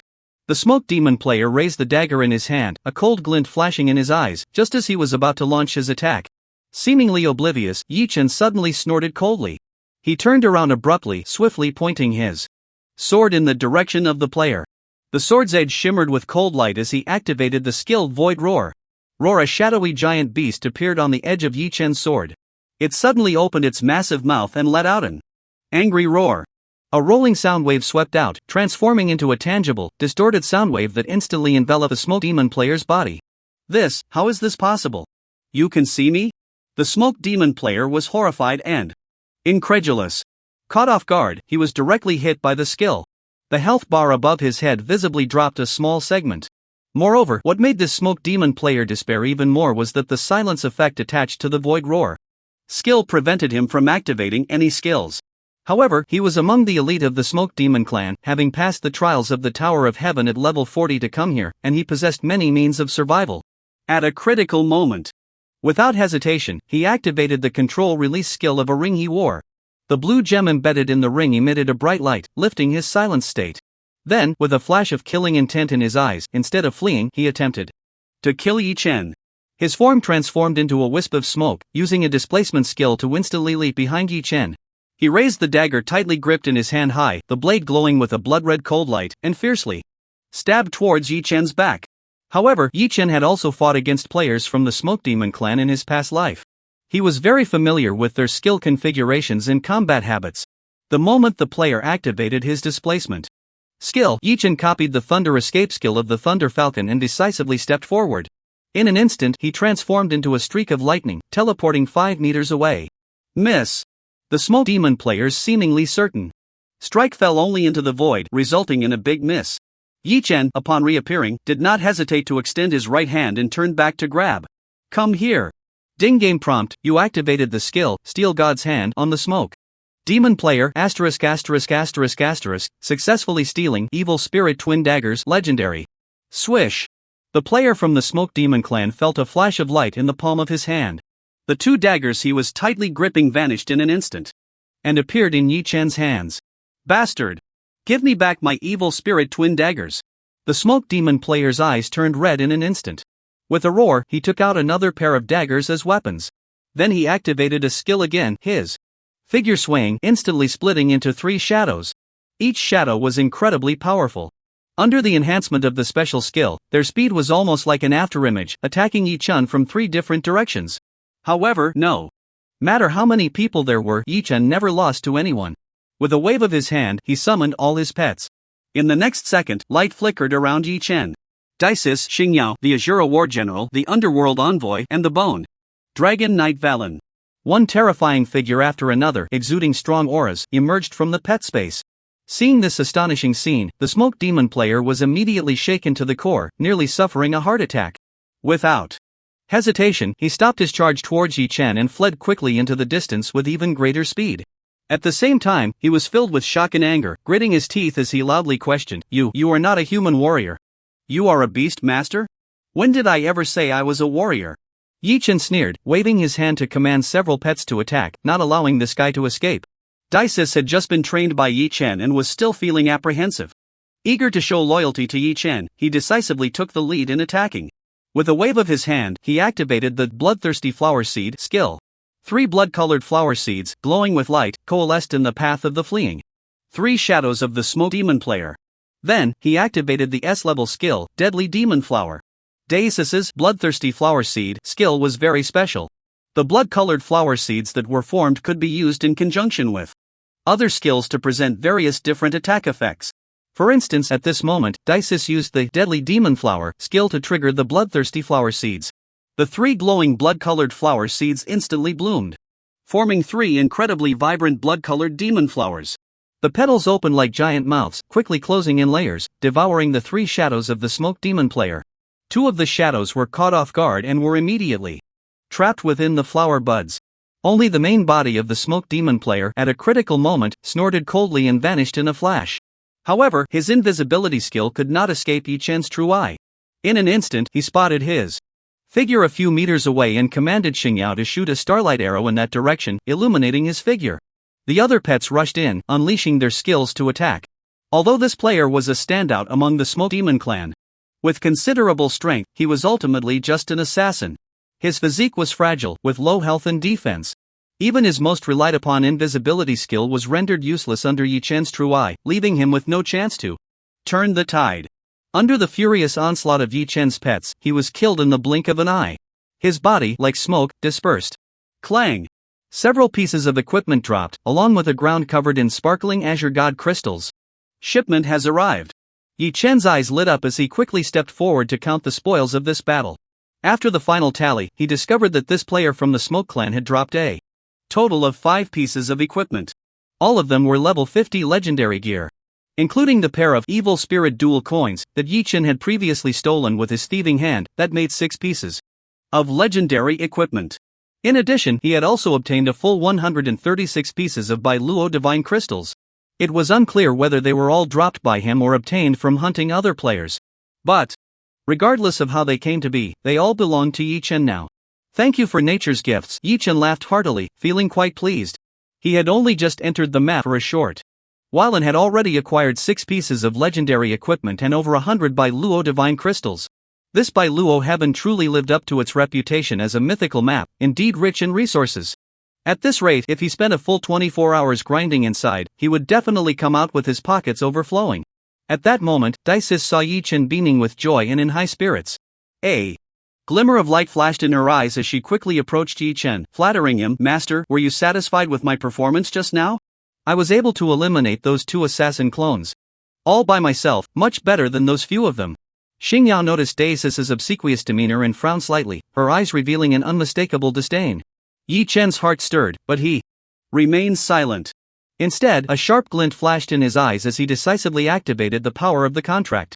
In the next second, Daisis's entire body was enveloped in electric light, convulsing violently as she let out a painful scream.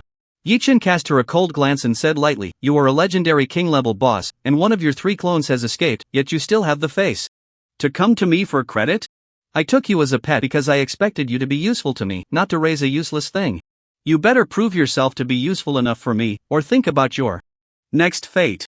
For a pet like Daisis, who was proud and difficult to tame, even if she performed excellently, he could not show her a good face. Instead, he had to impose strict punishment. He needed to use the harshest punishment and a dismissive attitude to completely destroy the pride deep within her, so that she could gradually recognize her position until she was fully tamed. Master is right.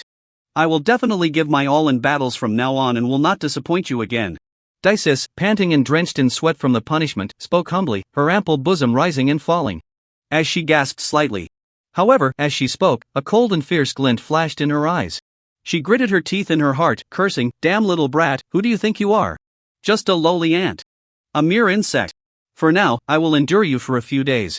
Once I find a way to break the contract, I will trample you underfoot and whip you mercilessly until you kneel and beg for mercy." After counting the spoils, Yi Chen recalled all his pets.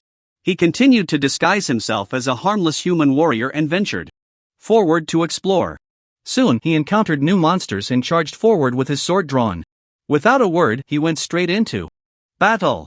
After some exploration, Yi Chen discovered that the monsters in this by Luo Heaven map were generally very powerful. Even the lowest level monsters were level 50 dark gold bosses. Ordinary players would find it nearly impossible to move forward if they entered. Only the talented individuals from various races who could pass the trials of the Tower of Heaven had the strength to solo in such high-level maps. And the high tier of monsters also meant a high drop rate. Almost every monster drops equipment, and they are all legendary gear, rare items, and high-level skill books.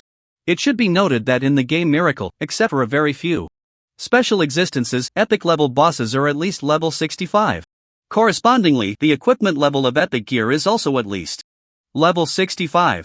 Legendary equipment is already the pinnacle of level 50 gear. Moreover, the drop rate is extremely low, and each piece is worth a fortune. Although it means nothing to Yi Chen, for other ordinary players, it is the ultimate gear they dream of and desire immensely. Even with Yi Chen's strength, combined with the high drop rate provided by the fortune ring, obtaining so much legendary equipment in the game map of Blue Star is not easy. However, in this mythical map, it is readily available and within reach. As long as Yi Chen successfully brings this equipment back to the game world of Blue Star, not only can he make a fortune and earn a substantial amount, but he can also significantly enhance the strength of the entire server. This will give the Dragon Country server an advantage in future battles against other alien strong races. In addition, with the Thief God's Hand, Yi Chen can also loot the corpses of monsters. Each monster can provide him with an extra reward. After multiple experiments, Yi Chen discovered that he has a 3/4 chance of obtaining evolution points when looting corpses. There is also a 1/4 chance of getting other items, materials, or skill books. In summary, the harvest is abundant, and he will definitely not return empty-handed. Furthermore, time quickly proved Yi Chen's identity as a human. In this map of the survival of the fittest, he is indeed seen as the least threatening prey by many cosmic strong races. Walking between the vast maps feels like a fragrant bait, constantly attracting fish to bite. In just 2 short hours, he attracted 3 alien players who actively attacked him. The result, of course, was that they were all easily dealt with by Yi Chen. Additionally, Yi Chen released the Thunder Falcon and Bone Dragon Knight to search for enemies around. They discovered the traces of 4 alien players in succession and eliminated them all. With the high drop rate from the fortune ring, the equipment and items they painstakingly obtained in this map, after their deaths, dropped directly in large quantities. All of it became Yi Chen's gain. The total number of Bai Luo divine crystals dropped reached an astonishing 4,000. Yi Chen couldn't help but exclaim sincerely. Indeed, it is said that killing and looting brings wealth, while building bridges and repairing roads leaves no corpses. The speed of making money through killing and looting is much faster than grinding monsters diligently.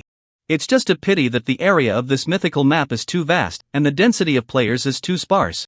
After a full 2 hours, Yi Chen had only encountered 8 enemies. If only there were a way to discover enemies hiding far away or to attract enemies from a great distance, Yi Chen murmured. As soon as he finished speaking, a loud noise suddenly came from the sky above. Yi Chen was startled and looked up. He saw a dazzling golden beam of light piercing through the clouds, shooting down from the sky.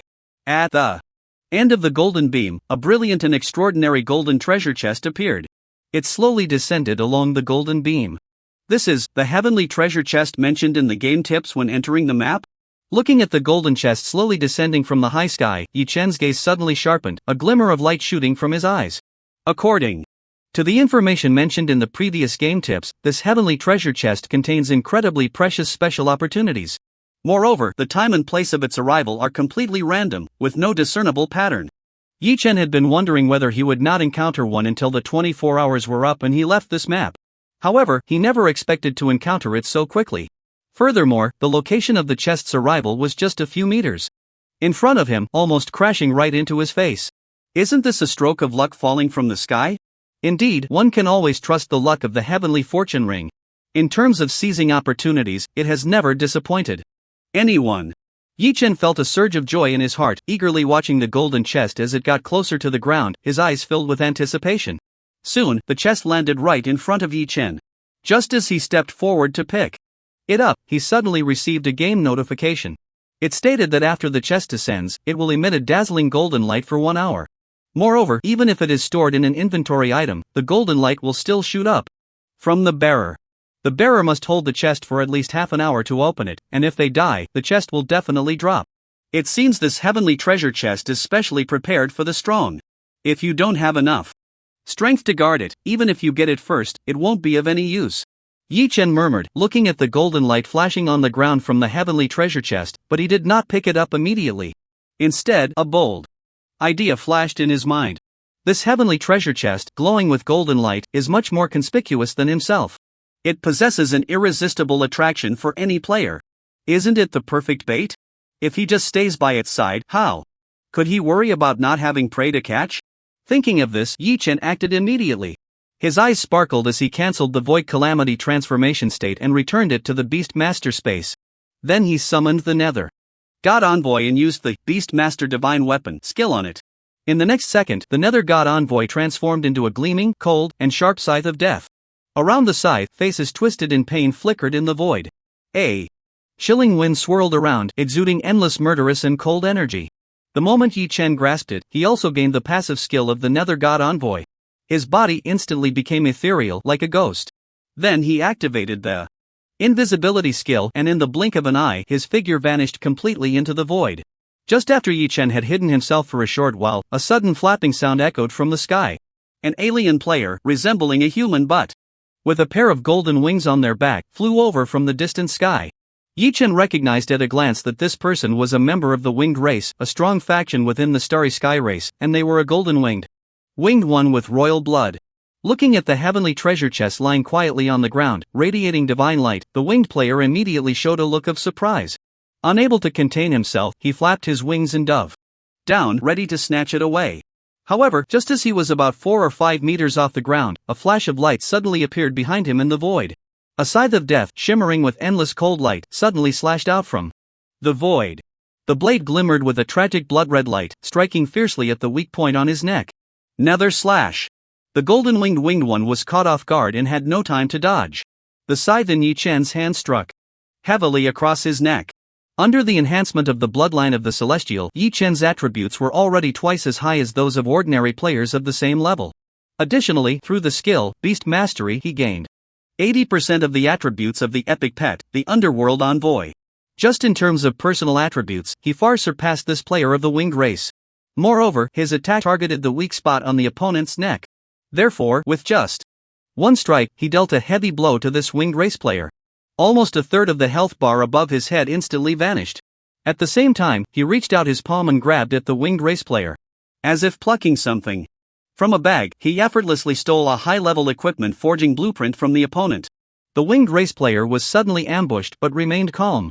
A pair of golden wings behind him suddenly shook, and a burst of golden light spread out, forcibly pushing Yi Chen several meters away. Then, suspended in midair, he turned around abruptly, his gaze coldly fixed on Yi Chen, and his wings trembled violently. Instantly, hundreds of dazzling golden feathers coalesced in the surrounding void. Like a flurry of flying daggers, they tore through the air, whistling as they shot towards Yi Chen. Yi Chen snorted coldly and decisively activated the lightning escape skill. Taking a step forward, he transformed into a streak of golden lightning, instantly appearing behind the Winged Race player. The Winged Race player was startled and was about to use a displacement skill to create distance between himself and Yi Chen. In the next second, dark chains, eerie and twisted, suddenly emerged in the void around him, binding his form tightly. Soul chains.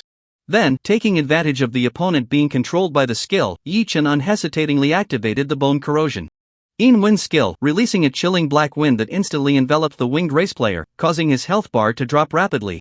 Following that, 2 swift normal attacks landed consecutively on the opponent. After a smooth combo, the Winged Race player was left with very low health. Just as Yi Chen was about to use the Soul Reap skill to finish him off, the winged race player suddenly broke free from the soul chains. With a powerful flap of his wings, he activated a displacement skill and flew more than 10 meters away in an instant. Just as he was preparing to escape using his innate advantage of flight, a sudden shriek came from above. The Thunder Falcon swooped down with a thunderous roar, unleashing a Thunder Hell skill, and countless bolts of lightning fell from the sky, sending him back to his home. Yi Chen immediately rushed forward, scooping up all the items dropped by the winged race player into his bag. He quickly cleaned up the battlefield. Then, he activated the invisibility skill again, disappearing from sight, waiting for the next prey to arrive. In this manner, over the next 10 minutes, Yi Chen repeated the process, taking down 6 more alien players attracted by the falling treasure chest. Once, before he had finished off the first player, the second player arrived. Yi Chen had to exert considerable effort to deal with both of them. Until 20 minutes later, Yi Chen was patiently guarding by the treasure chest, waiting for the next prey to arrive. Suddenly, a piercing shriek came from behind. A sharp blood-red arrow tore through the air in an instant, shooting towards his hiding place. Hearing the sharp sound of wind slicing through the air from behind, Yi Chen's heart suddenly tightened, and he couldn't help but let out a soft eh. He hadn't expected that despite his keen insight with the eye of truth, he had not detected the enemy's arrival. Instead, it was his own hidden state that had been uncovered first. It seemed that the enemies this time were somewhat formidable, not comparable to those he had encountered before. Since his invisibility had been detected, Yi Chen saw no need to continue hiding. Without hesitation, he activated the skill Phantom Leap. His figure instantly jumped out, appearing several meters away. Clang! The next second, a blood-red arrow shot through the air, landing on the ground where Yi Chen had just stood. The arrowhead sank deep into the ground, the shaft vibrating ominously, exuding a menacing aura. Clearly, this arrow was extraordinary, containing an astonishing amount of power. If hit, it would be far from pleasant. Yi Chen raised his head and looked in the direction from which the arrow had come. He saw a humanoid alien clad in blood-red leather armor emerging from behind a hill, rushing towards him with a blood-red longbow in hand. At first glance, he looked just like an ordinary person, except for a tightly closed vertical eye growing in the center of his forehead. At the same time, from 3 other directions, 3 more alien warriors, each with a vertical eye on their foreheads, suddenly appeared, charging towards him. In the blink of an eye, they surrounded Yi Chen completely. Heavenly Eye Clan? Upon seeing the vertical eyes on these alien warriors, Yi Chen's pupils constricted, and a serious expression appeared in his eyes. This clan was one of the more famous, powerful races in the universe. Although their numbers were few, each member possessed incredibly strong innate abilities. It was said that when a member of the Heavenly Eye clan was born, the vertical eye that grew on their forehead would grant them an immensely powerful innate supernatural ability. As they leveled up and their bloodline powers gradually awakened, they would unlock various powerful skills. The most recognized strength of the Heavenly Eye clan was their unparalleled reconnaissance ability. The invisibility skills used by players of the same level were nearly ineffective before their heavenly eyes. No wonder they had managed to find him in his hidden state before he even detected them. Moreover, since entering the map of Billow Ocean, all the alien warriors Yi Chen had encountered had been acting alone. The challenge difficulty of the Celestial Tower was simply too high. On a life planet, having even one person successfully clear it and obtain a ticket to enter here was quite impressive. However, these 4 players from the Heavenly Eye clan were able to team up and enter simultaneously. As the saying goes, from the small, one can infer the large. Just from this detail, one could imagine how powerful this race's innate abilities were. Therefore, facing the combined assault of the 4 Heavenly Eye clan players, Yi Chen's expression became serious, and he dared not let his guard down. Yet, after surrounding Yi Chen, the 4 players did not immediately attack. They all wore proud expressions, clearly not considering Yi Chen a threat. One of them, an assassin clad in black leather armor and wielding a dagger, licked the blade with his tongue, looking at Yi Chen with disdain, and said to the other 3 companions, "You guys don't need to intervene, let me handle this kid. A mere weak human isn't worth all 4 of us attacking together." "Fine, then make it quick, I'll give you 1 minute. 1 minute? Who do you think you're looking down on? If you can't take him down in 10 seconds, I'll give you 1,000 Billow Ocean crystals." The 4 players from the Heavenly Eye clan, in their words, showed no regard for Yi Chen, even making a bet on him. Hearing their boastful words, Yi Chen couldn't help but feel a mix of anger and amusement. With a cold gaze, he looked at them and said, "You think you can kill me just because you're looking down on me like a dog? You might as well all come at me together, so I don't waste my time." Ha ha. Upon hearing Yi Chen's words, the 4 players from the Tianyan clan burst into laughter as if they had heard a hilarious joke. The assassin type. Player even snorted coldly and mercilessly mocked, "Did you think we didn't see you lying in wait here, hunting other players? I have to admit, you do have some strength. For weak humans, that's quite impressive. But, unfortunately, that insignificant strength of yours is nothing to the strong of our Tianyan clan." That's right, an ant is still an ant. Even if you are the strongest among ants, it makes no difference in our eyes. A single finger can crush you. The archer from the Tianyan clan also snorted and ruthlessly taunted Yi Chen. "You are already surrounded by us, do you really think you have a chance to escape? You say I'm surrounded. By you?" Yi Chen raised an eyebrow and immediately laughed. Without further ado, he waved his hand and summoned all his pets. In the next second, spatial passages appeared around Yi Chen. The tall and sexy Thorn Queen, Dices, wielding a long whip, exuded in icy beauty. The Void Calamity, covered in bone spurs and with a giant mouth full of fangs, was as massive as a mountain. The Shura War General, riding a skeletal warhorse and holding a blood-red spear, radiated a terrifying killing intent. Star Yao, surrounded by starlight, held a longbow that shone brilliantly, her beauty and cold demeanor captivating. The Bone Dragon Knight, Valen, riding an icebone dragon, emanated an extraordinary aura. They all surged forth from the beast summoning passage, exuding powerful presences. The Thunder Falcon, which had been circling in the sky, let out a loud cry, its body surrounded by flickering lightning as it dove down from the sky. But that wasn't all. After summoning the pets, Yi Chen chose the strongest Dices and activated the Beast Avatar skill. It seemed that due to the imminent threat, Yi Chen's luck suddenly skyrocketed. The effect of the Mystic Gem, which resets skill cooldowns, triggered consecutively. This allowed Yi Chen to continuously cast the Beast Avatar skill several times, summoning 9 avatars of Dices in one go. Together with Dices's main body, 10 Dices launched their skill simultaneously. In the blink of an eye, dozens of bloodthirsty flower seeds spread throughout the surrounding void. Under the activation of the wild growth skill, they grew rapidly and bloomed quickly. In no time, they transformed into bizarre blood-red demon flowers encircling the 4 Tianyan clan players. Surrounded by his powerful pets, Yi Chen's aura became formidable. Looking at the 4 Tianyan clan players whose expressions had drastically changed, he smirked and said leisurely, "To correct you, it should be that you are the ones surrounded by me." How is this possible? Seeing Yi Chen summon so many powerful pets with a wave of his hand, the situation turned in an instant, surrounding them instead. The 4 members of the Tianyan clan had their expressions change drastically, staring at Yi Chen in disbelief, exclaiming, "Aren't you an assassin class? Who told you I was an assassin class? Do you think the 3 eyes on your heads are for venting?" Yi Chen snorted coldly, not wanting to waste words with these 4 Tianyan clan members. He waved his hand directly, giving orders to his pets, "Kill without mercy." Dices, eager to show his loyalty and strength to Yi Chen, couldn't wait to take action first. He extended his palm and made a grasping motion from afar. Instantly, thick, blood-colored thorns covered in sharp spikes emerged from the void around the 4 Tianyan clan members, wildly entangling them. Thorn vines entangle. Among the 4, 3 were caught off guard and were tightly ensnared by the blood-colored thorns. Only the assassin-type Tianyan clan member reacted the fastest. Without hesitation, he flashed and used a strong stealth skill to disappear. In a blink, he appeared behind Yi Chen. The vertical eye on his forehead slowly opened a slit. Strands of blood-colored light were released from the vertical eye, emanating an endless aura of slaughter. In an instant, it enveloped Yi Chen. This was his innate skill, capable of releasing a murderous bloodlight through the vertical eye on his forehead. Once it shone on the target, it would impact their mind with endless killing intent, causing a brief state of dizziness. At the same time, their defense would be significantly weakened, rendered almost useless.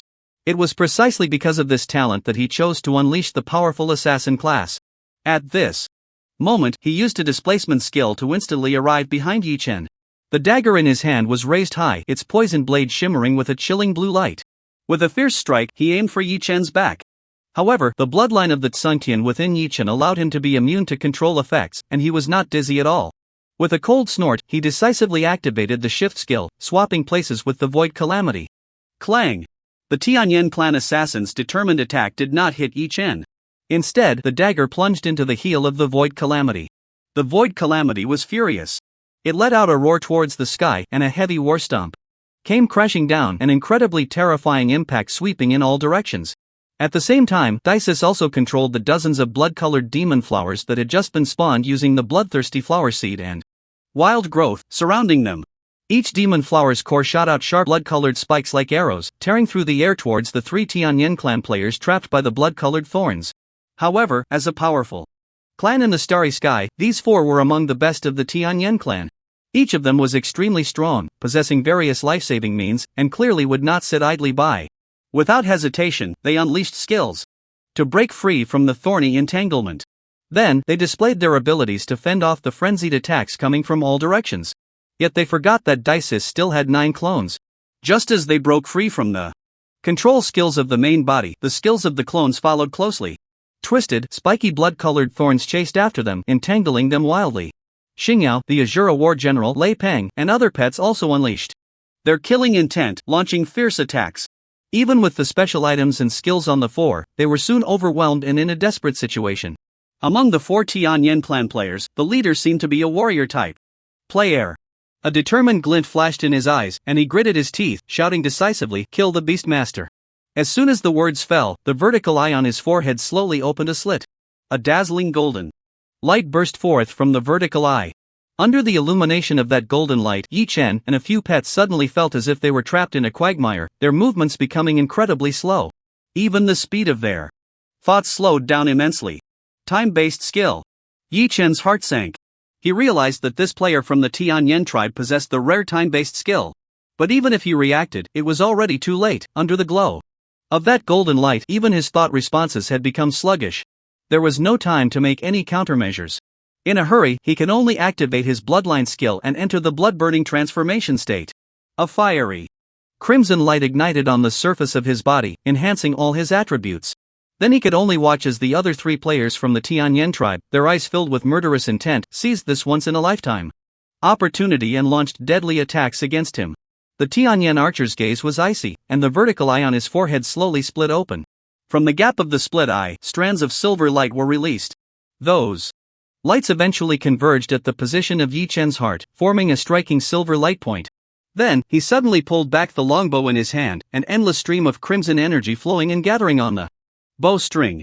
In an instant, it condensed into a blood-red arrow of unmatched lethality. In a flash, it tore through the air and struck a silver light point on Yi Chen's chest. The blood-red arrow, formed from crimson light, pierced directly through Yi Chen's chest. Instantly, Yi Chen trembled violently, and his health bar dropped significantly. At the same time, the assassin-type player from the Tianyan tribe had also arrived behind Yi Chen. The blood light in the Tianyan's eyes burst forth, weakening Yi Chen's armor. The 2 sharp daggers tightly gripped in his hands moved rapidly like butterflies flitting through flowers, creating a dazzling display of chaotic blades that tore open shocking crimson wounds all over Yi Chen's body. Finally, at the moment the vertical eye of the mage-type Tianyan player opened its slit, a hazy purple Tianyan appeared in the sky above. That Tianyan slowly opened, shooting out a terrifying energy beam that directly engulfed Yi Chen's form. The relentless output continued. Under the high-intensity attacks of the 3 powerful Tianyan tribe members, Yi Chen's health bar plummeted. Even though he had activated the life chain skill before the battle, transferring a large amount of damage to the Void Calamity, and had entered the blood-burning transformation state, doubling his defense attributes, he still couldn't withstand it. In just a few seconds, his health dropped below half. However, just at that moment, the golden light shooting from the eyes of the Tianyan tribe's strongmen finally reached its limit. With a cry full of unwillingness, the slit of the eye on his forehead slowly closed. The golden light that filled the surrounding space, which had slowed down the flow of time, began to roll back like flowing water. Time finally returned to normal. Damn it! This bastard is just a human beast master, how can his defense be so strong? When the talent skill of that Tianyan tribe warrior failed, the flow of time around them returned to normal in an instant. The 4 players of the Tianyan tribe suddenly felt a heavy weight in their hearts, their faces turning extremely grim. More than that, they were shocked by Yi Chen's strength. It should be known that the Tianyan tribe is recognized as one of the strong races in the entire universe, and their talent is beyond doubt. The 4 of them are the elite among the Tianyan tribe, possessing absolute confidence in their own strength. After being attacked frantically by the 4 of them for such a long time, even the immensely powerful Celestial tribe or the legendary Pangu Giant tribe might not be able to withstand it. However, they had only managed to take away a little over half of Yi Chen's health. To them, this was completely impossible, almost beyond their comprehension. Instantly, it sent shockwaves through the 4 of them, stirring up a storm in their hearts. And at the moment time returned to normal, a flash of killing intent appeared in Yi Chen's eyes. Without hesitation, he activated the soul jump skill and instantly appeared behind the Tianyan tribe mage. The mage suddenly stiffened. hurriedly trying to activate a skill to jump away and evade Yi Chen's impending lethal attack. However, Yi Chen had already copied the Void Calamity's Void Roar, releasing a skill. A twisted sound wave, containing terrifying energy, transformed into a tangible sound wave that swept over. In an instant, it enveloped the Tianyan tribe mage, directly silencing him. All his skills and items that could remove the silence had just been used up. At this moment, there was no way out. The mage, trapped in silence, was like a weak lamb, unable to resist at all. He could only watch helplessly as Yi Chen raised the death scythe high in his hand. With a heavy swing, he slashed down fiercely at him. The other 3 Tianyan tribe players were also entangled by Yi Chen's pets. They were too busy to help, having no extra ability to come to the rescue. Moreover, Yi Chen's grim slash triggered the dual casting effect of the secret magic gem. After the death scythe in Yi Chen's hand, another scythe made of energy condensed. Like a shadow, it struck down in rapid succession. 2 damage numbers jumped up from the top of the Tianyan tribe mage's head. If any mage player from the national server had been hit by Yi Chen's scythe, they would have been instantly killed without any chance. However, the health bar above the Tianyan tribe mage's head had only dropped by less than 1/10. This shows how the Tianyan tribe can stand out among countless races in the vast universe, becoming one of the recognized strong races in the universe. Their strength is indeed not to be underestimated. But even so, facing Yi Chen, it was merely a matter of early death or late death. Just as Yi Chen's attack ended, the next second, a thunderous dragon roar echoed from the sky. The Bone Dragon Knight Valen drove the giant dragon down from the sky. Commanding the Frost Bone Dragon, it opened its massive mouth and unleashed a fierce breath of frost, spraying it down hard. Let you taste the feeling of being blasted by breath after you just shot energy with your big eyes. Under the full force assault of Yi Chen and several pets like a storm, the 4 Tianyan tribe players were exhausted and had no power to fight back, and in the blink of an eye, they were left with only a sliver of health. The leading warrior player was filled with unwillingness in his eyes. Gripping a battle knife tightly in his hand, he glared at Yi Chen and angrily shouted, "We'll remember this debt today, kid. Do you dare to leave your name? Am I afraid of you?" Yi Chen snorted coldly and shouted without hesitation, "Prick up your ears and remember it clearly. Today, what will kill you is the Blue Star Sakura Guild Hiroshima Atom. If you are still unconvinced, feel free to come find me at the Sakura Guild in the future. Until I scare you 3-eyed fools to death, you won't know the power of us Sakura Guild players. Bastard! You dare insult our Heavenly Eye clan." Several players from the Heavenly Eye clan were instantly furious. With blood-red eyes, they glared at Yi Chen and shouted in anger, "Blue Star, Sakura Guild, we will remember this. One day, our Heavenly Eye clan's army will descend upon you, turning the entire server into a river of blood, leaving no one alive. Let you know the cost of angering our Heavenly Eye clan. Who can't brag?" Yi Chen sneered, his face filled with disdain as he mocked, "I'll be waiting for that day in Blue Star. By then, if even a single live chicken is left in the entire server, you all will share my surname." After saying this, Yi Chen no longer gave them any chance to speak. He directly issued commands to his pets and launched the final killing blow. After a flash of skill light, all 4 players from the Heavenly Eye clan turned into resurrection white light. After dropping a pile of items, they dissipated into the world. These 4 players from the Heavenly Eye clan were extremely strong, and it was clear they had been in the Billowozi area for quite some time. During this period, who knows how many players they had hunted, their bags filled with countless good items. Now, with their deaths and the high drop rate from the Hongyun Qitian ring, more than half of these items dropped. After Yi Chen counted, there were over 1,000 pieces of equipment that had dropped. The vast majority were legendary equipment around level 50. And there were even 2 epic special items. In addition, the Biluoshen crystals that dropped numbered over 80,000. Yi Chen's eyes lit up, shining with excitement. Indeed, I still need to find a way to catch big fish. Taking down a big fish is worth more than countless small shrimp. Yi Chen's heart burned with enthusiasm as he quickly began to gather the spoils. While cleaning the battlefield, he noticed Dices glancing at him from time to time, seemingly wanting to say something but hesitating. His heart stirred slightly, and he activated the power of the contract to give Dices a nudge. Dices let out a soft hum, her delicate body trembling, biting her silver teeth in pain. "Why are you looking at me like that? If you have something to say, just say it." Yi Chen shot her a cold glance. Dices's heart trembled, and she hurriedly said, "Actually, it's nothing much. The servant is just a bit curious why the master told them a false identity." "Oh, so you were curious about this?" Yi Chen nodded lightly, then decisively focused his gaze, increasing the punishment of the contract's power. Watching Dices tremble under the golden lightning of punishment, her face contorted in pain as she bit down hard, he coldly said, "Don't be curious about things you shouldn't be curious about." The servant knows her mistake and will never dare to guess the master's thoughts again. From now on, I will only complete the tasks assigned by the master, and I will not ask what I shouldn't ask or think what I shouldn't think. I truly will never dare to make the same mistake again. Dices was trembling all over, kneeling on the ground, begging for mercy.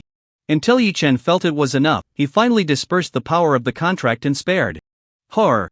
Dices gasped as she got up from the ground, her long legs shaking uncontrollably, filled with lingering fear. The fear she felt for Yi Chen deepened invisibly. After Yi Chen had finished looting the spoils, he recalled several pets back into the Beast Master space. He entered stealth mode again, continuing to wait for prey. However, after waiting for another 10 minutes, only 2 alien players arrived. Yi Chen estimated that the number of players in the nearby area was already low, and those who could see the treasure chest's glow had almost all disappeared. Perhaps some players were cautious, like the previous Tianyan tribe brothers, not daring to approach directly, but hiding in the distance to observe the situation. Seeing that even the 4 strong players from the Tianyan tribe were easily wiped out, they all got scared away. Thus, Yi Chen had no choice but to pick up the treasure chest right on the Thunder Rock and quickly fly hundreds of miles away. He changed to another location to continue fishing. Until an hour later, the dazzling light from the treasure chest completely extinguished, no longer able to attract other players. Yi Chen had to end this fruitful fishing trip. He stored the dim treasure chest in his bag space and began to wander nearby to grind monsters. Half an hour later, he finally met the conditions to open the treasure chest. Yi Chen immediately took out the treasure chest, rubbed his hands, and eagerly prepared to open it. As the lid of the treasure chest slowly opened, a dazzling golden light shot out from within. A skill book, shimmering with golden light and emitting strong waves, floated into the air. Ding game prompt, congratulations, you have opened the heavenly treasure chest and received the reward, Divine Guardian Sacred Mark SS. Divine Guardian Sacred Mark? From the name, it seems to be an exclusive skill for the Divine Guardian profession. Moreover, it is an SS level skill. Yi Chen's heart stirred slightly, and he couldn't wait to check the detailed skill description.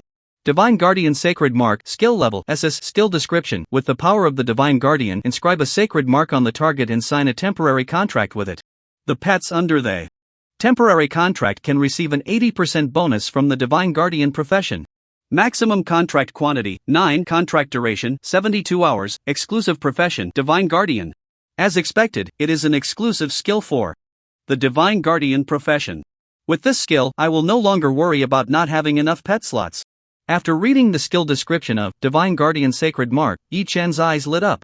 Temporary contract skills are not uncommon for Beast Master players. Most high-level Beast Masters at the 6th or 7th transition will have similar skills. However, the vast majority of temporary contract skills can only contract a very limited number of pets. Moreover, the duration of the contract is extremely short, usually only 1 or 2 hours. However, this Divine Guardian Sacred Mark provides Yi Chen with a full 9 temporary pet slots. Furthermore, the contract lasts for a full 72 hours. The temporarily contracted pets can also receive an 80% bonus from the Divine Guardian profession. This means they can gain a 40% overall attribute bonus, and the experience required for leveling up is reduced by 40%. These factors combined justify the SS skill rating. Yi Chen did not hesitate and immediately used the skill book to learn this skill. It transformed into a shimmering skill icon appearing in his skill bar. After learning the skill, a contemplative look appeared in Yi Chen's eyes. Contemplating how to maximize the effect of this skill, his eyes suddenly lit up as he summoned the Thunder Falcon to his side. Riding the Thunder Falcon, he flew into the sky and spent over 10 minutes contracting 9 flying legendary quasi-boss monsters. These high-tier monsters possessed considerable intelligence, allowing him to issue them relatively complex commands. Yi Chen ordered them to spread out and search for the traces of other players nearby. Previously, Yi Chen only had the Shura War General and the Valen as his flying pets. Although he had released them all, the player density in the Biluo Sky map was too low, resulting in inefficient searches. Often, even after 10 minutes, he might not find a single player. However, now that he had released 11 pets to search for enemies in the sky, the efficiency immediately increased several times. Just a few minutes later, he spotted an alien player's figure several miles away. Yi Chen quickly mounted the Thunder Falcon and rushed over at high speed. Before he could reach the location, news came from another direction, also reporting the sighting of an alien player. Yi Chen immediately summoned back the Bone Dragon Knight Valen, who was searching for enemies several miles away, and ordered him to carry Dices and the Underworld Envoy to take down that alien player. Although the rules in the Billuo Sky map were special, forcing everyone's attributes to be suppressed at level 50, Dices was still a legendary boss. With the enhancement from the Divine Contract, she received a 50% boost to all attributes, which was enough to deal with the vast majority of alien players. If the three pets failed together, Yi Chen would actually be even happier, as it would mean he had encountered a big fish. Thus, for the next few hours, Yi Chen used the temporarily contracted flying monsters as his eyes and ears, flying in the air to conduct a carpet search. Attacking from all sides, he hunted down the alien players that appeared near him. Like a hunter with a shotgun, he busily hunted in a jungle full of prey.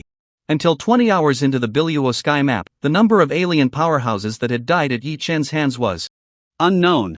The amount of Billuo Divine Crystals accumulated in his storage space had reached an astonishing 470,000. Various other equipment, items, materials, and more had exploded out in unknown quantities. They were all piled up in the storage space of the Fortune Chi Tian ring. Opening the item bar, a glance revealed a dazzling array of treasures, almost overwhelming. It's just a pity that most of these prey are just small fish and shrimp. If only I could catch 2 more big fish. Otherwise, with only 4 hours left, there's no hope of gathering 1,000,000 Billuo Divine Crystals. After just killing an alien player and cleaning up the spoils, Yi Chen couldn't help but mutter to himself. As soon as he finished speaking, his expression suddenly changed slightly, and he turned sharply to look east. Through the connection with his pets, he keenly sensed that Dices and the others were in crisis. What kind of enemy is it? Even Dices and the others can't handle it. Yi Chen gazed towards the east, a look of seriousness on his face. Without hesitation, he leaped onto the back of Lei Pang. Lei Pang let out a cry and flapped its wings, soaring into the sky. It transformed into a dazzling golden lightning bolt, heading straight for the eastern horizon. During the flight, Yi Chen's expression suddenly changed. It was the Bone Dragon Knight Valen who had been killed and returned to Yi Chen's beast space. This turn of events not only did not weigh down Yi Chen's mood, but instead made his eyes shine with infinite anticipation. The stronger the opponent, the more it proved to be a big fish. After taking it down, the treasures he could harvest would be even greater. With this thought, Yi Chen hurriedly urged Lei Ping to speed up. He rushed towards the location where Dices was battling the enemy at the fastest speed. After a few minutes of flight, Yi Chen finally arrived at the battlefield. From a distance, he saw several figures engaged in a fierce battle on the ground. In the midst of the intense fight, Dices had been forced to reveal her true form. As a blood vine, she transformed into an extraordinarily eerie blood-colored demon vine. Gorgeous blood-red flowers bloomed in the void around her, and thorny vines howled through the air, showcasing her strength to the fullest. The Underworld Envoy was left with only a sliver of health. At any moment, he could be killed. There were a total of 4 figures battling against them. The leader was a powerful member of the Starry Sky Troll race. His massive body stood 10 zhang tall, with incredibly developed muscles. Twisted black magic patterns coiled around his body, and his physical strength was terrifying. Even though half of his body was entangled by Daces's blood vines, he still could not be completely controlled. His furious roar echoed like thunder, using unparalleled brute force to tear the vines apart. He wielded a heavy wolf-tooth club, continuously striking at the main stem of Daces's blood vine, locked in a fierce battle with her. In addition, there was a scorpion-like alien player, whose body was sculpted from purple crystal. His shell was incredibly hard.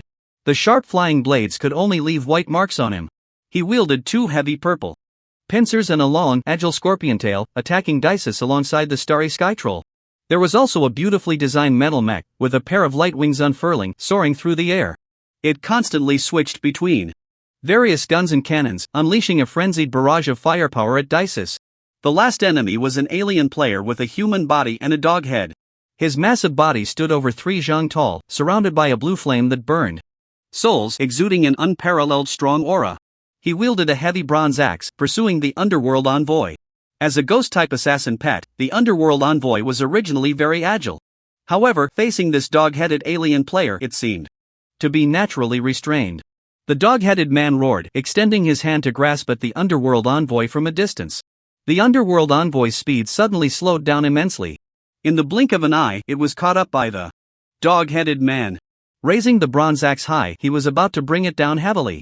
At that moment, a brilliant starry arrow shot through the air like a rainbow, striking the dog-headed man in the chest. The dog-headed man trembled, a dazed state appearing on his forehead. The underworld envoy finally managed to escape.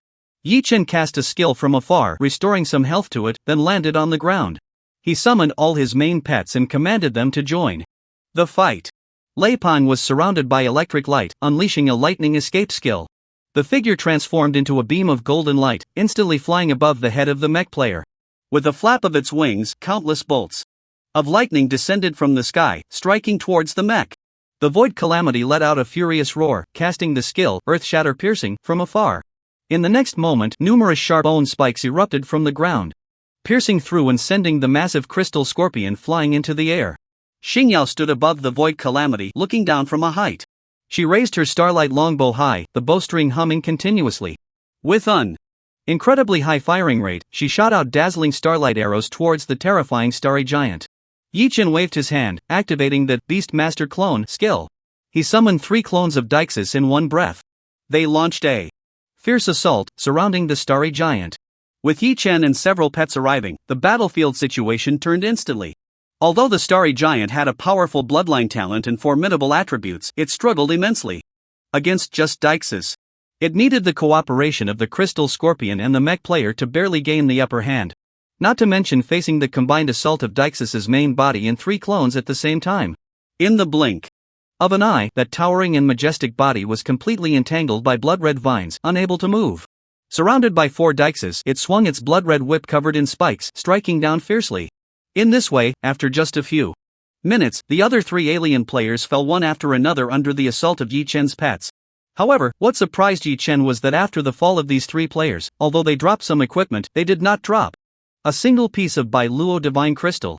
The only explanation was that all their Bai Luo Divine Crystals were on that starry giant player.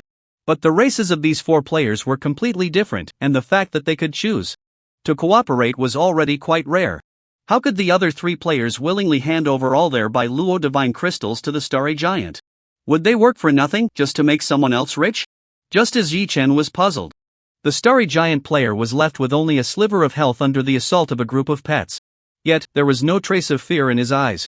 His expression remained defiant, coldly staring at Yi Chen, and he said in a deep voice, "Human, I admit you are strong. But you are not worthy of obtaining the Bai Luo Divine Crystals on me. Now I give you a chance, join us and hunt those weak players together. Otherwise, what awaits you ahead will surely be eternal." Damnation! Still talking tough when death is imminent? Do you think I was scared into growing up?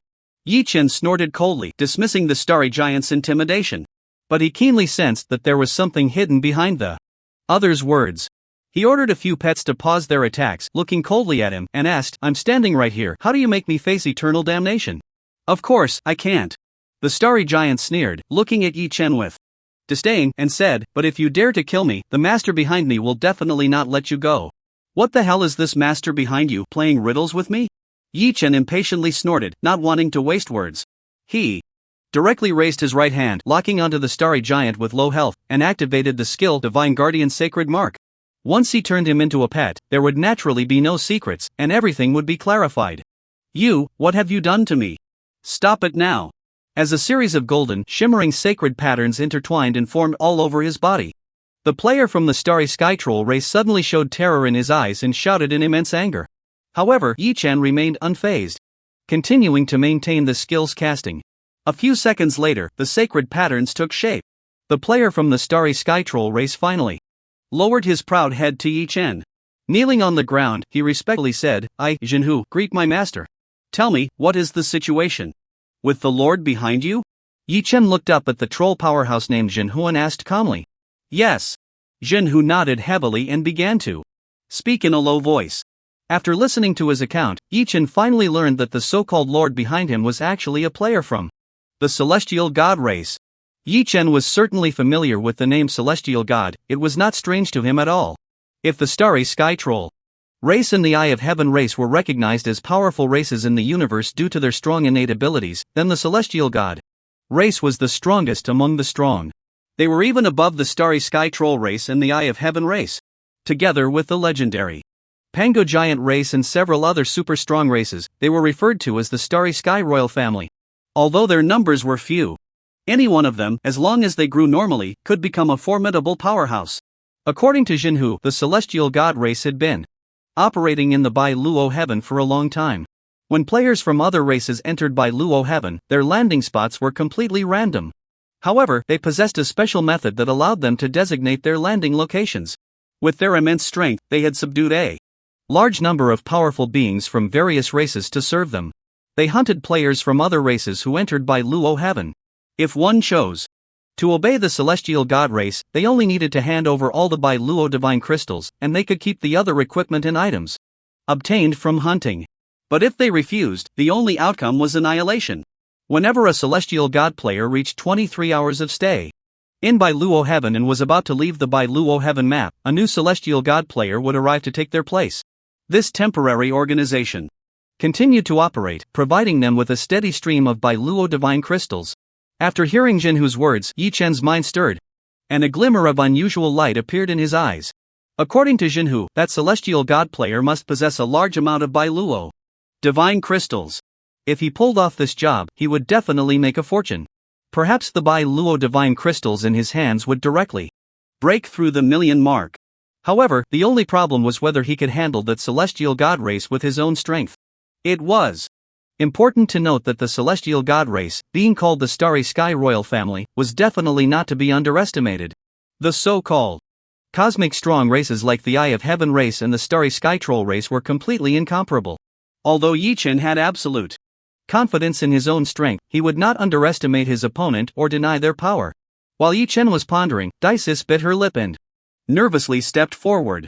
Kneeling on one knee before Yi Chen, she anxiously pleaded for punishment. This servant is useless, unable to deal with even a few alien players, and had to rely on my master for rescue. Please punish me, my master.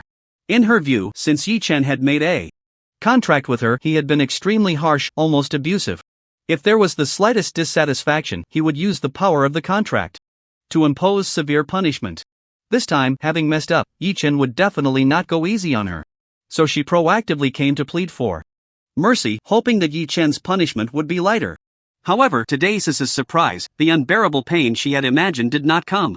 Instead, a warm and broad hand was placed on his head, gently stroking through his hair. Within the body of the Starry Sky Giant Troll clan flows part of the bloodline of the Pango Giant clan, a truly powerful cosmic race.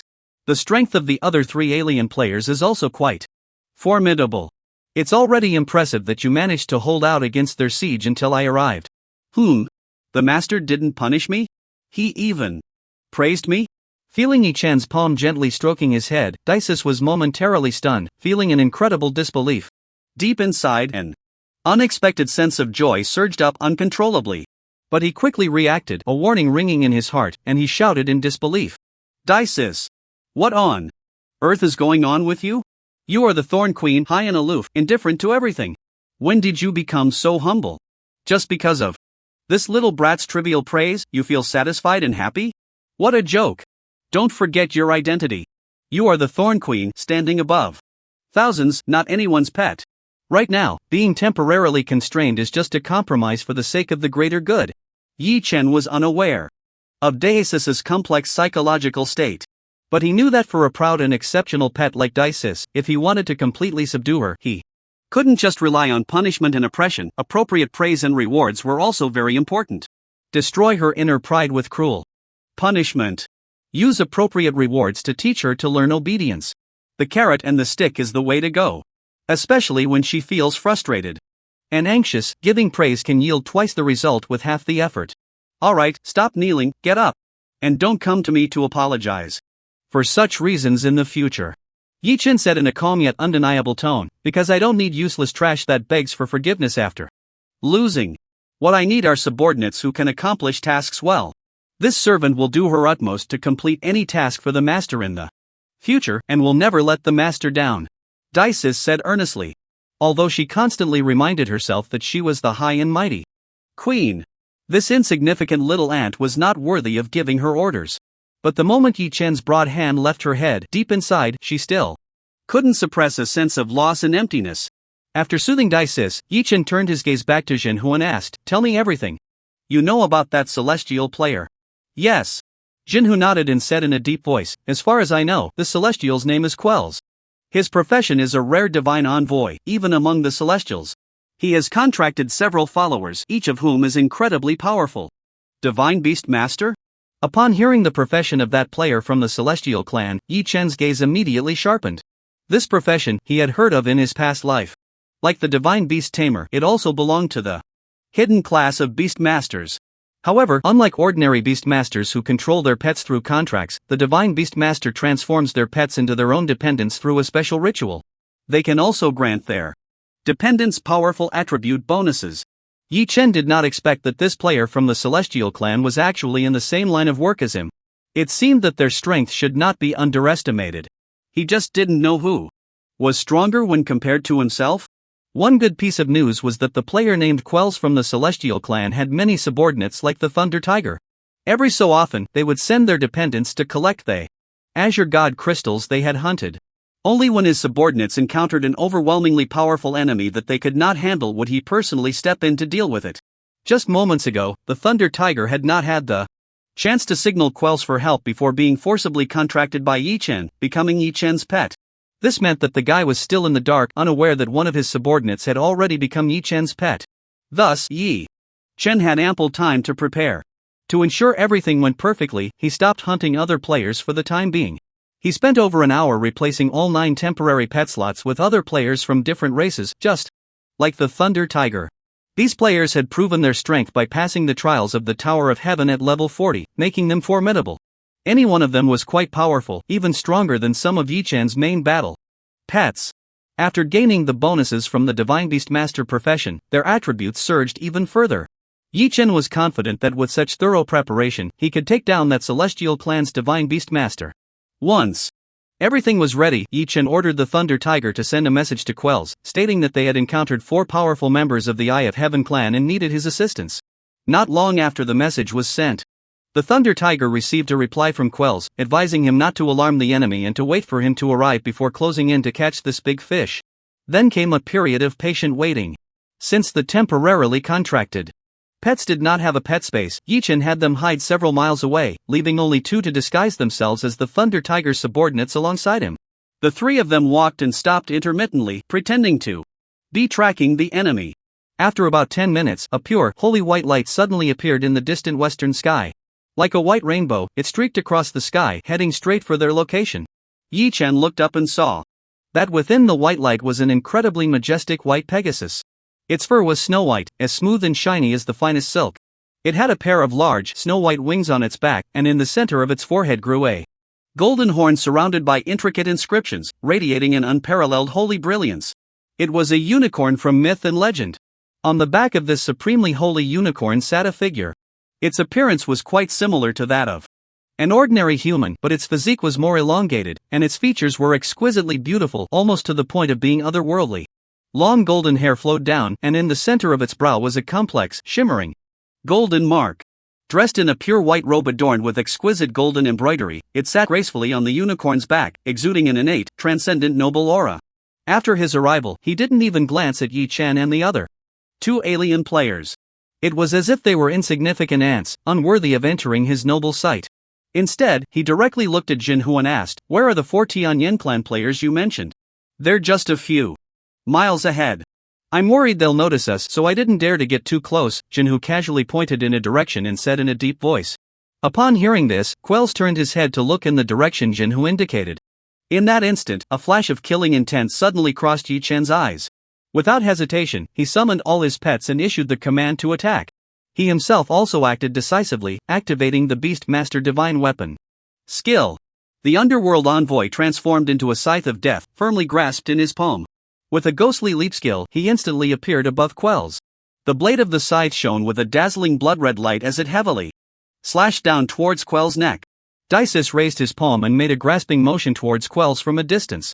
Instantly, twisted blood-red vines extended from the surrounding void, wildly wrapping around him. The void calamity roared thunderously, activating the void roar skill. A rolling sound wave swept out, instantly enveloping Quells entirely.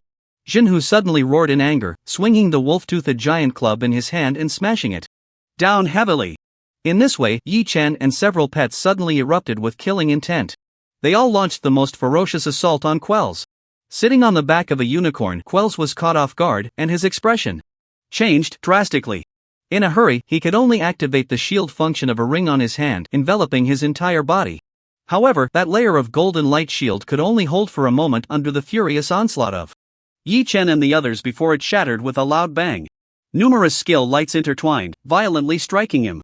Yi Chen took the opportunity to reach out, decisively activating the skill to steal a god, snatching a ring from Quel's. A glance revealed it was actually a legendary level equipment. His heart filled with joy, and in a rush, he didn't bother to check its specific attributes, directly putting it on his hand.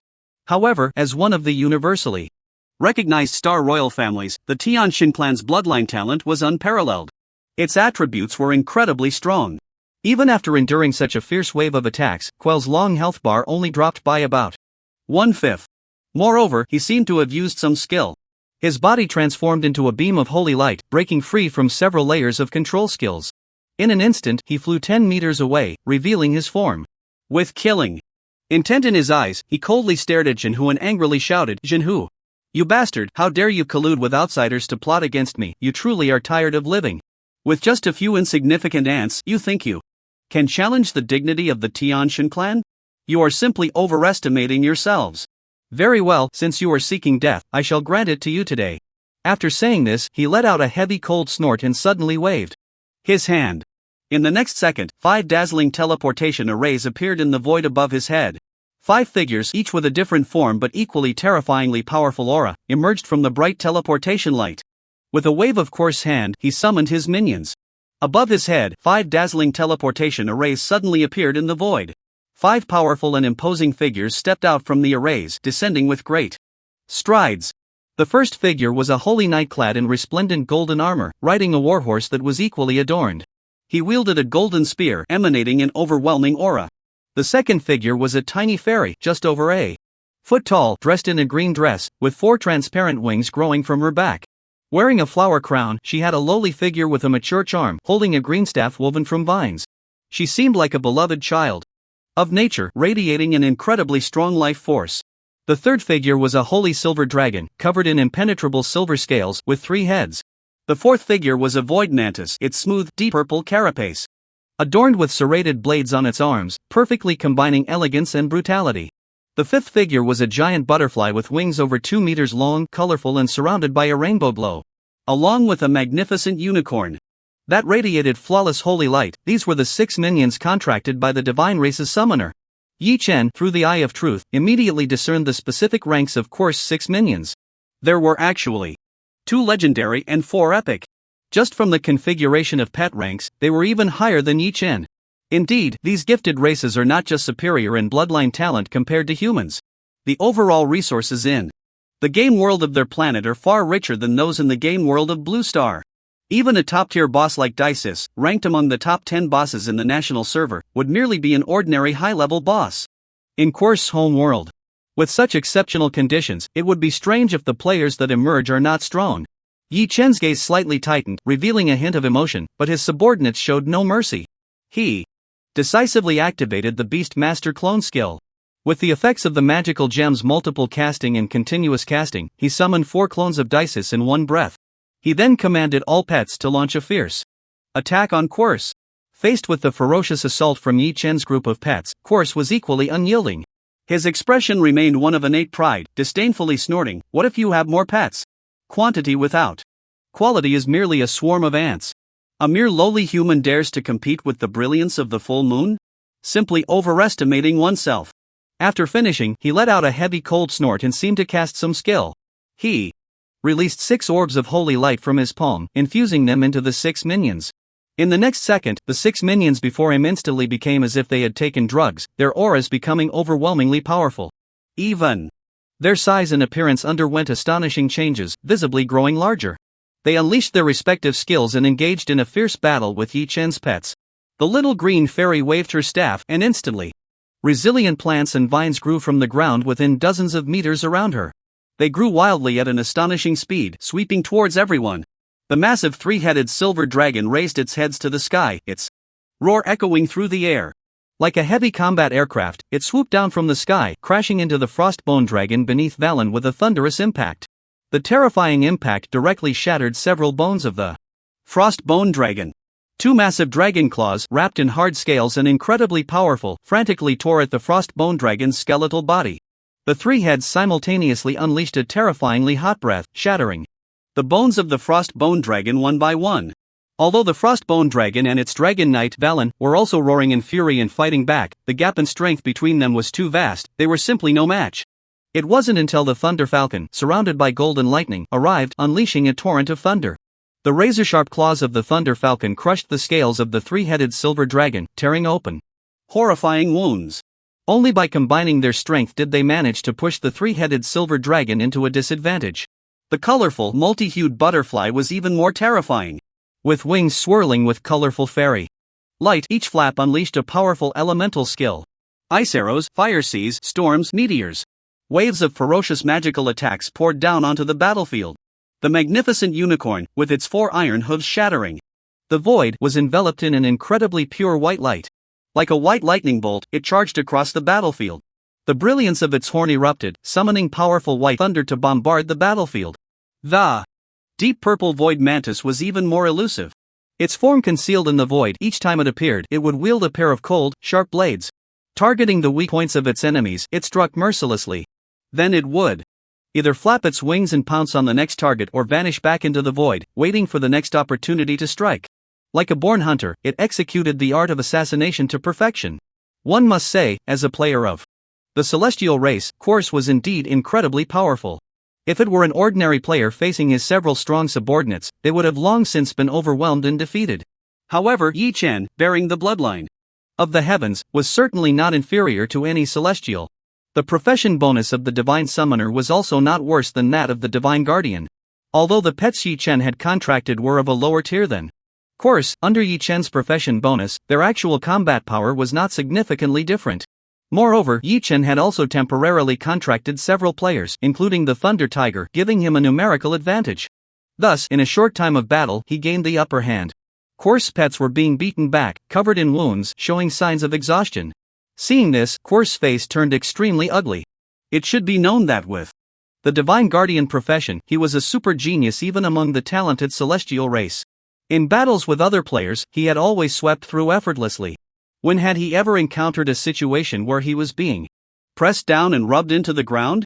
Not to mention, the one doing this to him was a human player he viewed as insignificant, like an ant, which made it even harder for him to accept.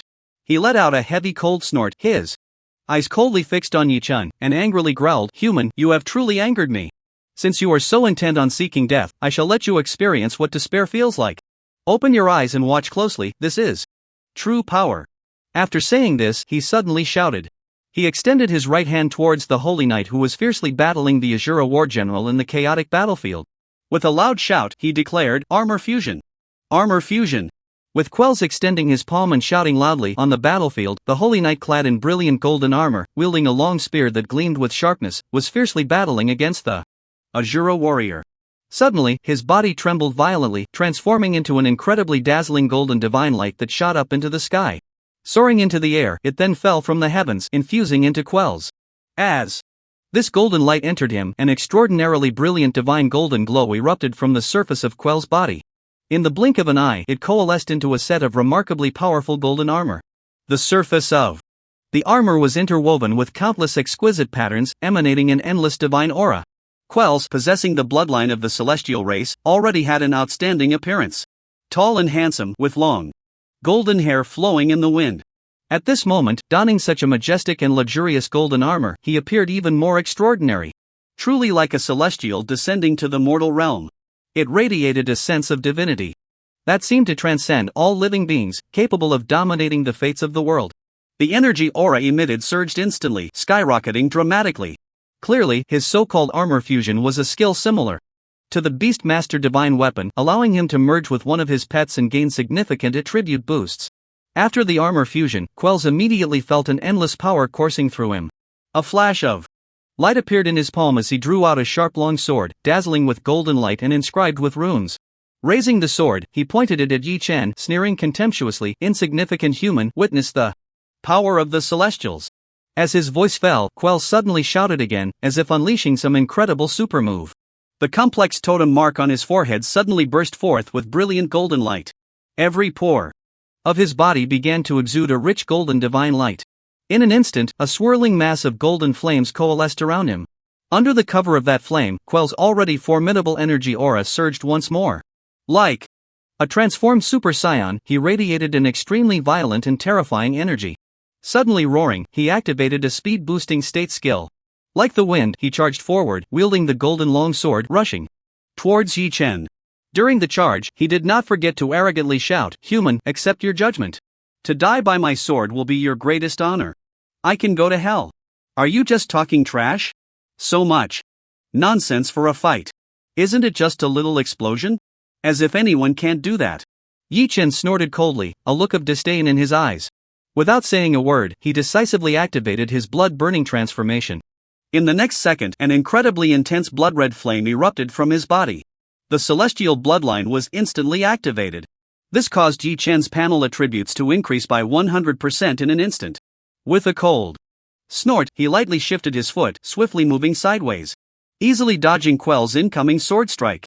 Then, shifting his steps, he quickly circled behind Quell's. Raising the scythe of death high, he delivered a heavy blow with the phantom slash, aiming directly at the weak point on his neck. Clang! Minus 4,872. A large damage number floated above Quell's head. Although this damage was not high compared to the over 200,000 health points Quells had under various states and skill boosts, for the incredibly proud Quells, being injured by an ordinary human player was nothing short of a great humiliation.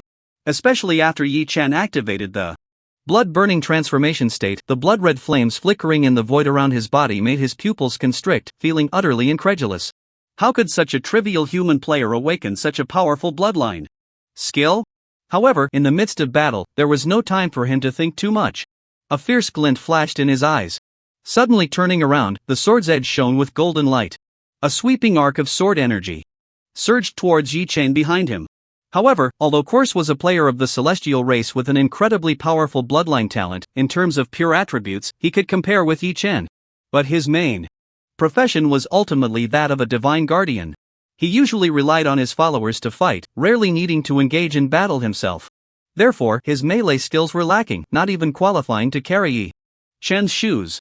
The moment he moved slightly, Yi Chen had already predicted his actions. His feet moved rapidly, like a butterfly flitting through flowers, circling around Kors. He remained hidden in Kors' blind spot. Not only did he easily evade the coverage of Kors' skill attack, but he also struck fiercely again, cutting into Kors' back. After seeing how poor Kors' melee skills were, Yi Chen completely let loose. With a hearty laugh, he unleashed his unparalleled gaming skills and attacked recklessly. Using various practical combat techniques, he wielded the scythe of death like the wind. Again and again, he slashed at Kors. At the same time, he mercilessly laughed and mocked. "Didn't you just say you wanted me, a mere mortal, to experience the power of the celestial race? Is this it? Is this it? So it turns out that just taking hits without fighting back is your celestial race's fighting style, huh?" Yi Chen's relentless mocking words were like sharp daggers, stabbing deep into Kors' heart. It drove Kors into a frenzy, filled with rage. However, no matter how angry he was, it couldn't change the fact that he was a weakling, completely crushed by Yi Chen's melee skills. In a situation where both sides had comparable attributes, he was simply no match for Yi Chen. Frustrated after fighting for a long time, every attack either got blocked by Yi Chen or struck the air. He couldn't even touch the corner of Yi Chen's clothing. Instead, his own health was rapidly depleting under Yi Chen's storm-like attacks. In the blink of an eye, he was left with less than half of his health. The other 5 followers were also on the brink of death, struggling under the assault of Yi Chen's pets. Seeing this situation, Kors knew that if he didn't use his trump card soon, he would have no chance of turning the tide. If he were to die today at the hands of this insignificant human, it would be a humiliation he could never wash away. In his lifetime, he absolutely could not accept such an outcome. A determined glint flashed in his eyes as he decisively activated a displacement skill, instantly darting several meters away.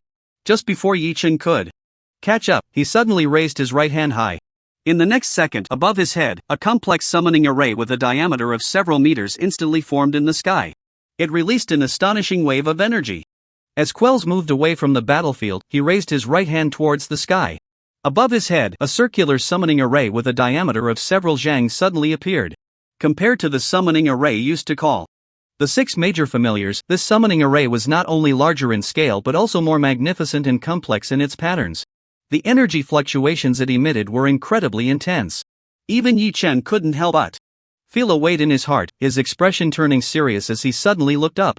In the next moment, he saw a graceful and exquisite figure slowly emerging from the dense, pure white holy light. She was clad in a set of delicate light golden armor that perfectly outlined her enchanting form. With a slender figure, long legs, a waist so thin it could be grasped with one hand, and full breasts that seemed ready to burst from the armor. Her beauty was exquisite beyond compare, with long golden hair cascading over her shoulders. Her light golden eyes were as clear as the cleanest lakes in the world. Moreover, a pair of pure white wings grew from her back. She was undeniably a judgment angel, holy and radiant, bathed in divine light. The moment this judgment angel stepped out of the summoning array, Yi Chen's pupils constricted, and he clearly saw the detailed information.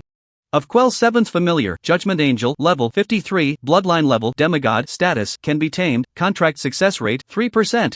It's actually a demigod level familiar. The Celestial clan truly deserves to be one of the major star royal families. The resources in their homeworld's game are incredible. At just level 50, they can obtain such a top-tier familiar. Looking at the astonishing bloodline level of this Judgment Angel, Yi Chen's eyes lit up, and his heart raced. Quells, as if he had found his backbone, became confident again. With a low shout, he activated some skill. A rich, pure white holy light surged from his palm and poured into the Judgment Angel's body. Instantly, the angel's attributes skyrocketed. The fluctuations of her cultivation level surged dramatically. The golden blade in his hand ignited with a blazing golden flame. Kyle, kill them all. Quells glared at Yi Chen with malice, pointing a finger and shouting loudly, first, kill all his pets, then slowly torture him to death. As you wish. The Judgment Angel named Kyle replied coldly, nodding to Quells. Then she slowly raised her gaze. With her clear, seemingly impurity-free golden eyes, she looked at Yi Chen and his many pets. Raising the holy sword of light burning with golden divine flames, she suddenly swung it down. Instantly, a sharp golden sword energy was unleashed. Like a long rainbow, it swept across the sky in an instant, striking the massive body of the Thunder Tiger. It directly cleaved a shocking deep wound into the Thunder Tiger. It should be noted that players of the Starry Giant Troll clan possess part of the bloodline of the Starry royal family, the Pango Giants. Their physical strength is incredibly powerful, and their defensive attributes are extremely robust. However, this Judgment Angel named Kyle casually unleashed a sword energy that carved such a deep wound into it, demonstrating how fierce her attack was. Moreover, not only was her attack fierce, but her attack speed was also astonishing.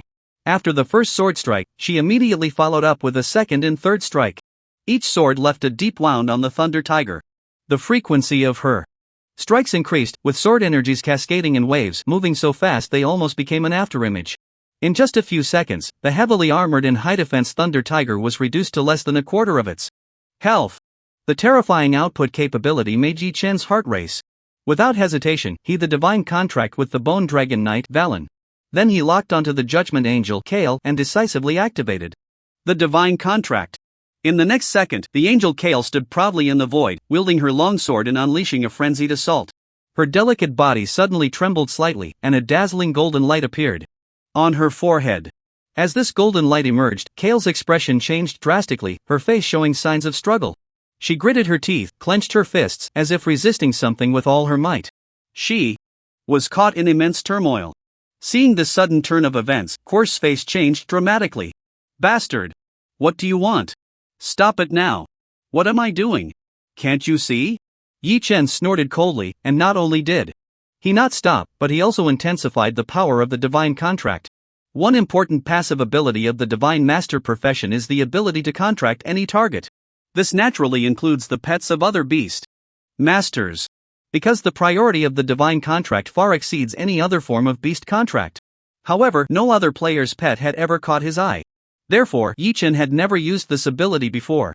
But today, the semi-mythical Judgment Angel summoned by Quers truly made Yi Chen envious. So he activated the contract without hesitation, attempting to capture it. And seeing Yi Chen actually forcefully activate the beast contract on his own dependent, Quers, who had always been arrogant and dismissive of Yi Chen, finally panicked. With fiery eyes, he glared at Yi Chen and shouted furiously, "You bastard, delusional! The bond between Kale and me is unbreakable. How could you possibly contract Kale? It's simply a fool's dream." After hearing Quers' words, Kale's golden eyes also revealed a determined light. Her chest heaved, teeth clenched, as she desperately fought against the power of the divine contract. The contract inscription that had just been half-drawn on her forehead suddenly flickered with light. The drawing speed slowed significantly, even showing signs of imminent collapse. Even Yi Chen thought this contract might fail. However, in the next second, despite Kale's desperate resistance, the golden imprint on her forehead suddenly spread rapidly, completing the drawing in an instant. Yi Chen also heard the incredibly pleasant game notification sound in his ear. Game notification: you have activated the skill divine contract on the semi-mythical boss, Judgment Angel Kale. Contract successful. Congratulations, you have obtained the semi-mythical pet, Judgment Angel Kale. It worked.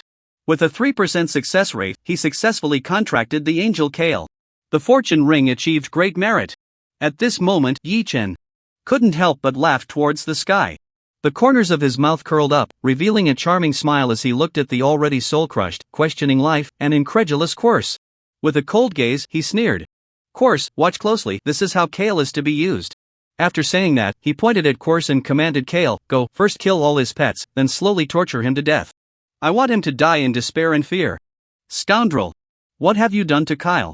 Bring my Kyle back. Seeing the divine contract taking shape on Kyle's forehead, Quell's inner turmoil reached its peak in an instant. His eyes nearly spewed fire as he glared furiously at Yi Chen, shouting hysterically. With his desperate shout, a strand of holy light emerged, outlining a white mark on Kyle's forehead. Normally, a pet cannot be contracted by two beast masters at the same time. When Yi Chen forcibly contracted another player's pet, it would erase the contract between that player and their pet. However, Quell's divine favored master profession is somewhat special. The bond between a deity and their favored is based on a connection rather than a strict contractual relationship. Therefore, after Yi Chen contracted Kyle, the connection between him and Kyle was not completely severed. At this moment, the power of the bond erupted fully, transforming into a holy light imprint above Kyle's forehead. The golden imprint of the divine contract clashed fiercely with it, both sides vying for control over Kyle. Under the pressure of these two forces, a look of painful struggle appeared on Kyle's exquisitely beautiful face. But in the end, the power of the divine contract gained the upper hand. Despite Kyle's inner struggle and resistance, she could not disobey Yi Chen's orders. Under the coercive effect of the contract's power, she slowly raised the longsword in her hand and struck out. Swish! The sword light flashed, sweeping out a golden sword energy. Like a long rainbow streaking across the sky, it struck the massive three-headed silver dragon. Instantly, its scales shattered, leaving a shocking deep sword mark. After the first strike, the second and third followed closely. The sword energy poured down like a rain of daggers, madly slashing at Quell's few favored. Originally, Quell's favored were already on the brink of death, precariously close to defeat under the assault of Yi Chen's pets. They had no significant power to resist. Now, Kyle, whom Quell's regarded as a trump card summoned to turn the tide, had turned against him. This immediately worsened the already dire situation. In less than a minute, the six favored fell one after another, their forms dissipating into the void. Only Quell's remained, a lone commander, standing in place, unable to believe what he was witnessing. Even now, he still could not believe that a genius of the celestial race would be defeated by such a lowly human. Yi Chen, on the other hand, smiled, summoning Kyle to his side. He patted Kyle's shoulder with immense satisfaction and laughed at Quell's. Not bad, your favorite is great. Thank you for bringing her to me. As a token of my gratitude, I'll have her personally send you on your way. With that, he gave Kyle the final attack order. At this moment, Kyle felt a desire to kill Yi Chen. But her level was only 53, and even though her bloodline tier reached an astonishing quasi-mythical level, one rank higher than the legendary Dices, she could not defy Yi Chen's orders like Dices could do to the vast level difference. Under the immense constraint of the divine contract, even though she struggled internally, her body would strictly follow the command. She could only grit her teeth helplessly, swinging her sword towards Quells, with tears silently wetting her eyes as she cried out helplessly, Quells, I'm sorry. Kyle. Quells knew he was doomed today, so he simply stopped dodging. He let the sword energy that Kyle struck out rain down on him. Fixing his gaze on Yi Chen, he shouted furiously, you despicable, shameless human. Dare you tell me your name? What do I have to be afraid of?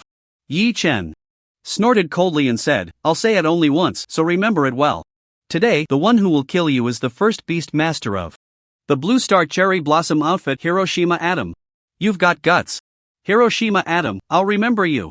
Quail's eyes turned blood red, filled with immense hatred as he glared at Yi Chen, gritting his teeth and threatening, just wait, one day, I will descend in the form of a deity. I will level your entire server to the ground, turning it into scorched earth, to vent my hatred. Then, he turned his gaze To Kyle, shouting in deep pain, "Kyle, you must wait for me. I swear I will find a way to rescue you from this bastard's clutches." But before he could finish his last sentence, he was struck by Kyle's sword, hitting the air and spilling blood. With a reluctant scream, he transformed into a white light of resurrection, dissipating between heaven and earth.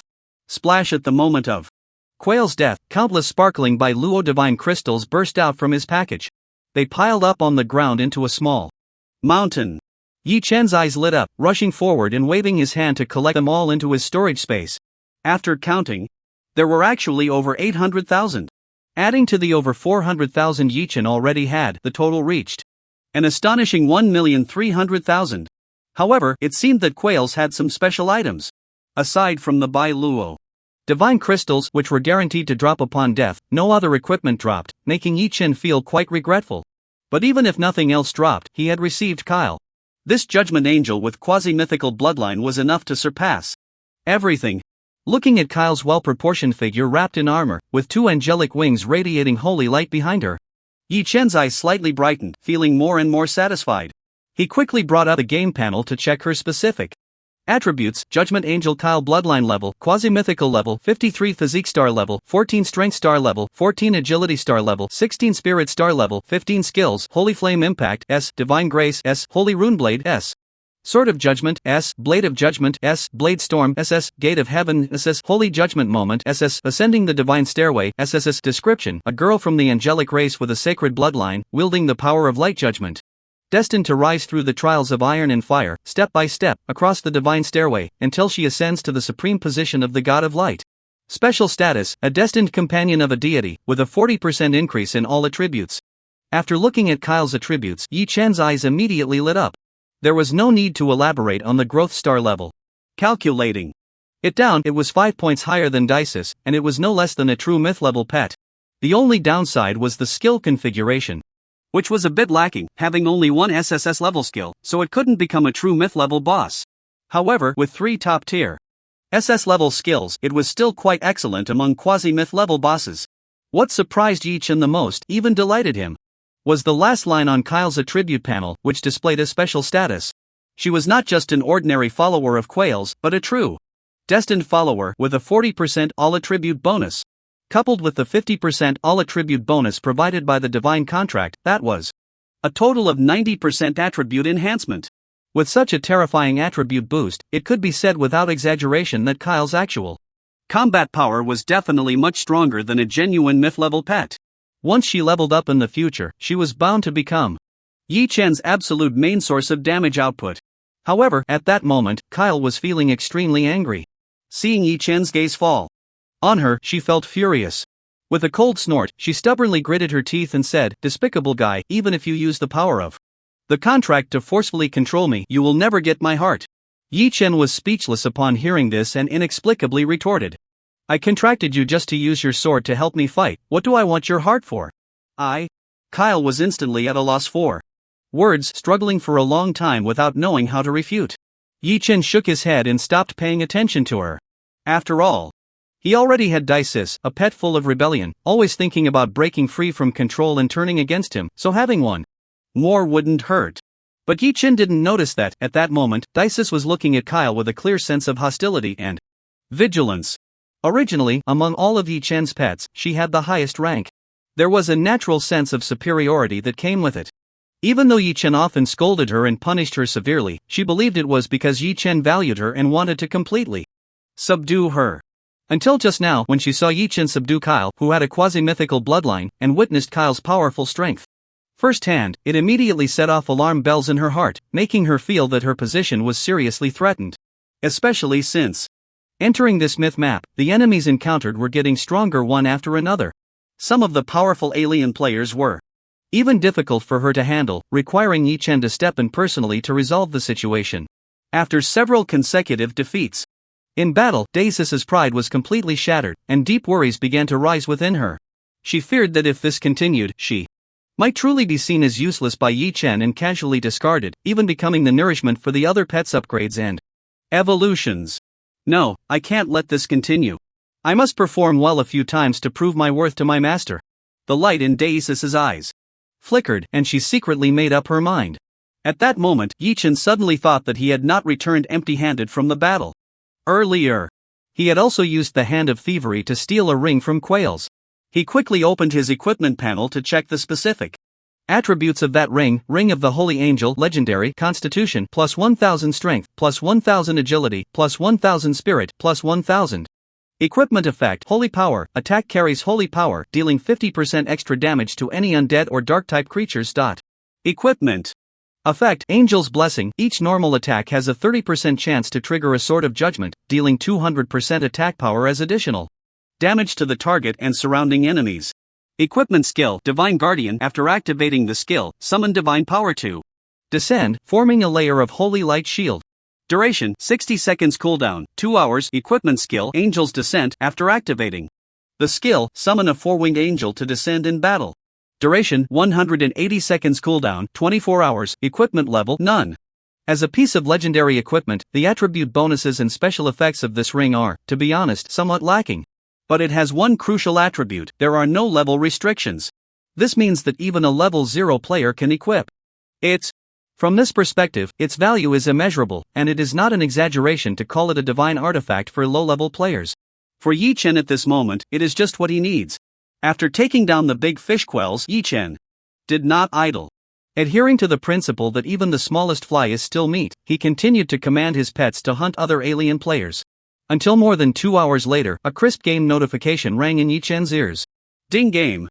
Notification: your stay time in the Myth Map Below Ocean has reached 24 hours, and you are about to return to the original server. This trial has earned you 1,337,635 Biluotian crystals, which can be exchanged for reward items at will. A flash of light passed by. Yi-Chen's figure disappeared from the Below Ocean map and returned to the Blue Star National server. At the same time, a huge luminous panel appeared in the void before him. It displayed a dazzling array of thousands of rare item lists. From incredibly rare job change items to various advanced skill books. From top-tier equipment of all professions to various rare materials and items. All kinds of treasures were available for exchange with Biluotian crystals. At the very top of the item list, in the most prominent position, hung a single item: Yingming Ancient Token Item. Rank: Myth Item. Description: a mysterious ancient token passed down since ancient times, which can open a spatial passage to the legendary myth map Yingming Tian at level 70. Price: 300,000. Clearly, this token is similar to the Tongtian ancient token obtained after clearing the Tongtian Tower, serving as an entry ticket to the next myth map. However, the price is quite steep, requiring a full 300,000 Biluotian crystals. Undoubtedly, those who qualify to exchange for this token and enter the Yingming Tian map are all unparalleled geniuses of various races in the universe. The competition in that myth map will surely be more intense and brutal than in Biluotian. But it also means richer opportunities and rewards. Yi-Chen had tasted the sweetness in the Biluotian map this time, so he naturally would not miss the opportunity. Therefore, without hesitation, he directly chose to exchange for one. He deducted 300,000 Biluotian crystals in one go, leaving him with 1,030,000 Biluotian crystals. Yi-Chen's eyes revealed a contemplative gleam as he scrolled through the panel, searching through the list of items available for exchange. Finally, he fixed his gaze on 3 shimmering pet eggs. The 3 pet eggs are all quasi-mythical level pet eggs. They are also the highest-ranked pet eggs in the exchange list. The first pet egg is a armored dragon turtle pet egg. The shell is a dark yellow color, with naturally formed twisted patterns on the surface, emitting waves of extraordinary aura. It requires 700,000 by Luo divine crystals for exchange. The second pet egg is a ice crystal phoenix pet egg. The shell is crystal clear, as if carved from ancient Arctic ice that has never melted, radiating endless cold aura. It requires 800,000 by Luo divine crystals for exchange. As for the third pet egg, it looks rather ordinary. It is an oval egg the size of a human head, entirely snow white, with no special aura emanating from it. Even the item description does not specify what breed it is, but it has strict hatching conditions. Mysterious ancient egg item rank. Quasi-mythical item description: an incredibly mysterious ancient giant egg, inside which nurtures an immensely powerful unknown bloodline, requires the heart's hot lot of 9 legendary level or above monsters to awaken its spirit and allow it to hatch. Current hatching progress, 0/9. However, despite its unremarkable appearance, its price is extraordinarily high. It is much more expensive than the armored dragon turtle and ice crystal phoenix pet eggs. It actually requires a full 1 million by Luo divine crystals for exchange. Seeing this, Yi-Chen raised his eyebrows, keenly realizing that this might be a treasure. Because in any game, there is a default unspoken rule: the better the item, the harder it is to obtain. The rarer the pet or item, the more complex the acquisition conditions must be. The exchange price of this pet egg is so high, and the hatching conditions are so strict. The pet nurtured inside must be extraordinary. Anyway, Yi-Chen currently has the two top-tier pets, Dices and Kyle, and does not urgently need a pet to supplement his combat power. Moreover, the roles of the Armored Dragon Turtle and Ice Crystal Phoenix pets overlap with Void Calamity and Mu Bingyun, respectively. Therefore, after pondering for a moment, Yi-Chen decisively made up his mind to acquire that mysterious ancient egg. With a whoosh, 1 million by Luo Divine Crystals were instantly deducted from Yi-Chen's panel, leaving only 30,000. In the end, after selecting from the item list, Yi-Chen chose to exchange for a pet skill book. Thorn Armor Skill Level S Skill. Description: condenses a layer of thorn armor on the surface of the body, increasing defense by 10%. When receiving normal attacks, it will rebound 50 plus 10% additional armor spell damage. After the exchange, Yi-Chen directly taught this skill book to Void Calamity. With its already thick blood and high defense, this rebound damage skill would undoubtedly enhance its power even further. Even without using any skills, just standing still and letting enemies attack would still cause considerable damage. Thus, this trip to the mythical map came to a complete end. In just 24 hours, he obtained an SS level skill, a quasi-mythical level pet, a quasi-mythical level pet egg, a ticket to the next mythical map, and countless high-level equipment. It can definitely be said to be a fruitful journey, well worth it. The only slight regret is that Yi-Chen could not bring back the 9 alien players he temporarily contracted with the Divine Royal Seal from the Bai Luo Tian. After teleporting out of the Bai Luo Tian map, the connection between him and them was severed. However, this was also within Yi-Chen's expectations. After all, the Divine Royal Seal is only a temporary contract and there is still a huge gap compared to a formal Divine Royal contract.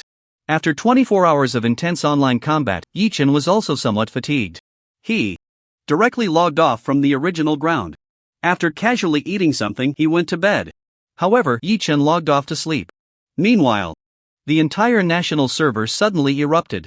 The reason was that after Yi-Chen returned from the Billow Ocean, he brought back a large batch of equipment and items.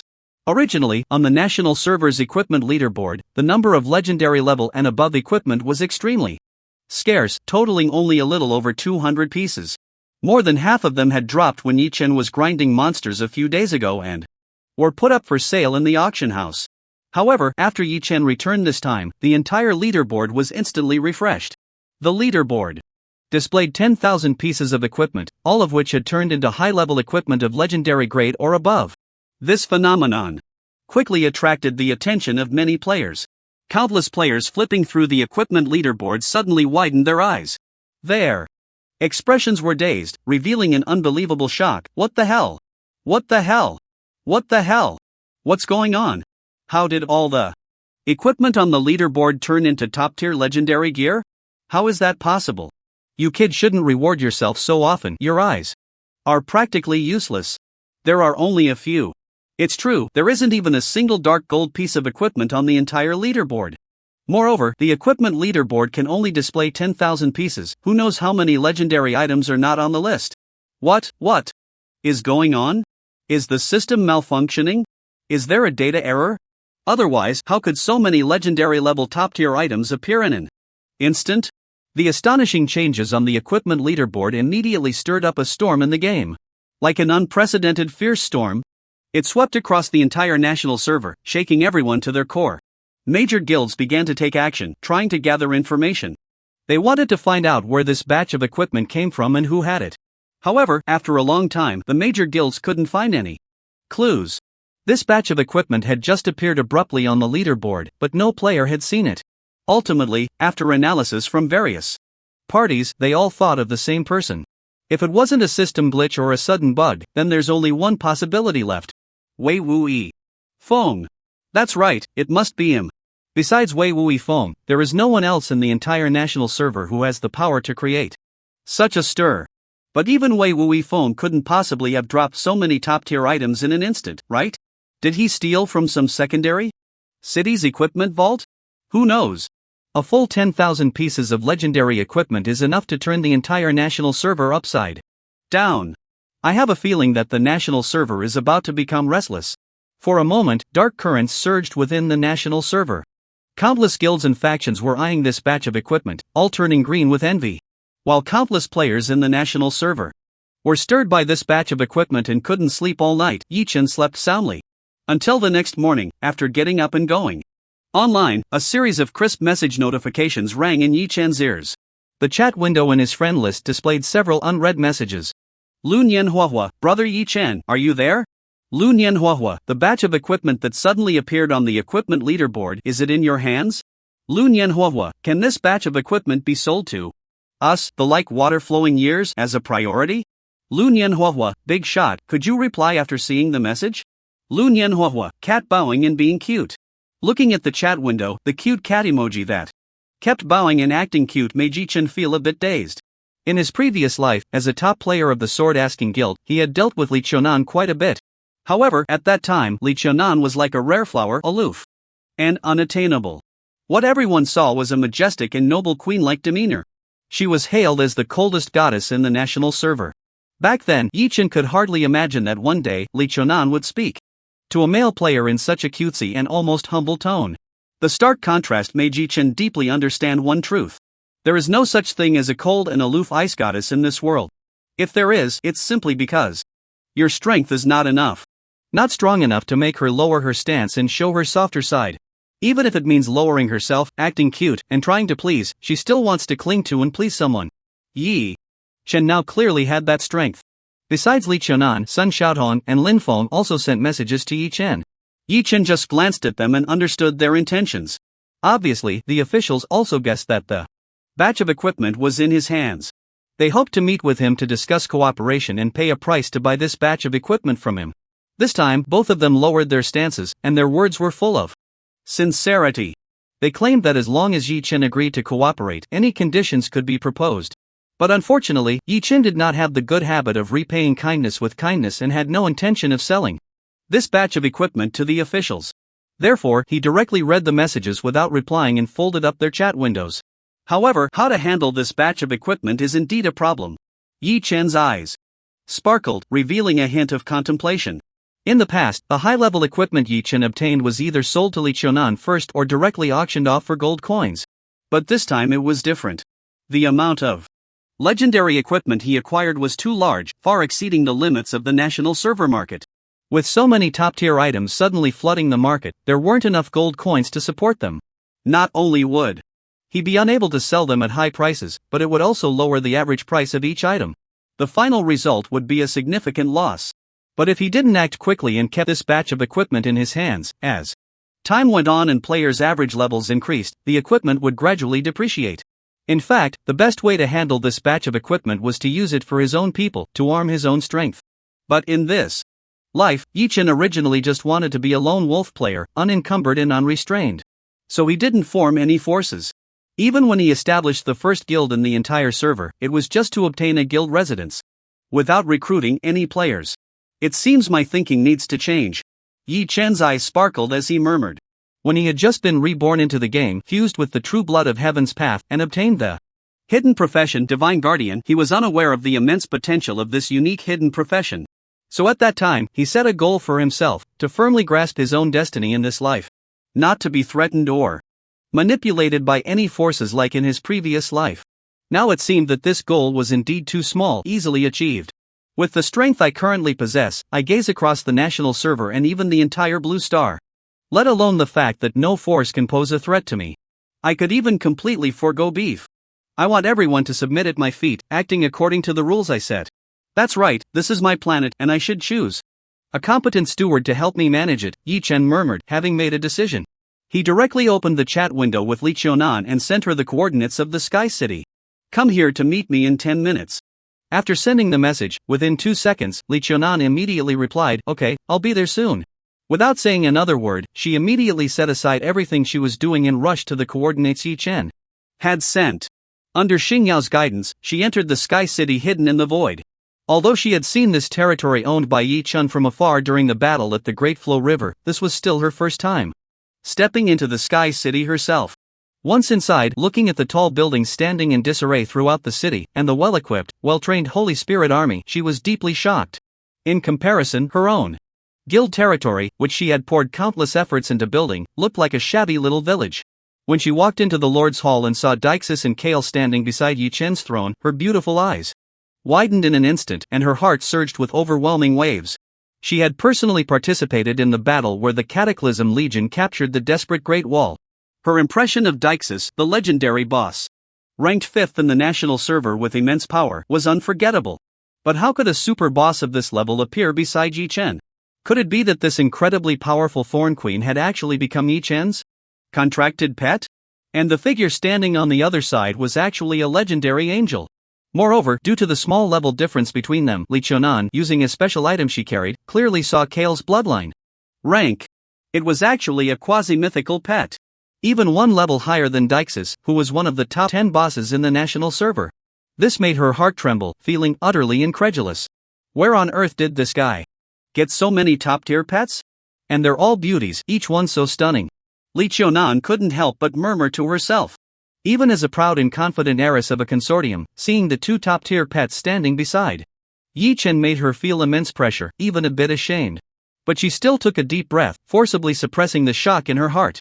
Looking at Yi Chen, she asked with anticipation, "Can you prioritize selling that batch of legendary equipment to us, the flowing years?" No, Yi Chen directly shook his head, firmly rejecting Li Qiunan's request. Hearing Yi Chen's decisive refusal, Li Qiunan immediately frowned slightly. Confused, she looked at Yi Chen and asked, "Since you don't intend to trade with me, why did you call me over?" Yi Chen sat on the Lord's throne, looking down at Li Qiunan from a high position, and calmly said, "Because I want you." "Because I want you." Yi Chen's calm words fell into Li Qiunan's ears. Instantly, they caused her expression to change slightly, her heart surging with intense emotions, almost doubting if she had misheard. But looking at Yi Chen's face, he didn't seem to be joking. So, taking a deep breath to suppress the turmoil within her, she raised her delicate brows and asked Yi Chen, "What do you mean?" "The literal meaning," Yi Chen said. His gaze calm, "You, and everything you possess, will belong to me from now on." Upon hearing this, Li Qiunan's breath quickened, her heart racing. She felt that the Yi Chen she saw today was somewhat unfamiliar. He had become domineering and incredibly assertive, yet carried an irresistible special aura. She took a deep breath, looked at Yi Chen, and tentatively asked, "Can I refuse?" "Of course, you can. I'm not someone who likes to force others." Yi Chen nodded and said, "However, if you refuse me today, you may never have another chance.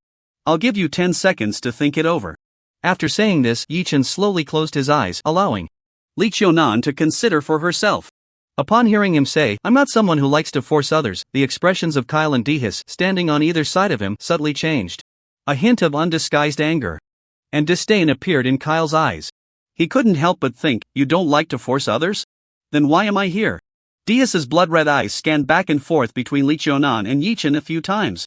A trace of amusement flickered in the depths of his gaze.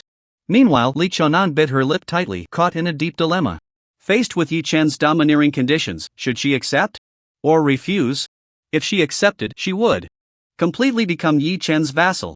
Every action would have to follow his orders.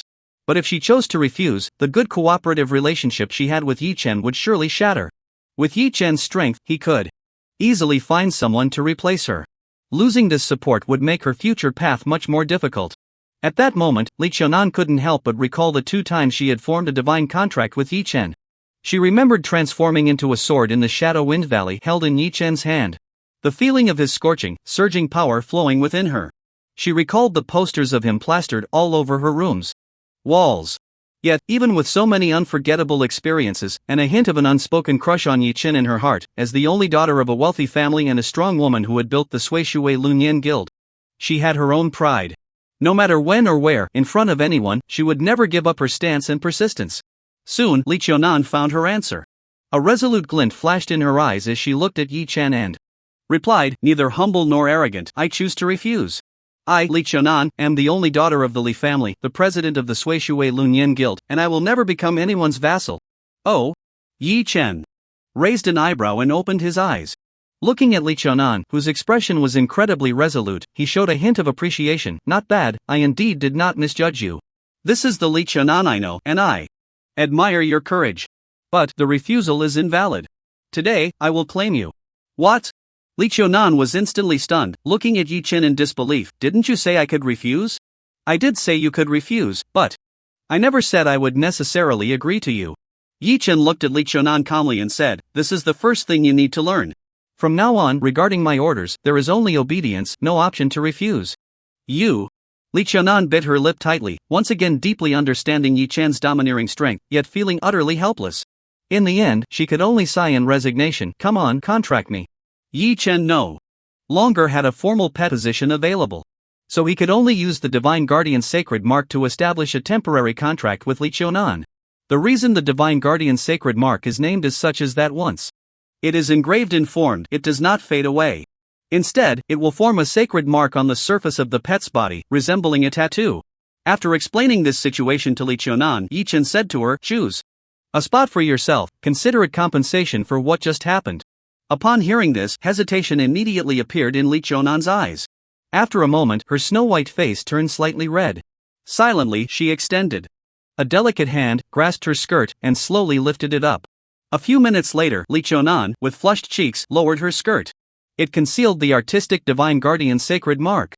The moment the sacred mark formed, Li Qiunan once again felt that connection with Yi Chen, as if they were merging into one. Her heart fluttered uncontrollably. Although Yi Chen's domineering act of forcibly binding her to a contract made her somewhat angry, at the same time, this experience of being conquered in such a rough manner inexplicably excited her. It created an indescribable feeling, sending ripples through her heart.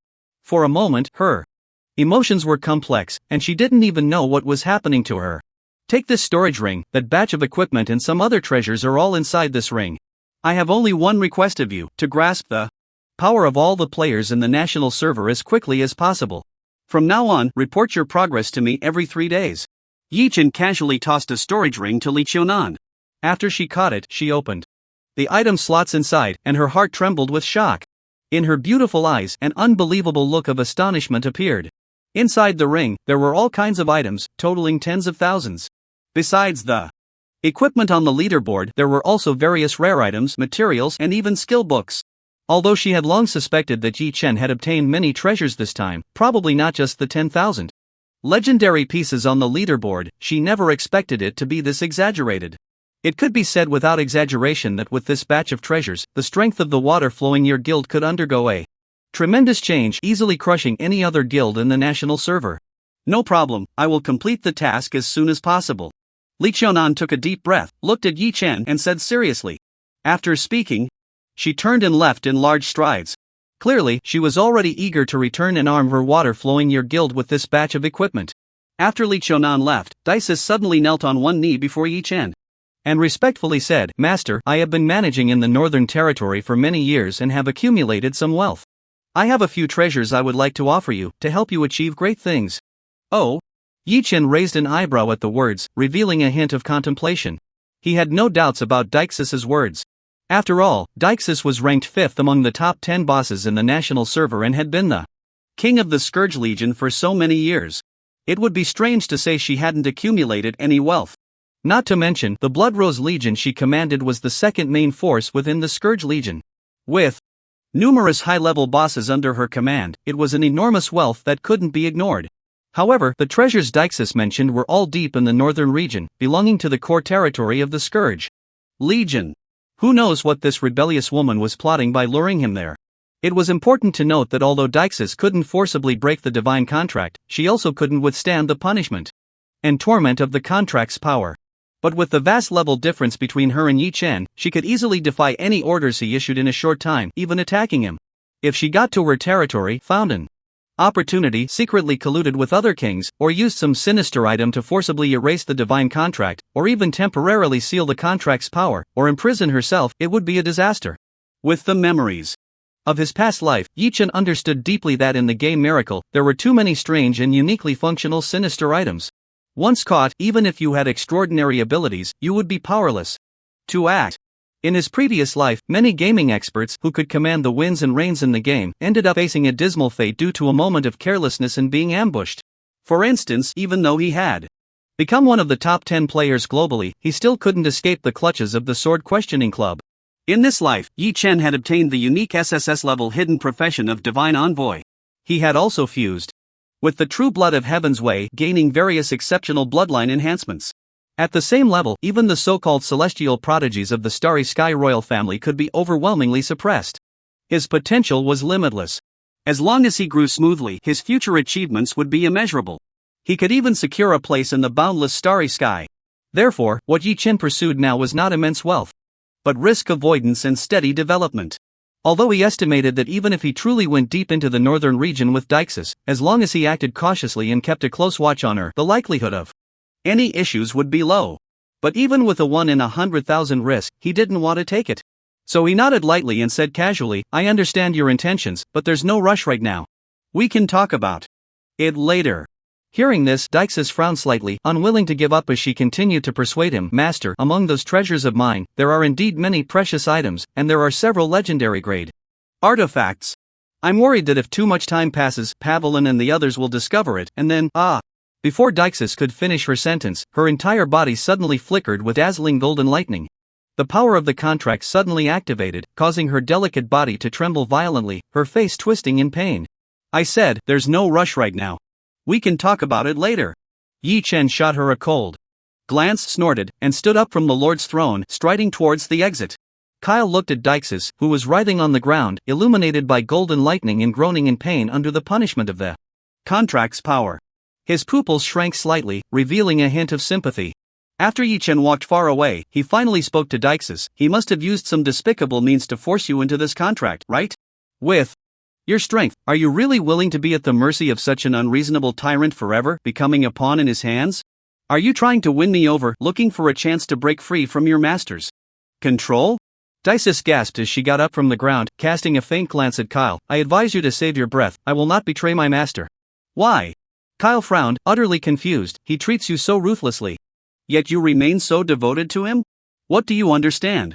Deixis shot Kyle a sidelong glance, not feeling downcast at all from the punishment she had just endured. Instead, she wore a hint of pride. "The harsher my master punishes me, the more it shows he values me. If one day he can't even be bothered to punish you, then that would mean you're in danger." With that, Deixis ignored Kyle any further. She hurriedly took her long legs and chased after the already distant Yi Chen. Watching Deixis's departing figure, several question marks appeared on Kyle's smooth forehead. With her pure angelic heart, she found it hard to comprehend what kind of logic this was. After returning from the azure sky, Yi Chen's next target was the level 70 mythical map In Ning Tian. Although he didn't know the specific rules of this map, one thing was certain. The enemies encountered within would definitely be stronger. All of them were outstanding talents who had emerged from the brutal battles and struggles in the azure sky. Therefore, before entering, he had to make ample preparations to maximize his own strength. First, the bloodline grades of his pets had to be strengthened. Thus, in the following days, Yi Chen began his joyful monster hunting journey again. As the Disaster Legion crossed a desolate Great Wall and invaded the territory of the Northern Cold Kingdom, endless undead creatures became the best targets for Yi Chen to farm. Although Deixis's strength was forcibly suppressed to level 50 in the Azure Sky map, facing the genius players from the vast Starry Sky and various powerful clans, her performance seemed somewhat lacking. However, at this moment, returning to the national server, her strength was unsealed, and the terror of being a king-level boss was fully manifested. Often, it only took a few minutes. She could easily sweep clean thousands of high-level monsters in an entire leveling area. Even Yi Chen's speed in looting corpses with the hand of thievery couldn't keep up with her monster hunting speed. With such exaggerated efficiency in farming monsters, the evolution points on Yi Chen's panel skyrocketed, quickly breaking through the 10 million mark. This met the evolution conditions for his legendary pet to become an epic pet. Yi Chen did not hesitate at all. He decisively chose the big bug he had raised since the server opened for its bloodline. Evolution. In the next second, 10 million evolution points were instantly deducted from Yi Chen's panel. The colossal body of the Void Calamity, as massive as a purple mountain, shimmered with dazzling evolution light. Ding game prompt: you have consumed 10 million evolution points to upgrade the bloodline of the Void Terror, and the legendary pet, Void Calamity, has successfully evolved into the epic pet, Void Tyrant. The S-level skill, Greedy Feast, has evolved into the SS-level skill, Tyrant Feast, and the S-level skill, Tyrant Domain, has awakened. Void Tyrant, Bloodline level, Epic, Physique star level 14, Strength star level 13, Agility star level 9, Spirit star level 9, Skills, Diamond. Body, A. Sky-splitting bone blade, A. Earth-piercing stab, A. Doubling, A. Void roar, S. War trample, S. Tyrant domain, S. Tyrant feast, SS. Tyrant Feast SS with a ferocious giant mouth, bite the target, dealing 2-3% of the maximum health points as true damage to enemies, and converting 7075% of the damage into its own health. If the skill kills the target, it permanently increases maximum health by 5070 points. And its size will also increase. Skill consumption, none cooldown duration 2018 seconds. Tyrant Domain, S forms a circle of Tyrant Domain around the Tyrant. Within the domain, all enemies with a bloodline rank lower than the Tyrant are weakened by 10% in all attributes. After the evolution of the Void, besides the skill evolution and significant attribute enhancement, its appearance has undergone a tremendous change. The hard shell covering its body has become even more rugged and cold, with interlacing golden patterns growing on it. The overall shape has transformed from heavy and clumsy to more slender and smooth, yet it remains incredibly fierce. Like a greedy, bloodthirsty, brutal beast of slaughter, it stands majestically on the ground. It exudes an unparalleled, extraordinary dominance. Looking at this imposing and fierce giant beast before him, Yi Chen's eyes revealed a hint of satisfaction. Moreover, with the bloodline evolution, its intelligence has also significantly increased.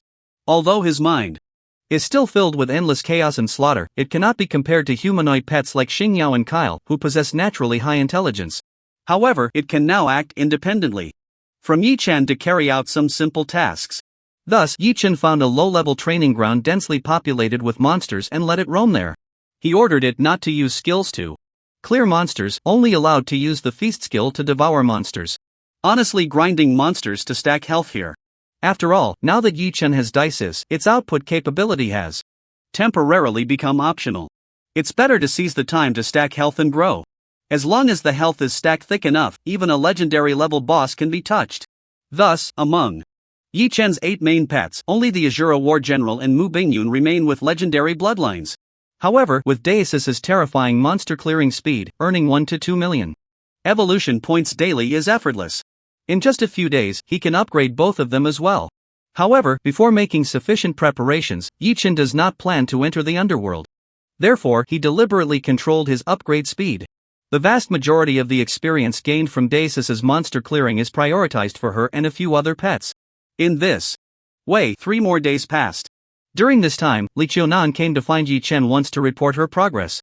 As time passed, mainstream players in the national server gradually reached the 5th transfer. The batch of legendary level equipment Yi Chen gave her has also been distributed. With unparalleled equipment advantages, the strength of the water flow year has surged, becoming the undisputed #1 guild in the entire national server. Moreover, Li Qiunan has selected trusted aides in newly established 10-branch alliances, currently recruiting troops. Once the manpower is sufficient, they will begin to expand their territory.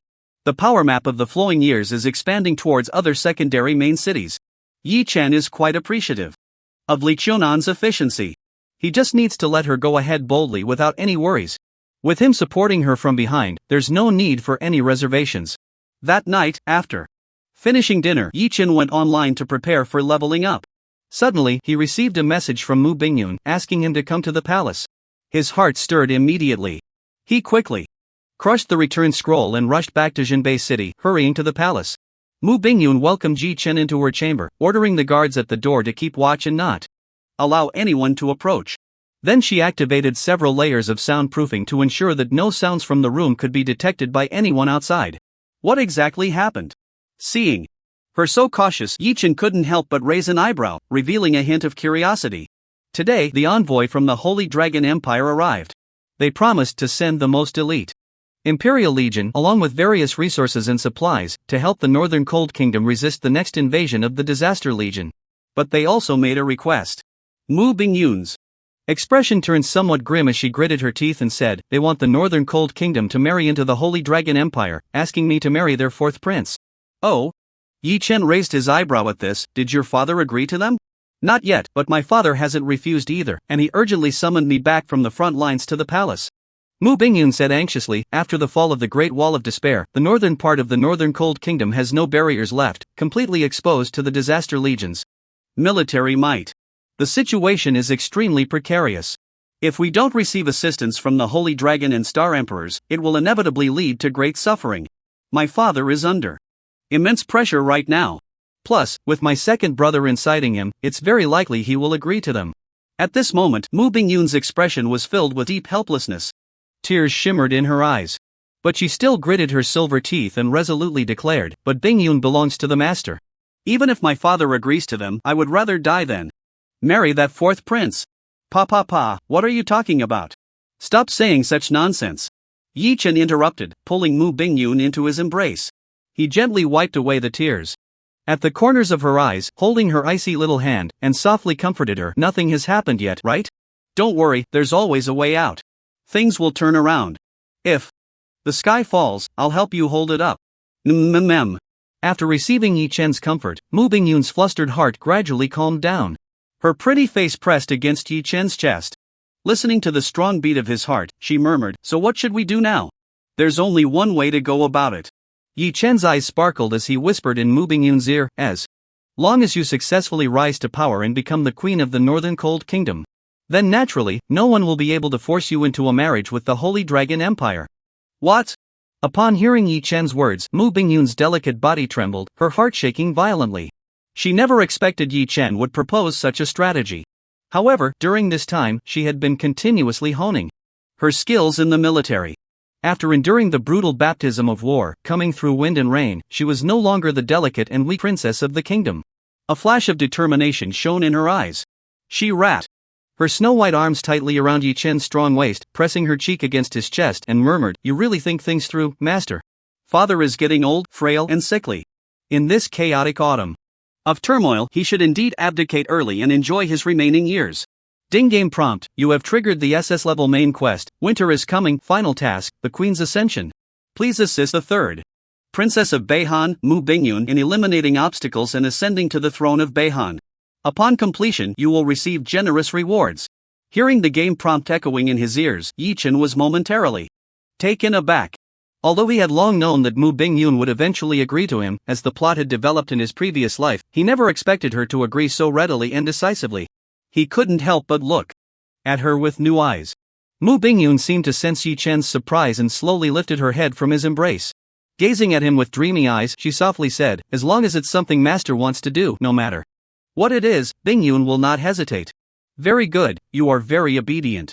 Yi Chen gently stroked Mu Bingyun's silky long hair. Mu Bingyun closed her eyes comfortably, a hint of expectation shining in her gaze. "Since Bingyun is so obedient, can master give Bingyun a little reward?" "What reward do you want?" Bingyun wants.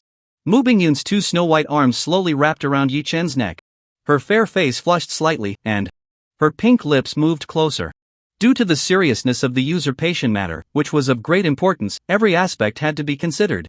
Therefore, Yi Chen and Mu Bingyun stayed up all night, burning the midnight oil, secretly discussing for an entire night.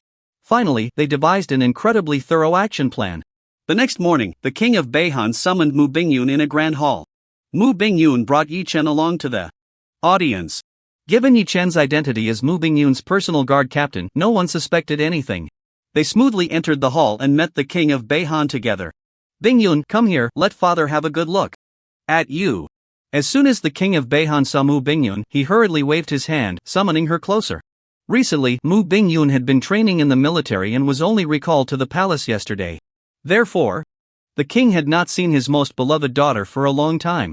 Gently stroking Mu Bingyun's cheek, he sighed with a pained expression, "You've suffered in the army these days, look at you, you." Originally, the king intended to say that Mu Bingyun had become haggard and thin.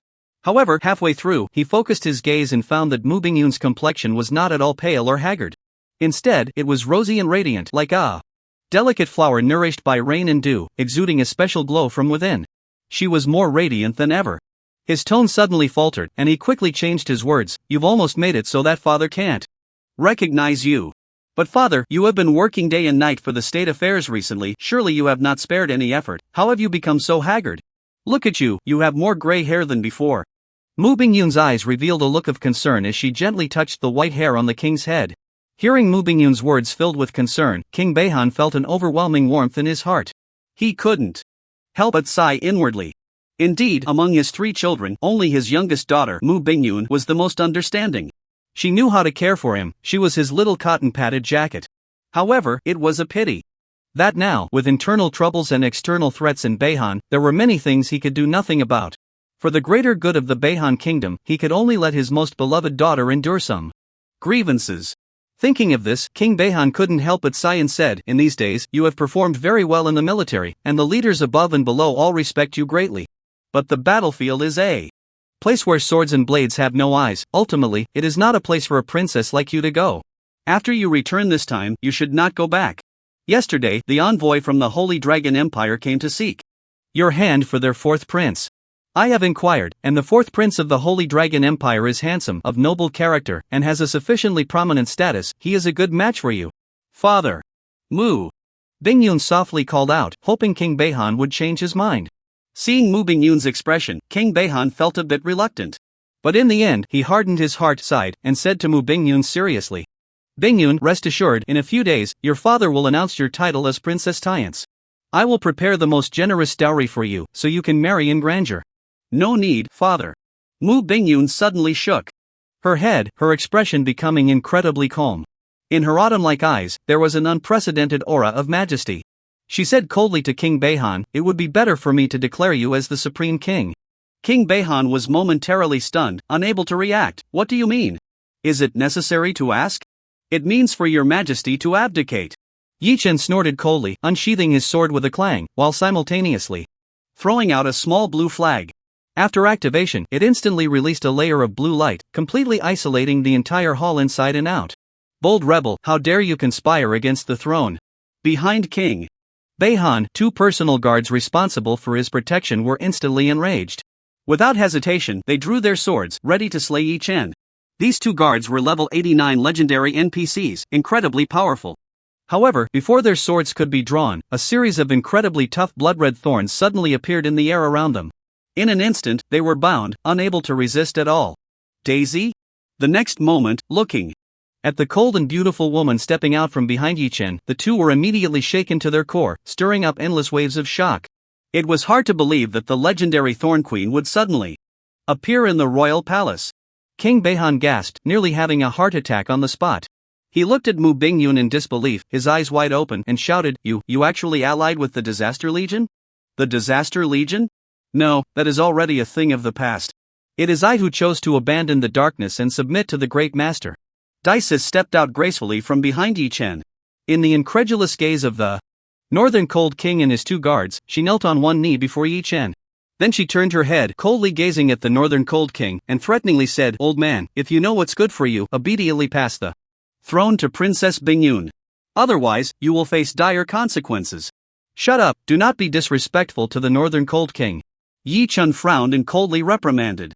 Dices immediately trembled, fear evident on her face, and hurriedly lowered her head, respectfully agreeing, not daring to show any defiance. This astonishing scene left the Northern Cold King and his 2 guards in shock, feeling utterly incredulous. It was hard to believe that the woman kneeling before Yi Chen, displaying such a submissive demeanor, was actually the legendary Thorn Queen, who commanded the Disaster Legion with unparalleled power. But the truth was undeniable, leaving them no room for disbelief. If she were not the real Thorn Queen Dices, it would be impossible for her to so easily control 2 legendary NPCs of level 89. At this moment, the Northern Cold King finally turned his gaze to Yi Chen, his voice trembling as he asked, "Who exactly are you?" "Who I am is not important, what matters is how your majesty chooses." Yi Chen replied calmly. Looking at the contract success rate below the Northern Cold King's name, which was less than 1 in 100,000, he couldn't help but frown slightly. It seemed that the Northern Cold King did not possess any special items, but rather some unique game mechanics. He could not directly use the Divine Seal to forcibly control him. He then gave Mu Bingyun a glance. Mu Bingyun took a deep breath, looked at the Northern Cold King, and spoke in a cold tone, "Father, you have toiled for the country for many years, and now you are aging and becoming increasingly haggard. As your daughter, I cannot bear to see you continue to labor. It is time for you to enjoy your later years. Rest assured, after I take over the Northern Cold Kingdom, I will lead the military and civilians to withstand the attacks of the Disaster Legion." "You speak so lightly." The Northern Cold King snorted coldly and said, "Do you know how crucial the Holy Dragon Empire is? If we fall out with them, leading them to refuse to send troops, then the several kingdoms that are vassals to them will also ignore us. With just the strength of our Northern Cold Kingdom and the retreating soldiers from the Great Wall, how can we withstand the Disaster Legion? The Disaster Legion is not a united front either. Although they successfully breached the Great Wall of Despair, Lord Kalen has not fully awakened and will not attack the Northern Cold Kingdom so soon. Moreover, even if the Disaster Legion really launches an offensive, with me here, I can ensure the safety of the Northern Cold Kingdom." In response to the Northern Cold King's questioning, Dices stood up directly and spoke. Her words left the Northern Cold King speechless. If anyone understood the Disaster Legion, it was undoubtedly Dices. Mu Bingyun then said seriously, "Father, if you are not at ease handing the Northern Cold Kingdom to me, can you really trust it to my second brother?" Her words immediately plunged the Northern Cold King into silence. He knew all too well what level his second son, Mu Tianhan, was at. If the Northern Cold Kingdom were truly handed over to him during this chaotic time, the future was indeed uncertain. At this moment, Mu Bingyun spoke again. "If father has made up his mind, please issue a decree to summon Brother Wang into the palace." "What do you want to do?" The king of Beihan, upon hearing this, immediately became extremely vigilant. "Do you intend to lay hands on Tianhan? Are you crazy? That's your own second brother. Please rest assured, father. As long as second brother cooperates obediently and is willing to bow his head and acknowledge me as king, I naturally do not wish for our kin to turn against each other. But if he remains stubborn and harbors delusions, the final outcome will be hard to predict. Therefore, for the sake of Beihan and for second brother's own good, it would be best for you to follow my advice." "You?" The king of Beihan looked at Mu Bingyun in disbelief, suddenly feeling that this beloved little daughter of his was completely unrecognizable. Finally, he cast a fierce gaze at Yi Chen, gritting his teeth in anger as he questioned, "Who exactly are you?" Bingyun must have been bewitched by your wicked words to commit such an act of treachery. Yi Chen coldly snorted and replied in a deep voice, "What qualifications do you have to question me? Even if I were to be treacherous, I would never use Bingyun as a bargaining chip to send her to a foreign land to suffer. Jinbei City has stood for 10,000 years in the snow and wind of the northern region, enduring countless wars and falls. The children of the north have never bowed their proud heads, nor have they ever given up their determination to fight. And yet you, as the king of Beihan, are so weak. When did the proud spirit of Beihan fall to the point of needing to sell your daughter for assistance? You?" The king of Beihan was left speechless by Yi Chen's retort, his appearance seeming to age several years in an instant. His expression became utterly dejected, and for a moment he didn't know what to say. Mu Bingyun saw his state and a flicker of compassion crossed her eyes. But she still took a deep breath and said solemnly, "Since that's the case, Bingyun will not force father. Please rest here for a few days." After saying this, Mu Bingyun turned and left the great hall with Yi Chen, leaving Dices to watch over the king of Beihan and his two personal guards, prohibiting them from contacting any outsiders. Then, the two of them put in some effort. Using Mu Bingyun's identity as a princess and Yi Chen's divine seal, they summoned several commanders of the palace guards and took them all as pets. They completely took control of the palace's defense forces. Then they sent someone to falsely convey an edict, ordering the second prince Mu Tianhan to enter the palace for an audience, claiming that the king of Beihan had important matters to discuss with him. Yi Chen personally led people to ambush in secret at the Xuanwu Gate, the only way into the palace. Mu Tianhan had no defenses at all. After receiving the summons, he thought the king of Beihan wanted to discuss marrying Mu Bingyun off to the Holy Dragon Empire. So he hurriedly brought a few personal guards and rushed to the palace. When Yi Chen saw Mu Tianhan and his group passing through the Xuanwu Gate, a glint of brilliance flashed in his eyes, and he decisively waved his hand downwards. The soldiers, who had been arranged beforehand, quickly moved to close the city gates. Boom! Accompanied by a dull roar, the two gates slammed shut, completely sealing off the retreat of Mu Tianhan and his group. Boom! Accompanied by a dull, thunderous sound, the two city gates slammed shut. The group led by Mu Tianhan, who had just passed through the gates, changed their expressions upon hearing the commotion behind them. At this moment, Mu Tianhan had not yet realized the severity of the situation. He turned back to take a look, lightly gasping in surprise, and asked in confusion, "Huh? What's going on? Why is the Xuanwu Gate closing in broad daylight?" "Not good, Your Highness. Someone is cutting off our retreat, preparing to attack us." One of the accompanying guards suddenly changed his expression and shouted in a deep voice. Mu Tianhan, however, remained unconcerned, sitting proudly on his horse and said, "I am the second prince of the Beihan kingdom.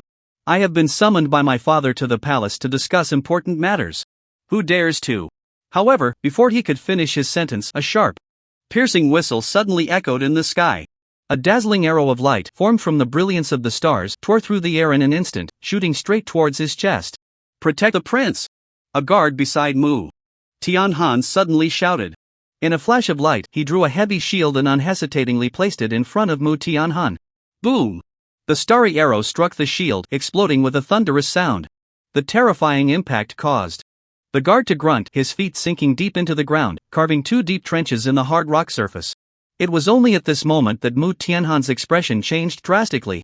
He raised his head to look at Yi Chen and Mu Bingyun, who appeared on the city wall ahead, and shouted furiously, "Third sister! What are you doing? How dare you attack me in front of the Xuanwu Gate? Do you want to rebel?" Mu Bingyun looked down from her high position, her gaze cold as she overlooked Mu Tianhan. Yet, she did not respond to him but instead said to Yi Chen, who stood beside her, "Master, please make your move." Yi Chen nodded and waved his hand. He summoned several pets and commanded them to launch an attack. The Azura war general charged forward first. With a fire charge skill, he instantly rushed to Mu Tianhan's side and engaged in a fierce battle with a guard.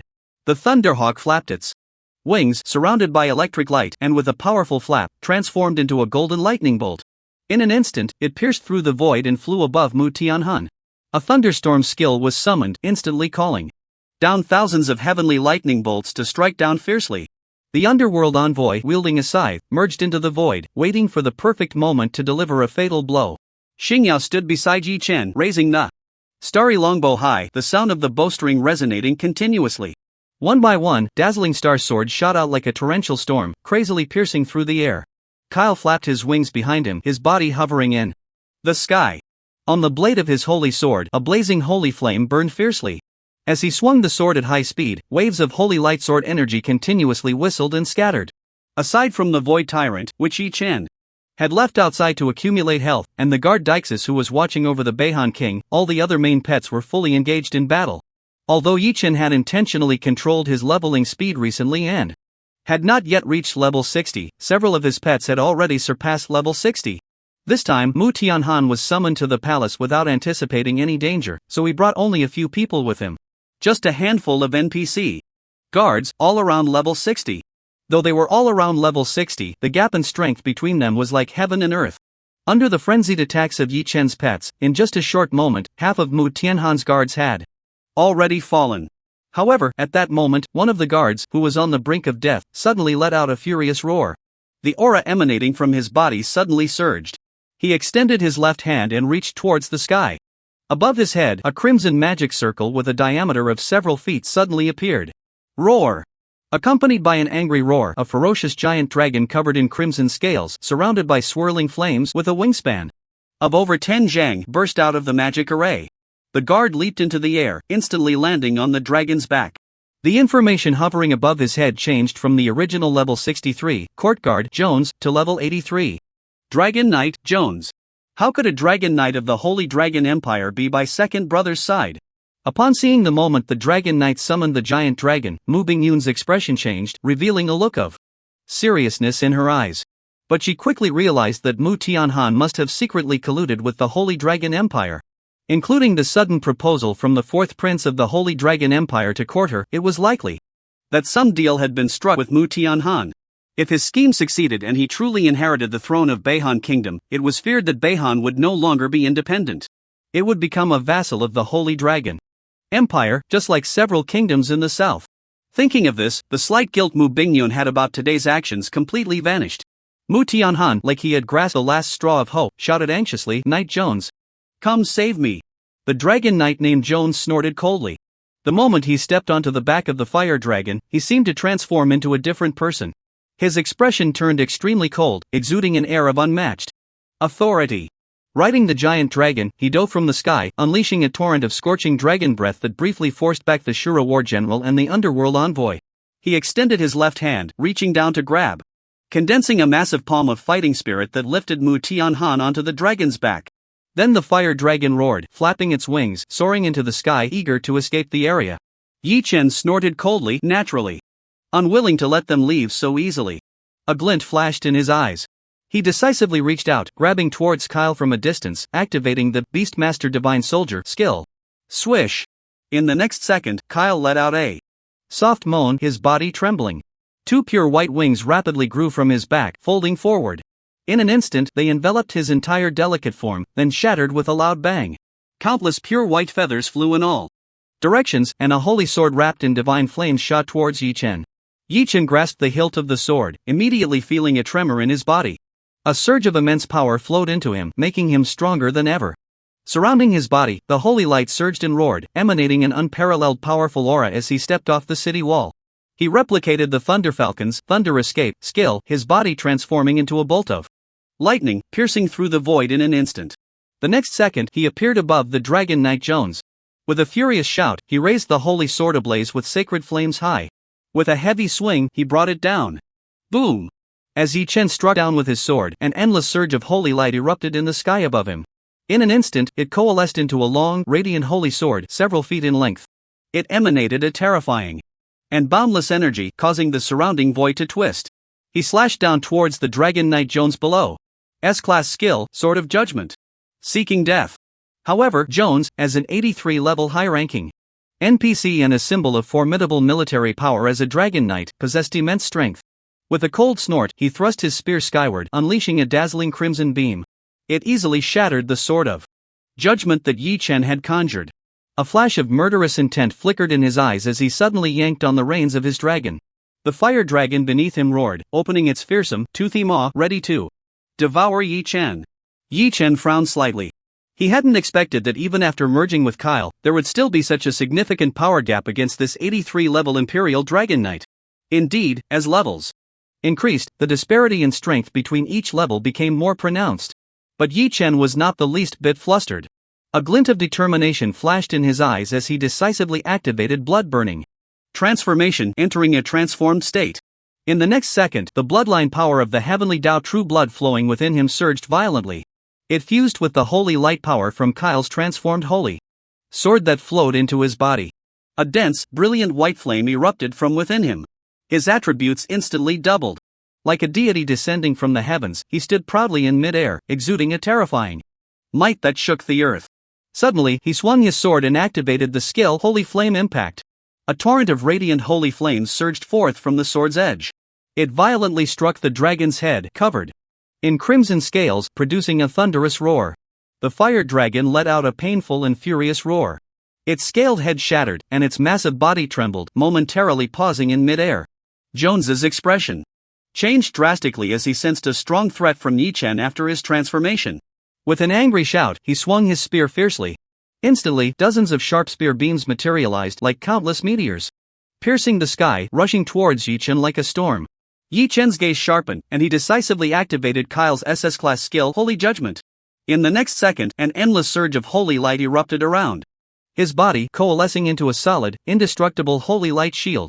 The fierce spear beams that Jones unleashed, like a torrential storm, struck against this shield. They merely created ripples on the surface of the shield, unable to break through its defenses. Moreover, as the skill continued to activate, the holy light power above Yi Chen surged and gathered. In an instant, it formed numerous brilliant holy light swords. Dense and numerous, there were at least dozens, neatly arranged in the sky. With a furious shout from Yi Chen, an unparalleled terrifying might erupted as they crashed down below. Jones's face changed dramatically, and he hurriedly raised his spear high towards the sky. His immense fighting spirit, combined with the dragon power of the fire dragon beneath him, coalesced into a heavy flame shield above his head. Boom! In the next second, dozens of holy light swords crashed down upon the shield. The flame shield that Jones had exerted all his strength to uphold was shattered under the onslaught of the holy light swords. Deep cracks like a spider web spread across the surface of the shield. In the blink of an eye, it spread across the entire shield's surface, shattering with a loud bang like broken glass. The dozens of holy light long swords, although their brilliance had dimmed significantly, still retained their momentum and continued downward. With a thunderous crash, they struck Jones and the fire dragon. The sturdy armor worn by Jones was immediately cleaved, leaving deep gashes. The scales on the fire dragon's back shattered in an instant, revealing horrifying deep wounds. Scalding hot dragon blood flowed from the wounds, emitting a roar that intertwined anger and pain, crashing down to the ground. Although Yi Chen had not yet mastered flying skills, Kyle's race was that of the Judgment Angels, naturally endowed with the SSS level passive skill Ascension. One of its effects was flight. Therefore, through the Beast Mastery skill, after merging with Kyle, Yi Chen also gained the ability to fly. After using the Holy Judgment Strike to knock Jones and the giant dragon from the sky, he did not pursue further. Instead, he hovered in the void, vigorously swinging the sword in his hand. With each slash, a brilliant holy light sword energy burst forth from the sword's edge, sweeping across like a long rainbow, tearing through the air towards Jones. Seeing this, Jones's expression changed drastically. He hurriedly wielded his spear, shooting out blazing red spear lights that shattered the layers of sword energy Yi Chen unleashed. Struggling to fend off Yi Chen's attacks, the injured fire dragon beneath him had fury surging in its enormous dragon eyes. Taking advantage of the time Jones spent blocking Yi Chen's attacks, the dragon's toothy mouth emitted a series of obscure, low sounds, chanting ancient dragon language magic. Soon, above Yi Chen's head, a magnificent red magic circle appeared, several yards in diameter. Endless red lotus flames surged from the magic circle, quickly forming a terrifying fire tornado. It radiated a destructive heat capable of incinerating all things, instantly engulfing Yi Chen's entire body. Upon seeing this, Jones's eyes lit up with joy. But in the next second, his expression of delight froze in disbelief as he saw a faintly visible door to paradise appear in the void behind Yi Chen. The door opened a crack, directly absorbing all the red lotus flames inside. This terrifying dragon language magic was effortlessly dispelled by Yi Chen. Then, without giving him more time to react, Yi Chen raised his sword high and activated another SSS level skill of Kyle's Sword Blade Storm. As the skill was activated, endless holy light power erupted from Yi Chen's body. In an instant, it condensed into dazzling holy light long swords in the surrounding void. The sword energy roared like a dragon, piercing through the air. It formed a storm of sword energy filled with a destructive aura, instantly enveloping the Dragon Knight Jones and the Fire Dragon. Countless sharp holy light sword energies swept in from all directions, tearing deep, horrifying sword marks across Jones and the Fire Dragon's bodies. Their health bars began to plummet rapidly. Clang clang clang clang. A series of incredibly sharp holy light sword energies converged into a storm, sweeping through wildly. Like countless chaotic blades of punishment, in the blink of an eye, they left Jones and his giant dragon covered in wounds, their health points dropping rapidly. By the time the skill ended, Jones's health bar was down to less than 20%. Unwilling to sit and wait for death, Jones suddenly roared. He commanded the already battered Crimson Fire Dragon to flap its wings and soar into the sky, attempting to escape. But Yi Chen would not let him leave so easily. With a cold snort, he stepped forward and instantly flew above Jones. He activated the skill Judgment Blade. In the next second, an immense wave of scorching energy surged into the holy sword transformed from Kale in his hand. The sword trembled violently, emitting a series of unbearable strained hums. At the tip of the blade, a dazzling white holy light shot forth, coalescing into a judgment blade several feet long. Around the blade, pure white feathers fluttered down.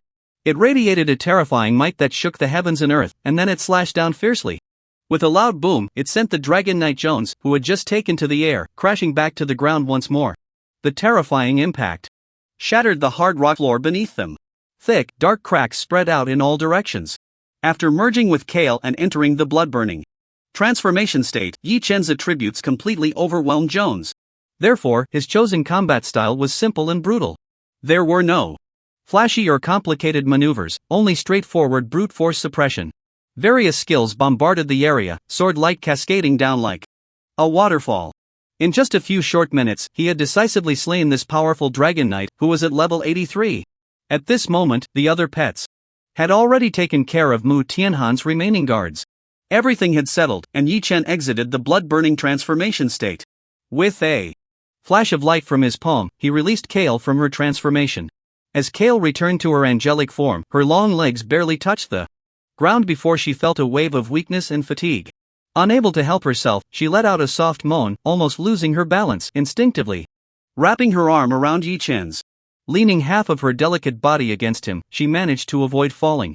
Feeling the incredible resilience from her arm, Yi Chen raised an eyebrow in surprise. But he quickly realized it must be because he had just used the Beastmaster's divine weapon skill to transform Kale into a long sword and then activated the blood-burning transformation state. In that transformed state, his attributes had increased by 100%. However, the weapon Kale had become did not change and did not receive the enhancement effect from the bloodline power. Therefore, the surging energy he infused into the blade during the battle might have exceeded her carrying limit. Especially in the previous fight, he had been eager to end it, using a simple and brutal combat style. Releasing skill after skill in rapid succession, waves of overwhelming energy poured in, further burdening her. Only after returning to her normal form did she feel so exhausted and weak. "Are you okay?" Yi Chen reached out to support Kale, frowning as he asked. He had only unleashed full firepower and crazily output for a few minutes, and it had left Kale in this state. What if they encountered even stronger enemies in the future and had to fight for a long time? Would Kale not be able to hold on and revert from her transformation halfway through? Yi Chen's brow furrowed slightly, feeling this was a significant hidden danger. It was necessary to probe Kale's limits. Realizing her own state, Kale's fair face flushed red, but her expression remained stubborn. With a light huff, she broke free from Yi Chen's hand supporting her and released his arm. Even with her long, snow-white legs trembling slightly, she still stood tall and resolute. At this moment, on a chaotic battlefield, all of Mu Tianhan's guards had been slain, leaving him alone, standing in the center with a pale face, covered in wounds. As he watched Yi Chen approach him step by step, exuding a murderous aura, his eyes were filled with fear. He suddenly knelt on the ground, pleading for mercy from Mu Bingyun. Little sister, don't kill me. I'll give you the throne, I won't compete with you anymore. As long as you can spare my life, I'll do anything you want. Don't you remember? When you were little, I even took you to catch cicadas.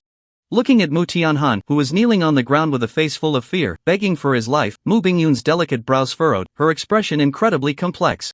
On one hand, she felt deeply disappointed that her brother, who shared the same royal blood of the Beihan kingdom, was so spineless. On the other hand, despite the sharp conflicts between her and Mu Tianhan, he was still her blood relative, her brother. Although she knew that the best choice in this situation was to eradicate the root of the problem, she still felt a twinge of compassion. Thus, she turned her gaze to Yi Chen, handing over the power of choice to him. Seeing the complex look in Mu Bingyun's eyes, Yi Chen sighed inwardly. He knew that if he simply killed Mu Tianhan, she might feel upset for a long time. The situation was already under control. Even if Mu Tianhan was left alive, he wouldn't stir up any trouble. Moreover, he could be used as a pawn to control the forces he had developed.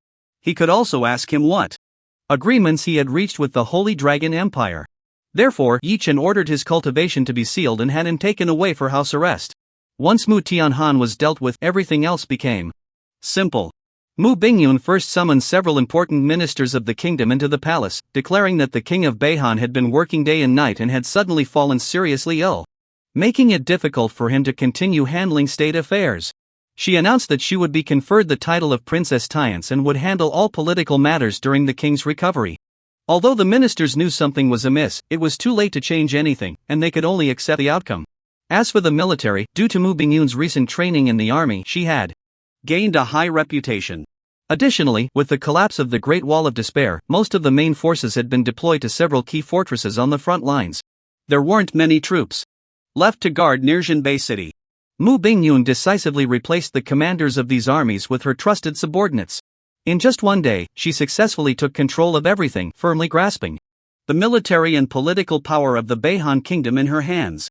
However, due to the significance of this matter and the many uncertainties, Yi Chen was worried about unexpected events. So he decided to stay in Mu Bingyun's palace for a few nights to personally ensure her safety. Late at night, outside Mu Bingyun's chamber, Kair and Xingyao stood at the door, acting as guards, listening to the sounds from inside the room, where Yi Chen was fiercely protecting Mu Bingyun. Both girls couldn't help but blush.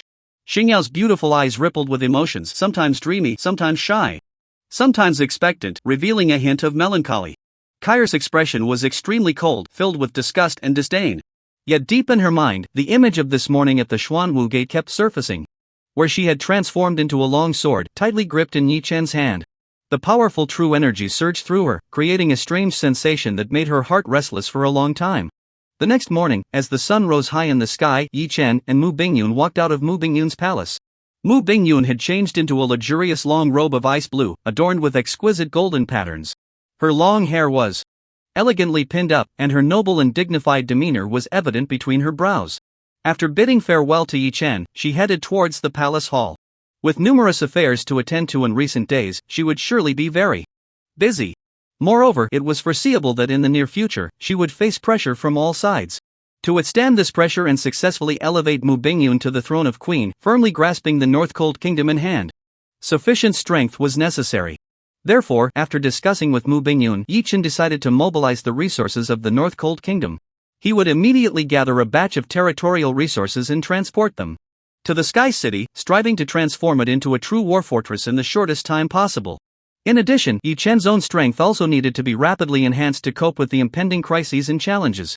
However, to avoid any unforeseen circumstances, at least until Mu Bingyun completely controlled all situations and cleared all internal and external threats, he could not afford to be careless.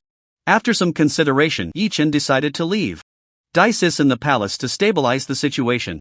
He took several other pets to the wilderness training grounds and began his leveling journey once again.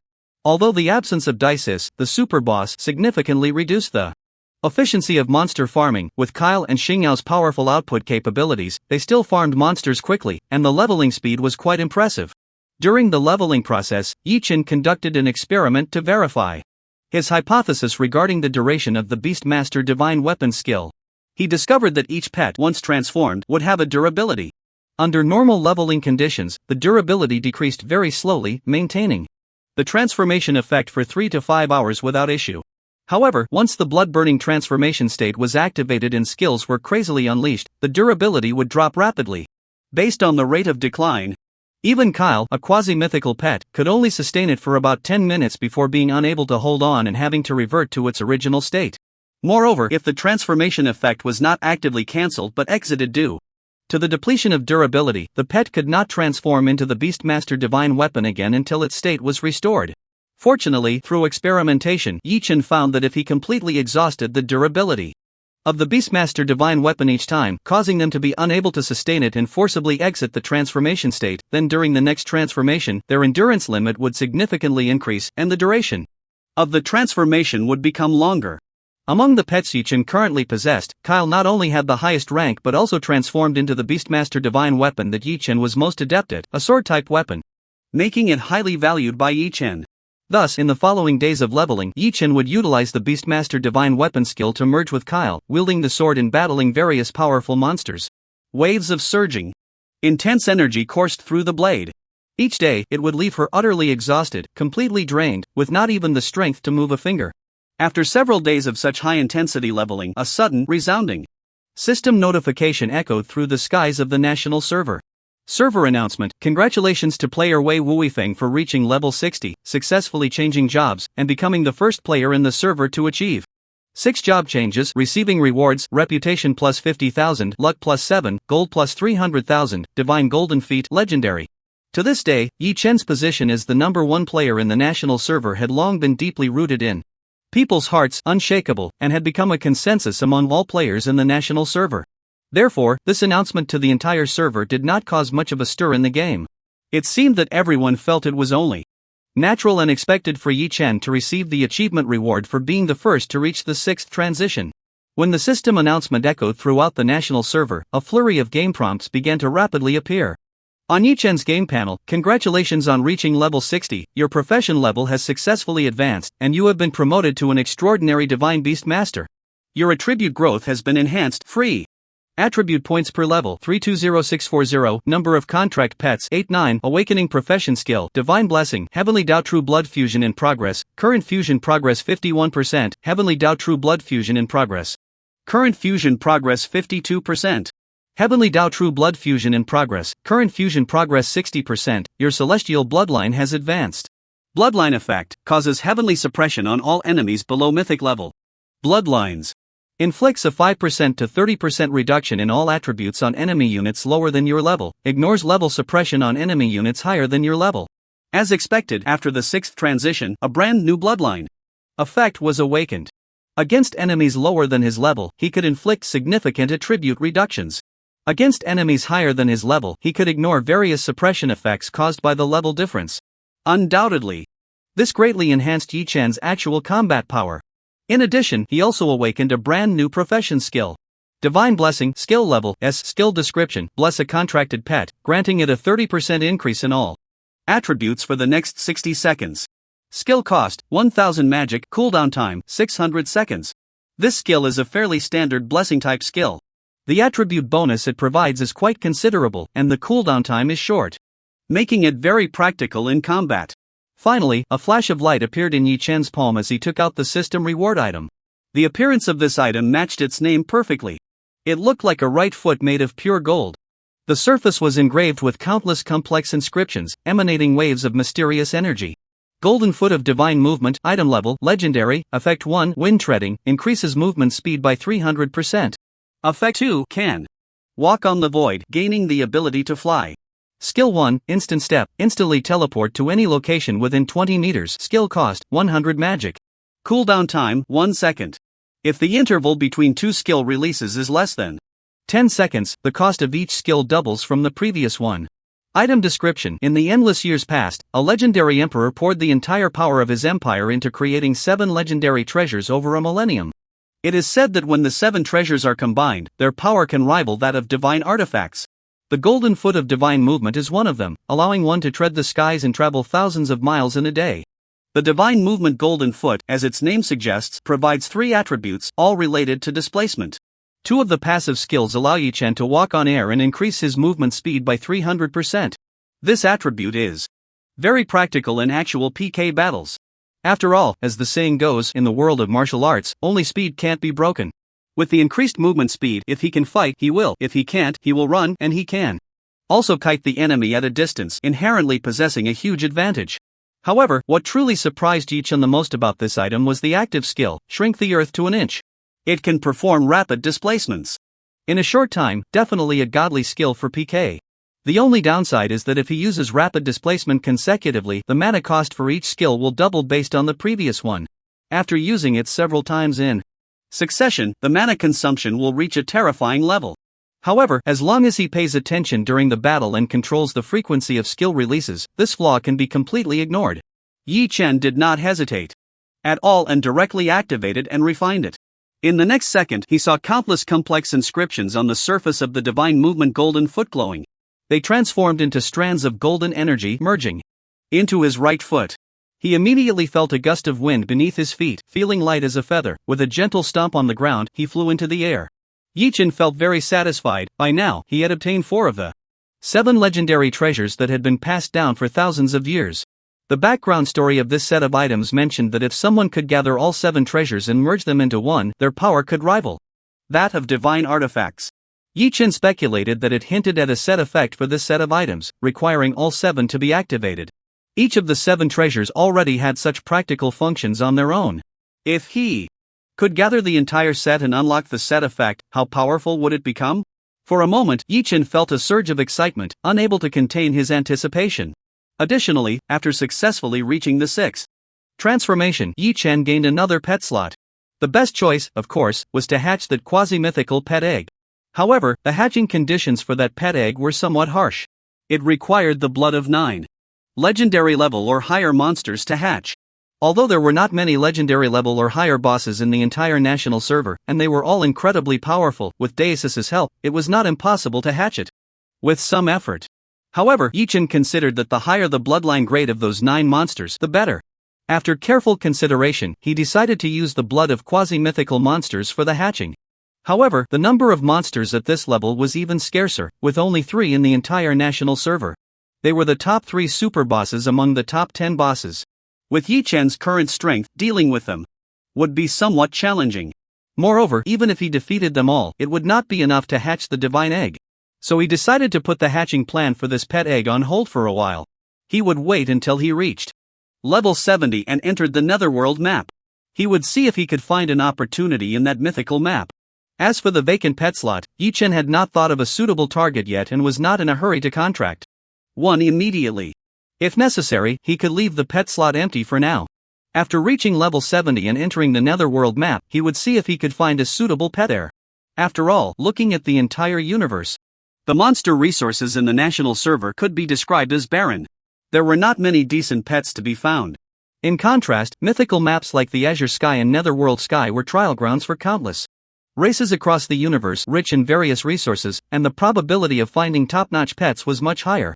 After 6 rounds, Yi-Chen continued to methodically grind monsters and level up, steadily enhancing his own strength.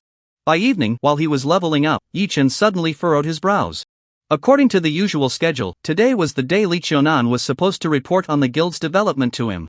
It was also the day to draw the Divine Guardian Sacred Pattern and re-sign the temporary contract.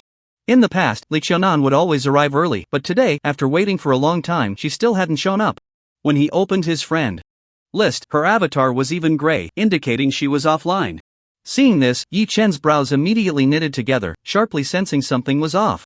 If Li Qiunan had a real-life emergency that prevented her from logging in on time, she would definitely have informed him in advance. Now, her sudden silence likely indicated an unexpected incident had occurred in reality.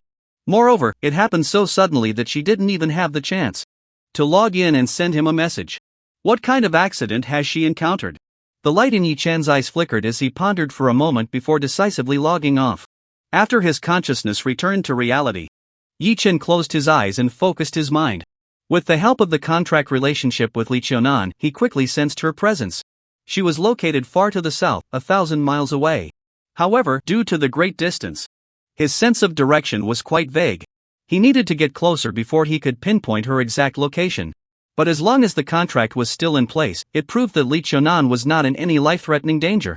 And there was still time to act. Yi Chen's anxious heart finally settled. A murderous intent surged in his eyes as he immediately controlled the Sky City and flew south at the fastest speed. During the journey, Yi Chen was also contemplating who was the one who had targeted Li Qiunan this time.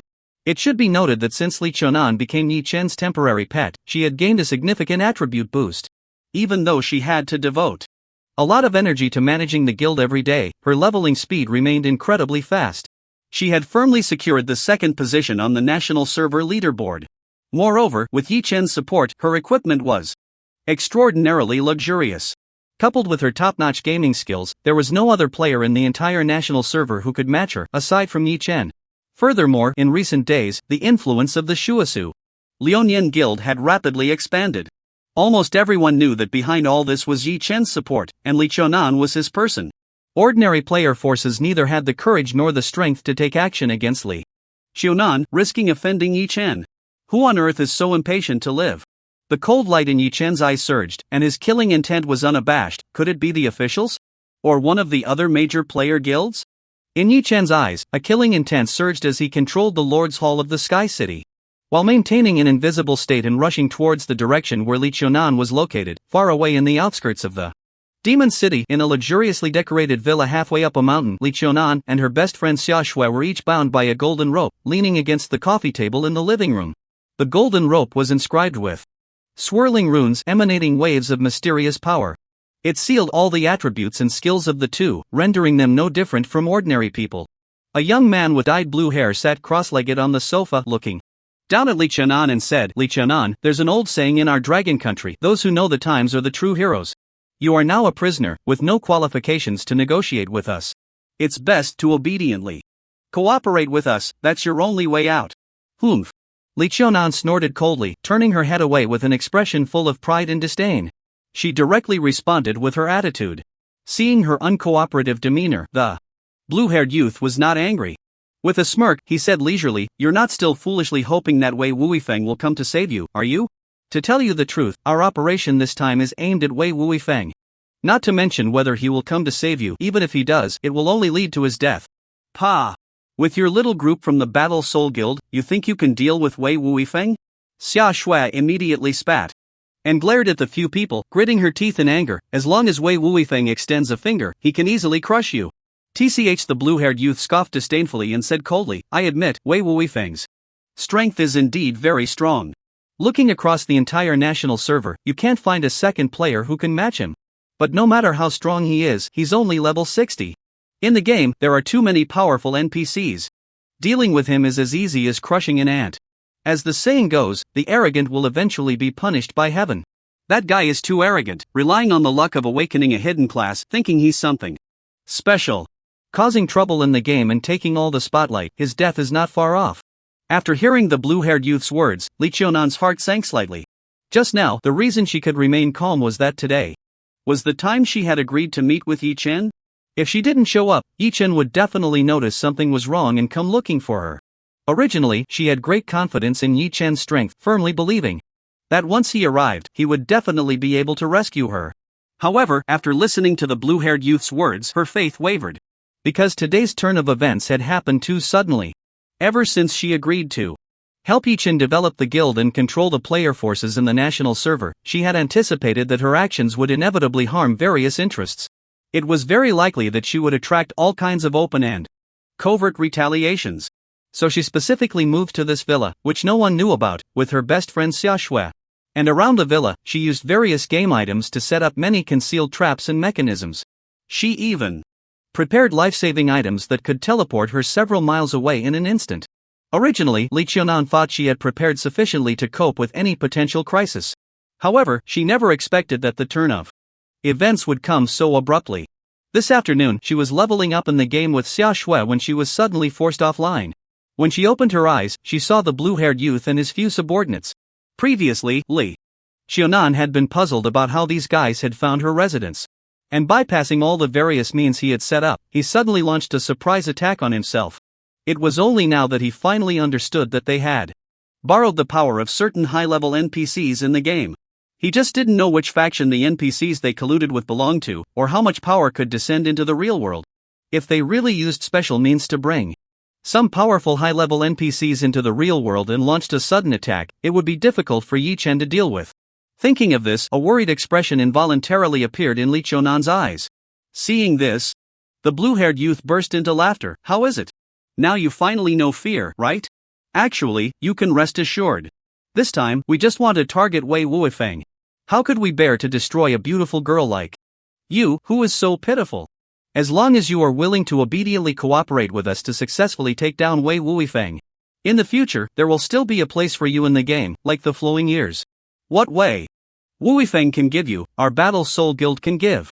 What he cannot give you, we can also give you. As he spoke, a trace of uncontainable fervor flashed in his eyes. He reached out his right hand, intending to touch Li Qiunan's face. Get away, don't touch me. Li Qiunan's expression changed immediately. Xia Shui even spat directly on the blue-haired youth. She stood in front of Li Qiunan, gritting her teeth and angrily scolding, if you dare to touch a single hair on Nan Nan, I will make sure you have no place to die. Go to hell. The blue-haired youth, furious and humiliated, slapped Xia Shui hard across the face. This made Xia Shui scream in pain, half of her face swelling up, showing a clear and bright red handprint. You ignorant bitch, you're already a prisoner and still dare to be arrogant. Do you really think I won't touch you? Since you came forward, I'll just take you first. After saying that, he grinned maliciously and reached out his large hand to grab Xia Shui's collar. What do you want? Bastard! Stop! Xia Shui's face changed drastically, turning pale in an instant, desperately trying to struggle and escape. However, at this moment, she was bound by ropes, and all her abilities were sealed. How could she possibly escape from the blue-haired youth's clutches? Even Li Qiunan, wanting to intervene, was grabbed by the hair by the blue-haired youth, who coldly snorted with a smug expression. Don't be anxious, I want you to watch closely what happens to those who defy me. First, I'll deal with your good friend, and then it will be your turn. After saying that, he threw Li Qiunan aside and ordered two of his subordinates to grab her. With a lewd smile on his face, he reached out a large hand towards Xia Shui. At the same time, he laughed at the few subordinates behind him. Everyone, don't be anxious, once I'm done, all the brothers will have a share, huh? Watching the blue-haired youth's claws getting closer and closer, Xia Shui was terrified, her face pale. Tears filled her big eyes, and her gaze was filled with deep despair. At that moment, a flash of light appeared in the void. A sharp and unparalleled scythe of death suddenly appeared without warning. The cold gleam of the blade fell heavily down. Swish! The sharp and deadly scythe of the Grim Reaper emitted an incredibly cold and chilling gleam as it suddenly slashed down from the void. The blue-haired youth was caught off guard, his outstretched hand unable to retract in time, and was directly severed. Ah! The blue-haired youth let out a heart-wrenching scream. His face instantly turned pale and bloodless as he clutched his severed wrist and rapidly retreated. Bright red blood splattered out, falling onto Xia Shui's pale and delicate face. A few drops of blood even splashed onto the pristine white ground, creating a particularly shocking scene. This sudden turn of events left everyone momentarily stunned. In the next second, the ceiling of the villa was shattered by immense force, as if something terrifying had overturned it. A figure clad in silver armor descended from the sky, landing in front of Li Qiunan and Xia Shui. Upon seeing Yi Chen, both women trembled in unison. Li Qiunan's eyes filled with the excitement of having survived a disaster as she struggled to stand up from the ground, about to say something to Yi Chen. However, Xia Shui stood up first, directly crashing into Yi Chen's embrace, crying like a weeping willow. Yi Chen looked at Xia Shui, who was sobbing in his arms, and couldn't help but be slightly taken aback. Originally, he had come to save Li Qiunan and hadn't expected Xia Shui to be here as well. Moreover, her emotions were so intense. However, seeing the large expanse of skin revealed beneath her tattered clothing, Yi Chen could roughly guess what had just happened. He gently patted Xia Shui's back and softly comforted her. Alright, it's okay now. You don't have to be afraid with me here. Li Qiunan stood to the side, watching Yi Chen gently comfort Xia Shui. For some reason, the excitement of having survived a disaster suddenly diminished by more than half. Instead, an inexplicable hint of resentment appeared in her eyes, and she reminded him, be Careful, they have colluded with NPCs from the game this time, and it could be very tricky. Upon hearing this, Yi Chen's brows slightly raised, and a look of realization appeared in his eyes. On the way here, he had been pondering who had such great power to control Li Chunan without anyone noticing. After thinking for a long time, he concluded that ordinary player factions definitely did not possess such strength. It could either be that the officials felt threatened and finally couldn't help but take action, or that some player factions had colluded with NPC factions in the game. Through various special means, they had summoned powerful NPCs into the real world. This kind of situation had occurred in his past life. Major guilds, in order to compete for game resources and status in the real world, had chosen to ally with NPC factions, forming tightly connected interest groups. Many large guilds gained the capital to challenge the officials after allying with NPC factions. The real world thus fell into chaos, completely descending into a dark turmoil without any order. Li Chunan's words indeed confirmed Yi Chen's suspicions. Meanwhile, the blue-haired youth on the opposite side tightly gripped his severed wrist, his face twisted in pain. His eyes were filled with resentment as he gritted his teeth and glared at Yi Chen, shouting furiously, "Wei Wuifeng, I didn't expect you to actually dare to come. You're simply the height of foolishness. We have already laid a net around this villa, you won't escape. Even if you sprout wings. Next year on this day will be your death anniversary." The moment his words fell, a ring on his hand flashed with light. A burst of blue radiance enveloped him and several of his subordinates. And they instantly vanished from the spot. In the next second, a whistling sound pierced through the air from above. Yi Chen looked up. Through the large hole he had made when entering the villa, he could clearly see a fire meteor, several yards in diameter, descending with unparalleled terrifying might, crashing down hard. The gaze suddenly became sharp. Without hesitation, he reached out his hands, pulling Xia Shui and Li Chunan into his embrace, activating the skill, shrink the earth to an inch. He instantly teleported from his original position and appeared outside the villa. In the next second, a shooting star fell from the sky. It directly blasted the entire villa into pieces, creating a large pit in its place. The terrifying shockwave caused the ground to tremble violently, with thick cracks spreading out in all directions. At the same time, 5 figures soared into the sky, exuding an astonishingly powerful aura, looking down at Yi Chen from above. Yi Chen glanced over and discovered that the 5 figures were a warrior, an archer, a mage, an assassin, and a priest. It was a complete combat team, all high-level NPCs at level 80. The moment he saw these 5 NPCs appear, Yi Chen's brows furrowed. It wasn't that he was afraid of their strength, rather, he felt they were too weak. After all, just a few days ago, he had killed an 83-level Dragon Knight right in front of Xuanwu Gate. Now, after a few days and a 6th transition, his strength had increased significantly. Who did they think they were, sending 5 level 80 ordinary NPCs to kill him?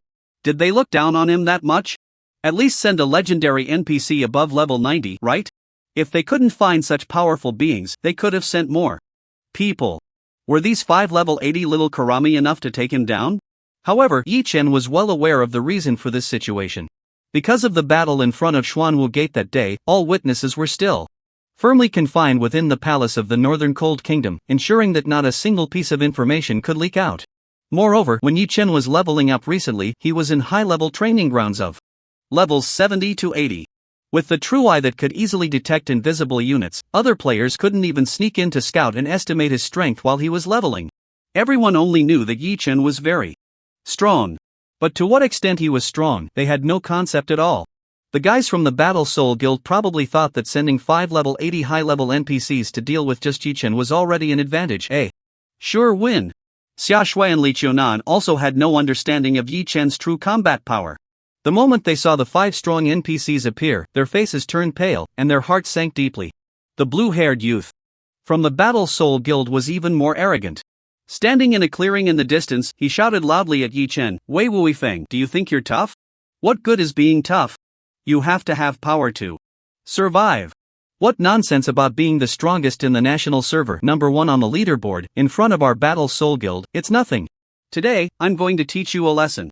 Get him, kill him. Go for it, kill him."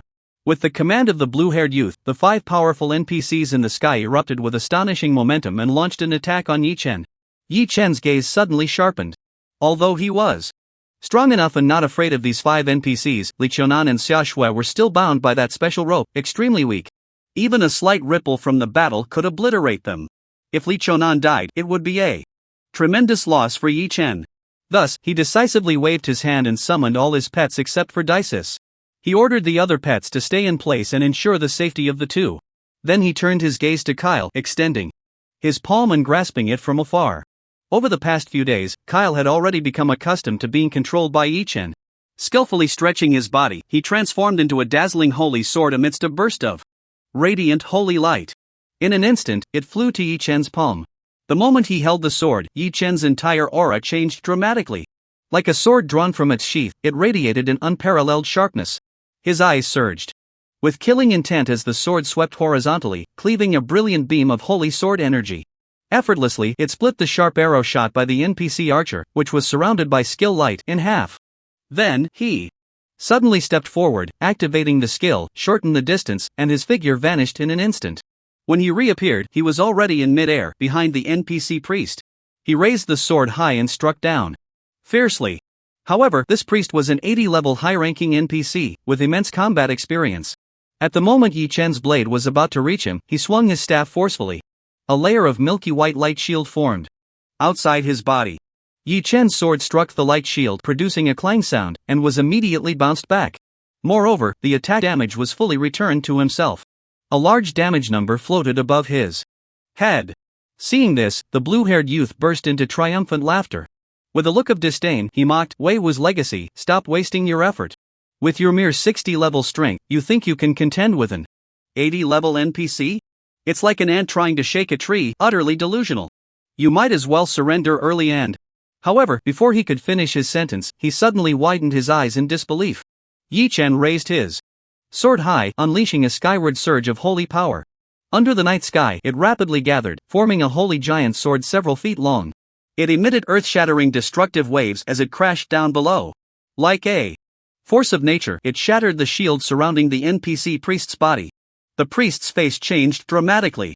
He hurriedly waved his staff, activating some skill, and instantly jumped several meters away, hiding behind the other 4 NPCs.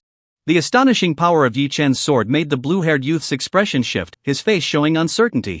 But he quickly snorted coldly, beginning to comfort himself, "It's nothing impressive, just picking on the weak." That NPC was a priest, not good at direct combat. It's normal for the shield to be shattered. With the 4 combat-type NPCs attacking together, the 20-level difference in levels will definitely make it impossible for him to escape. However, as soon as he finished speaking, he saw Yi-Chen in the air suddenly take another step forward, disappearing from sight. The arrows shot by the archer NPC and the magic cast by the mage NPC both missed their targets. In the blink of an eye, he appeared again behind the priest NPC. Suddenly raising his long sword, he slashed down at her. Damn it, this bastard, where does he get so many teleportation skills? The blue-haired youth's expression changed, a bad premonition rising in his heart. The priest NPC, who had been relentlessly pursued by Yi-Chen, also changed her expression drastically. Faced with Yi-Chen's unyielding continuous attacks, she had no way to defend herself. She could only grit her teeth again, and the pendant around her neck burst forth with a dazzling white light. In an instant, it coalesced into an incredibly solid white shield in front of her body. Yi-Chen's sword struck it, producing a resonant clang. The warrior-type NPC let out a furious roar, swinging a heavy blood-colored greatsword as he charged at Yi-Chen. The greatsword swept horizontally, unleashing a brilliant blood-colored swordlight. Like a blood-red crescent moon, it radiated an astonishingly terrifying might, descending upon Yi-Chen. He attempted to relieve the pressure on the priest with his attack, hoping to rescue her from Yi-Chen's sword. But Yi-Chen had already made up his mind. No matter what, he had to take down this fragile priest NPC first, eliminating the support role of this small team. Once she was dealt with, it would be much easier to kill the others. With killing intent surging in his eyes, he allowed the heavy sword warrior's skills to strike him. He decisively copied the Void Tyrant's skill, Void Roar. Suddenly, he swung his sword. A vividly lifelike, menacing giant mouth appeared before the sword's edge, letting out an angry roar. The distorted sound wave swept out, instantly enveloping the priest's body. Causing damage was secondary, the most important thing was the skill's accompanying silence effect, preventing her from using any skills. This created an excellent output environment for Yi-Chen's subsequent attack combos. The other NPCs, seeing this, immediately changed their expressions drastically. They hadn't expected that Yi-Chen, a mere level 60 Beastmaster, would be so terrifyingly powerful. Without hesitation, they unleashed their strongest attacks. The skill lights illuminated the sky like a torrential storm, fiercely attacking Yi-Chen. However, facing the frenzied assaults of the 4 enemies, Yi Chen remained completely calm. He decisively activated Kyle's SS-level skill, Holy Judgment. In the next second, endless holy energy gathered around him in an instant. It coalesced into a layer of divine, immortal holy light shield. All attacks landed on it, merely creating slight ripples, unable to shatter the shield at all. As for the control effects attached to those skills, they were directly immune to Yi Chen's bloodline power. With killing intent surging in his eyes, he decisively activated Judgment Blade. An immensely powerful, scorching energy surged into the blade, causing it to hum with intensity. The soaring sword energy erupted, forming a terrifying holy light sword blade that shattered the long wind and struck down fiercely. It directly shattered the shield that had been formed in front of the priest. Then, with a roar, he decisively activated another ultimate move, Blade Storm. In the next second, endless holy light sword energy coalesced in the surrounding void. With the point of Yi Chen's sword, it transformed into a terrifying sword blade storm, radiating an endless destructive aura. In an instant, it engulfed the priest's body. Clang clang clang clang. Sharp, holy light blades sliced through the body of the priest like a chaotic storm of blades. In an instant, they shredded his robe to pieces. On his body, deep and horrifying sword marks crisscrossed, leaving a shocking sight. Although extracting game characters into reality allowed them to inherit all attributes and skills from the game, there remained a significant gap between reality and the game. The damage calculation in battles within the game followed various skill mechanisms and damage formulas. For instance, hitting weak points like the neck or heart would yield a damage bonus at most. However, in reality, it was much simpler and more brutal, adhering entirely to real-world rules. There were no health bars displayed above anyone's head. Once a vital spot was severely injured, it would result in immediate death. This priest NPC, due to his class limitations, had a naturally frail physique and was wearing cloth armor. After being silenced by Yi Chen's skill, he couldn't activate his defensive skills. That meager defense was rendered almost completely ineffective against the countless holy light blades conjured by the sword storm skill. He was mercilessly torn apart by the endless sword energy. In the blink of an eye, he was covered in wounds, letting out an extremely tragic scream, blood spilling into the air. No! Witnessing their companion being killed, the other 4 powerful NPCs were instantly shaken to their core. Their eyes turned blood red, shooting forth unparalleled fury, and their hatred for Yi Chen reached its peak. They attacked with even more ferocity, surrounding Yi Chen in a frenzied assault. The first to strike was the mage NPC's skill. With a forceful wave of his staff, light erupted in the air around Yi Chen. Endless earth element energy exploded, coalescing into a gigantic rock hand that blotted out the sky, reaching out to grab him. It aimed to seize Yi Chen's waist, attempting to imprison him in the void. Yi Chen's expression changed slightly. Without hesitation, he activated the skill short-distance teleportation, instantly shifting his position. In the next second, he appeared behind the mage, ready to slash at him with his sword. However, the others were extremely experienced in battle. After Yi Chen had taken down the priest, they had already guessed that he would target the mage next. As soon as Yi Chen's figure appeared, the archer had already locked onto him. At close range, an arrow was shot. A brilliant arrow, entwined with crimson divine light, shot fiercely towards Yi Chen's chest. Yi Chen's heart tightened. Without hesitation, he activated the skill of the Holy Angel Ring. Divine Protection. In the next moment, an incredibly pure holy light descended from the sky. In an instant, it coalesced around Yi Chen into a dazzling holy light shield. The arrow struck it, producing a resounding clang, and shattered upon impact.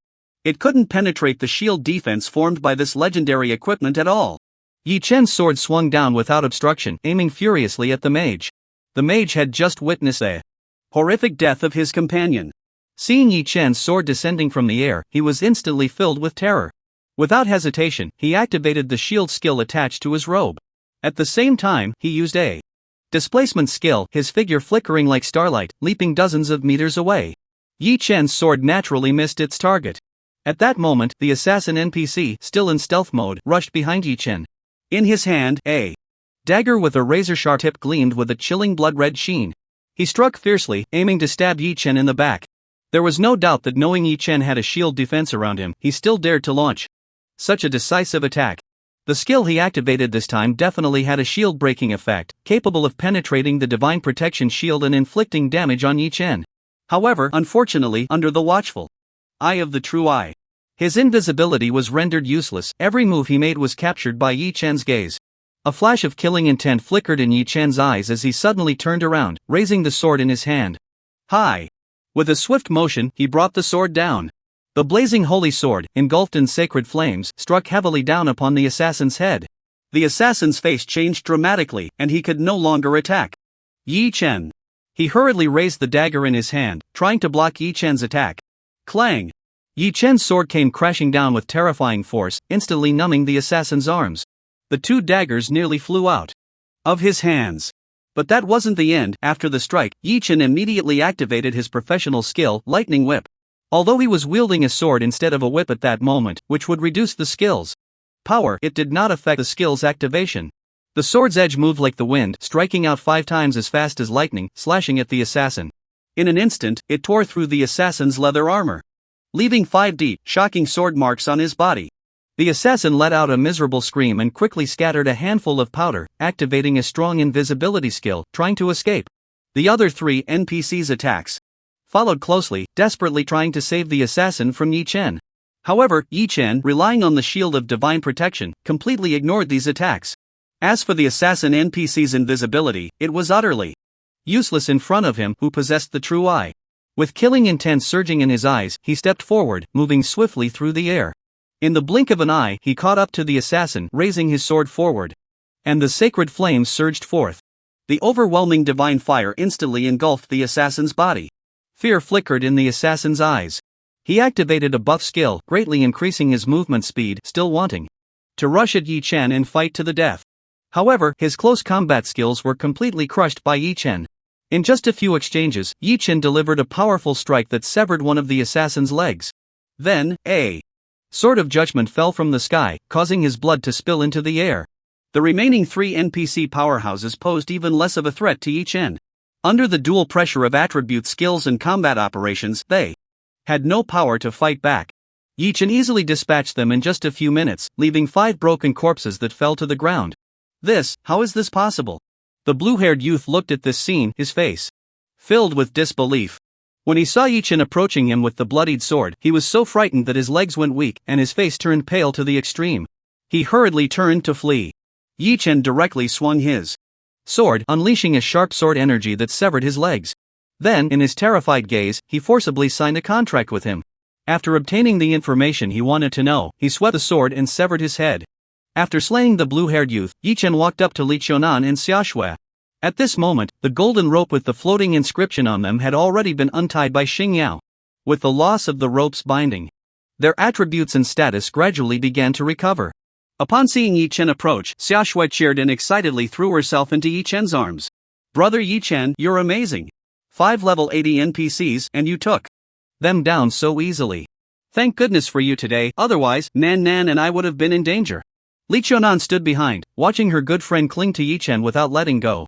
A glance swept over, and she looked at the holy light sword in Yi Chen's hand.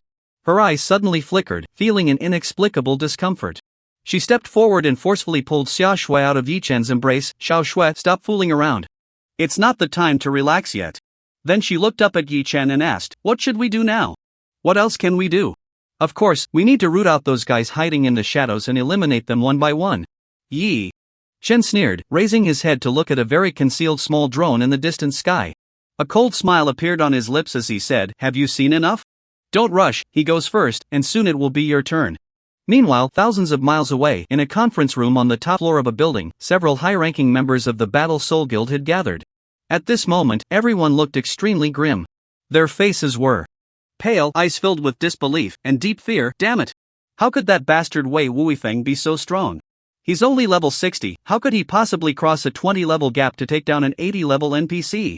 Damn it, this is just insane. Stop with the useless chatter, let's talk about what to do now.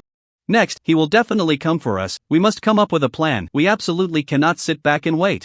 What if we escape? It should still be possible. Escape? Where can we escape to? Even if we escape today, the Battle Soul Guild will be finished. Once we lose our power in the game, we will become fish on the chopping block, at the mercy of others. Sooner or later, we will be found one by one and completely held accountable. That's right. We have no way out. At this moment, the guild leader sitting in the first seat spoke up. He was a middle-aged man in his 30s with a resolute face. His real name was Su Zhan, game ID Battle Soul Tianxia. He had been involved in the domestic game scene for over a decade. he founded the Battle Soul Guild.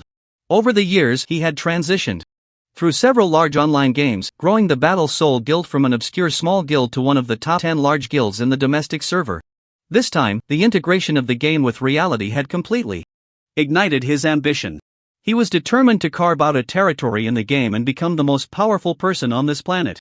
This time, collaborating with NPCs to take down Yi-Chen was, in his view, a golden opportunity.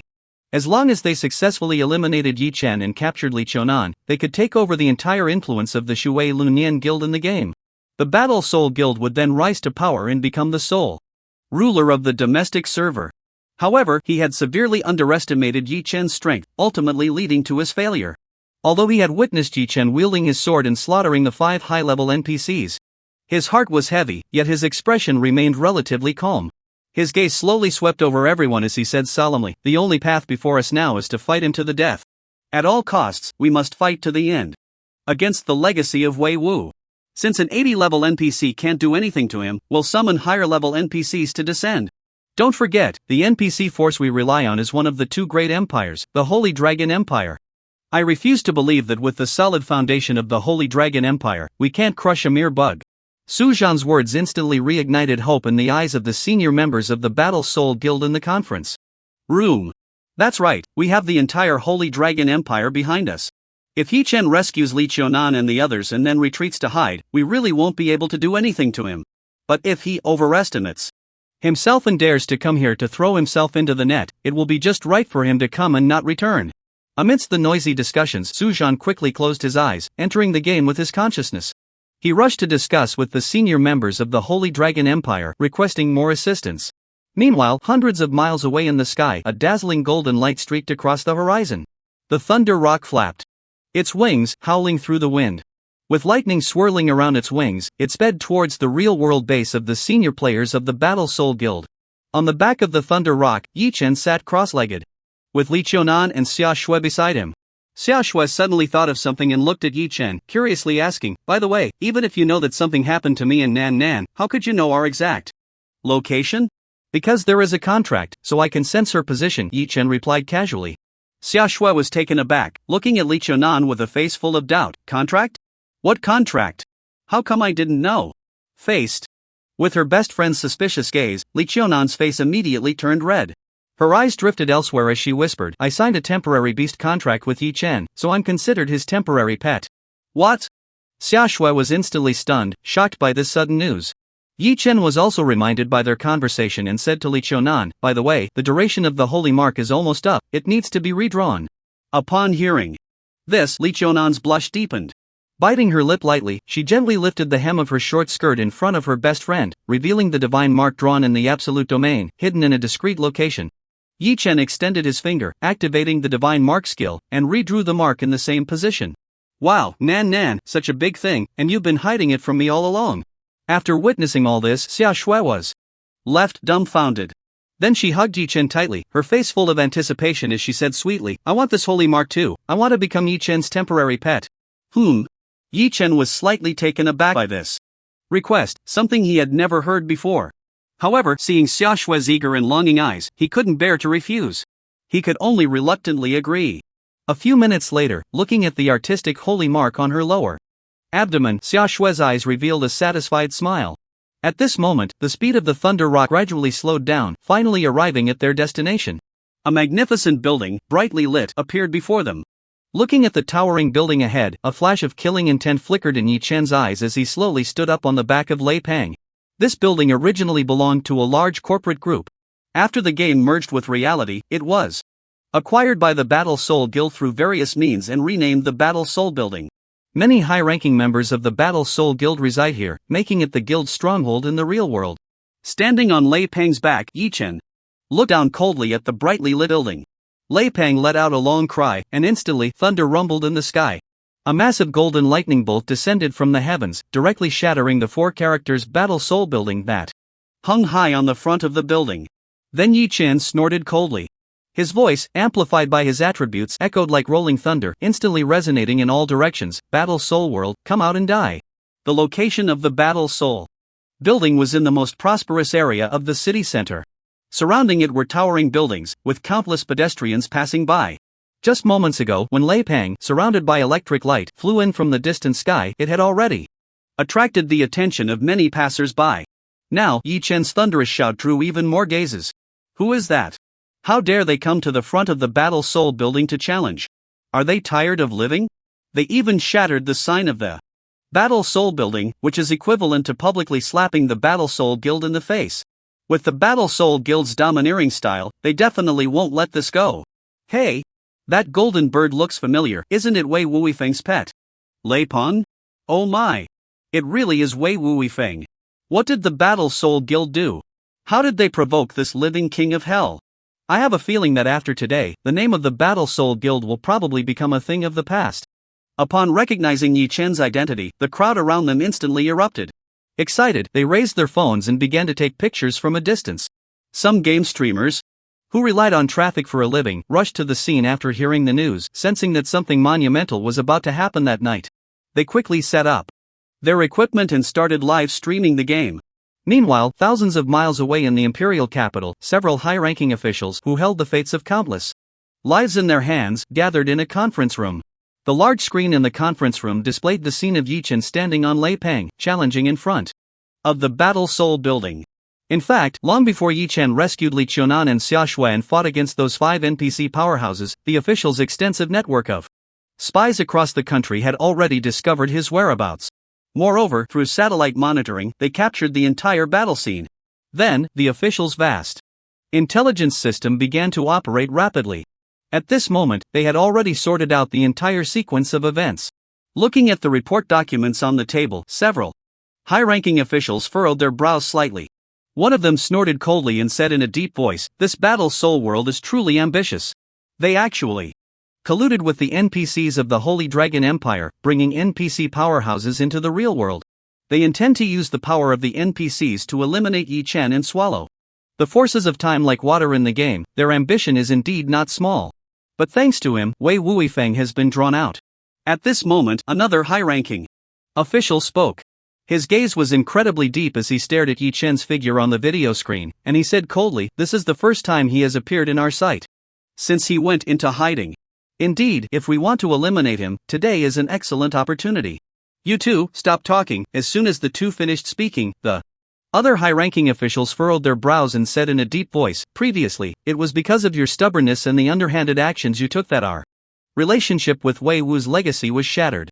Today's Wei Wu's legacy is no longer what it used to be. We cannot provoke it lightly again. If we anger him, who knows what kind of trouble it will cause?"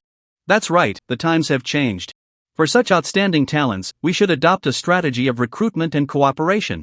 The two high-ranking officials who had just spoken wore slightly grim expressions. After a moment, one of them said, "Today's battle, regardless of the final outcome, will definitely have a significant impact. Perhaps this is a play directed by those NPCs to invade the real world. If they take this opportunity to bring a large number of high-level NPCs into the real world, it will be very troublesome. This is a serious matter, we must be on guard." As soon as these words were spoken, the expressions of the other high-ranking officials in the conference room also became serious. "The War Soul Guild is backed by the Holy Dragon Empire. We cannot stop them in the game. So we can only counter them in reality. Immediately send people to evacuate all personnel within 30 kilometers of the War Soul building. Missile systems are in position, lock onto that area. Once any abnormal situation is detected, attack immediately." With this order given, countless officials quickly sprang into action. Meanwhile, at the core of this storm, the War Soul building, which was under the gaze of countless eyes, War Soul Tianxia stood alone on the rooftop of the building. Looking up at the sky, Yi Chen stood on the back of the Thunder Falcon. His eyes revealed not a trace of fear, but rather an unmasked wild defiance. He shouted at Yi Chen, "Wei Wu's legacy, I didn't expect you to really dare to come. You truly have guts. Your strength indeed exceeded my expectations. You were able to slay even an 80-level NPC powerhouse. But even so what? I have the entire Holy Dragon Empire behind me. To put it bluntly, I could crush you 1,000 times over. But I am someone who values talent. I can give you a chance. As long as you are willing to surrender and join our War Soul Guild. Not only will I not kill you, but I will also greatly reuse you and share the world with you in the future." Upon hearing this, Yi Chen immediately scoffed coldly, ruthlessly exposing War Soul Tianxia's bluster. "War Soul Tianxia, don't flatter yourself. At best, you are just a pawn of the Holy Dragon Empire, yet you dare to speak so arrogantly, it's simply laughable. Today I stand here and I want to see how many reinforcements you can bring. What Holy Dragon Empire? If I want to kill you, even the King of Heaven can't stop me. Yi Chen's words struck right at war. Sol Tianxiao's sore spot. His cooperation with the Holy Dragon Empire was not the equal relationship he claimed. To put it bluntly, the War Soul Guild was merely a puppet chosen by the Holy Dragon Empire. After being ruthlessly exposed by Yi Chen, he became furious. With a cold snort, he took out a brilliantly shining magical scroll and activated it without hesitation. Wei Wu's legacy, since you insist on seeking death, then today I will fulfill your wish. Let you truly taste what despair feels like.